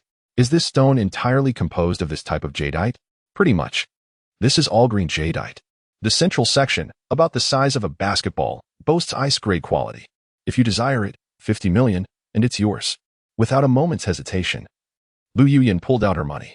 Her jewelry store indeed catered to a high-end clientele, but it was this type of jadeite that had the highest transaction volume. Chapter 107. Treasures beyond measure. As 50 million arrived, the cutter exclaimed in delight. The boss is ecstatic. Lu Yuyan rushed toward the raw stone once more. This stone was visibly abundant in jade and emerald green, and its quality reached the icy level, with a considerable size to boot. Just as the crowd was drawn to the commotion, another cutter shouted in excitement, prompting everyone to look over and discover a rare red jade. Although its quality was not exceptional, the scarcity of red jade naturally drove its price to soar. The electrifying scene attracted an ever-growing audience, compelling the authorities to dispatch soldiers to maintain order. Lu Fan meticulously cut and sold piece after piece, with each transaction yielding a minimum of several million, and some fetching tens of millions. He continued until nightfall, stopping only after having cut through over 200 raw stones, which collectively earned him more than 5 billion. This remarkable profit was only possible due to the opportunity presented by the public auction. Under normal circumstances, such wealthy patrons were a rarity. As night fell, he decided to resume the following day. With Lu Fan ceasing his cutting, the other businessmen gradually dispersed. Meanwhile, news of a king of betting on stones emerged from the auction, a young man who had selected over 300 raw stones without a single failure, instantly igniting a legendary tale within the jade community. With more than 100 stones awaiting cutting the next day, many businessmen prepared themselves for a grand acquisition of emeralds. Returning to the hotel, Lu Yuyan gazed at Lu Fan as if he were a deity, while the 2 cutters were exceedingly respectful. In contrast, the envious glimmer in Ho Junkai's eyes was marked by a sinister intensity, twisting his expression into something grotesque. At this hour, it was clear that everyone was hungry, and the extravagant meal was naturally on Lu Fan, the day's benefactor. The restaurant featured booths rather than private rooms, but being away from home. The group paid little heed to this. Lu Fan, do you think all of the raw stones I purchased can yield emeralds? At the table, Lu Yuyan recalled the 20-odd raw stones she had acquired for over 30 million, trailing behind Lu Fan. Indeed, each can produce a small yield. Though I deemed the profits too meager and could not strike a deal with the owner. Lu Yuyan gasped in astonishment. Having been involved in the jade business since childhood, she had never encountered someone like Lu Fan, who seemed to possess a kind of X-ray vision, able to discern the jade within the stones. How do you do it, Lu Fan? Mu Linglong, having spent the day in a dreamlike state, mused that no one could rival Lu Fan's astounding speed of earning, which had amassed billions in mere hours. Would you believe me if I said I have the ability to see the jade inside the stones? Lu Fan smiled at Mu Linglong, who merely rolled her eyes in response. As the meal concluded and the group prepared to leave, Lu Fan's attention was drawn to a scene at the adjacent table. A Myanmar boy, burdened with a backpack, burst into the restaurant, vehemently pointing at a couple dining together, hurling accusations at them. The man, a rotund figure in his 40s with distinctly Dragon Kingdom features, sat across from a young Myanmar girl. It was evident to any observer what had transpired. What are Lu Fan and the others discussing? Mu Linglong inquired curiously as she leaned against Lu Fan. The girl is the boy's fiancée, but she despises his impoverished background. Thus she has entangled herself with a wealthy man from the Dragon Kingdom. Such narratives are universal. Lu Yuyan, who understood a modicum of the Myanmar language, nodded in agreement. Many young and beautiful Myanmar girls seek connections with affluent men from the Dragon Kingdom, often masquerading as tour guides or translators. Once a bond is formed, these wealthy individuals are typically quite generous. At that moment, a fierce argument erupted between the girl and the boy, culminating in the girl clinging to the rich man's arm and departing, leaving the Myanmar boy in a state of despair. However, Lu Fan stepped forward to obstruct the boy's path, with Mu Linglong and the others following out of curiosity. Are you willing to sell what you carry in your backpack? Lu Fan inquired fluently in Myanmar, which left Lu Yuyan and the others astonished, their eyes widening in disbelief. Not selling. The boy shot a venomous glare at Lu Fan, clearly projecting his anguish over the loss of his fiancée onto him. The affluent man who had stolen her away was, after all, from the Dragon Kingdom. 10 million Dragon Kingdom coins. If you agree to sell, we shall make the transaction. The offer not only had the potential to restore his love, but could also ensure a life of affluence. What? The Myanmar boy stammered, incredulous, believing he had misheard. His backpack contained a peculiar creature he had captured while mining in the mountains, something rather meaty that he hoped would improve his circumstances. You heard correctly. 10 million Dragon Kingdom coins. Lu Fan smiled, raising a finger.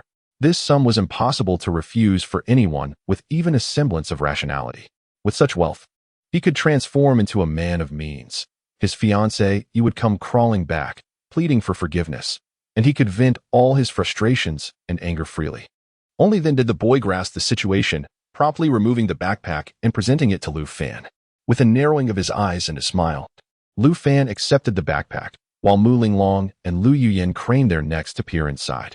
Within the backpack lay an odd creature, resembling a hairless rabbit with an extraordinarily small head and remarkably sharp, elongated forepaws. Lu Fan escorted the boy to the local emerald trading office to facilitate the transfer. Upon receiving the funds, the boy slapped himself several times in disbelief, staring at his bank card before finally accepting the reality of the situation. Thank you. Thank you. You have changed my fate. Kazan will forever remember your great kindness. Yet, Lu Fan simply carried the backpack away, leaving the boy behind. Fortuitously, the lad had captured this creature, which was a crucial component for his third gene serum. With it, he could commence the formulation of the serum upon his return home. Lu Fan, could it be that you were helping that boy out of pity? Mu Linglong and her companions were utterly bewildered by his actions. That was a sum of 10 million. Even the wealthiest among us would hesitate to bestow such a gift upon a stranger. You are overthinking it. When I make a purchase, it must be of exceptional value. In my estimation, the worth of this item justifies expending all the money I earned today to acquire it. Hiss.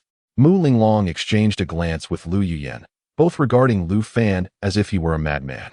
He had just earned over 7 billion. And he chose to spend it on such a peculiar creature? Chapter 108. The Fall of the King of Bids. Upon returning to the hotel, the weary group promptly engaged in their nightly rituals of cleansing and repose. However, Lu Fan lingered by the window of his suite. where a shadowy figure appeared outside. It was his battle armor. He handed a backpack to the armor, which seized it and soared into the night sky, vanishing in an instant. This was an undiscovered species, and the standard protocols for its return to the homeland were utterly infeasible. Thus, he was left with no choice but to resort to smuggling. At that very moment, in an adjacent room, Oh Junkai was animatedly conversing on the phone. Having witnessed Lu Fan amass a fortune of tens of billions earlier that day, he was consumed with envy, nearly to the point of hemorrhaging. Accustomed to taking shortcuts, he quickly concocted a nefarious scheme and reached out to some unsavory acquaintances. As Lu Fan prepared to retire for the evening, fresh from her bath, Mu Linglong and Lu Yuyan emerged from their room. Lu Fan, we can't sleep. Let us three engage in a game of landlord, Mu Linglong exclaimed, playfully brandishing a deck of playing cards.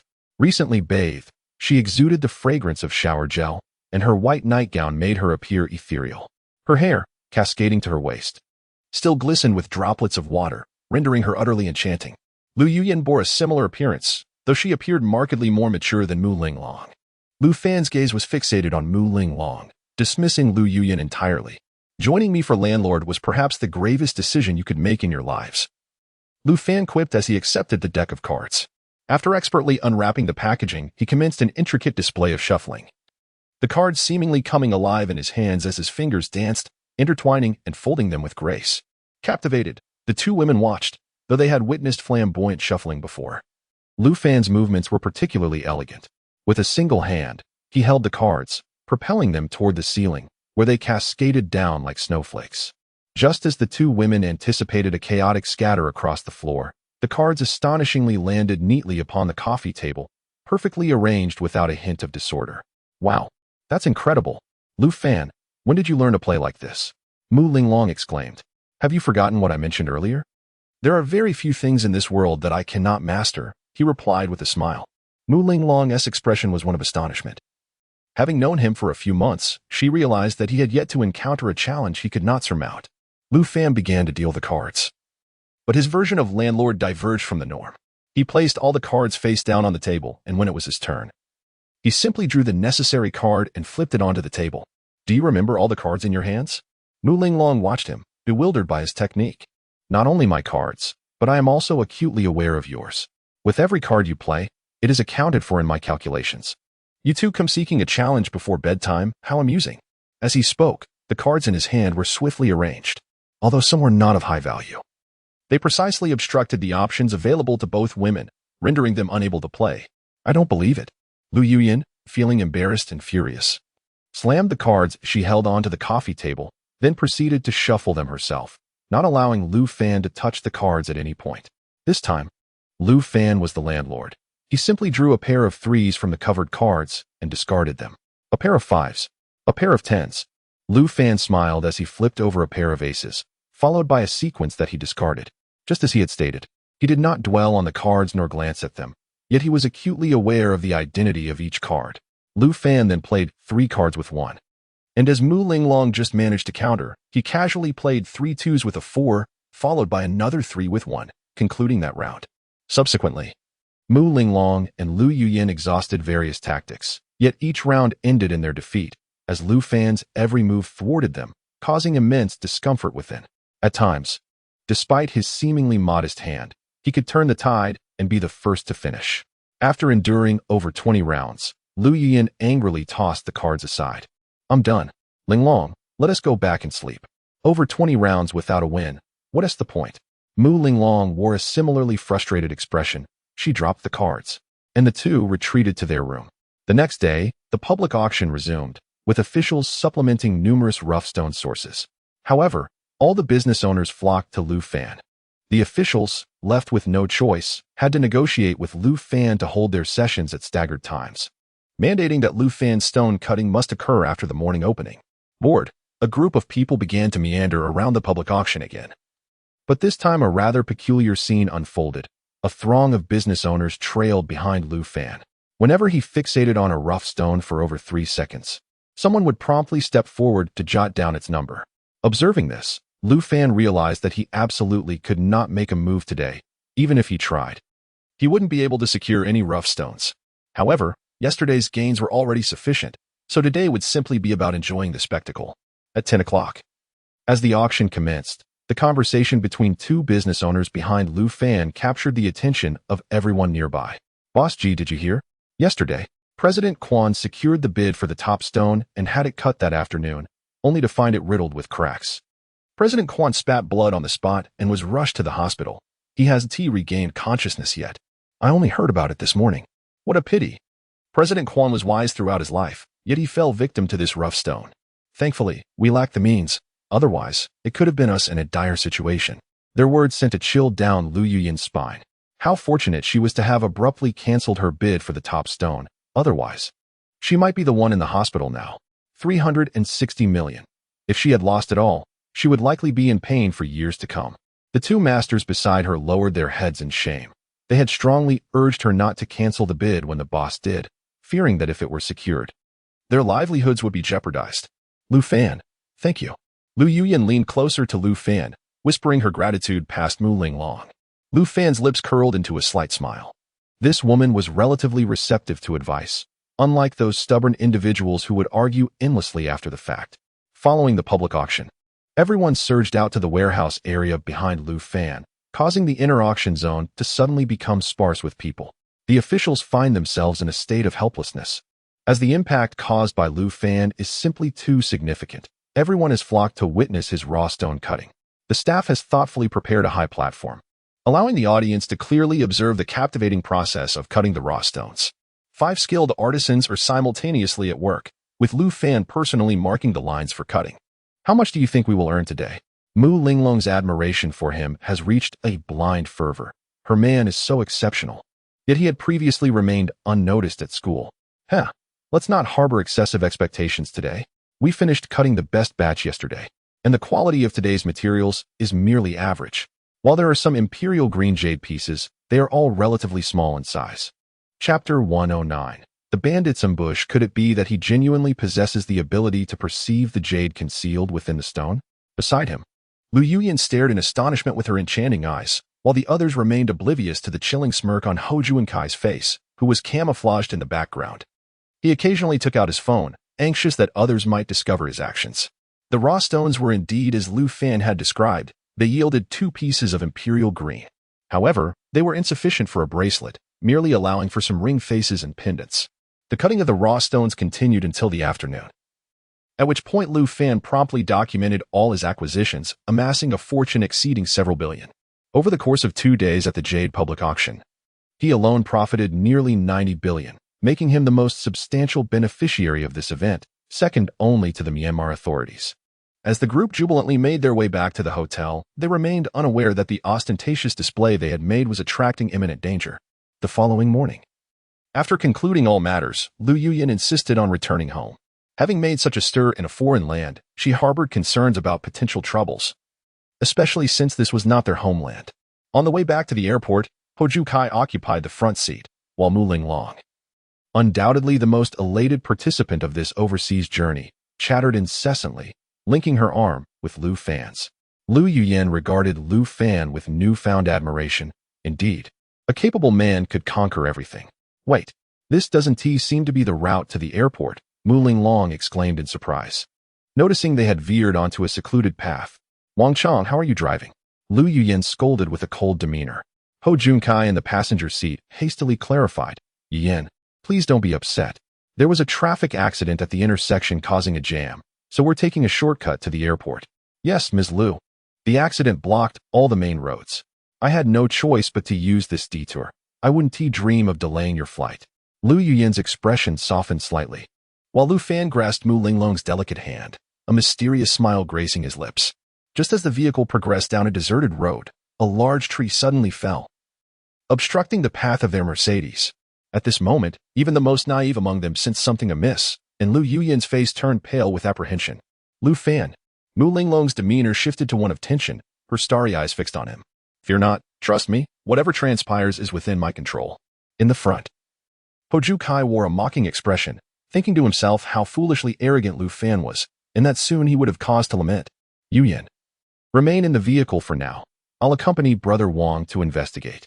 Ho Junkai exited the car with the driver, Wang Chong. As their feet touched the ground, a dozen masked men brandishing firearms emerged from either side. their guns trained mercilessly on the two. Lu Yuyan's complexion turned ghostly white. It was evident these individuals had targeted them, and the root of this predicament undoubtedly lay with Lu Fan. Lu Fan, life is the most paramount. All else is mere ephemeral dust. Your talents will surely render the pursuit of wealth effortless in the future. Should circumstances prove insurmountable, do not hesitate to relinquish the earnings of these past 2 days. Lu Fan cast a surprised glance at the speaker, Lu Yuyan, who, at this critical juncture, still exhibited concern for his well-being, a gesture that made his previous efforts on her behalf feel worthwhile. Enough, it's merely a trifling matter. I shall handle it. You two remain in the vehicle and do not move. Mu Linglong nodded obediently, her demeanor calm. She was not particularly anxious about the situation, knowing they possessed their ultimate weapon, the battle armor. Summoning the armor would render the numerous adversaries no more than a trifling challenge. Upon exiting the vehicle, Lu Fan surveyed his surroundings, seemingly indifferent to the firearms aimed at him, his gaze settling on the smug figure of Hoju Kai, who, fearing Lu Fan's suspicion, quickly forced a ghastly expression. Lu Fan, these individuals likely came for the money. It's all your fault for being too conspicuous these past few days. Perhaps they seek something else, Lu Fan replied with a smile, observing Hoju Kai's theatrics. At that moment, a masked man brandishing a handgun approached, speaking in a dialect tinged with his homeland's accent. Mr. Lu, you have been quite fortunate these past few days. My brothers are merely desperate men. We seek wealth, not lives. Surrender all the riches you have amassed, and I assure you, you may depart unscathed. Upon finishing his words, the man produced a notebook from his bag, signaling Lu Fan to complete the transfer on the spot. Since everyone is present, let us commence. A cold smile graced Lu Fan's face as he unleashed a deep, resonating roar. A wave of invisible sound surged outward, leaving the armed men momentarily dazed, their expressions turning vacant as they stood frozen in place. In an instant, Lu Fan darted forward, colliding with two assailants aiming their guns at him, sending them sprawling. He became a blur, weaving through the throng. Wherever he passed, adversaries fell silently to the ground, Lu Fan showing no mercy, employing the most ruthless methods to eliminate them. In less than 10 seconds, the group of assailants lay lifeless, including the man who had threatened him with the notebook, whose neck Lu Fan shattered with a bare-handed strike, rendering his head grotesquely limp upon his shoulder. Ah, my God! Hoju Kai, regaining his senses, beheld the gruesome sight of the man's head hanging at his feet, blood gushing from his mouth and nose, his body twitching in its final throes, clearly beyond salvation. Jumps of terror erupted from Hoju Kai, who stumbled away, pointing at Lu Fan in horror. You! How could you have killed them all? Why? Would you prefer to keep them around for a continued performance? What performance? What are you babbling about?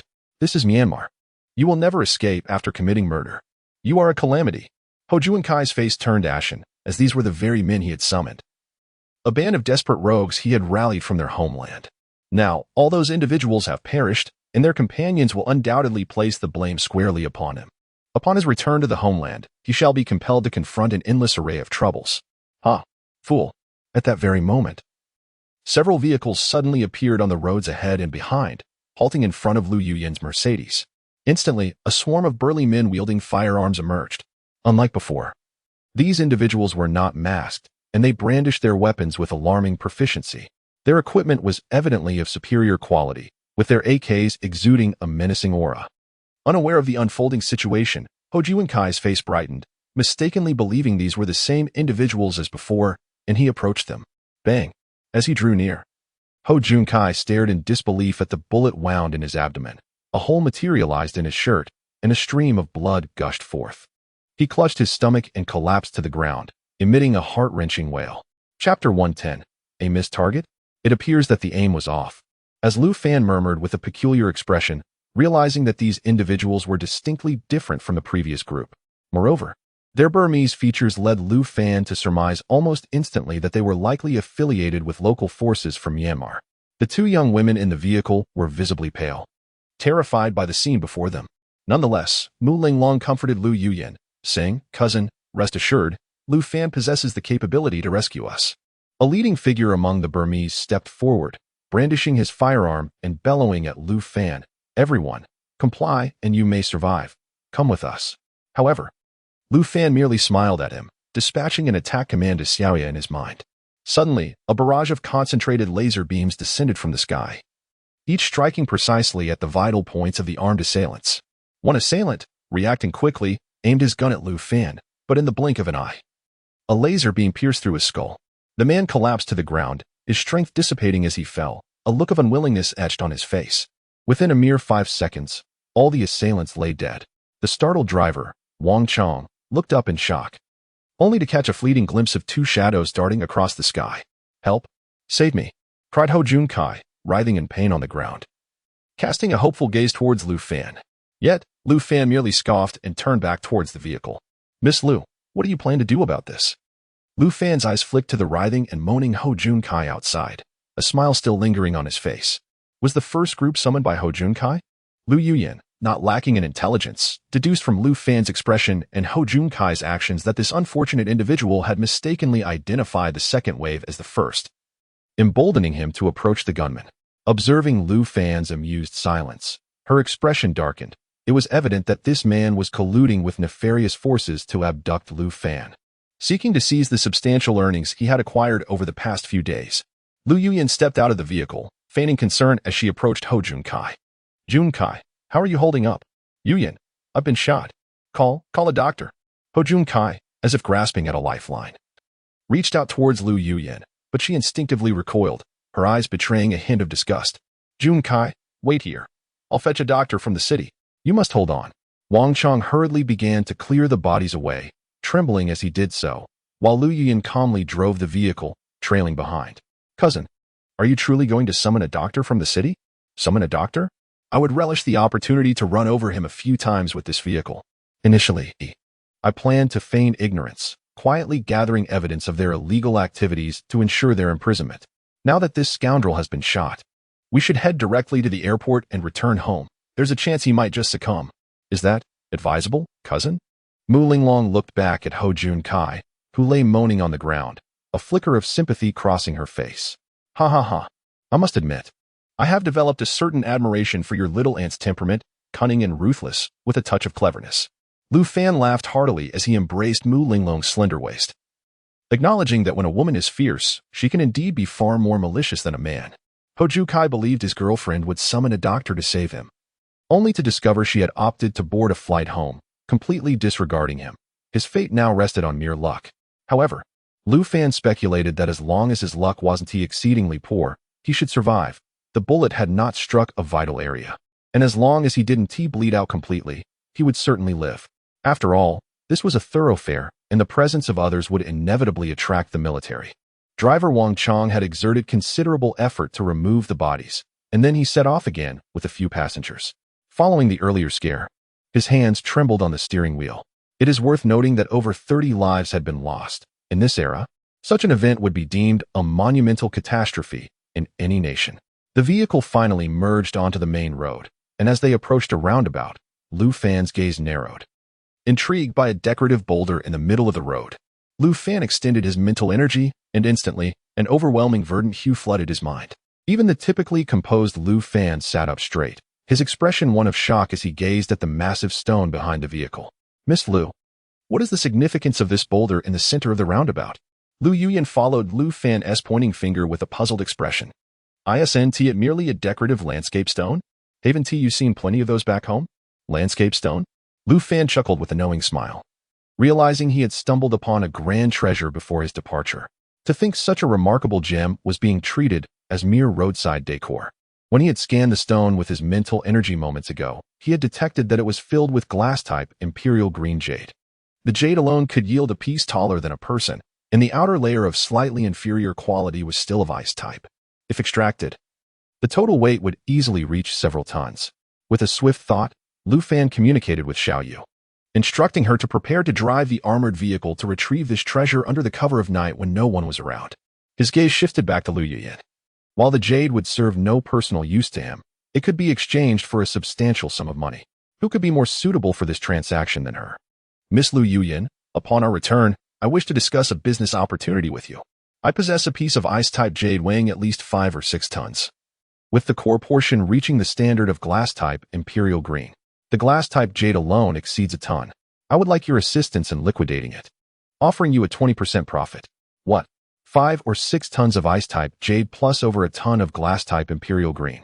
Lu Fan, are you not speaking in riddles? Lu Yuyan exclaimed, utterly incredulous. Lu Fan, however, found no need to elaborate. Witnessing her disbelief turned to astonishment when the evidences presented would be far more entertaining. When the vehicle finally arrived at the airport, Lu Yuyan and Mu Linglong breathed a sigh of relief, thinking they could finally return home safely. The driver, Wang Chong, looked at Lu Yuyan with a face full of concern and inquired, Ms. Lu, should we not call a doctor to assist Mr. Ho? There is no need. You may return to the company, she replied calmly. Ho Jukai has already sent me a message. A passerby summoned the police, and he has been taken away. With that, Lu Yuyan deceived the driver, who then proceeded to drive away. Just as the three of them were dragging their luggage into the airport terminal, a squad of armed soldiers obstructed their path. The smile on Lu Fan's face vanished. In the brief span of time, he had already been intercepted 3 times, rendering this trip to Myanmar a rather unpleasant experience. Chapter 111. General Vanna, a man resembling a military officer, approached the trio and saluted with precision. Speaking in flawless Dragon Country dialect, we are representatives of General Vanna. Mr. Lu and ladies, the general requests your presence. Lu Fan's expression was inscrutable, his narrowed eyes deep in contemplation as he pondered how to navigate this predicament. It was evident that this general was undoubtedly a warlord from Myanmar, seeking either financial gain or personal leverage. However, given that they were in a bustling international airport, a location unsuitable for confrontation, Lu Fan hesitated momentarily before nodding in acquiescence. He turned to offer a reassuring word to Mu Linglong, and the three subsequently followed the officer to a rugged vehicle. Lu Fan understood that General Vanna represented the most formidable warlord faction in Mandalay, and his approach was likely related to recent events in the public auction. What sort of situation are we stepping into? Lu Yuyan expressed her concern, the uncertainty weighing heavily on her mind. He is merely a warlord from a small nation. If he is cordial, I shall entertain his words. If not, I shall extinguish him. Lu Fan retorted, asserting that he commanded an army of tens of thousands, unlike the petty brigands they had encountered before. You must not underestimate your adversary, he added with a slight smile, ignoring Lu Yuyan's mockery. Only Mu Linglong understood that Lu Fan possessed the genuine capability to obliterate the general. Unleashing his battle armor would render the annihilation of an army effortlessly simple. After a tumultuous hour's drive, they arrived at an opulent complex that rivaled the finest mansions of Dragon Country, with armed soldiers stationed around the entrance. The scene caused Lu Yuyan to feel a twinge of trepidation, for as a legitimate businesswoman, she had never encountered such warlord influences. Moreover, this was Myanmar, where warlords wielded unchecked power. It was undeniably unwise for 2 beautiful women, herself and Mu Linglong, to enter such a domain. Cousin, do not worry, should danger arise. I shall protect you, Mu Linglong declared solemnly, her fingers brushing over her wristband, aware that her battle armor had been summoned by Lu Fan. Lu Yuyan found herself at a loss for words at her cousin's expression. How could she, a mere damsel, provide protection? Would she merely scold their aggressors? The soldiers were armed with genuine weaponry. The trio followed the officer into the courtyard, where the sight that met Lu Fan's gaze made his eyes narrow. A silent command issued to Xiaoya to prepare for potential conflict. A sprawling outdoor swimming pool came into view, where a dozen young women in bikinis frolicked in the water. On the poolside lounged a burly man clad in shorts and sunglasses, flanked by 2 maids who attended to him with refreshments and fruits. Such opulence only served to underscore the general's lascivious nature, and with Mu Linglong and Lu Yuyan being exceptionally beautiful, the notion of femme fatale was no mere fabrication. Indeed, the man's gaze fixated hungrily on Mu Linglong and Lu Yuyan, the glint of desire in his eyes unmistakable. Lu Yuyan's complexion paled at the realization. In an instant, she grasped the depths of his intentions. Ha! I never anticipated that today would be so fortuitous for me. Not only to encounter the world's foremost master of jade gambling, but also to be graced by 2 exquisite beauties. General Vanna rose with a hearty laugh, casually tossing aside his sunglasses, his eyes gleaming as he approached the 2 women, Mu Linglong and Lu Yuyan. Lu Fan sighed, pondering how some individuals, despite leading a satisfactory life, insist on pursuing their own demise. He quietly advised Mu Linglong, when you don the battle armor, take Lu Yuyan and wait for me in a secluded mountain range. Understood. Lu Fan stepped forward, positioning himself before General Vanna, his expression inscrutable as he met the general's gaze unwaveringly. Vanna, taken aback, finally focused on Lu Fan, while an officer beside him drew a pistol, aiming it at Lu Fan's head. Are you Lu Fan? The world-renowned master of gemstone betting who amassed 9 billion at the Emerald public auction? Vanna's tone was condescending, as if he were bestowing charity upon a beggar. Transfer your earnings from the last 2 days to me and pledge your allegiance. I possess several substantial original stone mines. His demeanor suggested that extorting money was a matter of course. Such audacity indeed reflects the vast array of humanity. And these 2 beautiful ladies will remain with me for a month. After that, I shall release you. A soft chuckle escaped Lu Fan, but before he could respond, a sharp sound pierced the air, as if an object were hurtling toward them. In that fleeting moment when everyone looked skyward, Lu Fan's figure blurred. He swiftly struck the officer's throat with a punch and seized the firearm, pressing it against General Vanna's head. The officer collapsed, his eyes rolling back, finally drawing Vanna's attention. However, his reaction was thwarted by the gun now pressed against him, darkening his expression to one of despair. At that moment, 2 figures descended from the sky. One clad in black, the other in white. As they landed, they disintegrated, swiftly enveloping Lu Fan and Mu Linglong. The entire exchange transpired in less than 3 seconds, leaving the surrounding soldiers stunned and unresponsive. Linglong, Lu Fan commanded sharply. Dressed in white battle armor, Mu Linglong nodded, scooping up the bewildered Lu Yuyan and soaring into the sky, vanishing into the clouds amidst distant screams. Why seek death when you can live? Lu Fan's voice resonated ominously, akin to that of the Grim Reaper. He extended his laser gun, a red beam unflinchingly piercing through General Vanna's skull. Vanna's face contorted in disbelief, his pupils evaporating instantaneously as his body collapsed heavily to the ground. The general is dead. Kill him to avenge the general. Only then did the surrounding soldiers react, their weapons erupting in a barrage of sparks as they unleashed a hail of bullets toward Lu Fan. Oomph! Lu Fan scoffed, the laser beam from his shoulder weapon flaring with intense crimson light, systematically dropping nearby soldiers one by one. The bullets ricocheted off his armor, producing mere clinks as they fell uselessly to the ground, failing to inflict any harm. In stark contrast, his laser fire resembled a harvester of life. And in less than a minute, the ground was strewn with the lifeless bodies of soldiers. A group of over a dozen bikini-clad young women screamed and dashed about, eventually rushing into the villa. However, Lu Fan had no intention of engaging them. After surveying the surroundings, he prepared to depart, only to be taken aback when one of the bikini-clad girls aimed a shoulder-mounted rocket launcher at him and fired a missile. The moment the rocket was launched, it was intercepted and detonated by a laser beam, sending a shockwave that obliterated the girl and devastated a significant portion of the nearby structures. Lu Fan's gaze, cold and penetrating through his battle armor, swept over the villa, leading him to abandon any thoughts of slaying the young women. In the next instant, his figure soared into the sky, landing beside the vehicle at the entrance. He opened the car door and retrieved the luggage of Mu Linglong and Lu Yuyan, then took flight in the direction where Mu Linglong had vanished. Chapter 112. The third gene evolution. Lu Fan's figure descended upon a mountain peak, cradling 2 suitcases in his arms. Mu Linglong, having removed her mask, hurried to greet him, visibly relieved upon confirming his safety. Lu Fan, are you all right? What about that general? Just a general from a small nation. I dealt with him swiftly. There is no remedy for regret in this world. At that moment, Lu Yuyan approached, her face a picture of astonishment. So you two are the infamous Steel Avengers that recently captivated the internet? I wondered why you seemed unafraid in the presence of General Vanna. That battle armor is simply magnificent, especially yours, Linglong. It's perfection incarnate.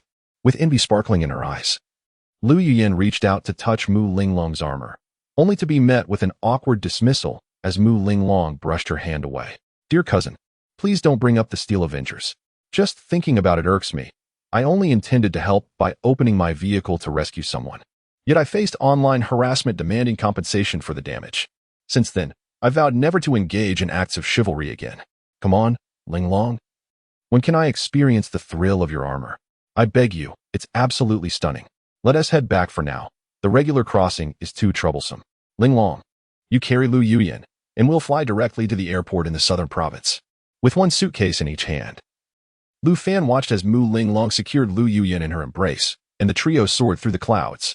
However, without the protection of armor, Lu Yuyan struggled against the fierce winds, prompting Lu Fan to land and provide her with a helmet.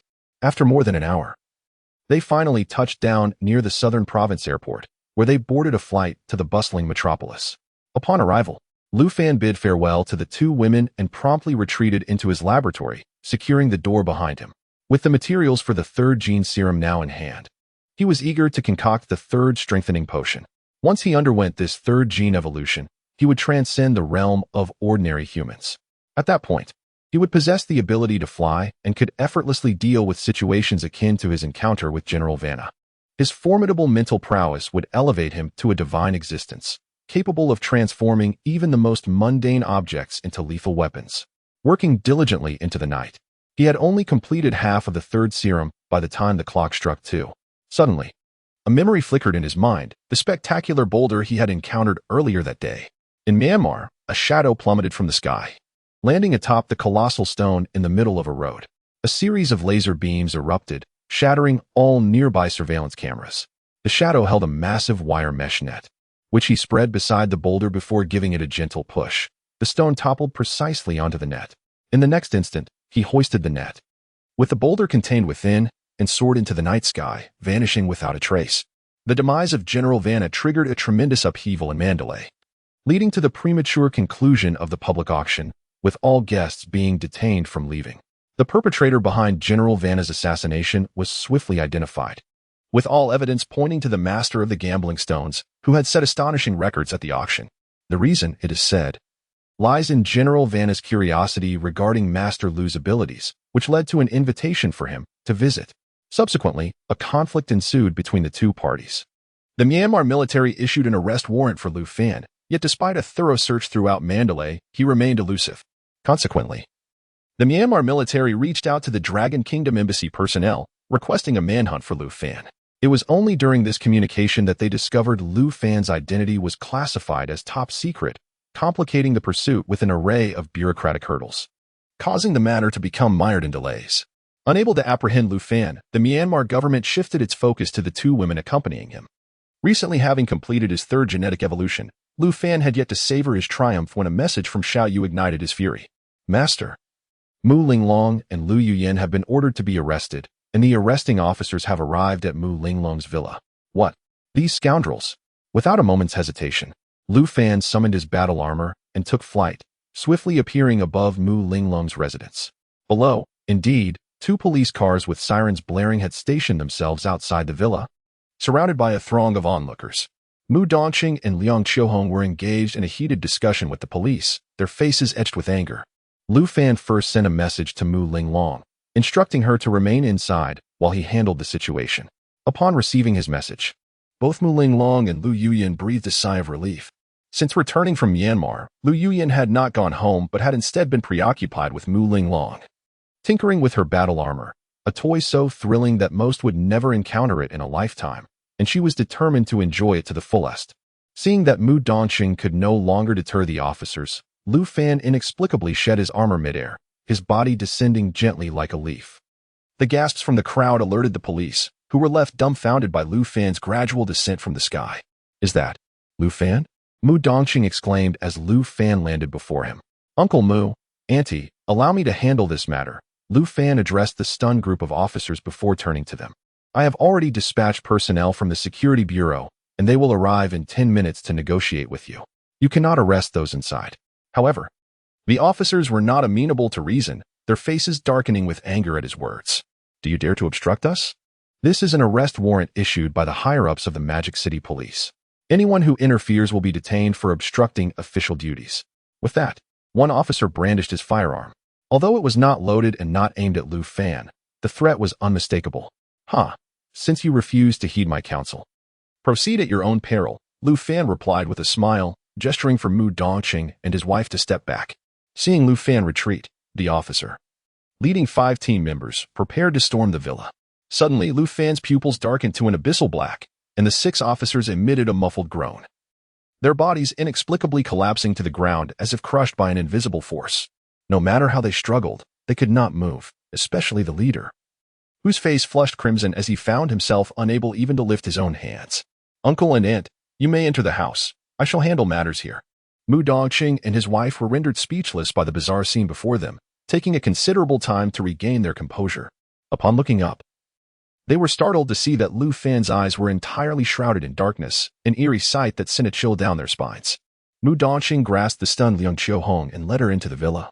Outside, Lu Fan sat calmly on the steps, surrounded by 6 police officers. while a crowd of astonished onlookers stood at a distance, their expressions reflecting a shared unease.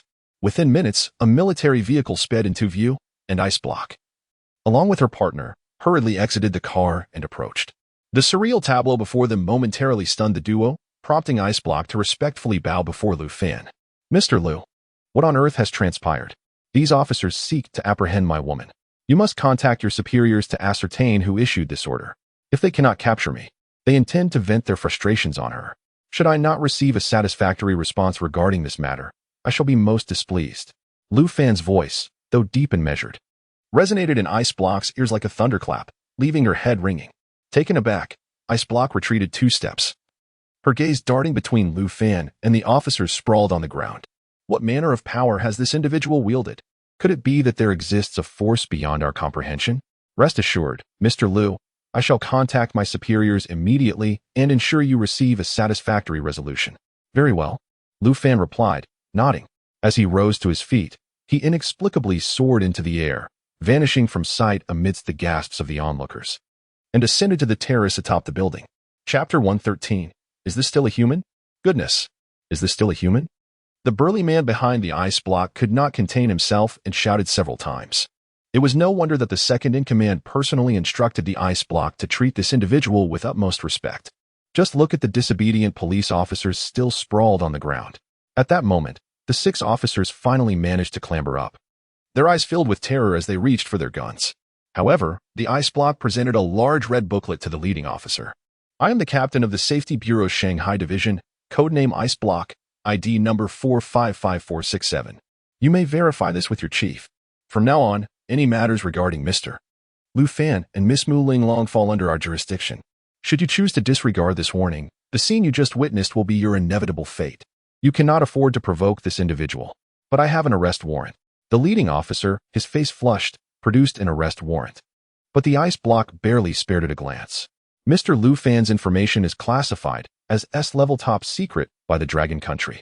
No matter who has issued this warrant, it holds no validity. You are to communicate this upon your return. I will contact your chief. This matter exceeds his authority and will be escalated directly to the second-in-command of the Dragon Country. The officer's face paled in horror as he inhaled sharply. What was supposed to be a standard arrest operation had escalated into such a predicament. After a long moment of hesitation, he turned to lead his team away, utterly humiliated. As the police officers vanished, the Ice Block, with a serious expression, took out his phone to make a call, while the 2 individuals stood before the villa like devoted sentinels. Meanwhile, Lu Fan had flown to the terrace, where he spotted 2 small heads, Mu Linglong and Lu Yuyan, peeking down curiously. Upon seeing Lu Fan soar above, Mu Linglong, overcome with excitement, leaped into his embrace. "Lu Fan, how did you suddenly learn to fly? And just now, you were so handsome. Haha. Let's talk inside." Lu Fan, his expression affectionate, ruffled her hair and wrapped his arm around Mu Linglong's waist as they entered the room. Behind them, Lu Yuyan gazed at Lu Fan's retreating figure with a complex expression. This man was like a deity, leaving one forever uncertain of his boundaries. Particularly during the encounter with the police, he had boldly confronted them, successfully driving away those who sought to apprehend them. He possessed the ability to earn wealth, was strikingly handsome, exuded an exceptional aura, and crucially, his combat prowess was formidable, providing an overwhelming sense of security. Especially with such a powerful and mysterious background, who wouldn't be captivated by him? Lu Yuyan suddenly recalled her deceitful boyfriend, wondering if that scoundrel had met his end. In comparison to Lu Fan, that wretch was utterly insignificant. Upon entering the house and observing the intimate couple, Lu Yuyan pursed her lips, her face a mixture of envy and jealousy, yet devoid of hatred. "Lu Fan, I just inquired with a friend. Mandalay in Myanmar is currently in chaos. The death of General Vanna has directly triggered turmoil within the military. Some of General Vanna's loyalists have uncovered our identities, which is why they are pressuring the Dragon Country to arrest us. The women who witnessed you kill Vanna will not be able to keep this under wraps." Lu Fan wrapped his arm around Mu Linglong's slender waist, smiling as he looked up. Little did he expect that Lu Yuyan possessed such prowess, managing to uncover so many details. "This matter has come to a close. The arrest warrant will be revoked shortly. Henceforth, Miss Lu Yuyan, it would be prudent for you to refrain from venturing into Myanmar." "Indeed." Lu Yuyan nodded, realizing that the current shipment would suffice for her store for quite some time, eliminating the need for further perilous trips to Myanmar. During lunch, Lu Fan stayed behind to accompany Mu Dongqing and his wife for a modest meal, leaving them utterly satisfied with his presence. After the meal, Lu Fan mysteriously beckoned Mu Linglong and Lu Yuyan to follow him, and the trio drove to an industrial site in Sioux City. Upon their arrival, Mu Linglong and Lu Yuyan were astounded, their mouths agape for an extended period at the sight of the colossal boulder. Lu Fan, you truly managed to bring the gigantic stone back? Mu Linglong exclaimed. This is merely an ordinary rock. It is not jadeite at all. Lu Fan remained silent as a sharp whistle pierced the air, and a dark figure descended. It was his battle armor. A cannon barrel extended from the shoulder of the armor, unleashing a nearly 10-meter-long laser beam that sliced through the boulder. The battle armor hovered above, pushing against the upper portion of the stone. With a resounding boom, the earth trembled as if an earthquake had struck, prompting the two women to retreat in alarm. A vivid green light illuminated the surrounding area, casting a verdant glow for dozens of meters. Lu Yuyan, highly sensitive to the brilliance, let out a scream as she dashed towards the fractured stone. To her astonishment, the fractured surface revealed a layer of rock approximately 30 to 40 centimeters thick, entirely filled with jadeite, and at the center, the jadeite exhibited the exquisite quality of glass-grade imperial green. My heavens! Glass-grade imperial green. This is truly glass-grade imperial green. How much could this be worth? Lu Yuyan exclaimed, ecstatic as she leaped and shouted, pressing her entire body against the exposed jade. Goodness, what a massive piece of jade. Lu Fan, this must be worth a fortune. Mu Linglong, equally astonished, wore a look of sheer disbelief. Even without knowledge of its worth, she understood that its value was immeasurable. The worth of this stone is so immense that it can only be sold in segments. Miss Lu Yuyan, I shall leave it with you for consignment in your store, sharing 2/10 of the profit. You can decide how to sell it and in what form. What do you say? Absolutely, yes. I wholeheartedly agree. Lu Yuyan's mind raced with thoughts of how many bracelets, rings, and pendants could be crafted from such a vast piece of jade. Surely, it could yield over 1,000. She arranged for a vehicle to be sent from her company and personally accompanied it back to the headquarters in Beijing, treating the valuable cargo with utmost care. As the flying cars began to hit the market, the delivery of the first vehicle attracted a throng of prominent streamers and influencers. The owner of this luxurious, hovering automobile was a wealthy second-generation heir from the Magic City who trembled with excitement upon seeing the sleek design hovering before him. The flying car employed fully automated intelligent driving technology, allowing even those without a driver's license to operate it. The interior was equipped with advanced artificial intelligence, responding effortlessly to verbal commands for navigation. This mechanism perfectly circumvents restricted airspace. Whenever a no-fly zone is established, the flying car autonomously steers clear of it. The affluent heir entered the vehicle, and as he issued his commands, the flying car gracefully ascended amidst the envious gazes of onlookers, soaring higher until it vanished beyond the clouds. Upon awakening, Lu Fan's eyes fell upon the exquisite and enchanting face of Mu Linglong nestled in his embrace, her eyelashes fluttering gently. With a soft chuckle, he leaned in to kiss her tenderly. After indulging in their affection for a while, they finally rose from the bed. Following their morning rituals, Lu Fan took her hand and led her to the terrace. Ah, a flying car? Mu Linglong exclaimed, her voice filled with excitement as she beheld the stunningly designed vehicle parked on the terrace. Is this for me? Of course. Where else would it be on your family's terrace? Go ahead and give it a try. With eager anticipation, Mu Linglong nodded enthusiastically and opened the scissor doors, peering inside. The flying car lacked a central control panel or traditional cockpit. Every function was managed by advanced artificial intelligence. Chapter 114. The launch of the military factory. Mu Linglong settled into the flying car, and the screen before her illuminated, displaying the image of a cartoon girl. Do you wish to bind your identity? Asked the mechanical voice. Yes, bind my identity. Mu Linglong nodded, somewhat bewildered. In the next instant, a beam of light swept over her entire body, and the mechanical voice continued, Madam Mu Linglong, the flying car has been successfully linked to your identity.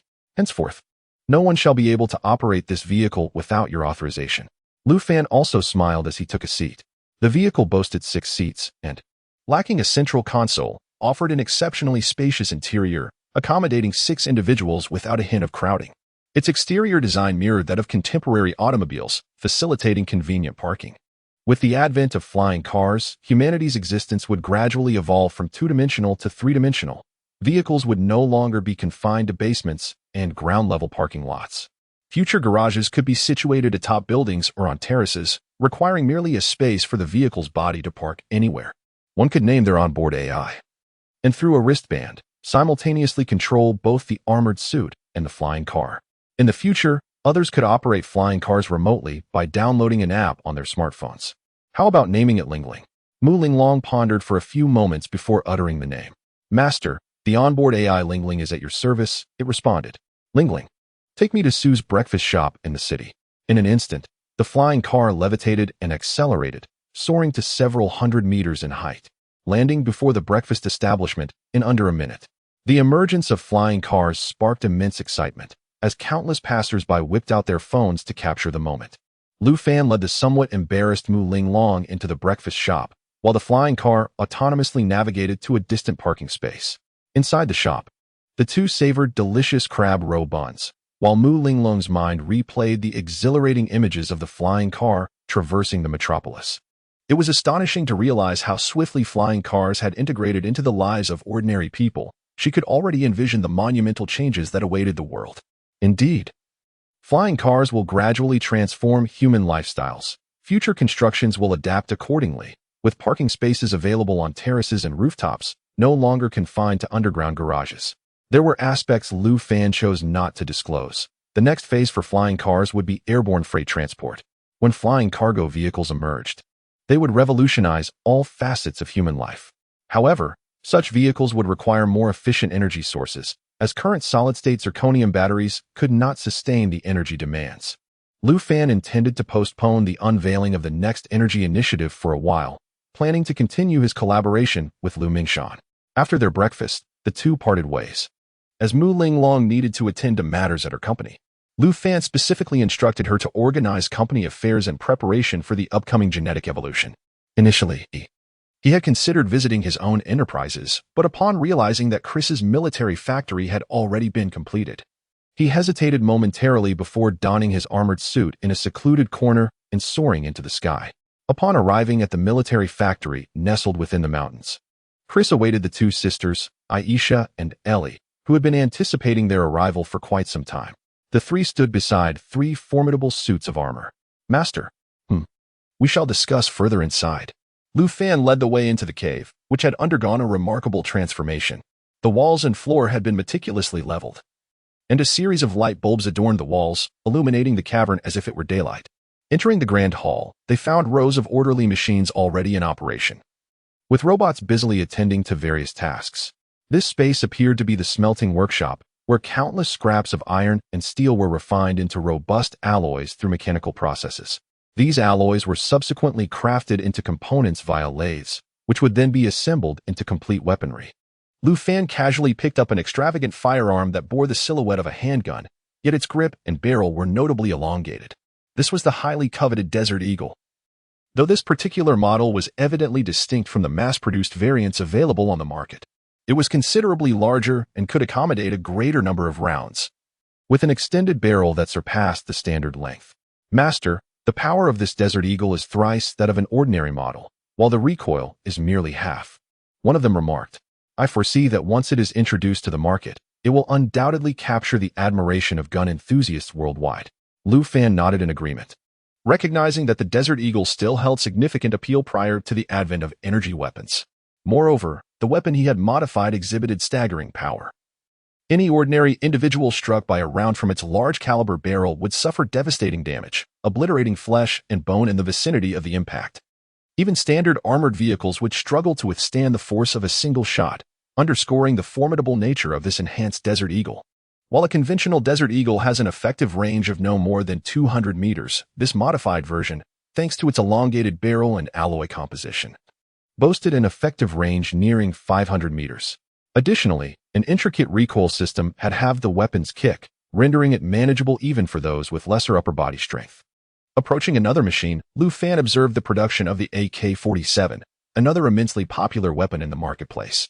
To ensure profitability, the factory aimed to manufacture these widely sought-after firearms, as they were easier to sell and would yield greater profits through high volume. Lu Fan expertly assembled the components of the AK, testing its feel and accuracy before nodding in satisfaction. Master, this AK-47 is the best-selling model. our production yields nearly double the power of a standard Alaska. With an effective range exceeding 700 meters, we are committed to a high-end approach, utilizing only the finest materials, significantly extending the lifespan of our firearms. Once introduced to the market, it is sure to be a resounding success. Very well, begin preparations for sales immediately. From now on, this facility will operate 24 hours a day, and we must ensure a steady supply of materials. Without them, all efforts would be in vain. Rest assured, Master. We have an abundance of raw materials. Collecting scrap metal is an exceedingly simple task. Lu Fan arrived at a separate production line, where the items being manufactured were not conventional weapons. A launch device, as thick as an arm, was capable of firing both armor-piercing and explosive grenades, the likes of which were absent from the market. This shoulder-mounted rocket launcher differed significantly from the standard offerings. Its tube was more slender and elongated, and the loading and firing of the grenades were considerably more straightforward. Moreover, the power of these grenades was undeniably formidable. Lu Fan employed innovative technology that enhanced both the armor-piercing and explosive capabilities to several times that of traditional rocket artillery. Particularly noteworthy was the explosive grenade, which contained a cloud-burst cluster bomb. When fired, it could obliterate everything within a radius of 70 to 80 meters, its destructive force truly astonishing. Testing the efficacy of this artillery shell and subsequently recording a high-definition video for online dissemination could justify a higher price point. I concur with this notion. The power of this artillery shell surpasses that of standard missiles, and its impact in warfare will be profoundly significant. Chapter 115. You've truly provoked my wrath. Lu Fan traversed the entire military-industrial complex, where not only were there numerous fully automated production lines, but also an array of supporting electrical facilities, which had been ingeniously concealed within a cavern. The power generation relied fundamentally on petroleum, however. Lu Fan had infused it with numerous innovations that transcended modern technology, thereby exponentially enhancing both power generation and storage efficiency. Additionally, a colossal automated ammunition production line housed 8 distinct lines, sufficient to provide the requisite ammunition ratios for all weaponry. Lu Fan harbored a singular ambition. This world was not devoid of military factories. War-torn nations teemed with countless munitions workshops. Some were modest family-run operations capable of producing substandard firearms and ammunition. He envisioned a high-end trajectory, crafting superior quality armaments that others could not replicate. The items he currently manufactured were merely commonplace commodities in the market. However, with time, he intended to upgrade and produce an array of advanced missile models. These would represent true profit margins. Upon returning to the machinery plant in Gene City, the second spacecraft had been completed.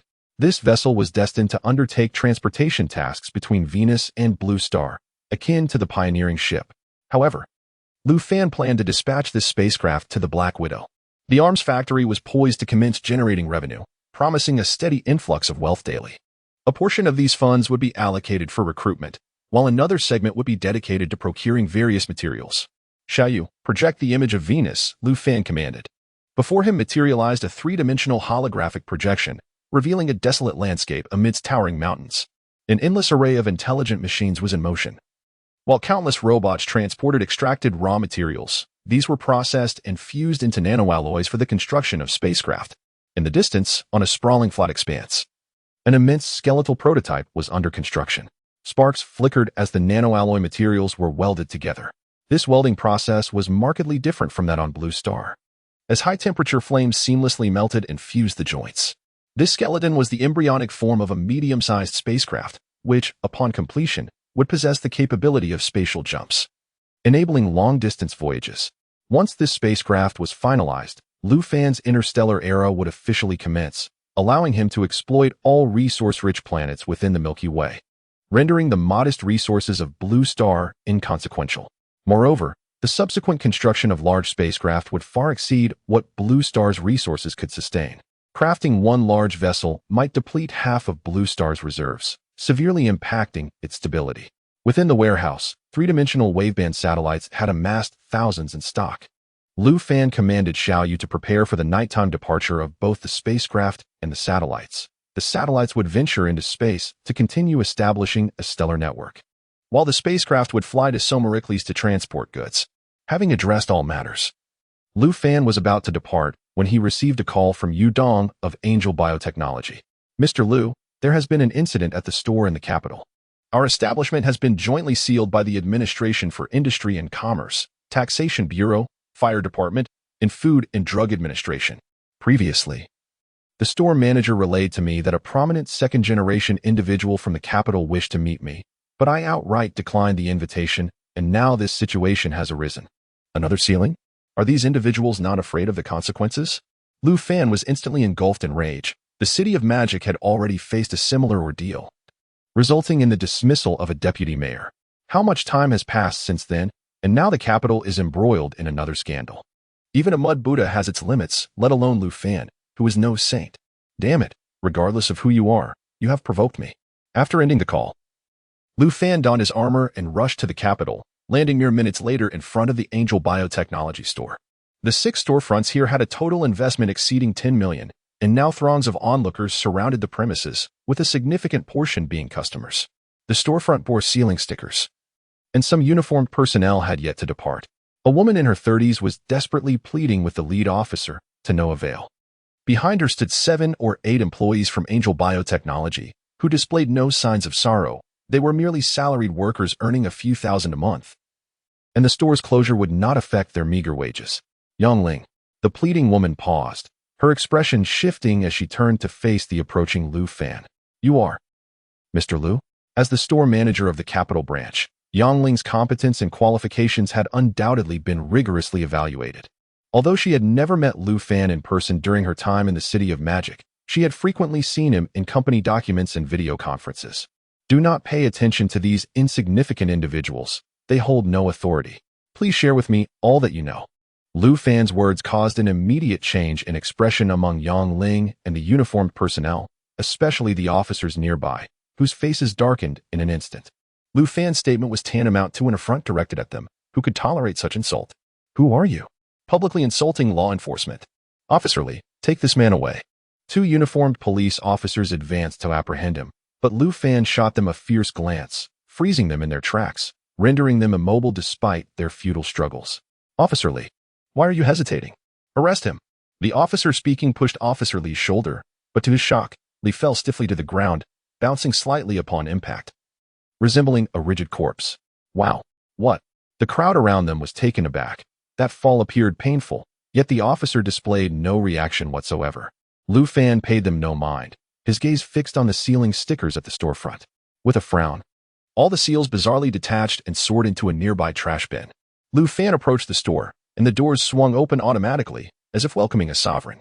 Yang Ling, enter. Outside the door, Yang Ling stared wide-eyed for several seconds, her mind bewildered by the bizarre scenes that had just unfolded.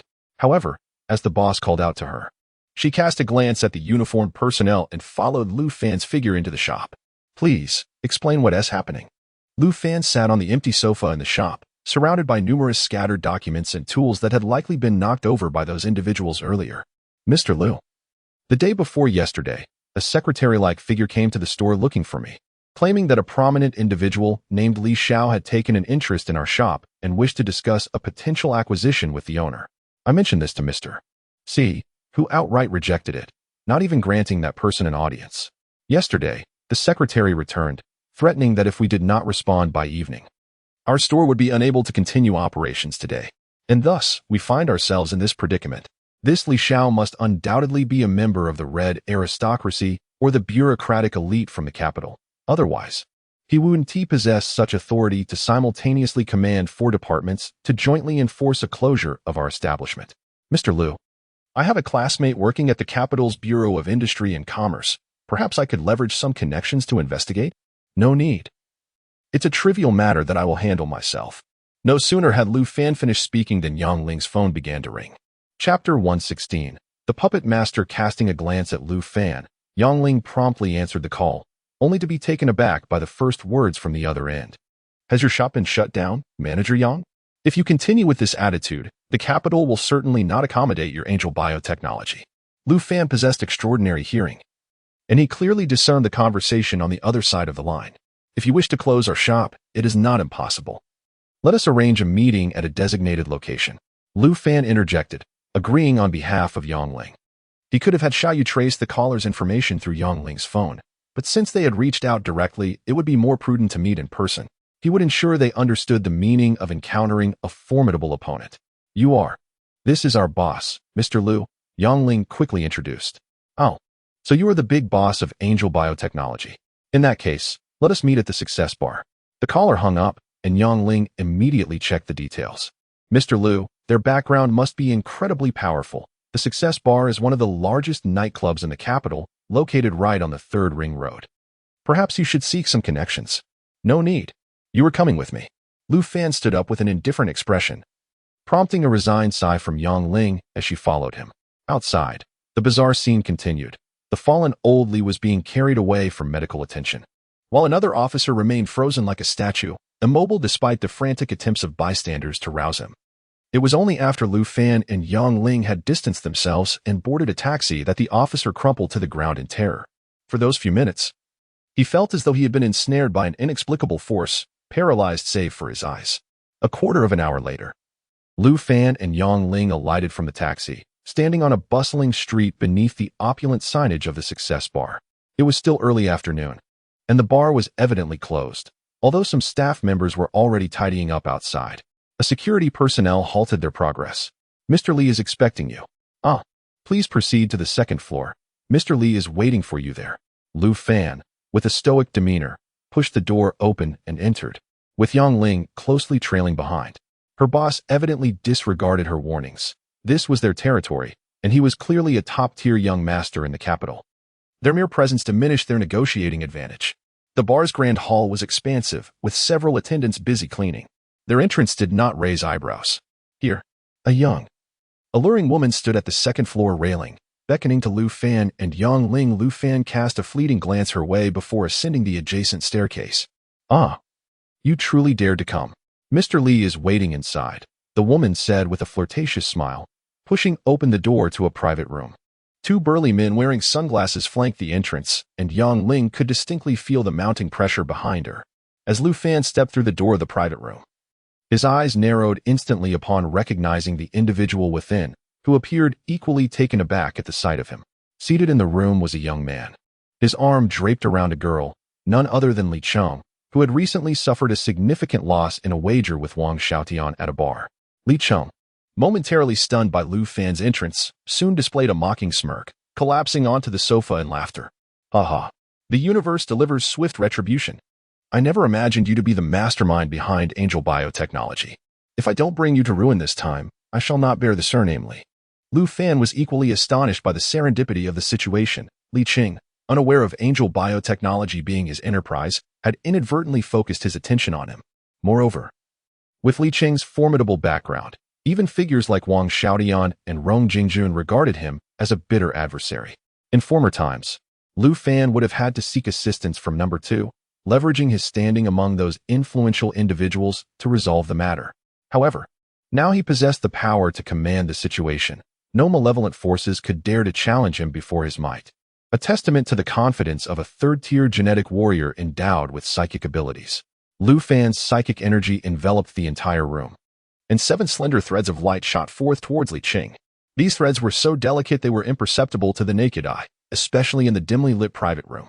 Li Cheng felt a shiver run through him, as though something had infiltrated his very being. Under Lu Fan's control, the 7 threads penetrated his cervical vertebrae, concealing themselves within 7 acupoints. Now that I know you are the source of trouble, there is nothing left to discuss. My store incurs losses of 10 million a day. Whenever you can no longer bear it and come to plead with me, I will consider reopening the establishment. And remember to bring money when you come to seek my assistance, Lu Fan remarked enigmatically, preparing to leave. Stop. Are you speaking in riddles? In this corner of the capital, I do not bow to anyone. If you have the audacity, go curry favor with Rong Jingjun or Wang Xiaotian and see if I care. If you wish to keep your shop running, let me manage it. We will split the profits 2 to 8. Lu Fan turned on his heel, dismissing Li Cheng's words with disdain. Let us see how brazen you remain in half an hour. President Lu, what shall we do? Upon exiting the bar, Yang Ling, her expression grave, quietly inquired. She had anticipated a confrontational negotiation, only to discover that the opposing party was a sworn enemy of their boss, resulting in a premature collapse of discussions. Notify the staff of a temporary closure. The specifics of the reopening will await my instructions, and customers who had made reservations online should be directed to our nearby locations. What? A closure? President Liu, this is the largest urban outlet in the capital, and our daily losses are staggering. Fear not, during the closure. You will receive your salaries as usual. We shall reopen within 3 days at the latest. Very well, President Liu. Yang Ling could only nod resignedly. After all, she was merely an employee, not the proprietor. Half an hour after Lu Fan's departure, Li Qing was seen indulging with a fresh-faced student, his hands roaming as they reveled in each other's company. Suddenly, he furrowed his brow, a peculiar itch emanating from his cervical spine. He reached back vigorously to scratch. Yet to no avail. What in the world is happening? The itch intensified, distorting Li Qing's expression. He hastily removed his shirt, exposing his bare back to the female student. My back and neck itch terribly. Please scratch it for me. The female student, with a look of disdain, reluctantly extended her hand. Unfortunately, after several minutes of scratching, his back was raw but the itch remained unresolved. Li Qing, unable to endure the discomfort any longer, writhed on the sofa, uttering groans of agony. Take me to the hospital, quickly. Both the female student and the bodyguards who rushed in were momentarily stunned by the scene, prompting the secretary to urgently direct 2 bodyguards to carry him out. Chapter 117. I am merely a seller of eye drops. Li Qing was sent to the military hospital, where dermatological experts conducted a thorough examination of his body, yet they could not determine any underlying cause for his affliction. His condition only worsened, with his back scratched raw, leaving bloody furrows, yet he could not help but wail in agony. This incident eventually drew the attention of all the hospital's specialists, a dozen elderly scholars, well past their 70s, gathered around his bedside, scrutinizing the test results. It was indeed perplexing. While he was severely deficient in kidney energy, such discomfort seemed unwarranted. Blood tests revealed no anomalies, with all indicators within acceptable ranges. X-rays of his entire body yielded no abnormalities either. Was this yet another bizarre ailment, never before documented? Merely an itch on a vertebra, how utterly strange. A group of experts deliberated for nearly an hour, yet they were unable to uncover any resolution. Lu Fan had anticipated this scenario when he resorted to underhanded means. How could he not be prepared? The fine thread he employed, thinner than a hair, had penetrated the fissures of the vertebra, firmly adhering to the marrow, evading detection by X-rays entirely. Upon arriving in the capital, Lu Fan had no intention of hastening his return. He deemed it essential to resolve matters here before heading back to the bustling metropolis. Moreover, this situation involved Li Qing, and it would not be amiss for Wang Xiaotian to gain some insight. Additionally, Rong Chanqian had persistently messaged him, expressing a desire to spend time together, making it difficult for Lu Fan to refuse. Thus, that evening, Wang Xiaotian arranged a banquet at the Jinlong Club, extending invitations solely to Lu Fan's acquaintances. Upon their meeting, Rong Chanqian immediately clung to him, her youthfulness evident as she reveled in her burgeoning infatuation. Brother Lu Fan, how long will you be staying in the capital? She inquired, wrapping her arms around his, completely unperturbed by their intimate proximity, gazing up at him with a charming expression. That is quite hard to say, perhaps 2 or 3 days, he replied. His visit was prompted by issues at his store in the capital, with Li Qing being the instigator. Upon hearing this, the room fell silent, and a flicker of anger crossed Wang Xiaotian's face. Brother Lu, did that scoundrel Li Qing retaliate against you for the previous incident? I shall contact him immediately and confront him directly. Lu Fan raised a hand to halt Wang Xiaotian, smiling as he clarified, this matter is unrelated. He is likely short on funds and intends to exploit his power for quick money. My store is quite prosperous, naturally attracting his attention. Today, he orchestrated the closure of my establishment by 4 enforcement agencies. It was only during our meeting at the Success Bar this afternoon that I realized Li Qing was behind it. Li Qing has set his sights on your store? Brother Lu, what business do you operate? Rong Jingjun asked, astonished as he regarded Lu Fan, a prominent young heir of the capital. Would he truly expend such effort on a mere store? It seemed beneath his stature. I sell eye drops. What? Rong Jingjun exclaimed, Brother Lu, you cannot be the mastermind behind Angel Biotech, can you? His words elicited gasps from the assembled crowd, for the fame of Angel Biotech was indeed soaring. The renowned gene vision restoration agent is well known throughout the Dragon Country. It is reasonable to say that Li Qing has set his sights on a particular store, as even a fool can discern that angelic vision is undoubtedly a lucrative industry, monopolized globally. Brother Lu, you may not be aware, but Li Qing's interest in your shop is indeed related to the gambling incident last time. He lost all his funds during that bet and is now in dire straits, desperately seeking money and resorting to all manner of unscrupulous tactics. This matter is intricately connected to us. and we shall exert our influence to resolve it for you by tomorrow. However, Lu Fan graciously declined Rong Jingjuan's goodwill, as he possessed his own pride. Being merely a second-generation individual did not pique his interest. As a third-level genetic warrior, he had already attained the capability to face any challenge without fear. Regardless of the methods employed by his adversary, he had the means to handle it. Should the situation escalate to a point of no return, he had countless ways to discreetly eliminate the threat, leaving no trace for anyone to uncover the cause. I can handle this myself. If it truly becomes unmanageable, I will contact your grandfather directly. My reputation is at stake, after all. Furthermore, Li Cheng was currently languishing in a hospital, in a state worse than death. Lu Fan's words once again astonished everyone present. Wang Xiaotian immediately retrieved his phone and called someone, putting it on speaker for all to hear. Wang Jia, I heard that Li Cheng is gravely ill and hospitalized. Where did you get this news, Xiaotian? My family has sealed off all information. It is impossible for it to leak. If you're wishing to gloat, then your wish has come true. Xiao Cheng has contracted a peculiar ailment causing severe itching on his back, and even the top medical experts in the capital cannot diagnose it. Do not spread this rumor carelessly. I am hanging up. Wang Xiaotian ended the call, turning his gaze to Lu Fan. It was evident that this situation was likely Lu Fan's doing. But how had he managed to afflict Li Cheng with an ailment that eluded all medical professionals? Everyone need not look at me in such a manner. I am generally amicable and do not instigate trouble, but those who provoke me should not complain when I retaliate. Haraha. Brother Lu speaks truthfully. This scoundrel has a notorious reputation in the capital, and countless individuals secretly wished to see him gone. Recently, he had been short on funds and employed despicable methods to undermine several businesses. Now that he had crossed paths with Brother Lu, he had indeed struck a hard wall. After discussing Li Cheng for a while, the group shifted the conversation to other matters. Wang Xiaotian invited Lu Fan to join him on the Royal One cruise ship for some leisure. The world-renowned cruise ship would dock at Jinshi port the day after tomorrow, and they all planned to disembark and enjoy themselves for a time. The Royal One was a colossal floating kingdom of revelry, featuring an array of top-tier entertainment, dining, and leisure activities, alongside performances from numerous international stars and beauties. Once it ventured into international waters, there would also be many risky and exhilarating activities.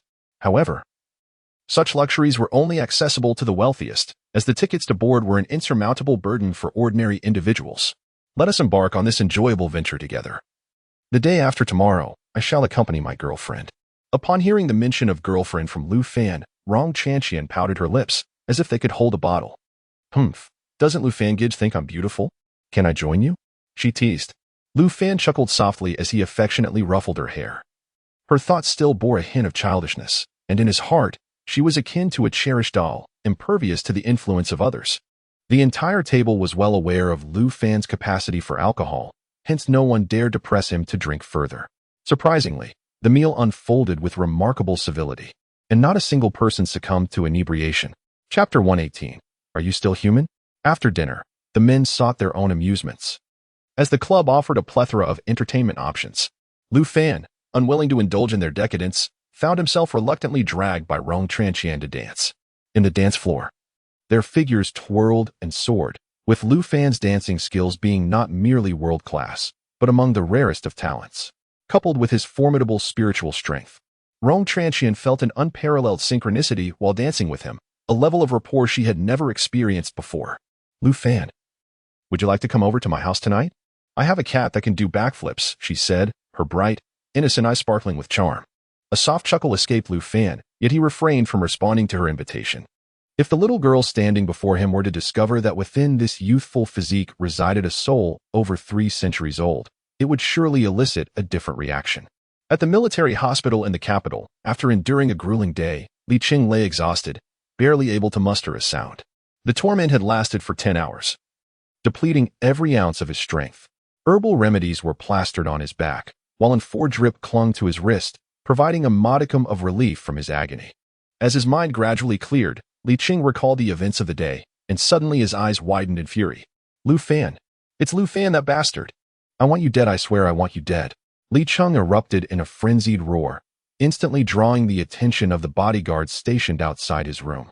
Within 20 minutes, a stern-looking middle-aged man entered the ward, approaching the bed with a pained expression as he gazed upon his son, who was barely recognizable from the torment he had endured. Xiao Qing, Are you saying that your mysterious ailment was caused by someone's malice? Yes, Dad. It was Lu Fan, that absolute scoundrel. You must avenge me. Do you have any idea how I have endured these 10 hours? Every moment felt like hell. As Li Cheng shouted, he broke down into tears, a sight that reddened his father's eyes, who fought back his own tears. Xiaocheng, please explain precisely what happened. I will always stand by you. If I cannot, your grandfather will, the father insisted, urging his son to recount the events leading up to his conflict with Lu Fan. Starting from the boxing match. To Li Cheng's father, the quarrels between his son and Wang Xiaodian were trivial, mere childhood squabbles that posed no real harm. As long as no one was killed, adults often turned a blind eye to such matters. However, the audacity of this young man, Lu Fan, to inflict such severe harm upon his son was intolerable. Li Jianguang promptly retrieved his phone and dialed a number, requesting information regarding this Lu Fan. Unexpectedly, upon investigation, the other party was greatly startled. They had uncovered a personnel list marked with the classification of confidential. On Lu Fan's dossier, only one name was visible, while all other information was obscured by a large, red confidential stamp. Typically, individuals classified at this level are national treasures. One can only imagine that even high-ranking provincial officials are not deemed worthy of such classification. This indicates the formidable background of the individual named Lu Fan. An confidential figure? You must be mistaken. After hanging up the phone, Li Jianguang inhaled sharply, instantly realizing the gravity of the situation. What's wrong, Dad? On the hospital bed, Li Cheng sensed something amiss. His father was a titan in the military. What could possibly challenge him? Xiaocheng, did you not investigate the identity of the person you were dealing with beforehand? You dared to offend a mysterious figure of confidential status. After saying this, Li Jianguang turned and left the hospital room, leaving Li Cheng dumbfounded. As one of the top second-generation elites in the capital, how could he not comprehend the extraordinary nature of confidential individuals? How could this be? It's impossible. No matter how hard he tried to wrap his mind around it, he could not believe that a young man, roughly his age, was indeed a national confidential personnel. It should be noted that even the files of these elite second-generation individuals are merely slightly restricted, yet they can be reviewed at any time in the capital's archives. Rong Chanqian had been playfully entangled with Lu Fan until after midnight before dragging him out of the club, insisting that he take her for barbecue. While they were indulging in skewers and beer at a street stall, Lu Fan's phone suddenly rang. It was a call from number 2. Given number 2's age, he would typically be resting at this hour, so a call at this time undoubtedly indicated something of significance. Connecting the dots from his earlier activities, Lu Fan's intellect instantly grasped the situation. Answer the call, Lu Fan Gidge. Why are you in a daze? Is it your girlfriend checking in? Rong Chanqian peeled a small lobster and stuffed it into Lu Fan's mouth, quietly prompting him. Kiki, it's your grandfather. Lu Fan turned his phone screen toward Rong Chanqian, whose expression turned to one of shock, rendering her completely rigid. Number 2 leader. Lu Fan. I apologize for calling you at this hour. I know you are in the capital. I am waiting for you in my office. All right, I understand. I will be there shortly. The two exchanged no more unnecessary words. This was the communication style of astute individuals. What is going on, Lu Fan Gidge? Hurry and eat. In 10 minutes, we'll go meet your grandfather. Didn't you say you wanted me to come home to see your cat do flips? It's perfect to bring your grandfather along. This. Rong Chanqian's expression changed in fright, and it took her a few seconds to realize that Lu Fan was merely teasing her. You're so annoying, Lu Fan Gidge. You know I'm scared of him. Yet you keep bringing him up. 10 minutes later, they had nearly finished their barbecue and emptied the last bottle of beer before settling the bill and departing. Are we not taking a car? Lu Fan led Rong Chanqian toward the shadows, causing her to wonder what he might do, her delicate face betraying a hint of apprehension. After such a prolonged delay, resuming the drive would entail an additional 20 minutes, and given your grandfather's advanced age, it is imperative that he not be kept waiting for too long. In the midst of their conversation, Lu Fan lifted Rong Chanqian's delicate form, and in the next instant, their bodies soared into the sky, vanishing into the night. A piercing scream rent the air, only to be swiftly drowned out by their extraordinary speed. In less than a minute, they traversed several kilometers and appeared above the conference room of Long Country, pinpointing the location of office number 2. Lu Fan descended directly before the office door. Flying? My heavens, brother Lu Fan, you can actually fly. Are you even human? Rong Chanqian finally grasped the situation, albeit rather slowly. Her exclamation drew the attention of several guards, who approached, only to retreat upon seeing the two. Enough chatter. Your grandfather is growing anxious. And there may be others waiting. Just sit quietly and behave, Lu Fan urged as he took Rong Chanqian's small hand and pushed open the door to office number 2. Inside, a middle-aged man awaited them, which was entirely within his expectations. Chapter 119. Can this cat really do a backflip? Number 2 leader. Lu Fan entered with an air of calm and greeted, while the second-in-command stared in astonishment at Rong Chanqian behind Lu Fan. Chanqian, you. Grandpa. I am good friends with Lu Fan. We had dinner together with Junge and Xiao Tian this evening. Rong Chanqian appeared exceedingly obedient, not daring to exhale audibly. The second-in-command nodded, shifting his gaze back to Lu Fan. This is Li Jianguang from the military. You should get acquainted. Greetings, Chief Li. Lu Fan extended his hand toward the middle-aged man, his demeanor neither servile nor timid, which intrigued Li Jianguang. For such a young man, displayed such natural confidence in his presence. Impressive, this young man. Well, Lu Fan, since you've been summoned here so late, I presume you have an inkling of the situation. As the saying goes, it is better to resolve enmity than to deepen it. Perhaps you should settle the minor grievances between you young people, for prolonging the matter benefits no one. Haha. Since number 2 leader has stepped in as a mediator, I assume you are already familiar with the circumstances. I shall refrain from discussing who is right or wrong. Since you have spoken, I shall certainly give you due respect. The hour is late. Let us all return home to rest. I will head to the hotel now. And you may bring the individuals to where I am staying tomorrow. As Lu Fan concluded his remarks and prepared to leave, the middle-aged man's expression turned slightly enraged. Wait, Mr. Lu, I am uncertain of the methods you employed to harm my son, but he is suffering immensely every moment. Are you suggesting he endure this agony for another night while you comfortably rest at the hotel? I mentioned to Li earlier this afternoon that if he could not endure it, he could seek my help. However, my shop incurs a loss of 10 million for each day it remains closed, and that loss shall be compensated by him. 10 million? You are the first to dare extort money from me. How bold. Li Jianguang growled in anger, exuding an aura of authority, yet it had no effect on Lu Fan. By morning, it will be 20 million. I trust the Li family is not lacking in such funds. Young man, are you aware of the consequences of your actions? Li Jianguang glared furiously. But do you know of my capabilities? In this world, I, Lu Fan, fear no one nor any force. I do not provoke others.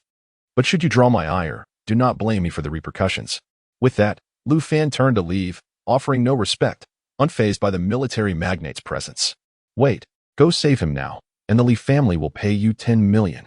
Li Jianguang, with a grim expression, gritted his teeth, his eyes glinting with a fierce intensity. Resolve it within 3 minutes. Goodbye. Number 2 leader. Lu Fan seized the stunned Rong Chanqian by the side and departed, lifting her into the air and soaring into the night sky. What? The office door remained ajar, and both Li Jianguang and the second-in-command witnessed the scene of him soaring into the sky. Who is this person? How could he possibly fly? Number 2 was equally astonished. This time, Lu Fan was not clad in armor but soared into the sky with his bare body. A corporeal flight. What kind of ability is this? Number 2 pondered in confusion for quite some time without arriving at an answer. Surely, you do not think that S-class secrets are so easily understood? In our dragon country, the number of individuals classified as S-class does not exceed 10,000, each one a national treasure. The dossier on Lu Fan was the result of discussions between myself and number 1 and number 3. Oldly, this young man is far too enigmatic. And you were the first to provoke him. I advise you to let this matter go and urge your son to exercise some restraint. In less than 2 minutes, Lu Fan, cradling Rong Chanqian, hovered above the military hospital. He unleashed his immense mental power, swiftly pinpointing Li Cheng's hospital room. Upon reaching the exterior of Li Cheng's ward, Lu Fan grasped at the air through the window. Li Cheng felt a sudden jolt, and the itching in his cervical spine gradually subsided. Where do you live? I shall escort you home. After completing this act, Lu Fan turned to Rong Chanqian and inquired.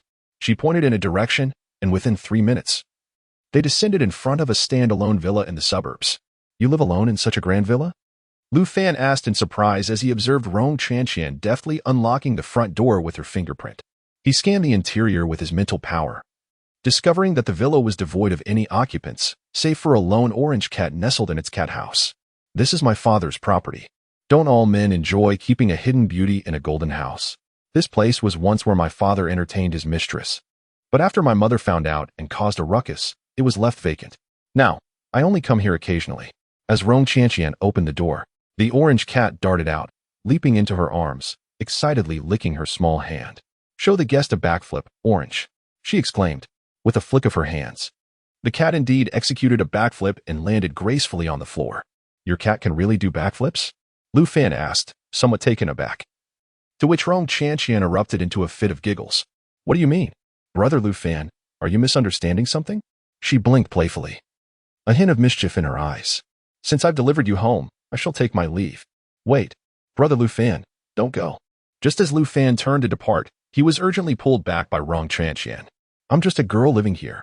I feel scared. Please stay with me. What if a bad person breaks in?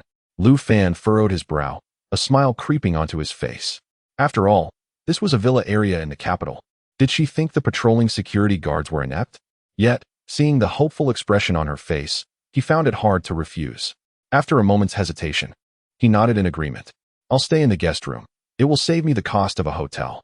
Okay, Brother Lu Fan, I'll find you some pajamas. Although Rong Chanqian clearly lacked experience in caring for others, she still diligently prepared the bedding and toiletries for him. Just as Lu Fan had finished washing up and laid down on the bed, the door swung open, revealing Rong Chanqian clad in a white silk nightgown, cradling a pillow. Brother Lu Fan, I can't sleep. I want to chat with you. Rong Chanqian, after speaking, nestled beside him with a pillow, wrapping her arms around one of his. Her eyes gently closing in a display of innocence. Chanqian, I am a man, and you are a beautiful and enchanting young lady. Do you not realize you are playing with fire? Lu Fan warned the girl in his embrace with a smile, fully aware of the delicate softness of her touch on his arm. Although he had faith in his self-control, prolonged intimate contact could inadvertently lead to the blunders all men are prone to commit. Brother Lu Fan, how can you fly? She inquired, her eyes narrowed, gazing up at his handsome and charismatic profile with a look of childlike wonder. While I was aware of your abilities, how could something as extraordinary as flight possibly exist? Chapter 120. You sit on your brother's lap. This world is far more perilous than it appears. Within the span of a decade, calamity shall befall Blue Star. Despite my current strength, whether I can survive the impending disaster remains uncertain. Lu Fan leaned against the pillow, his gaze lost in the shimmering chandelier above. And after a considerable time without hearing a response from Rong Chanqian, he glanced down to find a smile gracing his lips. It turned out that Rong Chanqian had already succumbed to slumber, her delicate face nestled against his shoulder, breathing evenly, a hint of drool escaping the corner of her mouth, dampening her nightgown. Upon awakening, Lu Fan merely cast a fleeting glance at the awkwardly positioned Rong Chanqian before hastily turning his head away. Her nightdress had risen to her waist, revealing her youthful and enchanting figure in all its splendor. Moreover, she clung tightly to his waist, leaving her nightgown in disarray. Still not awake? Observing the fluttering of her eyelashes, Lu Fan chuckled softly. Rong Chanqian, feeling bashful, opened her eyes and hurriedly adjusted her exposed nightgown. Good morning. Brother Lu Fan, why did you put your phone in your pocket while sleeping? As she spoke, she noticed Lu Fan reaching for the phone placed on the bedside table, her cheeks flushing as a sudden thought crossed her mind, causing her to avert her gaze in embarrassment. Lu Fan remained silent, dialing Yang Ling on his phone, instructing her to proceed with business as usual. What did you just say? Lu Fan inquired, a teasing expression directed at the shy girl in his embrace. And nothing. Today at school, we are organizing a picnic camping trip. Brother Lu Fan, will you accompany me? She hesitated momentarily, revealing her reluctance, yet a few close friends had persistently invited her. Are you still in school?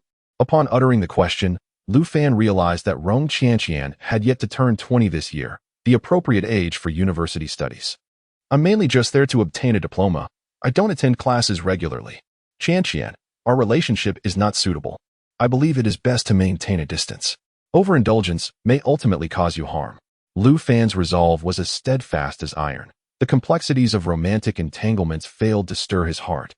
While he might experience normal physiological desires, his emotional fidelity remained unwavering, for his heart belonged solely to Mu Ling Long. Brother Lu Fan, the camping trip is merely a gathering of young people enjoying the outdoors. Everyone else will be accompanied by their boyfriends or girlfriends.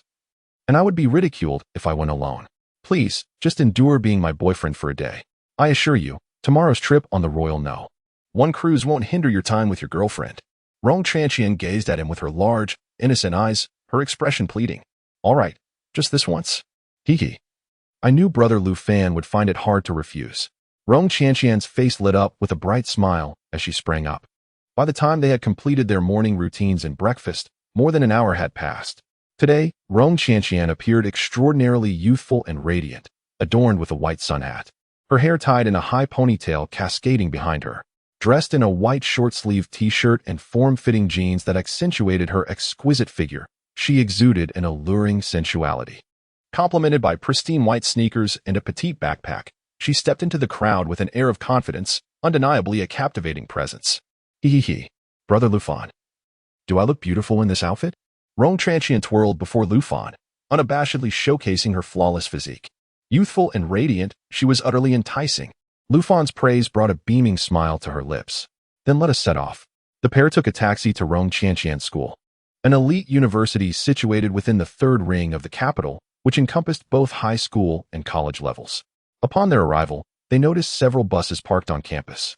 Rong Qianqian tugged Lufan into the last bus, only to discover it was already filled to capacity.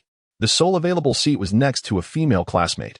Rong Qianqian approached her, and they greeted each other warmly. Xiaoqing, why is this bus so crowded? I had no idea you were bringing a friend. Had you informed me earlier, I would have saved you a spot. Xiaoqing's gaze lingered on Lufan, well aware of her classmate and best friend's choice of company. The boy accompanying her surely possessed a commendable standing. Qianqian, why not sit on your brother's lap? There's plenty of cushion there for comfort, a nearby boy teased. Smirking at Rong Qianqian, she shot him a fierce glare, then promptly settled herself on Lufan's lap, much to the astonishment of the surrounding students. Rong Qianqian had always maintained an aloof demeanor. There were no rumors of her involvement with any boys at school. As the campus belle, she attracted numerous admirers. Yet all their advances had ultimately faltered. Once, a self-proclaimed influential boy attempted to corner her several times before transferring schools, with the paperwork handled by his family. Since that incident, no one dared to provoke her. They merely jested from a distance, recognizing that in this city, anyone could possess substantial connections. It was widely assumed that Rong Qianqian herself had formidable backing. Now, witnessing the school beauty cozily perched on a man's lap, many boys' hearts sank in disbelief. Hee. Who is this handsome fellow, Qianqian? I think I heard something shatter. This is my boyfriend, Lufan. And this is Xiaoqing, my best friend and confidant. Seated in Lufan's embrace, Rong Qianqian wrapped her arms around his, their posture exuding intimacy, while the intoxicating essence of youth wafted between them, stirring even Lufan's usually placid demeanor. To win over our illustrious Rong Qianqian, you must either hail from a prestigious lineage or possess remarkable abilities. After all, Miss Qianqian has turned down countless exceptional suitors over the years. Xiaoqing extended her hand for a brief shake, her scrutinizing gaze fixed upon him. Throughout their journey, Rong Qianqian and Xiaoqing engaged in a low-voiced conversation, their topics seemingly endless, with most revolving around Lufan. As the vehicle departed from the capital and journeyed to a mountain resort at the border of Hebei province, Lufan discerned that Rong Qianqian School was indeed a prestigious private institution, with not a single student hailing from a humble background. Such outdoor activities were designed to foster camaraderie among classmates, and the school organized them biannually each semester. The resort provided camping equipment for the students, while the teachers arranged for them to ascend the peak of the rear mountain for their camping experience. Basic provisions, including simple food and water, were ensured at the summit to guarantee the students' essential needs. The students were all brimming with excitement. However, to Lufan, these activities seemed utterly tedious. Chapter 121. Is this a flight trick? A group of students, burdened with camping equipment distributed by the resort, began their ascent. Naturally, Rong Qianqian's gear was entrusted entirely to Lufan. The camping equipment, weighing over 20 pounds, felt negligible in Lufan's capable hands. Although the slope rose only 300 meters, the winding path was lengthy, and it took the group more than 3 hours to reach the summit, arriving in the afternoon. At the peak, provisions of bread, instant noodles, milk, and water awaited, freely available for the students' enjoyment. The summit was essentially a vast, flat expanse, accommodating hundreds of teachers and students with ease for camping. That evening, the teachers organized a lively bonfire party, where many talented colleagues and students showcased their skills. Lufan, brother, why don't you perform a magic trick on stage? Let these arrogant fellows witness your prowess, Rong Qianqian urged, her eyes wide with innocence as she tugged at his arm. Due to her influence, most of their classmates had directed sharp words at Lufan, with only a few close female friends exchanging a few pleasantries with him. Brother Lufan, you can perform magic too? Xiaoqing asked, her curiosity piqued. Brother Lufan possesses magic, You will be utterly astonished once you see it. With a mischievous glint in her eyes, Xiaoqing raised her hand and called out, "Let us welcome Mr. Lu Fan, Rong Chanqian's boyfriend, for a magic performance." Lu Fan, initially reluctant to step into the spotlight, found himself compelled to rise and make his way to the center of the crowd. "Since you all wish to see, I shall perform a small trick to amuse you," he said with a calm smile as he advanced. In an instant, all eyes widened in disbelief. It appeared as though he was stepping onto invisible steps, ascending effortlessly into the air. "Wow, is this a flying trick?" Lu Fan floated several meters above the ground, and amidst the astonished expressions of the crowd, he circled gracefully in midair before landing back in front of Rong Chanqian. "Brother Lu Fan, you are amazing." Her enthusiasm was infectious, and she leaped into his arms, planting a fervent kiss on him, igniting envy in the eyes of many boys nearby. As the performance concluded, the teachers led the students in a joyous dance around the bonfire, singing songs that echoed their youthful spirit. Lu Fan reclined comfortably on the grass, a blade of wild grass between his lips, watching Rong Chanqian frolic with several classmates, reveling in the beauty of youth. Ah, how wonderful is this time of life! Alas, such tranquility would not last for long. According to historical trajectories, a higher civilization would descend in just over 9 years, heralding a complete reshuffle of the world. "Brother Lu Fan, let us set up the tent and rest," Rong Chanqian exclaimed, having played until after 9 o'clock, before collapsing against him, glistening with a sheen of perspiration. "Don't you wish to return to the city?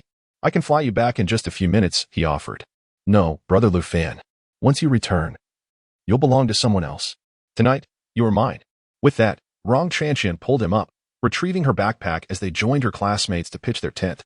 Her tent was positioned closely next to a few female classmates, particularly right beside Xiaoqing.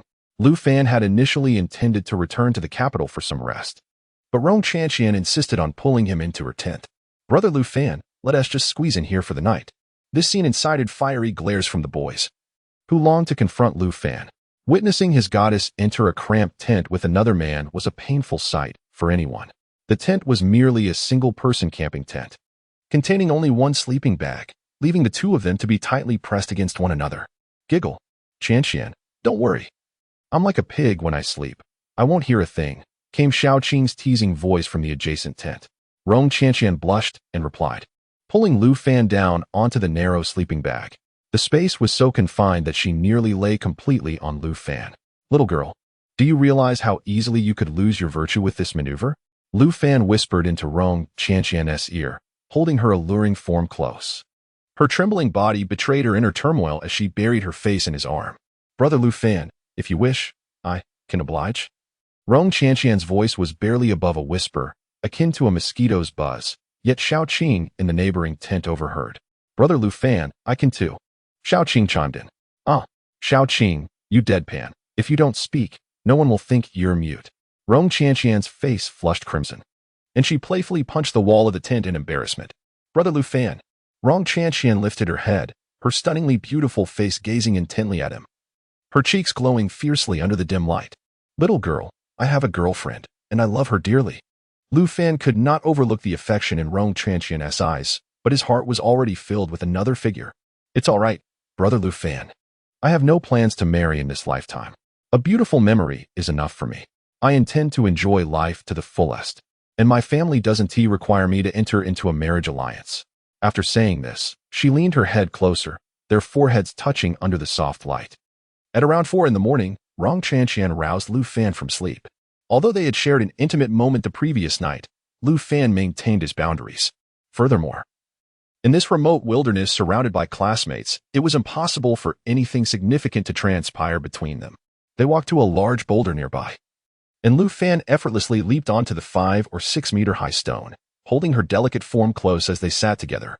A hint of dawn began to illuminate the eastern sky, and within minutes, a breathtaking scene unfolded before them.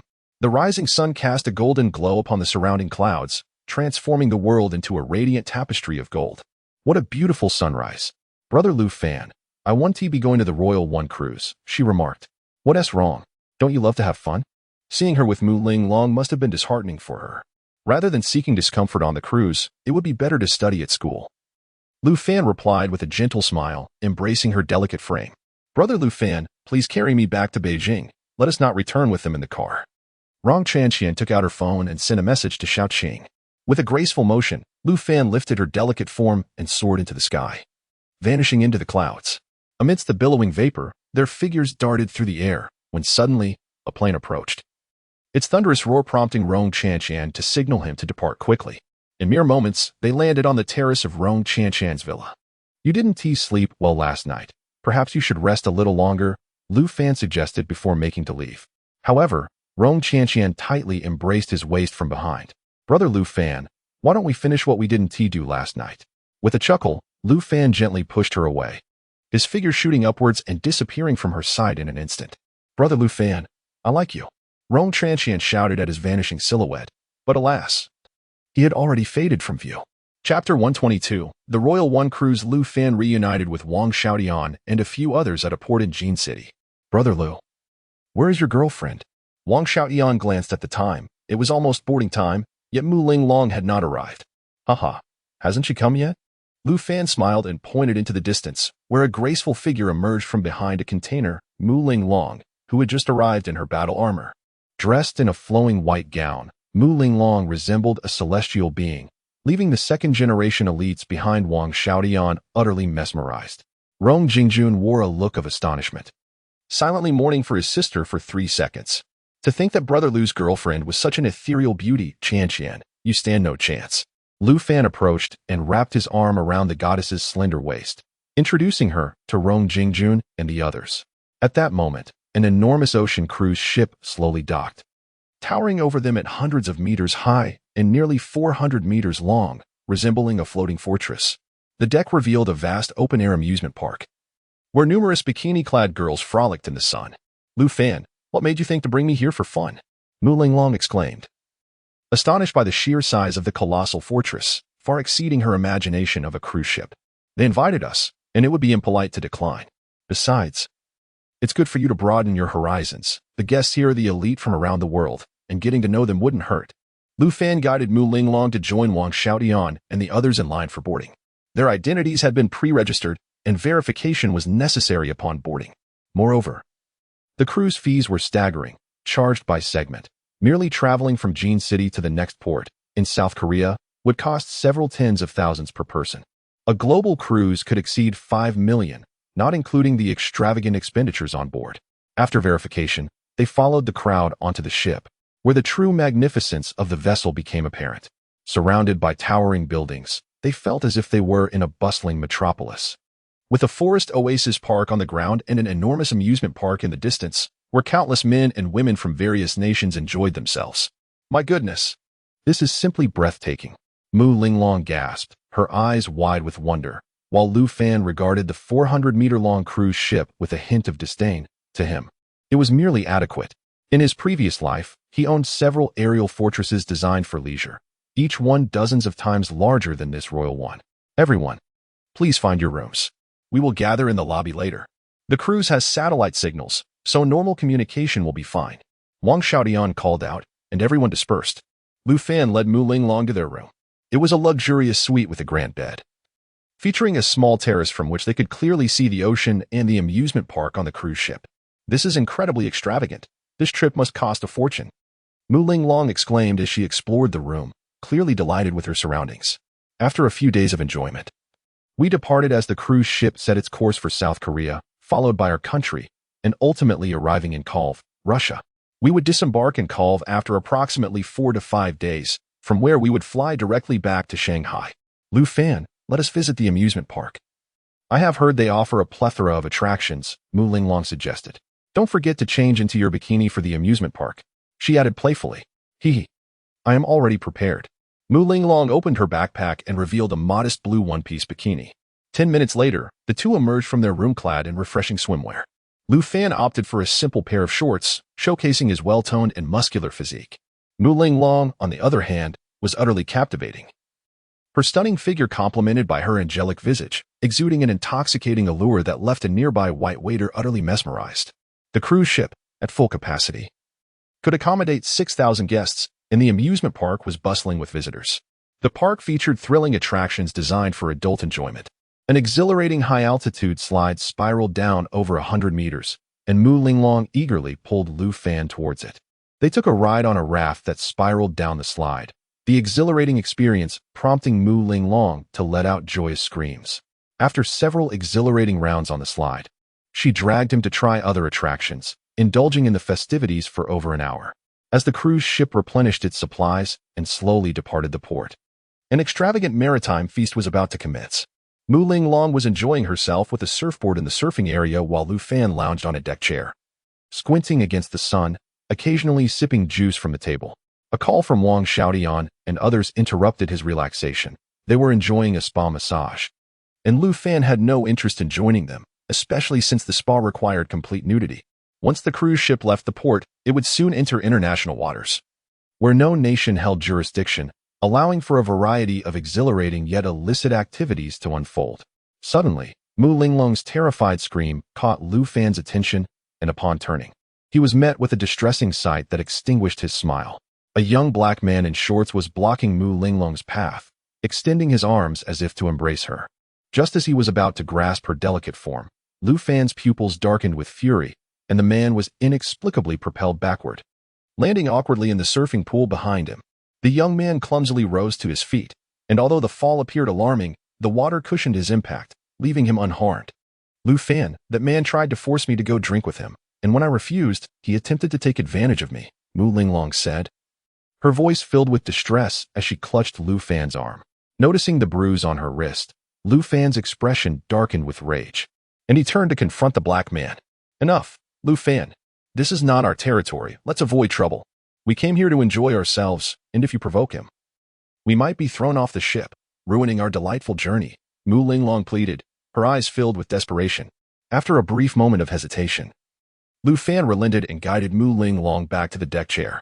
In the distance, a young black man glared fiercely at Lu Fan, his lascivious gaze lingering upon Mu Linglong. This scene ignited a fire of rage within Lu Fan.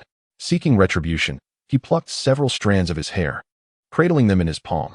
Enveloped in his mental energy, the strands shot forth with astonishing speed. They vanished into the young man's chest, so fine that only Mu Linglong had caught a glimpse of the action, while others remained oblivious. The young man scratched his chest, completely unaware of Lu Fan's deed. What have you done, Lu Fan? Mu Linglong inquired, having witnessed him pull his hair and the subsequent flight of the strands, though the distance rendered the details elusive. Nothing of consequence. Just refrain from overreacting when you observe something unusual. He continued, as for my woman, I would never allow her to be mistreated. Whoever dares to harm her shall find themselves cast into the depths of despair. Lu Fan's commanding words elicited a sweet smile from Mu Linglong, her lips curling upwards in delight.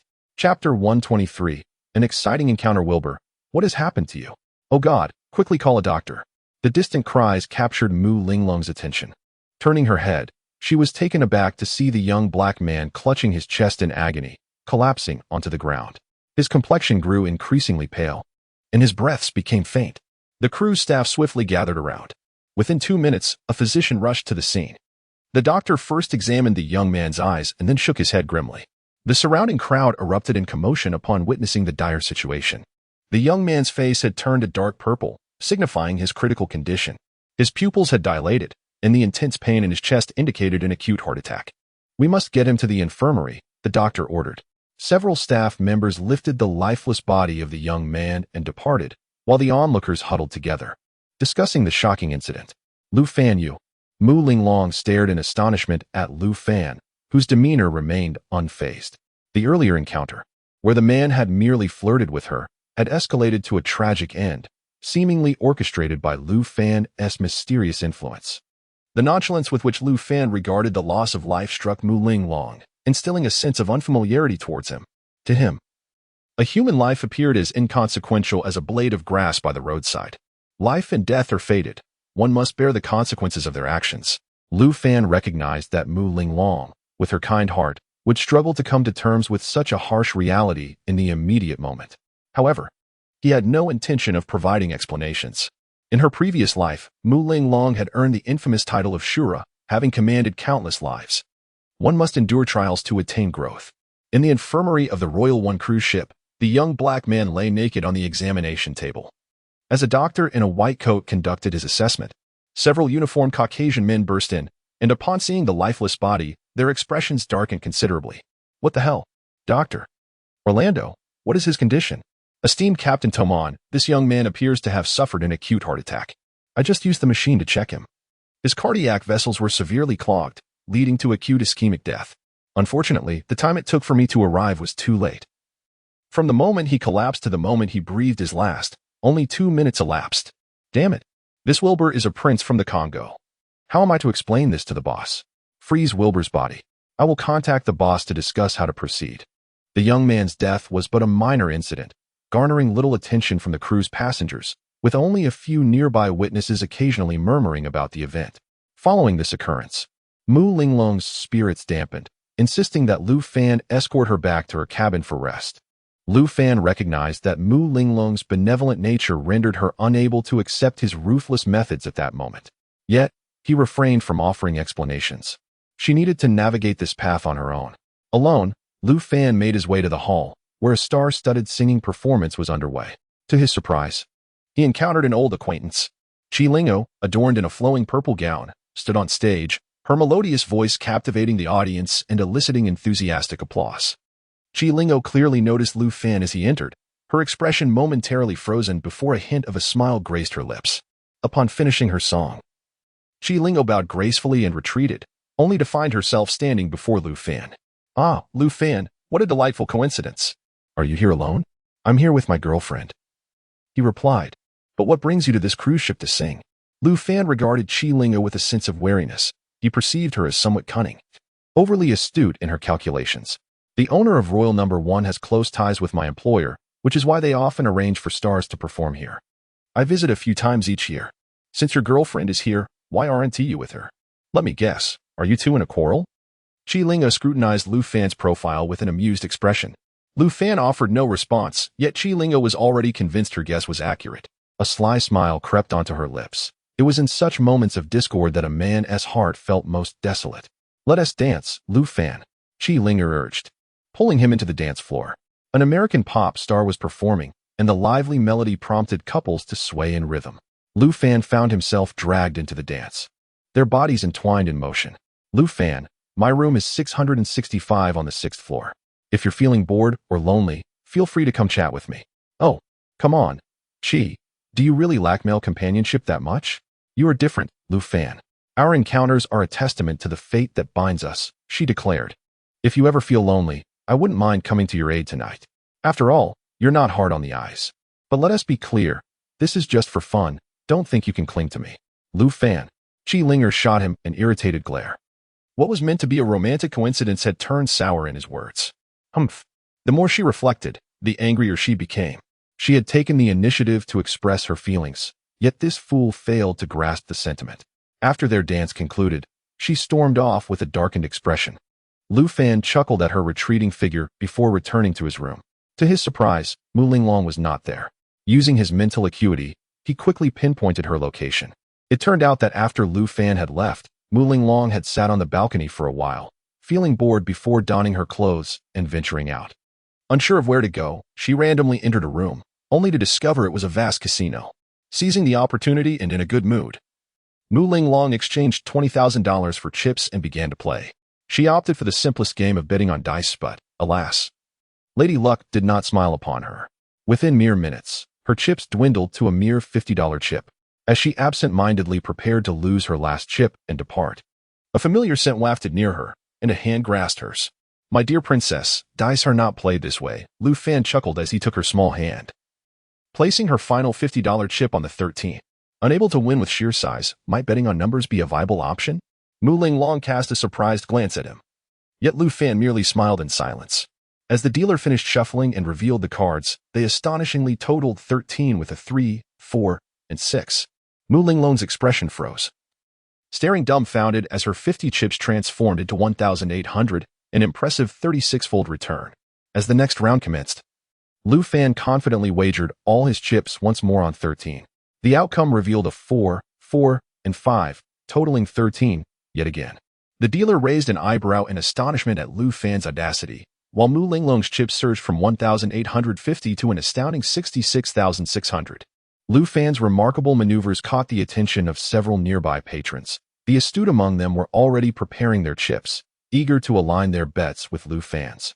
However, This time, Lu Fan took Mu Ling Long by the hand and rose to leave. Are we not placing any bets? She inquired. Ah, every place has its own rules. The casino owner is no fool. Continuing to play would only invite others to follow our lead, effectively undermining their establishment. While we may not fear the owners behind the casino, this journey must come to a premature close. However, let it not be said that we cannot continue our adventure elsewhere. I shall introduce you to something truly captivating. Chapter 124. Continuing could lead to trouble. Lu Fan guided her to the roulette table, tossing all her chips onto the number 13. Let us finish this round before we head to dinner. As the wheel spun, Mu Linglong's petite face was filled with tension as she fixated on the bouncing little ball. The wheel gradually slowed, and the ball seemed to lose its vigor, positioned several spaces away from 13. Yet, astonishingly, the ball sprang back a few spaces before coming to an eerie halt on 13. Mu Linglong was momentarily stunned.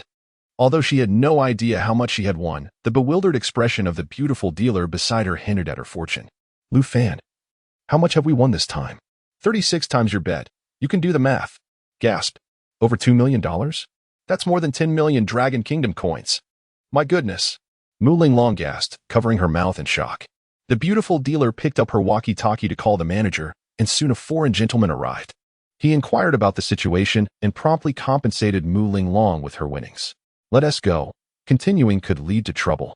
Lu Fan urged as he helped Mu Linglong cash out, their account swelling by over 10 million in mere moments, leaving her feeling as if she were in a dream. They proceeded to the dining area, where a buffet awaited them, alongside teppanyaki and various noodle dishes. By the time they finished dining, it was already past 8 in the evening. The cruise ship had docked in South Korea for several hours before setting sail towards Russia. Upon arrival in Russia, they welcomed another group of guests before heading into international waters, the next stop set for 3 days later. After their meal, the two stood on the deck, enjoying the cool sea breeze, nestled at the very front of the ship, reminiscent of the iconic scene from Titanic. Lu Fan, do you think we might end up like Jack and Rose, separated by a cruise mishap? Hee, you're overthinking it. Modern technology far surpasses that of the past. A cruise ship of this magnitude is backed by resources beyond your imagination. Yet, fate proved Lu Fan wrong. The couple ventured to the lower deck to experience the wild nightlife, but within 5 minutes, Mu Linglong, blushing fiercely, pulled Lu Fan back to their room. The lavish and hedonistic atmosphere of the bar was overwhelming, with numerous sensual dancers performing on elevated platforms, their bodies entirely bare amidst the chaos. The raucous shouts and whistles from the men below were deafening. She, a fresh graduate, had never encountered such scenes. Ugh, Lu Fan, you mustn't go there again. Mu Linglong had noticed that Wang Xiaodian and several others were also at the bar, and she feared Lu Fan might be influenced by them. With a stunning beauty like you, why would I pay attention to those superficial women? Lu Fan smiled as he embraced Mu Linglong, gently cradling her head before kissing her. In the dead of night, as Lu Fan held his goddess in slumber, his eyes abruptly opened, his senses sharpening. Just moments ago, while asleep, he had heard gunshots and screams. Upon extending his mental awareness, a frown creased Lu Fan's brow. A gruesome scene unfolded in his mind. As a group of fully armed warriors opened fire on the crew on the deck, with an endless stream of soldiers climbing aboard the cruise ship via the ropes below. His mental faculties reached out to the surface of the sea, where a swift vessel was closely trailing the Royal One cruise ship, from which the armed assailants had emerged. Is it your misfortune or mine that a vacation cannot be enjoyed in peace? Lu Fan sighed helplessly to himself, awakening the goddess nestled in his arms. He hastily donned his clothes with remarkable speed. What is going on, Lu Fan? Mu Linglong murmured, her drowsiness evident. Put on your clothes first. A band of thugs has stormed the cruise ship, and many have already perished outside. What? Mu Linglong's bleary eyes widened in realization as she hurriedly slipped on her attire. Lu Fan retrieved his phone and dialed Wang Xiaodian. After what felt like an eternity, the call connected, and a sleepy, disgruntled voice emerged. Lu Gu, disturbing my rest at this hour is quite inconsiderate. Listen closely. A group of assailants has infiltrated the cruise and is killing people. If you wish to survive, do not venture outside. Notify Rong Jingjun and the others immediately. What? Lu Gu, are you serious? Do not turn on the lights, just step onto the balcony for a glimpse. A cacophony of chaos erupted on the other end. And in the next moment, Wang Xiaodian's voice trembled with fear. There are so many dead on the deck. Barricade the door with everything you have. Under no circumstances should you leave. Also, inform them, Lu Fan commanded before abruptly ending the call. The gunfire outside intensified, and many guest rooms lit up with alarm. Lu Fan, outside. Mu Ling Long, having never witnessed such horror, trembled at the balcony's edge after a mere glance. A group of heavily armed soldiers was mercilessly slaughtering anyone in sight, the deck now a gruesome tableau painted in red. Fear not, my dear. It's a pity this journey has turned so grim. I had planned to accompany you to the duty-free shop tomorrow. You should don your armor and return. I will handle things here. Lu Fan embraced Mu Linglong tenderly, who gazed at him in shock. Was this truly a recent graduate? Remaining composed in the face of such terror? A streak of light descended from the sky, landing on Lu Fan's balcony. It was Mu Linglong's battle armor. Safety comes first. Lu Fan, I'll be waiting for you in the Magic City. Mu Linglong kissed Lu Fan on the cheek and donned her armor, taking flight. She understood her presence would be of little help. Despite her armor, she lacked the resolve to take a life. Moreover, Lu Fan had friends here. He would never abandon them. As a woman, ensuring she did not become a burden to Lu Fan was already a significant contribution. Watching Mu Linglong soar away in her armor, Lu Fan finally exhaled. Although the scene before him appeared daunting, to him it was merely a spectacle. He had witnessed far worse in his past life. It had been a long time since he had encountered such a deadly playground. Tonight, he would relish the experience. A cruel smile crept across Lu Fan's face as he extended his tongue to lick the corner of his mouth. Casually, he seized a deck of playing cards from the bedside table and pushed open the door. The assailants had yet to encroach upon the guest room area, leaving the empty corridor eerily silent. Lu Fan sauntered down the hallway, the cards fluttering and spinning delicately in his grasp. He surmised that since these attackers were part of an organized assault, they must harbor some ulterior motive. However, regardless of their intentions, the guests aboard this vessel were likely not in grave danger. These individuals represented walking vaults of wealth to the assailants. After all, each person who boarded was a global tycoon, and even a mere trickle of their riches would amount to an immense fortune. Chapter 125, The Feast of Carnage. Lu Fan's silhouette glided through the corridor and entered the performance hall, which was in utter disarray. This place, once a haven of revelry until dawn, had been emptied by the sudden assault of assailants. Lu Fan elegantly lifted a glass of red wine and savored a sip, deftly manipulating a playing card in his palm. Ha ha ha. There is still a fool here drinking. Turns out to be a yellow-skinned pig. No wonder he is so dim-witted. For assailants burst into the hall. Upon seeing Lu Fan quietly sipping his drink, they were momentarily taken aback, quickly replaced by mocking expressions.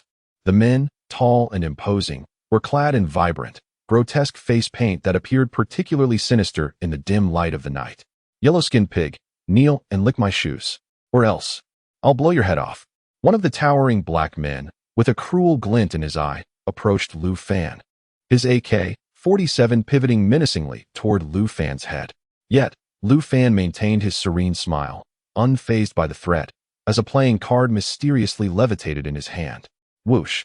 A sharp, piercing sound cut through the air, and in the face of the assailant's terror, the playing card, moving at an almost imperceptible speed, sliced through his throat. The other three men, still processing the scene, met the same grim fate, their necks erupting in a simultaneous spray of crimson. The four assailants collapsed to the ground, the rich scent of blood permeating the air. Lu Fan finished the last sip of wine in his glass and stepped away from the performance hall. Outside, the battle had escalated to a fever pitch. Confronted by the well-prepared assailants, the crew of the cruise ship found themselves at a significant disadvantage in both weaponry and numbers. A few security personnel, along with the captain and chief mate, had taken refuge in the control room, preparing for a final stand. Unfortunately, as their ammunition dwindled, they became mere prey, easily dispatched. The assailants blasted open the control room door, entering and firing indiscriminately at the crew. However, the captain and chief mate remained resolute. Fallen Angels? Are you part of the Fallen Angels terrorist organization? The well-traveled captain, filled with dread, pointed at the leader of the assailants, a black warrior whose neck bore the tattoo of a fallen angel. Esteemed Captain Tomon, greetings from Jim of the Fallen Angels. A cruel smile spread across the leader's face as he casually shot a nearby crew member who had not yet succumbed, as if swatting a fly. The Fallen Angels have no disputes with our slime consortium. Why do you wish to hijack our cruise ship? My apologies, Captain Tomon. We are merely mercenaries. After all, great endeavors require financial backing. Lord Jim, name your price, and we shall pay it. But please, do not harm our guests further. Huh, Captain Tomon, are you jesting with me? What could you possibly offer? Is it more than what these pigs aboard would pay? With the potential to seize thousands of captives. This single operation promised greater rewards than all his previous endeavors combined. On the Tomon ship, despair etched across his face, the intentions of the assailants were unmistakable. The vessel was populated by the world's elite, and in their desperate bid for survival, they would undoubtedly offer any sum of money. Yet, no amount would be sufficient to catch Jim's attention. The only reason they had not taken his life was that the cruise liner still required his expertise to navigate. Lu Fan exited the entertainment hall and soared into the open-air amusement park above.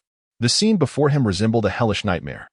The ground was strewn with the bodies of staff and security personnel, interspersed with the lifeless forms of a few assailants. During the day, guests enjoyed carefree revelry. And at night, the staff would meticulously clean, which explained the presence of so many crew members. The lounge area was subjected to a gruesome spectacle. As members of the notorious Fallen Angels terror organization reveled in their sadistic amusement, a leisurely voice broke the tension as several burly men turned to confront Lu Fan, who boldly approached. "You yellow-skinned pig, daring to show your face. You seek death," one of the men bellowed. As he raised his hand, a sudden warmth enveloped his neck, and he felt his strength dissipating rapidly. In disbelief, he clutched his throat, blood gushing from his palm and staining his attire a deep crimson. "Shet, kill him." The surrounding men were bewildered, their shouts echoing as they hastily armed themselves. "Filthy, wretched trash," Lu Fan murmured disdainfully, tossing 3 playing cards into the air. They sliced through the air with breathtaking speed, encircling the group of men in a whirlwind. One quick-thinking brute managed to fire a shot, only to collapse immediately, his aim unworthy of even a dog's regard. The cards fell to the ground, stained with blood, while the men clutched their throats, writhing in their final throes. Within half a minute, as their life essence ebbed away, silence enveloped them. Lu Fan cast a fleeting glance at several terrified female attendants before ascending into the air, making his way towards the distant deck. The cruise liner had come to a complete standstill. Numerous corpses had been hurled into the sea, where the waters churned with blood, and countless sharks feasted upon the remains. The deck was awash in gore, every surface tarnished with crimson. "Oh God, what is that?" A group of newly boarded assailants spotted Lu Fan hovering in the air, his silhouette ghostly against the night sky, just as they prepared to fire their weapons. 2 playing cards whizzed through the air, emitting a sharp whistling sound as they sliced through the throats of the attackers. Lu Fan scarcely spared them a glance, turning instead to glide towards the bridge, where he discerned a figure. As he approached, his gaze locked onto Jim, a man he recognized from his past life, and ironically, one he had previously vanquished. Jim. Lu Fan hovered above the cockpit, gazing down with disdain at the group of individuals below, including Jim. Upon hearing the commotion, the African-American Jim lifted his head, instantly rendered speechless by the sight above him, a human being suspended in midair. "Oh God, Jim, welcome to hell. Remember my name, Lu Fan from the Dragon Nation," Lu Fan proclaimed, extending his right hand as 3 playing cards soared forth. The cards seemed to possess a life of their own, swirling and dancing before shooting forth like streaks of light into the crowd. A chorus of anguish cries erupted from the throng as one by one, the assailants fell, the quickest to react. Jim raised his hand and fired a shot at Lu Fan, his aim remarkably precise. Yet, before he could fire another, he clutched his neck and collapsed, terrified to witness in his final moments that the bullet he had discharged was effortlessly pinched between Lu Fan's 2 fingers of his left hand. Chapter 126. How Can You Fly? Once Lu Fan confirmed that all the miscreants near the cockpit were deceased, he gracefully descended. Captain Tomon and First Officer Borg gazed at Lu Fan, who appeared as a celestial being, with awe and reverence, approaching to pay their respects. "Esteemed sir, I am Captain Tomon of this cruise ship, and this is my First Officer, Borg. Allow me to handle the fallen angels. You can direct your people to manage the remaining matters." "Very well. Please, do convey my name. The Slime Consortium shall offer generous recompense." Lu Fan initially intended to depart without delay, but upon hearing the name of the consortium, he was momentarily intrigued and halted. Lu Fan from the demon capital of Dragon Country. With this brief declaration, he soared once more, landing in the guest quarters. From within, he could hear the harrowing cries of distress as numerous armed thugs stormed the area, capturing the wealthy individuals from around the globe. These were their true targets. Lu Fan had some knowledge of the Fallen Angels organization from his previous life. After the advent of advanced civilizations, they had wrought considerable chaos on Blue Star. He had personally led a campaign to eradicate this organization, never expecting to encounter them again in this new life. As Lu Fan extended his mental perception, he detected a familiar figure. Although he had little desire to engage with Qi Linger, their numerous past encounters weighed on his conscience, compelling him to assist her in her time of peril. As he approached, a thug was forcefully shoving a white man out. In a swift motion, a playing card arced through the air, slicing across the thug's neck. Terror washed over the thug as he clutched his throat, collapsing in a spray of crimson. The white man, frozen in shock, stood bewildered, unsure of how to respond. Lu Fan had no time to address him. He reached the door of a room, and with a flick of his wrist, a card darted inside. Within the room, Qi Lingo was desperately pushing against a burly black man, her clothing nearly torn to shreds, revealing her fair skin. Awoken by the sounds of gunfire and screams, she had stumbled onto the balcony only to witness the horrifying scene of armed assailants mercilessly firing upon the crew. Overcome with terror, she curled up in the room, praying that the intruders would not breach her sanctuary. Alas, her prayers went unanswered as a black thug smashed through the door. Upon seeing the stunning and alluring Qi Linger, his eyes gleamed with desire, and he lunged forward. Qi Linger wailed in despair, pleading for help, yet in such perilous times, who could come to her aid? Just as her clothing was on the verge of being completely stripped away, the thug suddenly trembled, his expression morphing into one of sheer horror as he turned towards the entrance. In that moment, Qi Lingo glimpsed a playing card embedded in the back of his head, blood trickling from it and landing on her delicate face. The thug's body swayed, and he collapsed to the ground, twitching briefly before falling still. Qi Linger was momentarily stunned by the scene before her. As she sat up, she spotted Lu Fan standing at the door, his expression devoid of emotion. Lu Fan, oh please save me. Ignoring her state of undress, she clung to him as if he were her last hope. Put on your clothes. Lu Fan frowned and attempted to push her away. Terrified, she nodded and hurriedly grabbed a pair of jeans from the bed, struggling to put them on. As she saw Lu Fan turn to leave, panic surged through her, and she hastily donned a T-shirt before chasing after him.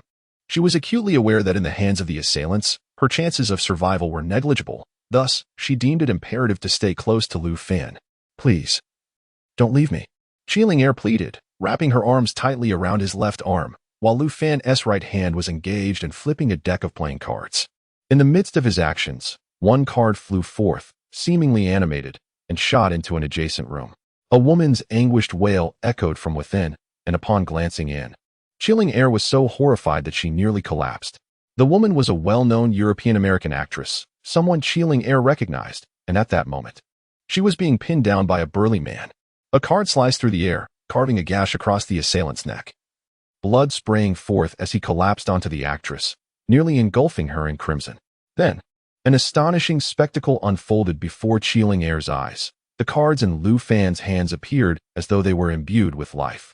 For burly men were hauling a white male out, and the cards circled their necks before darting off toward the next target.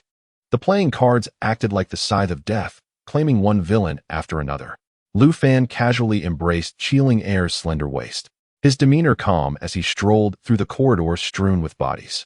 Qi Linger gazed up at his handsome profile, momentarily entranced. What manner of man possessed such extraordinary strength? What kind of individual could eliminate dozens of lives without so much as a blink? As Lu Fan proceeded, he had dispatched over 30 assailants. He had heard of this organization's reputation, estimated to consist of around 200 members, though he was uncertain how many were present this time. Those he rescued regarded him with reverent awe, and one young woman, nearly a victim herself, dropped to her knees behind him to express her gratitude. Reaching the end of the corridor, Lu Fan bypassed the elevator, lifting Qi Linger effortlessly as he ascended to the next level. The sight of the two airborne figures stunned the nearby assailants for a brief moment before they grasped their weapons. Unfortunately, as they raised their guns, 3 cards swiftly severed their throats.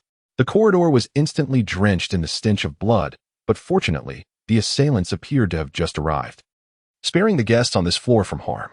Lu Fan, how can you fly? And what about those playing cards? Qi Linger summoned her courage to inquire, only to be met with Lu Fan's stern reproach.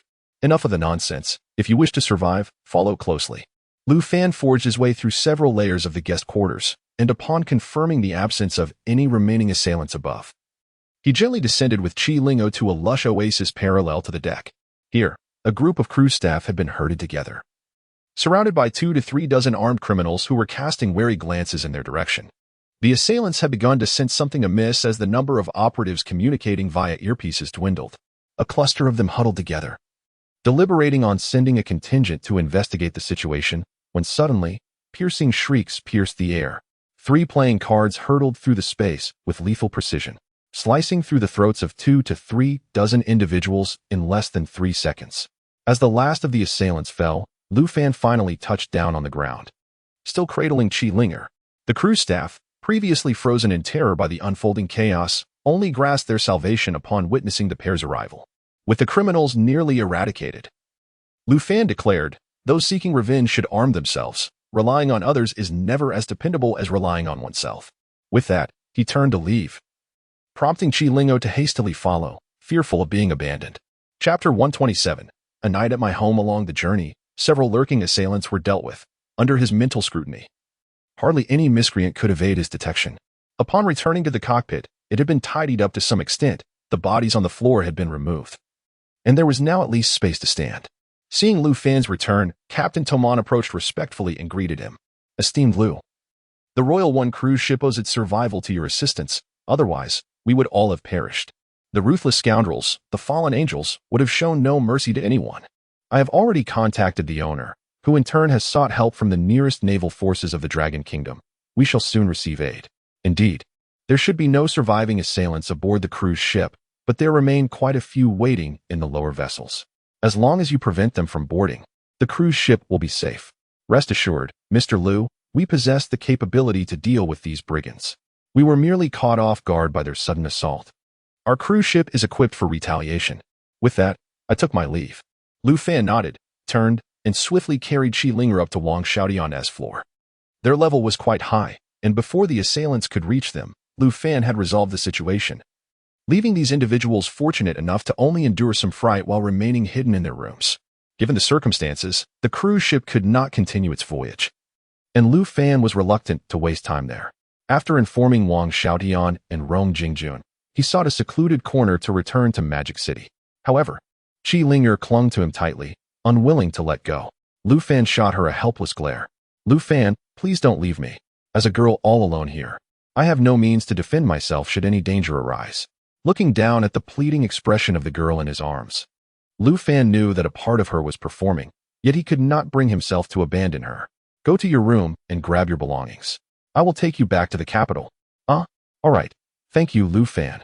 Lu Fan once more lifted the girl in his arms and landed directly on her balcony.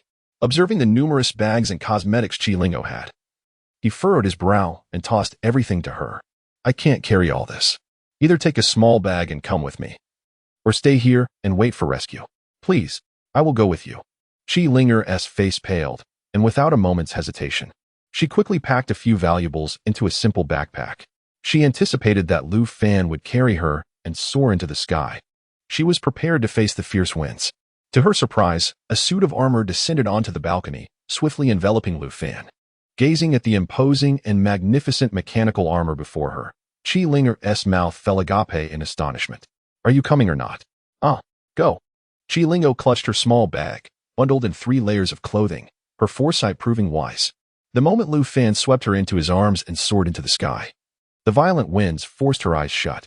She could only cling desperately to him, burying her face in the crook of his armored arm.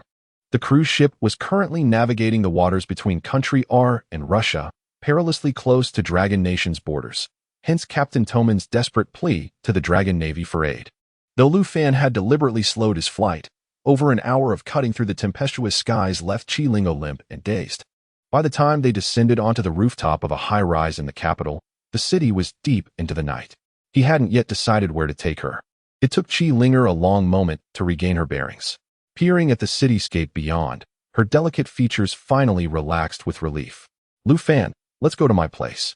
It's so late, just stay over for the night, she suggested, gesturing toward a luxurious residential complex in the distance. Without hesitation, Lu Fan gathered her into his arms and took flight once more. 2 minutes later, they alighted on a balcony of the high-end apartment. Fortunately, the balcony remained unsealed, otherwise entry would have been impossible. Setting Chi Lingo down, Lu Fan stepped into the living room, taking in the lavish surroundings. This was unmistakably a premium residence in an elite district, its value soaring into the tens of millions, a dream beyond the reach of ordinary people. Tossing her luggage onto the sofa, Chi Linger hurried to fetch a pair of slippers. Then, with one knee gracefully lowered, she knelt before Lu Fan, dutifully assisting him in changing shoes. Had her devoted fans witnessed this scene, their shock would have rendered them speechless. Lu Fan, dawn is still 2 hours away. Rest here for a while, she murmured softly. This is my residence in the capital. Usually, only my assistant and I stay here. Gazing down at the breathtakingly beautiful girl kneeling before him, the residual fury from the night's relentless slaughter surged within Lu Fan. The pent-up aggression demanded release. His eyes darkened to a smoldering crimson, breath ragged as he reached out, fingers tracing her flawless cheek with a predatory grace. As the nation's adored goddess, Chi Linger's beauty was beyond question, rivaling even Mu Linglong's. Yet, though she sensed Lu Fan's unsettling shift, she seemed oblivious to the gravity of the situation. Lu Fan, you. What's wrong? You've always wanted to board my ship, haven't you? His voice was low, thick with desire. Tonight, I'll grant you that opportunity. Consumed by primal instinct, he pulled her slender form against him, claiming her lips in a searing kiss. A soft whimper escaped her, dazed yet enthralled. Chi Linger found herself lost in the moment. Lu Fan, the first man to ever captivate her heart, his enigmatic power an irresistible beacon in the dark. In an instant, she surrendered, arms winding around his neck as she reciprocated with equal fervor. Garments slipped away. Lu Fan's gaze burned with feral intensity. Though a flicker of fear stirred within her, Chi Lingo couldn't bring herself to relinquish this rare chance. Lu Fan's earlier words were not without merit. She had always aspired to align herself with Lu Fan, leveraging his influence and connections in the capital. She believed that as long as they were together, her path to stardom would be smooth and unhindered. Suddenly, a melodious ring-tone resonated through the air, and Lu Fan's crimson eyes regained a glimmer of clarity. He glanced at his phone, revealing a call from Mu Linglong. Casting a fleeting look at Chi Linger, who was partially draped across him, Lu Fan gently pushed her onto the sofa before answering the call. How are you? He inquired. I'm fine. Linglong, you should rest early. I'll take care of things here and return soon. After ending the call, the fiery glow in Lu Fan's gaze dimmed considerably as he turned his attention back to Chi Linger, the earlier desire now extinguished. You have witnessed my strength. Your body cannot endure my torment. Had it not been for this call, you would have been bedridden for an entire week. My body no longer resembles that of an ordinary person. Even a mere touch from me could inflict injury upon an average individual. I am merely reminding you, if you wish to survive, keep your distance from me. With that, Lu Fan uttered a final remark and effortlessly traversed nearly 10 meters to the entrance, flinging open the door and stepping outside. On the sofa, Chi Lingo's face flushed an alarming shade of red. In that moment, she had anticipated that something might transpire between her and Lu Fan that evening, only to be thwarted by an untimely phone call. Chapter 128. The special meteorite containing spatial energy, a dark line sliced through the clouds. Its extraordinary speed cleaving the white vapor above into two halves. Upon returning to the Magic City, Lu Fan reassured Mu Linglong of his safety, subsequently touring his enterprises before donning his battle armor and soaring directly to Australia. Following the recent crisis, a sense of urgency burgeoned within him. In his past life, he had grown accustomed to carrying all his possessions, ready to unveil his trump cards whenever danger loomed. He had believed that his current status as a third-tier genetic warrior would suffice to confront any peril in this world. However, the recent cruise incident unveiled a stark reality. The adversaries had refrained from employing firearms, targeting only the esteemed tourists. Had they unleashed potent ranged weaponry, even Lu Fan, with his third-tier genetic prowess, would have found escape exceedingly difficult. While his body could withstand ordinary firearms, the bombardment of missiles would render him utterly defenseless. Moreover, summoning his battle armor required time, often leaving him vulnerable in critical moments. His journey to Australia was to seek out a unique meteorite, from which he intended to construct his own spatial device. Advanced civilizations had already mastered the intricacies of space. Once he gathered the requisite materials, he could create such a device. The spatial apparatus was an indispensable artifact for any audacious expedition, enabling him to carry anything with ease. Should danger arise, he could effortlessly summon his battle armor and deploy missiles with a mere gesture, rendering any threat before him inconsequential. The core material for the spatial device was a rare meteorite imbued with spatial energy, a remnant from a planet that had long since perished. Not every dying galaxy produced such extraordinary materials. The probability was a mere 1 in a billion. The lifespan of a planet, from its formation to its decay, spanned billions of years, underscoring the rarity of this material. Even in advanced civilizations, such treasures were coveted yet elusive. Fortunately, Blue Star possessed one such meteorite, which Lu Fan had fortuitously acquired after ascending to the role of human leader. He had specifically inquired about the meteorite's landing site and personally scoured the tropical rainforests of Australia, retaining a rough memory of the coordinates. It should be in this vicinity. Suspended in his battle armor above an expansive rainforest, Lu Fan gazed down at the endless green canopy, where rivers occasionally peeked through the foliage. The air was filled with the calls of unknown birds and the rustle of insects, interspersed with the roars of wild beasts. As he alighted upon a massive tree trunk, a colossal python, as thick as his thigh, sprang forth from the shadows, its gaping mouth lunging toward Lu Fan's leg. Humph! A gun barrel extended from Lu Fan's shoulder, and a beam of laser light erupted forth, instantly piercing the python's skull. Even as it sustained a fatal wound, the serpent's maw barely missed his leg. Such was the peril of the human realm, fraught with dangers lurking within the rainforest. In this perilous wilderness teeming with venomous creatures, even a moment's inattention could lead to regret. Lu Fan dared not remove his battle armor lightly, for he possessed an intimate understanding of this rainforest. He retrieved a pocket watch-like device and commenced a low-altitude search, meticulously scanning the area. This instrument could only detect fluctuations within a radius of several dozen meters. However, he had only a vague recollection of the meteorite's precise coordinates, rendering this cumbersome method his only option for locating it. After half a day's search, he finally discerned the meteorite's vibrations beneath a towering tree. Minutes later, gazing at the fist-sized white meteorite in his hand, even Lu Fan, with his usual composure, could not conceal a hint of excitement. Shall you promptly construct a spatial device to create a bracelet-like carrier? Understood, Master. It will be completed in 2 days. Cradling the meteorite imbued with spatial energy, Lu Fan returned to Jean City, placing it within the mechanical factory. In the heart of the factory lay a colossal egg-shaped entity, his meticulously crafted miniature spacecraft.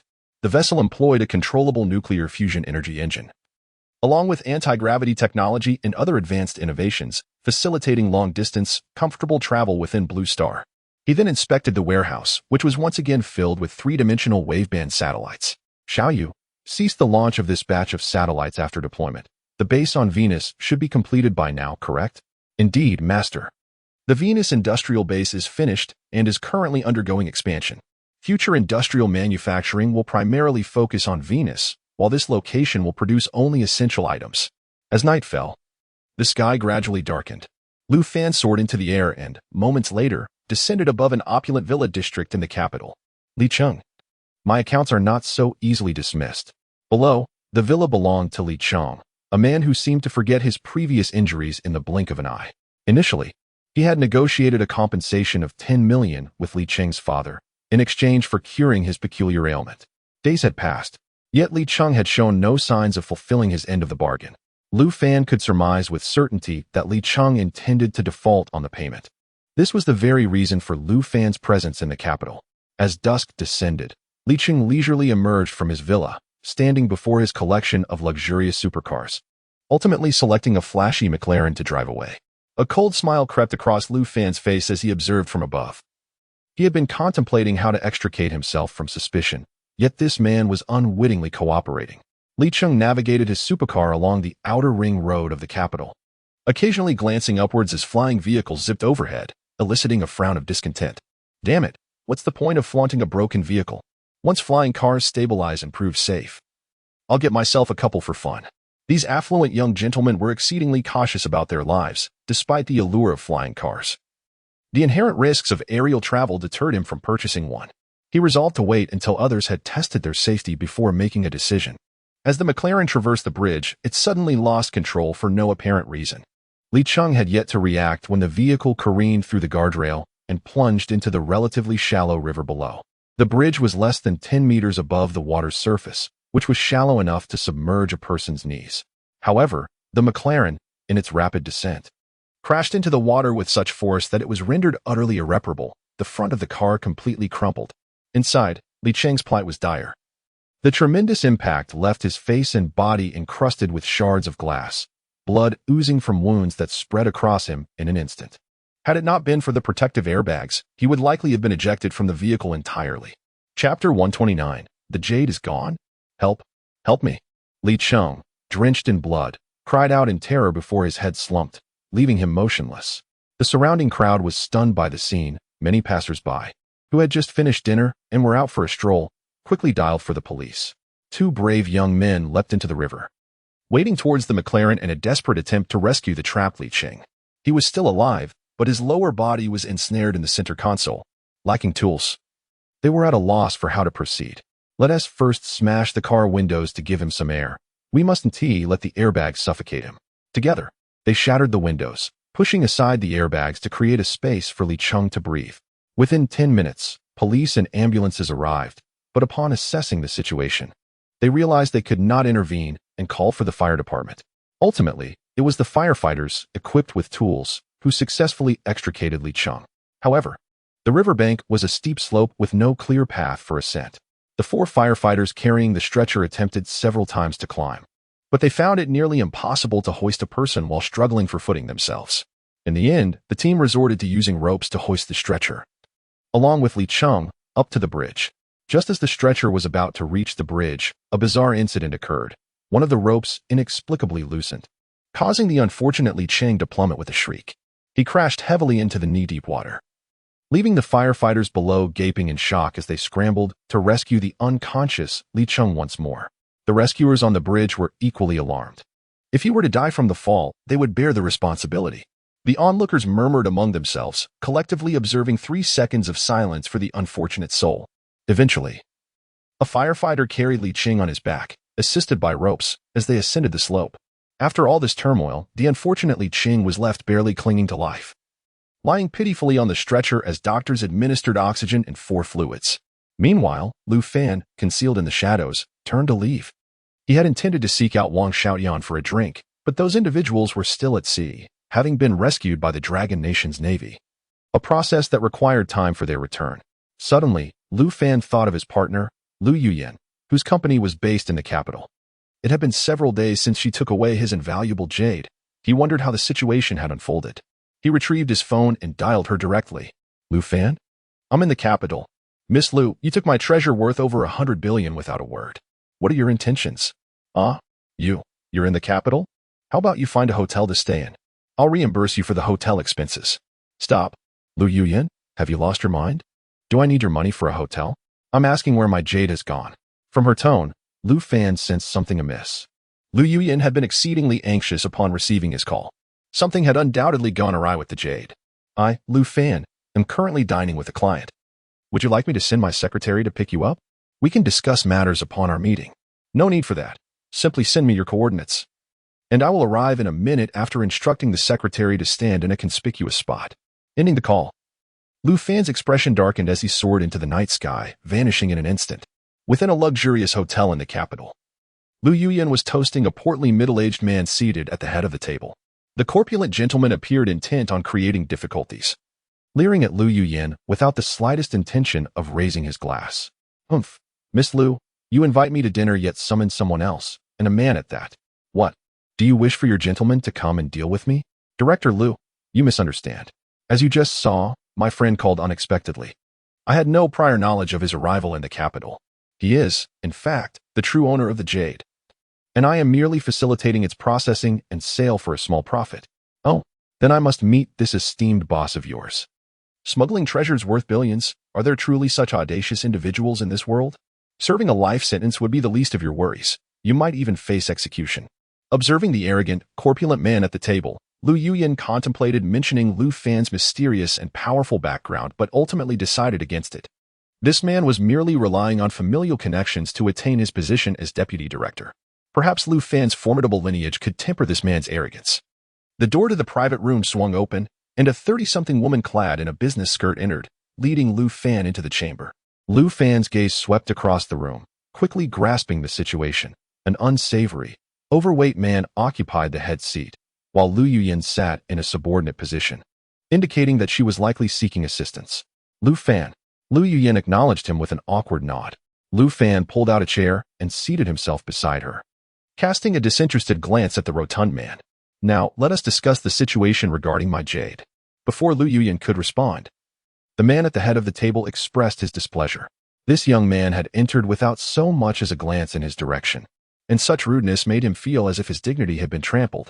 You claim that the jade worth billions belongs to you? What audacity! That jade has no customs record. Did you smuggle it back from abroad? You must know that possessing such a treasure could lead to a life behind bars. Yet Lu Fan did not deign to acknowledge him, letting the man's words wash over him without response. Lu Yuyan, I am inquiring about the jade. Where is it? Lu Fan. The jade has been seized by Director Lu and his associates, who claim it is contraband. Did I not instruct you to have it properly carved and sold in pieces? What have you done? Lu Fan's expression darkened. That jade represented a staggering sum of money, sufficient to facilitate many endeavors.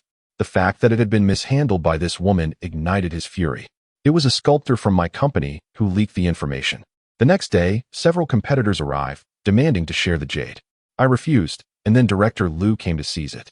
Lu Yuyan, with a face full of grievance, explained her predicament. She understood Lu Fan's fury. Had she been in his position, facing a staggering loss of billions, she would likely have reacted even more dramatically.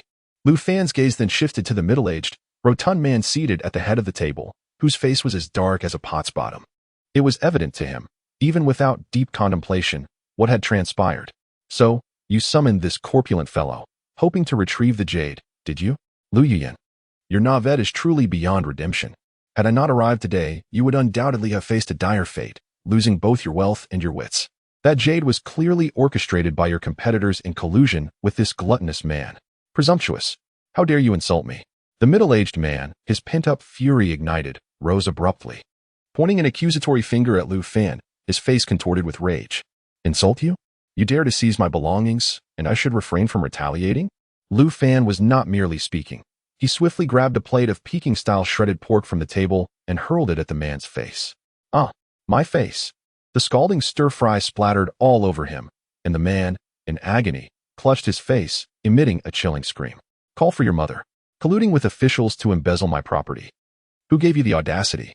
Lu Fan seized another dish and smashed it onto the man's head. Beside them, Lu Yuyan and her secretary stood frozen in shock. Their esteemed guest was brutally assaulted by Lu Fan, and in such a pitiful manner, leaving them in a state of utter disarray. How could this situation possibly be salvaged? Chapter 130. What was the name of that fat pig? Lu Fan. He is the director of the West District. Lu Yuyan's face turned pale with fear, her words stuttering. You foolish woman, why didn't you inform me when trouble arose? That belongs to me. This incident originated from me, and I wish to resolve it on my own capabilities. Lu Yuyan felt a tinge of grievance. After all, she was also a victim. Resolve it? Nonsense. They are blatantly scheming against you. Wait, I'll make a call. After a moment of contemplation, Lu Fan realized that since he had made it to the capital, he would naturally need to contact number 2 if something had gone awry. Once he located number 2's WeChat, Lu Fan promptly sent him a video call. This was his personal WeChat, as official matters were generally conducted through a different account. The call rang a few times before connecting, and Lu Fan inhaled deeply. Is Elder Roan asleep? It's Lu Fan. What is the matter? The leader on the other side of the video call appeared to have just emerged from a shower, draped simply in a bathrobe. Lu Fan's call at this hour was undoubtedly urgent, and number 2 was quick to deduce that. You're finished. I'm telling you. If you dare to mess with Lu Jumin, I will ensure you rot in prison. In this capital, it won't even matter who you contact. Mark my words. The middle-aged, portly man, having regained his composure, pointed at Lu Fan and yelled venomously. An odd expression crossed Lu Fan's face. To dare speak such words in front of number 2 was impressive indeed, and he almost wanted to applaud him. Number 2, have you heard? This fat pig, what was his name again? Lu Fan's gaze shifted to Lu Yuyan, who was staring blankly at his phone. She could see the image on the screen with just a slight turn of her head. Upon recognizing the face displayed, she felt as if struck by lightning. Just moments ago, she had harbored some doubt, but the mention of number 2 instantly led her to deduce the identity of the person. Lu Yuyan. Lu Fan frowned and called out sharply, pulling her back to reality. His name is Lu Junmin, the deputy director of the West District. Yes, number 2. Did you hear that? This is your esteemed subordinate, behaving like a gangster. Moreover, his actions are utterly outrageous. This fat pig has colluded with several businessmen to embezzle and seize a top-tier jade worth nearly 100 billion. If that jade goes missing, I assure you, none of them will survive. On the opposite end, Lu Jumin sensed something amiss, his mind replaying Lu Fan's earlier mention of number 2. Impossible. How could a mere youth possibly know number 2? He must be bluffing. The more Lu Jumin pondered, the more convinced he became of his own conclusions. Humph. What does a young brat think he is doing, pretending to be someone of importance? Number 2 is certainly not someone of your caliber. Lu Jumin, however, failed to notice that the face of the individual on the video had darkened with fury. Beside him, Lu Yuyan, with a sidelong glance, witnessed this scene and was so frightened that she covered her mouth, daring not to utter a sound. She was merely a merchant with a modest fortune. But this was a figure of utmost prominence within the Dragon Kingdom. Let Director Lu personally ascertain whether this old fool is indeed the second in command. Lu Fan chuckled as he turned his phone around, and Lu Juanmin's eyes widened in horror. The video displayed a dignified elder glaring at him with palpable anger. As an administrative officer, how could he possibly be unfamiliar with that face? Is this Lu Jumin? You are to remain seated where you are. I have already notified the disciplinary inspection personnel, and they will arrive in approximately 10 minutes. Lu Fan, confiscate his phone. He is absolutely forbidden from contacting anyone. Understood. Please rest assured, second in command. Just remember to investigate the whereabouts of my jadeite while you are at it. Lu Fan replied with a grin before ending the call. This foolish pig had undoubtedly roused the ire of the second in command. Cursing the old man in his presence, did he not see how darkly the second in command's face had turned? It was over. Lu Jumin collapsed to the ground, his eyes vacant as he muttered to himself. In the next moment, it seemed he recalled something and hurriedly pulled out his phone to make a call. Lu Fan narrowed his eyes, and Lu Juanmin's phone was wrenched from his grasp and flew into Lu Fan's hand. Without a glance, Lu Fan smashed it against the wall. You. Lu Juanmin seethed, pointing an accusatory finger at Lu Fan. Yet, as Lu Fan cast him a sidelong glance, Lu Jumin was horrified to find himself immobilized by some unseen force, unable to move a muscle. The only parts of his body that functioned were his eyes, which could shift, and his nose, which could breathe. His body felt as if it were possessed. The bizarre scene drained the color from his face, and beads of sweat dripped from his forehead onto the ground. Lu Fan glanced at the untouched delicacies spread across the table before seizing a piece of lamb rib and devouring it with gusto. Meanwhile, Lu Yuyan and her secretary emerged from their astonishment, their gazes now filled with a mix of awe and curiosity directed at Lu Fan. How do you know the second in command? I know many people. Must I report each one to you? Lu Fan retorted, not bothering to lift his head as he consumed his meal. This woman had nearly jeopardized his billion-dollar treasure. It was a wonder he could muster any civility towards her at all. The two women watched in wide-eyed astonishment as Lu Fan single-handedly polished off an entire table of food, a quantity sufficient for 7 or 8 ordinary individuals. Suddenly, the door to the private room swung open, and a group of sternly expressioned individuals in uniform flooded in. The leader, a middle-aged man, brandished a photograph, and his gaze immediately fixed upon Lu Juanmin in the corner. Comrade Lu Juanmin, we are from the Disciplinary Inspection Agency. Kindly accompany us. Lu Juanmin, who had been frozen in place, finally emitted a terrified shriek, scrambling to escape, but was swiftly restrained by 2 individuals at the door. As he fled, an unmistakable odor permeated the air. Fortunately, Lu Fan had just finished his meal. The leading disciplinary officer furrowed his brows as he observed Lu Juanmin, who seemed utterly intimidated, practically trembling in fear at the mere sight of the disciplinary personnel. Shall we depart? Or do you intend to remain here, subjected to the stench of urine? Lu Fan shot a glare at Lu Yuyan before rising and exiting the private room, with Lu Yuyan and her secretary hastily following in his wake. Now, let us discuss the situation, Lu Fan said, reclining comfortably on the plush sofa within the business vehicle, while Lu Yuyan sat beside him, her expression fraught with embarrassment. I sincerely apologize, Lu Fan. Upon the arrival of the jadeite, I employed a renowned jade carver from the capital at a premium price. Upon witnessing such a rare specimen, he readily agreed to undertake the task for me. However, it turned out that he subsequently divulged information about the jadeite to my competitors, leading to this mess. The jadeite is currently secured in a storage facility at the West District Police Station. I am aware that my competitors conspired with Lu Juanmin against me, yet I find myself with no other recourse. If necessary, I may have to offer them some incentives to reclaim the jadeite. I felt too ashamed to inform you about the loss of your jadeite. That is why I referred to you as foolish. Just because you are unable to handle a situation does not imply that others cannot. Such trivial matters can be resolved with a mere phone call on my part. Should you encounter any further troubles, do not hesitate to reach out. I possess certain connections in the capital. Understood. Lu Yuyan nodded. her esteem for Lu Fan rising once more. The aura of mystery and strength that surrounded him seemed boundless. Just when one might assume they had reached his limits, he would unveil an even more formidable card. What appeared to be an insurmountable problem in her hands could be effortlessly resolved with a single call from him. Such a man embodies true charisma. No wonder Ling Long is utterly devoted to you. It is astonishing to discover just how capable you are, Lu Fan. Chapter 131. A bunch of trash. Not worth my exit. The business vehicle suddenly came to a screeching halt, causing Lu Yuyan to collide headfirst with the LCD screen of the front seat. Lu Fan, quick-witted and agile, managed to catch her just in time. Sister Wang, how could you drive like that? Lu Yuyan exclaimed angrily, but was met with her secretary's terrified voice from the front. Ms. Lu, we are surrounded by a group of people. They seem to have come prepared, probably following us from the hotel. What? Lu Yuyan's expression shifted dramatically as she drew back the curtains to peer outside. A dozen unruly youths, armed with clubs, were disembarking from 4 vans positioned before and behind their vehicle, each casting malevolent glances at Lu Yuyan's car. Lu Fan. She turned to him, her eyes pleading for assistance. She was well aware of Lu Fan's capabilities. If he intervened, this situation would be trivial.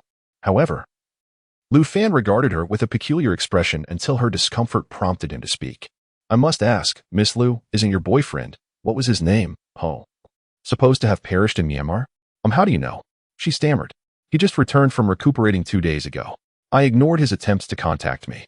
He likely realized I had uncovered his schemes and was attempting to play the emotional card, so I blocked all his information. Well, it seems your boyfriend is currently seated in one of the vans behind us, Lu Fan remarked, a smirk gracing his lips. It's quite unfortunate for him. After dating for such an extensive time, he still hasn't managed to consummate the relationship. He nearly met his demise on that trip to Myanmar. And when he was at death's door, his girlfriend callously abandoned him. Now, with his mission in ruins, I doubt the powerful figures behind him will let him off easily. Hence his vengeful intent to confront you. Lu Yuyan shot him an exasperated glare, retorting, Lu Fan, enough of your banter. Hurry up and handle this. There are over a dozen armed thugs. They're merely a bunch of trash, not worth my dissent, Lu Fan replied nonchalantly, reclining against the supple leather seat. He retrieved a business card from the back of the seat in front of him, a personal card belonging to Lu Yuyan, likely kept for convenience. As he rolled down the window slightly, the thugs outside brandished steel pipes and knives, charging toward them.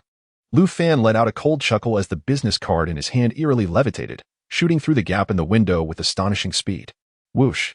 The air reverberated with a sharp whistle, demonstrating the remarkable velocity of the card. Inside the vehicle, Lu Yuyan and Secretary Wang only saw a flicker of light. And then all the roadblock thugs staggered, clutching their right wrists and howling in agony. Weapons clattered to the ground, and some of the thugs, unable to withstand the pain, collapsed, writhing and lamenting in a pitiful state. What just happened? Lu Yuyan asked, her face flooded with shock as she turned towards Lu Fan, who was now retrieving the card that had flown back through the window, mere seconds after its departure.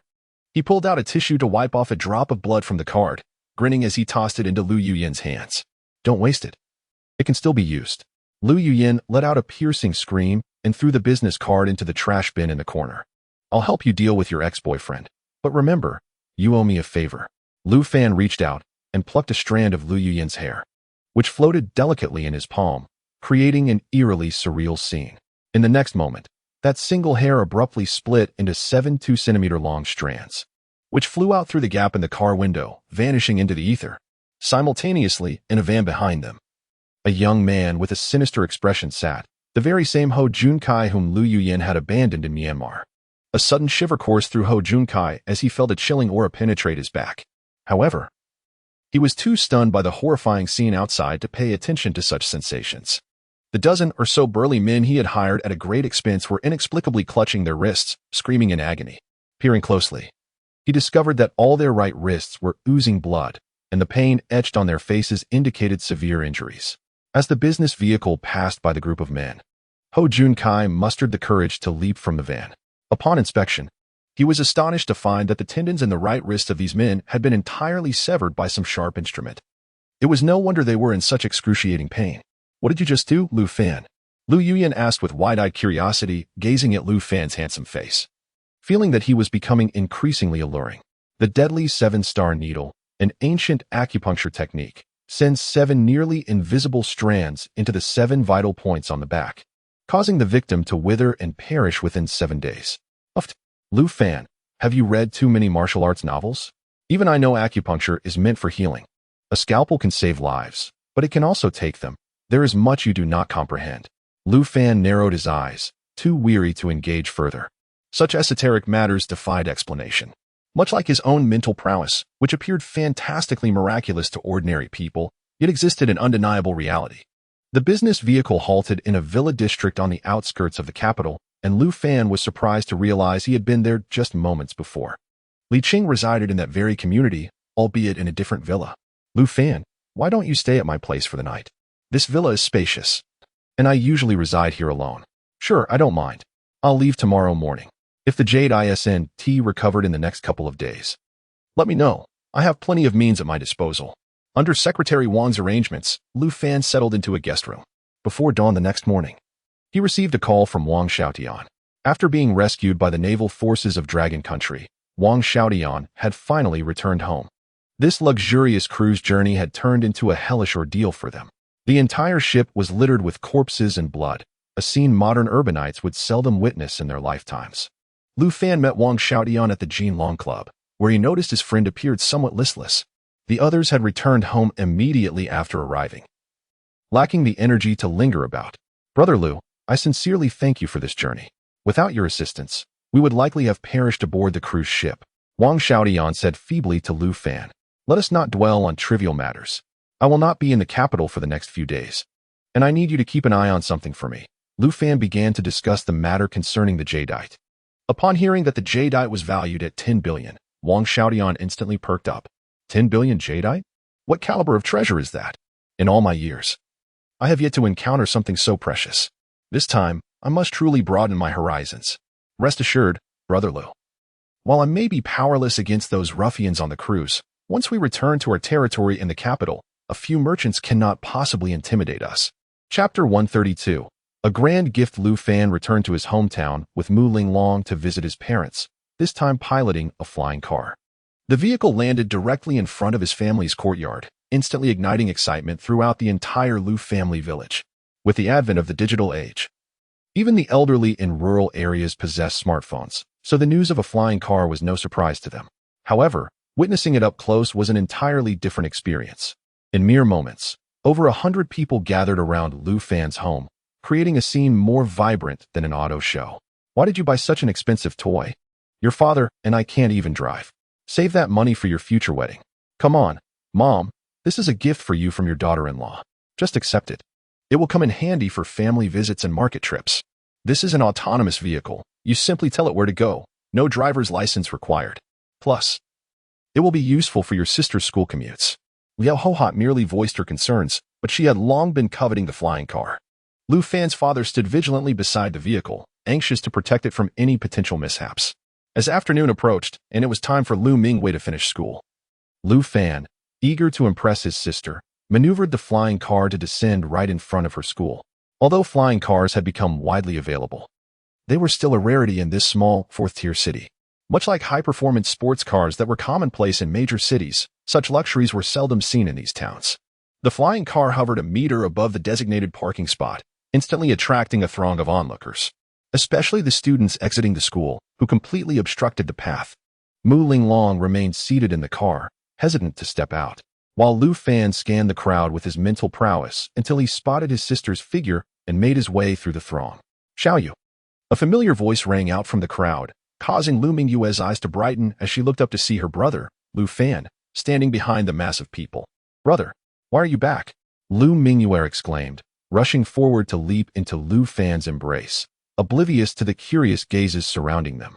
I came back to have a meal. I'll be leaving early tomorrow morning. Come on, I brought you a big toy. Is this your classmate? Lu Fan gestured toward a girl in a school uniform standing beside Lu Mingwei, who had a cherubic face and appeared quite endearing, evoking some familiarity in Lu Fan. Yes. She is my best friend and confidant. What do you mean by big toy, brother? Upon catching sight of the flying car, Lu Mingwei let out a shrill gasp and immediately pressed herself against the glass canopy of the vehicle. A flying car. This is absolutely stunning. Is this really for me? Am I dreaming? Her face flushed with excitement, and she stuttered slightly, She was merely an ordinary girl from a rural background, unaccustomed to such luxurious wonders. Let us head home first.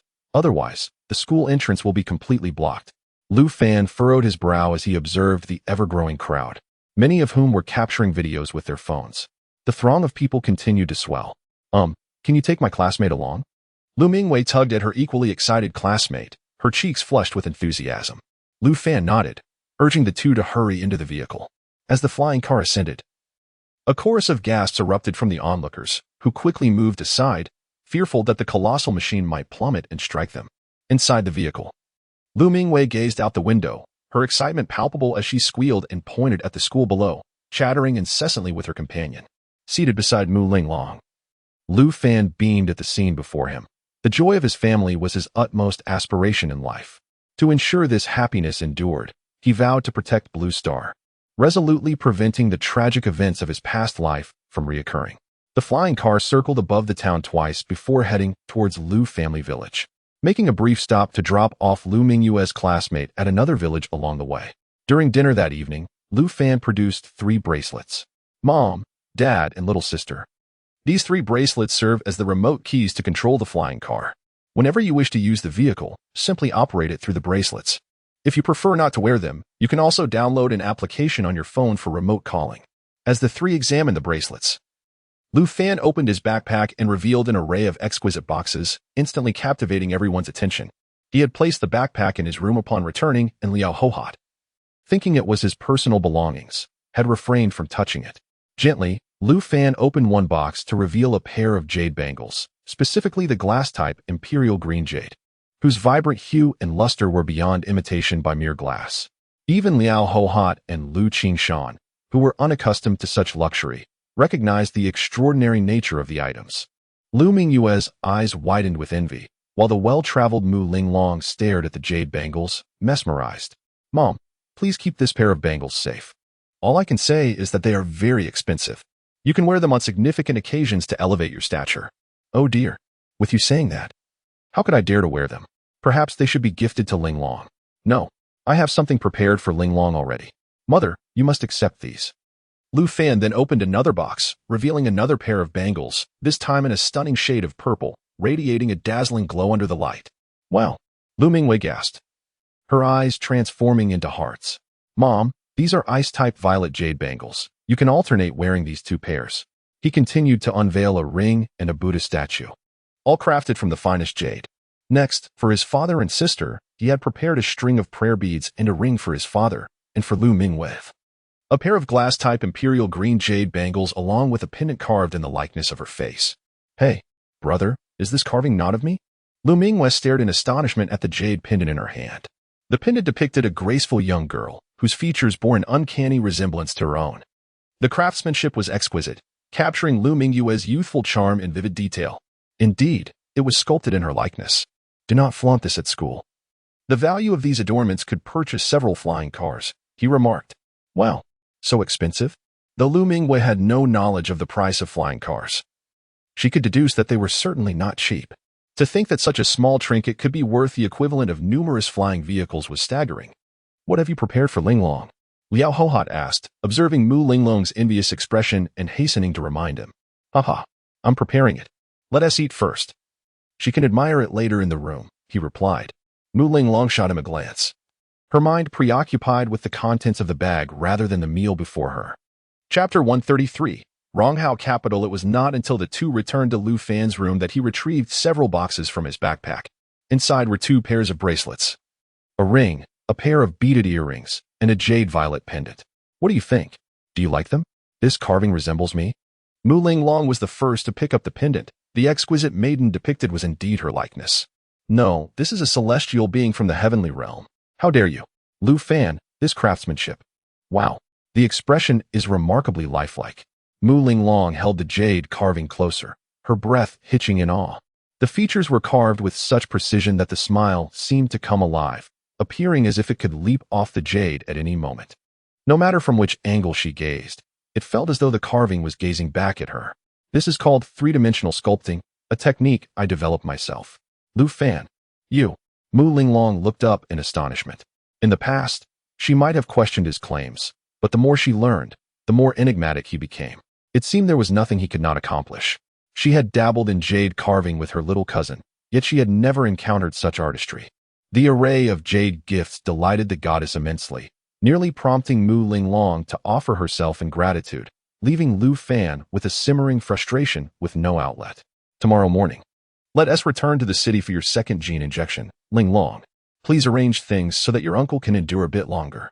Lu Fan tightened his embrace around Mu Linglong's delicate shoulders, gritting his teeth.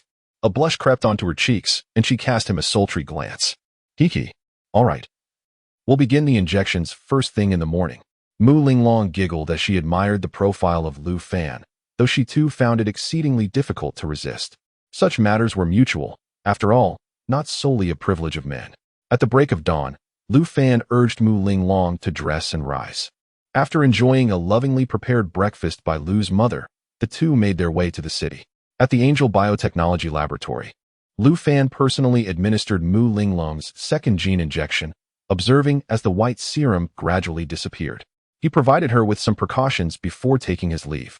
Mu Linglong had received her first gene injection some time ago, marking the completion of her initial transformation.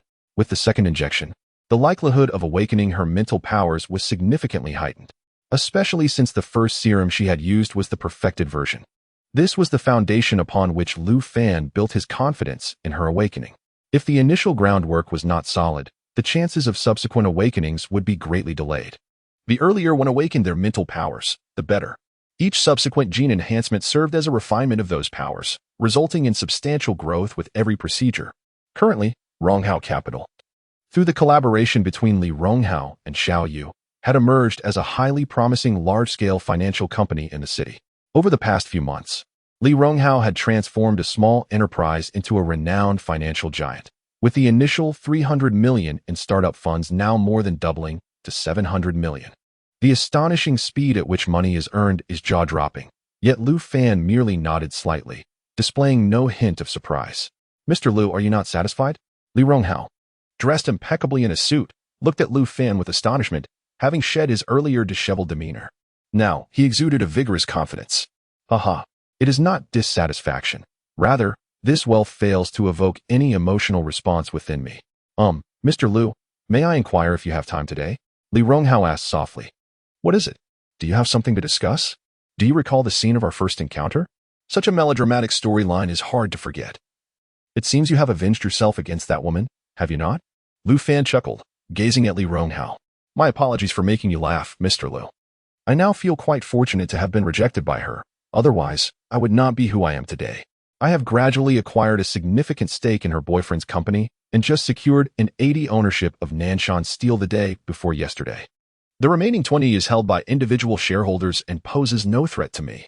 By the way, Nanshan Steel is her boyfriend's family business, a colossal steel mill located in Su Province, primarily engaged in manufacturing large steel components and processing rare metals. The total assets of Nanshan Steel exceed 200 million, making it a substantial enterprise in the local industrial sector. The factory employs over 1,000 workers, providing numerous job opportunities. However, the current economic climate is not favorable, and Nanshan Steel's performance is lackluster. Nevertheless, even the friendliest of camels is larger than the strongest horse. And this company remains a formidable entity in the eyes of the ordinary public. A steel mill, you say? That does hold some potential. Lu Fan mused, stroking his chin. Taking over this company could allow him to implement his connections and significantly enhance its profitability with relative ease. Just the orders for steel components from Lu Mingshan's flying car factory could turn this steel mill into a financial success. Mr. Lu, I wasn't finished speaking earlier. If you have time today, could you accompany me to Nanshan Steel's headquarters in Magic City? We need to complete the transfer procedures. The shares are all under your name. Lu Fan smiled knowingly at him. Fully aware of Li Ronghao's intentions, he sought to settle the score from their past. Ha ha ha. Let us go to Nanshan Company right now, and perhaps pay a visit to your ex-girlfriend. Li Ronghao was instantly elated, leading Lu Fan to the garage below. To Lu Fan's surprise, Li Ronghao had replaced his previous Mercedes S-Class with a flying car. Mr. Lu, flying cars have recently become all the rage. So I sold the Mercedes and used the proceeds to purchase this flying car, which is registered under the company's name. Haha. You have a good eye. Should you wish to acquire another flying car, feel free to come to me. It is our own enterprise. Is the flying car your enterprise, Mr. Lu? Li Ronghao's expression changed dramatically as he gazed at Lu Fan in astonishment. I co-founded it with several friends, but I hold the majority stake and do not manage its operations. The flying cars are entirely under their purview. Li Ronghao felt as though a thunderclap had struck him, the news reverberating through him, leaving his face awash with disbelief. Mr. Liu, are you aware of the external valuation placed on the flying car? Just yesterday, industry experts estimated its worth at 2 trillion. Once this company goes public, it is poised for a phenomenal influx of capital, easily securing a sudden 2 trillion in financing. I have been closely monitoring this company, eagerly awaiting its IPO. Chapter 134. Do not underestimate the youth and poverty. A flying car came to a halt in the underground parking lot of an office building, from which 5 individuals, 4 men and 1 woman, emerged, besides Lu Fan and Li Ronghao. He had also brought along his female secretary and 2 imposing men clad in suits and dark sunglasses. These 2 towering figures, with their black suits and sunglasses, unmistakably resembled bodyguards. In truth, they were employees of Ronghao Capital, deliberately brought out by Li Ronghao to create an intimidating atmosphere. After all, one must make a grand display when seeking vengeance. As they entered the elevator, Lu Fan, with a smile, remarked, "Ronghao, just take the lead from here.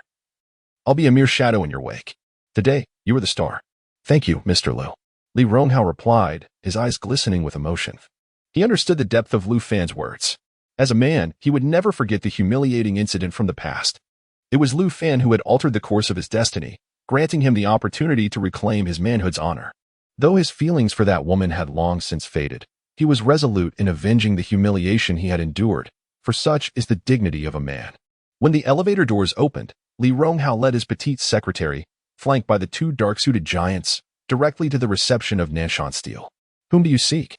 The receptionist, a timid young woman, appeared, intimidated by the imposing presence of Li Ronghao and his entourage, her voice barely above a whisper. "I am Li Ronghao of Ronghao Capital, here to take over your Nanshan Steel. Please notify your boss." "Ronghao Capital? I will inform the boss immediately." The receptionist's face paled, and she hastily reached for the phone on her desk. Li Ronghao declined the receptionist's offer to escort him to the conference room, opting instead to stride directly into the employee workspace. The vast hall was bustling with dozens of individuals, yet the person he sought eluded him. After surveying the area, he turned and ventured into a smaller office section. Finally, he stood before a particular office door, where he beheld the woman forever etched in his memory. Dressed in a professional skirt, Bai Qingqing sat at the desk outside the president's office, her eyes wide with disbelief as she gazed at the approaching Li Ronghao. "Miss Bai Qingqing, we meet again," Li Ronghao declared, tilting his head with an air of arrogance, surrounded by his secretary and followed by his bodyguards. Clad in a bespoke suit, he exuded an extraordinary aura. "Li Ronghao, how dare you? We parted ways over 2 months ago, and yet you shamelessly come to harass me, intruding upon my company." "Huh, Miss Bai, I believe you are still in a state of disbelief. Allow me to introduce myself. I am Li Ronghao of Ronghao Capital, now the largest shareholder of Nanshan Steel. We currently hold 80% of your company's shares. I am here to take control of Nanshan Steel. Starting today, I, Li Ronghao, am the owner of this enterprise." "No, this cannot be," Bai Qingqing exclaimed in disbelief, turning to fling open the door to the president's office, revealing 2 individuals, a younger and an older man, deep in discussion. The young man in the office was the one who had taken Bai Qingqing from Li Ronghao, and the elderly gentleman was the former chairman of Nanshan Steel. "Mr. Tai, you arrived just in time. Shortly, the new shareholders' meeting will commence, and we must ensure that everyone is properly received," he stated. Mr. Tai's words caused Bai Qingqing to tremble, her delicate face turning ashen. "Mr. Tai, they have already arrived," Li Ronghao sneered, directly bypassing Bai Qingqing to enter the office. Looking down upon the elderly gentleman and the young man who stood to greet him. "I am Li Ronghao. I wonder if Mr. Tai still remembers me?" Inside the office, Mr. Tai's gaze scanned Li Ronghao's face with confusion. The man seemed familiar, yet he could not recall where he had encountered him before. However, upon noticing Bai Qingqing's pale and trembling visage, Mr. Tai's body jolted, and an absurd thought suddenly emerged in his mind. You are Bai Qingqing's ex-boyfriend? Ha ha. This is what they call the tides of fortune, how swiftly the world can turn." Li Ronghao laughed heartily, but Mr. Tai's expression darkened considerably. This situation was not as he had anticipated. 2 months prior, they had sensed that someone was acquiring shares of Nanshan Steel. Yet the actions of the opposing party had been so clandestine that they had failed to uncover any clues. It was only a few days ago that they discovered all shares had been transferred to a newly established financial investment company, which had never engaged with them. Given the magnitude of this occurrence, Nanshan Steel's founder, Tai Nanshan, had been stationed at the company for several days. Mr. Lee. The matter regarding Bai Qingxing was merely a dispute between individuals and should not affect our cooperative relationship, should it? Mr. Tai forced a strained smile, addressing Li Ronghao with a facade of cordiality. I apologize. I am rather petty and have held a grudge regarding that incident, Li Ronghao retorted. From this day forth, Nanshan Steel will have no ties with you. Gather your belongings and depart. He pointed imperiously at Mr. Tai and Bai Qingxing, dragging a chair over to recline upon it. His feet propped up on the desk. 2 bodyguards stood attentively behind him, while a secretary produced documents to arrange on the desk. Here are the documents affirming that my Ronghao Capital holds 80% of Nanshan Steel's shares. You may examine them at your leisure, if you have any objections. Keep them to yourselves. I am in no mood to entertain your grievances. Mr. Tai exchanged a glance with his father, both faces etched with despair. Though they retained a few shares, they held no power in the face of such overwhelming control. Let us depart, the elder stated, casting a despondent glance at Bai Qingxing. Truly, the ancients were not mistaken. The turmoil had all arisen from this woman. Indeed, please set a reasonable price for the shares you hold and sell them to me. From now on, Nanshan Steel will sever all ties with you. Why should I? Can you truly compel me to sell? The Iron family is still young, and having been humiliated to such an extent, their tempers are rising. You may choose not to sell, but I shall exercise my rights as the majority shareholder and initiate a halt in operations. Ronghao Capital can afford the losses. It is not just you. I intend to buy back shares from all retail investors. In the future, Ronghao Capital aims to achieve complete control over Nanshan Steel. If you sell at market value, you may still receive some compensation. Otherwise, I will issue a direct order to cease operations. At that point, the losses and compensation for orders will render your shares utterly worthless. The Iron father and son left the company with grim expressions. While Bai Qingxing realized her fate was sealed, the Iron family would never tolerate her. Thus, this woman shamelessly fell at Li Ronghao's feet, pleading for reconciliation. However, Li Ronghao merely chuckled coldly and ordered his bodyguards to remove her. A group of employees outside the office watched in trepidation, fearful of facing repercussions from the new authority. Chapter 135, The Consequences of Flying Cars. Until the farce concluded, Lu Fan settled onto the sofa with a smile. Such childish antics held no significance for him, however. Li Ronghao would undoubtedly become unwaveringly devoted to him because of it. How does it feel? Satisfied? Indeed, I, Li Ronghao, vow to dedicate myself wholeheartedly to General Manager Lu. Without you, there would be no Li Ronghao today. Li Ronghao stood before Lu Fan, bowing with a face full of gratitude. Lu Fan curled his lip. Oaths were the most unreliable things in this world. He believed that only interests could truly bind people, as long as the benefits were sufficient. Li Ronghao would not hesitate to betray him. Having experienced too many such instances in his past life, Lu Fan understood human nature better than anyone else. Please pay more attention to the recent affairs concerning Ronghao, and also reach out to Si Yudong. We need to scout for someone capable of overseeing the operations at Nanshan Steel. Understood, General Manager Lu. However, the clientele of Nanshan Steel is all tied to the Tai family. Once they depart, we fear losing a substantial number of orders. I will visit Lu Mingshan shortly. From now on, Nanshan Steel will exclusively serve the flying car industry. Future orders will be plentiful, far exceeding our capacity. So there rests no need to worry about that. After leaving Nanshan Steel, Lu Fan redirected his path to Lu Mingshan's office. Upon entering, he sensed a heavy atmosphere among the 4 prominent figures gathered there. What is the matter, Brother Lu? Why does everyone look so glum? With the flying cars selling like hotcakes, shouldn't you all be grinning from ear to ear? Come, take a seat, little brother. Lu Mingshan pulled a chair beside him, and Lu Fan accepted the invitation without hesitation. Today, I called you here to discuss the flying car situation. While the soaring sales of flying cars are indeed a boon, the accompanying troubles are mounting. Firstly, our flying cars have alienated all traditional car dealers.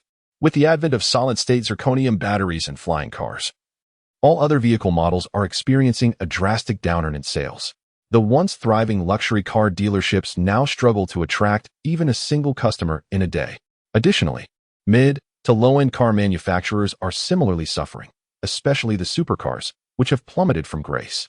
No luxury vehicle can rival the allure of our flying cars. After all, they soar through the skies, The public recognizes that flying cars represent the future, hence prospective buyers will undoubtedly prioritize them. This has led to several car dealership CEOs protesting against us, claiming we are disrupting the global automotive market. Many of them are longtime friends of ours. We are caught in a bittersweet predicament. Lu Fan harbored no doubts regarding Lu Mingshan's words, as he had anticipated this outcome. Do you four titans wonder why I invited you into this venture? The flying car industry is a veritable gold mine. Would I be foolish enough to ask you to share in the spoils? My intention in bringing you on board is to have you bear the brunt of the pressure. Otherwise, earning this fortune would be far too effortless. Dear brother Lu, it seems that Lu Mingshan and the others are seasoned veterans who cannot possibly be oblivious to Lu Fan's underlying schemes. If given the chance again, they would undoubtedly join forces without hesitation. After all, what is a mere pressure compared to the threat of bankruptcy? We have summoned you not to lament our situation, but because those corporate partners are currently oppressing the four of us, even cutting off several of our raw material import channels. As the largest shareholder of the company, your presence is essential for devising a viable solution. Are the material suppliers truly so foolish as to forego profits? If they refuse to earn, then we shall seize the opportunity ourselves. You have an abundance of talented individuals at your disposal. Surely, procuring materials is within your capabilities? Coincidentally, I have just acquired a steel conglomerate, which will henceforth supply the carbon steel and other metal components for our flying cars. Lu Fan smiled nonchalantly at the four of them. You are well aware, dear brother, that the materials required for flying cars are extensive. Steel is manageable, but the real challenge lies in sourcing rare metals, as well as rubber and various other uncommon materials. Our consumption is so vast that any obstruction could lead to significant complications. The core material for our anti-gravity technology, neodymium iron boron magnets, is the one we utilize the most. However, a consortium of over a dozen automotive companies has effectively blocked our access to this essential resource. If this issue remains unresolved for another week, we will face production halts. Neodymium iron boron magnets? Let me ponder this. Lu Fan furrowed his brow in contemplation, and after a moment, a thought occurred to him, as if he had stumbled upon a revelation. These magnets must originate from the European Union, perhaps supplied by a consortium known as the Slime Consortium? The Slime Consortium is indeed a vast interest group, with the largest exports of neodymium iron boron magnets in the EU. However, we have been sourcing from a different consortium, which conveniently owns an automotive brand. Lu Fan nodded, now comprehending Lu Mingshan and the others' intentions. Nevertheless, the matter is not insurmountable. He could establish a connection with the Slime Consortium. It just so happens that I have certain ties with the Slime Consortium. We shall procure neodymium iron boron magnets from them moving forward. Lu Fan took out his phone and dialed Captain Tomon's number. The phone rang for quite some time before it was finally answered, reminding Lu Fan that it was nighttime at Toman's location. Captain Tomon, hello, this is Lu Fan. Who? Oh my god, you are the remarkable Lu. My dear Lu, you have finally called me. Our princess, Miss Lisa Slime of the Slime Consortium, has already arrived in Longu Magic City. She is here not only to handle some corporate affairs but also to express her gratitude towards you. And she has prepared a gift for you. Oh, how fortuitous. I happen to have a business proposal to discuss with you. Please have Miss Lisa call me once she arrives in Magic City. Lu Fan's expression momentarily froze. Was this not a case of a timely opportunity arriving just as he needed it? He had heard of Miss Lisa in his previous life. She seemed to remain single for quite some time, managing vast wealth and thriving even amidst tumultuous times. Brother Lu, are you still in touch with the Slime Consortium? Lu Mingshan and the others looked at Lu Fan with surprise. It's quite a coincidence. I lent them a significant hand a few days ago, and they owe me a favor now. Well then, we shall entrust you with the procurement of the neodymium iron boron magnets, Brother Lu. We hope to establish a long-term supply agreement with them. The strength of the Slime Consortium is beyond doubt. They are undoubtedly a formidable partner. Lu Fan then discussed the matter of Nanshan steel with the four prominent figures, noting that in the future, the steel for flying cars would be supplied by Nanshan Steel. When the time comes, the representative from Nanshan Steel can simply hand over the details to the flying car company. Chapter 136. Completion of the spatial device. As Lu Fan returned to the Angel Biotechnology Laboratory, he was greeted by a rather astonishing sight. Mu Linglong, completely unclothed, was attempting to learn to walk in the spacious hall. Unfortunately, her newfound strength surged uncontrollably, causing the floor to crack beneath her with every step. Each slight movement sent her leaping several meters into the air, leaving the ground riddled with depressions. Upon noticing Lu Fan enter, Mu Linglong let out a mortified scream and hurriedly dashed toward a nearby chair to retrieve her dress. However, in her haste, she collided with the chair, reducing it to a pile of splintered wood. Lu Fan, don't look. This is so embarrassing, she exclaimed. Come now, we've been together long enough. There is no need for such shyness. Lu Fan chuckled as he set down a bag filled with a complete set of clothes and some food he had brought from Mu Linglong's home. With her face flushed, Mu Linglong curled up in a corner, attempting to evade Lu Fan's gaze. Lu Fan, why haven't I awakened the mental power you spoke of? Does this mean we cannot fear not, just let things flow naturally? You are currently in a phase of rapid physical growth. This surge in your strength requires time to acclimate. For the next couple of days, you should refrain from going out. I will bring you food. When your physique reaches its peak, that will be the opportune moment to awaken your mental powers. Whether you awaken or not depends on your fortune. If not this time, there will be future opportunities. The day will surely come. Lu Fan retrieved a sizable piece of braised beef from the bag, prompting Mu Linglong to swallow hard in anticipation. Following her genetic enhancement, her appetite had increased immensely, and the sight of the savory beef made her yearn to devour it hungrily. Come, my dear, have a bite. Lu Fan said knowingly, presenting the beef to her. Mu Linglong, covering her vulnerable parts, opened her mouth wide to take a hearty bite. She devoured over 2 pounds of beef before feeling somewhat satisfied. I'll set the food aside for you to eat whenever you're hungry. Got it. Mu Linglong replied, reaching for a bottle of mineral water Lu Fan offered, momentarily neglecting to shield her modesty, much to Lu Fan's delight. Bad boy. Turn your face away and don't look. She shot him an annoyed glare, but Lu Fan only laughed and pulled her close, planting a passionate kiss on her forehead before releasing her. Keep it up, darling. I believe you will awaken your mental powers. Once you do, I want you to be mine. Mu Linglong nodded, her cheeks aflame with a hint of anticipation. Suddenly, Lu Fan's phone rang. Upon checking, he saw it was an international call. A thought flashed through his mind, and sure enough, when he answered, a woman's voice greeted him, speaking in a rather halting dragon language. Greetings, Mr. Lu. I am Lisa Slime. You assisted our slime consortium aboard the Royal One cruise ship, saving us from the brink of bankruptcy. In gratitude, I would like to invite you to dinner. Are you available this evening? Hiki.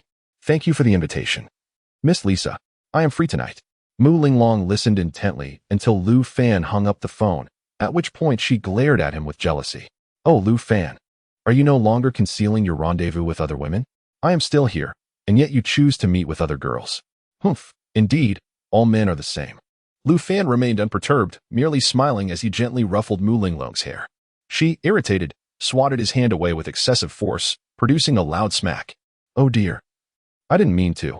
I lost control of my strength. Are you all right, Lu Fan? After speaking, Mu Linglong glanced at his hand with concern, only to realize that he was far more resilient than she had imagined. Such minor injuries meant little to him. Miss Lisa is the heiress of the Slime Consortium, and her visit to the metropolis is to express her gratitude for my assistance on the cruise. Furthermore, I have just returned from Lumingshan, where the soaring popularity of flying cars has incited public outrage and resources have become scarce. The Slime Consortium, under Lisa's influence, is the key to resolving this predicament.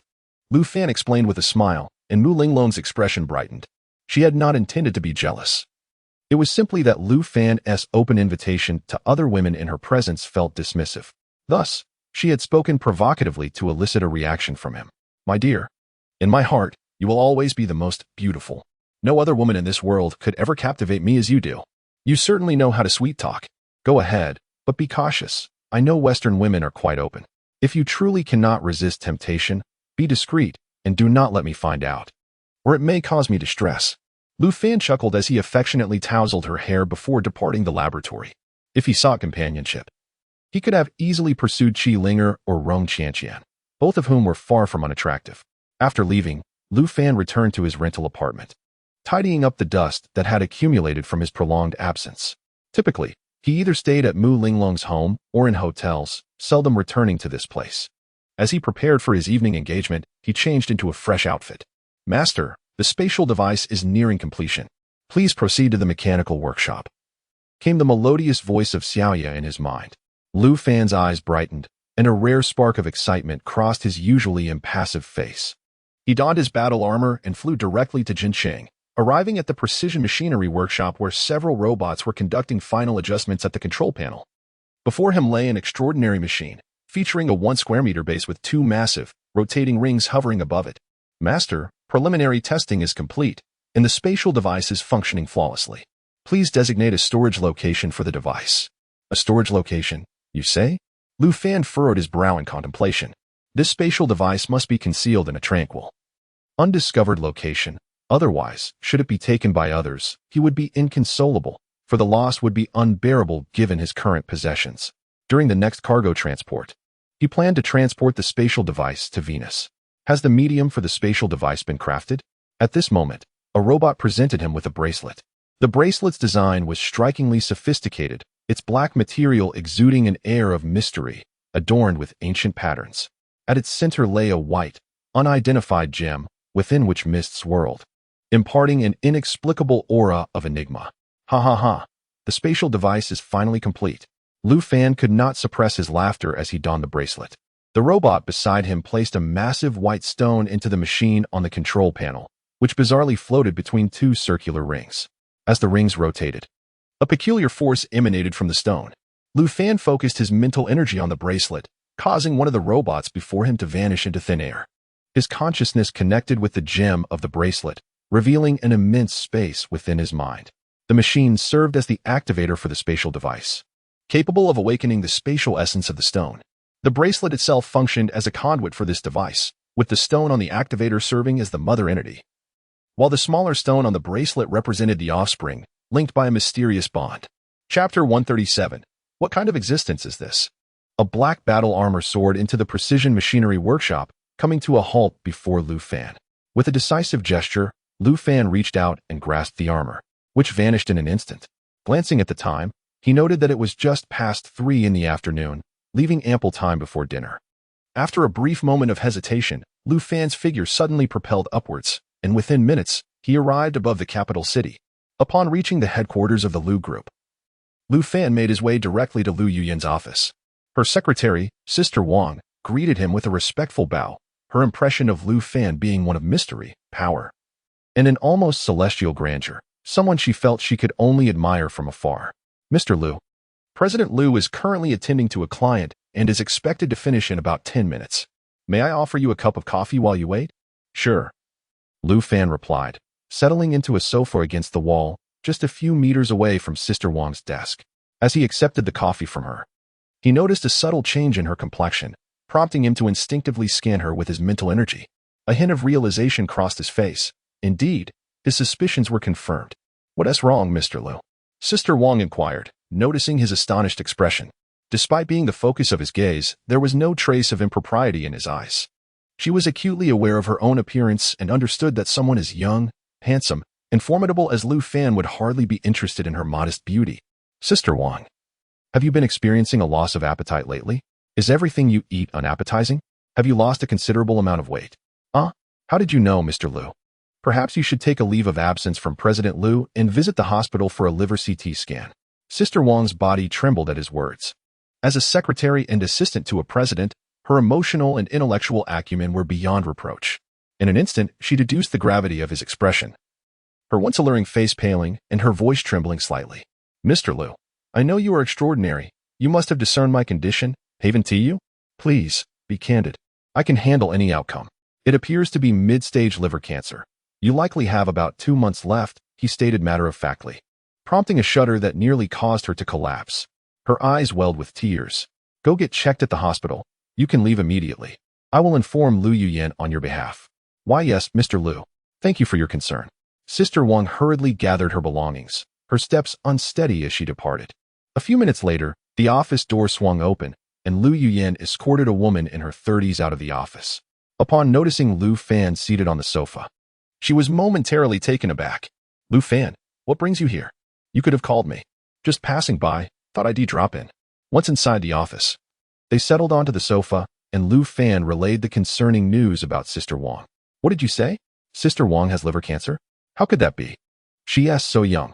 Lu Yuyan's face was a mask of shock, disbelief etched into her features. Surely Sister Wang's capabilities are quite formidable, correct? Her capabilities are unparalleled among those I have encountered, In my absence, she can seamlessly manage the entire Lucier group. Indeed, there are no inherently powerful individuals in this world. Her abilities are hard-earned through her own sacrifices. What? Are you suggesting that Sister Wang developed liver cancer due to her work for me? Precisely. Irregular lifestyle and diet. Frequent late nights and overtime, coupled with her reliance on coffee to keep herself alert, have cumulatively led to this unfortunate outcome. A profound sense of guilt washed over Lu Yuyan, her eyes reddening instantly. The next moment, as if struck by a revelation. Her gaze brightened as she turned to Lu Fan. Since you could discern Sister Wang's ailment at a glance, you undoubtedly possess the capability to cure her liver cancer. Do you not? Lu Fan cast a surprised glance at Lu Yuyan. She was not entirely lacking in wit. Indeed, liver cancer is a minor challenge for me. As the foremost killer among cancers, its survival rate is dismally low given current medical technology. However, for someone with mental prowess like Lu Fan, it is merely child's play. Lu Fan, I implore you to assist Sister Wang. She is not yet 40 and has been raising her daughter single-handedly since her divorce many years ago. Now, her daughter is in high school, and Sister Wang works tirelessly to ensure a better life for her. Lu Fan shrugged. If we are to speak of difficulty, who among us does not face challenges? The world is replete with tragic tales. In my previous life of 3 centuries, I have witnessed all manner of human suffering and joy. What kind of tragic life have I not encountered? I came this time to ascertain whether the jade matter was resolved. If not, I would take matters into my own hands. Changing the subject, Lu Fan casually inquired. It has been resolved. Your friend, Wang Xiaodian, intervened. I am unsure of his background, but all my competitors came to apologize, and I received a considerable sum in compensation. The jade has also been returned. Your friend even reserved an entire set of jade ornaments upon seeing it, claiming it was a gift for his mother. Wang Xiaodian is among the most elite young masters in the capital. Getting to know him could be beneficial, as there are few issues in the capital he cannot resolve. Just the previous bureau chief, one word from him could send the man packing. Lu Yuyan gasped in astonishment. A mere bureau chief had her at her wit's end. Yet this man could determine his fate with a single utterance. What kind of stature does he possess? Since the jade matter is settled, let us expedite the cashing out. I require funds. Lu Fan stood to leave, but Lu Yuyan excitedly grasped his arm. What? Are you feeling lonely and in need of male company? Lu Yuyan blushed and shot him a glance, her expression tinged with a hint of pleading. Lu Fan, I beg you, save Sister Wang. Even if you disregard my plea. You must consider Ling Long and help her out. Ling Long? How does she come into play? Last year, when Sister Wang and I were on a business trip to the Magic City, Ling Long invited me to a barbecue stall where we were harassed by a group of thugs. A group of unruly individuals attempted to drag Ling Long into a narrow alley, but it was Sister Wang who bravely intervened, wielding a bottle to frighten them away.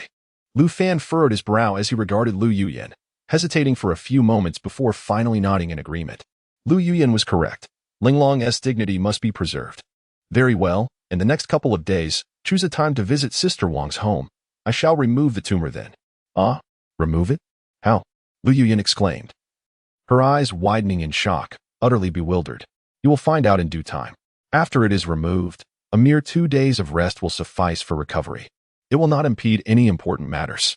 With that, Lu Fan tossed out the statement and turned to leave, for he had another engagement awaiting him in the bustling metropolis, where a foreign lady was anticipating his arrival.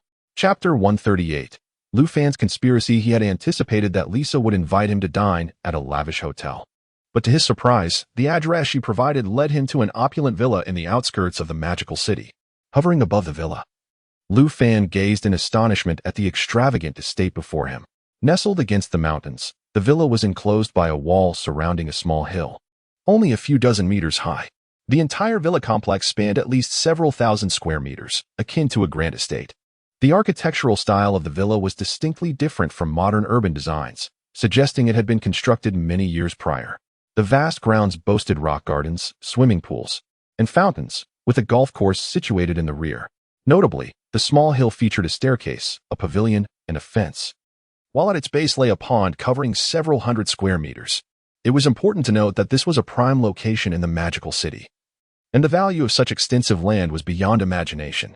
As night fell, the villa complex illuminated with lights, and Lu Fan gradually descended before the main building. 2 towering security guards, startled, gazed at him as he descended from the sky, their voices rising in a cacophony of alarm. Suddenly, a group of muscular men rushed out from the villa, a mix of black and white individuals, all wide-eyed and terrified at the sight of Lu Fan, who appeared almost divine. "Who are you?" A burly white man stepped forward, his hand poised at his waist as if to draw a weapon. "Is Miss Lisa inside?" "I am her invited guest." "You are Mr. Lu?" "Indeed, I am Lu Fan." At that moment, a group of individuals burst forth from the villa, led by a strikingly elegant woman in a flowing purple gown. "You are Lu? To be able to fly and hover, you truly are a remarkable person." "I am Lisa Slime, and it is a pleasure to meet you, Mr. Lu." The woman greeted Lu Fan in somewhat halting Dragon Kingdom dialect, prompting him to finally touch down on solid ground. "Miss Lisa, my English is quite proficient. There is no need for you to converse with me in dragon language." Lu Fan spoke with a fluent London accent, prompting a smile and a nod from Lisa as she gracefully bowed and invited him into the villa. Upon closer inspection, Lu Fan realized that this woman was not only extraordinarily tall and alluring, standing at least 1.8 meters, accentuated by her high heels, but also possessed an arresting beauty. Her features were strikingly harmonious, perfectly aligning with Eastern ideals of aesthetics. She embodied all the virtues of Western femininity, her figure accentuated in a captivating manner, particularly the deep cleavage that seemed to beckon one's gaze. This woman reminded Lu Fan of a familiar silhouette from his past, a young woman who had followed him for over 2 centuries, one of his 10 formidable generals. She, like Mu Linglong, had cherished him deeply, though Lu Fan's heart had never belonged to them. Moreover, at this juncture, that woman had yet to be born, and even her mother was likely hidden away in some distant corner of the world. Lisa bore a striking resemblance to that woman, both in features and physique, as well as in her noble and aloof demeanor. Perhaps it would be a wise choice to recruit this woman as a divine general. Lu Fan gazed at Lisa's silhouette, and a sudden thought surged within him. He pondered extensively. The Slime Consortium wielded immense influence within the European Union, and Lisa, as the heir to the Slime family, held a position that would prove advantageous as he aspired to scale the heights of the world. The villa before him was a striking example of Western architecture, adorned with facilities that echoed the same style. Upon entering the dining room, they were greeted by a magnificent long table, stretching 6 to 7 meters, laden with an array of exquisite delicacies such as fine wine, roasted meats, and seafood. Flanking the table were 4 captivating Western maids, each more enchanting than the last. Having witnessed the opulence of Western aristocracy in his previous life, Lu Fan felt no discomfort in this lavish setting.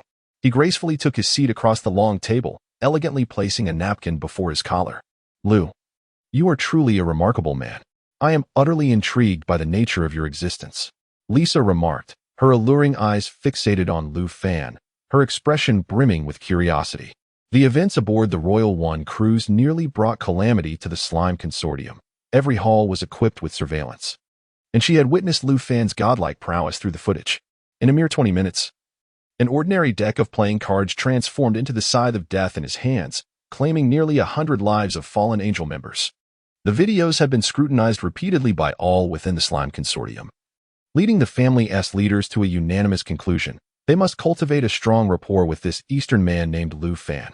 Thus, Lisa was dispatched to the Dragon Kingdom, both to inspect the local enterprises and to gauge whether this enigmatic and formidable man might succumb to the wiles of a beautiful woman. Lisa was also deeply curious about Lu Fan, hence her unwavering compliance with the family's directive. "Miss Lisa, are you truly curious about the source of my abilities?" Lu Fan inquired, effortlessly slicing into the steak before him, his smile as refreshing as a spring breeze. As he cut a piece from the steak, it inexplicably levitated, flying directly into his mouth. This astonishing spectacle left Lisa and the maids wide-eyed in disbelief. In truth, the potential of humanity is boundless. With the right methodology, one can achieve infinite strength. Initially, there lies the external force. Humanity can enhance its genetic sequences through optimization, steering evolution towards a more perfect direction. The formidable power derived from genetic optimization surpasses human comprehension and imagination. Miss Lisa, you must have heard of such genetic research. Numerous countries within the EU are privately conducting similar studies, achieving breakthroughs that enable the absorption of potent animal genes, bestowing advantages in strength and speed upon humanity. However, this technology is not without flaws. Mishaps can lead to grotesque hybrids that are neither human nor beast. Lu Fan extended his right hand, causing a silver candlestick on the table to suddenly levitate and soar into his grasp. Lu Fan extended 2 fingers to extinguish the flames atop the candlestick, discarding the candle itself. In the midst of Lisa's bewildered expression, he grasped the candlestick firmly. The pure silver candlestick yielded in his hands like clay, contorting under his grip.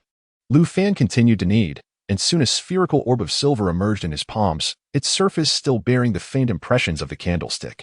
He stretched out his hand, and the orb began to levitate gently, floating towards Lisa. In astonishment, she reached out her small hand to catch the silver sphere. And upon glancing down, she gasped in awe. The orb still bore Lu Fan's fingerprints, a testament to his extraordinary strength. Chapter 139. I own a military factory in Somalia, Miss Lisa. This is the epitome of power at its zenith. With the right methods, anyone can reach this pinnacle. Lu Fan smiled as he savored a piece of steak, his expression reminiscent of the wolf disguised as Grandma in Little Red Riding Hood. Anyone can achieve this. Lisa gazed at Lu Fan in astonishment, pondering his thoughts. When the external strength of humanity reaches its apex, there exists a certain probability for the emergence of inner strength. This inner strength refers to mental prowess, which is a mutation and extension of human thought, akin to humanity's third eye and hand. When mental strength attains a certain level, it can lift heavy objects, including one's own body. Lu Fan placed his hands on the table, and to his astonishment, the knife and fork began to cut the beef on their own, as if an invisible hand were orchestrating the act. So, you can fly because you possess mental strength? Indeed, when mental strength reaches a formidable level, it manifests not only in the ability to lift one's body for flight, but also in the manipulation of all things for one's own purpose. A common playing card. Under the influence of my mental prowess, can transform into the scythe of death, effortlessly reaping countless lives. Beyond lifting objects, mental strength possesses wondrous abilities such as detection and X-ray vision. The more Lisa listened, the more intrigued she became. She had previously thought Lu Fan was one of those legendary practitioners from the Dragon Kingdom, only to discover that it was the power of technology. This indicated that she too could attain such power. Imagining herself wielding Lu Fan's formidable strength, she pondered who in the slime family would dare question her authority. Dear Lu, can I possess such powers? Seeing the eager expression on Lisa's face, Lu Fan couldn't help but smile. He had been waiting for this very question. Hiki, Miss Lisa, shouldn't we dine first? As Lu Fan elegantly cut a steak, a piece of bread soared from across the table to him, followed by a neat arrangement of caviar atop the bread, which then gracefully approached his lips. Whatever food he desired would effortlessly fly to him, requiring no assistance from the maid nearby. The astonishing display left not only Lisa in awe, but also caused the four white maids to gape in disbelief. Miss Lisa, aren't you going to eat? Lu Fan asked with a smile, knowing that this woman was now hooked, just waiting for him to find the right moment to propose his terms. Dear Lu, you are a remarkable and great individual. Previously, on Royal One, you saved our slime family from the brink of bankruptcy. With so many wealthy individuals from around the world aboard the cruise, if they were all to encounter misfortune, our slime family could not possibly compensate their families adequately.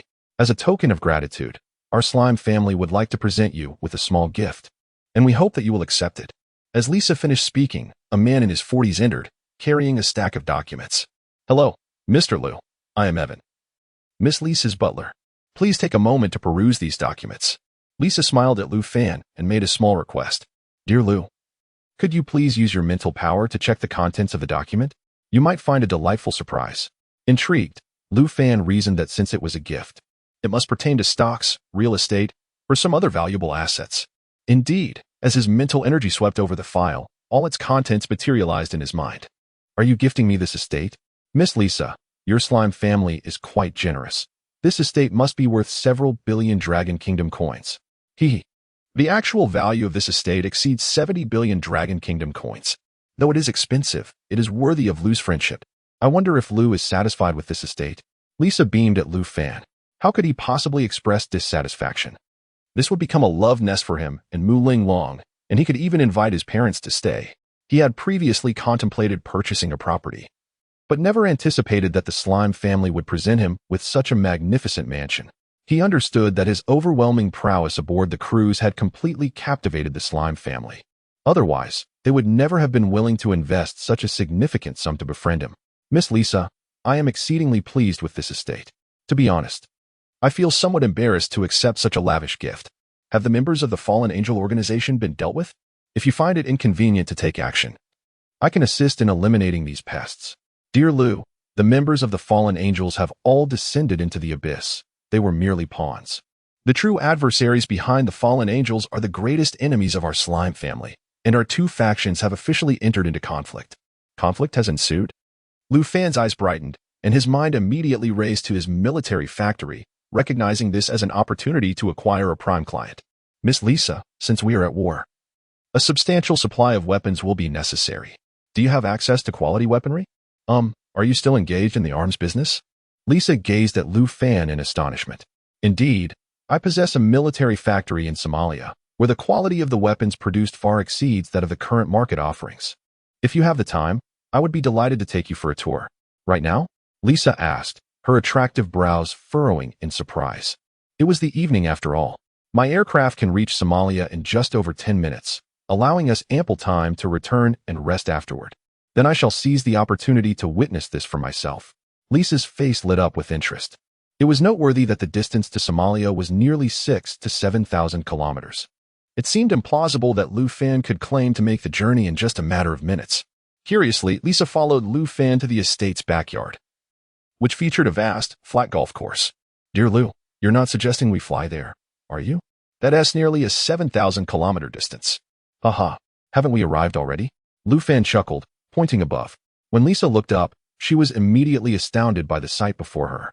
A circular spaceship, measuring 6 to 7 meters in width, silently hovers above the crowd, its presence ethereal against the night sky, devoid of any sound. Gradually, the vessel descends onto the golf course, its hatch opening to reveal an opulently adorned chamber within. Please, Miss Lisa. Lu Fan gestures invitingly with a smile, jolting Lisa back to reality.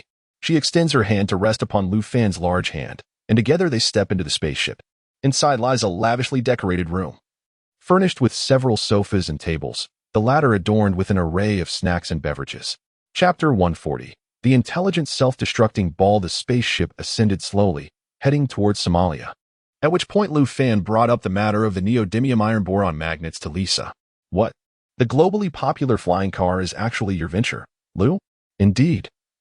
I hold the largest share. My goodness, Lu, you are the most formidable person I have ever encountered. If flying cars achieve global sales, that represents a market worth trillions. Lisa promptly agreed to collaborate on the neodymium iron boron magnets, as the slime family had already intended to foster a good relationship with him. This development made them immediate partners, perfectly aligning with their desires. The spaceship traveled at an astonishing speed of over 30 Mach, a velocity beyond human comprehension. In merely a few minutes, it docked above a mountainous region in Somalia. At that moment, it was still afternoon in Somalia. Through the spaceship's window, Lisa caught sight of another vessel below, where 3 women stood respectfully awaiting their arrival. As the hatch opened, Lu Fan embraced Lisa's waist and leaped out of the doorway. Ah! Lisa exclaimed in surprise, clinging tightly to Lu Fan's form. They were at a height of several dozen meters, and a fall would surely spell disaster. Their descent brought them gently to the entrance of a cave, where the waiting trio, including Chris, hastened forward to pay their respects. Greetings, Master Chris. Yes, Chris. This is Miss Lisa Slime, the princess of the Slime Consortium. You should introduce yourselves. Perhaps you will become long-term partners. Lisa curiously examined the 3 women before her. Chris, a woman in her 30s, stood alongside a pair of striking twin girls. My dear Lu, who is this? My subordinate, whom you may have heard of. Chris has formed a female mercenary group known as the Black Widow. What? You are the Black Widow, Chris? Lisa gasped in astonishment. The notorious name had surged in popularity over the past 2 months, although Chris had established the Black Widow long ago. The group had recently made a formidable mark by decisively sweeping through many war-torn nations in Africa. The reputation of the Black Widow was forged from the sacrifice of countless lives. Pleasure to meet you, Miss Lisa. I hope for your guidance in the future, Chris said with a charming smile, pleased by Lisa's reaction upon hearing her name. Lu Fan led the astonished Lisa into the military factory, a site so naturally concealed that no flying vehicles could access it, ensuring extreme secrecy. Upon entering the facility, Lisa was left speechless by the sci-fi spectacle before her, an endless expanse of machinery in motion, adorned with countless intelligent robotic arms. Numerous steel automatons busily assembled and transported the manufactured weapons, their surfaces gleaming with a cold metallic luster, a clear testament to their exceptional craftsmanship. Boxes upon boxes of weapons and ammunition were produced and neatly arranged, causing Lisa to gasp in awe as she turned her head. Beside the cave, A warehouse area was piled high with wooden crates, resembling a small mountain. With a hint of intuition, Lu Fan knew they were filled with weapons and ammunition. As he approached the storage area, Lisa's astonished expression mirrored his own intrigue. With a gentle sweep of his hand, the rows of boxes vanished mysteriously. The spatial device contained a vast expanse, and stocking additional supplies was undoubtedly prudent. No one understood the principle of preparation better than he did. After securing the arms, he turned to a newly produced spherical object and, with a flourish, sent a cluster of metallic spheres tumbling forward. "Dear Lu, what is this?" Lisa inquired. Her curiosity piqued as she reached for one of the spheres. Lu Fan cast her a peculiar glance, while behind him, Chris and her companions swiftly positioned themselves protectively in front of him. "Miss Lisa, I strongly advise you to relinquish that sphere immediately. Should you activate its triggering mechanism, we would all be doomed." Lisa's face turned pale with fright, and she hastily set the sphere down, prompting Lu Fan to smile and explain. "This sphere is a type of long-range suicidal weapon of mass destruction, known as the Intelligent Self-Destruct Sphere. It contains a miniature cloud explosive, equipped with an anti-gravity device and an intelligent recognition program.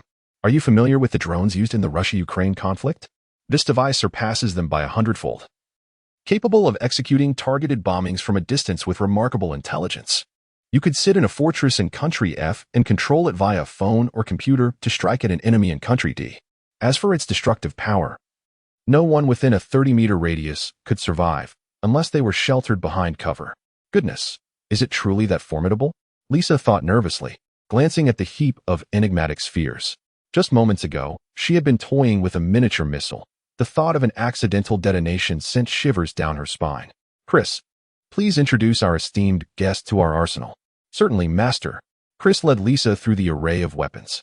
As one of the heirs to the prestigious conglomerate of Country F, Lisa was well acquainted with armaments. However, the weapons Lu Fan possessed transcended her understanding. Each one was exponentially superior to those available on the market. She picked up a familiar Desert Eagle handgun, scrutinizing it closely before noticing its distinct features. The steel was inherently black rather than coated with paint, and it was slightly lighter than the commercial versions, making it more manageable for a woman to wield. Chris invited Lisa to step outside the cave to test the power of the Desert Eagle, while Aisha and Ellie followed suit, each carrying an assortment of weapons. Lu Fan selected some rocket launchers and several life-reaping Vulcan cannons, along with a substantial stock of ammunition, and joined the group outside. At this moment, Lisa stood poised, gripping the Desert Eagle in both hands, her gaze fixed on a distant cliff. With a serious expression, she squeezed the trigger, and the Desert Eagle erupted with a thunderous report, instantly shattering the stones of the cliff and creating a deep crater approximately 1 meter wide. "Dear Lu, the Desert Eagle has significantly increased in power, and its recoil has remarkably been reduced by nearly half. Previously, I could barely manage 3 consecutive shots, but now I feel as though I could fire indefinitely. Indeed, Miss Lisa, this is where our weaponry excels. Do try something else." Lisa's gaze shifted as she picked up a nearby sniper rifle, bending down to aim at the distant peaks. In that moment, her perfectly contoured figure was unveiled before Lu Fan, particularly the alluring curve of her waist, which was directly aligned with him. Lu Fan did not shy away from gazing. Instead, he looked on unabashedly, finding the beauty of the girl's silhouette undeniably captivating. Chapter 141. The True Living Goddess Soft. Nearly inaudible tremor reverberated as the sniper rifle discharged, causing the trunk of a distant tree on the mountainside to explode. However, the distance was too great for Chris to discern the details. Yet, through the sniper scope, Lisa observed with remarkable clarity, equally astonished by the rifle's power and performance. "Well, Miss Lisa, how would you evaluate the quality of the weapons produced by our military factory?" Lu Fan inquired with a smile directed at Lisa. "My dear Lu, you might consider this place a mere small workshop, yet the quality of your weapons surpasses that of all military factories worldwide. I cannot fathom how you manage to manufacture such exquisite arms," Lisa replied. "Hiki, I presume you've noticed, the primary reason lies in the materials. We utilize a unique alloy carbon steel, which possesses characteristics that are harder yet lighter than conventional steel. Lu, I would like to place an initial order for $30 million worth of arms. Such exceptional weaponry will undoubtedly become a sensation once it hits the market. I will consider further orders based on feedback from my family members." "Very well, you can liaise directly with Chris regarding your needs. Our arms also come with a doorstep delivery service. After inspecting the military factory, Lu Fan once again lifted Lisa and soared aboard the spaceship, setting off. They returned to Magic City before 10 o'clock that evening. My dear Lu, you are truly a remarkable individual. I wish to revisit our previous conversation. Can I possess the kind of power you hold? In the parlor of the estate, Lisa gazed at Lu Fan with eager anticipation, and a smile crept across Lu Fan's lips, for he had been awaiting this very question. Miss Lisa, considering the generous gift of this estate from your family, I can offer you the first injection of the gene serum. Even a single evolution will enable you to transform into a superhuman existence, with the strength to deliver blows weighing thousands of pounds. Lu Fan smiled as he extended his hand, from which an injector materialized seemingly out of thin air, filled with a milky white serum. My dear Lu, will this serum grant me the same power as you? Lisa asked. No, Miss Lisa, you're mistaken. This is merely the initial gene evolution serum. You will require 2 additional evolutions to reach my level. Furthermore, I do not intend to distribute the subsequent serums widely. From the second evolution onward, the materials become exceedingly rare and precious. I cannot provide them in abundance, hence I must strictly control their usage. Only my subordinates may utilize such serums, like the 3 you just met, Chris and her companions. Chris is on the cusp of her second evolution. Should she undergo more than 3 evolutions, she will attain a godlike existence, capable of soaring through the skies and traversing the earth. If she evolves to the 6th stage, she will become a true living god. At that point, not only will she possess immense physical strength, but her beauty will remain forever youthful. With a lifespan reaching a millennium, with a mere wave of her hand, the earth may tremble, and no mountain can withstand the force of her blow. With a thought, she could annihilate millions of lives in an instant. Lisa was taken aback by Lu Fan's words, inhaling sharply as a flicker of inexplicable brilliance danced in her eyes. In that instant, she nearly reached a decision, albeit one that would require the initial administration of the serum before it could be definitively made. In a perspective invisible to Lisa, a mysterious smile crept across Lu Fan's face as he set down the vial and exchanged a few words before rising to leave. Gripping the vial tightly, Lisa personally escorted Lu Fan to the entrance. Dear Lu, you may come tomorrow morning to finalize the transfer of the estate. I shall arrive promptly. Miss Lisa. Farewell. Lu Fan's figure slowly ascended, and in the next moment, a resounding blast echoed as he transformed into a streak of black light, vanishing into the night sky. Lisa and several female attendants stood in astonishment at the spectacle. What difference was there from a superhero? Tonight's events were all part of Lu Fan's grand design, including the genetic serum that served as bait. No one could undergo the first gene evolution and subsequently resist the allure of a second, especially the temptation of eternal youth and immortality, which held no resistance for a woman enamored with beauty. In his previous life, Lu Fan, alongside his dozen formidable warriors, had lived for over 3 centuries. Merely a fleeting fraction of existence. Had it not been for that unforeseen incident, his life could have continued indefinitely. Achieving immortality through the power of technology was not insurmountable within an advanced civilization. Concerned for Mu Linglong's solitude and fear, Lu Fan left Lisa and swiftly returned to the laboratory. Mu Linglong's condition had stabilized, yet the surging power she possessed occasionally emanated formidable waves. Unlike Lu Fan, who retained memories from his past life and understood how to swiftly harness this newfound strength, Mu Linglong required gradual acclimatization. At that moment, she sat in a chair, ravenously devouring the braised meat Lu Fan had purchased. Typically averse to such greasy fare, she found it particularly delectable this time. Upon noticing Lu Fan's entrance, Mu Linglong shyly pulled out a tissue to wipe the grease from her lips, inadvertently slamming the braised beef onto the table with such force that it cracked the surface. Although she wore the clothes Lu Fan had brought, they were evidently strained, having torn in numerous places due to her vigorous movements. Lu Fan, where have you been? Why did you take so long to come?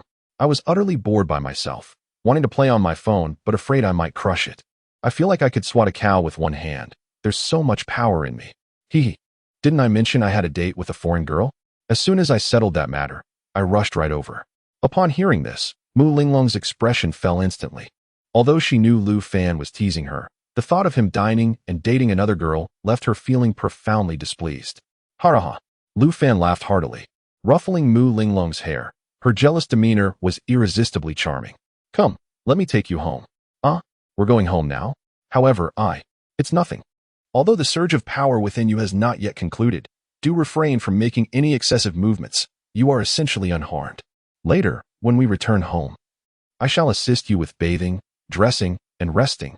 You need only to relish the moment. Bah, I see you are merely seeking an excuse to take advantage of me. Mu Linglong glared fiercely, her large eyes wide, as her small fists swung through the air, producing a whistling sound. We have been together for ages. What do you mean by taking advantage? Come now. Lu Fan stepped forward and swept her into a princess carry. Mu Linglong, compliant, did not resist, allowing his strong arms to lift her effortlessly. Upon reaching the laboratory's exterior, they found that night had fully descended, enveloping the entire area in silence. Lu Fan's figure soared into the sky, while the cool night breeze danced through Mu Linglong's long hair, its fragrance enveloping his face. Chapter 142. I desire to be your subordinate. The figures of the two descended onto the terrace of Mu Linglong's home. Lu Fan gently set the goddess down beside the bed, while Mu Linglong remained motionless, fearful that she might inadvertently exert too much force and dismantle the entire place. Darling, you must be all sweaty. Allow me to prepare a bath for you, Lu Fan declared as he turned and entered the bathroom. Upon his return, he opened the wardrobe and tossed a white nightgown onto the bed, then retrieved her lingerie from the drawer. As a delicate piece of white lace was revealed, Mu Linglong's face flushed crimson, resembling a perfectly ripe apple. Within the bathtub, Lu Fan held a bath towel, gently caressing Mu Linglong's skin, which was as flawless as a piece of jade. Overcome by shyness, Mu Linglong could not bring herself to lift her head. In an effort to alleviate her embarrassment, Lu Fan feigned a calm demeanor, though he too struggled to contain his own feelings, especially at this vigorous age. Additionally, as a formidable genetic warrior, his desires would naturally be more intense than those of an ordinary person. Darling, do you sense anything unusual in your mind? Lu Fan's voice was tender, almost alarming. The warm water in the tub splashed about, enveloping a goddess of pure, unblemished beauty. Yes, it feels as though something is trying to break through the center of my brow, yet it always seems just out of reach. Lu Fan furrowed his brow in contemplation. This was a situation beyond his control, and he could only allow it to unfold naturally. In his past life, with his formidable mental prowess, he could have delved into her mind to assist her, but now, as merely a level 3 genetic warrior, he was left powerless to intervene. Just as they were enveloped in an intensely intimate moment, the bathroom door was abruptly pushed open, revealing Mu Linglong's mother, Liang Qiuhong, peering inside. Time seemed to freeze as 3 pairs of eyes widened in shock. Ah, Linglong, you too, Liang Qiuhong exclaimed before hastily retreating and closing the door. Concerned about her daughter's late return that evening, she had been unable to sleep and was watching television in the living room. Hearing noises from the third-floor room, she had initially feared a burglary, and thus had come to investigate, only to stumble upon a scene she should not have witnessed. Lu Fan, this is all your fault. How am I to face my mother tomorrow? Mu Linglong shrank into the foam, revealing only her flushed little face. Auntie has been there too. She can understand our predicament. I can understand? What a joke. You've utterly embarrassed me. Mu Linglong lamented, her face a picture of distress. The heat in the room, combined with her anxiety and shyness, made her breathing increasingly labored. In the next moment, her delicate frame trembled, her starry eyes turning pitch black, and her bewildered expression rendered the scene exceedingly surreal. It has finally happened. Lu Fan's face lit up with excitement. After such a long wait, Mu Linglong had finally awakened her mental powers. At that moment, Mu Linglong entered an incredibly surreal state, her consciousness bizarrely detaching from her body. The sensation was extraordinary, as though she were observing everything from a divine perspective. Especially, she saw herself sitting vacantly in the bathtub with only her head exposed, while Lu Fan sat beside her clad only in underwear. When Mu Linglong directed her gaze towards Lu Fan, he instinctively looked up at her, though at that moment, she was merely a manifestation of spiritual energy, an extension of her thoughts, entirely devoid of physical form. Mu Linglong maintained this state for several minutes before her eyes gradually regained clarity. Lu Fan, have I awakened? A profound expression of incredulity lingered on her delicate visage. My dear, tonight you shall be my bride. Lu Fan could no longer suppress his desires and reached out, lifting Mu Linglong's delicate form from the bathtub. With a surge of spiritual energy, all the droplets of water on her body transformed into mist and dissipated into thin air. Mu Linglong understood what was about to unfold, and in a fit of shyness, she buried her head into Lu Fan's embrace, her fair skin suffused with a rosy hue. The glaring lights of the room softened to a warm dimness, and the temperature between the two intertwined bodies began to rise. Lu Fan, you must treat me well from now on. Do not bully me. Linglong, do you know how long I have waited for this moment?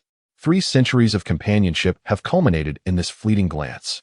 Mu Linglong, in this lifetime, you belong to me. The silhouettes of the two overlapped by the window, while the moon in the sky shyly retreated behind the clouds, as if embarrassed to witness such a scene. In the morning, they slept until 9 o'clock, when Lu Fan was roused by the incessant ringing of a phone. Normally, he would not indulge in such sloth.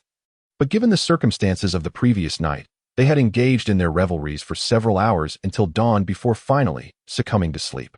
Who could be calling so early? A soft voice emerged as a stunningly beautiful face peeked from beneath the thin blanket. Mu Linglong's countenance still bore a hint of springtime allure as she murmured her discontent. Hee hee, it's that foreign girl. Darling, you stay asleep. I must step out for a moment. Lu Fan lowered his head and bestowed a gentle morning kiss upon Mu Linglong's drowsy face before donning his clothes and departing. While she turned over and drifted back into slumber. Upon returning to the estate from the previous night, Lisa was already awaiting him with her legal team. At this moment, Lisa had shed her white gown and donned a loose-fitting tracksuit, standing in the courtyard. Lu Fan immediately discerned that she had utilized his genetic serum. The reaction to the first dose of the serum was not as intense as that of the second. A normal individual would adapt within a day. Lisa appeared somewhat disheveled, as her surging power was still in the adjustment phase.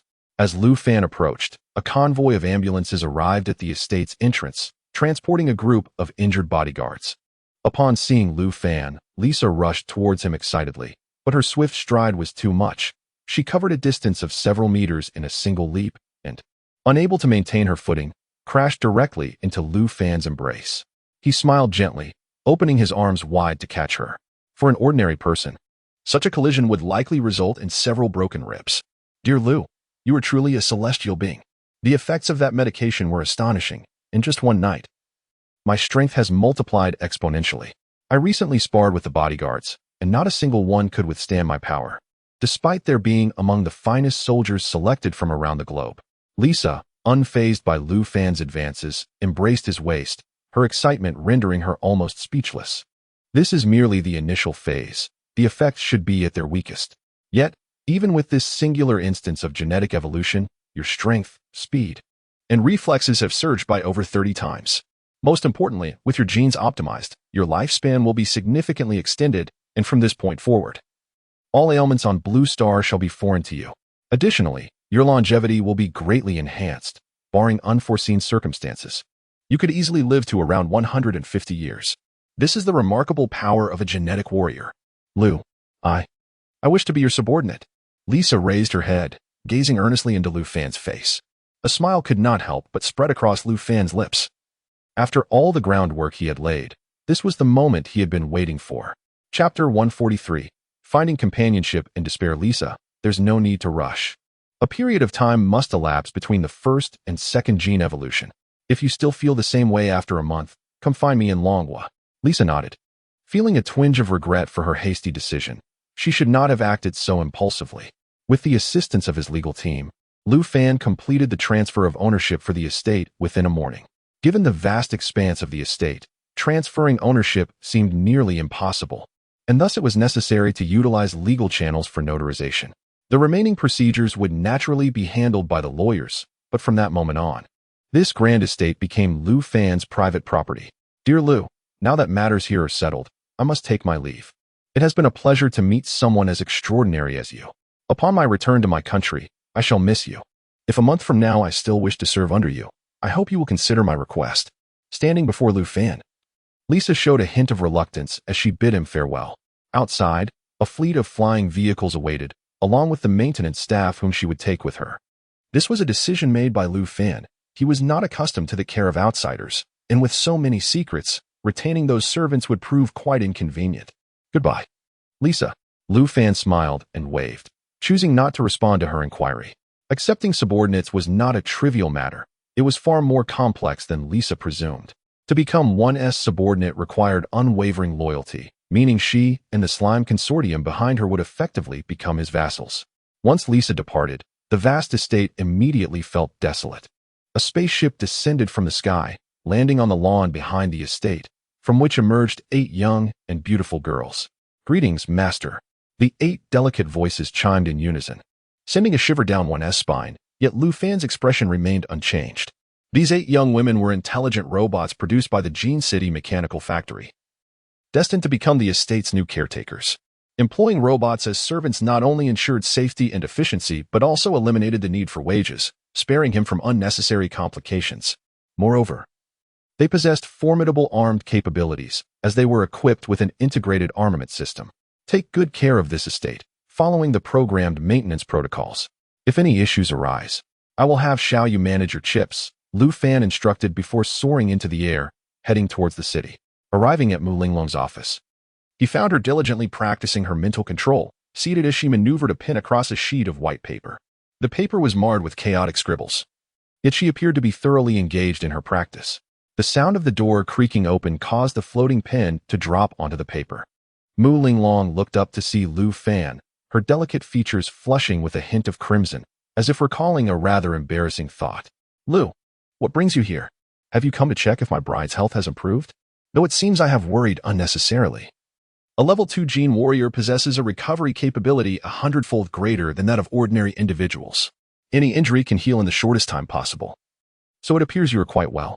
Lu Fan approached her office chair with a smile, gently lifting her delicate frame onto his lap, burying his face in her hair. Does it still hurt, darling? No, I'm fine now. Mu Linglong shyly responded, her innocent face adorned with a hint of alluring spring charm, rendering her even more enchanting. Lu Fan lingered in her office for over 2 hours, initially intending to share dinner together that evening. But a phone call abruptly disrupted his plans. My little cousin, why is she calling you? Mu Linglong gazed at the name displayed on Lu Fan's phone in surprise. Lu Fan furrowed his brow, suddenly realizing something, and promptly pressed the answer button. Lu Fan, the test results for Sister Wang have come out. We've done tests at multiple hospitals, and the results are consistent with what you mentioned. Please, I beg you, save Sister Wang. Liver cancer is one of the most difficult cancers to treat, and with her condition, it's unlikely she will survive beyond 2 months. Sister Wang has liver cancer? Mu Linglong exclaimed in shock. Upon hearing Mu Linglong's voice, Lu Yuyan felt a surge of joy. Lu Yuyan proceeded to explain Sister Wang's situation to Mu Linglong, who wrapped her arms around Lu Fan's neck, playfully pleading. Lu Fan, Sister Wang saved me before. If you can help her, please do. All right. I only agreed to help Sister Wang because of you. There's no time to lose. I'll head over right now. You should rest at home today, and I'll visit you tomorrow evening.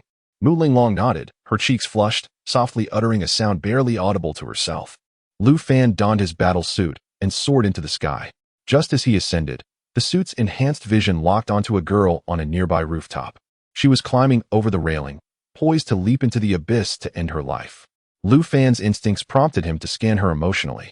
Knowing well that such scenarios often stem from heartbreak or deception, a monotonous script that played out daily. However, as his energy swept over her, he sensed a flicker of life within her womb. Compelled by the tragic implications of a double loss, Lu Fan swiftly returned. The girl, with a sorrowful expression, clumsily climbed over the railing, only to find a rather handsome young man standing before her. Ah! She screamed in fright, stumbling back over the railing. Bewildered by the sudden appearance of another person, Lu Fan took a moment to observe her. She appeared to be in her 20s, dressed in professional attire. And if graded on a scale of 10, she would earn a commendable 7, certainly a striking beauty. Are you a human or a ghost? The girl asked, her expression a mix of suspicion and disbelief. Lu Fan shot her a glance, responding, currently human, but soon enough, I might be the ghost. Are you here to jump as well? I never expected to find company in such misfortune today. You plan to jump too? She asked, incredulously. What other choice do I have? Who, in their right mind, would come here unless they were contemplating a leap? Are they truly so famished as to be tempted by the bitter winds? Lu Fan cast a sidelong glance at her before stepping toward the edge of the rooftop. Peering down, upon catching sight of the drop, he quickly retreated. Good heavens, that's quite a height. If one were to fall, the impact would surely be catastrophic. Akin to a smashed watermelon, and I wonder if our remains could ever be neatly gathered. I have heard that a fall from such great heights renders a person into a mere puddle of flesh, with forensic experts utilizing shovels to scoop the remnants into plastic bags. I have a fear of heights. Perhaps you should take my place? Lu Fan stepped aside, gesturing for the girl to advance. However, her face paled at his earlier words, her mind likely conjuring dreadful images. Responding to Lu Fan, she instinctively shrank back, taking 2 hurried steps away. You want to jump? Then jump. Who would care to leap with you? The girl exclaimed fiercely, glaring at Lu Fan, who took a step outward, glanced down once more, and then retreated again. Chapter 144. Never underestimate a woman's resolve for revenge, beautiful lady. May I propose a matter to you? I have lived my life as a virgin. Since you are about to leap to your demise, why not grant me this one indulgence? Let me experience a moment of ecstasy before we take the plunge together. Lu Fan's words left the girl utterly flabbergasted. Even with her imagination running wild, she never anticipated encountering such an eccentric individual at the brink of suicide. In the next moment, her expression darkened as she pointed accusingly at Lu Fan, erupting in a tirade. You scoundrel. All men are vile creatures, merely toying with women. It is your kind that has brought me to this wretched state. Woe is me. As she lamented, she collapsed onto the ground, weeping pitifully. Yet, Lu Fan observed her with a bemused grin, choosing to perch on the railing, quietly watching her anguish unfold. After several minutes of sobbing, likely exhausted from her tears, she lifted her gaze to find Lu Fan leisurely gazing back at her, igniting a flame of fury within her. You scoundrel! Weren't you supposed to jump? Hurry up and end it. Ah, but dear lady, have you considered the mutual benefit? If I find pleasure, surely you would as well. Look around. This place is deserted. Our chance encounter here is fate, is it not? You, I, The girl was left speechless and infuriated by his audacity, lunging toward him in a fit of rage, aiming to scratch his face through the railing. Lu Fan merely stepped back, keeping out of her reach with a grin. You all bully me. Woe is me. You are all scoundrels, she cried, desperately clawing at him. Suddenly, Lu Fan seized her, and in an instant, she found herself pulled over the railing, tightly embraced by him. You, let go of me, you lecher, or I shall scream for help. I am about to leap to my death. Do you truly think I care for your cries for help? In that moment, the girl realized the gravity of their situation. Having come this far, what was there to lose? Dear lady, consider this as destiny. Why not jump together and become a pair of ghostly spouses in the afterlife? At least we would have each other's company. I have no interest in your proposals. Scoundrel. Release me. A wicked smile crept across Lu Fan's lips, and in the next heartbeat, he leaped over the edge, still holding her tightly. The girl screamed in sheer terror, instinctively clinging to him with all her might. Her mind raced in confusion. She had acted impulsively, never truly intending to end her life. This scoundrel was to blame. As a fierce wind whipped around them, the fabric of their clothing rustled violently. She closed her eyes, bracing for the inevitable impact, yet as time passed, she realized they had not yet reached the ground.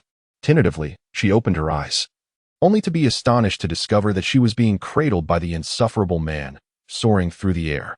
Indeed, they were not plummeting to the earth, but rather gliding horizontally, a distinction she could clearly perceive.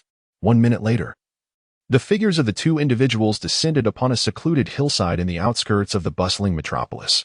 Lu Fan finally released his grip, causing the girl to collapse onto the ground, her expression one of shock as she stared at him. Who are you? How is it possible for you to fly? Hee. You may call me Superman. So you didn't leap to your demise. Rather you saved me? The girl, displaying a hint of intelligence, quickly deduced Lu Fan's intentions, realizing that the harsh words she had just uttered were deliberately provoked by him. Honestly, your life or death is of no concern to me. I merely happened to pass by and caught sight of the 4-month-old child within you, which compelled me to halt. Now that we are at this juncture, why not share your story? Perhaps I can be of assistance. The girl cast a complex glance at Lu Fan, then turned her gaze towards the distant cityscape, sighing deeply before recounting her tale. She was a white-collar worker at a company, a recent graduate who had caught the eye of her lecherous boss. How could an innocent girl stand against a cunning and unscrupulous executive? Within a mere half-month, she found herself seduced, and now she was carrying his child. With her pregnancy report in hand, she intended to inform her boss of the news at work. However, during a brief trip to the restroom, her colleague stumbled upon the report. Consequently, she became the center of attention within the company. Upon learning of the situation, her boss transferred her 20,000 yuan, urging her to terminate the pregnancy.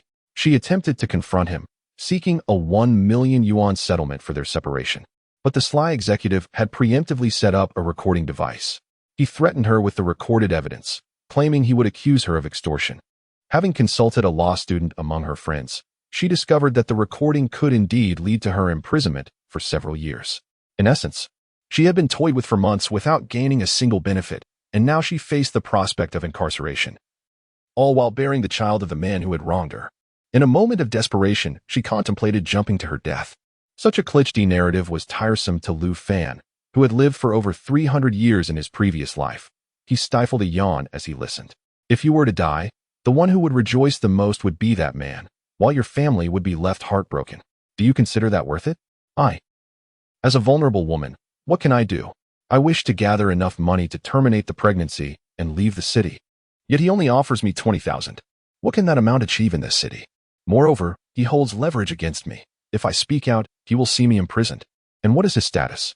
He is the CEO of the Shanghai Group, worth over 100 million. Yet he is unwilling to part with even 1 million for me. It is not so simple. My dear, your thinking has led you into a dead end. You focus solely on the child within you as leverage, yet he is indifferent to that fact. You have transformed a favorable situation into a disadvantage. Now, you must resort to drastic measures to turn the tide in your favor. If you heed my advice, return to the company and resign. Then find a discreet place to give birth. Once the child reaches 1 year of age, bring the child and a lawyer to confront that man. At that moment, one would realize that by relying on that child, a life free from financial worries could be attained, especially since the other party would be at a loss, undoubtedly having a family of his own. His greatest fear would likely be the impact on his family due to this situation. The power dynamic would then rest firmly in your hands, rendering his recordings utterly useless. The child is to be born, and the young woman stood frozen in place, unprepared for the prospect of motherhood. If she did not wish to keep the child, she could simply take the 20,000 and return home to terminate the pregnancy, then relocate and continue her life, as if she had merely been used by that man. The decision lay entirely with her. With hesitation, the girl lowered her gaze, reflecting on everything that man had done to her, and her eyes brimmed with intense resentment. How dare he? I shall not allow him to live in peace. I will return, resign from my job, find a secluded place, and give birth to this child. I want that scoundrel to regret his actions. Lu Fan nodded in satisfaction. This girl's determination would render that man exceedingly passive. The reality of a child being born is starkly different from the mere existence of one within the womb. Never underestimate the resolve of a woman consumed by rage. She is capable of anything. Chapter 145. The extraordinary plant. After escorting the young girl to a nearby bus stop, Lu Fan soared into the sky, heading towards the capital. As Lu Yuyan and Sister Wang awaited his rescue, Sister Wang had toiled in the capital for many years, transforming from a divorced woman struggling to raise her child into a successful individual who could afford a home in the city. Her determination and ability were undoubtedly commendable. Following the address provided by Lu Yuyan, Lu Fan arrived at the rooftop of an opulent residential complex and proceeded to the floor where Sister Wang was located. Upon opening the door, Lu Yuyan's face lit up with excitement at Lu Fan's arrival, and Sister Wang wore an expression of eager anticipation in the living room. The past few days had felt like a descent into hell for her. The results from the hospital confirmed a diagnosis of mid-stage liver cancer, possibly even advanced, with the cancer cells spreading at an alarming rate. For Sister Wang, the thought of her own demise was bearable, but the burden of her elderly parents and her daughter, who was still in high school, weighed heavily on her heart. The prospect of her passing left her anguished over how her family would cope.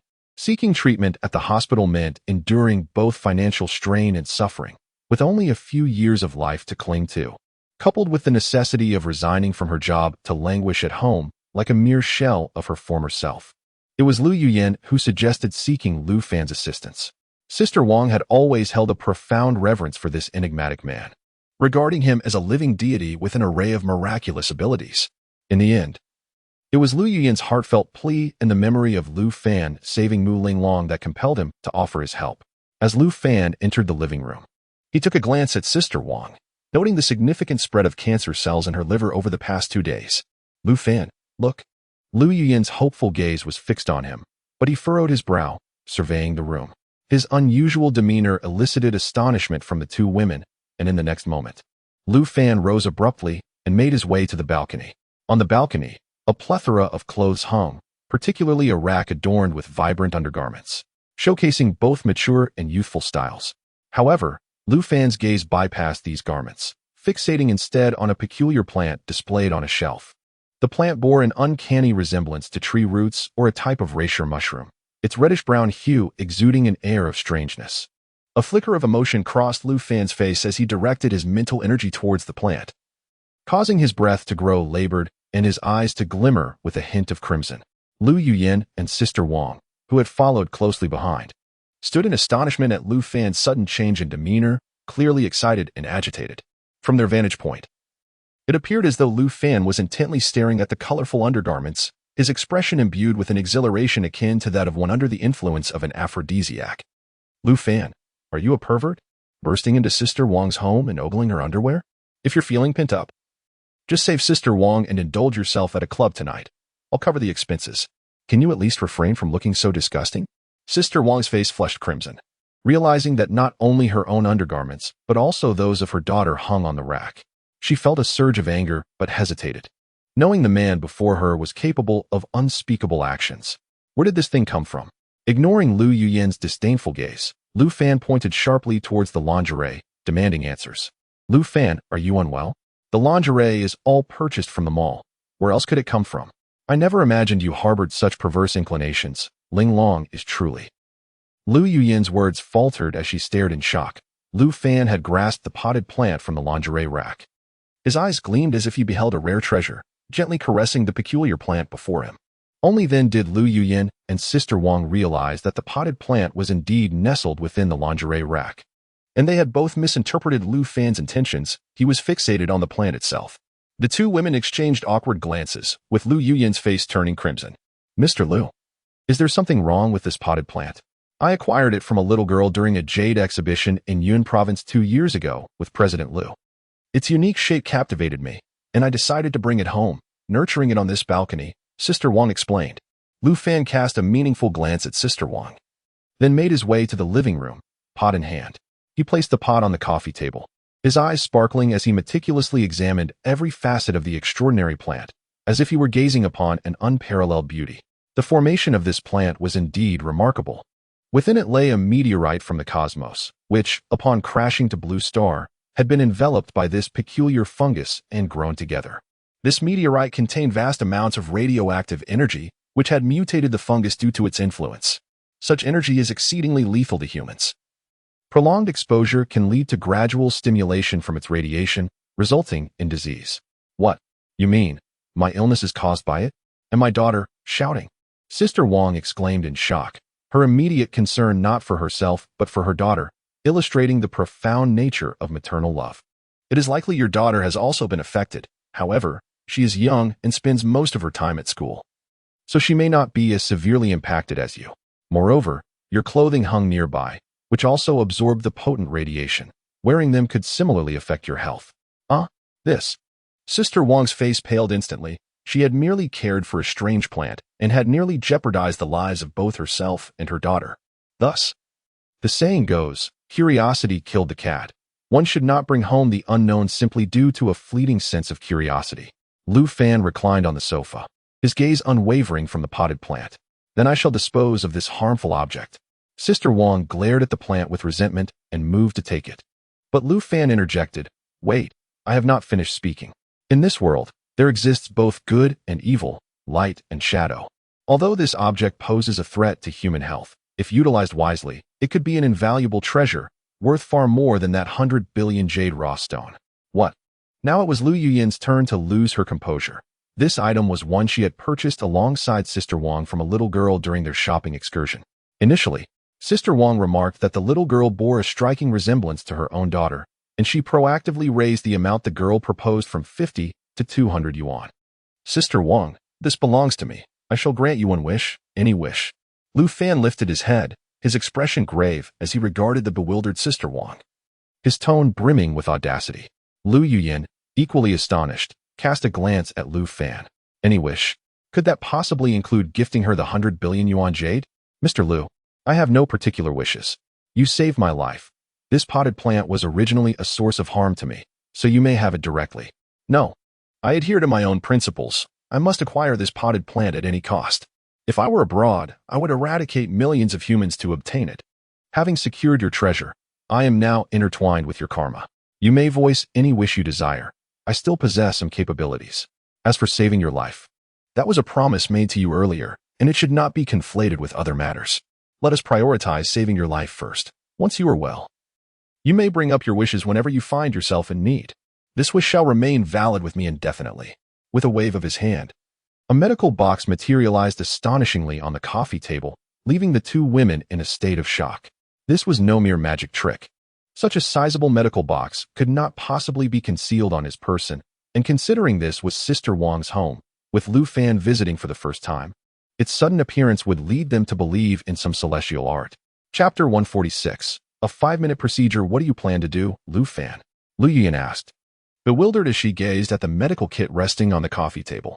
By excising the diseased liver and administering the genetic repair agent I have prepared, Sister Wang will be cured in 3 days and could easily live to 100. Lu Fan's words flowed effortlessly, yet they struck both women with astonishment. Isn't this akin to what is performed in a hospital? Are you certain about conducting the surgery here? It is merely a minuscule procedure. I will create a 1-centimeter incision between Sister Wang's breasts to remove the necrotic liver tissue. The entire operation will take only 5 minutes, and she will not feel a hint of pain. Afterward, she can resume her normal life, requiring only 3 days of recuperation. While Lu Yuyan hesitated, Sister Wang nodded without a trace of doubt. Who was she to question the words of such an extraordinary figure as Lu Fan? If he claimed he could save her, then she believed he could. Is there anything else I need to prepare, Mr. Lu? Nothing at all. Just remove your top and lie back on the sofa. It will be over in 5 minutes. Lu Yuyan cast a peculiar glance at the two, finding Lu Fan's words oddly discomforting. Sister Wang's cheeks flushed crimson as she shyly glanced at Lu Fan. For a woman in her 30s, the thought of disrobing in front of a man was mortifying. Yet, under Lu Fan's clear gaze, she hesitated for only a few seconds before blushingly shedding her outer garments, followed by her undergarments. As Sister Wang lay shyly on the sofa, hugging herself, Lu Yuyan's breath quickened at the awkwardness of the scene. However, Lu Fan remained composed, his expression unchanged. He settled onto the sofa opposite Sister Wang, opened the medical kit to reveal a pristine set of instruments, including a set of silver needles used in traditional Chinese medicine. Both women anticipated that he would approach to begin the procedure, bracing themselves for the spectacle. To their surprise, Lu Fan reclined leisurely on the sofa, casually flicking his index finger, causing the silver needles on the coffee table to shoot forth, hovering above Sister Wang's delicate form. The two women stared in astonishment at this miraculous sight, but Lu Fan's brow furrowed as he shot a glance at Sister Wang. How can I insert the needles with you covering me? Oh, all right. Sister Wang, her face aflame, gently withdrew her hands, resolutely shutting her eyes to block out everything else. As her hands parted, the 7 hovering silver needles descended gracefully, piercing her skin just above her chest, encircling the liver. Go fetch a basin from the kitchen, Lu Fan commanded, glaring at Lu Yuyan. Reluctantly, she averted her gaze and dashed into the kitchen to retrieve a vegetable washing basin. With a wave of his hand, the basin slipped from Lu Yuyan's grip, soaring to the side of Sister Wang's sofa. Cotton balls soaked in iodine rose and floated down to the area just beneath Sister Wang's chest, as if an invisible hand was delicately wiping around her skin. A gleaming scalpel, sharp and cold, soared through the air, effortlessly slicing into the center of Sister Wang's chest. A 1-centimeter gash emerged, and instantly, a stream of crimson blood flowed forth. Lu Yuyan had never witnessed such a horrifying scene. Her face paled in shock as she gasped. Lu Fan shot her a stern glance, prompting Lu Yuyan to stifle her cries, covering her mouth in terror. Sister Wang, roused by the commotion, opened her eyes, her face draining of color, trembling slightly. Lu Fan furrowed his brow, flicking his right index finger once more. A silver needle flew directly to her neck, causing her eyes to glaze over and her body to still. Lu Fan extended his hand towards Sister Wang, and to his astonishment, small clots of blood, the size of fingernails, began to inexplicably shoot forth from her wound, dark and putrid, a clear indication of necrotic tissue. Each clot fell with precision into the basin on the floor, filling the room with a pungent, metallic odor. Reclined on the sofa, Lu Fan appeared to be dozing, his eyes half closed. Were it not for the continuous expulsion of blood clots into the basin, Lu Yuyan might have believed him asleep. At that moment, the front door of the living room was suddenly pushed open, and a glimmer of coldness flashed in Lu Fan's gaze. This was a critical juncture. A single misstep could cost Sister Wang her life. Lu Yuyan, acutely aware of the gravity of the situation, trembled in fear, scarcely daring to make a sound. A young girl clad in a JK skirt entered, her hair styled in an explosive perm, smoky makeup adorning her face, headphones resting on her ears. and an array of metallic chains draped across her body, resembling a mischievous spirit. Oblivious to the peculiarities in the living room, she busied herself with changing her shoes. It was only when she turned around, now in her slippers, that she noticed the three figures strewn about the room. Particularly alarming was the sight of the woman on the sofa, eyes closed, who was none other than her own mother, while a young man sat opposite her, extending his hand toward her mother. The shocking reality struck the girl. Her mother lay there, utterly exposed. In an instant, her mind conjured a horrifying image. Ah! The girl let out a piercing scream, but before she could finish, a silver needle shot forth, piercing the back of her head.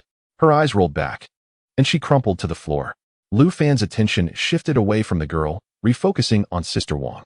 As time passed, the clots of blood flowing from her chest wound diminished.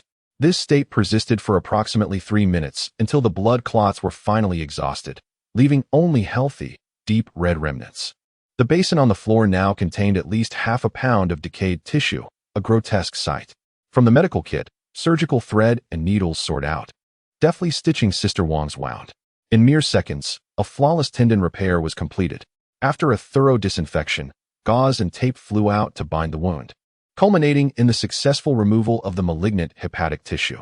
A milky white serum erupted from his hand, embedding itself in Wang Jia's arm, prompting Lu Fan to finally exhale in relief.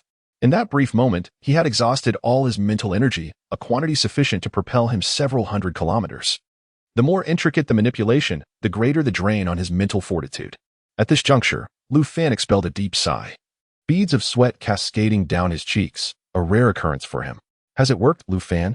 Beside him, Lu Yuyin had witnessed the entirety of this miraculous procedure. Though she had not participated, sweat dripped from her forehead, seemingly more fatigued than Lu Fan himself. Yes, in 3 days she shall be fully healed, and she will never again suffer from cancer. Lu Fan's confidence stemmed from that vial of gene repair serum, a remarkable product of future technology entirely alien to this era. It was the precursor to gene enhancement medicine, capable of mending humanity's damaged genes and healing both internal and external wounds. Chapter 147. I could raise a dog better than you, Lu Fan gestured, and the 7 silver needles embedded in Sister Wang's chest, along with one from her neck, soared into the medical box. With another wave, the medical box vanished from sight. Exhausted, Lu Fan reclined on the sofa, panting heavily. This endeavor had taken a considerable toll on him. Yet, he felt a profound sense of relief for having intervened to save Sister Wang. Otherwise, he would have missed out on that extraordinary treasure. His weary gaze fell upon the potted plant resting on the coffee table. Even with his steadfast composure, a flicker of excitement emerged. This plant was the primary material for the 4th gene evolution, significantly enhancing his mental prowess. Upon completing this 4th evolution, he would transcend into a being akin to a deity.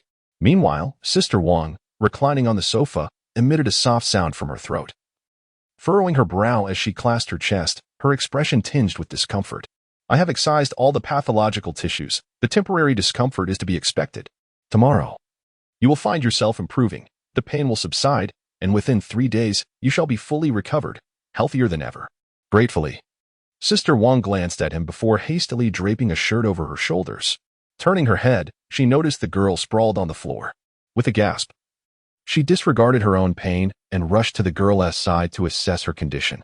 Lu Fan extended his hand, and a silver needle embedded in the back of the girl's head shot back, causing her to gradually awaken. Mom, what just happened? Nothing to worry about. Dear, your mother was unwell, and we sought medical attention. The girl, now alert, scrutinized Lu Fan suspiciously, though she recognized Lu Yuyin beside him. Mom, you weren't tricked. Were you? Who needs to undress for a checkup? We should call the police and have this man arrested. Xiao Ting, don't speak nonsense. Your mother is a well-educated woman, and with President Lu here, do you truly believe we would be deceived? Mom's condition has already been assessed at the hospital. Today, we invited Mr. Lu to assist with the treatment. But, Xiao Ting, why are you back at this hour? And I thought you promised not to dress like this again. What happened? Sister Wang frowned, pressing her hand against her chest, where the incision had been made. The girl quickly supported her mother back to the sofa. Lu Fan's penetrating gaze swept over the girl, a peculiar expression crossing his face. Mr. Lu, I sincerely thank you. If it weren't for you, there's no need for gratitude. The past has led to this present outcome. My assistance was purely out of regard for Ling Long. I shall take this potted plant with me. When you have formulated your wishes, do not hesitate to share them. Additionally, your daughter requires immediate guidance. She still carries the scent of another man, indicating she was involved with someone half an hour ago. Furthermore, her mental state appears compromised. She may have ingested illicit substances. This can lead to addiction. And should she fall prey to it, the repercussions for both of you will be dire. What? Sister Wang and the young girl both gasped in astonishment. And even Lu Yuyin, who stood nearby, widened her eyes in shock, her gaze sweeping over the girl, her brow furrowing deeply. Mom, don't listen to this person's nonsense. He is slandering me. Silence. Xiaoying, you are driving me to the brink of despair. I have toiled to raise you, and this is how you repay me? I do not expect you to excel in your studies. I merely wish for you to grow up healthy and to stay on the right path. How am I to live with this? Sister Wang's anger intensified with each word, and having already lost too much blood, she suddenly rolled her eyes back and collapsed onto the sofa, motionless. This terrified the young girl, who frantically shook Sister Wang's body, tears streaming down her cheeks. Mom, please don't scare me. What's wrong, Mom? Stop shaking her. If you continue, you'll become an orphan. Lu Fan glared at the girl with contempt, harboring a profound disdain for this ungrateful young woman. Lu Yuyin hurried to Sister Wang's side, relieved to see her breathing normally, but her expression quickly turned to one of anger as she glared at the girl. Wang shouting, do you have no conscience? Your mother works tirelessly day and night to provide for you. Now, she has exhausted herself and developed liver cancer. And you squander the life she fought for. I would rather care for a dog than deal with you. I truly feel for Sister Wang. Liver cancer. Mom, please don't frighten me. I want to associate with them anymore. Please don't die. The young girl's face went pale at Lu Yuyin's words. Even she understood the severity of liver cancer. Sister Wang's eyes trembled, then slowly opened.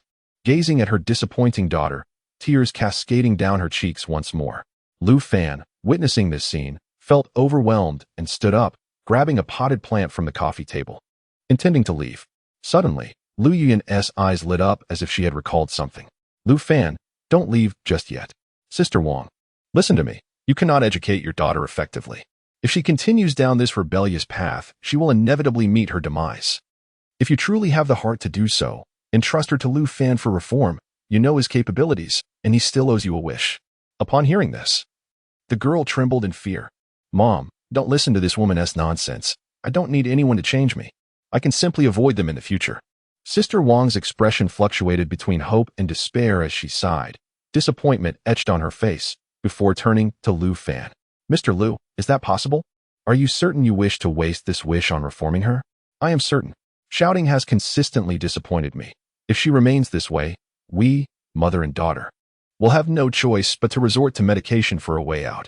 Each time, she deceives me with the same empty promises, only to repeat her mistakes. And now she is involved with those dreadful substances. I have lost all faith. Since you have made your decision, grant me a month's time, and I shall return to you a well-behaved daughter. For this month, consider her as if she were deceased. After 1 month, I will present her to you. No. Mother, I do not wish to go with him. Please do not heed the words of a stranger. He seeks to harm us. Lu Fan, disinterested in her protests, swept his hand, and a silver needle swiftly pierced the back of her head. The girl's body went limp, collapsing to the ground. Lu Fan stepped forward, seizing her collar firmly in his grasp. Mr. Lu, please take her away. Sister Wang's tears cascaded uncontrollably. She could hardly bear to imagine the fate awaiting her daughter. Yet, if decisive action was not taken, her daughter would likely be irreparably harmed. With one hand gripping the young girl and the other clutching a potted plant, Lu Fan flung open the window and leapt out, vanishing from the sight of the two women in an instant. Wah! Witnessing this scene, Sister Wang could no longer contain her sorrow and collapsed onto the sofa. Weeping bitterly, Lu Yuyin sighed softly and stepped forward to offer her gentle solace. Chapter 148 experienced the essence of hell when Wang shouting awoke. She found herself sprawled on a frigid surface. As she hazily opened her eyes, she was greeted by the opulent interior of a carriage unlike any she had ever seen. Where am I? With a dazed effort, she propped herself up and immediately spotted Lu Fan, who sat on a sofa with a frosty demeanor. Memories of her recent past surged into her consciousness, and she swiftly comprehended her dire predicament. Release me, you scoundrel. Otherwise, I will call the police to apprehend you for this abduction. They will ensure you languish in prison for eternity. Prepare yourself, Lu Fan replied coldly. Since you have grown weary of a life in paradise, let us now immerse you in the experience of hell. His chilling words sent a shiver down Wang Xiaoting's spine, overwhelming her with an acute sense of dread. Unable to contain herself, she burst into inconsolable tears. Cry once more, and I shall silence you permanently. I bear no moral burden for striking a woman. Wang Xiaoting instantly stifled her sobs, pressing her hands over her mouth, her eyes wide with terror. The negligence of her mother, who prioritized work over parenting, had rendered her an easy target for such manipulation. As she surveyed her surroundings, it became evident that this was no ordinary carriage. It was a flying automobile soaring through the sky at an astonishing speed.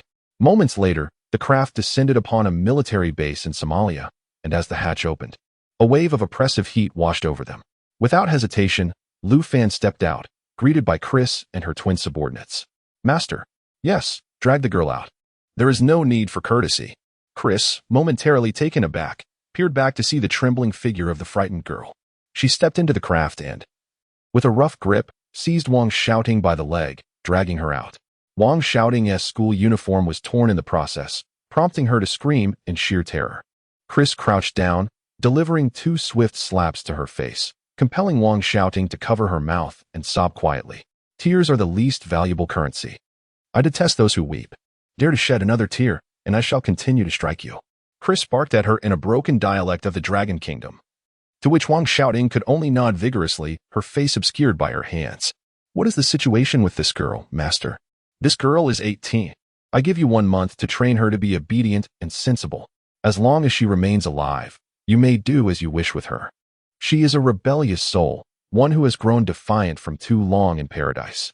I brought her here to experience the harshness of life. Understood, master.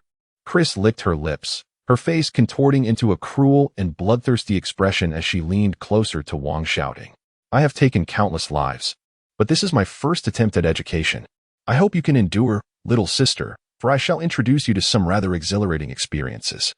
Chris smiled sweetly as she patted Wang Xiaoting's cheek, signaling to her 2 subordinates behind her. The white girl, Ellie, stepped forward and seized Wang Xiaoting by her collar, lifting her effortlessly. The petite Wang Xiaoting felt as light as a bag of snacks in her grasp as they navigated around the building towards the innermost cluster of structures within the military base. Gunfire intermittently echoed around the base, the unmistakable sound of real firearms sending tremors through the urban girl, Wang Xiaoting. She surmised that this might be a foreign military installation. Noticing numerous armed women of various ethnicities, yet conspicuously absent were any of Asian descent, Aisha opened an iron door to a room and dragged out a robust African man, who leered at Aisha with a sinister grin. Little white girl, are you yearning for a man? Want me to alleviate your solitude? He sneered. He Claude indeed sent you for some relief, albeit in a rather different manner. Aisha paid no heed to the man's taunts, seizing him by the neck and dragging him toward a nearby pillar as if he were a mere chick. In the face of his mounting terror, she swiftly bound him to the post. The man, not lacking in wits, understood that being tied up outside like this either meant his execution or an interrogation of some sort. Black Widow-s wenches, my Black Wolf organization comprises tough men. Your fantasies of extracting information from me are utterly delusional. Aisha merely scoffed at his bravado, unperturbed by his defiance even as his demise loomed near. Chris approached the frightened Wang Xiaoting, extending a blood-stained dagger about a foot long towards her. Overwhelmed, Wang Xiaoting took it, a wave of metallic scent assaulting her senses. Little sister, take this knife and plunge it into that hulking brute. No. I refuse. Wang Xiaoting shrieked, dropping the dagger to the ground in shock. However, Chris snatched a whip from Ellie without hesitation and lashed it across Wang Xiaoting's back. The braided whip struck her delicate skin and thin JK blouse, leaving a gaping, bleeding mark over a foot long. Wang Xiaoting cried out in agony, writhing on the ground in tears. Little sister, have you forgotten my earlier words? I absolutely detest tears. If you cry again, I shall strike you once more. Now, rise and take that dagger, stab it into that giant. If you refuse, I will whip you again. You can choose between your life and his. Not far away, Aisha brought over a chair and placed it behind Lu Fan, who lounged comfortably in it. Aisha, with keen awareness, began to massage his shoulders, while Lu Fan relaxed his eyes, glancing at Chris in the distance. After enduring Chris's intimidation, Wang Xiaoting trembled as she picked up the dagger, standing once more. She was merely a bit rebellious in nature, if truly faced with the act of murder. She could hardly summon the courage. As she beheld the imposing figure of the African man bound to the pillar, Wang's shouting trembled violently, akin to a jackhammer. "I will count to 3. If you do not act, I shall strike you." The devilish voice echoed once more. Wang's shouting bit her lip tightly to stifle her sobs. Clutching the dagger with trembling hands as she approached the man, he hurled a barrage of profanities, incomprehensible to her yet unmistakably directed at her. Just as Wang's shouting hesitated, the impatient Chris lashed out with her whip once again, tearing Wang's shouting SJK blouse open, leaving 2 crimson welts on her fair skin. The excruciating pain elicited a blood-curdling scream from Wang's shouting, tears cascading down her cheeks. Forgetting to conceal her exposed form, she hastily retrieved the dagger from the ground. However, as she poised it against the man's abdomen, she hesitated once more. Chapter 149. Welcome to hell, trash. Since you lack the courage to act, then continue enjoying the whip. No. I'll do it. I'll do it. Just stop hitting me. Wang's shouting let out a wretched scream before squeezing her eyes shut, gripping the dagger with both hands, and plunging it into the burly black man's abdomen. Scalding blood sprayed onto her hands, her body, her face. In that moment, an absurd thought flashed through her mind. Human blood was searingly hot. Open your eyes. I want you to witness this exquisite spectacle. The voice of Chris echoed from behind, forcing Wang's shouting to pry open her terrified eyes. That single glance plunged her straight into hell. The black man's face twisted in agony as he howled in pain, crimson blood gushing from the wound in his stomach, drenching her entirely. The sticky, nauseating warmth clung to her skin. A scream of absolute horror tore from her throat before her eyes rolled back, and she collapsed into unconsciousness. Pathetic. Chris shot a displeased glance at Alice, who promptly fetched a basin of water and dumped it over Wang's shouting. Groggily, she stirred back to awareness. The black man remained bound to the pillar, his tortured wails filling the air with an overwhelming stench of despair and death. Get up. Stab him again. If you refuse, I'll keep whipping you. The crack of Chris lash through the air sent Wang shouting, scrambling for the bloody dagger on the ground. Stab. With a guttural command from Chris, Wang shouting let out another shriek before charging at the black man once more, dagger in hand. This time, she must have struck a vital point. His body convulsed violently, blood erupting from the wound in torrents. Yet Chris only grinned savagely. Stepping behind Wang shouting and forcibly wrenching her head forward, forcing her to witness the carnage she had wrought. Helpless, Wang shouting watched as the black man's tremors gradually weakened, until, within a minute, he fell utterly still. He's dead. I killed someone. Enough of your useless blubbering. Cut the rope behind him. At Chris' sharp order. Wang shouting flinched before stumbling to the back of the pillar. With trembling hands, she sawed at the ropes for nearly a full minute before they finally gave way. The black man's corpse slumped to the blood-soaked earth, the scene so grotesque it seemed ripped from a nightmare. Just when Wang shouting thought the ordeal was over, Chris tossed a machete onto the ground before her. Sever his head. And no, I won't. Driven to the brink of madness, Wang shouting shrieked and staggered backward, turning to flee, only for the whistle of a lash to cut through the air as Chris materialized before her. A single brutal strike sent Wang shouting crashing to the ground. Her JK uniform torn open by the whip, exposing her frail, youthful frame. I won't repeat myself. Cut off his head. If you refuse, I'll whip you until you obey. Christy raised her whip once more as Wang shouting, enduring the searing agony across her body, struggled to her feet, oblivious to her own indecent exposure. She tremblingly lifted the machete from the ground and staggered toward the corpse of the black man, staring into his lifeless, unblinking eyes.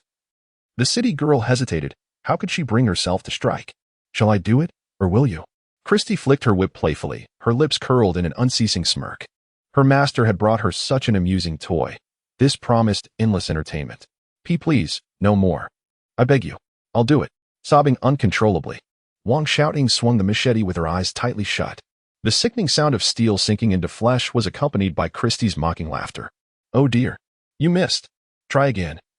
Little girl. When Wang shouting opened her eyes, the grotesque sight nearly made her lose control of her bladder. Her blade had cleaved deep into the man's chest, exposing bone in a gory spectacle. Overwhelmed by the brutality, she doubled over and vomited violently, while Christy watched with delight. Finished? Good. Let's continue. And no. Please let me go. I'll be obedient. I swear. I'll never rebel again. Just let me leave. Christy kicked Wang shouting away as she lunged forward pleadingly, then lashed her with the whip once more. The girl writhed on the ground, howling in agony. Sever his head, or the whipping never stops. Gritting her teeth, Wang shouting rose again and lifted the machete. With a desperate cry, she hacked at the man's neck with all her strength. But a single strike from a girl's feeble arms could never decapitate a grown man. The blade lodged in his vertebrae, stuck fast. Christy yanked it free and gestured for her to continue. Wang Xiaoting's mind teetered on the brink of collapse. Her thoughts reduced to a single mantra: cut off the head. Escape the pain.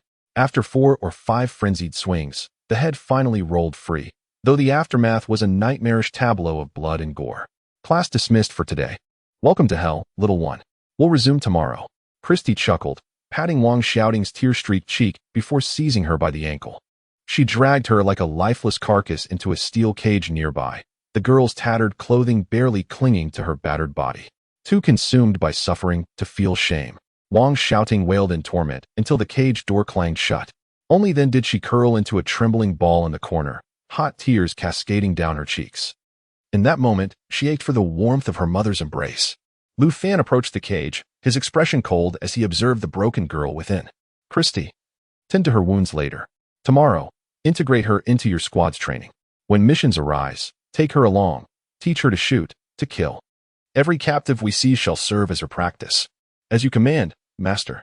Listening to the chilling language emanating from beyond the cage, Wang Xiaoting was left in a state of shock, her delicate face rendered expressionless. She lifted her gaze, yearning to implore the man to escort her back, only to be astounded by the sight of his figure soaring into the sky, as if defying gravity. The 3 enchanting women, resembling demons, bowed their heads in deference as they bid farewell to the man. Before long, Ailey arrived with a salve, unlocking the cage and personally applying the soothing ointment to her wounds. The cooling balm alleviated some of the searing pain coursing through her body, leaving Wang Xiaoting with no choice but to submit to their whims, scarcely daring to utter a word. The thought of what lay ahead was nearly unbearable. After all, that man had commanded her to remain here for an entire month. It was only the first day, and she was already on the brink of madness. This was no place for a human to endure. Chapter 150. Level 4 Gene Warrior. Upon returning to the City of Magic under the cover of night, Lu Fan hurriedly rushed into the laboratory clutching a potted plant. Having experienced the trials of his past life, he understood the paramount significance of strength better than anyone else. Now that he had acquired the materials for the 4th gene serum, he was unwilling to delay for even a moment longer. At last, as dawn broke, he successfully concocted the 4th injection of the gene serum. Gazing at the blood-red liquid within the syringe, a flicker of excitement illuminated Lu Fan's countenance. And in the next instant, he plunged the syringe into his arm.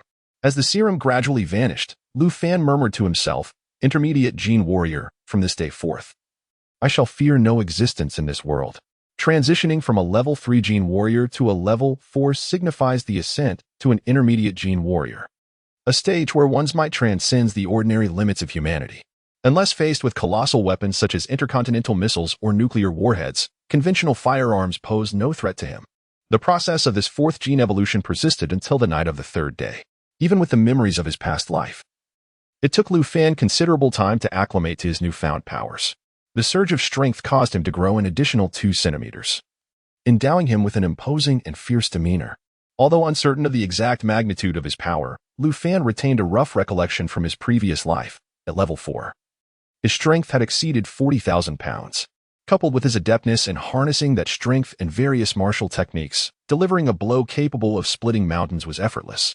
The escalation of his power was accompanied by a marked enhancement in his other physical attributes. His speed had reached a level where the ordinary human eye could scarcely follow. Moreover, his defensive capabilities, recovery rate, and reflexes experienced substantial improvements, and these transformations were merely the surface changes. The most profound alteration lay within his mental prowess. His psychic energy now enveloped the entirety of the City of Magic. Having ascended to level 4, Lu Fan belonged to the ranks of Intermediate Gene Warriors, where even the least formidable among them would awaken their psychic abilities. Notably, he had manifested his psychic powers even at level 2. Following the amplifications from the 3rd and 4th gene evolutions, it could be said that in the Blue Star, his demise would be a formidable challenge. An urgent S-class alert pierced through his mind. Mu Linglong is under assassination. Master, please rush to her aid. The shrill alarm reverberated in his mind, and Lu Fan's eyes widened, an overwhelming aura of ferocity erupting from him, causing everything in the vicinity of the laboratory to shatter under his immense presence. In the blink of an eye, Lu Fan vanished, and a deafening explosion resonated as the laboratory door disintegrated. A shadow shot upward, racing toward the heart of the city of magic. Due to his incredible speed, his figure elongated into a black streak stretching for hundreds of meters. Meanwhile, Mu Linglong, having worked late, exited the office building only to find the night had enveloped the sky. As her flying car ascended from the underground garage, preparing to return to her suburban villa, a barrage of bullets rained down upon her vehicle. Mu Linglong was momentarily paralyzed by the shocking scene before her. After a few seconds of bewilderment, she came to the realization that she was under attack by a gunman. Miraculously, all the bullets had been thwarted by the vehicle's body and windows, leaving Mu Linglong unharmed inside. Once she overcame her initial panic, she swiftly devised a countermeasure. Activating the bracelet on her wrist, she summoned her battle armor and prepared to call the man she idolized. However, before the call could connect, her heart sank as she noticed a group of masked men armed with firearms charging toward her from the shadows. These assassins had evidently discerned that the bullets could not penetrate the flying car, prompting them to close in for a direct assault. Mu Linglong's expression shifted dramatically. If they approached too closely, her flying vehicle would be utterly defenseless. Ascend into the sky quickly, she urged the onboard artificial intelligence.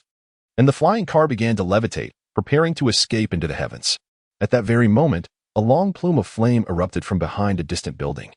As a rocket propelled with precision struck the underside of the flying car, which had just ascended a few meters, the thunderous explosion resounded, and the flying car was sent tumbling like a small boat in a tempest, helpless against the onslaught.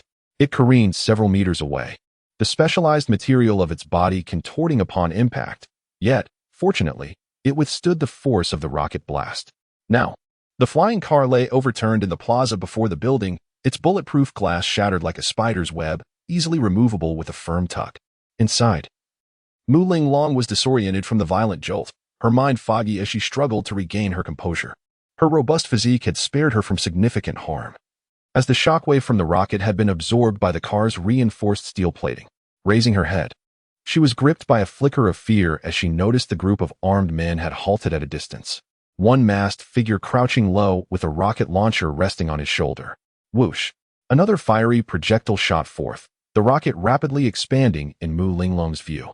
The dread of impending death enveloped her, and her thoughts were consumed by the image of that man.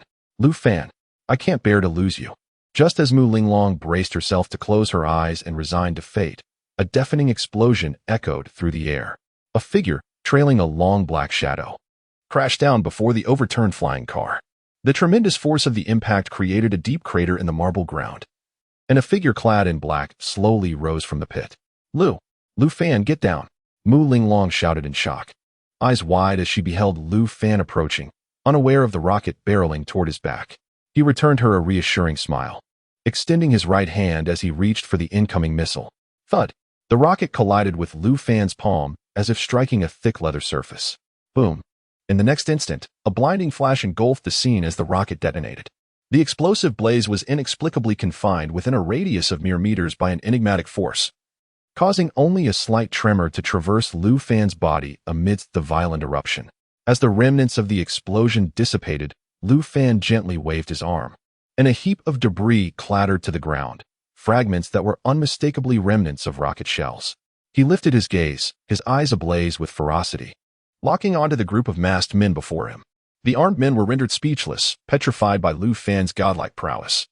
Their wide eyes fixated on him as memories of his single-handed capture of a rocket shell replayed in their minds. Shoot him! A panicked command erupted from the crowd, and in the next moment, all the men raised their weapons and fired at Lu Fan. Yet, tragically, the guns managed to discharge only a few bullets before the assailants found themselves frozen in place, their eyes darting wildly, filled with an unnameable dread. The few bullets that had been fired eerily hovered in front of Lu Fan before cascading to the ground with a crisp sound. Chapter 151. Mu Linglong encounters an assassination. Lu Fan cast a disdainful glance at several individuals before turning to bend down and reach for the flying car. The shattered bulletproof glass flew outward as if grasped by an invisible hand. Lu Fan swiftly pulled the still frightened Mu Linglong out. He had scanned her entire being with his mental energy earlier, confirming her safety before confronting the assailants. Are you all right, Linglong? Yes, I'm fine. It's just that the series of events has left me bewildered. In retrospect, I realize I was rather foolish. Despite possessing such immense power, I couldn't wield it. Mu Linglong patted her chest, still shaken. Lu Fan wholeheartedly agreed with her sentiment.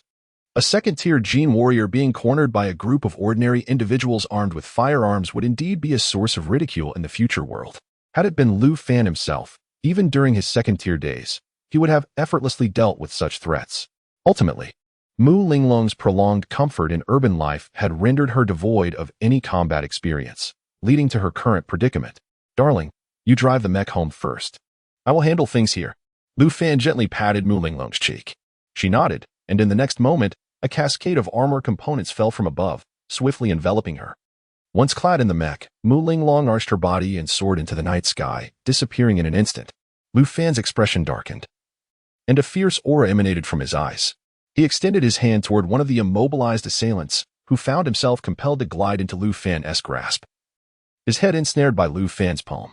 Darkness flickered in Lu Fan's gaze as the assailant trembled violently, his eyes rolling back until he finally collapsed to the ground, lifeless. The son of General Wana? Is living well not enough for you? Do you seek death? Then allow me to fulfill your wish. A flicker of realization crossed Lu Fan's eyes. He had believed he had fully grasped the situation in Myanmar, yet this lingering menace remained. Although he had eliminated General Wana, the general had a son studying abroad. Upon hearing of his father's demise, the son returned to Myanmar to inherit his father's wealth and power. He then used his connections to investigate the killer of his father. The earlier police attempt to apprehend Mu Linglong and Lu Yuyan had been orchestrated by him, thwarted only by Lu Fan. Now, this individual had resorted to hiring assassins, targeting Mu Linglong. Lu Fan could not let him escape unscathed. Gazing at the assassins before him, Lu Fan reached out to end their lives when suddenly, a line of police cars screeched to a halt nearby. A contingent of officers armed with firearms charged forward, aiming their weapons at Lu Fan and the assailants. Everyone, drop your weapons, or we will open fire. Lu Fan, dissatisfied, scoffed. Yet his hand continued to reach for the assassins, tightening his grip. In the next moment, amidst the horrified expressions of the police, the assailants crumpled to the ground, their eyes oozing a trickle of blood, their pupils rendered vacant and lifeless. Dead? Are they dead? Lu Fan, indifferent to the presence of the police, swiftly ascended into the sky, vanishing from sight within a mere second. Flight. Good heavens, who is this person? The events of the day had far exceeded the officer's comprehension. The leading officer hastily retrieved his phone to notify his superior, who, upon hearing the extraordinary situation, initially assumed his subordinates were jesting. After multiple confirmations, he realized the matter was beyond his capacity to handle and escalated it further, ultimately leading to intervention from a mysterious national department. Lu Fan arrived at Mu Linglong's villa, where she awaited him in the living room while her mother, Liang Xiuhong, busied herself in the kitchen. Linglong refrained from sharing the earlier incident with her mother, deeming it unnecessary for a homemaker to be burdened with such knowledge. Upon Lu Fan's arrival, Linglong rushed forward, her concern palpable as she assessed his well-being. Breathing a sigh of relief upon confirming he was unharmed. Is everything settled? She inquired. Indeed, it's no great matter. Simply choose to forget it. I will manage the aftermath, Lu Fan replied, gently caressing Linglong's delicate face, an intimate moment inadvertently witnessed by Liang Xiuhong as she emerged from the kitchen. Lu Fan is here. You two sit for a moment. I have just a couple more dishes to prepare, she called out. Thank you, Auntie. I appreciate your efforts, Lu Fan responded. Recently, Linglong's father had been preoccupied with the factory in Sioux City, where several new products from the Mu Group had garnered immense popularity, necessitating constant oversight. Lu Fan guided Linglong to the couch, but she pouted in dissatisfaction. Ever since you arrived, my mother has completely overlooked me. Did you see how she acted as if I were invisible? Haha. Such is the perspective of a mother-in-law regarding her son-in-law. Who could blame her for being enamored with such an exceptional match? Narcissist, who boasts of their own excellence. Linglong seemed to have cast aside the earlier peril, playfully teasing Lu Fan, who embraced her with a look of contentment. Ahem. Liang Xiuhong's discreet cough from the kitchen broke the moment, prompting Linglong to blush and extricate herself from Lu Fan's embrace. Dinner is ready, Linglong. The three of them worked together, soon filling the table with an array of dishes. Liang Xiuhong even opened a bottle of red wine to enhance the festivities. Midway through the meal, she inquired about Lu Fan's family background. Regarding your relationship with Linglong, I have no objections, but it seems inappropriate for you both to cohabit without formal recognition. Perhaps you could arrange a meeting with your parents so that our families might discuss your future together. Linglong's face flushed crimson at this suggestion. and she playfully tugged at her mother's hand. Mom, he is still young. How can we think about marriage so soon? I just graduated and haven't even begun to experience the beauty of the world. Yang Xiaohong tenderly stroked her daughter's head, her expression one of indulgence. It is rare for a girl to find a man whom she loves and whose family approves of her. Since you have come together, seize the opportunity. Life is fraught with uncertainties. When you find love, hold on tightly, and do not wait until it is too late to regret. Mu Linglong nodded slightly, casting a glance at Lu Fan beside her. Lu Fan, which city do you and Linglong plan to settle in the future? Liang Xiaohong's gaze turned towards Lu Fan once more. Auntie, I have yet to decide, but I am certain that I will have a residence in the Magic City. I have already prepared a place here, and when Uncle returns one day, the two of you can go and have a look together. As for my parents, they are currently in our hometown in the countryside. I will bring them over for the new year this year, and we can all sit together then. Liang Xiaohong appeared quite satisfied with Lu Fan's response. She was a woman of conservative and traditional views, placing great importance on such formalities. However, Lu Fan remained indifferent, believing that it was enough to provide her with what she desired. Chapter 152, A House Worth Billions? Lu Fan, is the house you mentioned the one that foreign girl gifted you? Mu Linglong inquired softly, her curiosity piqued, while Liang Xiaohong, overhearing, paused in her actions. Her interest now fully engaged. Indeed, we shall visit the estate together tomorrow morning. If all goes well, it shall become our marital home. Humph. Living in a house given by another girl makes me feel rather uneasy, Mu Linglong remarked, her petite face scrunching up in evident jealousy. Recalling how Lu Fan had flirted with her several times using that foreign girl as a reference. Haha. Let's see how you feel about it tomorrow. If you dislike the house, we can simply discard it. Don't say that. Even if I sold my Mu family, I couldn't afford something worth billions. Discard it? Absolutely not. What? A house worth billions? Does such a thing even exist in Magic City? Liang Xiaohong gasped in astonishment. Actually, it's south an expansive estate, featuring a small mountain, a lake, and vast lawns with lush landscaping, offering a plethora of recreational amenities. Wow. Liang Xiaohong inhaled sharply, realizing the magnitude of such a place in Magic City. Even in the suburbs, it felt like a dream. After their meal, the trio began to tidy up, and amidst Liang Xiaohong's peculiar glances, Mu Linglong was pulled back into the room by Lu Fan. Lu Fan, you're incorrigible. Knowing my mother is watching, you still shamelessly entered the room. Once inside, Mu Linglong's face flushed with embarrassment, her annoyance evident as she playfully thumped Lu Fan's chest, resembling a pouting kitten. Having been through it, your mother will understand. Are you frightened by today's events, my dear? Lu Fan's expression softened as he embraced the goddess, gazing tenderly at her lovely visage. Mu Linglong's cheeks reddened further, and she closed her eyes in pleasure, resting her chin on his shoulder. I was quite scared at the time, but reflecting on it now, I realized there were many moments I could have easily escaped. I was simply too foolish. When the rocket was shot, there was a clear opportunity to kick open the window and flee. There were also several gaps in between when I could have evaded, but I was too stunned to respond properly. My current strength and speed are such that ordinary people wouldn't even catch a glimpse of me. Escaping should not be difficult. Haha, you should cultivate an assistant to help manage company affairs. Later, I can take you abroad for some training, making it much easier for you to confront such dangers in the future. In a normal scenario, they would only have the chance to fire the first shot afterward. You could retaliate with your superior physical capabilities. Oh, by the way, Lu Fan, what about those assassins? Who were they? Lu Fan had settled on the edge of the bed, holding her delicate figure. As Mu Linglong wrapped her arms around his neck, her curiosity piqued. Haha, just some trash, already dealt with. Do not concern yourself with this matter. I will handle it. As he spoke, his head nestled in her hair, relishing her fragrance. The warmth between them gradually intensified. Mu Linglong seemed to have anticipated something, her exquisitely beautiful face gradually flushing a deeper shade of red. However, she did not harbor any aversion to the unfolding situation, particularly in the presence of the man she cherished most. Observing the goddess with her eyes closed and trembling eyelashes, Lu Fan's lips curled into a faint smile as he lowered his head to draw closer. Just as the two were immersed in their tender moment, two military vehicles approached, from which four burly men emerged. Clad in camouflage uniforms and armed with holstered weapons, they exuded an astonishing aura. In the midst of their passionate kiss, Lu Fan furrowed his brow and paused, while Mu Linglong gazed at him with a dazed expression, her face reflecting surprise. Linglong, you should take a shower first. Some visitors have arrived outside, and I will attend to them, he said. Oh, Mu Linglong obediently nodded, rising from Lu Fan's embrace to fetch her nightgown. Lu Fan then moved to the terrace to observe the scene below. What he saw left him momentarily stunned. He recognized one of the four men as the one who had always followed the cold woman, but the other three were unfamiliar to him, given the circumstances. They appeared to be from the security bureau, although his only contact there had been the icy woman, with whom he had developed a favorable impression. She was cold in demeanor, yet efficient and astute in her dealings.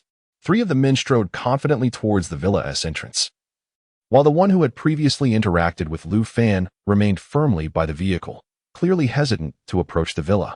His expression was one of complexity, for he understood Lu Fan's formidable strength and temperament all too well, and he looked upon the retreating figures of his colleagues with a sense of pity. "Are you from the security bureau? Where is the icy woman?" a chilling voice inquired. The three men turned, astonished at the source of the voice, and were left dumbfounded as they beheld Lu Fan gracefully descending from the top of the villa, akin to a leaf drifting through the air, before suspending eerily in front of them. If a timid soul were to witness such a scene in the dead of night, they would undoubtedly faint in fright. "Why, you are Lu Fan? Behave yourself. Are you trying to scare us with your ghostly antics at this hour?" The young leader scowled, glaring at Lu Fan. Frowning, Lu Fan glanced towards the hesitant man who had retreated further away. Lu, sir, this is our new team leader from the Security Bureau's motor branch, Kuguming." The man stammered. "New team leader? Where is the icy woman?" "Stop wasting words. From now on, this area falls under my jurisdiction. You are implicated in a serious homicide case, and I command you to accompany us for an investigation. I have come personally to extend this courtesy. Otherwise, we would have dispatched troops to apprehend you. They speak of you as if you are a deity descended from the heavens, but before the might of the state. No matter your capabilities, you must remain subdued. Now, I order you to surrender and come with me," Kuguming declared, his expression one of arrogance as he pointed at Lu Fan. Lu Fan, deep in thought with furrowed brows, noticed the expression of the distant man shift, prompting him to retreat to the opposite side of the vehicle. This demeanor clearly indicates a deliberate attempt to distance himself from Kuguming, hence the intentional evasion. If the Safety Bureau consists solely of individuals like you, it would be best for you to avoid my presence in the future. I shall consult with number 2 to reinstate the ice block. I am unaccustomed to others. While I am still in a composed state, I suggest you take your leave." Lu Fan uttered these words before preparing to soar back to the rooftop, as his goddess was still bathing, leaving him no time to deal with such an imbecile. "Damn it. The ice block is already incapacitated and retired. From now on, I reign supreme in the Safety Bureau of this magical city. Do you dare to insult me?" Kuguming was momentarily taken aback by Lu Fan's harsh words. In the next instant, anger surged as he drew his firearm, pointing it at Lu Fan, while his two colleagues simultaneously brandished their sidearms. Lu Fan's expression shifted in surprise, a flicker of dark brilliance flashed in his eyes, and the bodies of Kuguming and his two companions instantaneously stiffened, rendered immobile. Their eyes widened in shock, revealing a glimmer of fear deep within. Chapter 153. Is Ice Block injured? Lu Fan extended his large hand and seized the 3 handguns held by the men, crushing them effortlessly into a single iron mass that emitted a chilling thud as they crumpled under his grip. The twisted remnants were discarded onto the ground, vaguely resembling their original shapes. With a dismissive curl of his lip, Lu Fan flicked his right hand, sending Kuguming and his companions hurtling backwards as though struck by a freight truck, crashing into a military vehicle and creating a dent upon impact. The trio groaned, contorted in pain as they lay sprawled on the ground, their mouths agape in silent screams, their eyes wide with terror. A burly man standing behind the military vehicle recoiled in fear, retreating several paces upon meeting Lu Fan's gaze, raising his hands in a gesture of surrender, indicating he bore no ill intent. "Mr. Lu, please, I hold you in the highest regard and mean no harm," he stammered. "What has happened to Ice Block?" Hearing Lu Fan's inquiry, the man exhaled a sigh of relief. "Mr. Lu, you may not be aware, but during a recent mission, Ice Block was caught in the blast of an enemy bomb. Though she survived, she lost her right hand and left leg. The state has arranged for her retirement and sent her home to recuperate." "Ice Block injured?" Lu Fan's brow furrowed, and a hauntingly beautiful yet icy visage flashed in his mind, a woman known for her efficiency and grace in action. "Remove these 3 from my sight, and ensure they do not cross my path again. Should they dare raise their weapons against me once more, let them prepare for their final farewells." With that, Lu Fan soared into the air, vanishing from sight atop the building. The burly man breathed a sigh of relief, a gloating expression crossing his face as he observed the suffering of his 3 colleagues on the ground. Damn it. I've warned you countless times not to provoke this man. Yet you refuse to listen. Now look at the mess you've made. If it weren't for the circumstances, I would never choose to associate with such fools. Cursing under his breath, he bent down to drag the trio into a vehicle. Returning to his room, Lu Fan could hear the sound of water cascading from the bathroom, where the goddess was bathing. A faint smile graced his lips as he retrieved a robe from the wardrobe and turned towards the bathroom. In the depths of the night, cradling the sleeping goddess, Lu Fan abruptly opened his eyes, with the dim glow of the bedside lamp illuminating the room. He glanced at Mu Ling Long, her cheeks flushed in slumber. Gently, he withdrew his arm from beneath her, rising to don his clothes. Where are you going, Lu Fan? Mu Ling Long murmured, her eyes still closed, her voice soft and kitten-like. Darling, I have some matters to attend to. Rest well at home. She sighed softly, falling silent once more. Lu Fan leaned down to plant a tender kiss upon her exquisitely beautiful face before stepping out onto the terrace, disappearing into the night sky. His intention for the evening was to resolve matters in Myanmar, ensuring that these rats would not emerge to disturb him again. Leaving no loose ends was his guiding principle in life. However, the matter concerning the ice block dissuaded him from his previous thoughts. He held a profound admiration for this woman, whose youth had been cut short by her disability, a tragic loss indeed. Xiaoya infiltrated the database of the Dragon Kingdom, extracting data on the ice block. Within mere seconds, a wave of unfamiliar memories surged into his mind, imparted by Xiaoya. Mu Bing, codename Ice Block, a former member of the National Security Bureau, had retired due to injuries sustained in the line of duty. The circumstances surrounding Ice Block were indeed as the burly man had described. During a recent mission, she had been caught in a blast. In an act of valor, she had remained behind to buy her teammates time, resulting in her being propelled several meters away by the explosion. Her right arm was severed on impact, and her left leg, too severely injured, had to be amputated, leaving her in a grievous state. Her formidable physique and instinct for survival had allowed her to endure. However, in her current condition, she could no longer serve her country. Consequently, the state had arranged her retirement with the utmost honor, retaining her military rank and bestowing upon her the title of a hero of the Dragon Kingdom, alongside numerous commendations for exceptional service. Notably, the second-in-command personally visited her hometown in Yuzhou to extend his regards to her and her family, representing the nation and offering condolences. Lu Fan discovered that Ice Block was presently recuperating in a military hospital in Yuzhou and, without hesitation, made his way there. Moments later, he hovered above the hospital. Even at midnight, the facility was ablaze with light. Such was the reality of the Dragon Kingdom, where hospitals perpetually thrived as the most lucrative enterprises. The contemporary hospitals of the Dragon Kingdom had strayed from their original mission of preserving life, transforming healthcare into a mere business venture, an issue so entrenched that even the state found it insurmountable. 2 years prior, the Dragon Kingdom had resolved to reform its medical system and combat corruption within healthcare. Yet this initiative faltered within a month due to the pervasive corruption that had infiltrated the very foundations of the system. Any attempt to eradicate this corruption according to national standards would inevitably lead to the collapse of the entire medical framework. Lu Fan's figure materialized at the entrance of the inpatient department of the military hospital. When the attending nurse noticed the unfamiliar presence, she readied to inquire, only to find that he had vanished without a trace, leaving her pale with fear, suspecting she had encountered something unclean. Pushing open the door to a special care ward, he was greeted by a luxurious room spanning over 20 square meters. The air was thick with the scent of medicinal solutions, and the tranquil space was intermittently pierced by the sounds of various medical instruments. In the center, a bed cradled a figure swathed in bandages, rendering it impossible to discern their gender. The patient's right arm was amputated at the shoulder, and the left leg was severed at the knee, both wrapped in thick gauze. Beside them lay a weary, elderly woman, her expression one of fatigue. Lu Fan's arrival went unnoticed by the two.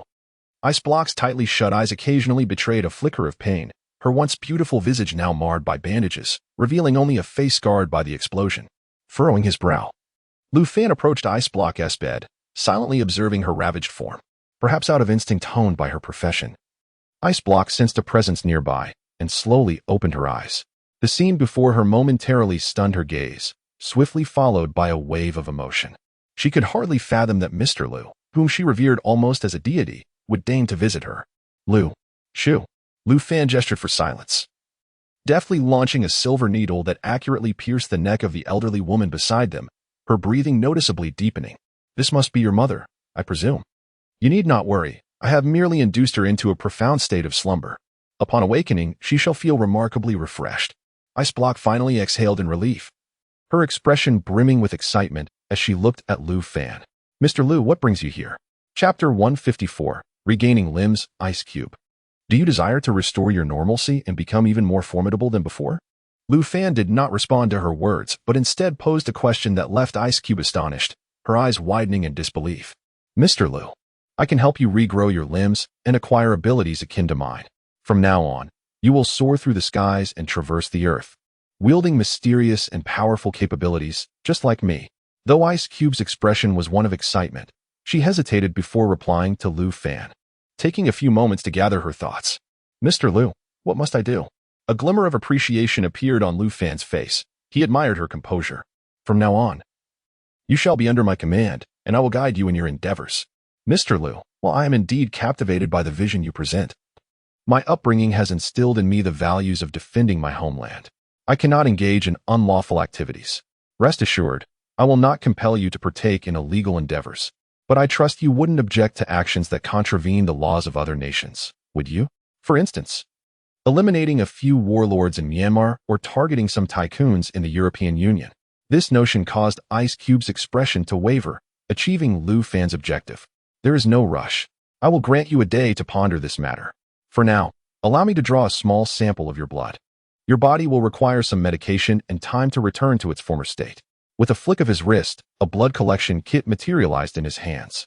Lu Fan deftly extracted a small vial of blood from Ice Cube's left arm, which lay beneath the covers. Mr. Lu, will my limbs truly regrow? Ice Cube inquired earnestly, her gaze filled with anticipation. Indeed, it is merely a slight inconvenience, and the process will take some time. It won't be long. In half a month, I can transform you into a being of divine prowess, and you will inherit my abilities. With that, Lu Fan cast one last remark before departing the hospital room. As he exited, a silver needle from the neck of the elderly caregiver soared into his hand. Once you've made your decision, remember to call me. You should have my number. Ice Cube watched as he vanished, engulfed in turmoil. Lying there, she felt that living was worse than death. At least death would provide finality. Each day was an agonizing ordeal, especially considering her parents and siblings. How could they find joy in her current state? Their entire family had seemingly crumbled because of her. The vision Lu Fan painted was indeed alluring. Yet she worried whether aligning herself with him might lead to conflicts with her country. What if Lu Fan engaged in illicit activities? She would find herself caught between him and her homeland, creating a difficult predicament. The following morning, Lu Fan accompanied Mu Ling Long to the company, where he delegated several tasks.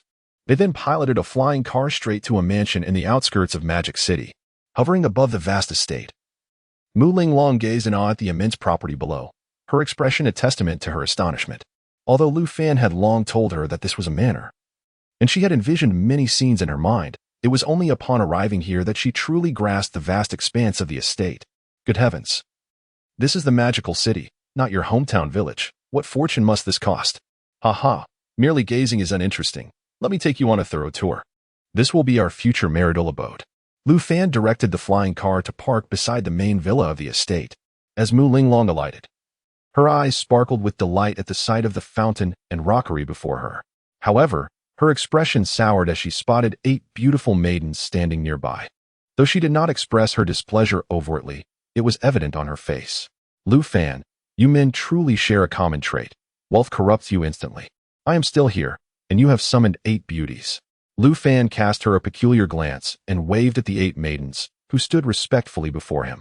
Henceforth, these 8 would serve as the estate's maids, ready to attend to any requests. Lu Fan approached 2 of the maidens, resting his hands on their slender waists. Mu Ling Long's eyes widened in disbelief, her expression morphing into one of incredulity. In the next moment, she pointed at Lu Fan, her eyes brimming with moisture. Stop. Can't you discern that these are robots? Ling Long, use your mental prowess to scan them. Are robots? Mu Ling Long was taken aback, instinctively sweeping her mental energy over the 8 maidens, only to confirm that they were indeed composed of mechanical parts and circuitry. Lu Fan, you are insufferable. Mu Ling Long gently dabbed at her eyes and playfully punched Lu Fan's chest, her childlike demeanor warming his heart. Who would have thought my goddess would even get jealous over machines? Can I still go out in the future? Don't say that. She wasn't paying attention just now. Mu Linglong's cheeks flushed as she explained, realizing in hindsight that she had been rather naive. The 8 were clearly not ordinary beings.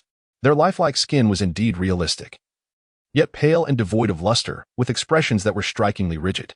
"Ha, let me show you around our future home." Lu Fan wrapped his arm around the goddess's waist and stepped into the villa. The opulent decor inside left her utterly astounded once more. The extravagant European and American-style furnishings imbued the villa with a regal air reminiscent of royalty. The enormous crystal chandelier immediately conjured thoughts of exorbitance, while the soft Persian carpet beneath her feet brought a sense of comfort to her spirit. Goodness, such a lavish estate. Are they truly gifting this to you? The astonishment on Mu Linglong's face remained unyielding. Even someone as worldly as she was rendered speechless by the sheer audacity of such generosity. To give away something worth billions with such nonchalance, what immense wealth must they possess? The slime family is clearly trying to ingratiate themselves with me. This property is valuable yet cannot be transferred due to its overwhelming size. Lu Fan maintained a calm demeanor as he led Mu Linglong through the rooms. The first floor, aside from the living room and kitchen, also housed a large basement filled with exquisite wines. Above the basement lies an expansive indoor swimming pool, equipped with intelligent temperature control systems that ensure the water remains at an optimal temperature for the human body. Standing beside the pool, one can gaze through the large floor-to-ceiling windows, revealing a breathtaking view of the backyard, which is adorned with a vast garden flourishing with a myriad of vibrant flowers. A sight that is truly pleasing to the eye. In the distance, there is a racetrack, rumored to house 2 exceptionally pedigreed horses. Lu Fan, shall we go horseback riding? Mu Linglong's eyes sparkled with excitement as she looked towards the racetrack. Of course we can, Lu Fan replied with a chuckle. In fact, those 2 horses were injected with a genetic serum yesterday, so they should have gained intelligence by now.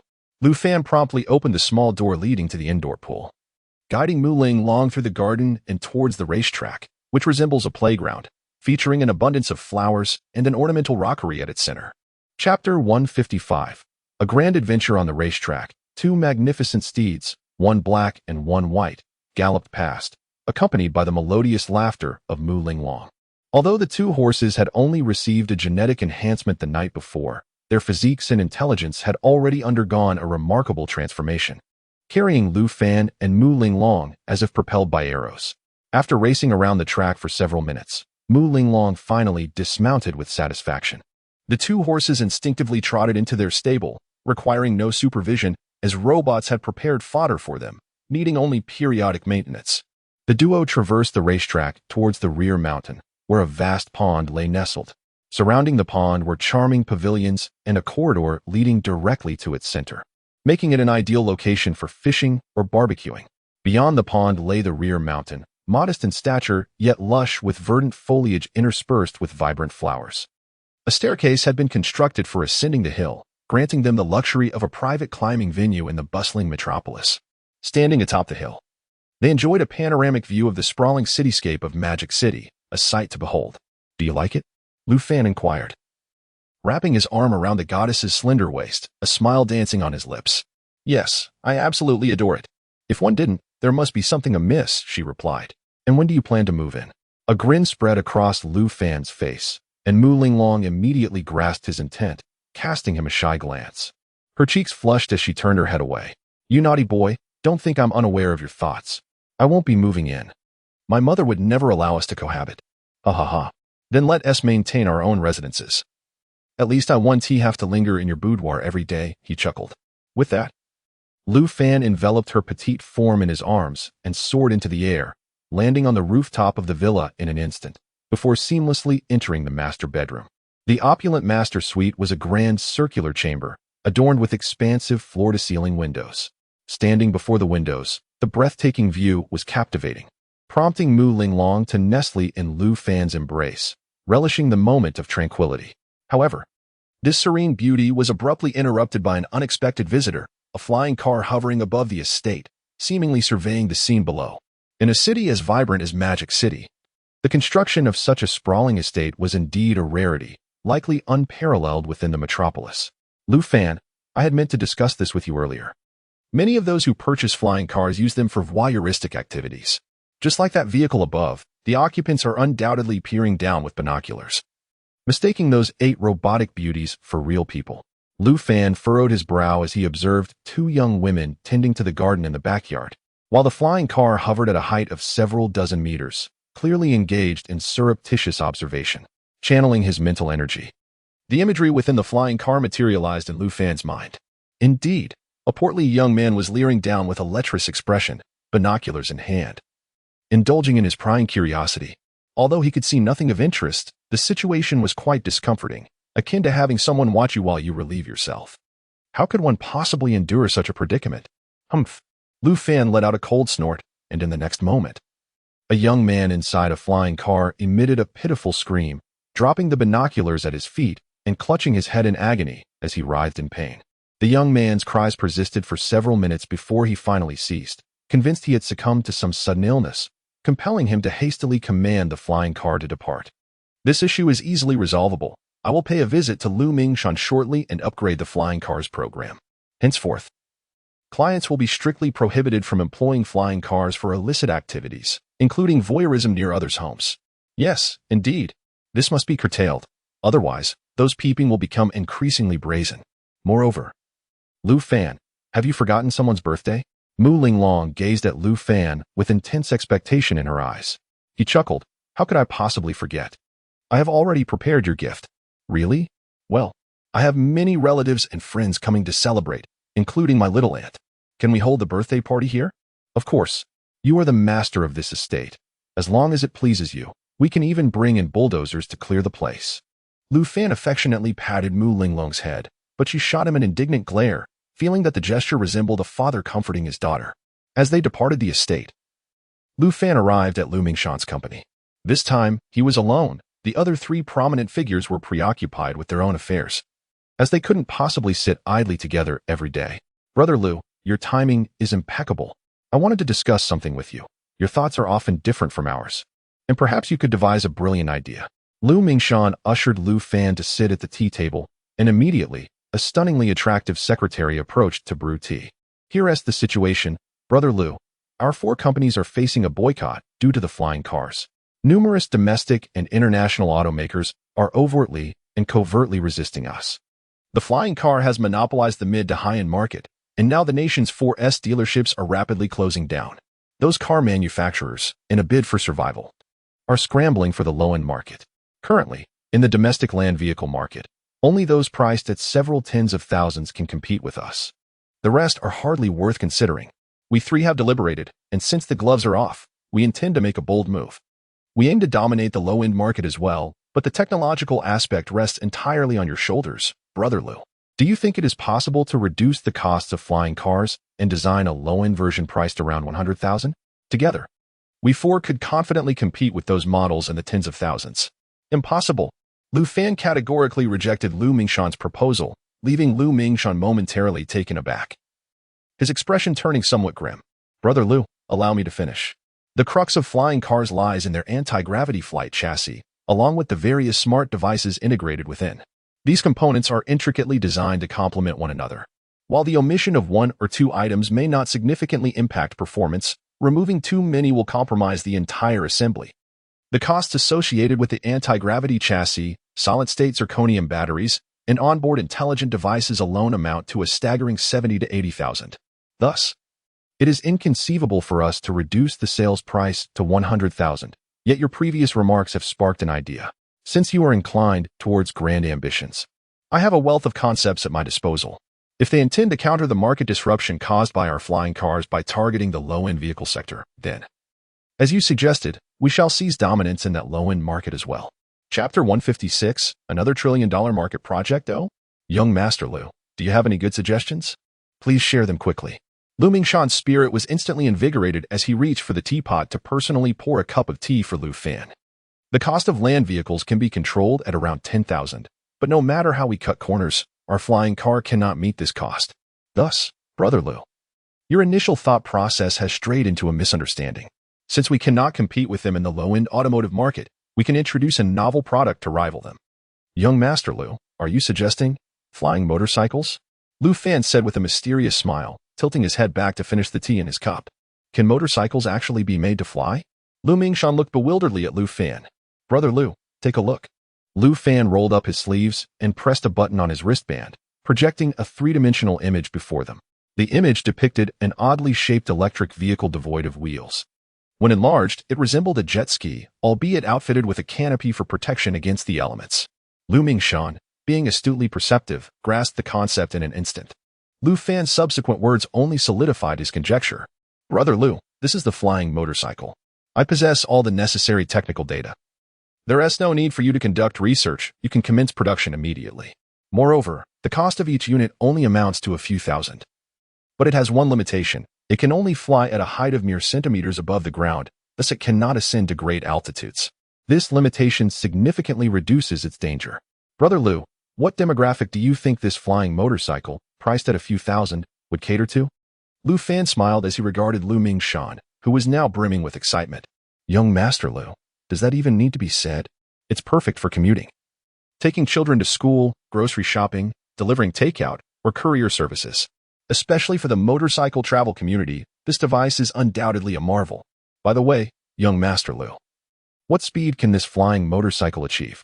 Hee, the speed is entirely within our control.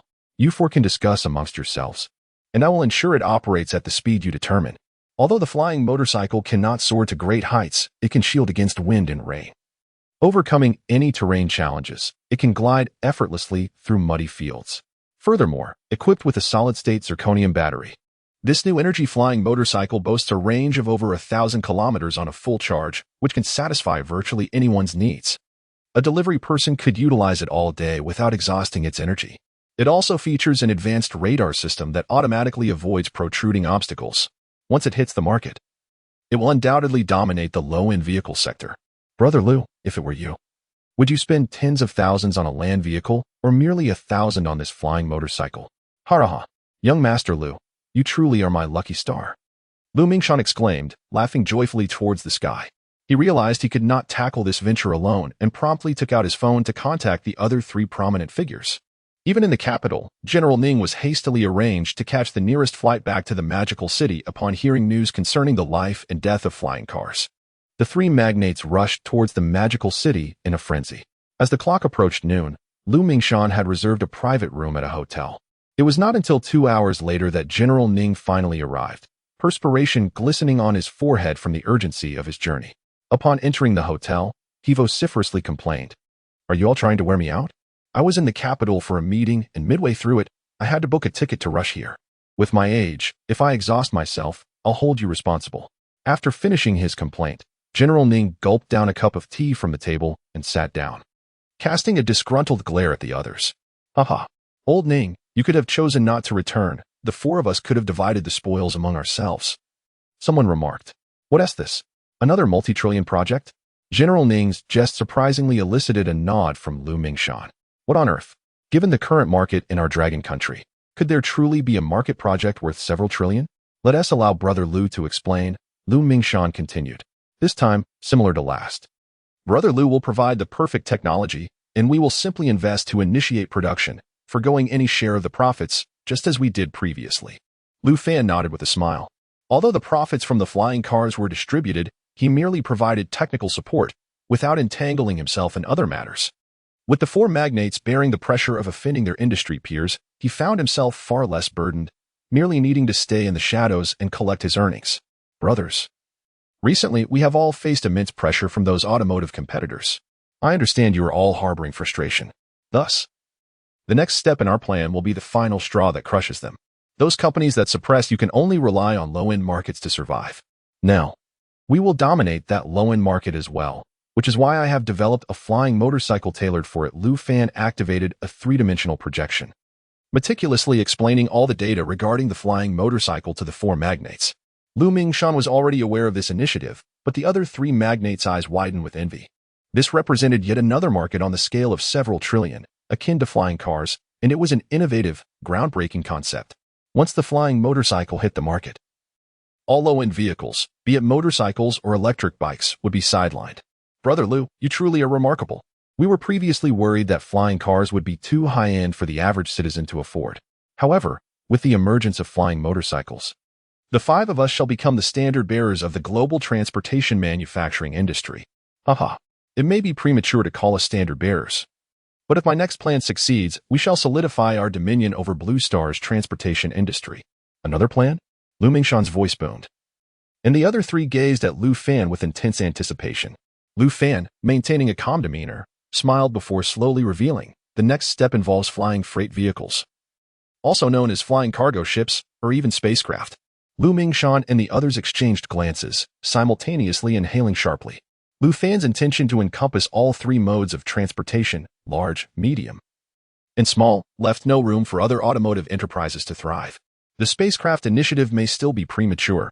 However, the four of you should mentally prepare yourselves in advance.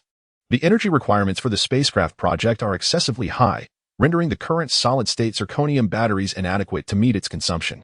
Therefore, my next course of action involves upgrading the energy source, preceding the advent of the spacecraft. Brother Lu, is it time to iterate on the solid-state zirconium battery energy? Lu Mingshan gazed at Lu Fan with a conflicted expression, and Lu Fan certainly understood his unspoken thoughts. Chapter 157. Eliminate all within Lu Gu. Your concerns are unfounded. Solid-state zirconium batteries will not vanish in the coming years. It is merely that spacecraft are ill-suited for solid-state zirconium batteries, necessitating a more efficient energy source. The immense size of the spacecraft demands a high-efficiency, high-explosive energy solution. Thus, I am preparing to unveil a controllable nuclear fusion energy engine. In the meantime, flying cars and motorcycles will continue to utilize solid-state zirconium batteries, as they are cost-effective and suitable for the masses. The energy for the spacecraft will be upgraded to a controllable nuclear fusion energy engine, with both systems operating independently. Upon hearing this, Lu Mingshan finally breathed a sigh of relief. After all, he had invested heavily in solid-state zirconium batteries. If he did not earn sufficient returns before their iteration, it would result in significant losses. To our future dominance in the transportation manufacturing industry, cheers. The five of them raised their glasses, their faces adorned with exuberant smiles. Lunch had already been late, and after feasting and discussing matters, it was nearly 4 in the afternoon when they concluded. As Lu Fan stepped out of the hotel and glanced at the time, he found a secluded corner to don his battle armor before soaring into the sky. The assassination attempt on Mu Linglong the previous night had left him simmering with suppressed rage, and now that he had time, he was determined to seek vengeance. 10 minutes later, Lu Fan descended near General Vanna's residence in Myanmar. He could not fathom what that foolish son of General Vanna was thinking. His father had been slain in this very place, yet he dared to remain here.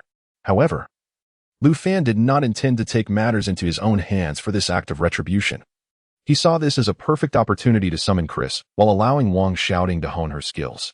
Standing on a hillside not far from General Vanna's villa, a spacecraft descended from the heavens, landing precisely in the clearing before him. 2 women disembarked from the vessel, one tall, voluptuous, and strikingly alluring, the other petite, with a visage marked by terror, none other than Chris and Wang Xiaoting, who had arrived at Lu Fan's behest. Master, Chris respectfully greeted Lu Fan with a bow.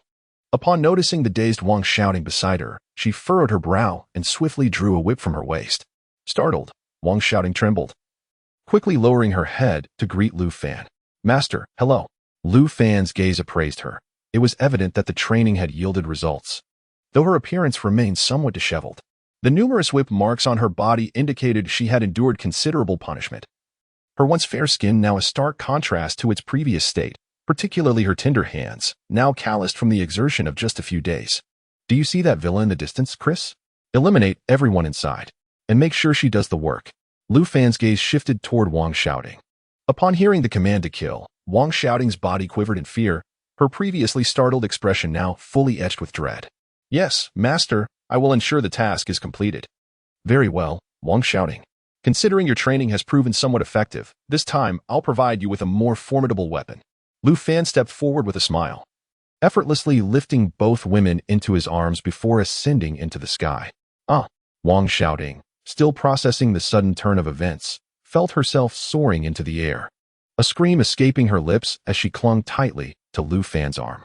Beside her, Chris displayed a glimmer of excitement, gazing at Lu Fan's profile with unabashed admiration. To her, such prowess was akin to that of the divine. How could a mere mortal defy gravity? Was this not the domain of gods? The trio descended into the courtyard of General Vanna's villa, where the patrolling soldiers, startled by the sudden arrival from the heavens, were momentarily paralyzed. In the next instant, they blew their whistles to raise the alarm and brandished their firearms, ready to fire upon the three. A flash of darkness flickered in Lu Fan's eyes, and everyone within the villa was instantly immobilized, caught in a stupor. He released the two women from his embrace and, with a wave of his hand, summoned forth a fire god cannon. The miraculous act of materialization left the two women momentarily speechless. What kind of sorcery was this? One shouting, "It's your turn to perform. Fire and obliterate everything before you," Lu Fan instructed as he produced two large boxes brimming with ammunition, massive chains of shells resembling colossal firecrackers, instilling a sense of awe.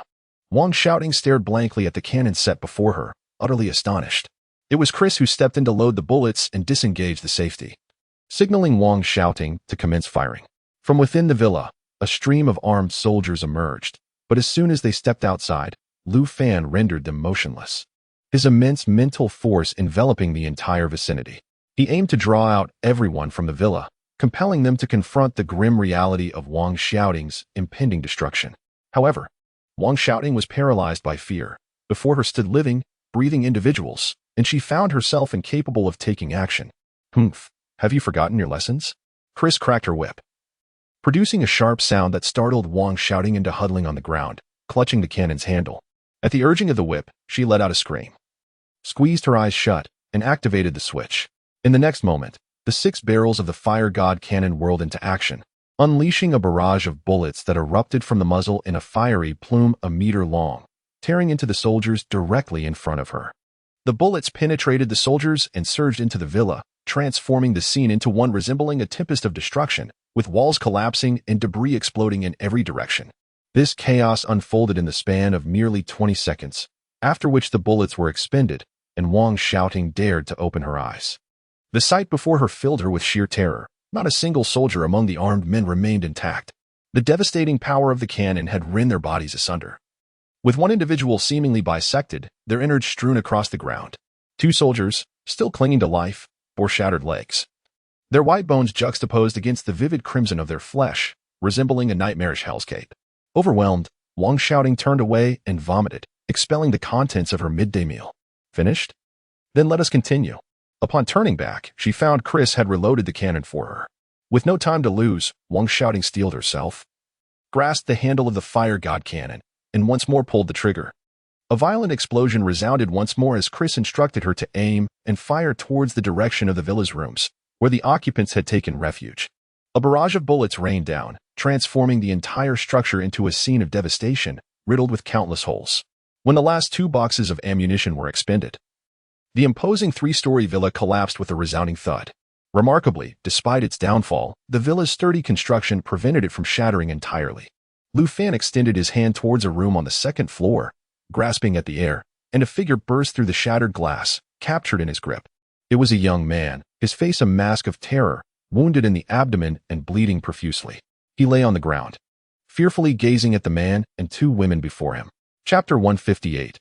A Call from Mother Kill Him. Lu Fan uttered these words before turning away. A cruel smile graced Chris's lips as she retrieved a handgun from her waist and tossed it before Wang Xiaoting. "Go ahead, little sister." Wang Xiaoting, numb and devoid of any will to resist, picked up the gun, closed her eyes, and emptied the magazine into the young man lying on the ground. When she opened her eyes again, the young man was lifeless, utterly devoid of movement. "Well done," Chris commended with a smile. In the next moment, 3 armed helicopters appeared in the distant sky, likely summoned by the commotion. The helicopters approached rapidly, hovering above the trio in the blink of an eye. Lu Fan furrowed his brow and handed a rocket launcher to Chris. Wang Xiaoting lacked the skills to operate it, so it fell to Chris. With practiced ease, she loaded a guided missile, shouldered the launcher, and aimed at one of the helicopters before pulling the trigger. The rocket soared towards the helicopter, trailing a long plume of flame. The helicopters swiftly ascended in response. However, the guided missile veered and struck one of the armed helicopters. A colossal explosion erupted in the sky as the helicopter disintegrated, plummeting to the ground like a hunk of scrap metal. Without hesitation, Chris loaded a second missile and fired again. The smart missile, once launched, would automatically lock onto its target, evading any interception. At the moment the second helicopter exploded, the third helicopter surprisingly launched a rocket towards Lu Fan and the 2 women. "Master!" Chris cried out in alarm, but Lu Fan gestured for her to remain still. "It's fine."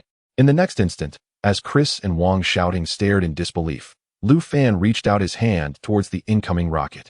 when the rocket reached his palm. It detonated, yet all the explosive force seemed to be confined by an invisible power within a limited range.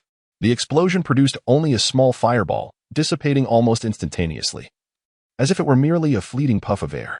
"My heavens!" Chris exclaimed, her eyes wide with astonishment. Wang Xiaoding, equally stunned, gaped in disbelief. The last armed helicopter fell to Chris's rocket, and only then did Lu Fan wave his hand, summoning the fire god cannon, the ammunition box, and the rocket launcher into his spatial device. "Let's go?" Lu Fan extended his arms, embracing the two women as they soared into the sky. With previous experience behind them, the two were less shocked this time. Yet, Lu Fan's invincible figure had etched itself deeply into their hearts, a memory that would likely never fade. Upon returning to the ship's docking area, Wang Xiaoding gazed at Lu Fan with pleading eyes. "Master, please let me go back. I understand my mistakes now. I promise to be an obedient child." Lu Fan regarded her sun-kissed face expressionlessly, staring for a few seconds before outright rejecting her plea. "Not yet enough. When a month has passed, I shall send you home. You have yet to fully experience the horrors of hell." Upon returning, Chris sought out a killer organization known as the Dark Wolf and exterminated every last member. "Yes, Master," Chris replied with a respectful nod. Lu Fan glanced at the two before his figure transformed into a streak of black light, vanishing into the clouds in an instant. As she gazed in the direction of Lu Fan's disappearance, Chris exhibited an expression of utmost admiration, only regaining her composure a minute later as she turned to Wang Xiaoding beside her. "Sister Xiaoding, to have earned such regard from the Master. You have truly struck gold in this lifetime. A being as divine as he is, and for an ordinary woman like you to have even the slightest connection with him. This is the greatest opportunity of your life." With that, Chris strode directly into the spaceship, leaving Wang Xiaoding momentarily stunned before she hurriedly followed. That evening, Lu Fan invited Mu Linglong to dinner, which was prepared by a robotic maid at the estate. Initially shy and reluctant to accept, Mu Linglong was coaxed by Lu Fan's words and foolishly agreed to accompany him. By the time she considered leaving, it was already too late. She could only retrieve her phone to send a message to her mother, informing her that she would not be returning that night. On the other end of the line, Yang Xiaohong sighed, realizing her daughter had grown up and was openly staying out overnight. She could easily surmise with whom her daughter was spending the night. "Linglong, be careful." "Huh, what are you talking about, Mom? So annoying." Mu Linglong shyly hung up the phone. Just as the two had concluded a warm-up exercise, Lu Fan's phone rang, revealing it was a call from his mother. "Mom, what's up? Have you gone to bed yet, Xiao Fan?" Lu Gang is coming out tomorrow morning." Although Lu Gang had erred in the past, everyone in the village knew he had acted with righteousness.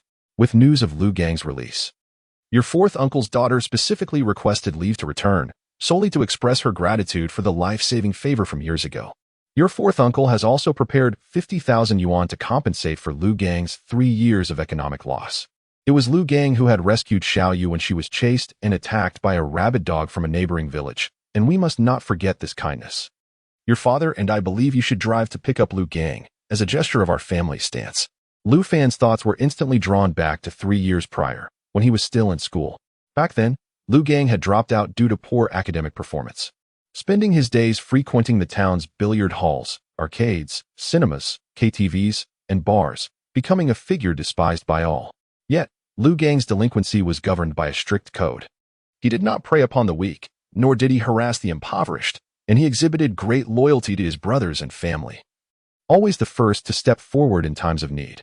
Years ago, Lu Fan's sister, Lu Minghua, was attacked by a rabid dog while returning home from school.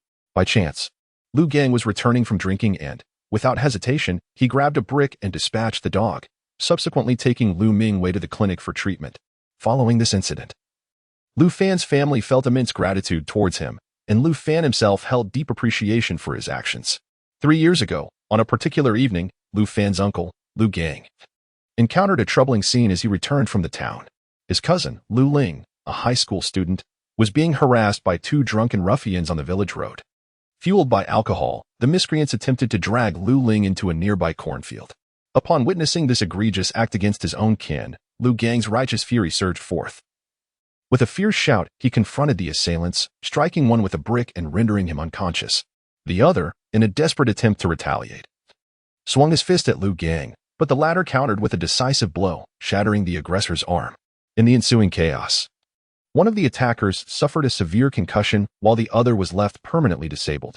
Though Lu Ling was rescued, Lu Gang faced the dire consequences of his actions, receiving a 5-year sentence for excessive self-defense. The incident sent shockwaves through the tightly knit Lu family village, known for its solidarity. The villagers collectively rallied to support Lu Gang, even traveling to the town to protest and ultimately pooling their resources to hire a lawyer on his behalf. Through the lawyer's efforts, Lu Gang's sentence was reduced to 3 years. As fate would have it, this marked the completion of his prison term. Chapter 159, a grand spectacle in Lu Fan's mind. Memories of his previous life as Lu Gang resurfaced. After being released from prison, Lu Gang found himself unable to face his relatives in Lu family village and immediately sought work in a distant city. Subsequently, he took to transporting goods and reportedly fared quite well, eventually purchasing a residence in a bustling metropolis. During the festive seasons, villagers would occasionally catch a glimpse of him. What lingered most vividly in Lu Fan's memory was the time when his parents, accompanied by his recovering sister, visited Lu Gang's home to express their gratitude. At that time, his father presented Lu Gang with 1,000 yuan and 2 bottles of cherished aged liquor. Lu Gang, with a hearty laugh, accepted the wine but returned the money. Lu Fan recalled the scene. Lu Gang, bare-chested, adorned with colorful tattoos, and sporting a crew cut, exuded a charismatic and generous aura. With these thoughts, Lu Fan made a resolute decision. "Mother, tomorrow morning, I shall return home in the flying car." "Very well, my dear. We have discussed it with your fourth uncle. Tomorrow, you will drive back and bring along Lu Ling and a few villagers who have benefited from his kindness. Let us ensure that the occasion is grand," his mother assured him. Despite Lu Gang's past transgressions, the villagers remembered his good deeds, particularly his act of saving Lu Minghui. After ending the call, Lu Fan pondered for a moment. If he were to make the event splendid, he might as well go all out, repaying Lu Gang's kindness from years past. The following morning, as dawn broke, Lu Fan awoke to find the enchanting Mu Ling Long slumbering beside him, her exquisite face adorned with a delicate blush. Unable to resist, he planted a gentle kiss on her cheek. Mu Ling Long's long eyelashes fluttered as she stirred, her dreamy eyes opening briefly to glance at Lu Fan before she shifted to a more comfortable position and drifted back to sleep. "My dear, I must attend to some matters. Please, sleep a little longer," he whispered. A soft murmur escaped her lips, yet her eyes remained closed. After freshening up and hastily consuming a breakfast prepared by the robotic maid, Lu Fan soared towards the flying car manufacturing plant in Sioux City. Upon arrival, the manager, Su Xing, awaited him in the warehouse, greeting him with utmost respect. "Mr. Lu, is everything prepared? 100 splendid red flying cars are ready for your command to take flight," Su Xing replied, opening the warehouse doors to reveal a stunning array of meticulously arranged vehicles, their vibrant red hue strikingly impressive. This was the grand spectacle Lu Fan envisioned, since his parents sought to showcase their support. He was determined to provide them with an ample display. "Should I have the technicians manage the controls from the back? I worry that such a simultaneous launch might lead to complications," Su Xing inquired. "Not necessary. I can handle it. Have you forgotten that I designed these vehicles myself?" Lu Fan responded with a subtle smile. With a mere thought, the lights of the entire warehouse illuminated, and in the next moment, to Su Xing's astonishment, the flying cars levitated and glided out of the warehouse in a perfectly synchronized formation, ascending towards the sky. The final flying car came to a halt before Lu Fan, who nodded at Su Xing as the vehicle's door opened automatically. He stepped inside. 100 vibrant red flying cars soared through the sky, forming a magnificent spectacle. The sight was nothing short of earth-shattering. The flying cars passing over Sioux Province halted in awe, capturing the moment with photographs. The fleet of flying cars resembled a grand crimson ribbon stretching over a distance of more than a kilometer, eliciting gasps of astonishment from all who beheld it.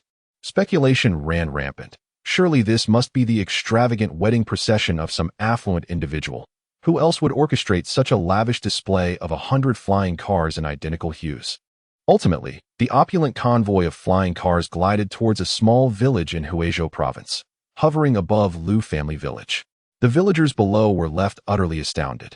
One by one, they emerged from their homes, gazing skyward, their mouths agape in disbelief at the grandeur unfolding above them.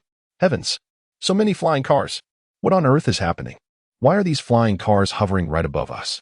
One of the flying cars descended in front of Lu Fan's home, its door opening to reveal Lu Fan stepping out in a crisp white shirt, a gentle smile gracing his face, perfectly complementing the striking array of red flying cars, a scene that was nothing short of breathtaking.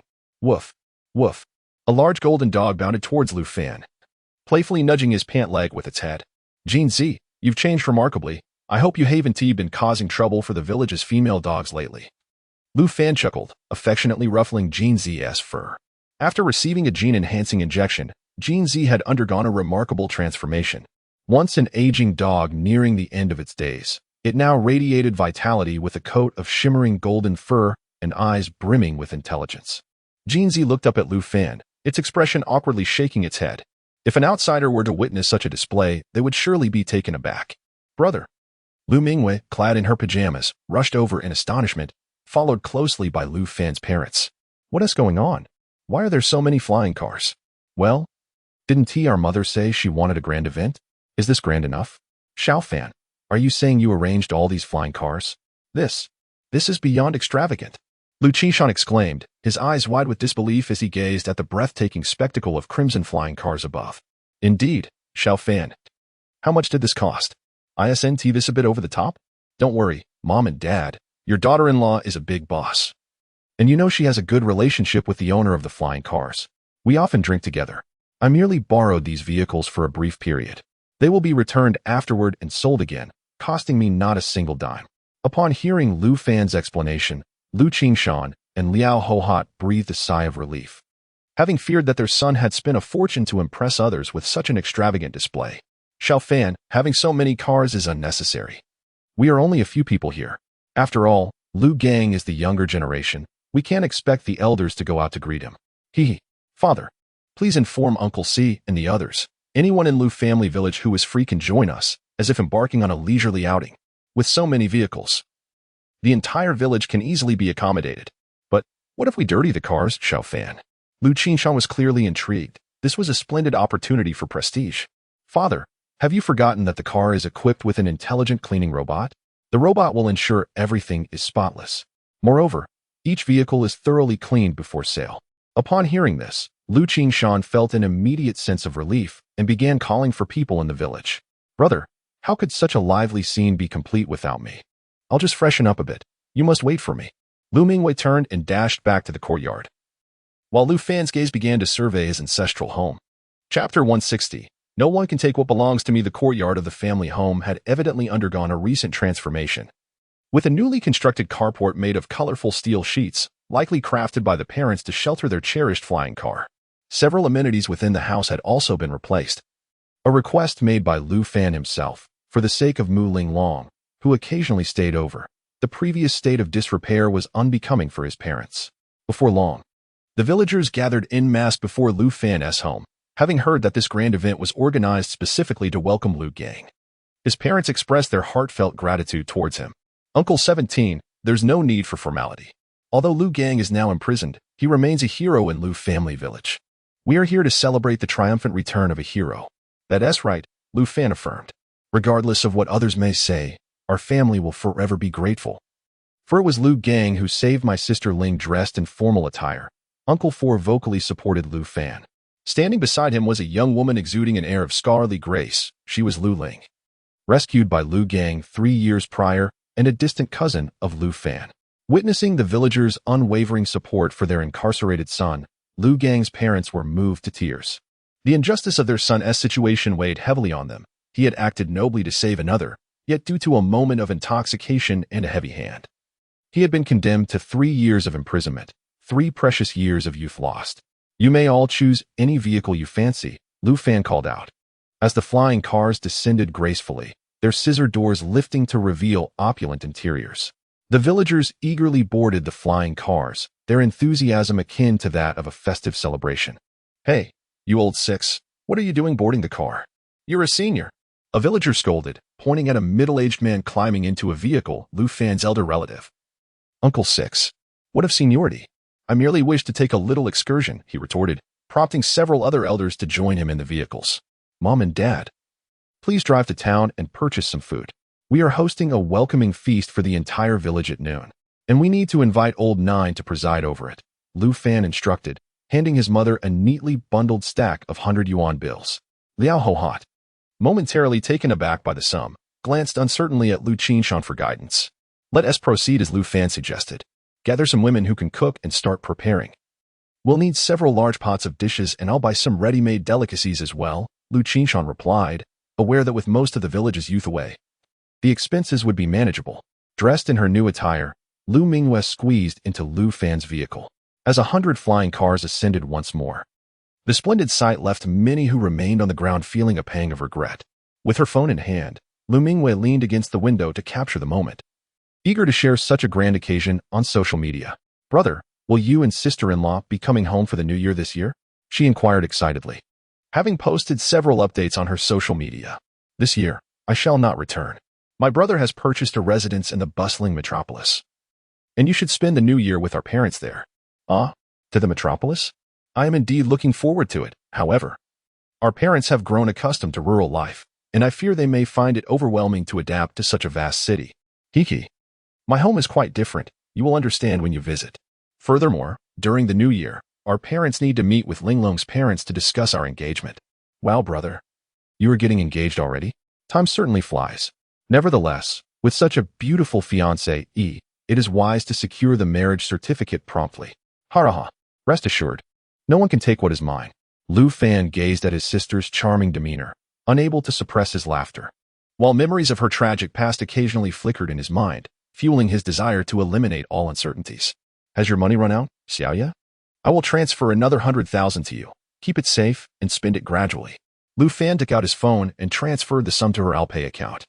Lu Minghua's face lit up with joy. She excitedly rushed forward to embrace her brother and planted a fervent kiss on his cheek. Hee. I am now a little wealthy woman. I can buy anything I desire at school. The feeling of having money is truly delightful. Lu Fan, with a look of indulgence, ruffled her hair, and upon glancing up, he noticed their convoy had reached their destination. They had arrived at a prison located on the border of Huizhou province. It was precisely 8 in the morning, and several vehicles awaited outside to pick up individuals. Suddenly, 100 crimson flying cars appeared, transforming the area before the prison into an automobile exhibition. Passers-by were astonished, pulling out their phones to capture photos and videos, mistakenly believing that a prominent figure was being released from incarceration, reminiscent of scenes often portrayed in films. The prison staff were equally taken aback by this spectacle. One staff member ventured out to inquire with a villager from Lu family village and learned they had come to pick someone up. The staff member noted Lu Gang's name. And just minutes later, the small gate of the prison swung open, revealing a young man clad in a thin short-sleeved shirt and sporting a buzz cut. Xiaojing. Upon seeing her son emerge, Lu Gang's mother was the most exhilarated, bursting into tears as she rushed forward. Mother. Lu Gang's eyes glistened with emotion as he embraced her tightly, both mother and son shedding tears of joy. Nearby, Lu Gang's father also felt his eyes welling up but managed to hold back his tears. Enough, dear wife, do not cry. Today is a day of celebration, and we should rejoice. There are still many villagers waiting for us. Let us return first. It was then that Lu Gang noticed the astounding sight before him. The area in front of the prison was filled with crimson flying cars, and several others hovered in the sky, while numerous familiar faces from Lu family village stood nearby, watching him. This is Xiaojing. All these vehicles were arranged by Lu Fan to ensure your grand return. Lu Fan smiled and nodded towards Lu Gang in the distance. Just as Lu Gang was about to speak, he saw his fourth uncle leading Lu Ling, both filled with excitement as they approached him. Xiaojing, we owe you an apology. My child, you have endured hardships and Lingling. Lu Ling, behind Uncle C, stepped forward and suddenly knelt before Lu Gang with a thud. This scene left Lu Gang momentarily stunned, taking several seconds to react before he hurriedly helped Lu Ling to her feet, his face filled with alarm. What are you doing? Xiaoling? Uncle C interjected. From now on, you shall be the most esteemed guest of our family. Whenever you visit, I shall receive you with the utmost honor. With reddened eyes, Uncle C gently patted Lu Gang's shoulder, and in that instant, Lu Gang felt that the 3 years spent in confinement had not been in vain. Upon his release, half of Lu family village had come to greet him, with hundreds of luxury cars awaiting his arrival. Who else could boast such a reception? We can discuss everything at home. Lu Fan observed the growing crowd surrounding them and stepped forward to offer a reminder. Only then did Lu Gang's parents guide him to a nearby flying car. Subsequently, 100 bright red flying cars ascended once more, creating a spectacular sight that left countless pedestrians below in awe. Chapter 161. A welcoming feast. Upon returning to Lujia village, the villagers reluctantly disembarked from the flying cars. Many had not initially intended to attend. It was merely an excursion. Lu Gang was ushered home by his parents, eager to catch up with his family after his return. Lu Minghua was immediately pulled into bustling activities by Liao Hohat, while Lu Qingshan procured a copious amount of ingredients. As the entire village gathered to welcome Lu Gang with a feast. As noon approached, countless villagers set up tables and benches in the village square, recreating the vibrant atmosphere reminiscent of the last time when Lu Fan had hunted 2 wild boars. At lunch, Lu Fan sat at a table with Lu Gang and several other young individuals who had returned. Lu Gang, brimming with excitement, continually toasted to Lu Fan. Known for his generous and righteous nature, Lu Gang felt particularly honored by Lu Fan's gestures today. "Brother Gang, what are your plans for the future?" Lu Fan inquired softly. Lu Gang paused, his expression momentarily stunned, before hesitantly replying, "I intend to transport goods in Hunan province. I've made a few friends in that field who have shared valuable insights and experiences with me. I want to give it a try. Having just come out, I can only pursue industries that don't hold my past against me. After all, which company would hire someone who has been incarcerated?" A shadow of melancholy crossed Lu Gang's face. 3 years of youth lost was undeniably painful. At 26 or 27, he was at the prime of his life. "You worry too much, Brother Gang. Those large cities do not concern themselves with such matters. Why not come with me to the Magic City? I can arrange a stable job for you. With your earnings, you could easily buy a house and find a wife there." "To the Magic City?" Lu Gang's eyes brightened. Clearly intrigued, transporting goods had been his least desirable option, as he was unsure of the challenges he would face as a newcomer in that industry. Moreover, the contacts he had made during his incarceration had long since been released, leaving him uncertain of their relevance. "Xiao Fan, would that be too much trouble for you?" "Haha, Brother Gang, you're overthinking it. I've been fortunate to find a wealthy girlfriend. Her company has plenty of opportunities. And securing a position is merely a matter of a word." Lu Gang, now visibly animated, nodded in agreement and exchanged contact information with Lu Fan using his newly purchased phone. Lu Fan had assumed that Lu Gang would rest at home for a few days, considering he had just been released, but to his surprise, Lu Gang immediately packed his belongings after the meal. After bidding farewell to his parents and sister, Lu Fan took Lu Gang back to the Magic City. The apartment he had previously rented was conveniently vacant, making it an ideal arrangement for Lu Gang. "What kind of job do you plan to introduce me to?" "Brother Gang, aren't you going to rest for a couple of days? You should experience the splendor of the Magic City. Without money, everything is meaningless. I want to start working as soon as possible. I'm open to any job. If I can earn a few thousand a month to cover my living expenses, I would be satisfied." Lu Fan greatly admired Lu Gang's mindset, and the job he had in store for him would far exceed Lu Gang's expectations. The remarkable popularity of Angel Vision eye drops has become a well-known phenomenon worldwide. In the bustling metropolis of Shanghai, preparations are underway to establish a second branch, as the current location has proven insufficient. Previously, Sayadong had mentioned this to Lu Fan. And now the renovation of the new store is nearly complete. Lu Gang has been chosen as the manager of this new establishment. Lu Fan does not judge potential employees based on their academic credentials. He holds Lu Gang's character in high regard and believes that his abilities can be developed. Lu Fan and Lu Gang hurriedly made their way to the new store, which is on the verge of opening in just 3 to 4 days. This time frame conveniently allows Lu Gang to spend a few days learning at the existing store. President Lu. Sayadong had been waiting outside the new store for quite some time. Upon seeing the flying car come to a halt, he quickly approached to personally open the door and greet them. The title President Lu caused Lu Gang to momentarily pause, though he felt too shy to inquire further in front of others. "This is Lu Gang, a brother from my clan. He will manage the new store from now on. Tomorrow, I will take him to the old store for familiarization." Upon hearing Lu Fan's words and gazing at the vast establishment before him, Lu Gang was instantly taken aback. Wasn't this supposed to be a mere introduction? How had he suddenly been appointed as the store manager? Could someone with only a middle school education manage such a large store in a first-tier city like Shanghai? "Xiao Fan, my education is limited and my experience is lacking. I fear I may not be suitable for the position of store manager." Brother Gang, the role of a store manager does not require extensive skills or qualifications. Simply excel in customer service, which is your forte. Moreover, you are not expected to take on the role immediately. You will receive training for 3 to 4 days. "President C, could you please explain the salary and benefits for our store manager?" Sayadong, clearly aware of Lu Fan's intention to promote his clan member, smiled and began to outline the compensation package for Lu Gang. "Manager Lu Gang, our primary product is the Angel Vision Correction Liquid. The position of store manager indeed does not necessitate a high level of education. What matters most is your ability to interact with customers. Your task will primarily involve organizing incoming customers and ensuring that the staff assists them with the eye drops. The entire process is relatively straightforward. However, some customers may be challenging, and you must be prepared to handle any unexpected situations promptly. The current store manager will guide you, and you should become familiar with the operations within a day or two. Additionally, you will be responsible for product management and storage, which should not pose a significant challenge for you. Now, regarding the salary, the new store manager will earn a monthly salary of $20,000, along with various benefits, insurance, and bonuses. A stable income of $20,000 to $30,000 per month is quite reasonable. Furthermore, at the end of the year, the company offers bonuses. Store managers receive a share based on their tenure, typically exceeding $50,000, with the exact amount varying by individual. Additionally, store managers are provided with a flying car for transportation, utilized for procuring goods or handling company affairs. Lu Gang was utterly astonished by Sayudong's words. Before arriving in Shanghai, he had anticipated being able to save around $5,000 a month, which he would have found quite satisfactory. It seemed that Lu Fan's willingness to recommend him suggested that the opportunity would not be lacking in merit.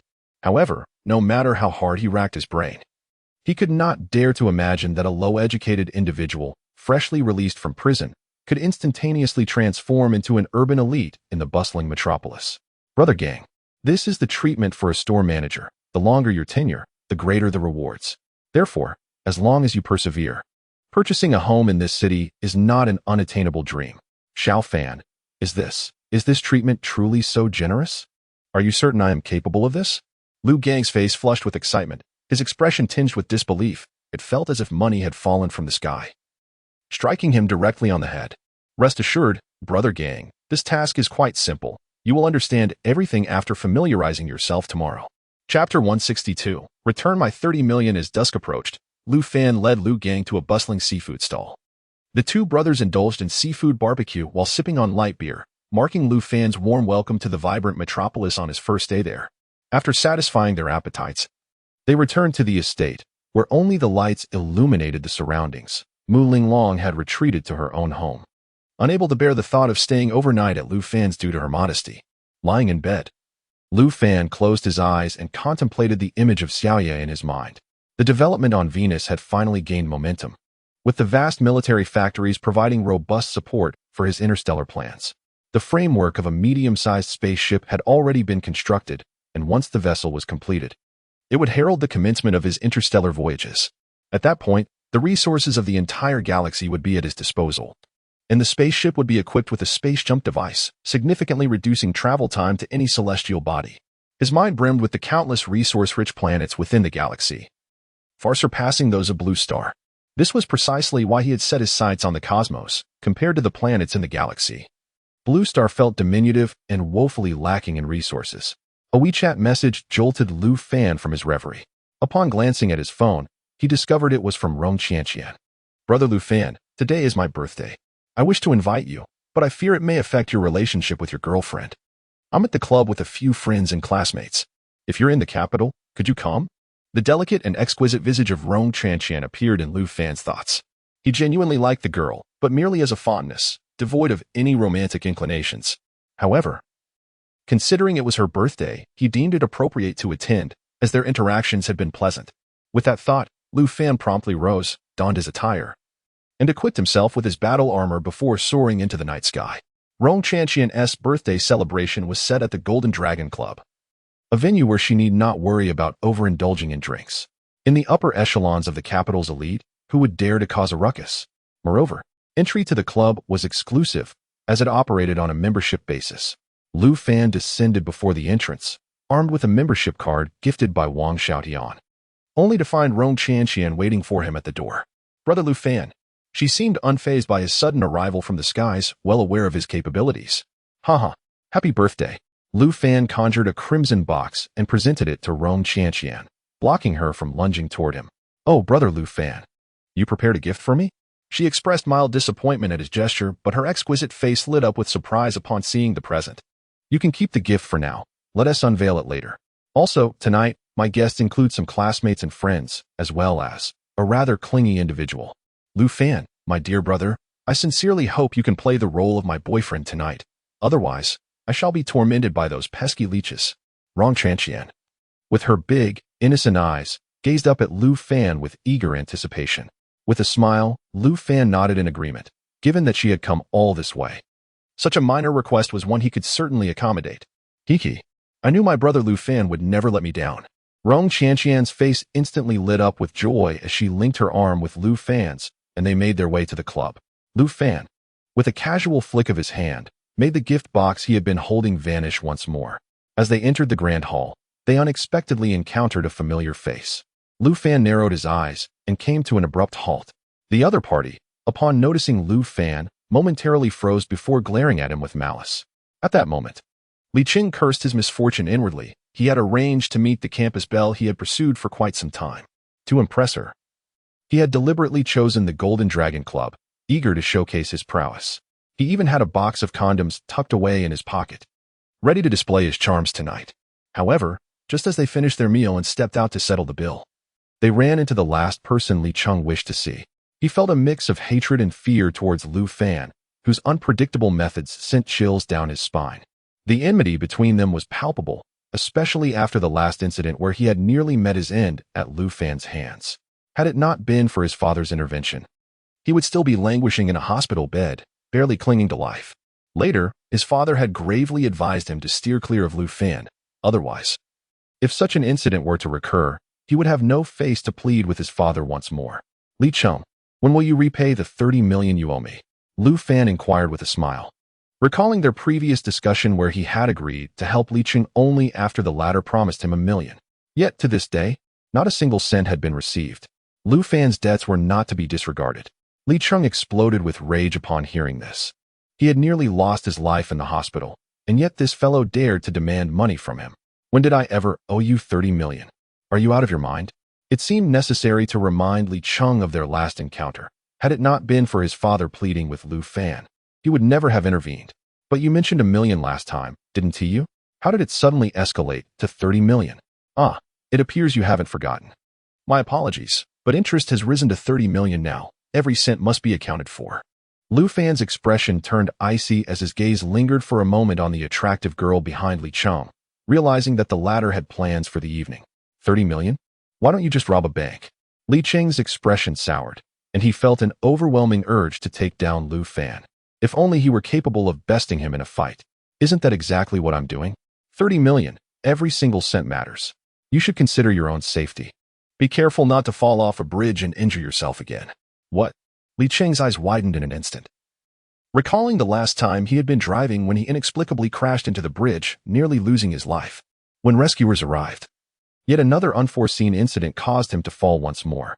Now, upon hearing Lu Fan's words, it became unequivocally clear that this entire affair was orchestrated by him. Li Cheng's eyes turned crimson, blazing with fury as he glared at Lu Fan. You scoundrel! Were you responsible for that incident? I may not grasp everything you say, but mark my words, your 30 million will not be repaid, and you may find yourself afflicted by some dreadful ailment in the future. After all, failing to repay debts invites divine retribution. Lu Fan, well aware of this man's character, had never entertained the notion of him repaying the money. However, since you refuse to settle your debts, do not blame me for resorting to extreme measures. Chapter 163. A little performance. Lu Fan departed, embracing Rong Chanqian with an affectionate grasp at her waist, leaving behind Li Cheng, whose face was a ghastly tapestry of bruises, a testament to his humiliation. It was unfathomable that a distinguished scion of Beijing's elite could be so belittled by an unrefined individual, entirely powerless to retaliate against him, regardless of the means. Curse be him. I shall see to it that he pays for this indignity. Li Cheng muttered vehemently under his breath, casting a baleful glance at Lu Fan's retreating figure before turning away with the girl beside him. As Lu Fan and Rong Chanqian entered the elevator, just as the doors began to close, a peculiar bee materialized in the palm of Lu Fan's hand.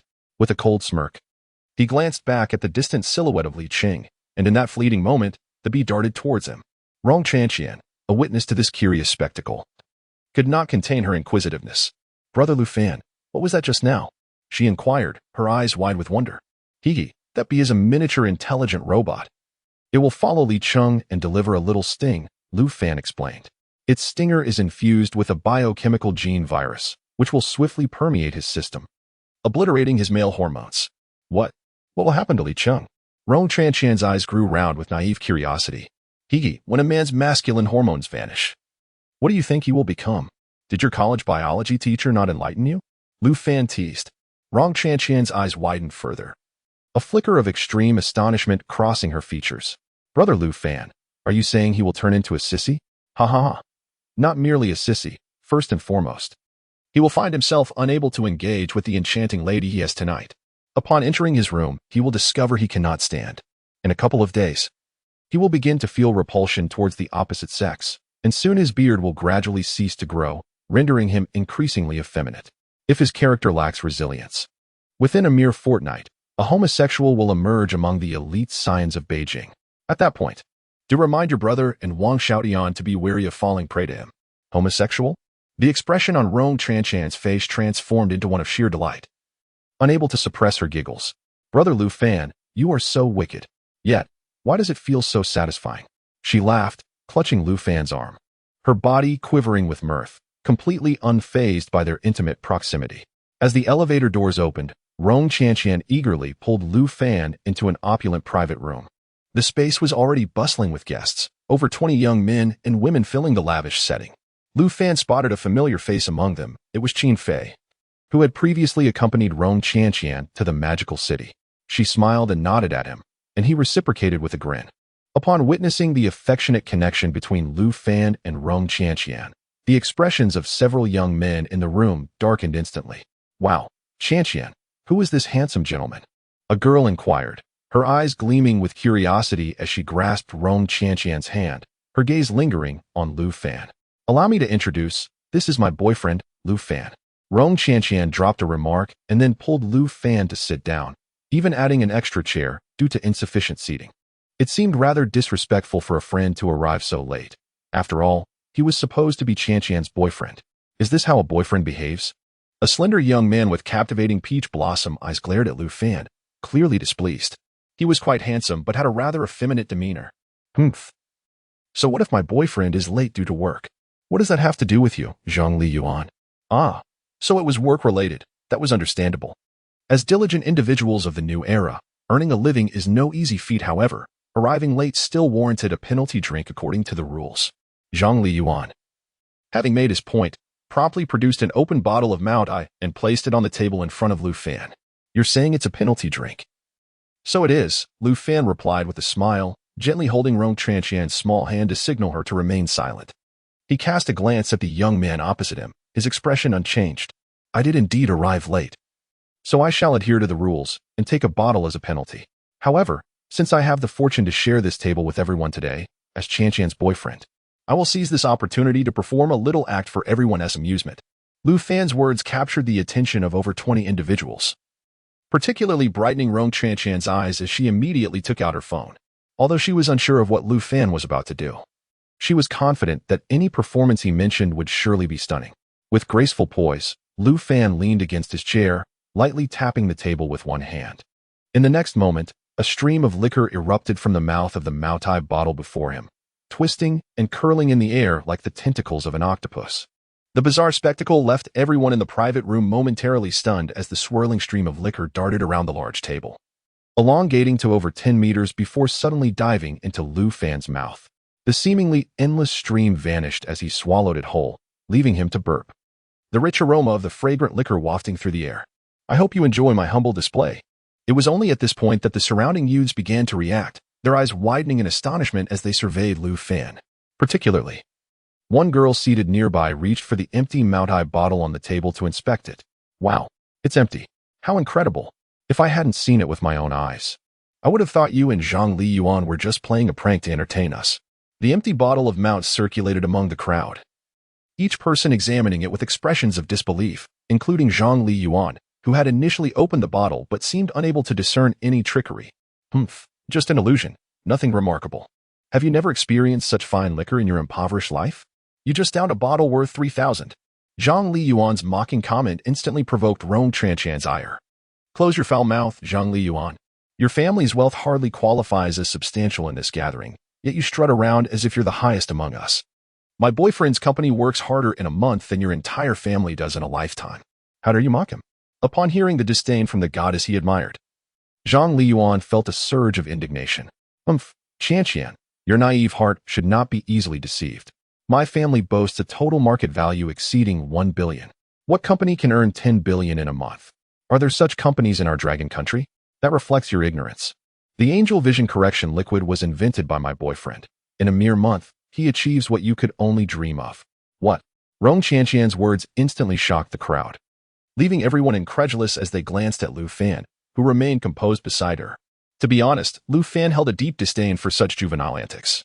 Yet he refrained from undermining Rong Qianqian's pride. Chapter 164. Tonight, you are the protagonist. Are you really the boss of Angel Vision, handsome? The girl beside Lu Fan inquired with curiosity. Lu Fan shrugged and nodded. Wow, I never expected that the mysterious super tycoon would be so young. I read in this year's financial news that Angel Vision is the most sensational dark horse in the business world, generating profits in the trillions. Moreover, he is a direct beneficiary. Just a few days ago, I emerged from the branch in the capital and discarded my old glasses. Angel Vision is merely one of Lu Fan's enterprises. He possesses an even larger venture, and all of you own products manufactured by his company. Rong Qianqian's remark once again captivated everyone's attention. What do you mean, Qianqian? What is it that we all possess, produced by your boyfriend's company? Flying cars. What? That's impossible. Indeed, the owner of the flying cars is the esteemed Lu Mingshan. Qianqian, you can't just throw around such claims to promote your boyfriend. Who in Longwood doesn't know that Lu Mingshan is the real owner of the flying cars? However, Rong Qianqian remained unfazed, a smile on her face, waiting for the crowd to quiet down before continuing. Take out your phones and check the equity distribution of Mingshan flying cars. You all know Lu Mingshan, but you may not realize he is merely one of 5 partners. Lu Fan, however, is the largest shareholder of Mingshan flying cars, holding the same amount of shares as Lu Mingshan and the other 4. Upon hearing Rong Qianqian's words, many attendees began to search on their phones. When they opened the business registration page of Mingshan flying cars, it was indeed Lu Fan's name that appeared first. This revelation caused a collective gasp among the young people present, especially from Qin Fei, who had once held Lu Fan in disdain. It was only through Lu Fan's relentless proof of his capabilities that Qin Fei began to regard him with newfound respect. However, her ingrained pride prevented her from approaching him. Internally, she scorned Rong Qianqian for being infatuated, thinking that she was the foolish one for not recognizing Lu Fan's true worth. Lu Fan was no simpleton. He was akin to a celestial dragon descended from the heavens, with Angel Vision alone valued at over 1 trillion, and yet to be publicly listed. Once it enters the market, it will undoubtedly attract immense capital, potentially skyrocketing its valuation exponentially. Furthermore, the flying cars represent a market worth over 10 trillion. An exclusive business with other automotive ventures struggling to compete.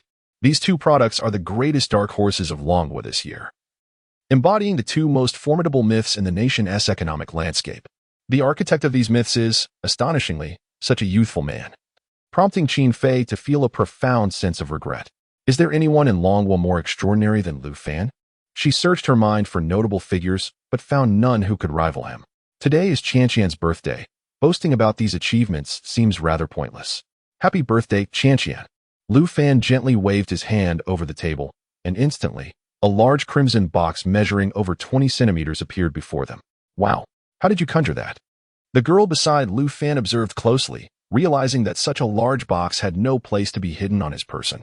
How had it materialized? She attempted to examine the box, but Rong Qianqian snatched it away with a bright smile. As she opened the gift, a stunning set of emerald jade jewelry came into view. Is this Imperial Green Jade? Those present were either from affluent families or members of the elite, all familiar with the exquisite hue of Imperial Green Jade. Look, Qianqian, that pendant resembles you, exclaimed an astute girl, pointing in astonishment at the necklace's charm, a jade plaque featuring a delicately carved maiden, whose likeness unmistakably mirrored Rong Qianqian herself. In delight, Rong Qianqian picked up the pendant, her eyes widening in recognition. The craftsmanship captured her charming and adorable features with remarkable precision. Lu Fan, thank you for this gift. It is the most gratifying birthday present I have ever received. Rong Qianqian closed the box and tucked it into her bag on the chair behind her, then blushingly leaned forward to peck Lu Fan on the lips. This scene darkened Zhang Liyuan's expression, his eyes blazing with jealousy, wishing he could hurl something at Lu Fan's head. Once again, Lu Fan became the center of attention at the birthday banquet. The young attendees, no fools, knew that mingling with such an influential figure was an opportunity not to be missed. Both boys and girls approached Lu Fan to toast, and he, without pretense, welcomed them all, raising his glass to drink with each. After several rounds, he had consumed 2 bottles of high-proof, fragrant liquor, showcasing an impressive capacity for alcohol. The birthday celebration lasted over 2 hours, after which they transitioned to karaoke mode in the private room, equipped with high-quality sound systems. Watching Rong Chanqian joyfully dance with her friends in the pool, Lu Fan's gaze lingered on her for a few extra moments. Lu Fan go. Rong Chanqian, exhausted from dancing, leaped into his lap, wrapping her arms around his neck with a playful expression. I had such a wonderful time today. Let us go. Lu Fan nodded, helping her to her feet as they approached the front desk, only to be informed that Wang Xiaotian had already settled the bill. As the owner of the establishment, he was aware of Rong Chanqian's birthday celebration. Although he had not appeared due to differing social circles, paying the bill was his way of expressing goodwill. Lu Fan go. I want to soar high into the sky and see the moon above. Ha! Tonight, you are the star. I will follow your lead. With a light chuckle, Lu Fan lifted Rong Chanqian into the air, her excited screams echoing through the night sky. This spectacle was witnessed by several girls, including Qin Fei, who emerged from the venue, their eyes wide with astonishment as they beheld the pair ascending into the heavens. Heavens, is Lu Fan a celestial being? How could he possibly fly? Perhaps he is a cultivator. Chanqian has stumbled upon a treasure. I should ask Lu Fan for his contact information later. I might as well try to win him over. A man who is both affluent and capable is undeniably appealing. Indeed. It is laughable that Zhang Liyuan just moments ago wished to compete with him. A group of young women chattered animatedly, pointing at the sky. While Qin Fei's expression was a complex tapestry of emotions, filled with profound regret, Lu Fan cradled Rong Chanqian as they soared to an altitude exceeding 1,000 meters. Suspended in the air, quietly gazing at the luminous moon above. From this vantage point, the immense round moon seemed within reach, and the contours of the lunar landscape were vividly discernible. Chapter 165. The misfortunately Qing Rong Chanqian's delicate face instantly flushed crimson, and summoning her courage, she embraced Lu Fan's head and pressed her lips against his. Lu Fan was momentarily taken aback, intending to reject her and push her away. However, upon gazing at the entranced expression of the girl before him, he found himself unable to commit such a hurtful act. They shared a passionate kiss under the moonlight at an altitude of 1,000 meters for several minutes before parting. Rong Chanqian's innocent face was adorably flushed. Brother Lu Fan, the wind is too strong up here. I'm feeling a bit cold, she exclaimed. Lu Fan nodded, and their figures swiftly descended, ultimately hovering in midair outside a hotel. Rong Chanqian initially believed Lu Fan intended to take her to a room, her heart fluttering with excitement. However, upon closer observation, she realized Lu Fan's gaze was fixated on a particular room within the hotel. What are you looking at, Brother Lu Fan? She inquired. Hiki. Li Cheng is inside the hotel, lamenting about his predicament, Lu Fan replied. His attention piqued. He noticed a corner of the hotel room's curtain had been drawn back, prompting Rong Chanqian to curiously stretch her neck to peer inside. The sight that greeted her was so shocking that her face turned as red as a tomato. The scene was far too scandalous. A stunningly beautiful girl sat half-naked on the bed, casting a disdainful glance at Li Qing, who was seated on the sofa, utterly bare and engrossed in some incomprehensible mumblings. Overwhelmed with shame, Li Cheng wished he could vanish into thin air. He had meticulously prepared for an exquisite evening, only to have his brother falter and ruin everything. Too embarrassed to meet the girl's gaze, he attributed his current state to fatigue from lack of sleep. Li Xiao, perhaps. I should return home first, suggested the girl on the bed. Her words ignited Li Cheng's temper, and his masculine pride plummeted to the floor. He stormed to the edge of the bed and shouted at her. I'm just tired. Do you understand? Understood, Li Xiao. Should I leave now? The girl's calm demeanor as she began to dress only fueled Li Cheng's fury. In a fit of rage, he lunged forward, seizing her hair and striking her with a swift slap. Do you look down on me? I want to allow it. He bellowed. Li Xiao, please don't hit me. I didn't mean to. Ah. The girl shrieked in terror, clutching her clothes as she broke free from his grasp and dashed towards the door. By the time Li Cheng regained his composure, she was already at the threshold, leaving him seething in frustration. Brother Lu Fan, Is this what your potion does? Rong Chanqian asked in a hushed tone, intrigued as she recorded the incident on her phone. Lu Fan chuckled and nodded, realizing that she had captured the entire scene. Li Cheng was bound to explode with rage once more. Hee. I'll send this video to Wang Xiaotian. He will definitely enjoy it. As Li Cheng's fiercest rival, Wang Xiaotian would undoubtedly revel in sharing this footage, prompting Lu Fan to take a moment of silence for the unfortunate Li Cheng. Within the confines of the hotel, Li Cheng vented his anger vehemently before donning his clothes and departing the room. Rong Chanqian believed the matter had come to an end. However, Lu Fan had no intentions of leaving, instead hovering quietly in the air, awaiting the unfolding events. Moments later, Li Cheng piloted a flying car out of the hotel's underground garage. Just as the vehicle was poised to ascend into the sky, Lu Fan extended his hand forcefully towards the garage below. To everyone's astonishment, a concrete eave above detached itself in an uncanny manner and precisely struck the flying car. The ensuing explosion was a deafening roar, as the entire roof of the vehicle was crushed. Fortunately, the frame remained sturdy, sparing Li Cheng from serious injury. However, the sudden turn of events left him bewildered. It took several seconds for him to comprehend the calamity he had faced, prompting him to kick open the car door and scramble out. Gazing at the debris atop his vehicle and then at the fractured ceiling above, he felt as though 1,000 crows had taken flight above him. What extraordinary misfortune had befallen him to be struck by falling concrete as he drove out of the garage? Rong Chanqian, witnessing the spectacle, was equally stunned. She cast a sympathetic glance at the ground where Li Cheng lay and then turned to Lu Fan, a triumphant smile gracing her face. Lu Fan's actions were immensely gratifying, especially considering how Li Cheng had bullied her in the past. Is it true that he often tormented you? Lu Fan asked, surprised by his companion's nodding affirmation. Since childhood, he has always bullied me. We grew up in the same military compound, and he led a group of children who consistently stole my belongings. Even as we matured, each encounter was fraught with either lecherous gazes or humiliating tactics.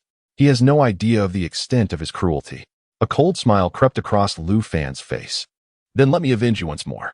He pointed downward with a flick of his hand. Miraculously, a fragment of the previously broken concrete eve broke free again. This time a piece the size of a fist, which veered sharply and struck Li Cheng on the head as he was on a phone call. Ah, my head. Li Cheng's anguished cry echoed as he collapsed to the ground, writhing in pain. Blood trickled down his forehead, staining his face, a sight that horrified the arriving security personnel, who quickly reached for their radios to summon aid. Smash that scoundrel. He deserves it. Rong Chanqian stifled her laughter, realizing her amusement had grown too loud. Patience, there is more to come. This is merely the beginning. He dares to hold me accountable.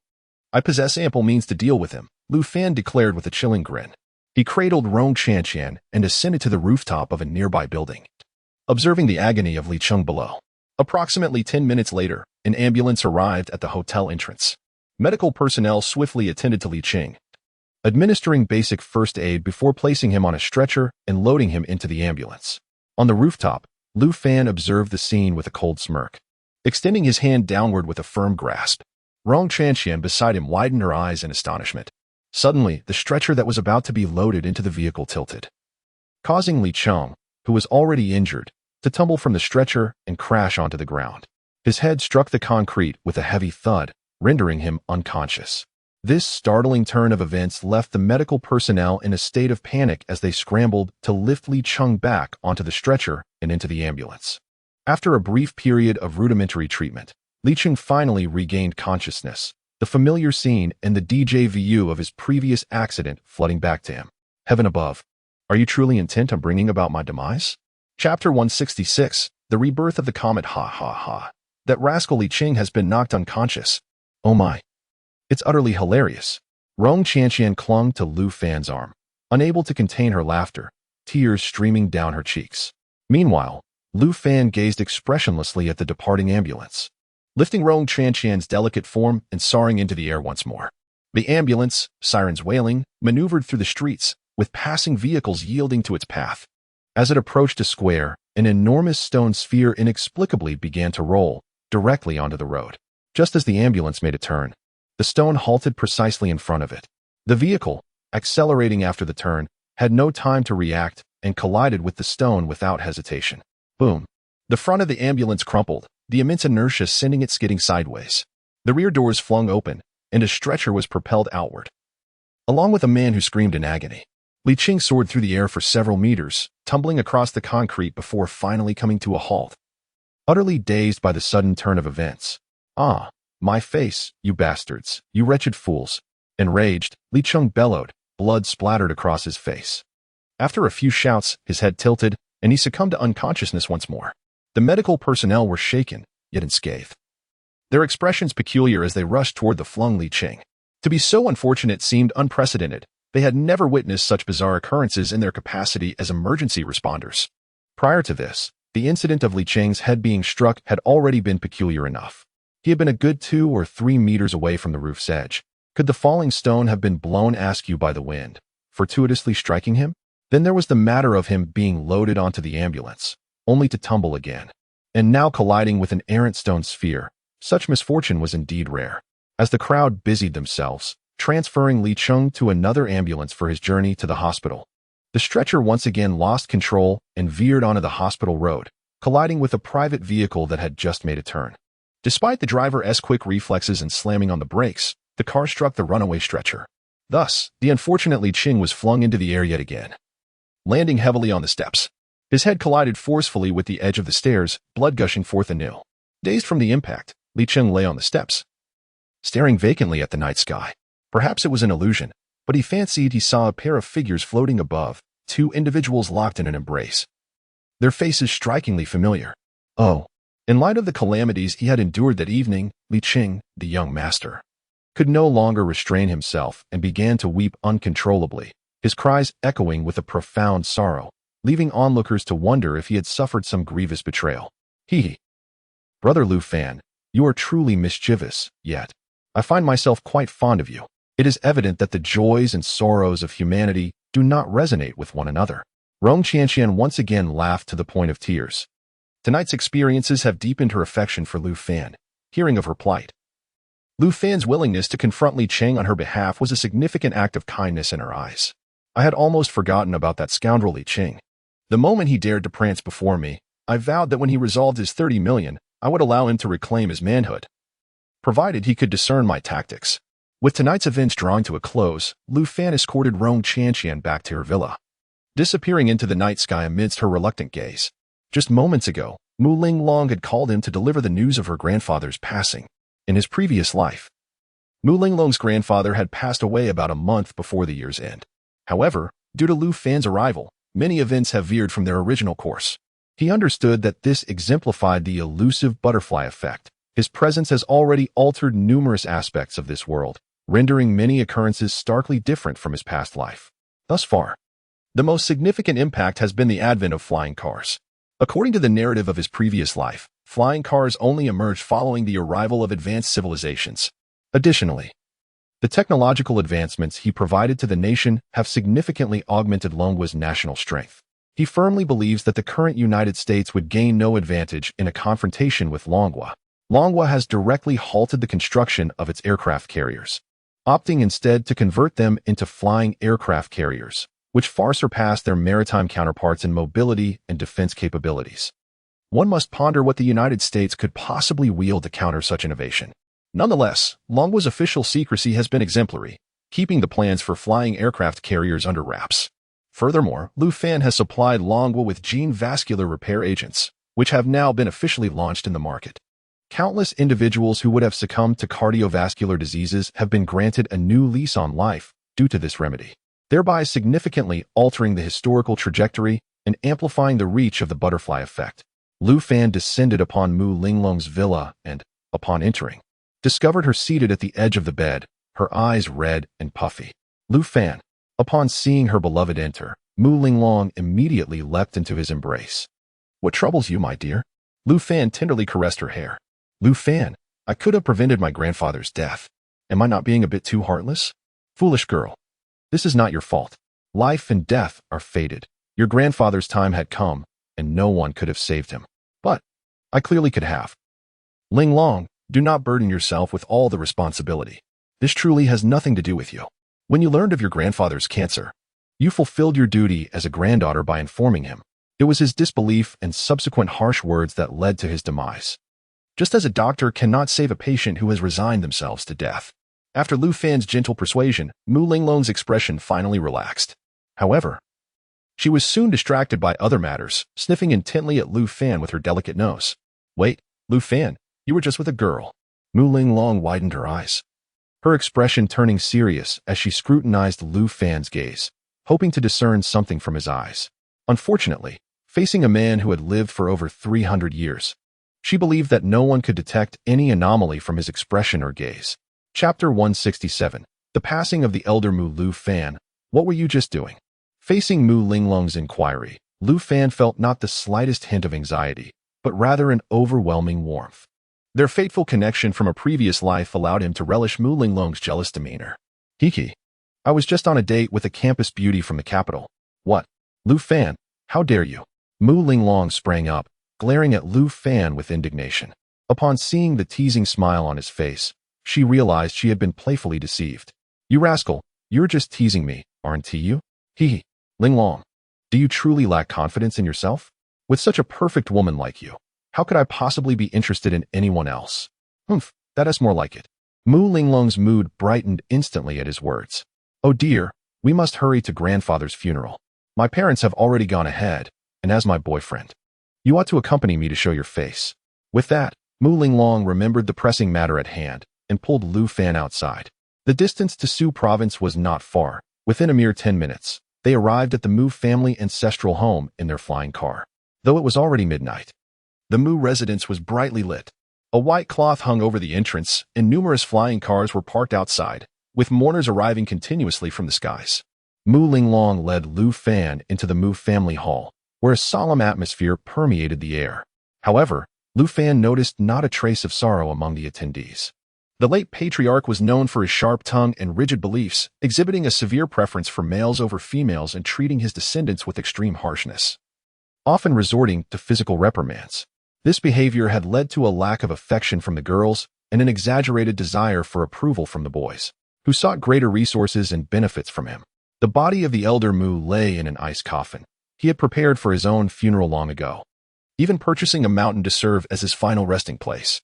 As Mu Linglong gazed upon her deceased grandfather, she could not help but shed a few tears. While Lu Fan stood at a distance, his expression indifferent. It was only upon overhearing nearby discussions that he learned the cause of the elder's demise. His health had deteriorated significantly, with cancer symptoms becoming increasingly pronounced, yet he stubbornly believed himself to be in good health until the very end. Only when he could no longer endure the pain did he seek medical attention, but the results were hard for him to accept. Ultimately, in a desperate bid for survival, he contacted the most renowned medical experts for surgery. Regrettably, although the operation was a success, his advanced age made recovery difficult, leading to a swift decline and eventual death. Had the old man shown even a modicum of kindness toward Mu Linglong, Lu Fan believed he could have extended his life by at least 20 years. With numerous descendants in the Mu family, it was natural that Mu Linglong, as a girl, would not be tasked with the vigil for the deceased. After a brief stay, her father soon sent her away. The following morning, Lu Fan was awakened by a call from Ice Cube. After placing a gentle kiss on Mu Linglong's lips, he promptly got up and made his way to Su province, retrieving a special vehicle from the flying car depot to head to the hospital where Ice Cube awaited. Ice Cube had already made the decision to follow Lu Fan, having previously conferred with her parents. Placing the Ice Cube inside the flying car, Lu Fan nodded farewell to the parents of the Ice Cube, who gazed at him with a mix of reluctance and concern as he ascended into the sky. Mr. Lu, can my arms and legs truly regenerate? The atmosphere inside the vehicle turned somber as the Ice Cube, lying down, spoke with a hint of skepticism. His large eyes fixated on Lu Fan beside him. The regeneration of severed limbs is, in fact, not an insurmountable challenge. However, contemporary medicine has yet to reach such heights. Medicine is akin to a grand doorway. Crossing its threshold unveils a path of possibilities, yet failing to do so leaves one obstructed. In nature, numerous creatures possess the ability to regenerate lost limbs. I have extracted their genes and fused them with the human genetic chain to create a form of gene-repairing nanobots. Once introduced into the human body, these nanobots will navigate through the bloodstream to the site of the severed limb, repairing your muscle cells and bones. Based on your condition, it will take approximately half a month for your hands and feet to regrow. However, the newly formed limbs may exhibit a slight color variation and lack agility at first. It will take a few days for you to adapt and refine their function. The ice cube nodded in confusion, finding Lu Fan's explanation somewhat fantastical, beyond her comprehension. Mr. Lu, who exactly are you? How can you possess such extraordinary abilities? If it's inconvenient to disclose, that's perfectly fine. Lu Fan cast a fleeting glance at her. There was no need to conceal the truth. Since the ice cube had chosen to accompany him, she would inevitably learn everything in due course. I am merely an exceedingly ordinary individual, yet my mind harbors the soul of one who has lived for over 3 centuries. To be precise, I hail from Lu Fan of 300 years hence, and my soul has traversed the river of time, returning to my youthful days. I wonder if you can accept this explanation? This. The ice cube gaped in astonishment at Lu Fan, seeking confirmation that he was not jesting. Although this notion seemed utterly ludicrous, it was indeed a reality. According to the trajectory of history, in just over 9 years, this world will undergo a monumental transformation, as advanced extraterrestrial civilizations descend upon Blue Star. Subsequently, all of humanity on Blue Star will become the slaves of these high civilizations, forced into labor to extract resources for them without remuneration. In a bid to exert better control over humankind, they will appoint a representative to govern humanity. And that unfortunate individual will be none other than myself. Humanity will remain enslaved for over 3 centuries until a cataclysmic event occurs. In a desperate bid for self-preservation, the advanced civilization will abandon humanity to the Milky Way, leading to the near-total annihilation of humankind across the galaxy. Refusing to accept this grim fate for humanity, I activated a hidden contingency and detonated the entirety of the Milky Way. The immense energy caused a distortion in space-time, and by a stroke of fortune, I found myself transported back to this temporal juncture. Lu Fan's voice was hoarse, his tone exceedingly calm. Yet the words he uttered left the ice cube in a state of shock, her expression one of bewilderment. It was not until a minute later that the ice cube managed to respond, her face still marked by disbelief. Mr. Lu, is everything you said truly real? Since you have chosen to follow me, you are now irrevocably bound to my service. The secrets I share with you pose no issue. Yet I must insist that these words remain strictly between us. I welcome you as my subordinate, solely to ensure that, amid the impending chaos, I possess a capable ally. In a fortnight, your destiny shall be irrevocably transformed, and you will ascend to become my foremost divine general. Though the concept of a divine general eludes your understanding, the notion of your fate being rewritten is clear to you. In due course, the powers I wield will also be yours, perhaps even surpassing my own current capabilities. The human body is an immense treasure trove. When a person reaches their pinnacle of strength, they bear no distinction from the deities of legend. Presently, I exist merely in the initial stages. With just 2 more advancements, I will effortlessly move mountains and fill seas with a mere gesture. Chapter 168, The Rebirth Potion for Severed Limbs. The two arrived at the Angel Biological Laboratory in the Magical City. Lu Fan opened the car door, and the ice block, which lay within, suddenly levitated and followed him into the laboratory. At that moment, the robot was nearing the end of its potion preparation. On the laboratory workbench, a glass test tube brimmed with a milky white liquid. The robot retrieved a syringe and filled it with the potion. Lu Fan beckoned, and the syringe flew into his hand.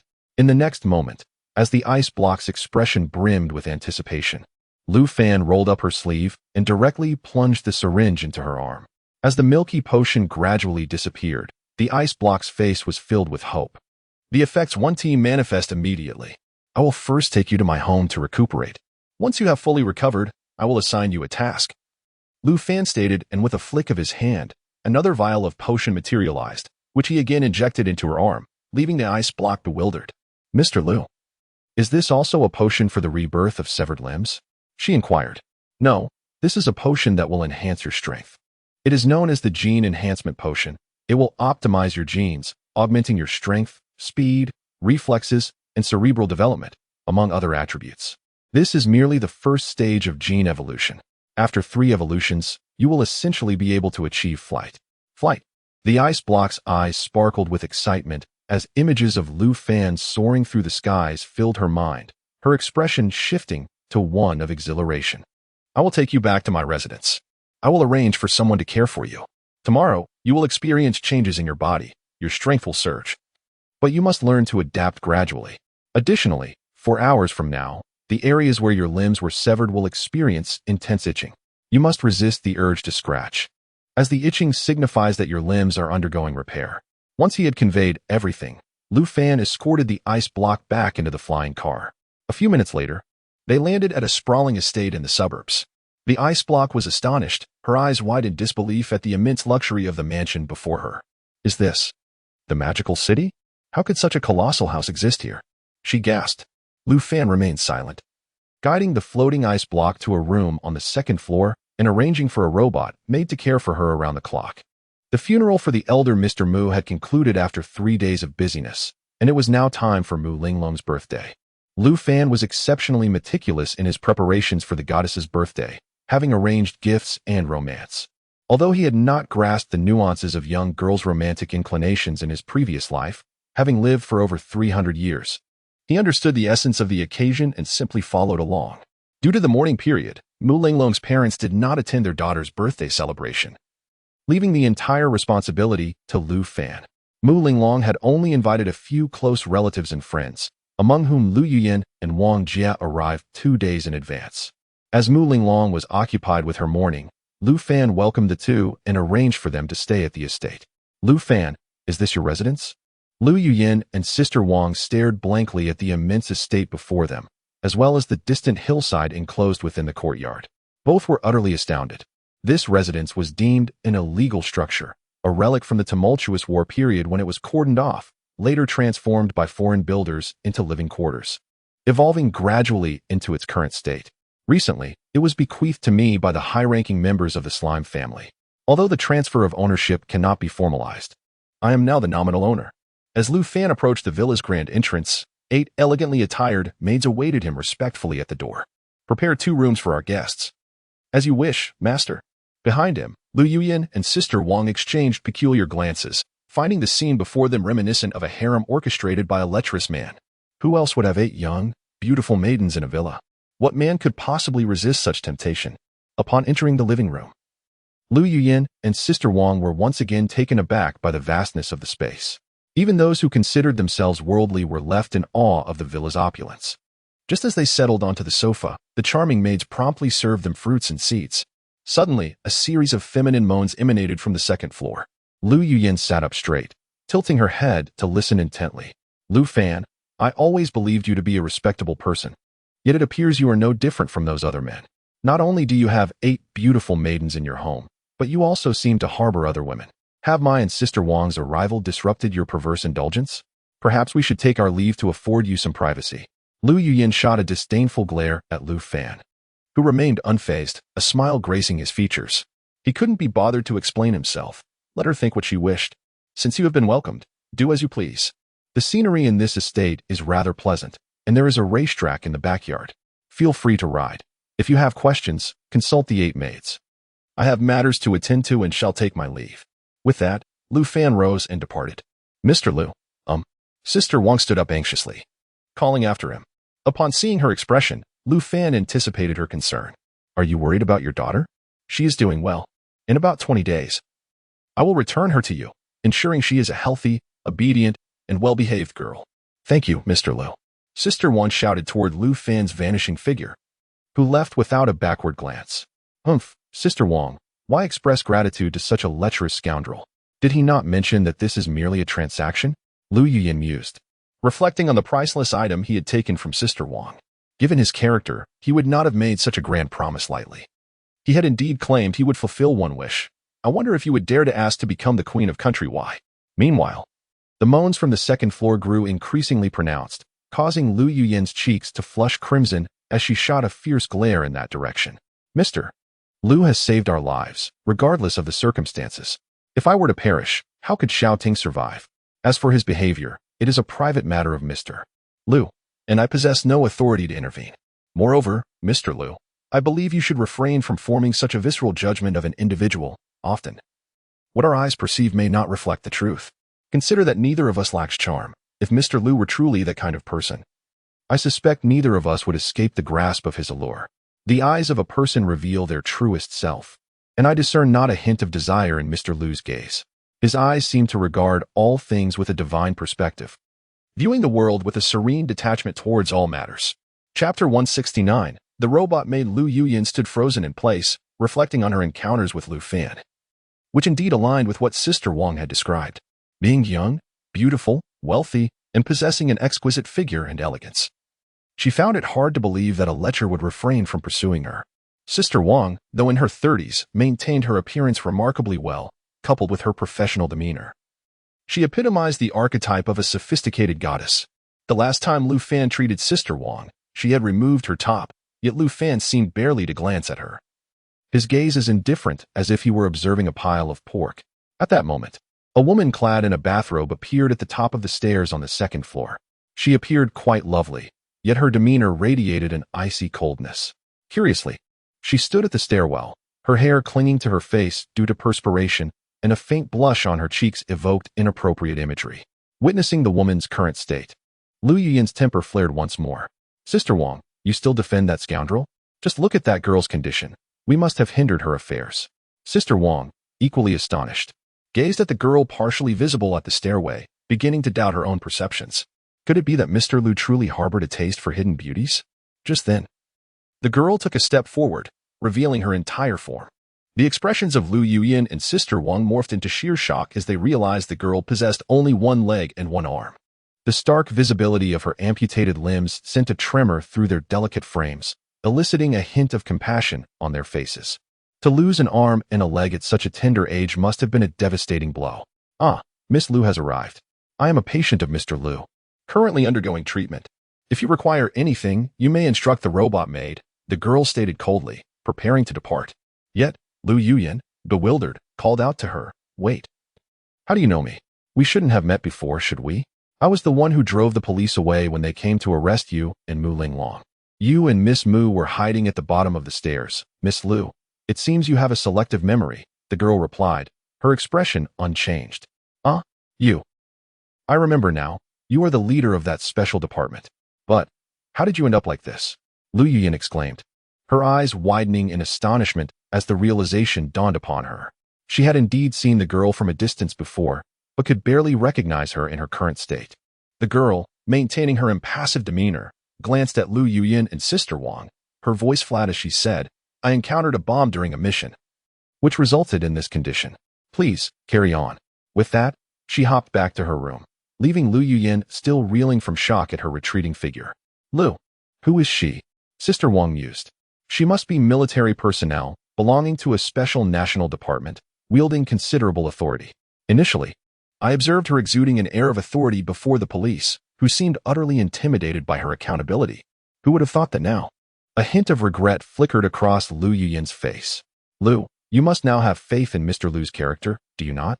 That girl must have been in anguish within her room to have cried out. Moreover, she just mentioned that these young women are robotic maids, robots.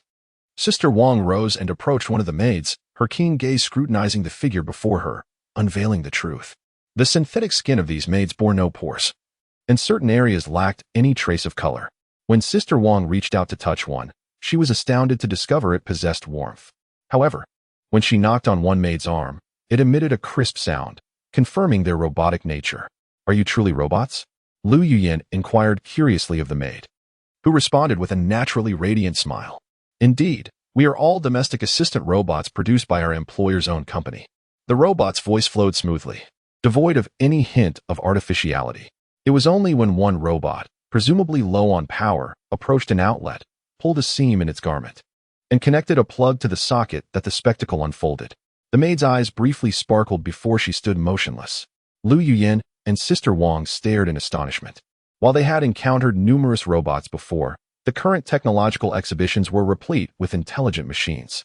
Yet, this was their first encounter with such vividly animated robots, having previously failed to recognize their true nature. Lu, if these robots could be mass-produced, it would represent a tremendous business opportunity. Given your relationship with Mr. Lu, why not inquire further? Sister Wang's eyes gleamed with excitement. As the assistant to the president, her commercial insight was exceptional, and she swiftly envisioned a promising future for the robots. Sister Wang, it seems you've forgotten what Linglong's family business entails. They manufacture electrical appliances. Thus, producing robots would not be overly challenging. We, on the other hand, operate a jewelry store. Suddenly venturing into a new industry could lead to significant losses. Given the current market conditions, it is prudent for us to maintain our modest territory and secure a modest profit without pursuing new ventures. Noticing Lu Yuyan's lack of enthusiasm, Sister Wang relinquished her plan, and the two began to engage curiously with the nearby robots, discovering that these machines exhibited no discernible difference from humans. In response to their inquiries, the robots answered effortlessly, their demeanor fluid and devoid of any mechanical stiffness. Meanwhile, Lu Fan arrived at Lu Mingshan's industrial zone in Su Province, entering a vast laboratory filled with an array of mechanical creations. The floor was littered with numerous completed components, with Lu Mingshan standing alongside 3 other prominent figures. Lu, my dear brother, your arrival is most timely. We have completed the manufacturing of all components for the flying motorcycle, and now we eagerly await your expertise as our technical consultant to showcase your skills. Lu Fan nodded, striding directly towards the pile of components where he crouched down. He casually picked up a metallic piece, and instantly, its specifications flooded his mind. This obsidian isolation plate was exceptionally crafted, with materials of the highest quality, truly impressive. Lu Fan tossed the metallic piece onto the ground, producing a delightful, crisp sound. He accepted an apron handed to him by a nearby female assistant, donned it, and commenced the assembly. First, he constructed the framework of the flying motorcycle, which resembled a miniature jet ski, swiftly piecing it together. Next came the crucial anti-gravity flight chassis, the very foundation that would allow the flying motorcycle to levitate. Chapter 170. The flying motorcycle. Once the chassis equipped with anti-gravity devices was installed, Lu Fan proceeded to integrate a set of zirconium batteries, thus completing the 2 primary components of the flying motorcycle. As the batteries activated the anti-gravity mechanisms, the entire frame of the vehicle instantaneously levitated. A chorus of astonished gasps filled the air, emanating from the laboratory's researchers, all of whom were highly skilled mechanical engineers, handpicked by Lu Mingshan and 3 other prominent figures in the field. Many among them were acquainted with Lu Fan, due to his prior work on the anti-gravity car. They had assumed he was merely a young novice who had gained access to the laboratory through connections. Initially, the researchers had looked down upon him. Yet Lu Fan's actions spoke volumes, allowing him to demonstrate his capabilities. When he personally assembled a flying car, the disdainful gazes transformed into expressions of sheer astonishment. Since that moment, no one dared to underestimate him again. Thus, the entire laboratory, along with the 4 esteemed leaders, awaited his every move without a hint of dissent. Lu, is the flying motorcycle ready? Lu Mingshan and the others gathered around the rudimentary floating device, their excitement palpable. This invention was destined to dominate the transportation market in Longhua, becoming an indispensable part of everyday life for countless families. This is merely a test of the anti-gravity device and solid-state zirconium batteries. There are still many components yet to be integrated, Lu Fan replied as he produced a palm-sized box, which served as the motorcycle's controller, the very heart of the flying motorcycle. This controller acted as a conduit between the energy source and the flight chassis, equipped with a smart networking chip. In comparison to flying cars, the flying motorcycle might have significantly reduced functionalities, but Lu Fan had no intention of compromising on safety. The frame of the flying motorcycle was crafted from a special carbon alloy, and its exterior was made from the same robust material, boasting a strength comparable to that of aircraft components. After 2 exhaustive hours, Lu Fan finally completed the assembly of the flying motorcycle. Observing the sleek, black, boat-like design before them, the faces of Lu Mingshan and his colleagues flushed with exhilaration. Lu, has it truly come to fruition? This time, Lu Fan nodded, and a collective sigh of relief echoed throughout the spacious laboratory. The completion of this flying motorcycle had demanded countless hours of toil from the researchers, the sweat of their labor known only to them. Now, I will instruct everyone on how to operate the flying motorcycle. There is a video recording available for those who wish to review it later, Lu Fan announced, then mounted the seat of the motorcycle, activating the switch. All front and rear lights illuminated, and the flying motorcycle gradually ascended, hovering half a meter above the ground. A liquid crystal display panel revealed various metrics, including altitude and speed. The altitude was preset from the factory, while the speed was adjusted according to the motorcycle's specifications. Naturally, higher speeds would result in shorter flight durations. The household flying motorcycle, designed for everyday errands such as picking up children and grocery shopping, does not demand high speeds. Its affordable price contributes to its popularity, while its impressive endurance is noteworthy. The Mingshan 001 flying motorcycle reaches a hovering height of 45 centimeters, allowing it to effortlessly traverse any curb. Although it cannot overcome roadblock balls, a measure implemented to deter irresponsible parking. This vehicle is crafted with the ordinary family in mind. And future models will incorporate convenient features such as rain canopies, fans, sound systems, and mobile charging ports. The primary concern for many is its operational speed. To conserve energy, this domestic flying motorcycle is limited to a speed of 60 miles per hour, a rate deemed relatively safe for road travel. Its range extends to over 500 kilometers, adequately fulfilling most daily needs. However, it is essential to note that not all flying motorcycles are capped at 60. This limitation applies solely to the household version. There exist higher-end models equipped with larger batteries capable of reaching speeds of up to 140 miles per hour, as well as a luxury racing version that could potentially soar beyond 300 miles per hour. The price of this top-tier racing model significantly exceeds that of conventional flying cars. Examining the various buttons and functions of this flying motorcycle, one finds that its lighting system bears little distinction from standard motorcycle lights, though our lights shine brighter and illuminate further. Safety features include an advanced radar sensing system, equipped with 8 sensors positioned around the vehicle. In the event of a potential collision, the LCD screen displays distance and activates red light warnings. Additionally, the embedded smart chip contains protocols for safe driving behavior. In the case of a severe impact, it responds proactively, executing evasive maneuvers and emergency stops before human reflexes can react, thereby minimizing potential harm. Constructed from exceptionally durable alloy materials, any collision with a standard four-wheeled vehicle would undoubtedly result in the latter sustaining more damage. The operation of this flying motorcycle is remarkably straightforward, a user-friendly experience encapsulated in the phrase "as long as you have hands." Compared to previous household battery-operated vehicles, navigating this flying motorcycle is even simpler. It requires no balance control. Upon sitting down and starting the engine, it hovers effortlessly, and twisting the throttle propels it forward, with steering accomplished through hand movements. This flying motorcycle represents the culmination of optimal design, devoid of unnecessary complexity, allowing 4 individuals to embark on their journey with ease. As a product intended for the general public, simplicity is paramount. When Lu Fan dismounted from the flying motorcycle, Lu Mingshan eagerly took his place. With a gentle twist of his right hand, the motorcycle glided forward several meters, with speed entirely governed by the handlebars, as simple as can be. Wow, this is incredibly stable, akin to the sensation of a flying car. The ease of operation, exceptional range, and the ability to hover over any terrain render it unparalleled. I cannot fathom how those inferior vehicles could ever compete with me. After completing a circuit, Lu Mingshan dismounted and ceded his seat to General Ning. This exuberant individual eagerly approached Lu Fan, wrapping his arm around his shoulder and exuberantly praising him. "Brother Lu, I have resolved the technical challenges for you. The rest is up to you," he exclaimed with a hearty laugh. "Do not worry, my dear Lu. Simply prepare to count your riches. With the flying car trailing the flying motorcycle, my companions and I will undoubtedly assist you in becoming the youngest billionaire in the world." Lu Fan maintained an indifferent expression, revealing a faint smile. He held little regard for the notion of wealth, for when a higher civilization descends upon existence, the riches of a billionaire become utterly insignificant. When life is beyond one's control, one realizes that money holds little value. Chapter 171. Gene Nanobug Repair Agent Brother Lu. What kind of license plate do you think would be suitable for the flying motorcycle? In an office, Lu Fan was enjoying tea and engaging in conversation with 4 prominent figures when President Ning curiously posed this question. The government's regulation of electric vehicles is gradually becoming more refined, and obtaining a license plate is an essential step. Moreover, this matter must be discussed with the second-in-command. However, Lu Fan already possessed the most optimal plan in his mind. He simply needed to present it for implementation. Just like flying cars, he intended to apply for a new energy green license plate.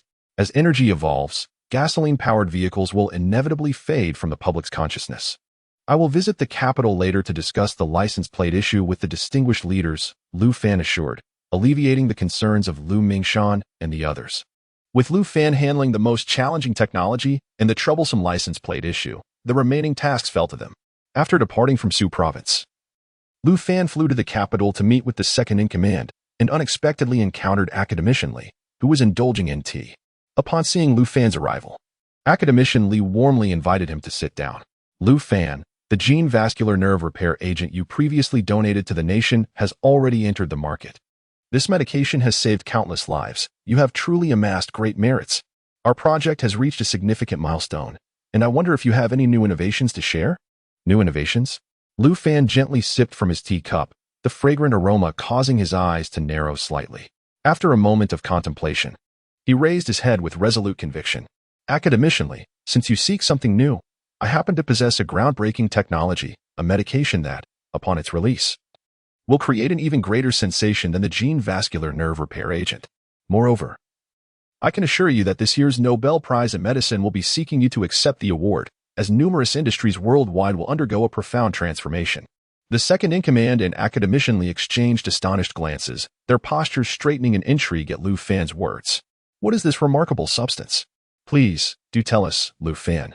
The gene nanobug repair agent is an artificially cultivated, nanoscale active organism. It is based on several animals with regenerative genes, into which human genes have been infused to create a miraculous medication capable of regenerating human tissues. Regenerating human tissues? Does that mean regrowing organs?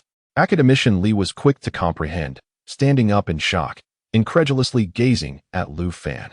Academician Li, please remain calm and allow me to finish, the second-in-command interjected, giving Li an admonishing look, prompting him to sheepishly retake his seat. This agent is also known as the limb regeneration agent. Once injected, it enables the human body to regrow severed limbs or other missing parts, including necrotic or excised organs. Good heavens! Academician Li could not contain his astonishment. And this time, even the second-in-command was unable to remain composed. With wide eyes, he gazed at Lu Fan in disbelief, struggling to find the words to inquire further. Do you recall the ice block incident with the Security Bureau? Due to an unfortunate accident, she has lost her limbs. Currently, she is under my command, undergoing treatment for limb regeneration. In approximately 10 days, she will regain her normal state. Gasp. Number 2 widened his eyes in astonishment. He had personally visited Ice Cube during her recovery. Number 1 was too occupied and conspicuous outside, handling numerous matters. When Ice Cube retired due to her injuries, it saddened him deeply. Such a valiant heroine, devoted to her country, ended up in such a dire situation. Number 2 had specifically arranged for her numerous benefits. Is it true that you possess advanced technology here, Lu Fan? I have practiced medicine for 60 years, yet I have never heard of such a drug. Academician Li. Just because you haven't encountered it does not imply its non-existence. Progress is relentless, and medicine evolves as well. Have you ever considered that a mere eye drop could render all ophthalmologists obsolete? It could close down every optical shop and disrupt the entire eyewear industry? Lu Fan's assertion left Academician Li speechless. Not long ago, when Lu Fan sought the qualifications for the gene-based vision restoration agent, he had lent his support. Now, just months later, Angel Vision had transformed from an obscure company into a world-renowned authority in ophthalmology. With a single drop of this miraculous medication, all eye ailments could be completely cured, leading to the ophthalmology departments and hospitals becoming mere formalities, forcing them to downsize. Optical stores vanished from the streets, and the entire eyewear industry faced its demise. Lu Fan, how is Ice Cube faring now? She is a remarkable individual, serving her country loyally for over a decade. And it is a tragedy she has ended up like this. The nation has wronged her. Number 2 lamented, his expression filled with empathy. Lu Fan promptly took out his phone and initiated a video call with Ice Cube. Mr. Lu. Yes, I am with leader number 2. Please let him see your current condition. He has been concerned about you. Upon hearing Lu Fan's words, Ice Cube's voice trembled with excitement as she stood to salute number 2. Greetings, leader number 2. I am doing very well. Thank you for your concern. Number 2 gazed at Lu Fan's phone screen, particularly focusing on Ice Cube's limbs, and was astonished to see that the previously severed parts had mysteriously regrown. Ice Cube, have your limbs truly regenerated? Yes, leader number 2. All thanks to Mr. Lu. Excellent. Since Lu Fan has entrusted you to assist him, dedicate yourself to this work. Whenever you wish to return to your former colleagues post-recovery, do not hesitate to reach out. After ending the video call, number 2 wore a pensive expression. Lu Fan, treat Ice Cube well in the future. Her resilience is unmatched among the women I know. A chuckle escaped Lu Fan, knowing that such praise from number 2 would undoubtedly thrill Ice Cube. Ah, you both seem to have digressed. Shouldn't we be discussing the limb regeneration matter now? Academician Li interjected, his face flushed with urgency.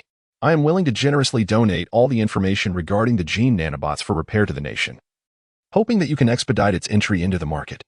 Allowing the millions of amputees in our dragon country to regain their limbs and enabling those who have undergone organ removal to regrow healthy parts. 2 hours later, as darkness began to fall, Lu Fan emerged from the office of number 2. During this visit to the capital, he had contributed the regenerative medication for amputees, and the issue regarding the license plate had also been resolved. With such sincerity displayed, number 2 showed no hesitation and, after consulting with number 1, promptly agreed to the matter concerning the license plate. Upon returning to the estate, Mu Linglong had already come home from work, accompanied by 2 familiar faces, Jiang Xinxin and Bai Bing, both old classmates of Mu Linglong. Together with Lu Yuyin and Sister Wang, the once quiet estate suddenly buzzed with energy and liveliness. Chapter 172. How extravagant. Tomorrow marks the birthday of Mu Linglong, and today serves merely as a prelude to the festivities. Yet, Lu Fan has still managed to have the robotic maids prepare an extravagant feast.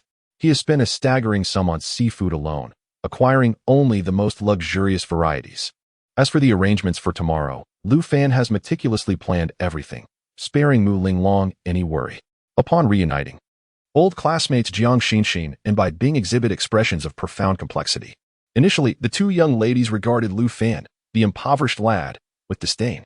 However, it has become evident that Mu Linglong's discerning eye and fortuitous luck are nothing short of extraordinary. Just a few months post-graduation, Lu Fan has ascended to such heights. Merely the sight of this estate is something only a minuscule fraction of the world's population might ever witness.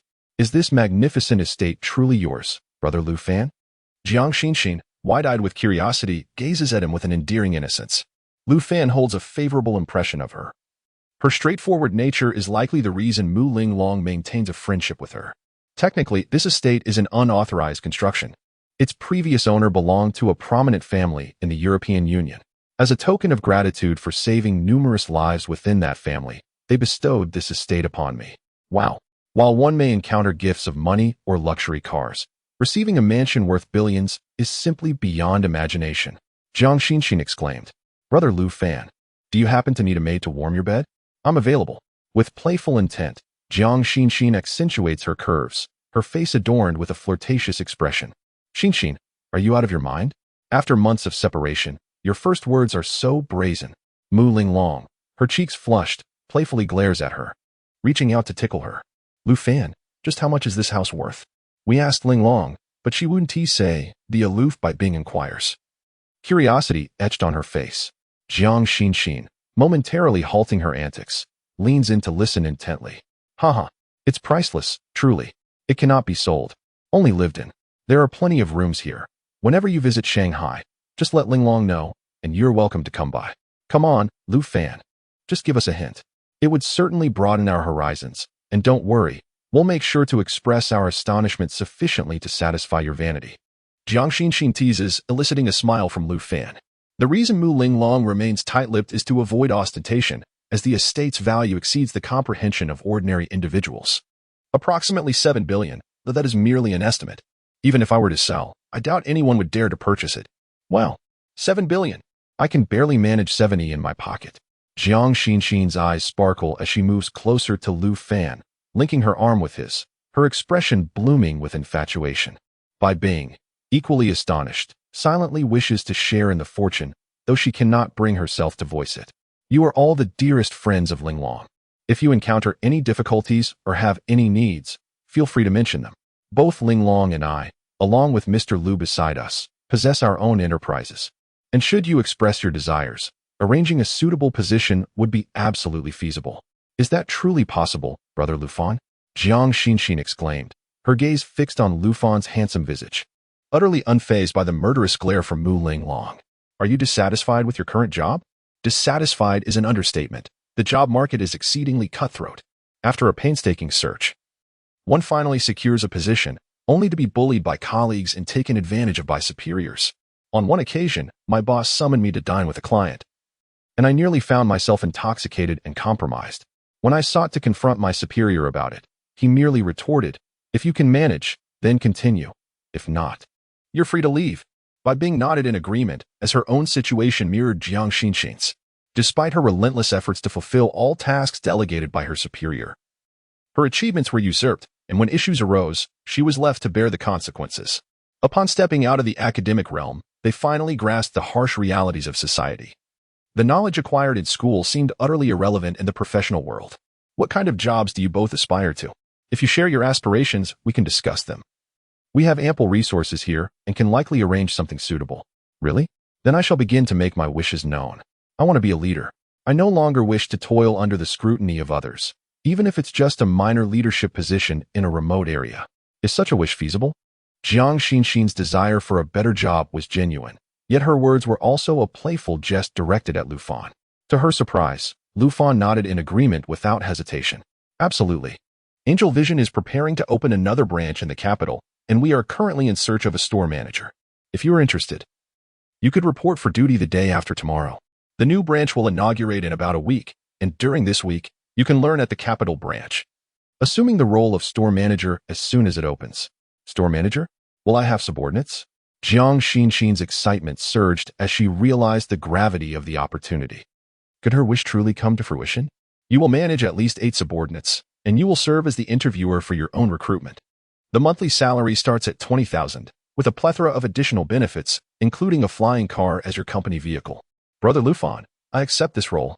From now on, you shall be my esteemed boss. I will follow your directions without hesitation. Beside them, Bai Bing grew anxious. Such generous terms were rare to come by. However, her demeanor was not as exuberant as Jiang Xinxin's, and she found it difficult to lower her pride to request assistance. Yet Mu Linglong understood her well and directly inquired of Lu Fan. Lu Fan, since you are assisting Xinxin, could you also extend a helping hand to Xiaobing? Lu Fan nodded, turning his gaze toward Bai Bing. What are your requirements for a job? Do not harbor any burdens. Feel free to express your thoughts. I also wish to be a leader, even a minor one will suffice. Chuckling softly at the bashful demeanor of the young woman before him, Lu Fan remarked, such a disposition may render the initial stages of your career rather challenging. Mingshan Automobile is poised to unveil a groundbreaking project that will rival flying cars. I am offering you the position of marketing manager. Simply report for duty the day after tomorrow. With my connections, Lu Mingshan will undoubtedly value your contributions. Ultimately, your advancement will hinge on your capabilities. If you're satisfied, I shall contact Lu Mingshan immediately. Indeed, Lu Fan, I am exceedingly content. Thank you. Bai Bing's excitement flushed her cheeks, though her reticence and expression left her conveying her gratitude merely through her gaze toward Lu Fan. Hiki, this trip to the magical city has truly been worthwhile for both me and Xiaobing. Our 2 days off have not been in vain. As I shall be resigning tomorrow. Stinky Xin, having resolved your job situation, why are you still clinging to Lu Fan's arm? Mu Linglong shot her a disapproving glance. Observing that Xin was still tightly grasping Lu Fan's other arm, seemingly unfazed by her apparent disadvantage. Hiki, Linglong, should your beloved ever find himself in need of a warm bed companion, do not forget about me and Xiaobing. We are both willing to assist. Rest assured, we shall not vie for your favor, for you shall always be the esteemed primary consort. Pa. Stinky Xin, your words grow increasingly absurd. Chapter 173. There is always a suitable option for you after a brief playful exchange among the 3 girls. The robotic maid had prepared dinner. The first floor housed 3 dining areas, large, medium, and small, allowing for an appropriate selection based on the number of guests. Lu Fan had arranged for the small dining room, which, despite its size, spanned over 40 square meters, featuring a grand table laden with an array of seafood, barbecued delicacies, and fine wine. This evening was meant for a casual gathering. Tomorrow, the ingredients I ordered would arrive, and I would personally cook for everyone. Brother Lu Fan, you can cook? Jiang Xinxin exclaimed, her eyes wide with disbelief, a sentiment mirrored by both Lu Yuyin and Wang Jie. Hiki, there are very few things in this world that I cannot do, Lu Fan replied confidently, eliciting a chorus of eye rolls from the group. Only Mu Linglong regarded him with a knowing smile. She was the one among them who truly understood him. Once, she too had assumed such claims were mere bravado. Yet Lu Fan's actions had proven the weight of his words. Indeed, throughout their journey together, she had witnessed little that could confound him.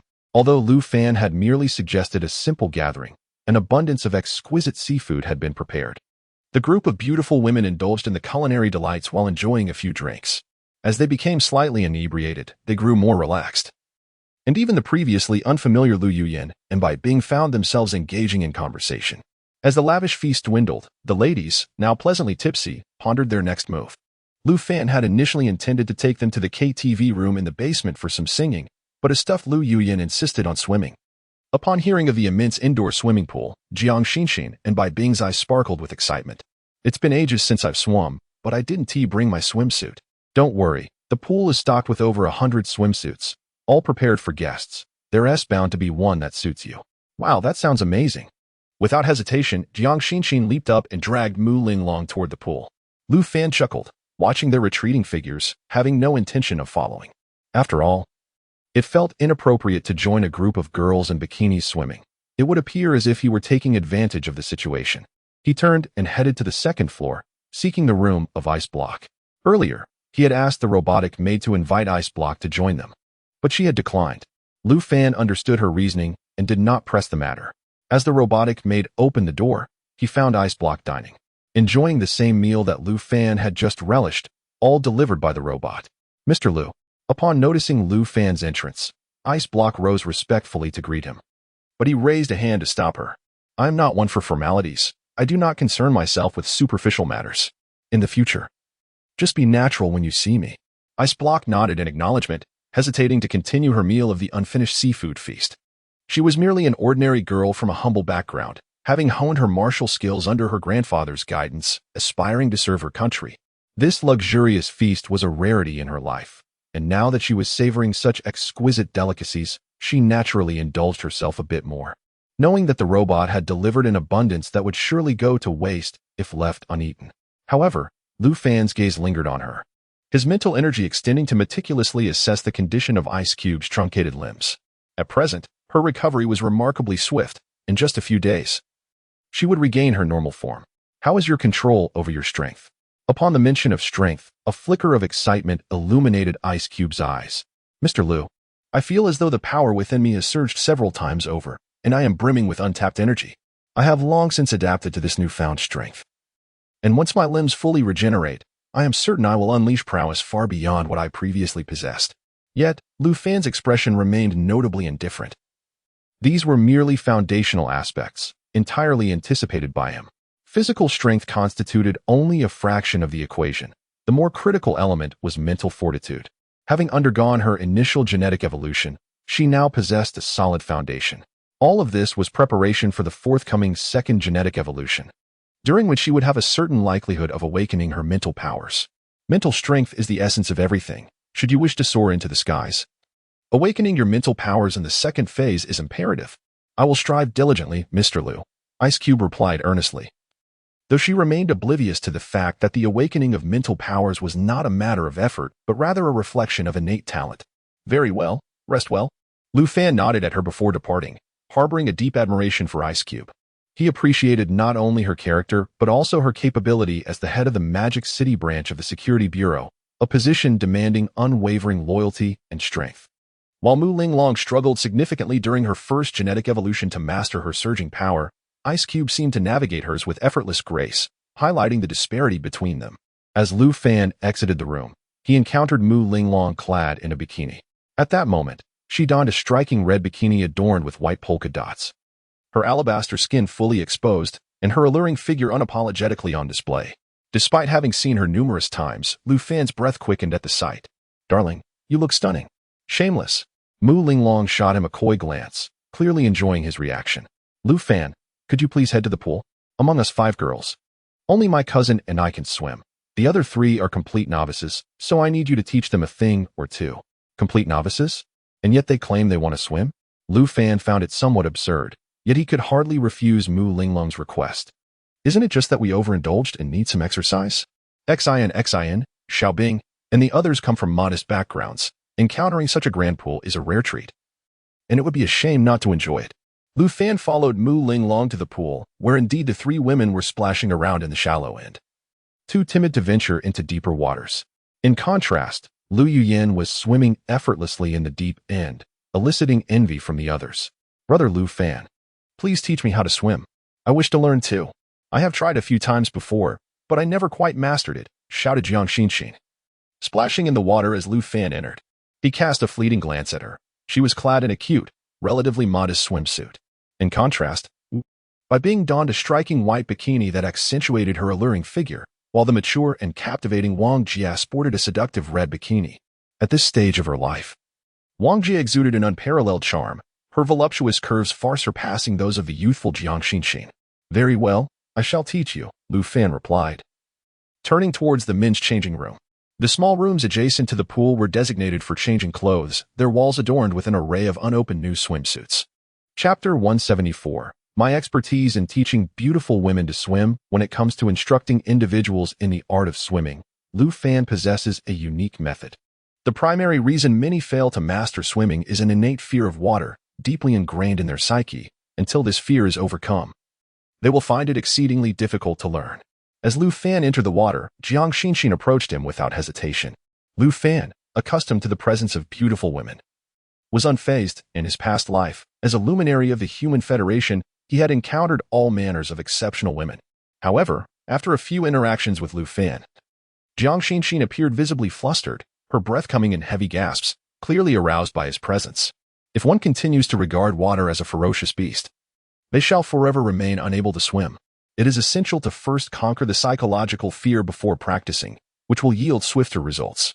Jiang Xinxin, her cheeks flushed, propelled herself forward in the water, while Lu Fan's large hand rested upon her abdomen for support. Nearby, Bai Bing and Sister Wang mimicked their actions. While Mu Linglong and Lu Yuyan had already ventured into the deeper waters, clearly disinterested in swimming instruction, having summoned Lu Fan to labor on their behalf. Mu Linglong, are you truly at ease with your man amidst 3 women? Especially with those clad so scantily? Exhausted, Lu Yuyan and Mu Linglong reclined on the shore, savoring freshly squeezed juice delivered by their robotic maid. Observing the scene in the pool, Lu Yuyan inquired with a peculiar expression. My little cousin belongs to me, and no one can take him away. Lu Fan is a living, breathing individual. I cannot tether him at all times. I am aware of his charm and the attention he attracts from other women, yet I choose to turn a blind eye to it. I can feel his affection for me. He will never abandon me in this lifetime. Ha ha. A remarkable man will inevitably face countless temptations. What if he were to succumb? If he cannot resist, then so be it. It is not such a grave matter. My dear cousin, I understand your sentiments. Excessive control may lead to even worse outcomes. You seem quite open-minded, Lu Yuyan remarked, surprised by her young relative's profound insights into life. As the 2 women raised their heads, they were astonished to discover that Jiang Xinxin had ventured into the deep end alone. Although her swimming technique lacked elegance, she had taken the crucial first step. Henceforth, should she fall into the water, she would at least not drown. Was it so swift? He. You have yet to witness the wonders of my extraordinary cousin. Seeing Jiang Xinxin, under Lu Fan's guidance, master the dog paddle in less than 20 minutes, Bai Bing and Sister Wang felt a surge of motivation. Sister Wang, being older and facing a strikingly handsome Lu Fan, was indifferent to any advantage taken. Moreover, since Lu Fan had saved her life and was now educating her daughter, her feelings towards him were purely one of gratitude. Sister Wang's mindset was markedly more composed than Jiang Xinxin's. She bore no resentment for any perceived advantage taken by Lu Fan, as it was only natural for physical contact to occur when teaching swimming underwater. In just a few minutes, the swimming pool was graced by an additional mermaid, performing the dog paddle, which left Bai Bing enviously watching from the side. Aware of Bai Bing's sensitivity, Lu Fan seized the opportunity to instruct her directly, without hesitation. To her astonishment, he embraced her waist, allowing her to float on the water's surface. If you wish to avoid swallowing water, refrain from struggling. Learn to swim swiftly so I can fulfill my obligations, he urged. With a flushed face, Bai Bing nodded, though the large hand on her abdomen made her feel as if she had a lump in her throat. In mere moments, her fair complexion turned as crimson as a ripe tomato, even her neck blushing in tandem. From a distance, Lu Yuyan couldn't help but chuckle at the scene, while Mu Linglong observed the intimate posture of Lu Fan and Bai Bing with a curious expression. The more nervous Bai Bing became, the slower her swimming skills progressed. As a considerate guest, Lu Fan felt reluctant to let her drown, so he caught her each time she nearly sank. However, this resulted in even more contact. And with each struggle, Bai Bing inadvertently pressed herself against Lu Fan's hand. While Lu Fan maintained his composure, the bashful Bai Bing felt her body weaken, ultimately relying on Lu Fan's embrace to keep herself from slipping into the water. Xiao Bing, you aren't intentionally taking advantage of brother Lu Fan, are you? Earlier, I noticed someone wanted to touch his abs, yet you were so forward. Jiang Xinxin swam over, gasping in surprise at the sight of the 2 entwined. Bai Bing's face turned a deep shade of red, akin to a ripe tomato, leaving her unsure of how to respond to her friend's teasing.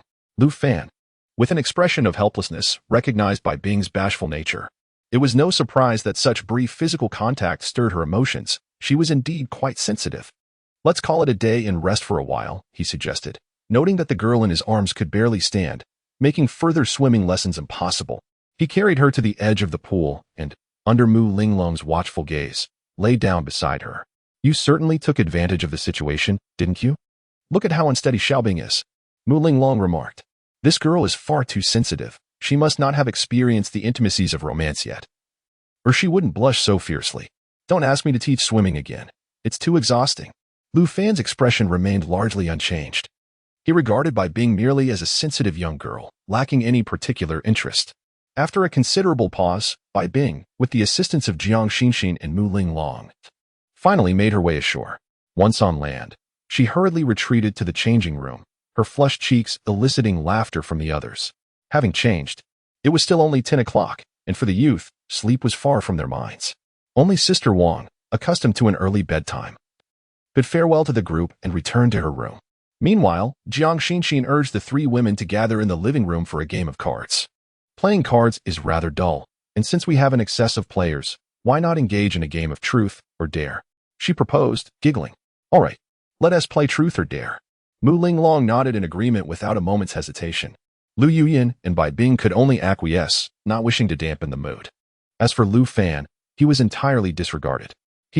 Let us commence the dealing. The one with the lowest points shall be deemed the loser, while the one with the highest shall wield their power." Jiang Xinxin began shuffling the cards, dealing one to each player. A flicker of dark intrigue crossed Mu Linglong's gaze, which Lu Fan observed with clarity. He did not anticipate that such a game would prompt her to employ a few cunning tactics. "Reveal your cards."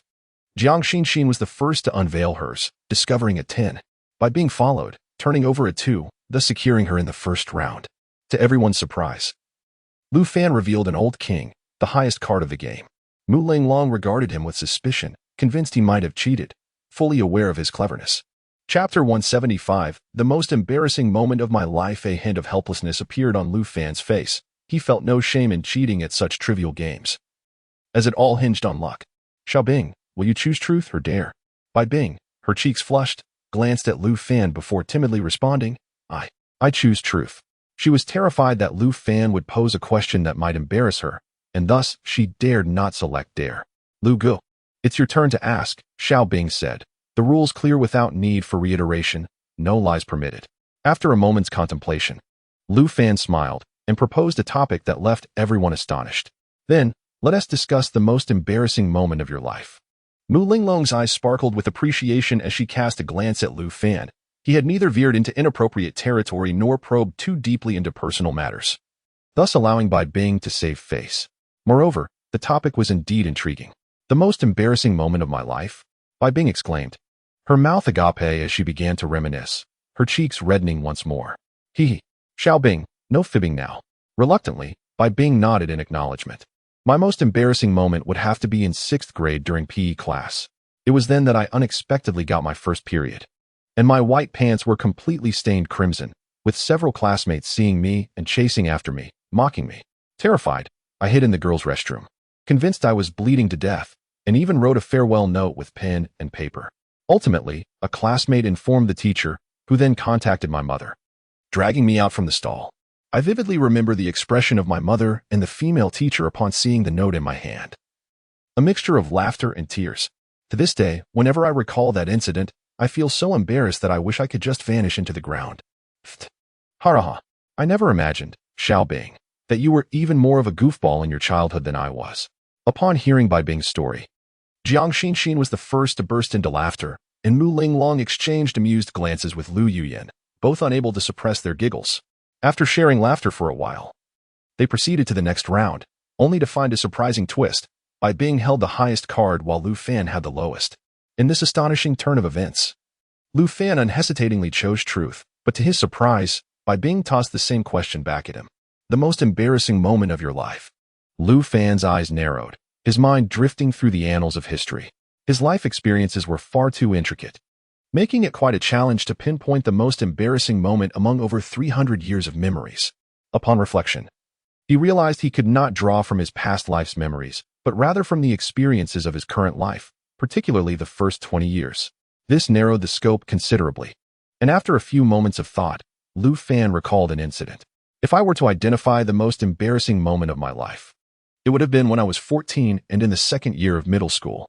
One Friday afternoon, while returning home from school, I suddenly felt a sharp pain in my stomach and had to relieve myself in a cornfield by the roadside. As I crouched down, I unexpectedly spotted a small pink package about the size of a palm. I distinctly recall the words 7 degrees of space emblazoned upon it. Likely left behind by a girl who had passed by while changing her equipment. Did you find a sanitary napkin, Brother Lufan? Jiang Xinshin inquired with an odd expression, while the other 3 girls shared equally amusing reactions. Indeed, it was freshly unwrapped, with only one used. At that time, I was at the cusp of adolescence, filled with immense curiosity about girls. Thus, with no one around, I discreetly tucked the package into my backpack. Upon returning home, I locked the door and began my exploration. Back then, I only knew that this item was meant to be placed beneath one's backside. I was utterly oblivious to its other uses. Out of curiosity, I decided to use one myself. However, I applied it incorrectly. Applied it incorrectly? Does that mean the adhesive side was? Jiang Xinshin exclaimed in shock, while the 4 girls struggled to contain their laughter, surprised to discover this comical side of the otherwise composed Lufan during his childhood. And then, Brother Lufan, later, the quality of 7 degrees of space was astonishing. The adhesive was unlike any I had encountered, firmly affixing itself to my groin, proving impossible to remove. I gritted my teeth and tugged several times, ultimately conceding due to the pain. At that moment, I pondered how troublesome it must be for girls to deal with such uncomfortable items each month. It wasn't until the following day, after soaking it in hot water, that I finally managed to detach the 7 degrees of space. To my dismay, the fine hairs that had just begun to sprout also came away with it, causing tears to stream down my face. What fine hairs? Jiang Xinshin blinked in confusion, while beside her, Lu Yuyin embraced Mu Linglong, both of them nearly in stitches. Oh my! Lufan, you're going to make me die of laughter. Ha ha ha. Jiang Xinshin looked bewildered at her friends who were laughing to the point of tears, until Bai Bing leaned in to whisper, prompting her realization. Ha ha ha. So it was the hair that got pulled out. Oh my! Jiang Xinshin collapsed against Bai Bing's shoulder, pounding the sofa with laughter, while Bai Bing, unable to contain herself, erupted into giggles as well. Let us continue. It turns out sharing embarrassing stories is so entertaining. How about this? Whoever loses has to recount their most embarrassing moment. Little Bing, if you and Brother Lufan lose, you must share another tale. After the laughter subsided, Jiang Xinshin proposed a rule change, to which everyone readily agreed. As the cards were dealt again, Lu Yuyin frowned, having drawn the lowest card. My most embarrassing moment must have been during high school. Back then, I was exceptionally beautiful and often received love letters from boys. I was quite proud and never opened a single letter, stuffing them all into my desk. Eventually, our homeroom teacher caught wind of this and reprimanded me severely, forcing me to read each letter aloud to the class. You must understand, the boys were quite mischievous back then, though some were a tad more refined. Some love letters are written with such blatant explicitness that they can only be described as repulsive. After reading just 2 of them, I felt so embarrassed that I wished I could curl up and hide my feet. In that moment, I became the laughingstock of my entire class. The homeroom teacher turned pale upon hearing those crude and disgusting letters. He summoned all the boys who had written them and, after the flag-raising ceremony on Monday, read their letters aloud to the entire school from the podium. Can you imagine how awkward that scene was? Over 40 boys stood on the stage reading love letters to me in front of all the teachers and students. Looking back, that incident is perhaps the most humiliating moment of my life, without a doubt. Hee. Why didn't you mention this to me earlier, dear cousin? We are supposed to be the best of friends who share everything. Would you expect me to admit to such an embarrassing incident? Lu Yuyin shot her a glance, a charming blush rising to her cheeks. Chapter 176. There is no end to embarrassment at this point. Only Jiang Xinshin and Mu Linglong remained unbeaten. Jiang Xinshin boldly discarded her cards and requested Mu Linglong to share her tale before she spoke again. The atmosphere had reached such a point that Mu Linglong, hesitant to dampen the mood, took a moment before she began. The most embarrassing incident of my life likely occurred during high school. Back then, I was rather timid and often bullied by my cousins. One day, during a family gathering, the weather abruptly shifted from cold to warm, prompting everyone to shed their outer garments and toss them onto the sofa. That day, I had just been robbed of my red envelopes by a few cousins and was sobbing in my room. In a fit of rage, I rolled a few of my grandfather's potted cacti across their coats. Cacti? Ling Long, you were ruthless.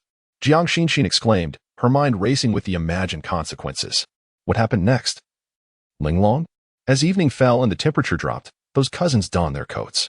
Initially, there seemed to be no issue, but within minutes, one cousin could no longer resist scratching at her skin, crying out in distress, startling the adults nearby. Unbeknownst to them, the cactus spines had embedded themselves in her skin. And the more she scratched, the worse it became. That cousin ended up with a skin allergy and had to be taken to the hospital. Subsequently, several other cousins fell ill, tormented by the spines. Eventually, they stripped off their clothing, lying on the bed, painstakingly plucking out the spines to end the farce. The elders were furious, investigating the culprit behind the mischief, while I had already feigned a stomach ache and dragged my parents away in fear. That incident stands as the most vindictive deed I have ever committed, and arguably, my most embarrassing moment. Haha, Ling Long.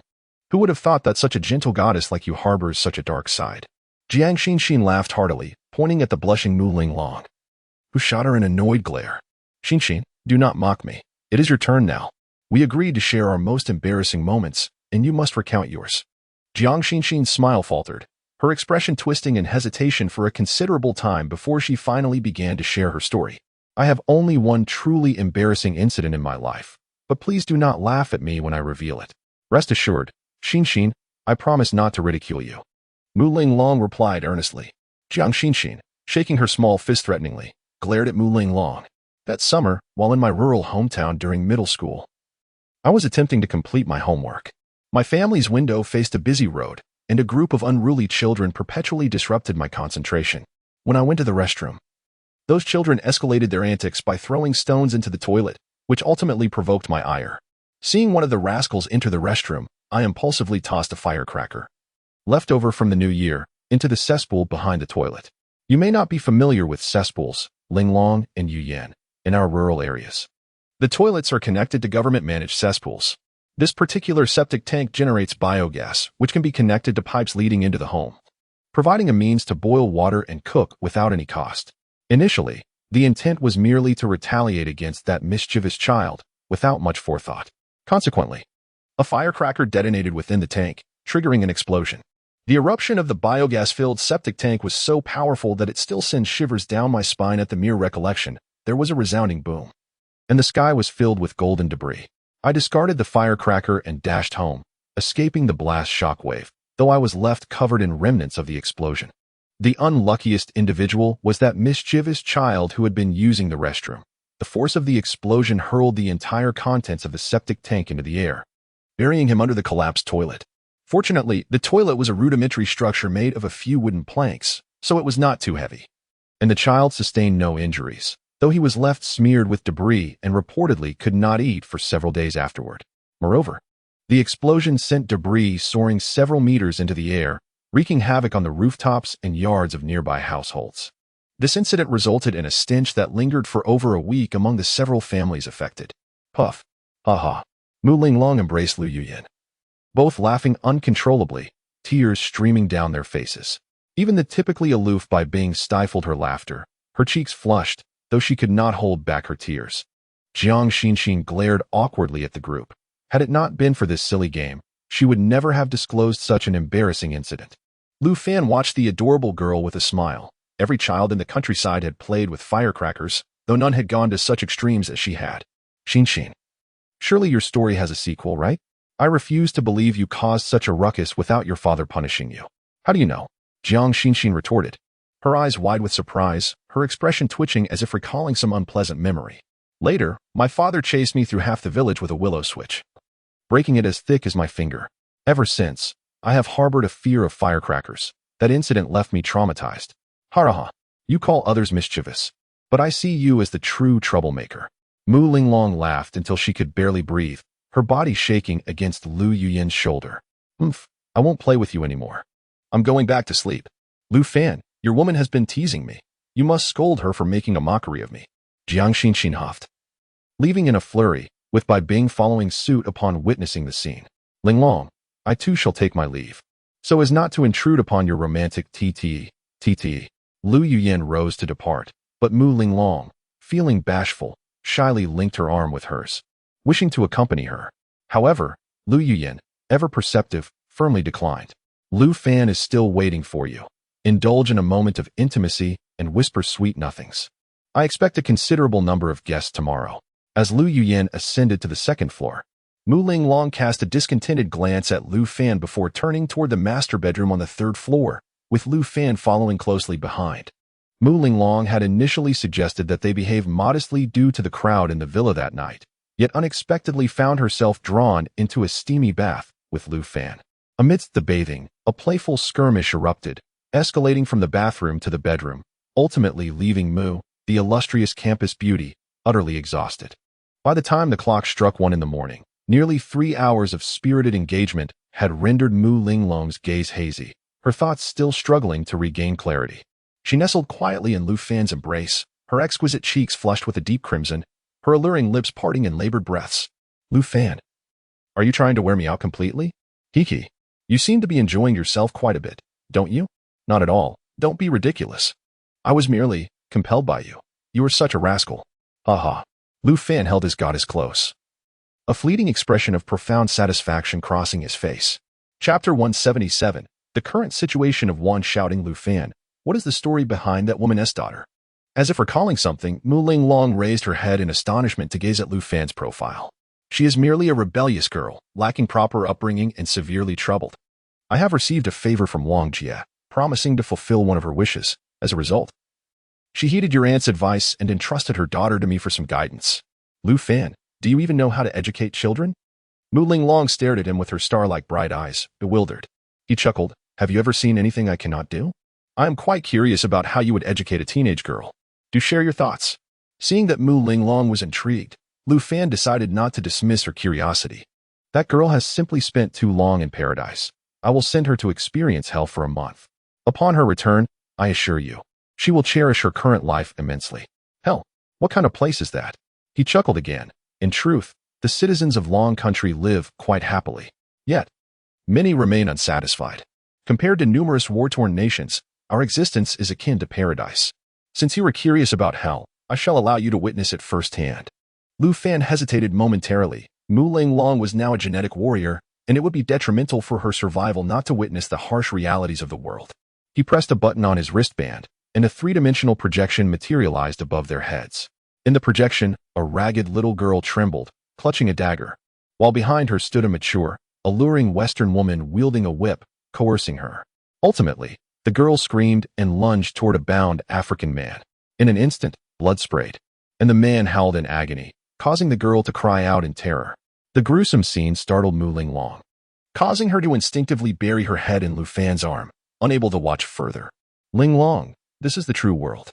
You have lingered too long in the comforts of this city in Long Country, utterly oblivious to the reality surrounding you. Such a tranquil existence will soon come to an end. You must learn to adapt to the bloody scenes you just witnessed. This world operates on the principle of survival of the fittest. It is the natural law. Mu Linglong pondered deeply, lifting her head as the projection shifted once more. The little girl wielded a massive cleaver and brutally severed the lifeless head of the African man. The terrifying imagery made Mu Linglong tremble. And the scene changed again to reveal the wounded girl lying pitifully in an iron cage, while a tall, alluring Western girl applied ointment to her wounds. The little girl clutched her head, quietly sobbing on the ground, her shoulders shaking in a heart-wrenching manner. The scene morphed again, and Lu Fan appeared, flanked by 2 women, one of whom was the little girl. She lay on the ground, cradling a super Gatling gun that was larger than her body, and pulled the trigger towards a villa before her. In an instant, dozens of armed assailants were ruthlessly gunned down. And even the villa succumbed to the astonishing firepower of a Gatling gun, which demolished a significant portion of its structure. The scene shifted dramatically. A little girl, clutching an AK-47, screamed as she unleashed a hail of bullets toward a group of approaching men. The weapon in her hands resembled the scythe of death, swiftly claiming countless lives. Soon, the battle concluded, and the little girl, with a numb expression, wandered through a sea of corpses, the carnage trailing behind her alongside a pair of beautiful twin sisters. Lu Fan, are you certain that you are educating this child rather than nurturing a demon? Mu Linglong's astonished eyes widened in disbelief as she silently mourned for the little girl for 3 seconds, feeling pity for her plight under Lu Fan's influence. I am not her parents. I am under no obligation to cradle her in my hands and protect her. if Wang's shouting does not intensify her discipline. This child's life will be ruined, engaging in reckless behavior with men and indulging in substances, while skipping classes to roam freely has become routine. You are a well-behaved child and cannot fathom the extent of rebellion among those wayward youths.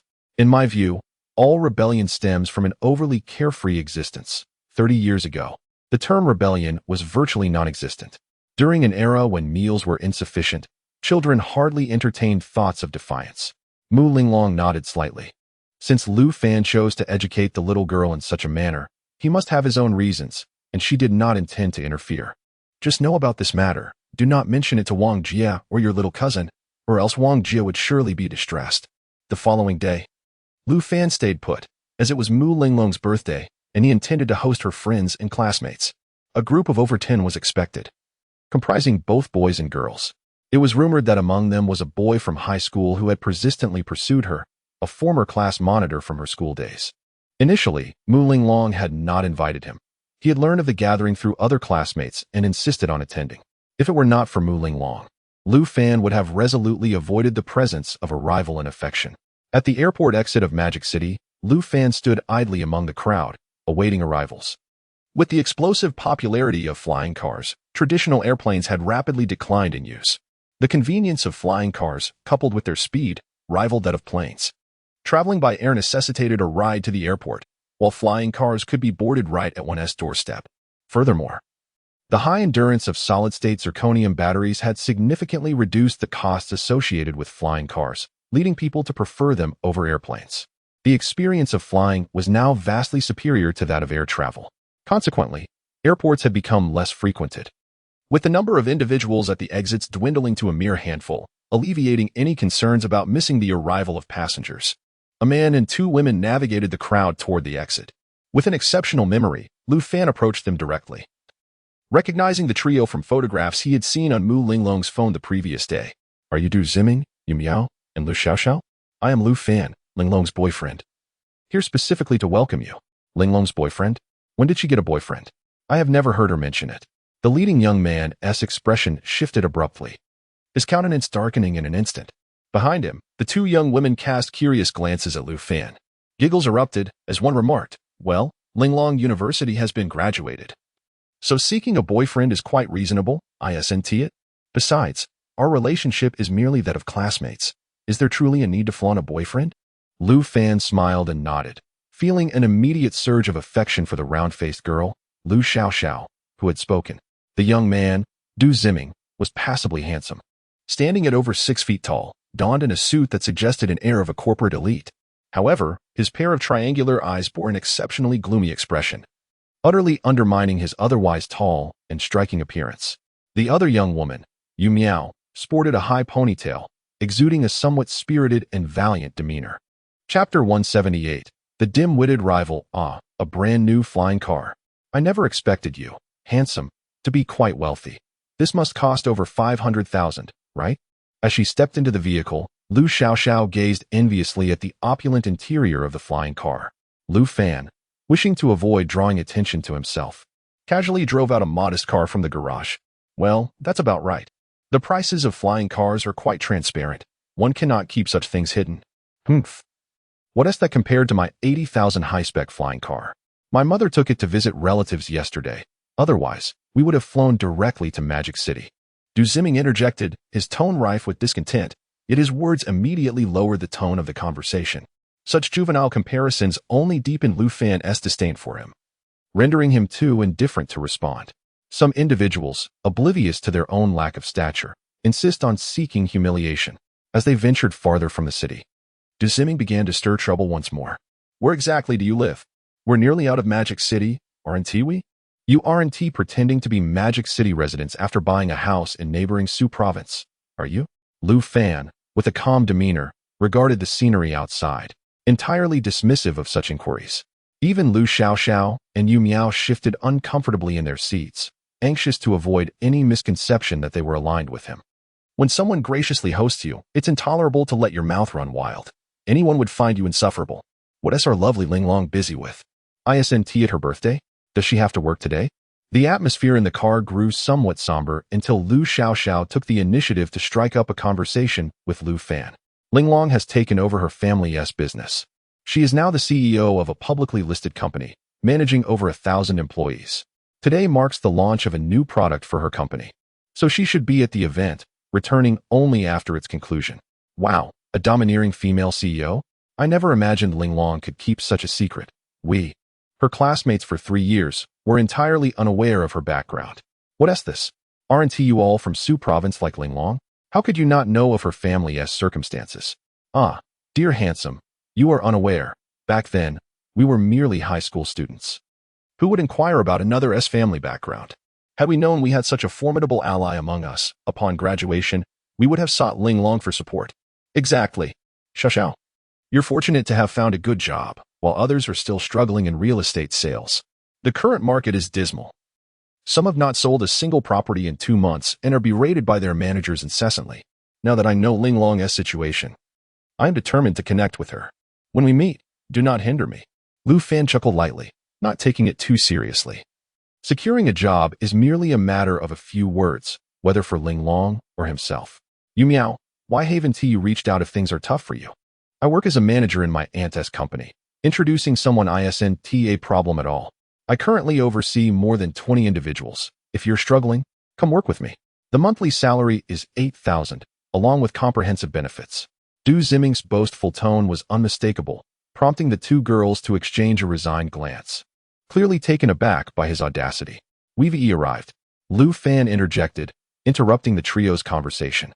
They immediately craned their necks to peer outside, and at that moment, they found themselves frozen in astonishment.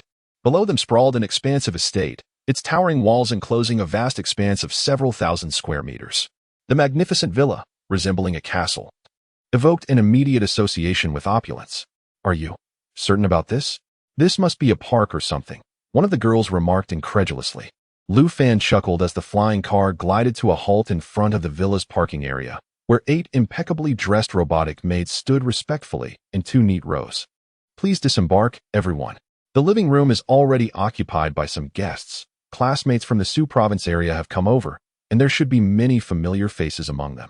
Dazed, Du Ziming, Lu Xiaoxiao, and Yu Miao stepped out of the vehicle, their expressions reflecting their bewilderment as they stared at the lavish estate before them. Haha. Xiaoxiao, I captured your and Yu Miao's expressions just now. I'll share them in the class group later for everyone to see. One of the girls dashed forward, her phone in hand, ready to document the moment. Xia Xiaomiao, are you asking for a beating? Lu Xiaoxiao protested, attempting to snatch the phone from her friend. The 2 girls playfully tussled, their camaraderie evident. Mr. Lu, this house can't possibly be private property, can it? Yu Miao, whose profession in real estate granted her insight, questioned. A property of this magnitude would be nearly impossible to acquire legally. This estate was constructed during a tumultuous period in Europe and was recently gifted to me by a prominent family within the EU. It now constitutes my property. So feel free to explore, Lu Fan replied, guiding everyone towards the living room. Meanwhile, Yu Miao discreetly approached Du Ziming and whispered a warning considering the plane ticket. Let me give you a piece of advice. Based on my real estate knowledge, this estate is worth at least 10 billion. This manor represents an existence beyond the reach of 99 of the global population. Thus, one can deduce the significance of Mr. Lu's identity. I advise you to temper your ambitions. After delivering her caution, she rejoined Lu Xiaoxiao and the others. Du Ziming, however, was left with a complexion that fluctuated between pale and crimson, reflecting his inner turmoil. The grand living room accommodated a dozen guests, all of whom were awestruck by the estate's unparalleled luxury. Even Lu Yuyan, whose wealth exceeded 10 billion, appeared dumbfounded, let alone the ordinary young guests present. Some of the more timid individuals found themselves uneasy, seated on the plush sofas, while Lu Fan could only wait for Mu Ling Long to return and engage them in conversation. Among the crowd were only 2 male attendees, who seemed to know each other and engaged in casual banter. Lu Fan directed the robotic maids to serve an array of snacks and fruits. Occasionally, a flying car would arrive, and the robotic maids would approach to retrieve sealed cardboard boxes, the contents of which remained a mystery to onlookers. Curiosity gleamed in Jiang Xinxin's eyes as she followed Lu Fan into the kitchen. As the robotic maid opened the box, it revealed an astonishing array of ingredients airlifted from around the globe. Is this beef? Why does it appear so white and fatty? Lu Fan cast her an odd glance. Have you ever heard of A5 Wagyu? Of course. Are you implying that all of this is A5 grade Wagyu? Jiang Xinxin exclaimed, her astonishment palpable. Heavens! How much must this cost? Before she could finish her exclamation, another box was opened, unveiling unsightly black lumps that resembled charcoal. Is this black truffle? Such a large specimen. It must weigh several pounds. Quite knowledgeable, Lu Fan remarked. Goodness, is that caviar? Imported no less. And look at this abalone. It's nearly the size of a human head. Is that ham from Italy? When Lu Fan unsealed the two largest boxes, revealing two enormous live seafood creatures, Jiang Xinxin let out a piercing scream of shock. Her outcry instantly drew the attention of several girls in the living room, who gathered around to witness the intimidating size of the crabs and lobsters.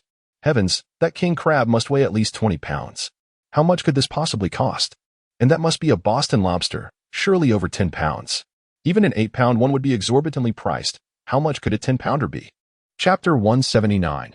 An unconventional culinary showcase. Lu Fan. It seems you have truly invested a great deal. Today, it appears we are in for a delightful feast. Lu Yuyan, with wide eyes, stood beside Lu Fan, well aware of the value of these ingredients. Many of them were familiar to her. Yet the sheer size of the crabs and lobsters was indeed rare. As long as you enjoy yourselves, today let's not concern ourselves with the cost. Eat to your heart's content. We shall have a banquet of Chinese cuisine for lunch, and in the evening, an outdoor barbecue party in the backyard. Everyone is free to revel and, should you indulge too much, feel welcome to stay the night. There are dozens of rooms here, more than sufficient for all. As she spoke, Mu Linglong returned from her tasks. Upon seeing so many familiar friends and relatives, she could not contain her excitement, letting out a series of delighted squeals and enveloping a few close girlfriends in a warm embrace. Lu Fan entrusted the reception of guests to her and busied himself in the kitchen. He had previously mentioned his intent to cook, and he was not one to make idle promises. Preparing a lavish meal for a table of over a dozen was a task he embraced with ease. Closing the kitchen door, the ingredients began to dance and arrange themselves, as if guided by invisible hands. A piece of tenderloin effortlessly transformed into perfectly sliced meat. Under his formidable psychic power, it was as though dozens of unseen hands were meticulously managing the preparation of all the accompaniments, washing, chopping, marinating. Anyone who might have intruded at that moment would surely be awestruck by the spectacle. In mere minutes, all the preparations were complete, awaiting the moment to ignite the stove and commence cooking. Stepping out into the living room, Lu Fan discovered it entirely empty. A sweep of his psychic energy revealed that everyone had congregated in the backyard's racetrack. Sister Jiang Xinxin was galloping on a tall horse, enhanced by genetic modifications, her exhilaration palpable as she shouted with glee. Meanwhile, two young men had taken fishing rods to the pond, where the fish population had burgeoned due to its private status. As Lu Fan's psychic energy scanned the area, one of them triumphantly hauled up a carp weighing over a pound. Throughout the afternoon, Lu Fan worked alone in the kitchen, requiring no assistance, save for a quick glance from Mu Linglong's psychic sight. Just that single glimpse left her utterly astonished. In the kitchen, two pots were simultaneously sizzling, while other ingredients were being blanched and fried, all in perfect synchrony. Lu Fan sat leisurely on a chair, eyes closed, exuding an air of tranquility. As Mu Linglong's psychic energy brushed past him, he opened his eyes and cast a glance towards the door, a faint smile gracing his lips. Is cooking truly possible in such a manner? Mu Linglong whispered in astonishment, drawing the curiosity of a nearby friend. Linglong, what is the matter with you? Nothing. Just a casual lunch for everyone. Lu Fan mentioned he would take us out for some fun this afternoon. Fun? Where to? Her words instantly piqued the interest of everyone present. Many had taken leave to visit the bustling metropolis, their time precious. They desired to make the most of it. Moreover, with both Lu Fan and Mu Linglong clearly being affluent individuals, the destination for their outing surely could not be mundane. Ladies, it's time to dine. As the kitchen door swung open, Lu Fan emerged with a relaxed demeanor. Four robotic maids entered the kitchen, swiftly bringing out an array of dishes. Each one a delightful fusion of hot and cold, stir-fried and stewed, soon overwhelming the table.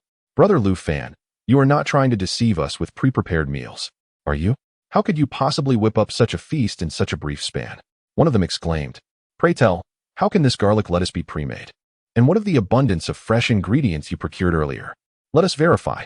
With a smile, Lu Fan pointed to a vibrant plate of lettuce, its emerald hue nearly rivaling that of imperial jade. Such seasonal vegetables could hardly be pre-prepared. The color alone betrayed the notion. Aha! Lu Fan simply acted with haste. I assure you, all these dishes are crafted from fresh ingredients, so please, enjoy them without concern. Indeed, a quick hand is commendable. Yet swiftness in other realms may detract from beauty, Yu Miao remarked playfully to Mu Ling Long, who appeared momentarily taken aback before processing the jest. How have you changed? Yu Miao? You were never like this before. This is not a change for the worse. It is merely progress with the times, Yu Miao replied. As a sales professional, she encountered a myriad of personalities daily, naturally evolving her perspective. As they gathered around the table, they realized that every dish was presented with an artistry akin to fine art. Even the simplest garlic lettuce was arranged with meticulous precision, reminiscent of a military parade. Brother Lu Fan, were you previously a chef? Jiang Xinxin gasped, her eyes wide with astonishment as she beheld a plate of oil-braised prawns, artfully presented as if still alive. Ah, I dabbled a bit in the past. Now, let us feast while the dishes are still warm.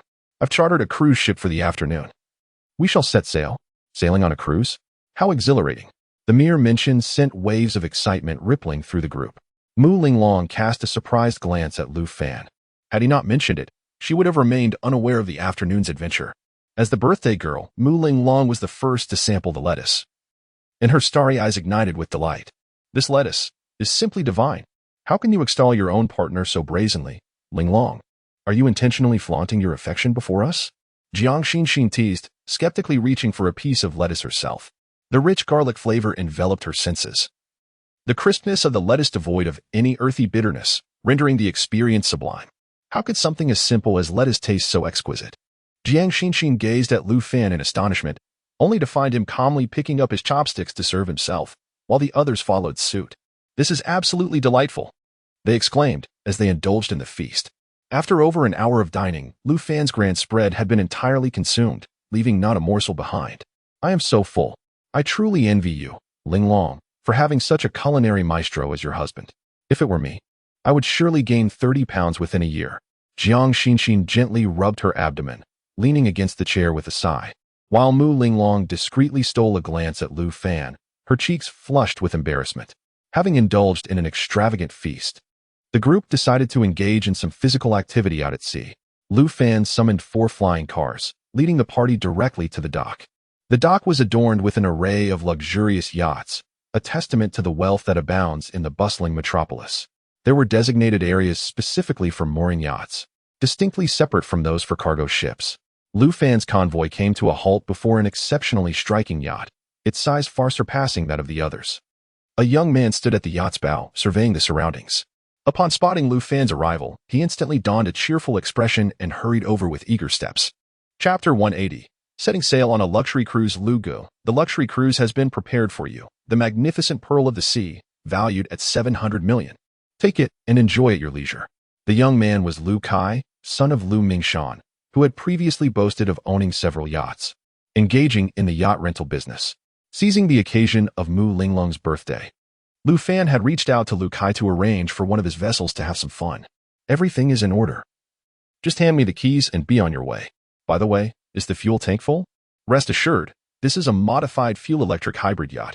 The solid zirconium battery alone can propel it over 1,000 kilometers, and the fuel tank is completely full, with additional reserves stored in the warehouse. Lu Gu, can you really operate a yacht? Should I find you a first mate? No need. There are very few things I cannot handle. You can trust that I won't damage your precious vessel. After saying this, Lu Fan dismissed him, allowing Mu Ling Long to greet the others as they began boarding. Lu Kai, upon seeing Mu Ling Long, hurriedly pressed a bag into her hands. Sister-in-law, this is a birthday gift from your little brother. I want to intrude while you enjoy your outing. Mu Ling Long intended to express her gratitude, but he turned and swiftly departed, leaving her no chance to respond. Who is this person? Is this yacht his? Jiang Xinxin asked curiously in a hushed tone, while the other young women leaned in to listen.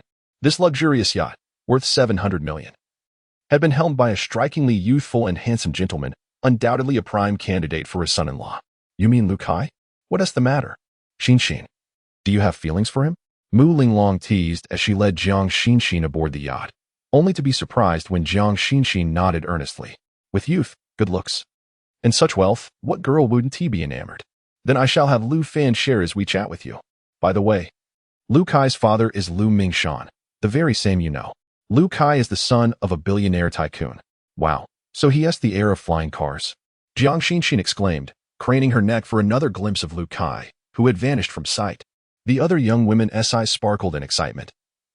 Securing such a golden son-in-law would be a lifetime treasure. Lu Yuyan snatched the plastic bag from Mu Linglong's hands, curiously opening a gift box contained within. The conspicuous letters beginning with Bon the box caught everyone's attention. As Lu Yuyan opened the box, the surrounding ladies gathered around. A Patek Philippe Calatrava. This is indeed a remarkable item. Inside the box lay a diamond-studded lady's watch, its gems shimmering brilliantly in the sunlight. Mu Linglong stood frozen for a few seconds before picking up the watch to admire its exquisite craftsmanship, undeniably high-end and sophisticated. Sister Yuyan, how much does this watch cost? Jiang Xinxin inquired with wide-eyed curiosity, knowing that Lu Yuyan was engaged in the jewelry business and had a keen understanding of luxury goods. Over 2 million, perhaps. This item is a limited edition, quite rare in the market, and acquiring it necessitates certain connections. 2 million? Well, a chorus of astonishment echoed around. As several young women gazed at the exquisite watch in Mu Linglong's hand, a possession any girl would covet, Lu Fan, however, merely scanned the luxury item with indifference. Such extravagances hold value only in the present, and amidst global turmoil, their worth would plummet instantaneously. Lu Fan, such a precious gift, perhaps we should return it? Mu Linglong suggested, gazing at him while holding the watch. Yet Lu Fan stepped forward, taking the watch and fastening it onto her wrist. Accept it. Lu Kai doesn't care about this trifling sum, he stated, gesturing for everyone to head to the cabin while he ascended to the helm. He cast a cursory glance at the array of buttons before expertly starting the yacht and steering it out of the harbor. Excited gasps erupted from the cabin as Lu Fan's mental energy swept through the room, his expression momentarily startled. The table was adorned with an abundance of gifts. All luxurious and exquisite, there were even 2 bags among them, alongside an assortment of jewelry. His mental energy scanned the boxes, each inscribed with names. These fellows had put thought into this. A hint of a smile graced Lu Fan's face. Mu Linglong had not intended to make a grand affair of her birthday, and thus he hadn't informed anyone. However, while borrowing the yacht from Lu Kai, he had casually mentioned it, prompting Lu Kai to relay the news to Yi Tiancheng, leading to the spontaneous gifts from his friends. Though the gesture was modest, he would remember this camaraderie and seek an opportunity to reciprocate in the future. Shortly thereafter, Mu Linglong and Jiang Xinxin arrived at the helm, intrigued by Lu Fan's skill at the yacht's wheel, and insisted on learning the art of navigation. In truth, piloting a yacht across the vast ocean is rather simple, devoid of obstacles. One could navigate with eyes closed. The real challenge lies in docking the vessel at the harbor, which requires skill and experience. In no time, Jiang Xinxin was maneuvering quite adeptly, no longer needing Lu Fan's guidance. What shall we do with all these precious gifts from Yi Tiancheng and the others? She inquired. You should keep them. I shall surely repay these favors in due time. Lu Fan, where are we headed for our adventure? We've already drifted quite a distance from the harbor. Mu Linglong pointed toward the vanishing skyline of Shanghai.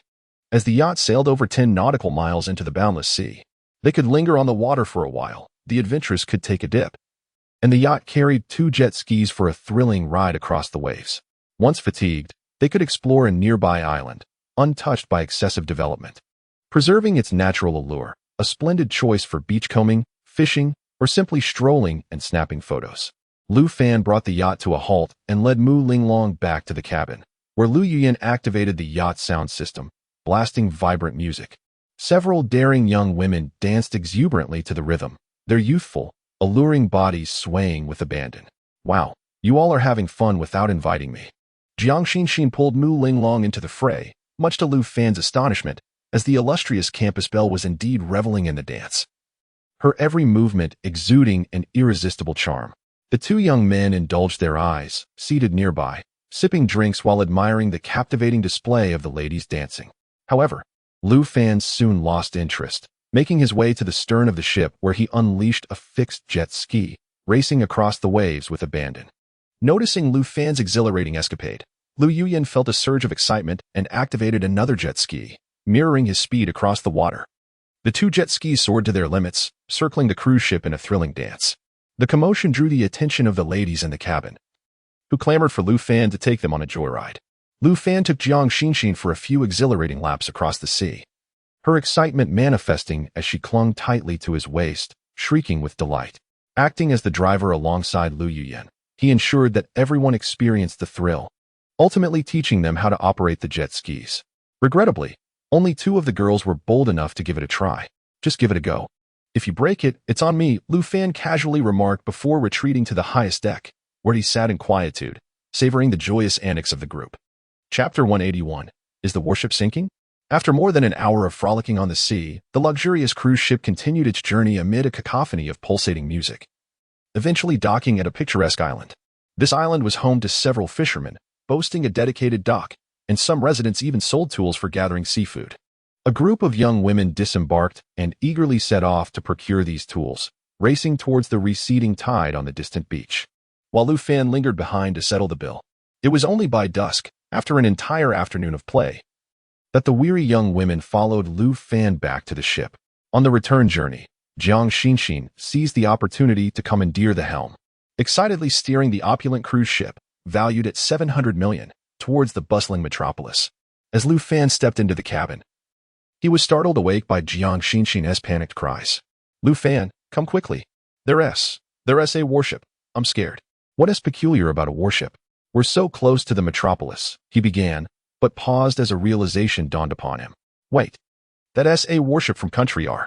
Mu Linglong's words trailed off in shock, and Lu Fan squinted, finally discerning the approaching vessel, its conspicuous flag unmistakable. This is our territorial waters. What is happening? Lu Fan's expression darkened. The warship's approach suggested ill intentions. It appears this warship from country R has crossed into our waters. Those scoundrels often bully the local Dragon Kingdom cruise ships and fishermen. Are they going to trouble us? We're just a group of girls.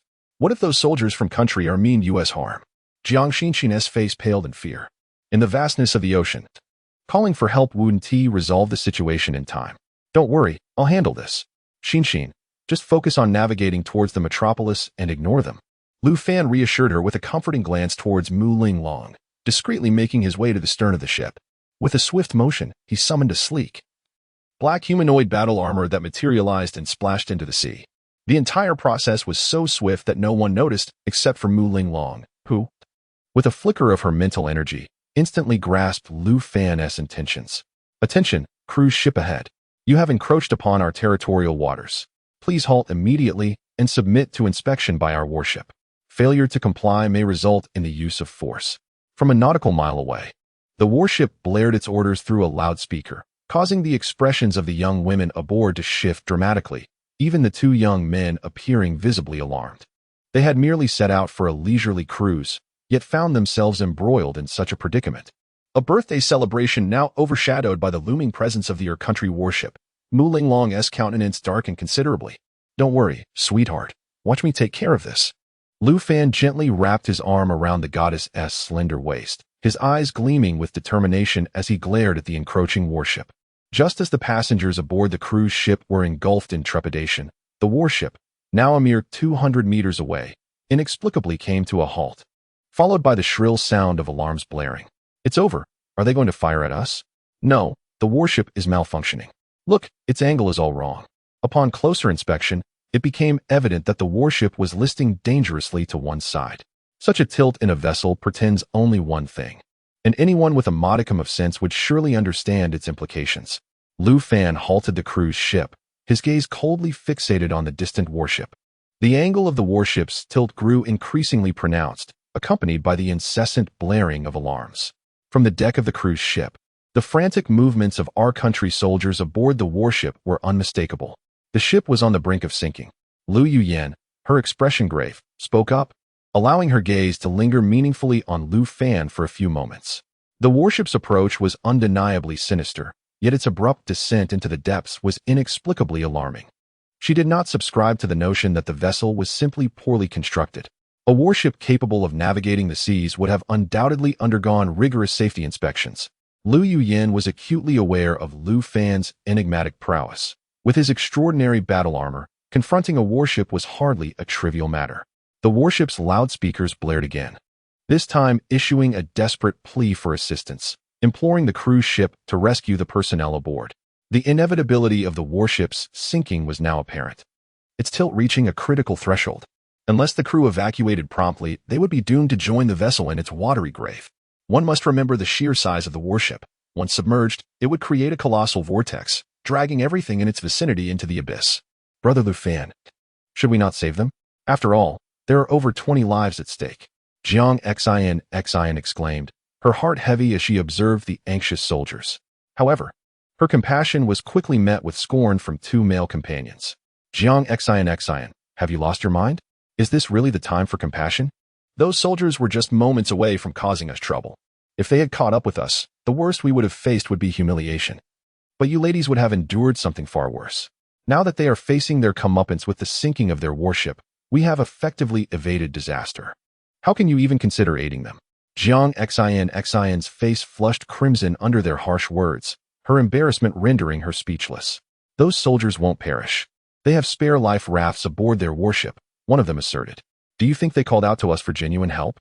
Their true objective is to find scapegoats for their sinking ship. They will claim we caused it, thereby evading punishment and leaving us liable for the warship's losses. Lu Fan's words sent a chill through the group, for they had never anticipated such treachery.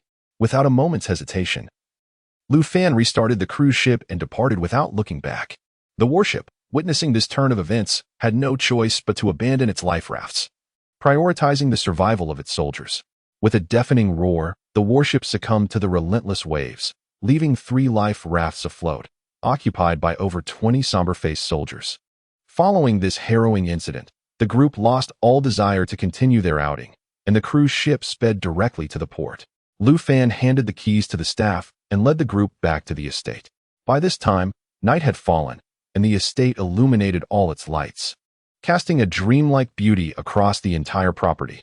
8 robotic maids set up tables and chairs in the backyard, preparing for a barbecue with the ingredients Lu Fan had meticulously prepared that morning. A 20-pound lamb rotated within the grill, having been airlifted from the grasslands of Mongolia. The whole lamb was sizzling, exuding an enticing aroma. The dining table was adorned with an array of opulent delicacies. Several platters of caviar were displayed. While one of the robotic maids expertly sliced through a ham, the translucent slices arranged artfully on a grand plate. A colossal king crab had also been expertly disassembled, its tender white meat appearing particularly tempting. Faced with such a lavish feast, the guests, who had spent the afternoon in revelry, could not help but salivate. Chapter 182. Birthday gift. The evening's gathering adopted a buffet style, allowing guests to freely indulge in their culinary desires without hesitation. Please, do not hold back. As you can see, I have prepared an abundance of ingredients. Any leftovers would be a waste, Lu Fan cheerfully encouraged. The young ladies responded with exuberant cheers, eagerly collecting their preferred delicacies on their plates. Lu Fan and Mu Ling Long also selected some food and settled at the dining table when a robot approached them, presenting a beautifully wrapped gift box. Happy birthday, my dear. Lu Fan placed the gift box before Mu Ling Long, whose expression brightened with joy. This moment had been anticipated all day.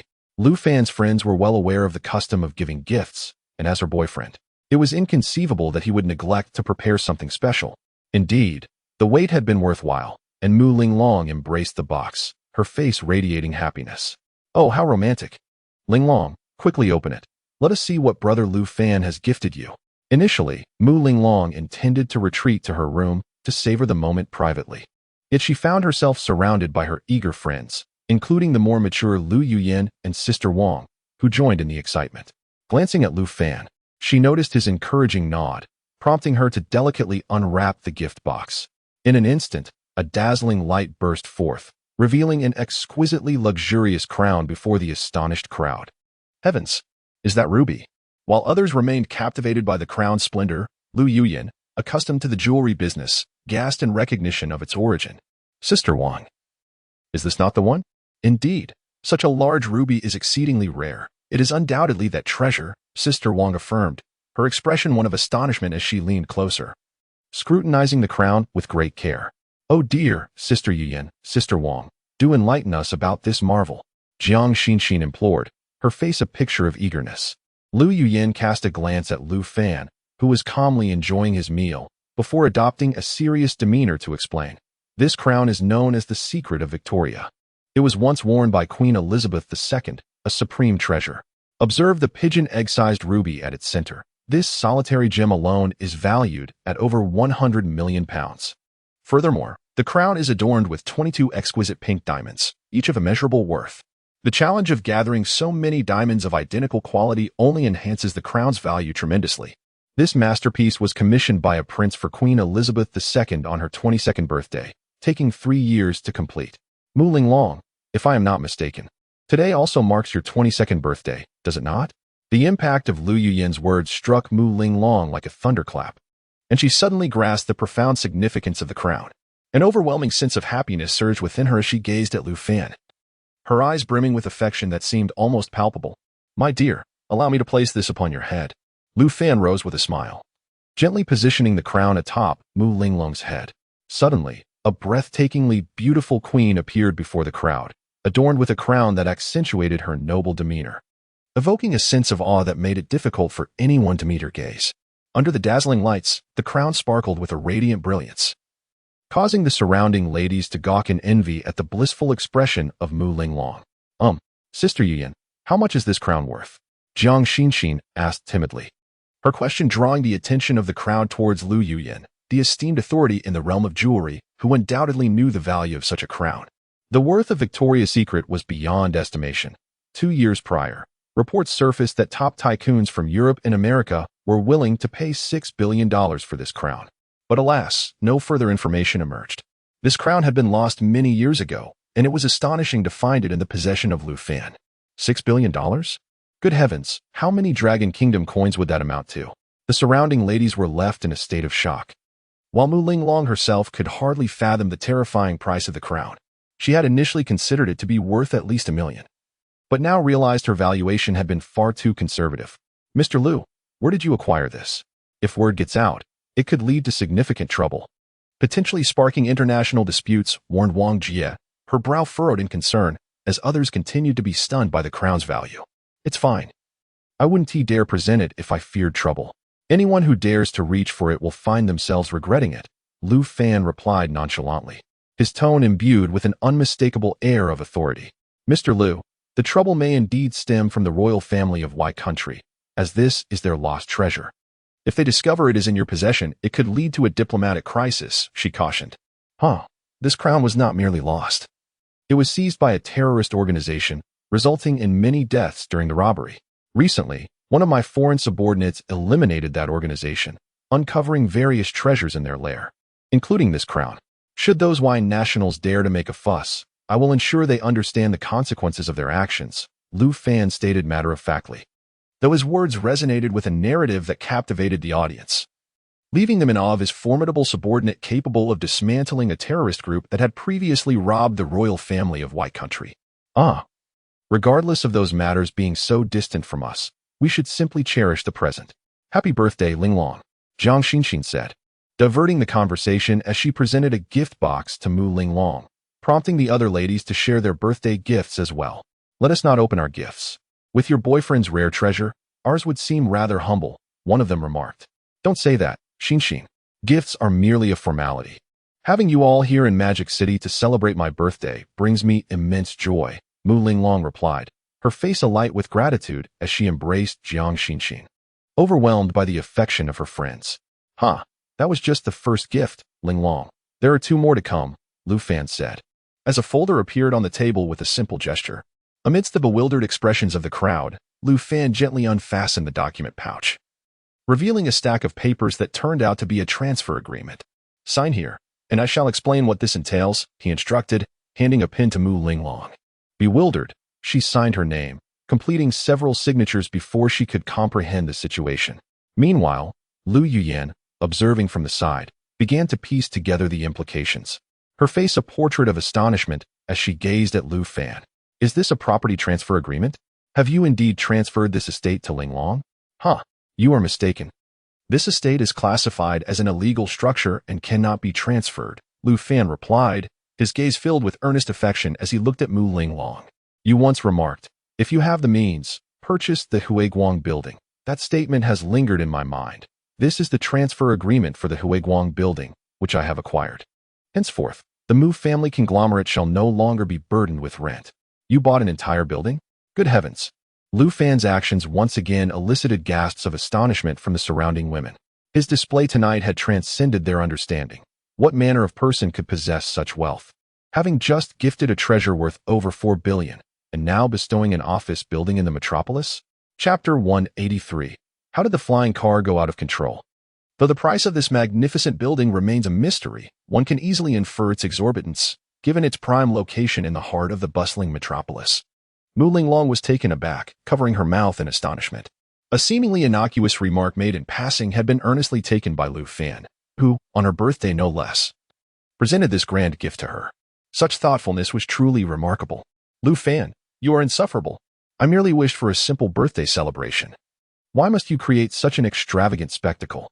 Mu Linglong's eyes glistened with unshed tears as she cast a shy glance at Lu Fan, her emotions striking a blow to the envy of the surrounding young women. Lu Fan, do you still require a mistress? My demands are modest.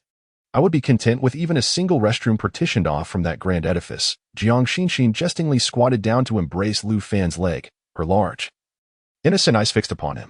Xinxin, have you lost your mind? Mu Linglong exclaimed in embarrassment, pulling her away, while the others looked on with green-eyed envy. For women often harbor a competitive spirit. Let us dine first. After we are satiated, we shall ascend the mountain to enjoy a magnificent fireworks display.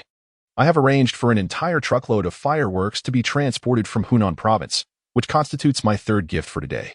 Fireworks? Lu Fan, are you out of your senses? This is the urban district of the metropolis, where fireworks are strictly prohibited. Mu Linglong, being somewhat of a local, was well aware of the regulations. Only areas beyond the outer ring permitted fireworks at designated times. Though this estate lay on the outskirts, it still fell within the urban limits, hence the prohibition. Fear not, rules are mere constructs of humanity. Let us indulge in our feast and await the splendid fireworks display.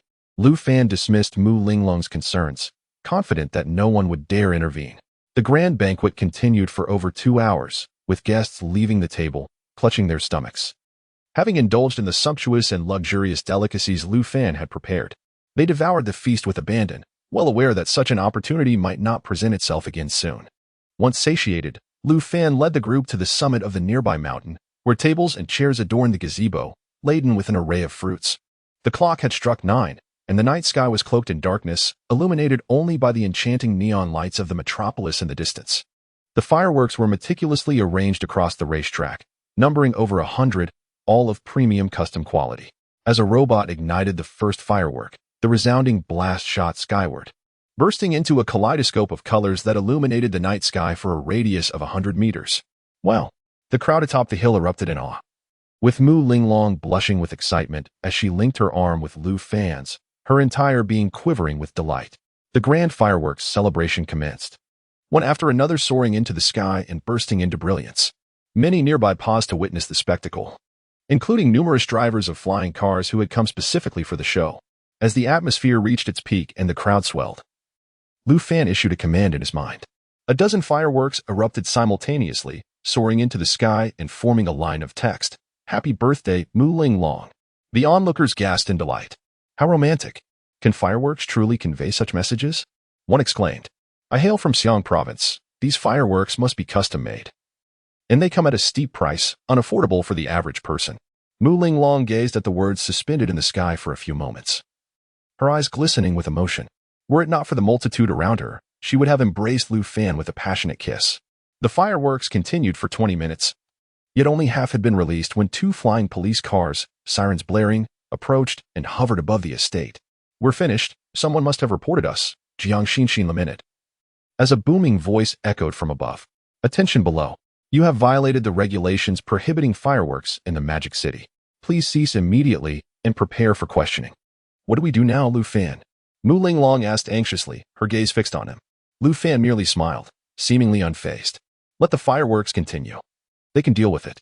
He issued a command to Xiaoya, and at that moment, the 4 officers in the police car were astonished to find their flying vehicle abruptly turning around and speeding away, landing on a distant road. What is happening? Why is the flying car out of control? One officer exclaimed. This is a customized vehicle designed for emergencies. It shouldn't be acting on its own without a command. What's going on with the onboard assistant? Another officer barked. The screen in front of them illuminated, revealing a cartoonish sprite. Apologies, dear master, but that area is under the command of a significant boss. We must obey their orders. Otherwise, we risk being reprogrammed. The officers exchanged bewildered glances, and one suddenly turned pale as if recalling something. Are you saying that Lu Mingshan resides there? No. It's someone even more powerful than Lu Mingshan, the true architect of our existence. Without their command, we are forbidden from approaching this area. Goodness, one officer cursed, and the others looked at each other, unsure of how to proceed. A similar scene unfolded in another police car, where the officers deliberated and ultimately decided to contact their superiors. Upon hearing the situation, their leader, equally at a loss, instructed them to return. After all, launching fireworks is hardly a grave offense, not akin to murder or arson, so turning a blind eye seemed the wisest course. After all, they wouldn't want to risk offending a significant figure and find themselves in an embarrassing predicament. Thus, Lu Fan effortlessly diffused a potential crisis, while Mu Linglong and the others remained oblivious to his subtle maneuvering. Lu Fan, what happened to those officers? Mu Linglong inquired. Ah, Linglong, have you forgotten who owns the flying cars? They approached my estate without my consent. Thus, they cannot come near. Mu Linglong's eyes sparkled as she recalled the matter at hand. The flying cars were indeed designed by Lu Fan, and the onboard intelligence was crafted by him as well. It was entirely reasonable for him to control those smart, interconnected vehicles with a mere gesture. The fireworks gala lasted over an hour before it finally came to a close, with the sky filled with flying cars and the roadside bustling with onlookers. The guests, having indulged to their heart's content, nibbled on some fruit. Yet their stomachs still felt uncomfortably full. A few young ladies clamored to go for a swim, while Lu Fan, sensing the mood, discreetly retreated to his room. The two young men had initially intended to join the revelry, but Lu Fan's lead made them hesitant, and they were promptly escorted back to their rooms by the robotic maid. Particularly, Du Ziming had concealed his identity as a rival suitor since arriving at the estate. Wary of being misunderstood by Lu Fan, he was not foolish. How could he not realize the immense power behind someone who possessed such a grand estate? Only a fool would dare provoke such a formidable presence. Chapter 184, Bitten by the Black Mamba? Over an hour later, Mu Linglong quietly returned to her room. Upon seeing Lu Fan peacefully asleep on the bed, the illustrious Mu schoolgirl revealed a mischievous smile. She tiptoed to the side of the bed and gently brushed her hair against Lu Fan's face. Suddenly, the slumbering Lu Fan reached out with a strong hand, pulling the goddess into his embrace and pinning her beneath him. Has this little girl been asking for a lesson? Lu Fan remarked, before leaning down to kiss the goddess, who struggled and emitted muffled protests. Wait, Lu Fan, I need to take a shower first. Let us finish the important matters before we wash up together. With a swift motion, Lu Fan's hand sent her flowing white dress cascading to the floor. The following morning, Mu Linglong returned to the Mu family's ancestral home. As today marked the 7th day since her grandfather's passing, a visit she naturally had to make as his granddaughter. Meanwhile, Lu Fan conducted inspections at several companies before arriving at the Ming Mountain Automotive Enterprise. The advertisements for flying motorcycles inundated the market, and the four magnates of Lu Ming Mountain were acutely aware of the significance of advertising, spending lavishly on promotion. Consequently, even before the flying motorcycles hit the market, they had already generated global excitement. Particularly with their affordable pricing, countless ordinary citizens found themselves eager to purchase a hovering motorcycle for merely a few $1,000s, liberating themselves from the discomfort of bumpy rides. Who would still consider buying old fuel-powered vehicles at this point? Wealthy individuals opted directly for flying cars. The allure of supercars had diminished as flying cars emerged as the preferred choice for everyone. After all, no matter how fast a supercar could go, it could never rival the flying cars soaring overhead, especially since one travels on the ground while the other soars above. Such a disparity is apparent to anyone. Previously, supercars and luxury vehicles had plummeted in desirability, with sales dropping to a frosty low. However, the advent of flying motorcycles had plunged even the lower-end fuel and new energy vehicles into despair. Manufacturers of electric bikes and motorcycles were lamenting their dire straits. Upon Lu Fan's arrival, the four magnates of Lu Ming Mountain were leisurely sipping tea in the conference room, attended by a charming young secretary who poured tea for them. Welcome, Brother Lu. Come, have a seat. Lu Ming Mountain warmly beckoned Lu Fan to join them, their faces aglow with evident merriment. What is going on? I see that you gentlemen are looking quite rosy. It seems the past few days have treated you well. Lu Fan remarked with a hearty laugh. Ha. Those car companies tried to conspire against us, but now we've turned the tables with our flying motorcycles. They're now seeking reconciliation with us. So what are your thoughts? Lu Fan asked, his expression calm as he accepted a cup of tea from the nearby secretary. Taking a sip, when they had initially banded together against them, Lu Fan vowed not to let them off easy. for their companies to survive. They must heed the words of Lu Fan and his companions. If they needed to sell their factories, it would have to be at a bargain. Or they could stubbornly resist and await their demise. Lu, you're leaving them no avenue for escape. Aren't you worried they might act out of desperation? To understand how desperate circumstances can drive a person to perform unimaginable acts, one must consider the situation at hand. Lu Fan could almost foresee the outcome, as the implications were glaringly evident. The leaders of these automotive enterprises were not to be underestimated when pushed to their limits. They were capable of retaliating fiercely.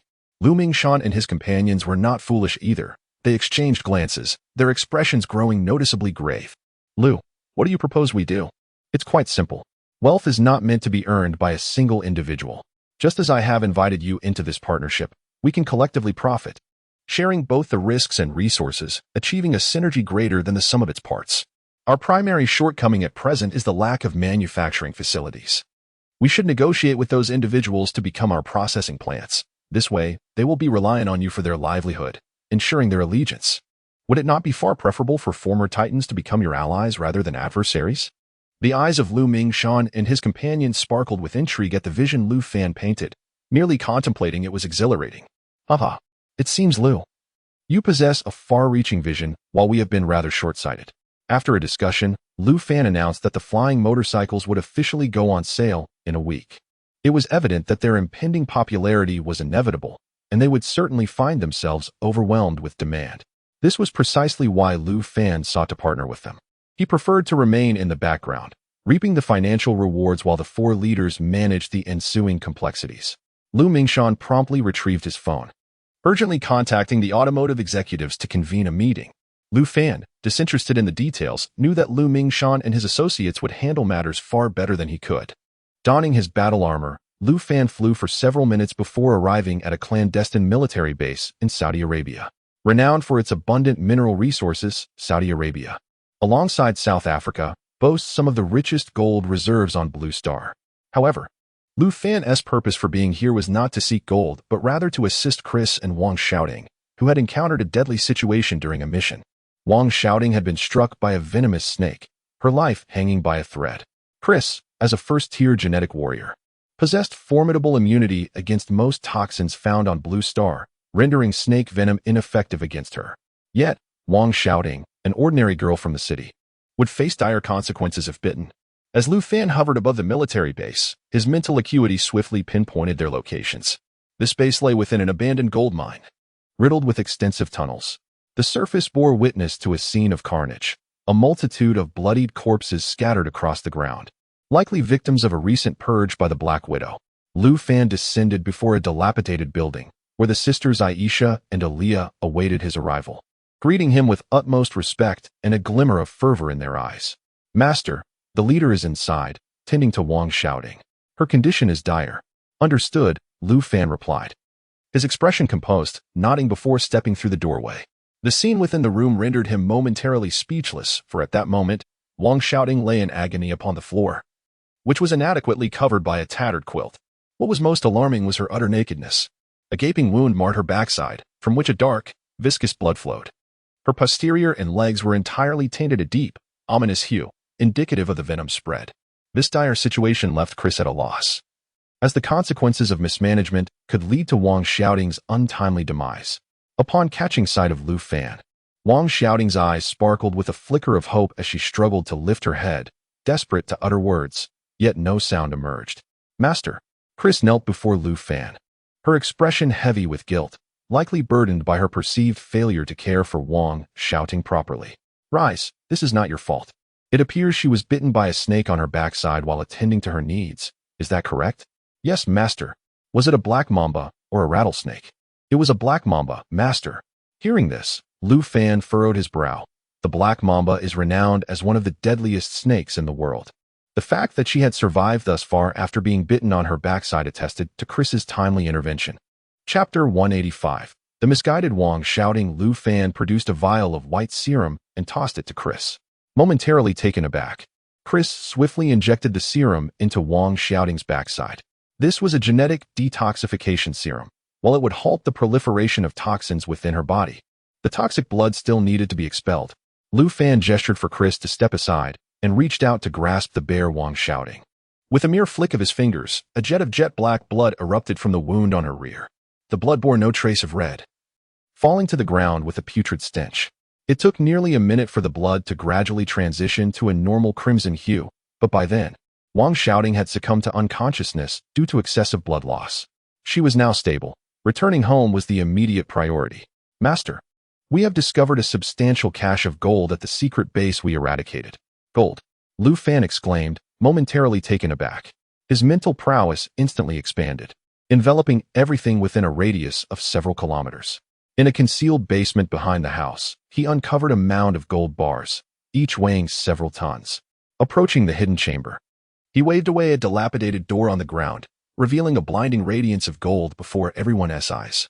Master, there are 10 tons of gold bars here, obtained by this armed faction from other mines, still awaiting processing. Lu Fan nodded, gesturing grandly towards the gold bars below, causing them to line up and vanish into his grasp. This astonishing spectacle left Chris, Aisha, and Eli in utter shock, as such abilities transcended their comprehension. Yet, without an explanation from Lu Fan, they dared not inquire further.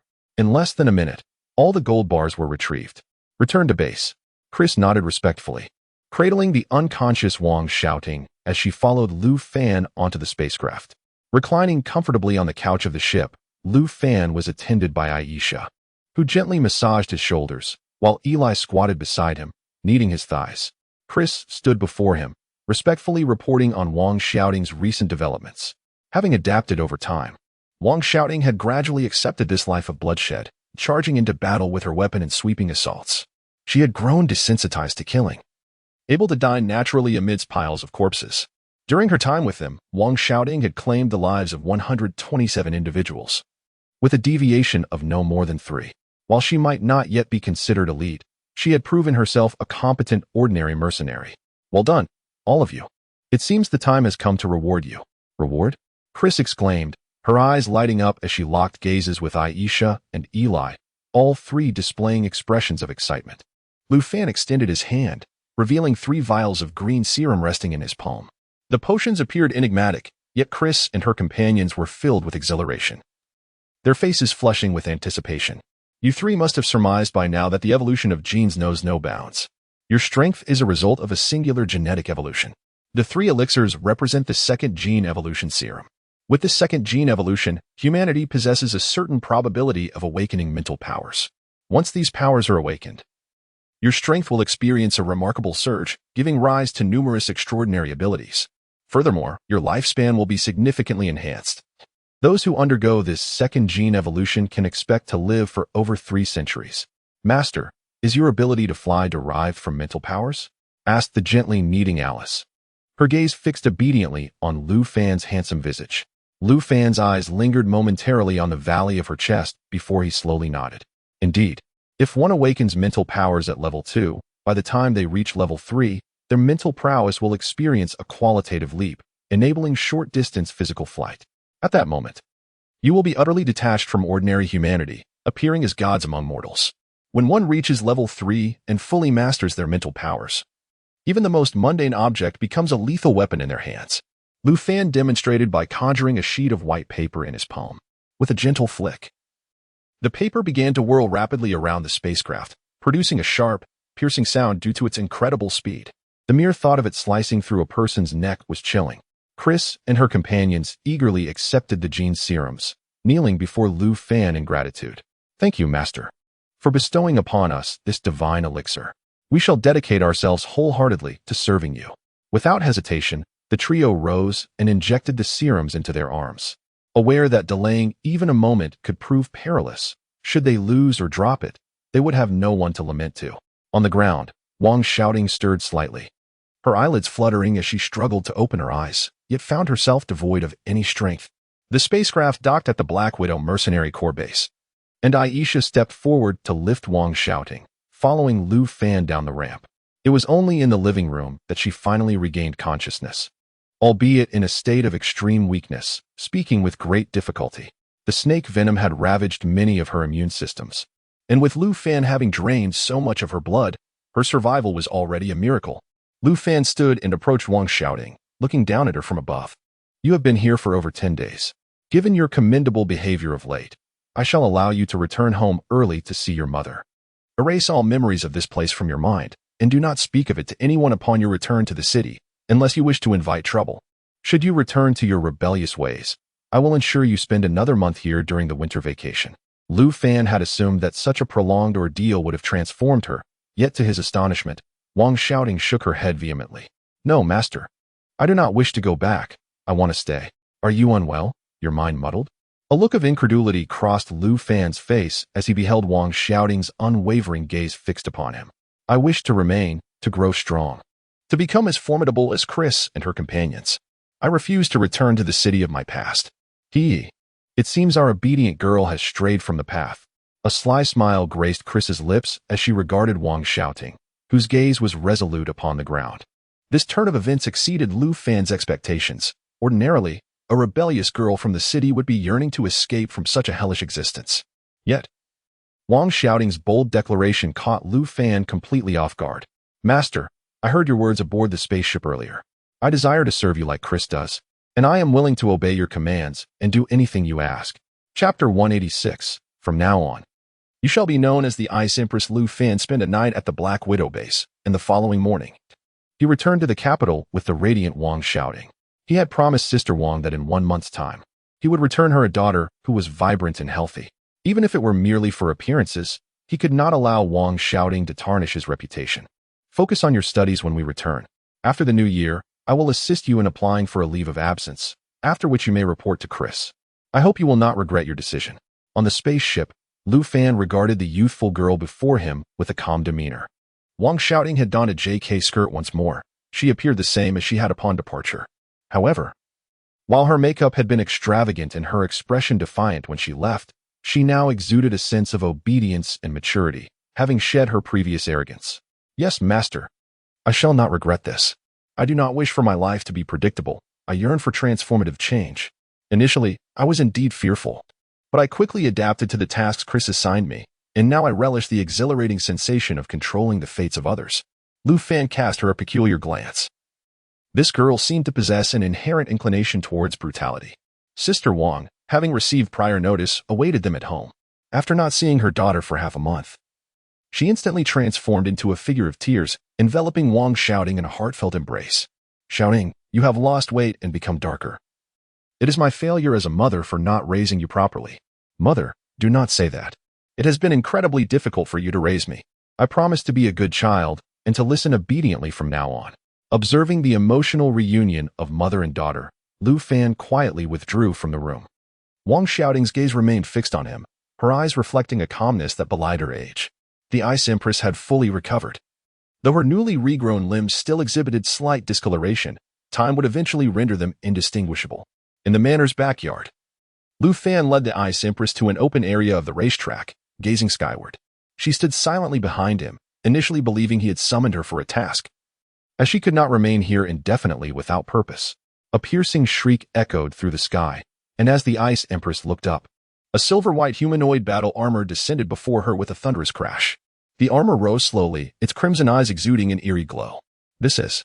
The Ice Empress staggered back in astonishment. The entrance of the armor was simply too striking. Moreover, the armor's form was curvaceous, clearly designed for a woman. A metallic longsword was embedded in its back, the hilt protruding from her shoulder. Ice Empress, your codename is derived from the former Security Bureau's designation. Since you are now under my guidance, this title shall no longer be used.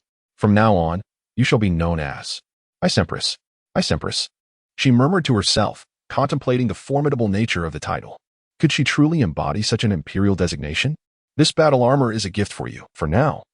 Familiarize yourself with its operation. Lu Fan extended his hand, offering her a silver smart wristband, adorned with a small screen and several buttons. This wristband was designed for remote control of the combat armor, and with her abilities, she should master it swiftly.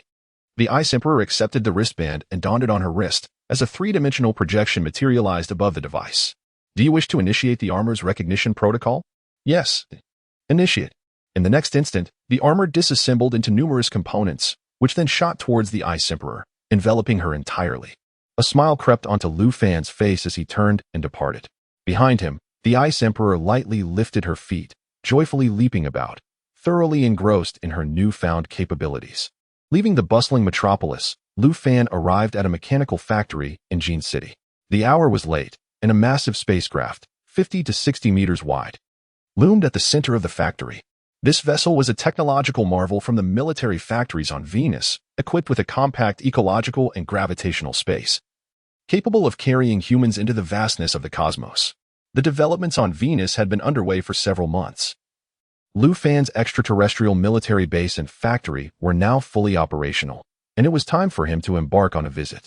Upon boarding the spacecraft, Lu Fan activated the cloaking device, causing the vessel to vanish into the night sky, observing the city below shrinking in size. A flicker of emotion crossed Lu Fan's otherwise stoic visage as he sat on the plush sofa inside the spacecraft, having lived a second life. His military empire was finally set to take flight. The entire blue planet transformed into a colossal azure sphere beneath him, with cities so minuscule they were nearly imperceptible, while the moon above appeared extraordinarily large and round. This marked Lu Fan's inaugural venture into the cosmos since his rebirth. The spacecraft, with its gravitational space, rendered him impervious to any sensation of weightlessness. As the vessel burst through the atmosphere and officially escaped the gravitational pull of the blue planet, it began to accelerate at an astonishing rate. In the vacuum of space, the speed of the spacecraft escalated to a terrifying degree. A glance at the display revealed that the speed had already reached 7 kilometers per second, and it continued to surge. At this velocity, he would arrive at the base on Venus in merely 8 hours. Navigating through the boundless universe, one with aquaphobia would find it challenging to endure such an environment. Surrounded by desolation and emptiness, with only the spacecraft traversing the lonely cosmos. However, Lu Fan had long acclimated to this lifestyle. In his previous life, he had encountered this scenery countless times, enduring journeys that stretched over a year without encountering any life or celestial bodies. During that year, he spent most of his time in a deep slumber. Lu Fan had meticulously designed a human-compatible hibernation pod, allowing individuals to enter a state akin to suspended animation, enabling them to endure the lengthy and monotonous voyage. In this state, a person's vital signs diminished to their lowest levels, life nearly frozen in that moment, with the heart beating just once per minute. 7 hours later, Lu Fan successfully breached the atmosphere of Venus, a feat accomplished much quicker than anticipated, attesting to the efficiency of the propulsion system of his inaugural spacecraft. As he traversed the atmospheric layers, the vessel hurtled towards a singular direction. The environment of Venus is extraordinarily harsh. Its proximity to the sun results in exceedingly high temperatures, rendering it utterly inhospitable for life. However, this extreme heat does possess a singular advantage. It gives rise to an inexhaustible wealth of mineral resources. For instance, the abundant metallic resources such as gold, silver, copper, iron, aluminum, magnesium, and lithium found on Earth are also plentiful here, which is a primary reason why Lu Fan chose to establish a military factory in this locale. The spacecraft rests within an immense, daunting canyon, where the depths are shrouded in silence and darkness, and the surroundings reveal nothing but barren rocks and towering mountains. Chapter 187. The Dawn spaceship before him loomed an immense military factory, its vastness strikingly contrasting with the sweltering temperatures soaring several hundred degrees above in the canyon above. Here, the temperature remained below 100 degrees. Although life could not thrive in such an environment, it posed no hindrance to mechanical creations. A colossal spaceship rested in the dimly lit expanse, serving as the principal reason for Lu Fan's expedition to Venus.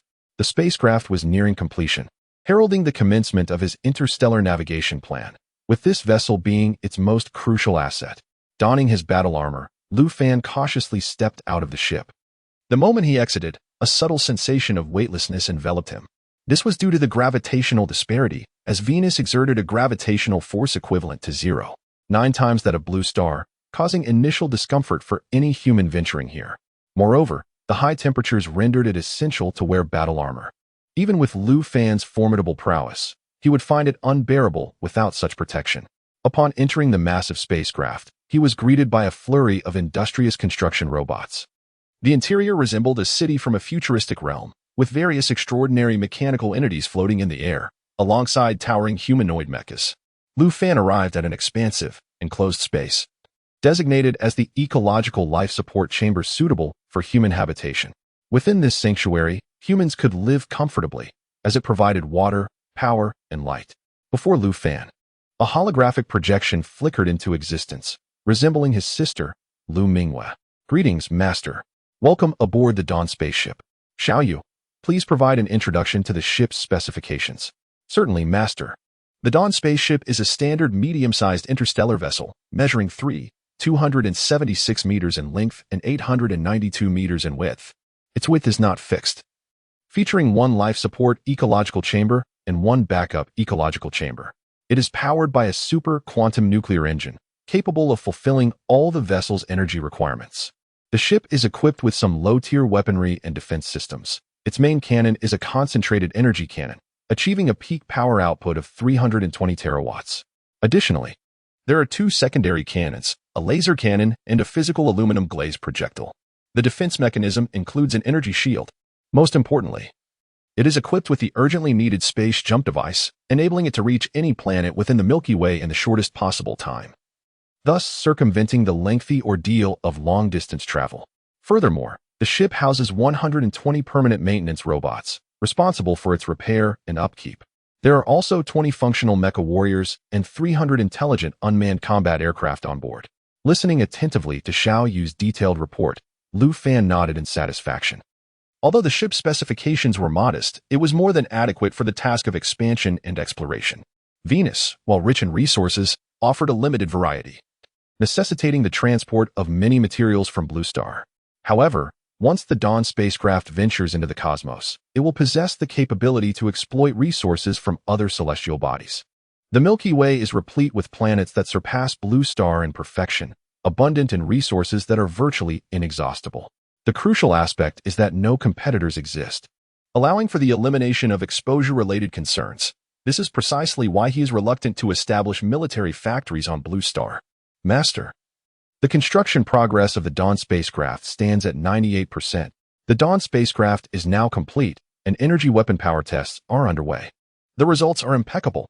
The Dawn spacecraft is entirely finished and ready for launch. Lu Fan stood up, exhilarated, gazing through the spacecraft's viewport at the boundless military factory outside. Has it finally been completed? Then let us prepare the pioneer team for the Dawn and ready ourselves for the inaugural mission. After months of labor, Lu Fan's first ship equipped with a space jump device was finally completed, heralding the dawn of a new era of interstellar navigation. Xiaoyu, open the star map. As the lights dimmed, an infinite expanse of the universe unfolded around Lu Fan. He raised his gaze, extending his hands to enlarge the star map before him, ultimately locking on to a distant planet, with Green Source Star designated as the first destination.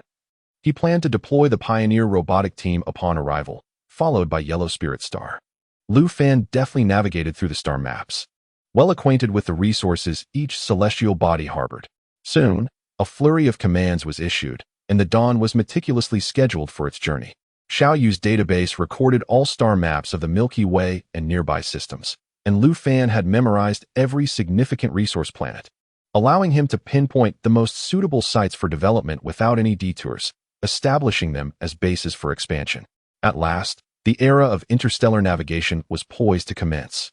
Observing the throngs of pioneer robots boarding the spacecraft, a spark of excitement illuminated Lu Fan's face. After several months of effort, he had transformed an idea into reality, a feat that others would deem impossible within such a time frame.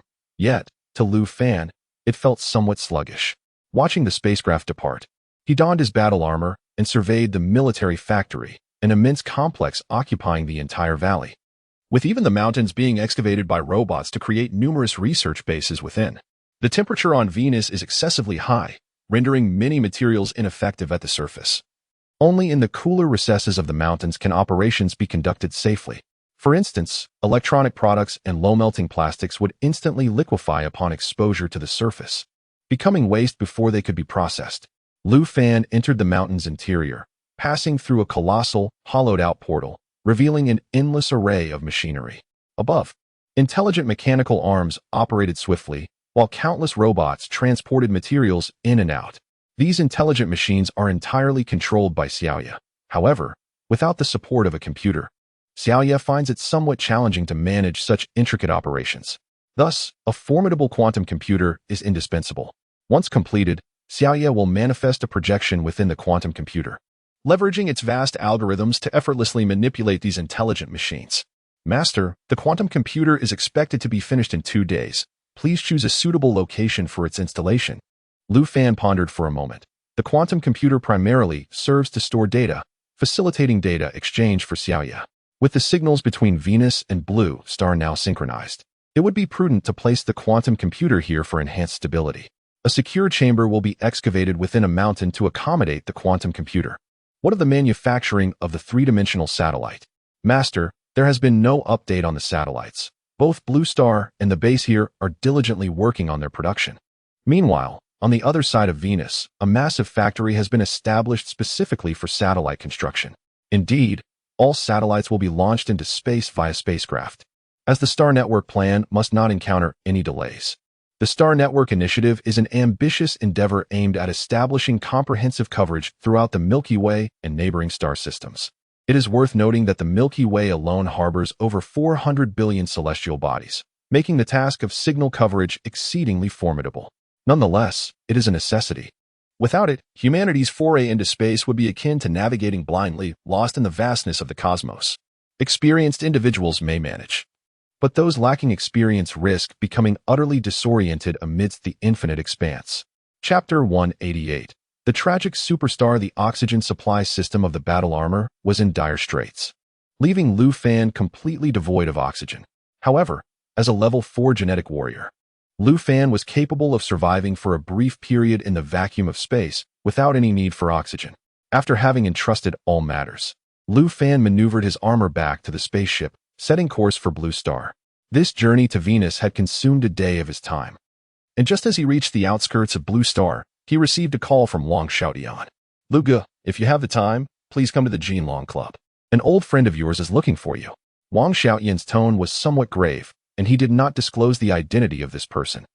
Sensing an ominous hint in his voice, Lu Fan, not one to pry unnecessarily, refrained from asking further questions. The spaceship was docked at a mechanical plant in Jin City, and he promptly flew towards the capital. At this hour, Blue Star was enveloped in night, yet the vicinity of Jinlong Club was ablaze with light, as bright as day. Upon entering the hall, Lu Fan spotted Wang Xiaotian, who had been waiting on the sofa, his expression a complex tapestry of emotions. What has happened, Xiaotian? Lu Ge. Please don't ask. Just follow me, Wang Xiaotian replied. Without hesitation, Lu Fan followed him to a small building at the rear of the club. Lu Ge. This is the accommodation for our club's staff, typically locked and not open to the public. Employees can only enter by facial recognition. They ascended to a room on the second floor, where Wang Xiaotian opened a door and stood at the threshold, gazing at Lu Fan. Lu Ge, you may enter alone. She has been waiting for you all day. I only learned of this matter a few hours ago, so I shall not intrude. Lu Fan furrowed his brow and nodded. Upon entering, he found himself in a living room where a woman sat, turned away, clutching her knees and gazing out at the neon-lit night. Qi Lingo? Just from that solitary silhouette, Lu Fan instantly recognized her. But why had Qi Linger sought him out? She had his phone number and WeChat. Why contact him through Wang Xiaotian?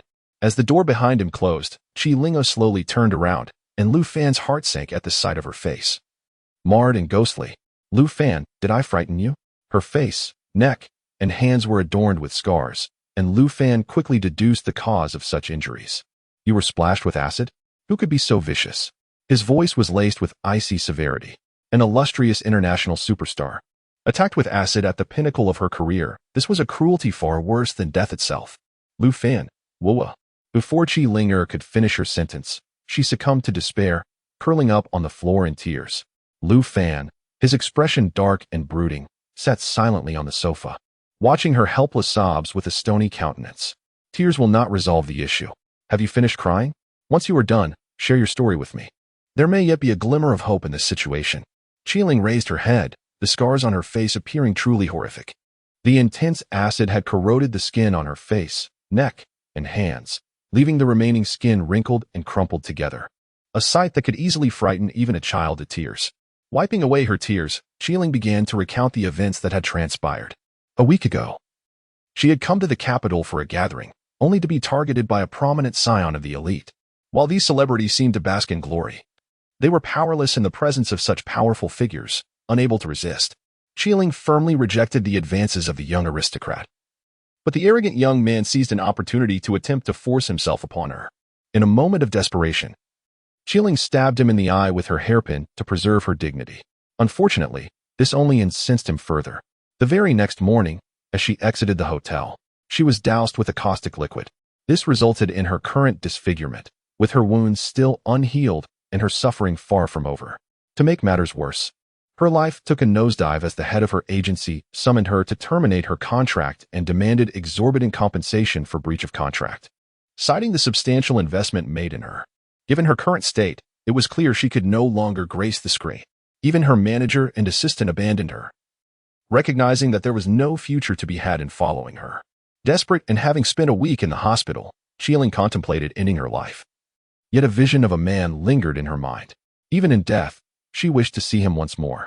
With all her identification and belongings destroyed by the acid, she could only reach out to Lu Fan through Wang Xiaotian, which explained her presence at the Jinlong Club. Lu Fan sighed, feeling sorrow for the plight of the girl before him. In a previous life, Qiling had also fallen victim to a wealthy heir, resulting in a recorded assault and ultimately her tragic suicide. He had hoped that his presence would alter her fate, prompting him to warn her during their first encounter on the plane. Yet, the outcome remained largely unchanged.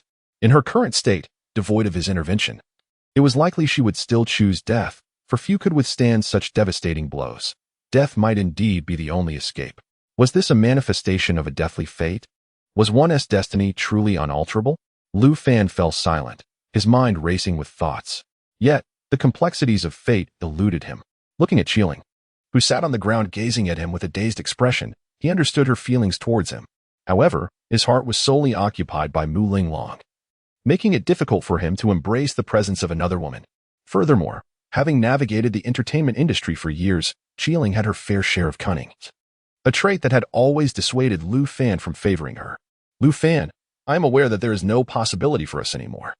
I only wish to see you once, and then disappear forever from your sight, never to trouble you again. Qiling crawled before Lu Fan, clutching his leg and weeping bitterly, her sobs resonating with profound sorrow. Lu Fan reached out, gently stroking her head, which bore uneven patches of hair, and her face, marred with despair, rendered her almost ghostly. However, Lu Fan had witnessed countless terrifying sights, and this scene failed to stir even the slightest ripple within him. Qiling, do you regret entering the entertainment industry? Yes, if given another chance, I would certainly refrain from stepping into this sordid world of entertainment, where stars appear glamorous in public, yet hide the filth and degradation behind the scenes. Chapter 189. Do you desire a pill of regret? Do you truly wish for a pill of regret? A peculiar smile graced Lu Fan's face as he reached out, lifting the grotesque visage of Qiling with his finger, undeterred by the acid-eaten scars. A pill of regret? Qiling stared blankly at Lu Fan, her eyes still possessing the same crystalline brightness as before. Having crossed paths, I cannot bear to witness your tragic demise. I offer you a chance for regret. I can restore you to your former self, perhaps even render you more beautiful than before, and assist you in avenging your grievances. However, from this moment forth, your life and soul shall no longer belong to you. Are you willing? Qiling gazed at Lu Fan's strikingly handsome yet devilish face, momentarily at a loss for words. What do you mean by that, Lu Fan? In the most literal sense, are you willing to sell your soul to the devil? Should you acquiesce, you shall cease to be yourself. Everything about you will belong to me. Without a moment's hesitation, Qiling excitedly nodded in agreement. I am willing, Lu Fan. I am willing. Can you truly restore me to my former state? Since you have consented, from this moment onward, you shall be mine. I hope you shall not regret it in the future. A wicked smile adorned Lu Fan's face as he retrieved a milky white potion, seizing Qiling's arm and injecting it. I find myself rather intrigued. What a curious image it would be to witness a celebrated star transform into a weapon-wielding demon. Lu Fan, what did you just inject into me? A genetic enhancement serum. It not only restores your body to its previous state, but enhances your beauty, strength, speed, and recovery abilities exponentially, rendering you akin to a superhuman. Just as powerful as you. Qiling's eyes sparkled with excitement as she looked at Lu Fan. Her mind flooded with images from the Royal One cruise ship. At that time, Lu Fan was invincible, wielding a deck of cards like the Grim Reaper's scythe, effortlessly reaping the lives of over 100 criminals. That moment was the catalyst for her complete conquest. Qiling would likely never forget the scene of that celestial being descending. Indeed, by following me, you shall become as formidable as I am, though your identity as a star shall be lost. What a trivial title of star. I have long grown weary of the entertainment industry had I not been constrained. I would have retired long ago. However, Lu Fan, if I were to regain my normalcy, it would undoubtedly bring complications. My current state would render my agency disinterested. Yet upon my recovery, they would surely not let me go. To them, I am but a cultivated cash cow without my value. They would swiftly strip away everything I possess. Such a cold-hearted company would undoubtedly come crawling back, pleading for my return, and should I refuse, they would certainly wield contracts to bind me. Lu Fan's countenance betrayed no concern. In this world, there were few challenges he could not surmount. With his extraterrestrial military base fully operational and his prowess elevated to that of a level 4 gene warrior, he could scarcely conceive of any adversary left on this blue planet. Rest assured, once you're well tomorrow, I'll take you to a delightful place, he promised. What delightful place?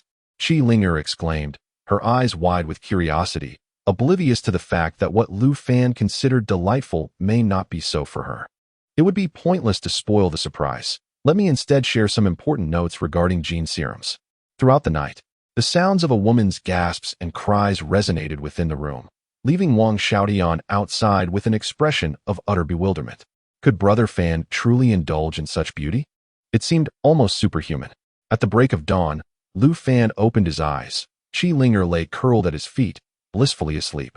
After a night of restless activity, she had exhausted all her surging power before finally succumbing to slumber.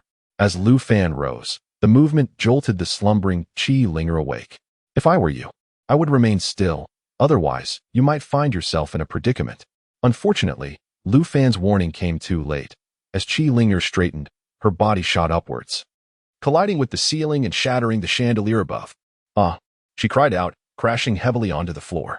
As she reached out her hands, the ground cracked beneath her touch, and her body was sent hurtling against the wall, leaving a spiderweb of cracks in the plaster. This time, Chi Linger learned her lesson, lying on the floor like a defeated dog, not daring to move an inch. What on earth is happening? Lu Fan chuckled as he donned his shoes, leisurely approaching Chi Linger. This is the aftermath of your sudden surge in power. Your body cannot accommodate such an abrupt increase, resulting in this chaotic state. You need to move incrementally, gently lifting your limbs, lest you face further consequences.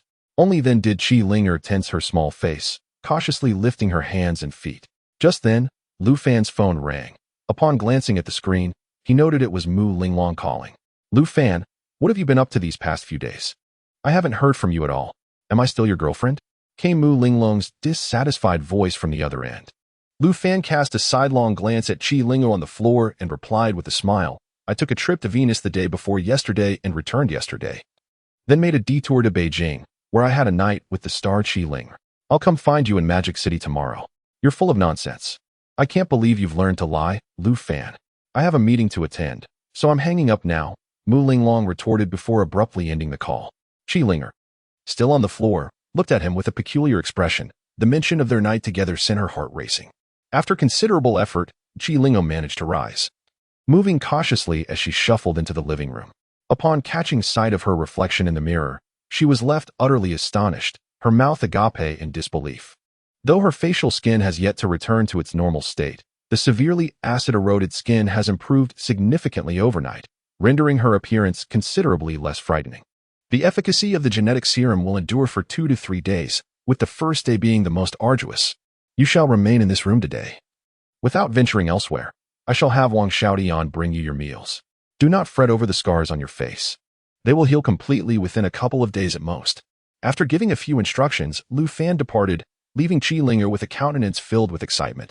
Lu Fan partook in a modest breakfast at the club before rousing the slumbering Wang Xiaotian, who, still bleary-eyed, began to grumble. I say, Brother Fan, are you not aware that disturbing someone's sweet dreams is a most undesirable act? I only fell asleep around 2 in the morning, hoping to enjoy a bit more rest this morning. Despite his complaints, Wang Xiaotian wasted no time and had donned his clothes and shoes in less than a minute. Chapter 190. Satiating the addiction of opportunism. Pray tell, who is the one attempting to lay hands on Chi Linger? Lu Fan, seated languidly upon the sofa, regarded Wang Xiaotian with an indifferent expression. A shiver coursed through Wang Xiaotian. He was acutely aware of Lu Fan's formidable nature. Those who provoked him rarely met with favorable fates. Li Qing served as a quintessential example, now a laughingstock throughout the capital. among the elite youth of the city. None would dare approach him, opting instead to keep their distance. It was truly peculiar that a decent man had inexplicably turned to a life of debauchery, now shamelessly pursuing handsome men. Li Qing's former companions recoiled in disgust upon encountering him. Wang Xiaotian initially presumed that he had fallen ill, but only recently. During a drinking session with Rong Qianqian, did she inadvertently reveal that Lu Fan was the mastermind behind it all, employing methods so cunning that no one would suspect him. Now, the individual who had dared to provoke Lu Fan was likely to face severe repercussions. Wang Xiaotian silently mourned for him for 3 seconds. Brother Fan, I am acquainted with that person, though not intimately. As you know, we belong to different factions. The older generation maintains close ties, and naturally, we younger ones gravitate toward our respective groups. The one intent on troubling Qilinger is named Yi Shuping, a scion of the illustrious Yi family in the capital. Due to our differing factions, we are all aware of each other, but our interactions are limited to mere recognition. We do not engage with one another. The Yi family is among the 8 prominent clans, their influence primarily extending into the political and military realms. Enough. I have no interest in his background. Show me his photograph. Do not claim you haven't prepared one, Lu Fan interjected, stymieing Wang Xiaotian's lengthy discourse. Wang Xiaotian retrieved his phone and presented a photograph to Lu Fan. A fleeting glance was all it took for Lu Fan. In that instant, his mind's eye conjured a vivid image of a young man. The individual depicted was a frail-looking youth, his pallor betraying a feeble constitution, adorned with a haughty countenance that instantly provoked disdain. Brother Fan, our families place great importance on the education of the younger generation. Individuals who parade around with an air of superiority and cause trouble are quite rare. Even someone as influential as Li Cheng does not exhibit such arrogance. Is this individual notorious for his misdeeds? Lu Fan inquired. Indeed, he routinely employs force against young women. Such behavior is commonplace for Yi Shuping. He has indulged in a plethora of criminal activities, from violent acts to illicit escapades. Were it not for the protection of his powerful family, he would have met his demise countless times over. Understood. Lu Fan interrupted, regarding Yi Shuping as already dead in his eyes, contemplating the manner of his inevitable end. Rong Qianqian, likely informed by Wang Xiaotian of Lu Fan's arrival in the capital, had made a special trip to seek his company. With time to spare, Lu Fan took her to explore the artistic ambience of Panjiayuan. Brother Lu Fan, Rong Qianqian exclaimed, I've heard that Panjiayuan is a treasure trove. My grandfather has quite a collection of antiques, and he once told me about a student who found a fortune here, turning 500 yuan into over 100,000. She linked her arm with Lu Fan's, her eyes sparkling with excitement, her youthful charm laced with a hint of playful mischief, drawing the furtive glances of the men around them. Just a little treasure hunting, and today I shall indulge you to the fullest, Lu Fan declared with unwavering confidence. When it comes to the art of finding hidden gems, he was certain that he stood unrivaled.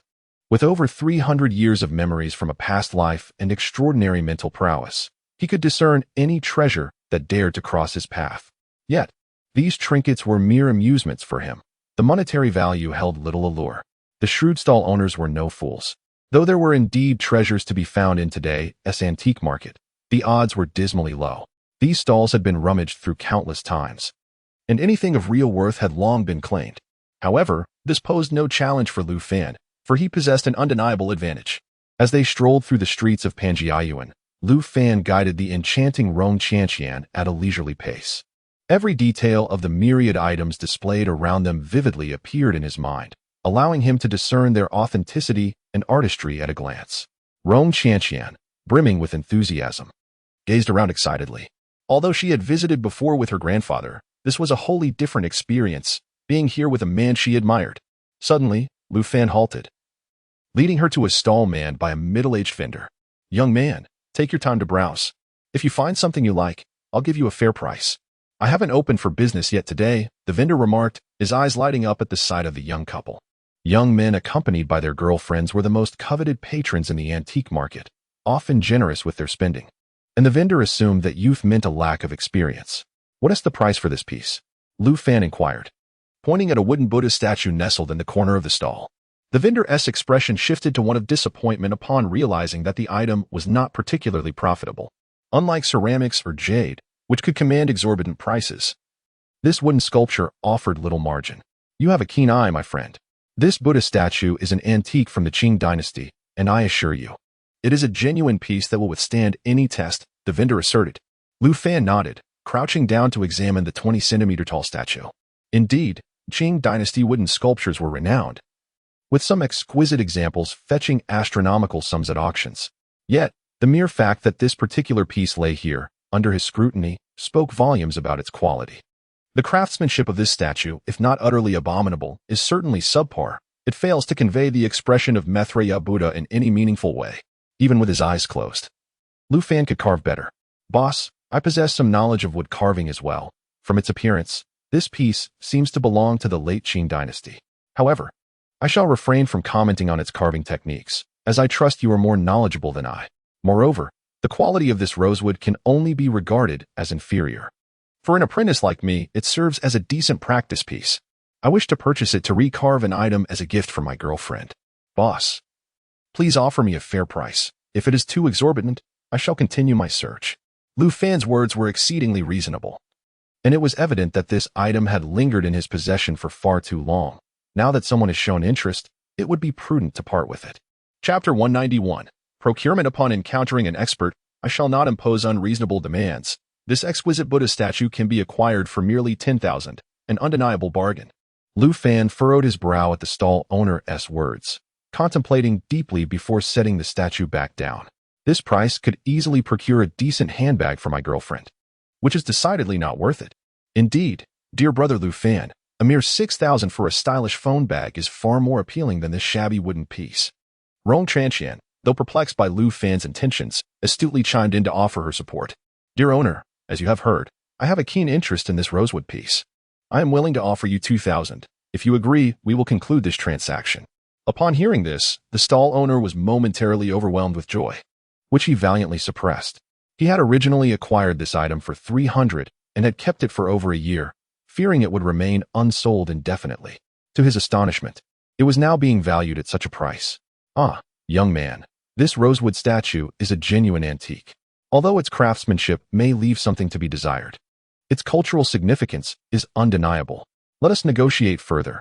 How about 8,000 for you to take it home? Lu Fan shook his head and began to walk away with Rong Chanqian, prompting the owner to hastily intervene. Wait, my friend, let us not rush. I can reduce the price to 5,000, 5,000, and this statue is yours. 3,000, and we have a deal. I shall not offer a single cent more. The stall owner was secretly overjoyed, yet he lamented his apparent loss. Ah, if it were not for the fact that I have not yet opened for business, I would never sell this statue at such a meager price. You seem destined to possess it. Please, pay up. Lu Fan smiled, nodding in agreement as he turned to the still-dazed Rong Chanqian. What are you waiting for? Pay the owner. Me? Pay? Rong Chanqian hesitated for a few seconds, but ultimately said nothing, retrieving her phone to transfer 3,000 to the owner. At last, he burst into laughter. Finally, a sale. Let me fetch a box for you. No need for a box, simply hand me the plastic bag at your feet.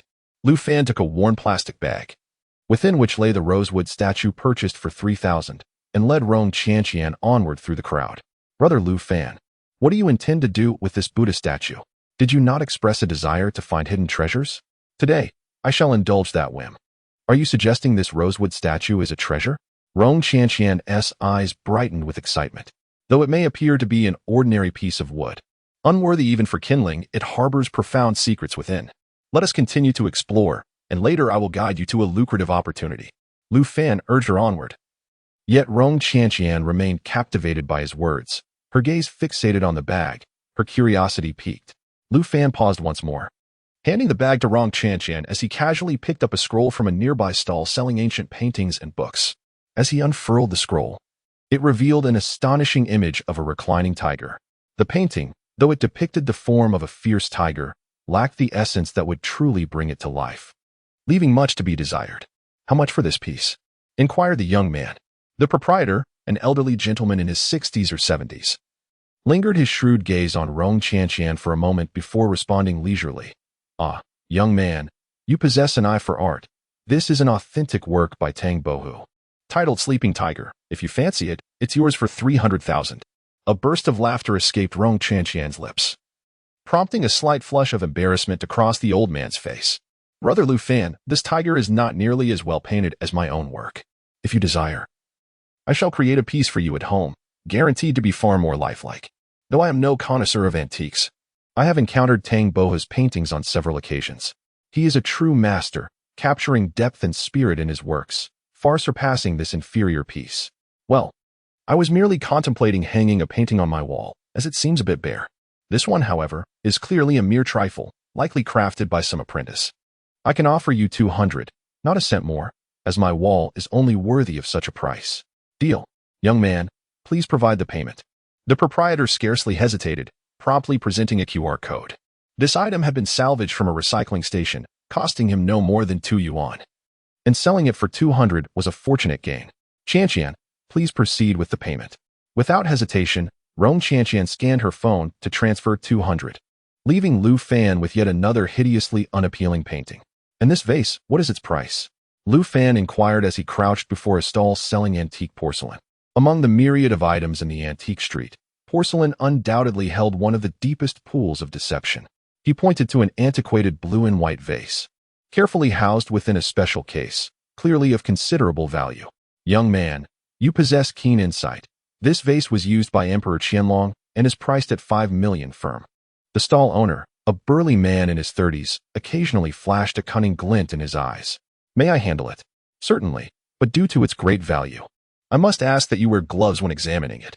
Although our stall is modest, we are equipped with surveillance cameras. Should anything unfortunate occur while it is in your possession, caution is paramount. Lu Fan nodded, accepting the white gloves handed to him. He grasped the vase by its neck. Much to the stall owner's chagrin, the vase appeared aged, yet bore no markings, leaving its origin from an unknown kiln. An unmarked antique vase, devoid of historical documentation, cannot possibly be valued at the price you claim, my good sir. Ah, if this vase bore an imperial seal from Emperor Qianlong on its base, it would be destined for the Sotheby's auction, rather than languishing at my humble stall, he retorted with a smirk. Although it bore no signature, it was undoubtedly a genuine piece of Qing dynasty porcelain, a true treasure of my stall. If you genuinely desire it, my young friend, you may propose a sincere price, and I shall contemplate it. Lu Fan hesitated for a few moments before boldly stating a price of 100,000. 100,000? For a vase valued at 5 million, you offer me a mere 100,000? Such an offer is unacceptable. Alas, this vase seems destined to part ways with you today, as the disparity in our valuations is insurmountable. While Lu Fan was unaware of the stall owner's costs, the glimmer of surprise in his eyes had not escaped his notice, indicating that the vase's cost must certainly not exceed the figure he had just quoted. An idea sparked within Lu Fan's mind. At 50,000 more, and we shall finalize the deal. Otherwise, I shall take my leave. He placed the vase back into its box and stood up, drawing the attention of a crowd that had gathered around, intrigued by the spectacle. A mere stall's item was being priced at over 100,000. Was the buyer foolish or the seller unscrupulous? Chapter 192. The Hidden Treasures Within Treasures. 200,000. Not a cent less. The stall owner, a formidable character, seemed to recognize Lu Fan's determination to acquire the item, boldly declaring an exorbitant price. It is worth noting that this was merely a vase, devoid of any signatures or documentation. Although it was an antique, its value was certainly not as inflated as the price suggested. Qianqian, please make the payment. Ah, brother Lu Fan is truly buying it? Rong Qianqian stared at Lu Fan in astonishment. Although she lacked understanding, the bewildered expressions of those around them made it clear that this price was indeed excessive. Make the payment. Seeing Lu Fan's insistence, Rong Qianqian finally took out her phone and opened her online banking app to complete the transfer. Brother Lu Fan, that vase. Hee, wait a moment, and I shall enlighten you. I assure you, your visit today will not be in vain. Lu Fan smiled mysteriously, offering no further explanation as he cradled the box containing the vase and continued onward. However, during the subsequent journey, he did not engage in any further transactions. The likelihood of discovering treasures at such stalls was, as one might imagine, exceedingly slim. All right, let us proceed to sell our treasures.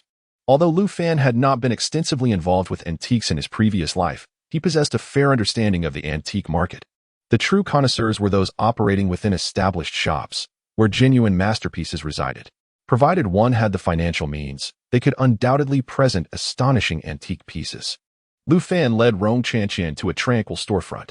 The foot traffic was sparse, yet the opulence of the establishment was striking. The name Na Baozhai, rendered in bold and powerful calligraphy, was prominently displayed, indicative of a masterful hand. Are you here to purchase or to sell? In the shop, an elderly gentleman clad in traditional Tang attire was leisurely handling a pair of walnuts. Upon noticing Lu Fan's entrance, he politely inquired.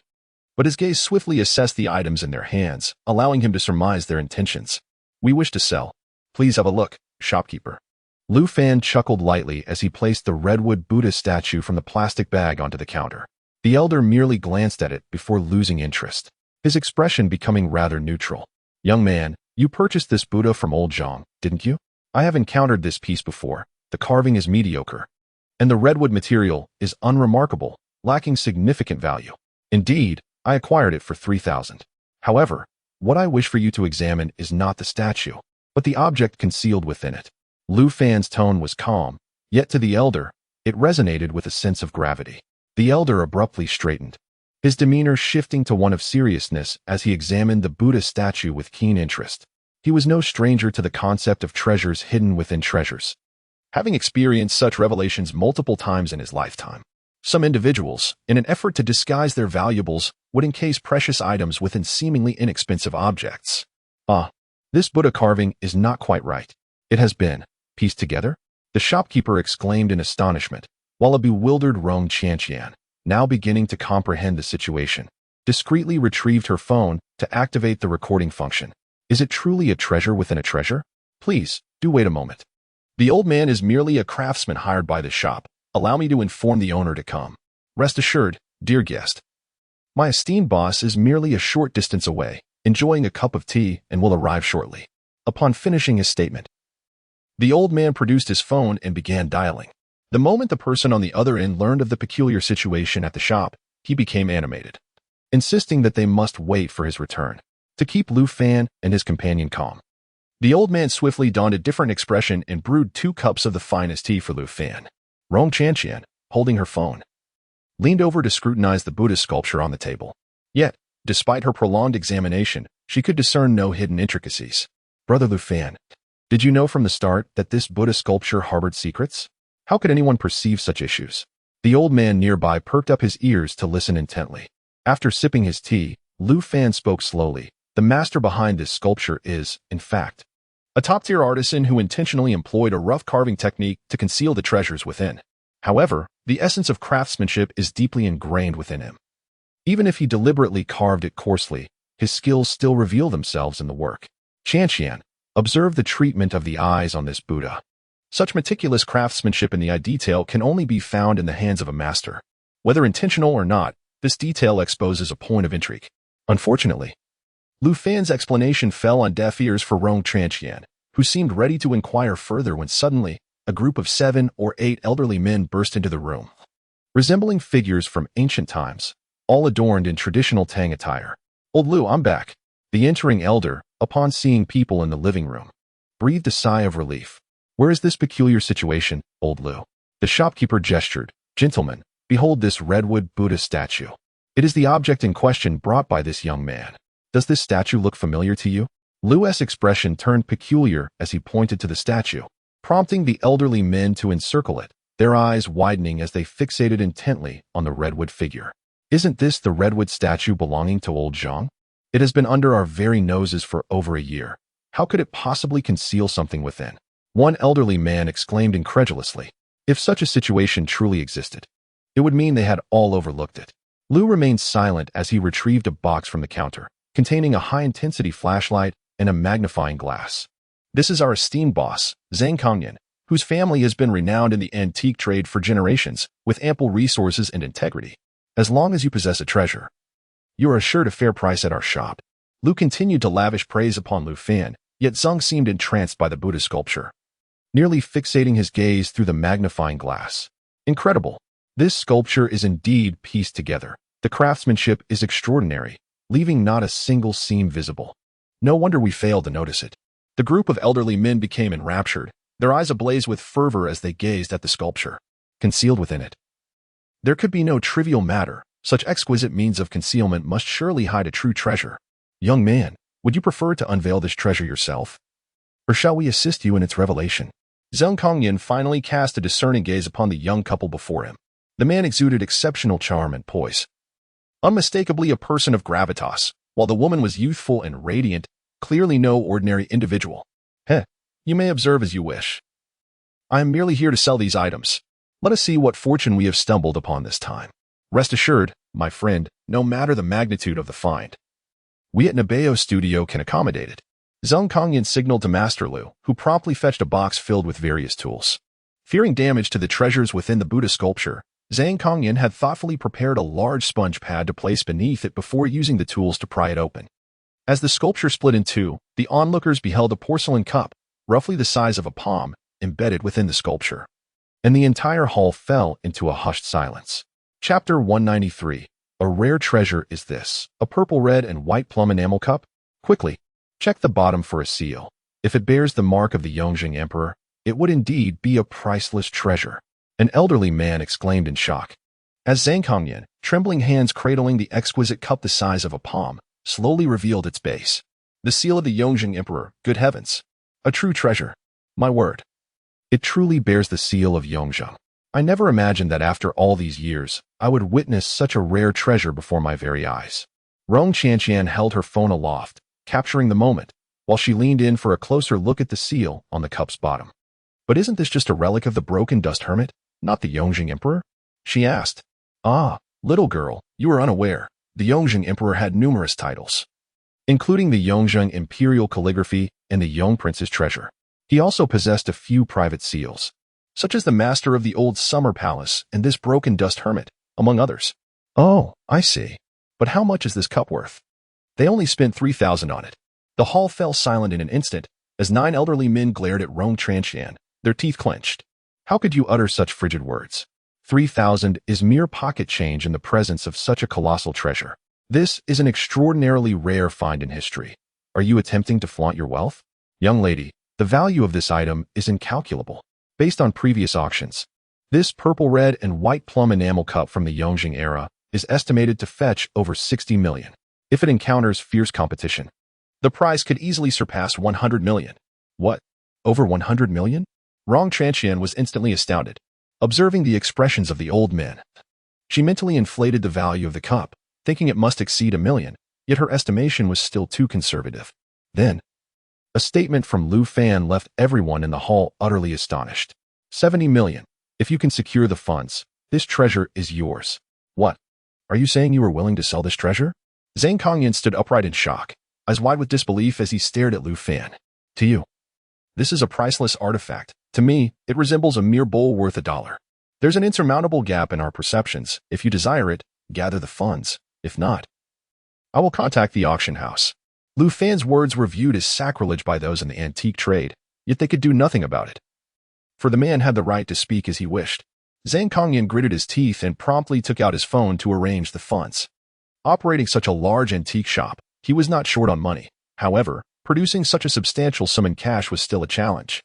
As Zhang Kongyan was busy calling to arrange the funds, one of the elderly men with slanted eyes was fixated on the cup, his gaze sharp and penetrating. Concealed behind the crowd, no one noticed him as he fiddled with his phone for a while. Please hold on. I have contacted my son, who runs a company and is part of a Fortune 500 publicly traded corporation. He will be here shortly to bring the funds and personally authenticate your Yongjing purple, red, and white plum enamel cup.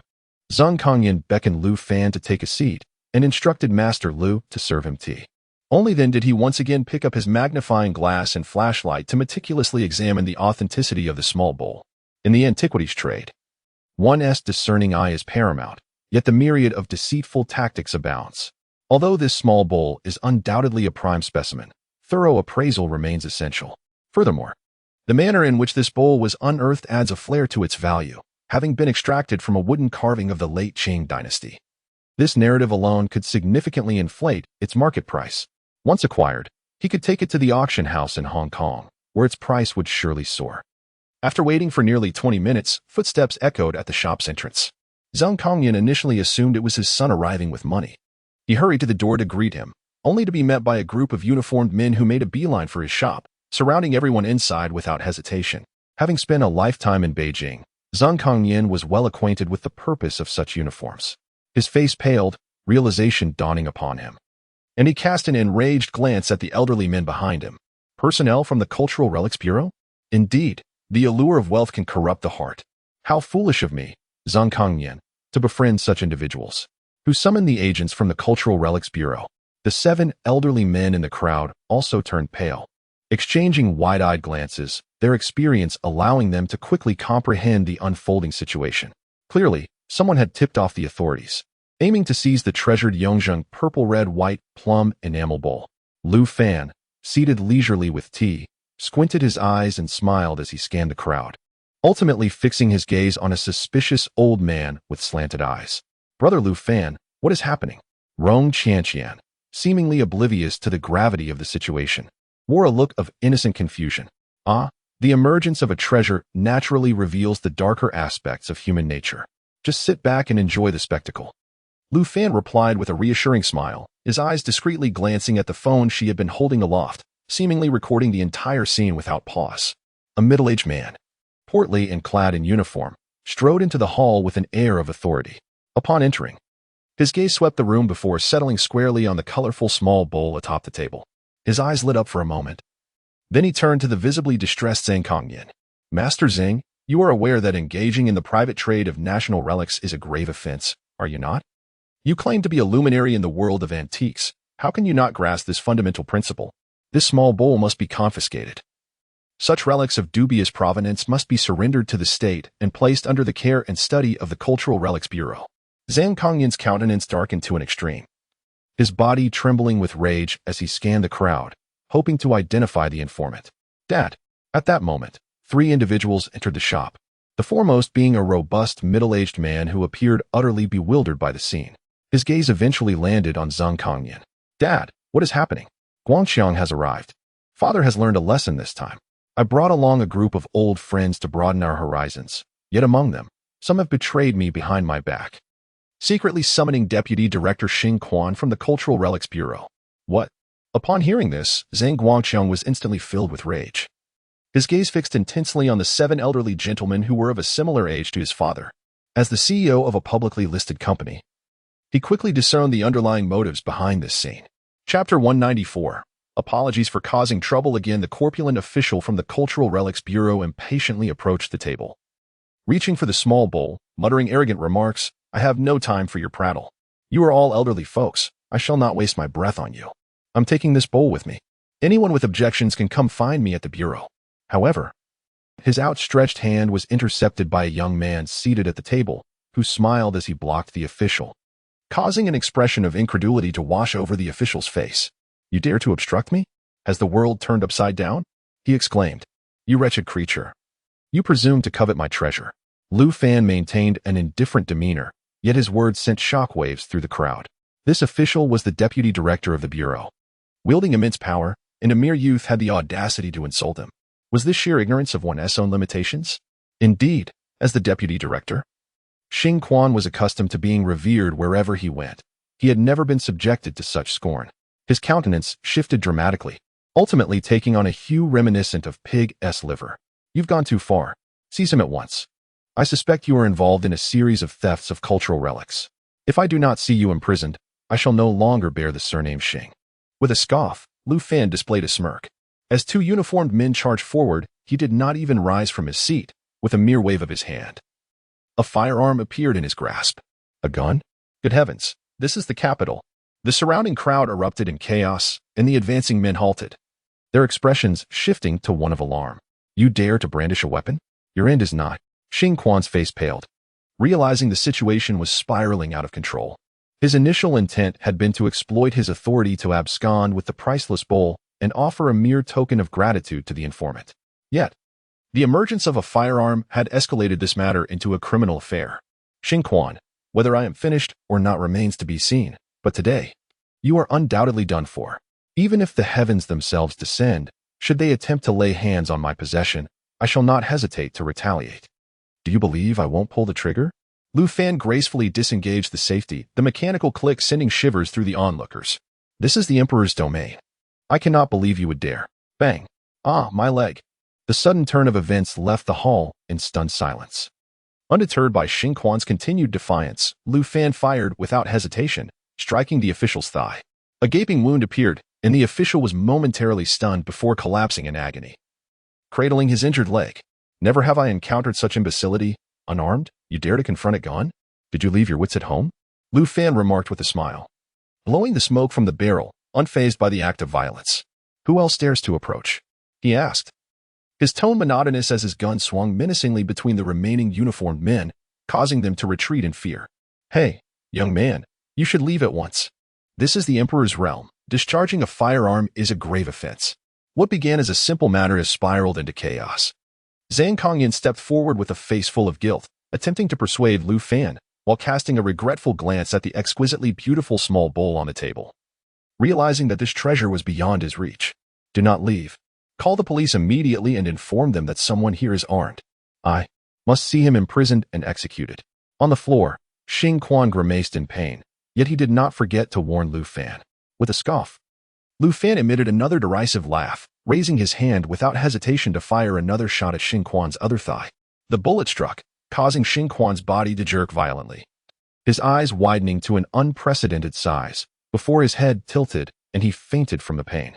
The deafening gunfire startled the surrounding people, who looked at the armed Lu Fan with terror, and some timid souls began retreating towards the exit. Chan, call your second grandfather and have him send someone to handle this, urged Lu Fan. How should I say it? Wrong. Chan, equally stunned by the scene before her, hesitated. Though she was indeed a favored daughter of heaven, if she were to fire 2 shots beneath the Emperor's feet, the first thing her second grandfather would likely do upon learning of it would be to send her away. Speak the truth. Let me talk on the phone, Lu Fan instructed. Oh, Rong Qianqian finally took out her phone and began dialing, while Zhang Kongyan, trembling with fear, stepped forward again to persuade Lu Fan. Young man, you should leave. Today's events have escalated beyond control. I fear that no one can suppress this situation. Zhang Kongyan mistakenly believed that Lu Fan was calling upon a certain official from the capital, but which official would dare to intervene in this matter? With a smile on his face, Lu Fan glanced at him and reached for the phone Rong Qianqian handed over. Second in command, I apologize for causing another mess. Please send the security bureau to handle this. Panjiayuan, at Nebo Studio. If they arrive late, I might be compelled to shoot again. His single utterance left the crowd in the hall utterly petrified, especially the mention of second in command, which rendered the uniformed personnel around him cold with fear and pale-faced.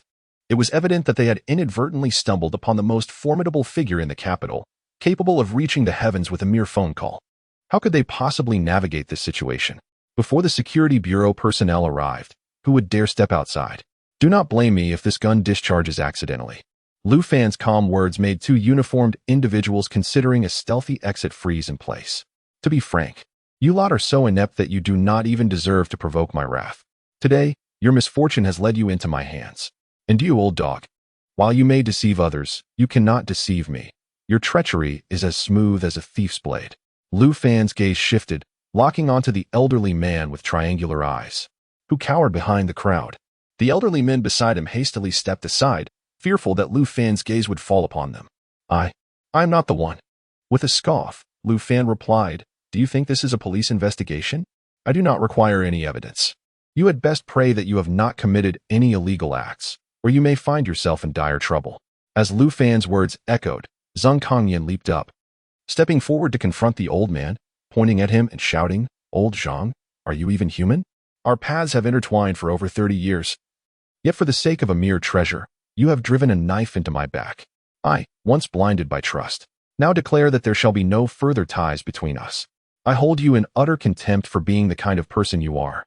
Even the other 6 elders turned to old Zhang, hurling their accusations and ire at him.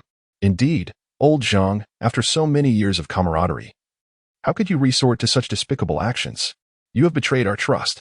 Consider how you will navigate this circle in the future. Humph.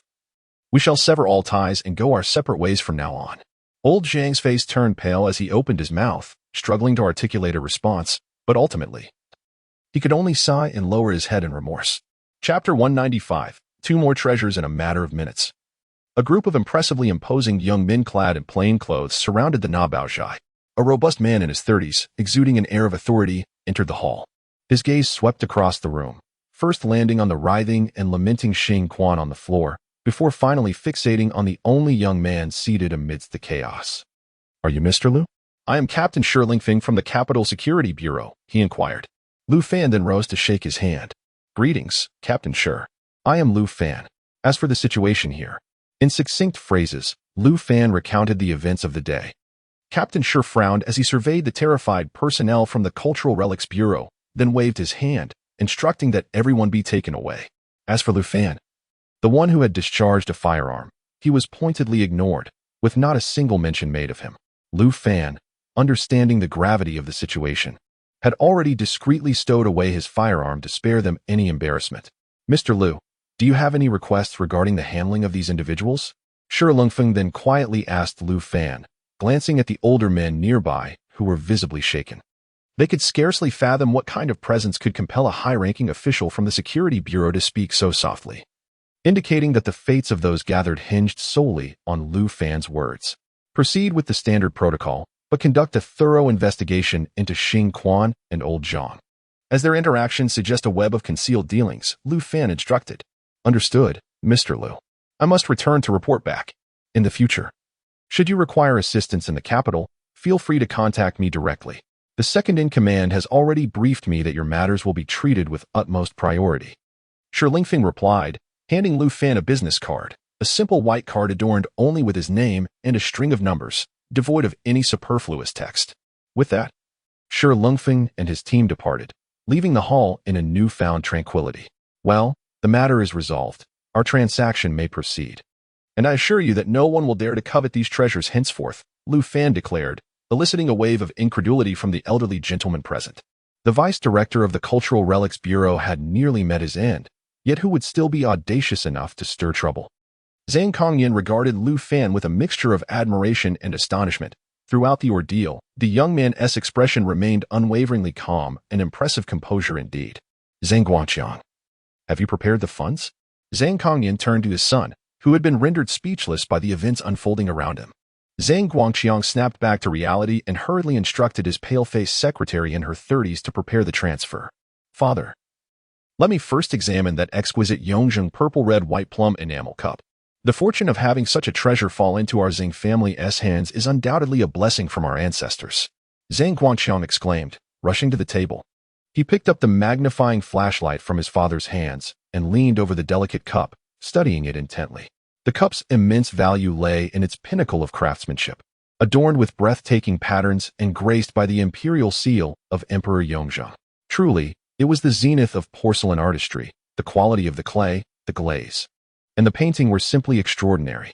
After nearly 5 minutes of meticulous examination, Zhang Guangqiang finally withdrew, his face awash with wonder. Guangqiang, let us first settle the payment of 70 million. Only then will this item truly belong to us, and we can take our time to study it at home. Yes, transfer the funds, Secretary Lu. The woman, her delicate hands trembling, opened her laptop and gazed towards Lu Fan, who, with a smile, pushed Rong Chanqian forward. What are you dawdling for, Chanqian? Take out your bank card. Huh, my card? The money spent on this purchase is indeed yours, and any windfall must be transferred back to your account. Hurry. Lu Fan's words astonished those around him. After all, this was a staggering sum of 70 million. This remarkable find was evidently discovered by the young man, who now audaciously chose to allocate such a substantial amount to a young girl. How extravagant! Rong Chanqian, bewildered, retrieved a bank card from her small bag, which Secretary Lu promptly accepted. In less than a minute, the transaction was completed. A notification chimed on Rong Chanqian's phone, the sound resonating loudly, yet it paled in comparison to the enchanting sum displayed as received. My goodness, 70 million has just been credited? She stared in disbelief, feeling as though the day's events were nothing short of a dream.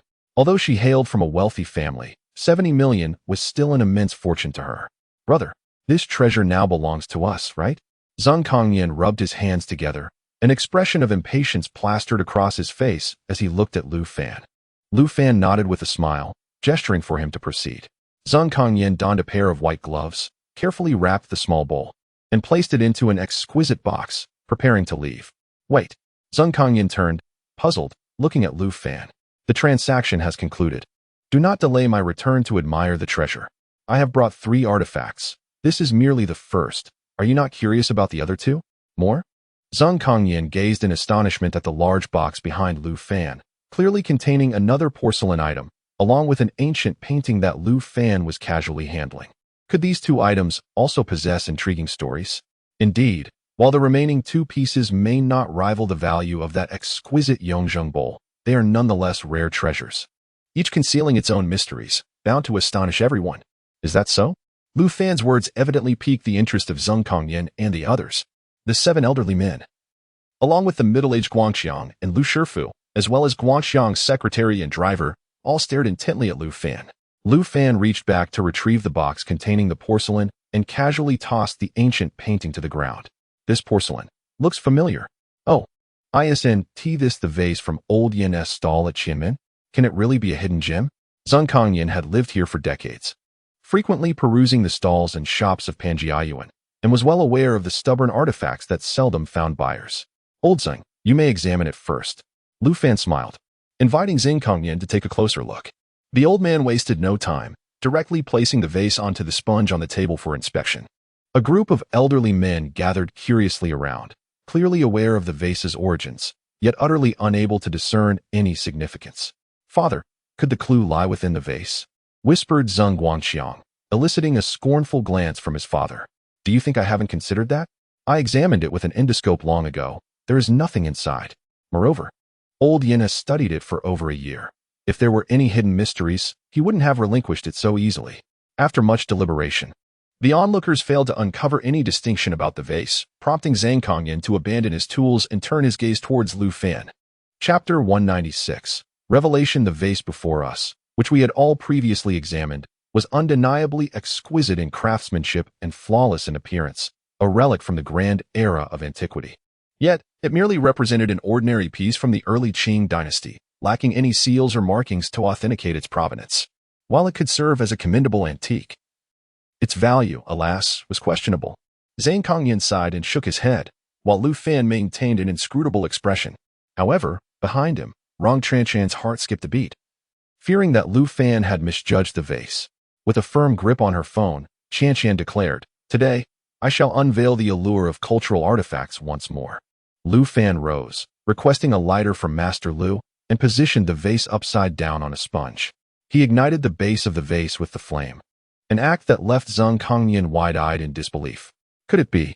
An utterly absurd notion surged through his mind, sending a thrill of fear coursing through him, and his face flushed with excitement.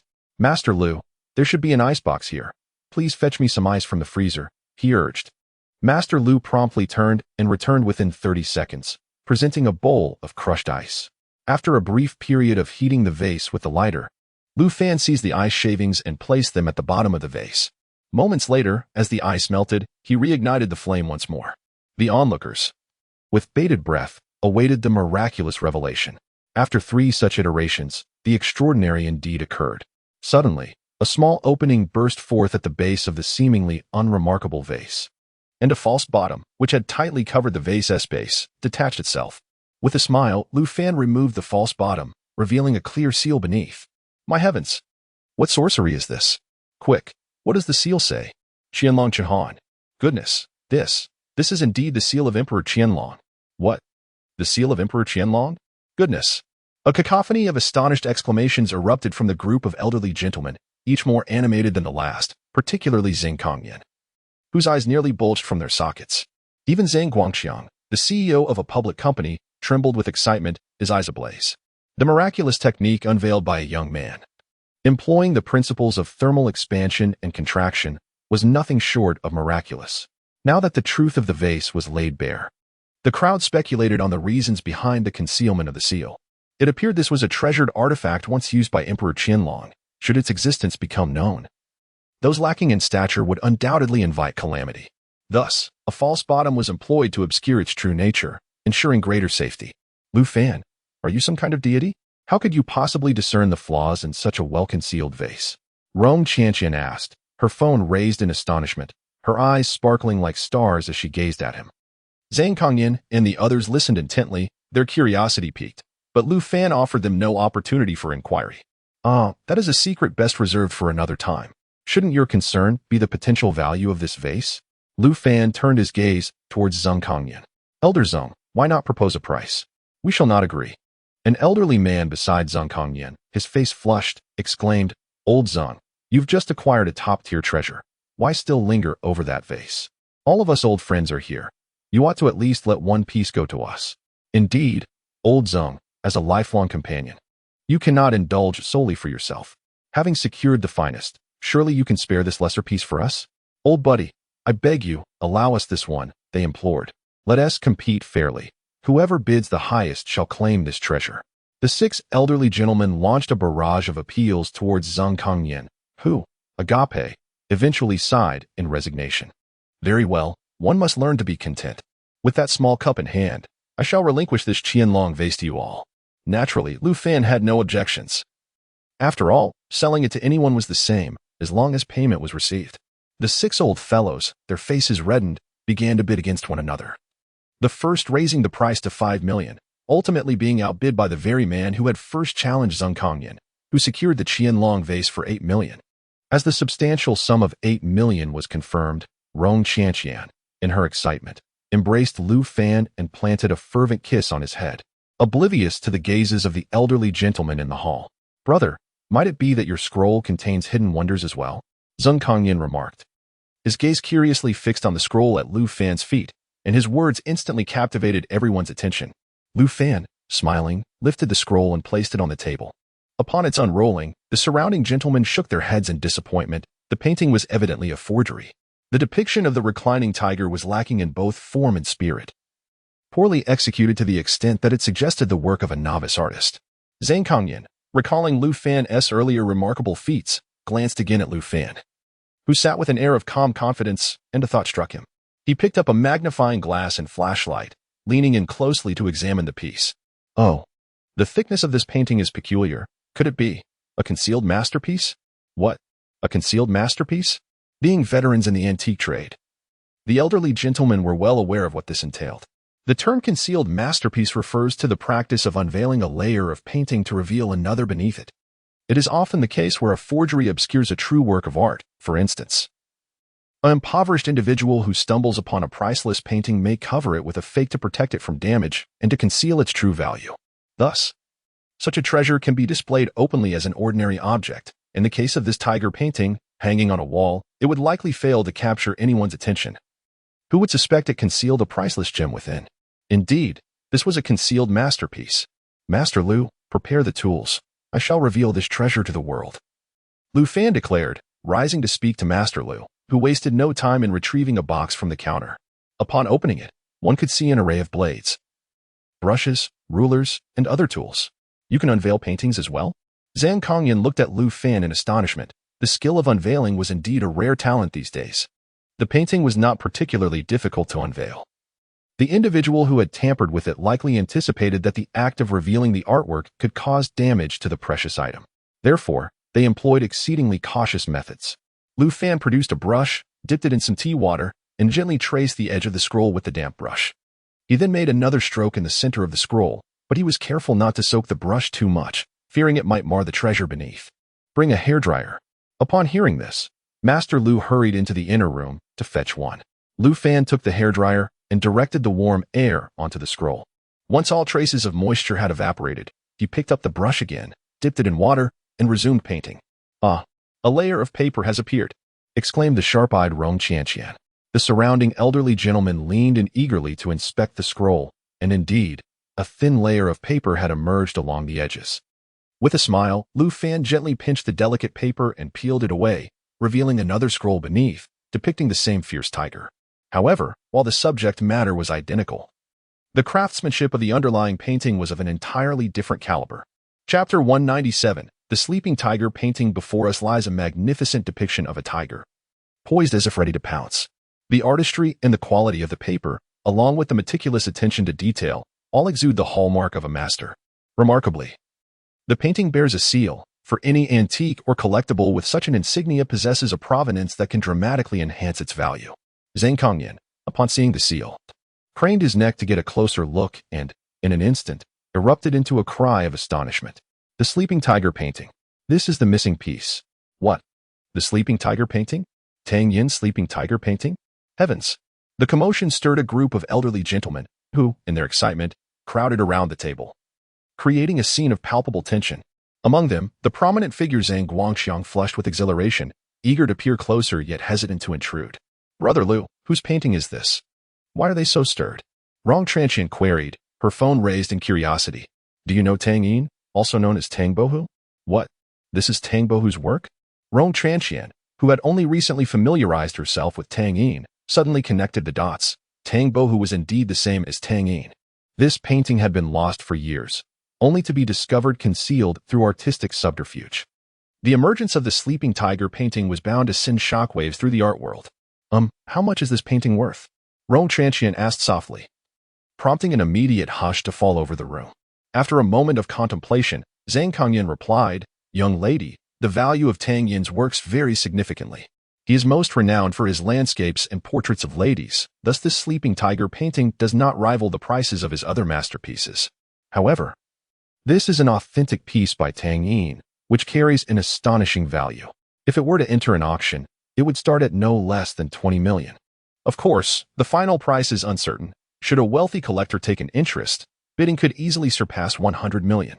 Haha, Zhang Lao offers 20 million. And you may take this painting.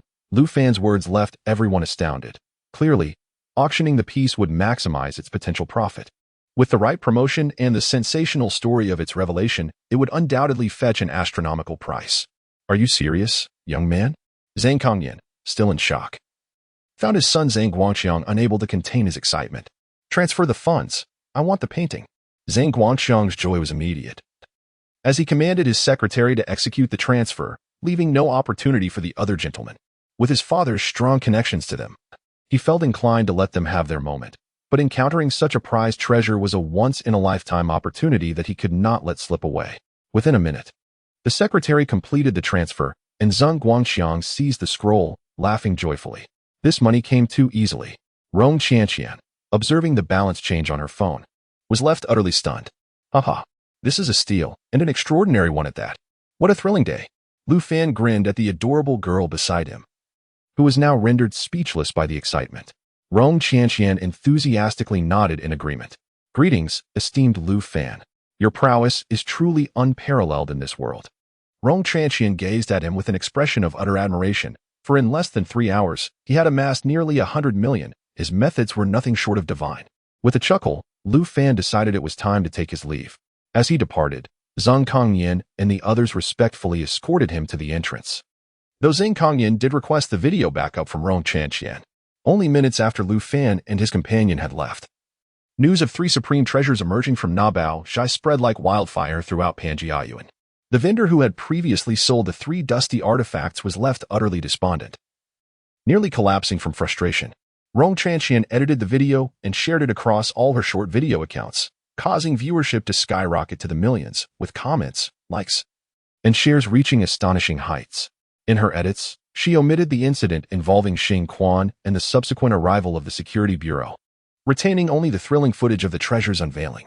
The primary beneficiaries of this event were Rong Tranqian and Nabao Zhai. She had acquired a substantial fortune, instantly transforming into a petite wealthy woman, while Nabao Zhai obtained 2 rare treasures, catapulting its reputation within the cultural collectibles community. After dinner, Rong Tranqian, with her enchanting gaze, tugged at Lu Fan, urging him to return to her villa. Yet, he stifled the stirrings of desire within him. He had other matters to attend to that evening. Qi Ling had acclimatized to her surging powers, and the scars from her corrosion were nearly healed. With only the most severe areas now merely a matter of time. Time was of the essence for Lu Fan to resolve her grievances and escort her to her rightful destination, under the moonlit sky and brisk winds. It was indeed the perfect time for mischief.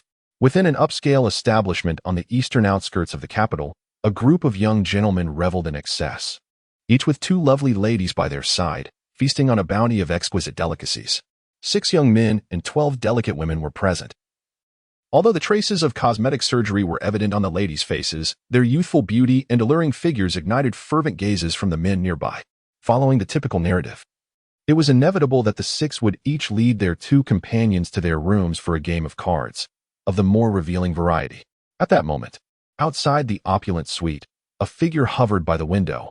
Upon closer inspection, it was revealed to be a pair entwined in midair. The individual at the center of their embrace bore a visage Lu Fan could never forget. Qi Ling, nestled in Lu Fan's arms, glared with fiery intensity. Pointing through the window crack at one of the men, her voice a fierce whisper. That is Yu Shuping. The one who wronged you. I would recognize him even in ashes.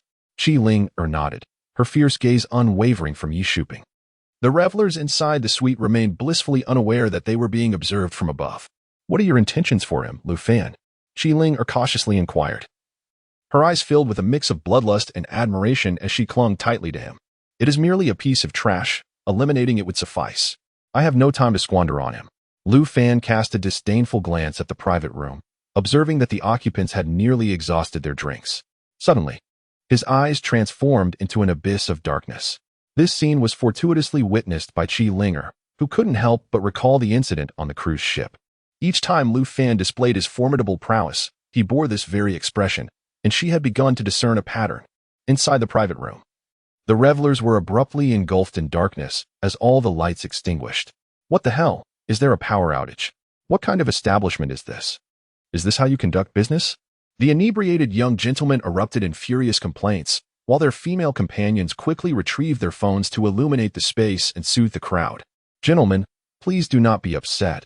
It's merely a temporary malfunction, which will be resolved shortly. Do you not find this ambience to be even more exhilarating? Her words rendered the room momentarily silent, but in the next instant, piercing screams and the raucous howls of men echoed, for should the lights be restored, the scene within would undoubtedly be a feast for the eyes. Chapter 198. Is there a sense of relief? Outside the window, Lu Fan chuckled softly. And with a mere flick of his thoughts, the fire suppression system in the room spiraled into chaos. A torrent of water erupted, instantly inundating the entire private room. The frigid deluge caught the occupants off guard, prompting a frantic dash for the exit, accompanied by a cacophony of expletives. In the midst of the commotion, one of the young gentlemen lost his footing and fell with a thud, inadvertently colliding with the unforgiving stainless steel door handle. The impact was brutal. One could only imagine the excruciating sensation as his forehead met the cold metal. With a harrowing scream, the young man collapsed, rendered motionless. This sudden turn of events sent the remaining guests into a frenzy, as two young women hurriedly bent down to assist their fallen companion. However, when illuminated by the light, they were met with a horrifying sight. The young man lay on the ground, convulsing, his eyes wide with terror. A deep dent marred his forehead, and crimson blood oozed from the gruesome wound, casting a ghastly tableau beneath the harsh lighting. Ah! The two women shrieked in terror, flinging open the door and fleeing the scene. The others, sensing the gravity of the situation, gathered around their fallen comrade in a desperate attempt to assess the crisis. Their hearts sank as they observed the young man's weakening breath, teetering on the precipice between life and death. Yi Xiao, please don't scare me. One young man gently prodded Yi Xiao's still form, his voice tinged with fear and a hint of desperation. If Yi Xiao were to perish, they would undoubtedly be implicated in his demise. Quickly, call an ambulance. What are you fools standing there for? He shouted in panic, his voice rising above the chaos. One brave young woman seized her phone to contact the club manager. However, within the establishment's strict protocols, summoning an ambulance privately incurred severe repercussions. The club was a commercial venue, and allowing an ambulance entry could bring misfortune upon other patrons. Upon hearing of Yi Xiao's dire condition, the manager nearly collapsed in fright, hastily gathering a group of staff who rushed to the private room. The sight of the lifeless Yi Xiao struck terror into the hearts of the manager, head waiter, and security chief, their faces draining of color. The manager, overwhelmed, fainted on the spot. Meanwhile, the previously boisterous group of young revelers sat in stunned silence, their faces ashen. It's over. My God, it's over. The sky has fallen. Outside the window, Qi Linga witnessed the entire incident unfold. While a sense of vindication coursed through her, she also gained a clearer understanding of Lu Fan's formidable abilities. From a distance of several meters, he had orchestrated a fatal accident with chilling ease. Although the circumstances surrounding the incident were perplexing, it had all transpired before the eyes of that group of young gentlemen and ladies, leaving no evidence of their involvement. No matter how this matter is investigated, it will ultimately be impossible to implicate Lu Fan and myself. How do you feel now? Is the anger dissipated? Lu Fan smiled at Qi Linger in his arms, and in an instant, all of her fury and murderous intent vanished. The ones who had wronged her were dead. What was there left to be angry about? Her injuries would soon heal, and she had acquired formidable, extraordinary power, not to mention Lu Fan's favor. Although she was aware that Lu Fan might not regard her highly, being in the company of such a powerful individual was a tremendous blessing. Besides, as long as they could be together, there was always a chance.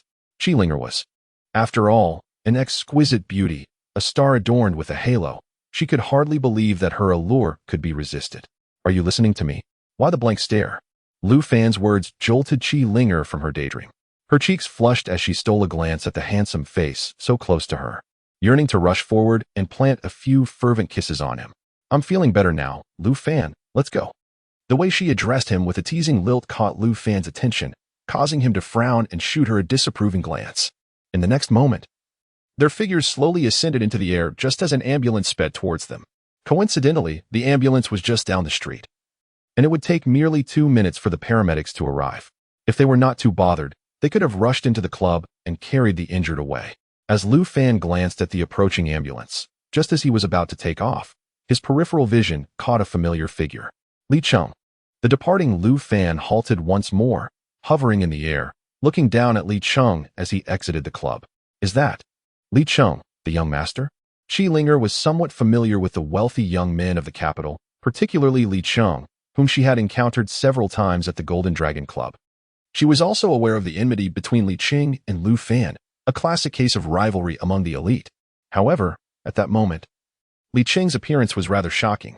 Previously, he had appeared somewhat feeble, but at least he still resembled a man. Now, he was dressed in flamboyant, colorful attire. His face heavily made up, lips adorned with lipstick, and earrings dangling from his ears. He resembled a grotesque caricature. Moreover, he was embracing a burly man as they made their way toward the parking lot in front of the club, before climbing into a flying car. A look of utter disgust crossed Qi Linger's face. The scene was indeed too shocking for the eyes. As the flying car soared into the night sky, Lu Fan, carrying Qi Linger, hastily followed. Since he had encountered this fellow again, Lu Fan had no intention of letting him off the hook. Although Li Cheng was a prominent figure in the capital, to Lu Fan, he was no more than a pile of refuse. He usually couldn't be bothered with him. But since they crossed paths, a bit of amusement wouldn't hurt.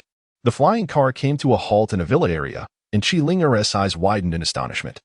She was exceedingly familiar with this neighborhood, as her own residence in the capital was located here. Lu Fan, what are you planning to do? As he gazed at the flying car parked in the courtyard of a villa, the two men aboard embraced one another before entering the residence. Qi Linger curiously remarked, "Let me remind Li Cheng that the 30 million he owes me won't be easily forgotten." Lu Fan unleashed his mental prowess, and the scene within the villa unfolded in his mind. Even with his 300 years of fortitude, he felt a wave of nausea wash over him at the grotesque sight within. Suddenly, Lu Fan's pupils turned pitch black as he extended his hand towards the carport beneath the villa. In an instant, the previously intact carport distorted before collapsing with a thunderous roar, burying the two flying cars beneath the rubble. The immense noise startled the two men, who had been reveling inside the villa, prompting them to rush outside, only to be met with a bewildering sight. Chapter 199. Let me help you with your back. What is going on, Li Xiao? How could the bike shed collapse so suddenly? The burly man, adjusting his trousers, looked at Li Cheng in astonishment. Li Cheng, equally perplexed, wore a frown. He had recently been beset by a series of unfortunate and bizarre events. Having suffered 2 consecutive injuries that nearly cost him his life, he was further tormented by a string of inexplicable misfortunes that nearly shattered his resolve. Just when he thought he had finally found a moment of peace, this unprovoked collapse of the bike shed occurred. How the hell would I know what is happening? Damn it! Li Cheng muttered angrily as he approached the fallen structure, with the burly man following closely behind. Just as they drew near, a deafening explosion erupted from the villa behind them, and 2 enormous supporting columns cracked, revealing deep fissures. Holy crap! The two stared in disbelief, their eyes wide with shock, as the luxurious villa worth several million collapsed with a thunderous roar before their horrified expressions. A massive cloud of dust billowed into the air, and debris rained down upon them. A particularly unfortunate stone struck Li Cheng squarely on the mouth, causing him to scream and fall backward, his lips instantly mangled and bloodied. The burly man, on the other hand, suffered only minor pain from some flying debris. The sudden turn of events left the burly man stunned. It took him several moments to gather his wits before he crouched down to check on the moaning Li Cheng. "Li Xiao, are you all right? Quick, call an ambulance." Li Cheng, summoning all his strength, managed to utter a single phrase before his eyes widened, and he promptly lost consciousness.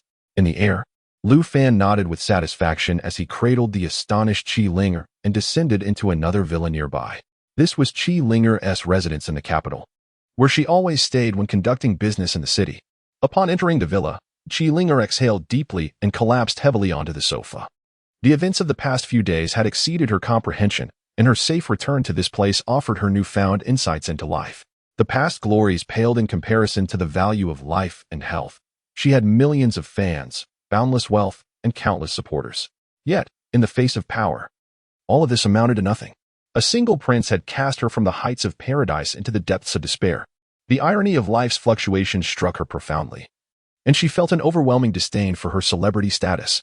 Enjoy whatever time you have left, for tomorrow I shall finalize your contract matters, and I will send you to hell for a while. Hell, what kind of place is that? Chi-Linger sat up curiously, gazing at Lu Fan. The world you inhabit is paradise. Compared to many places in this realm, it is akin to hell. You will understand once you arrive.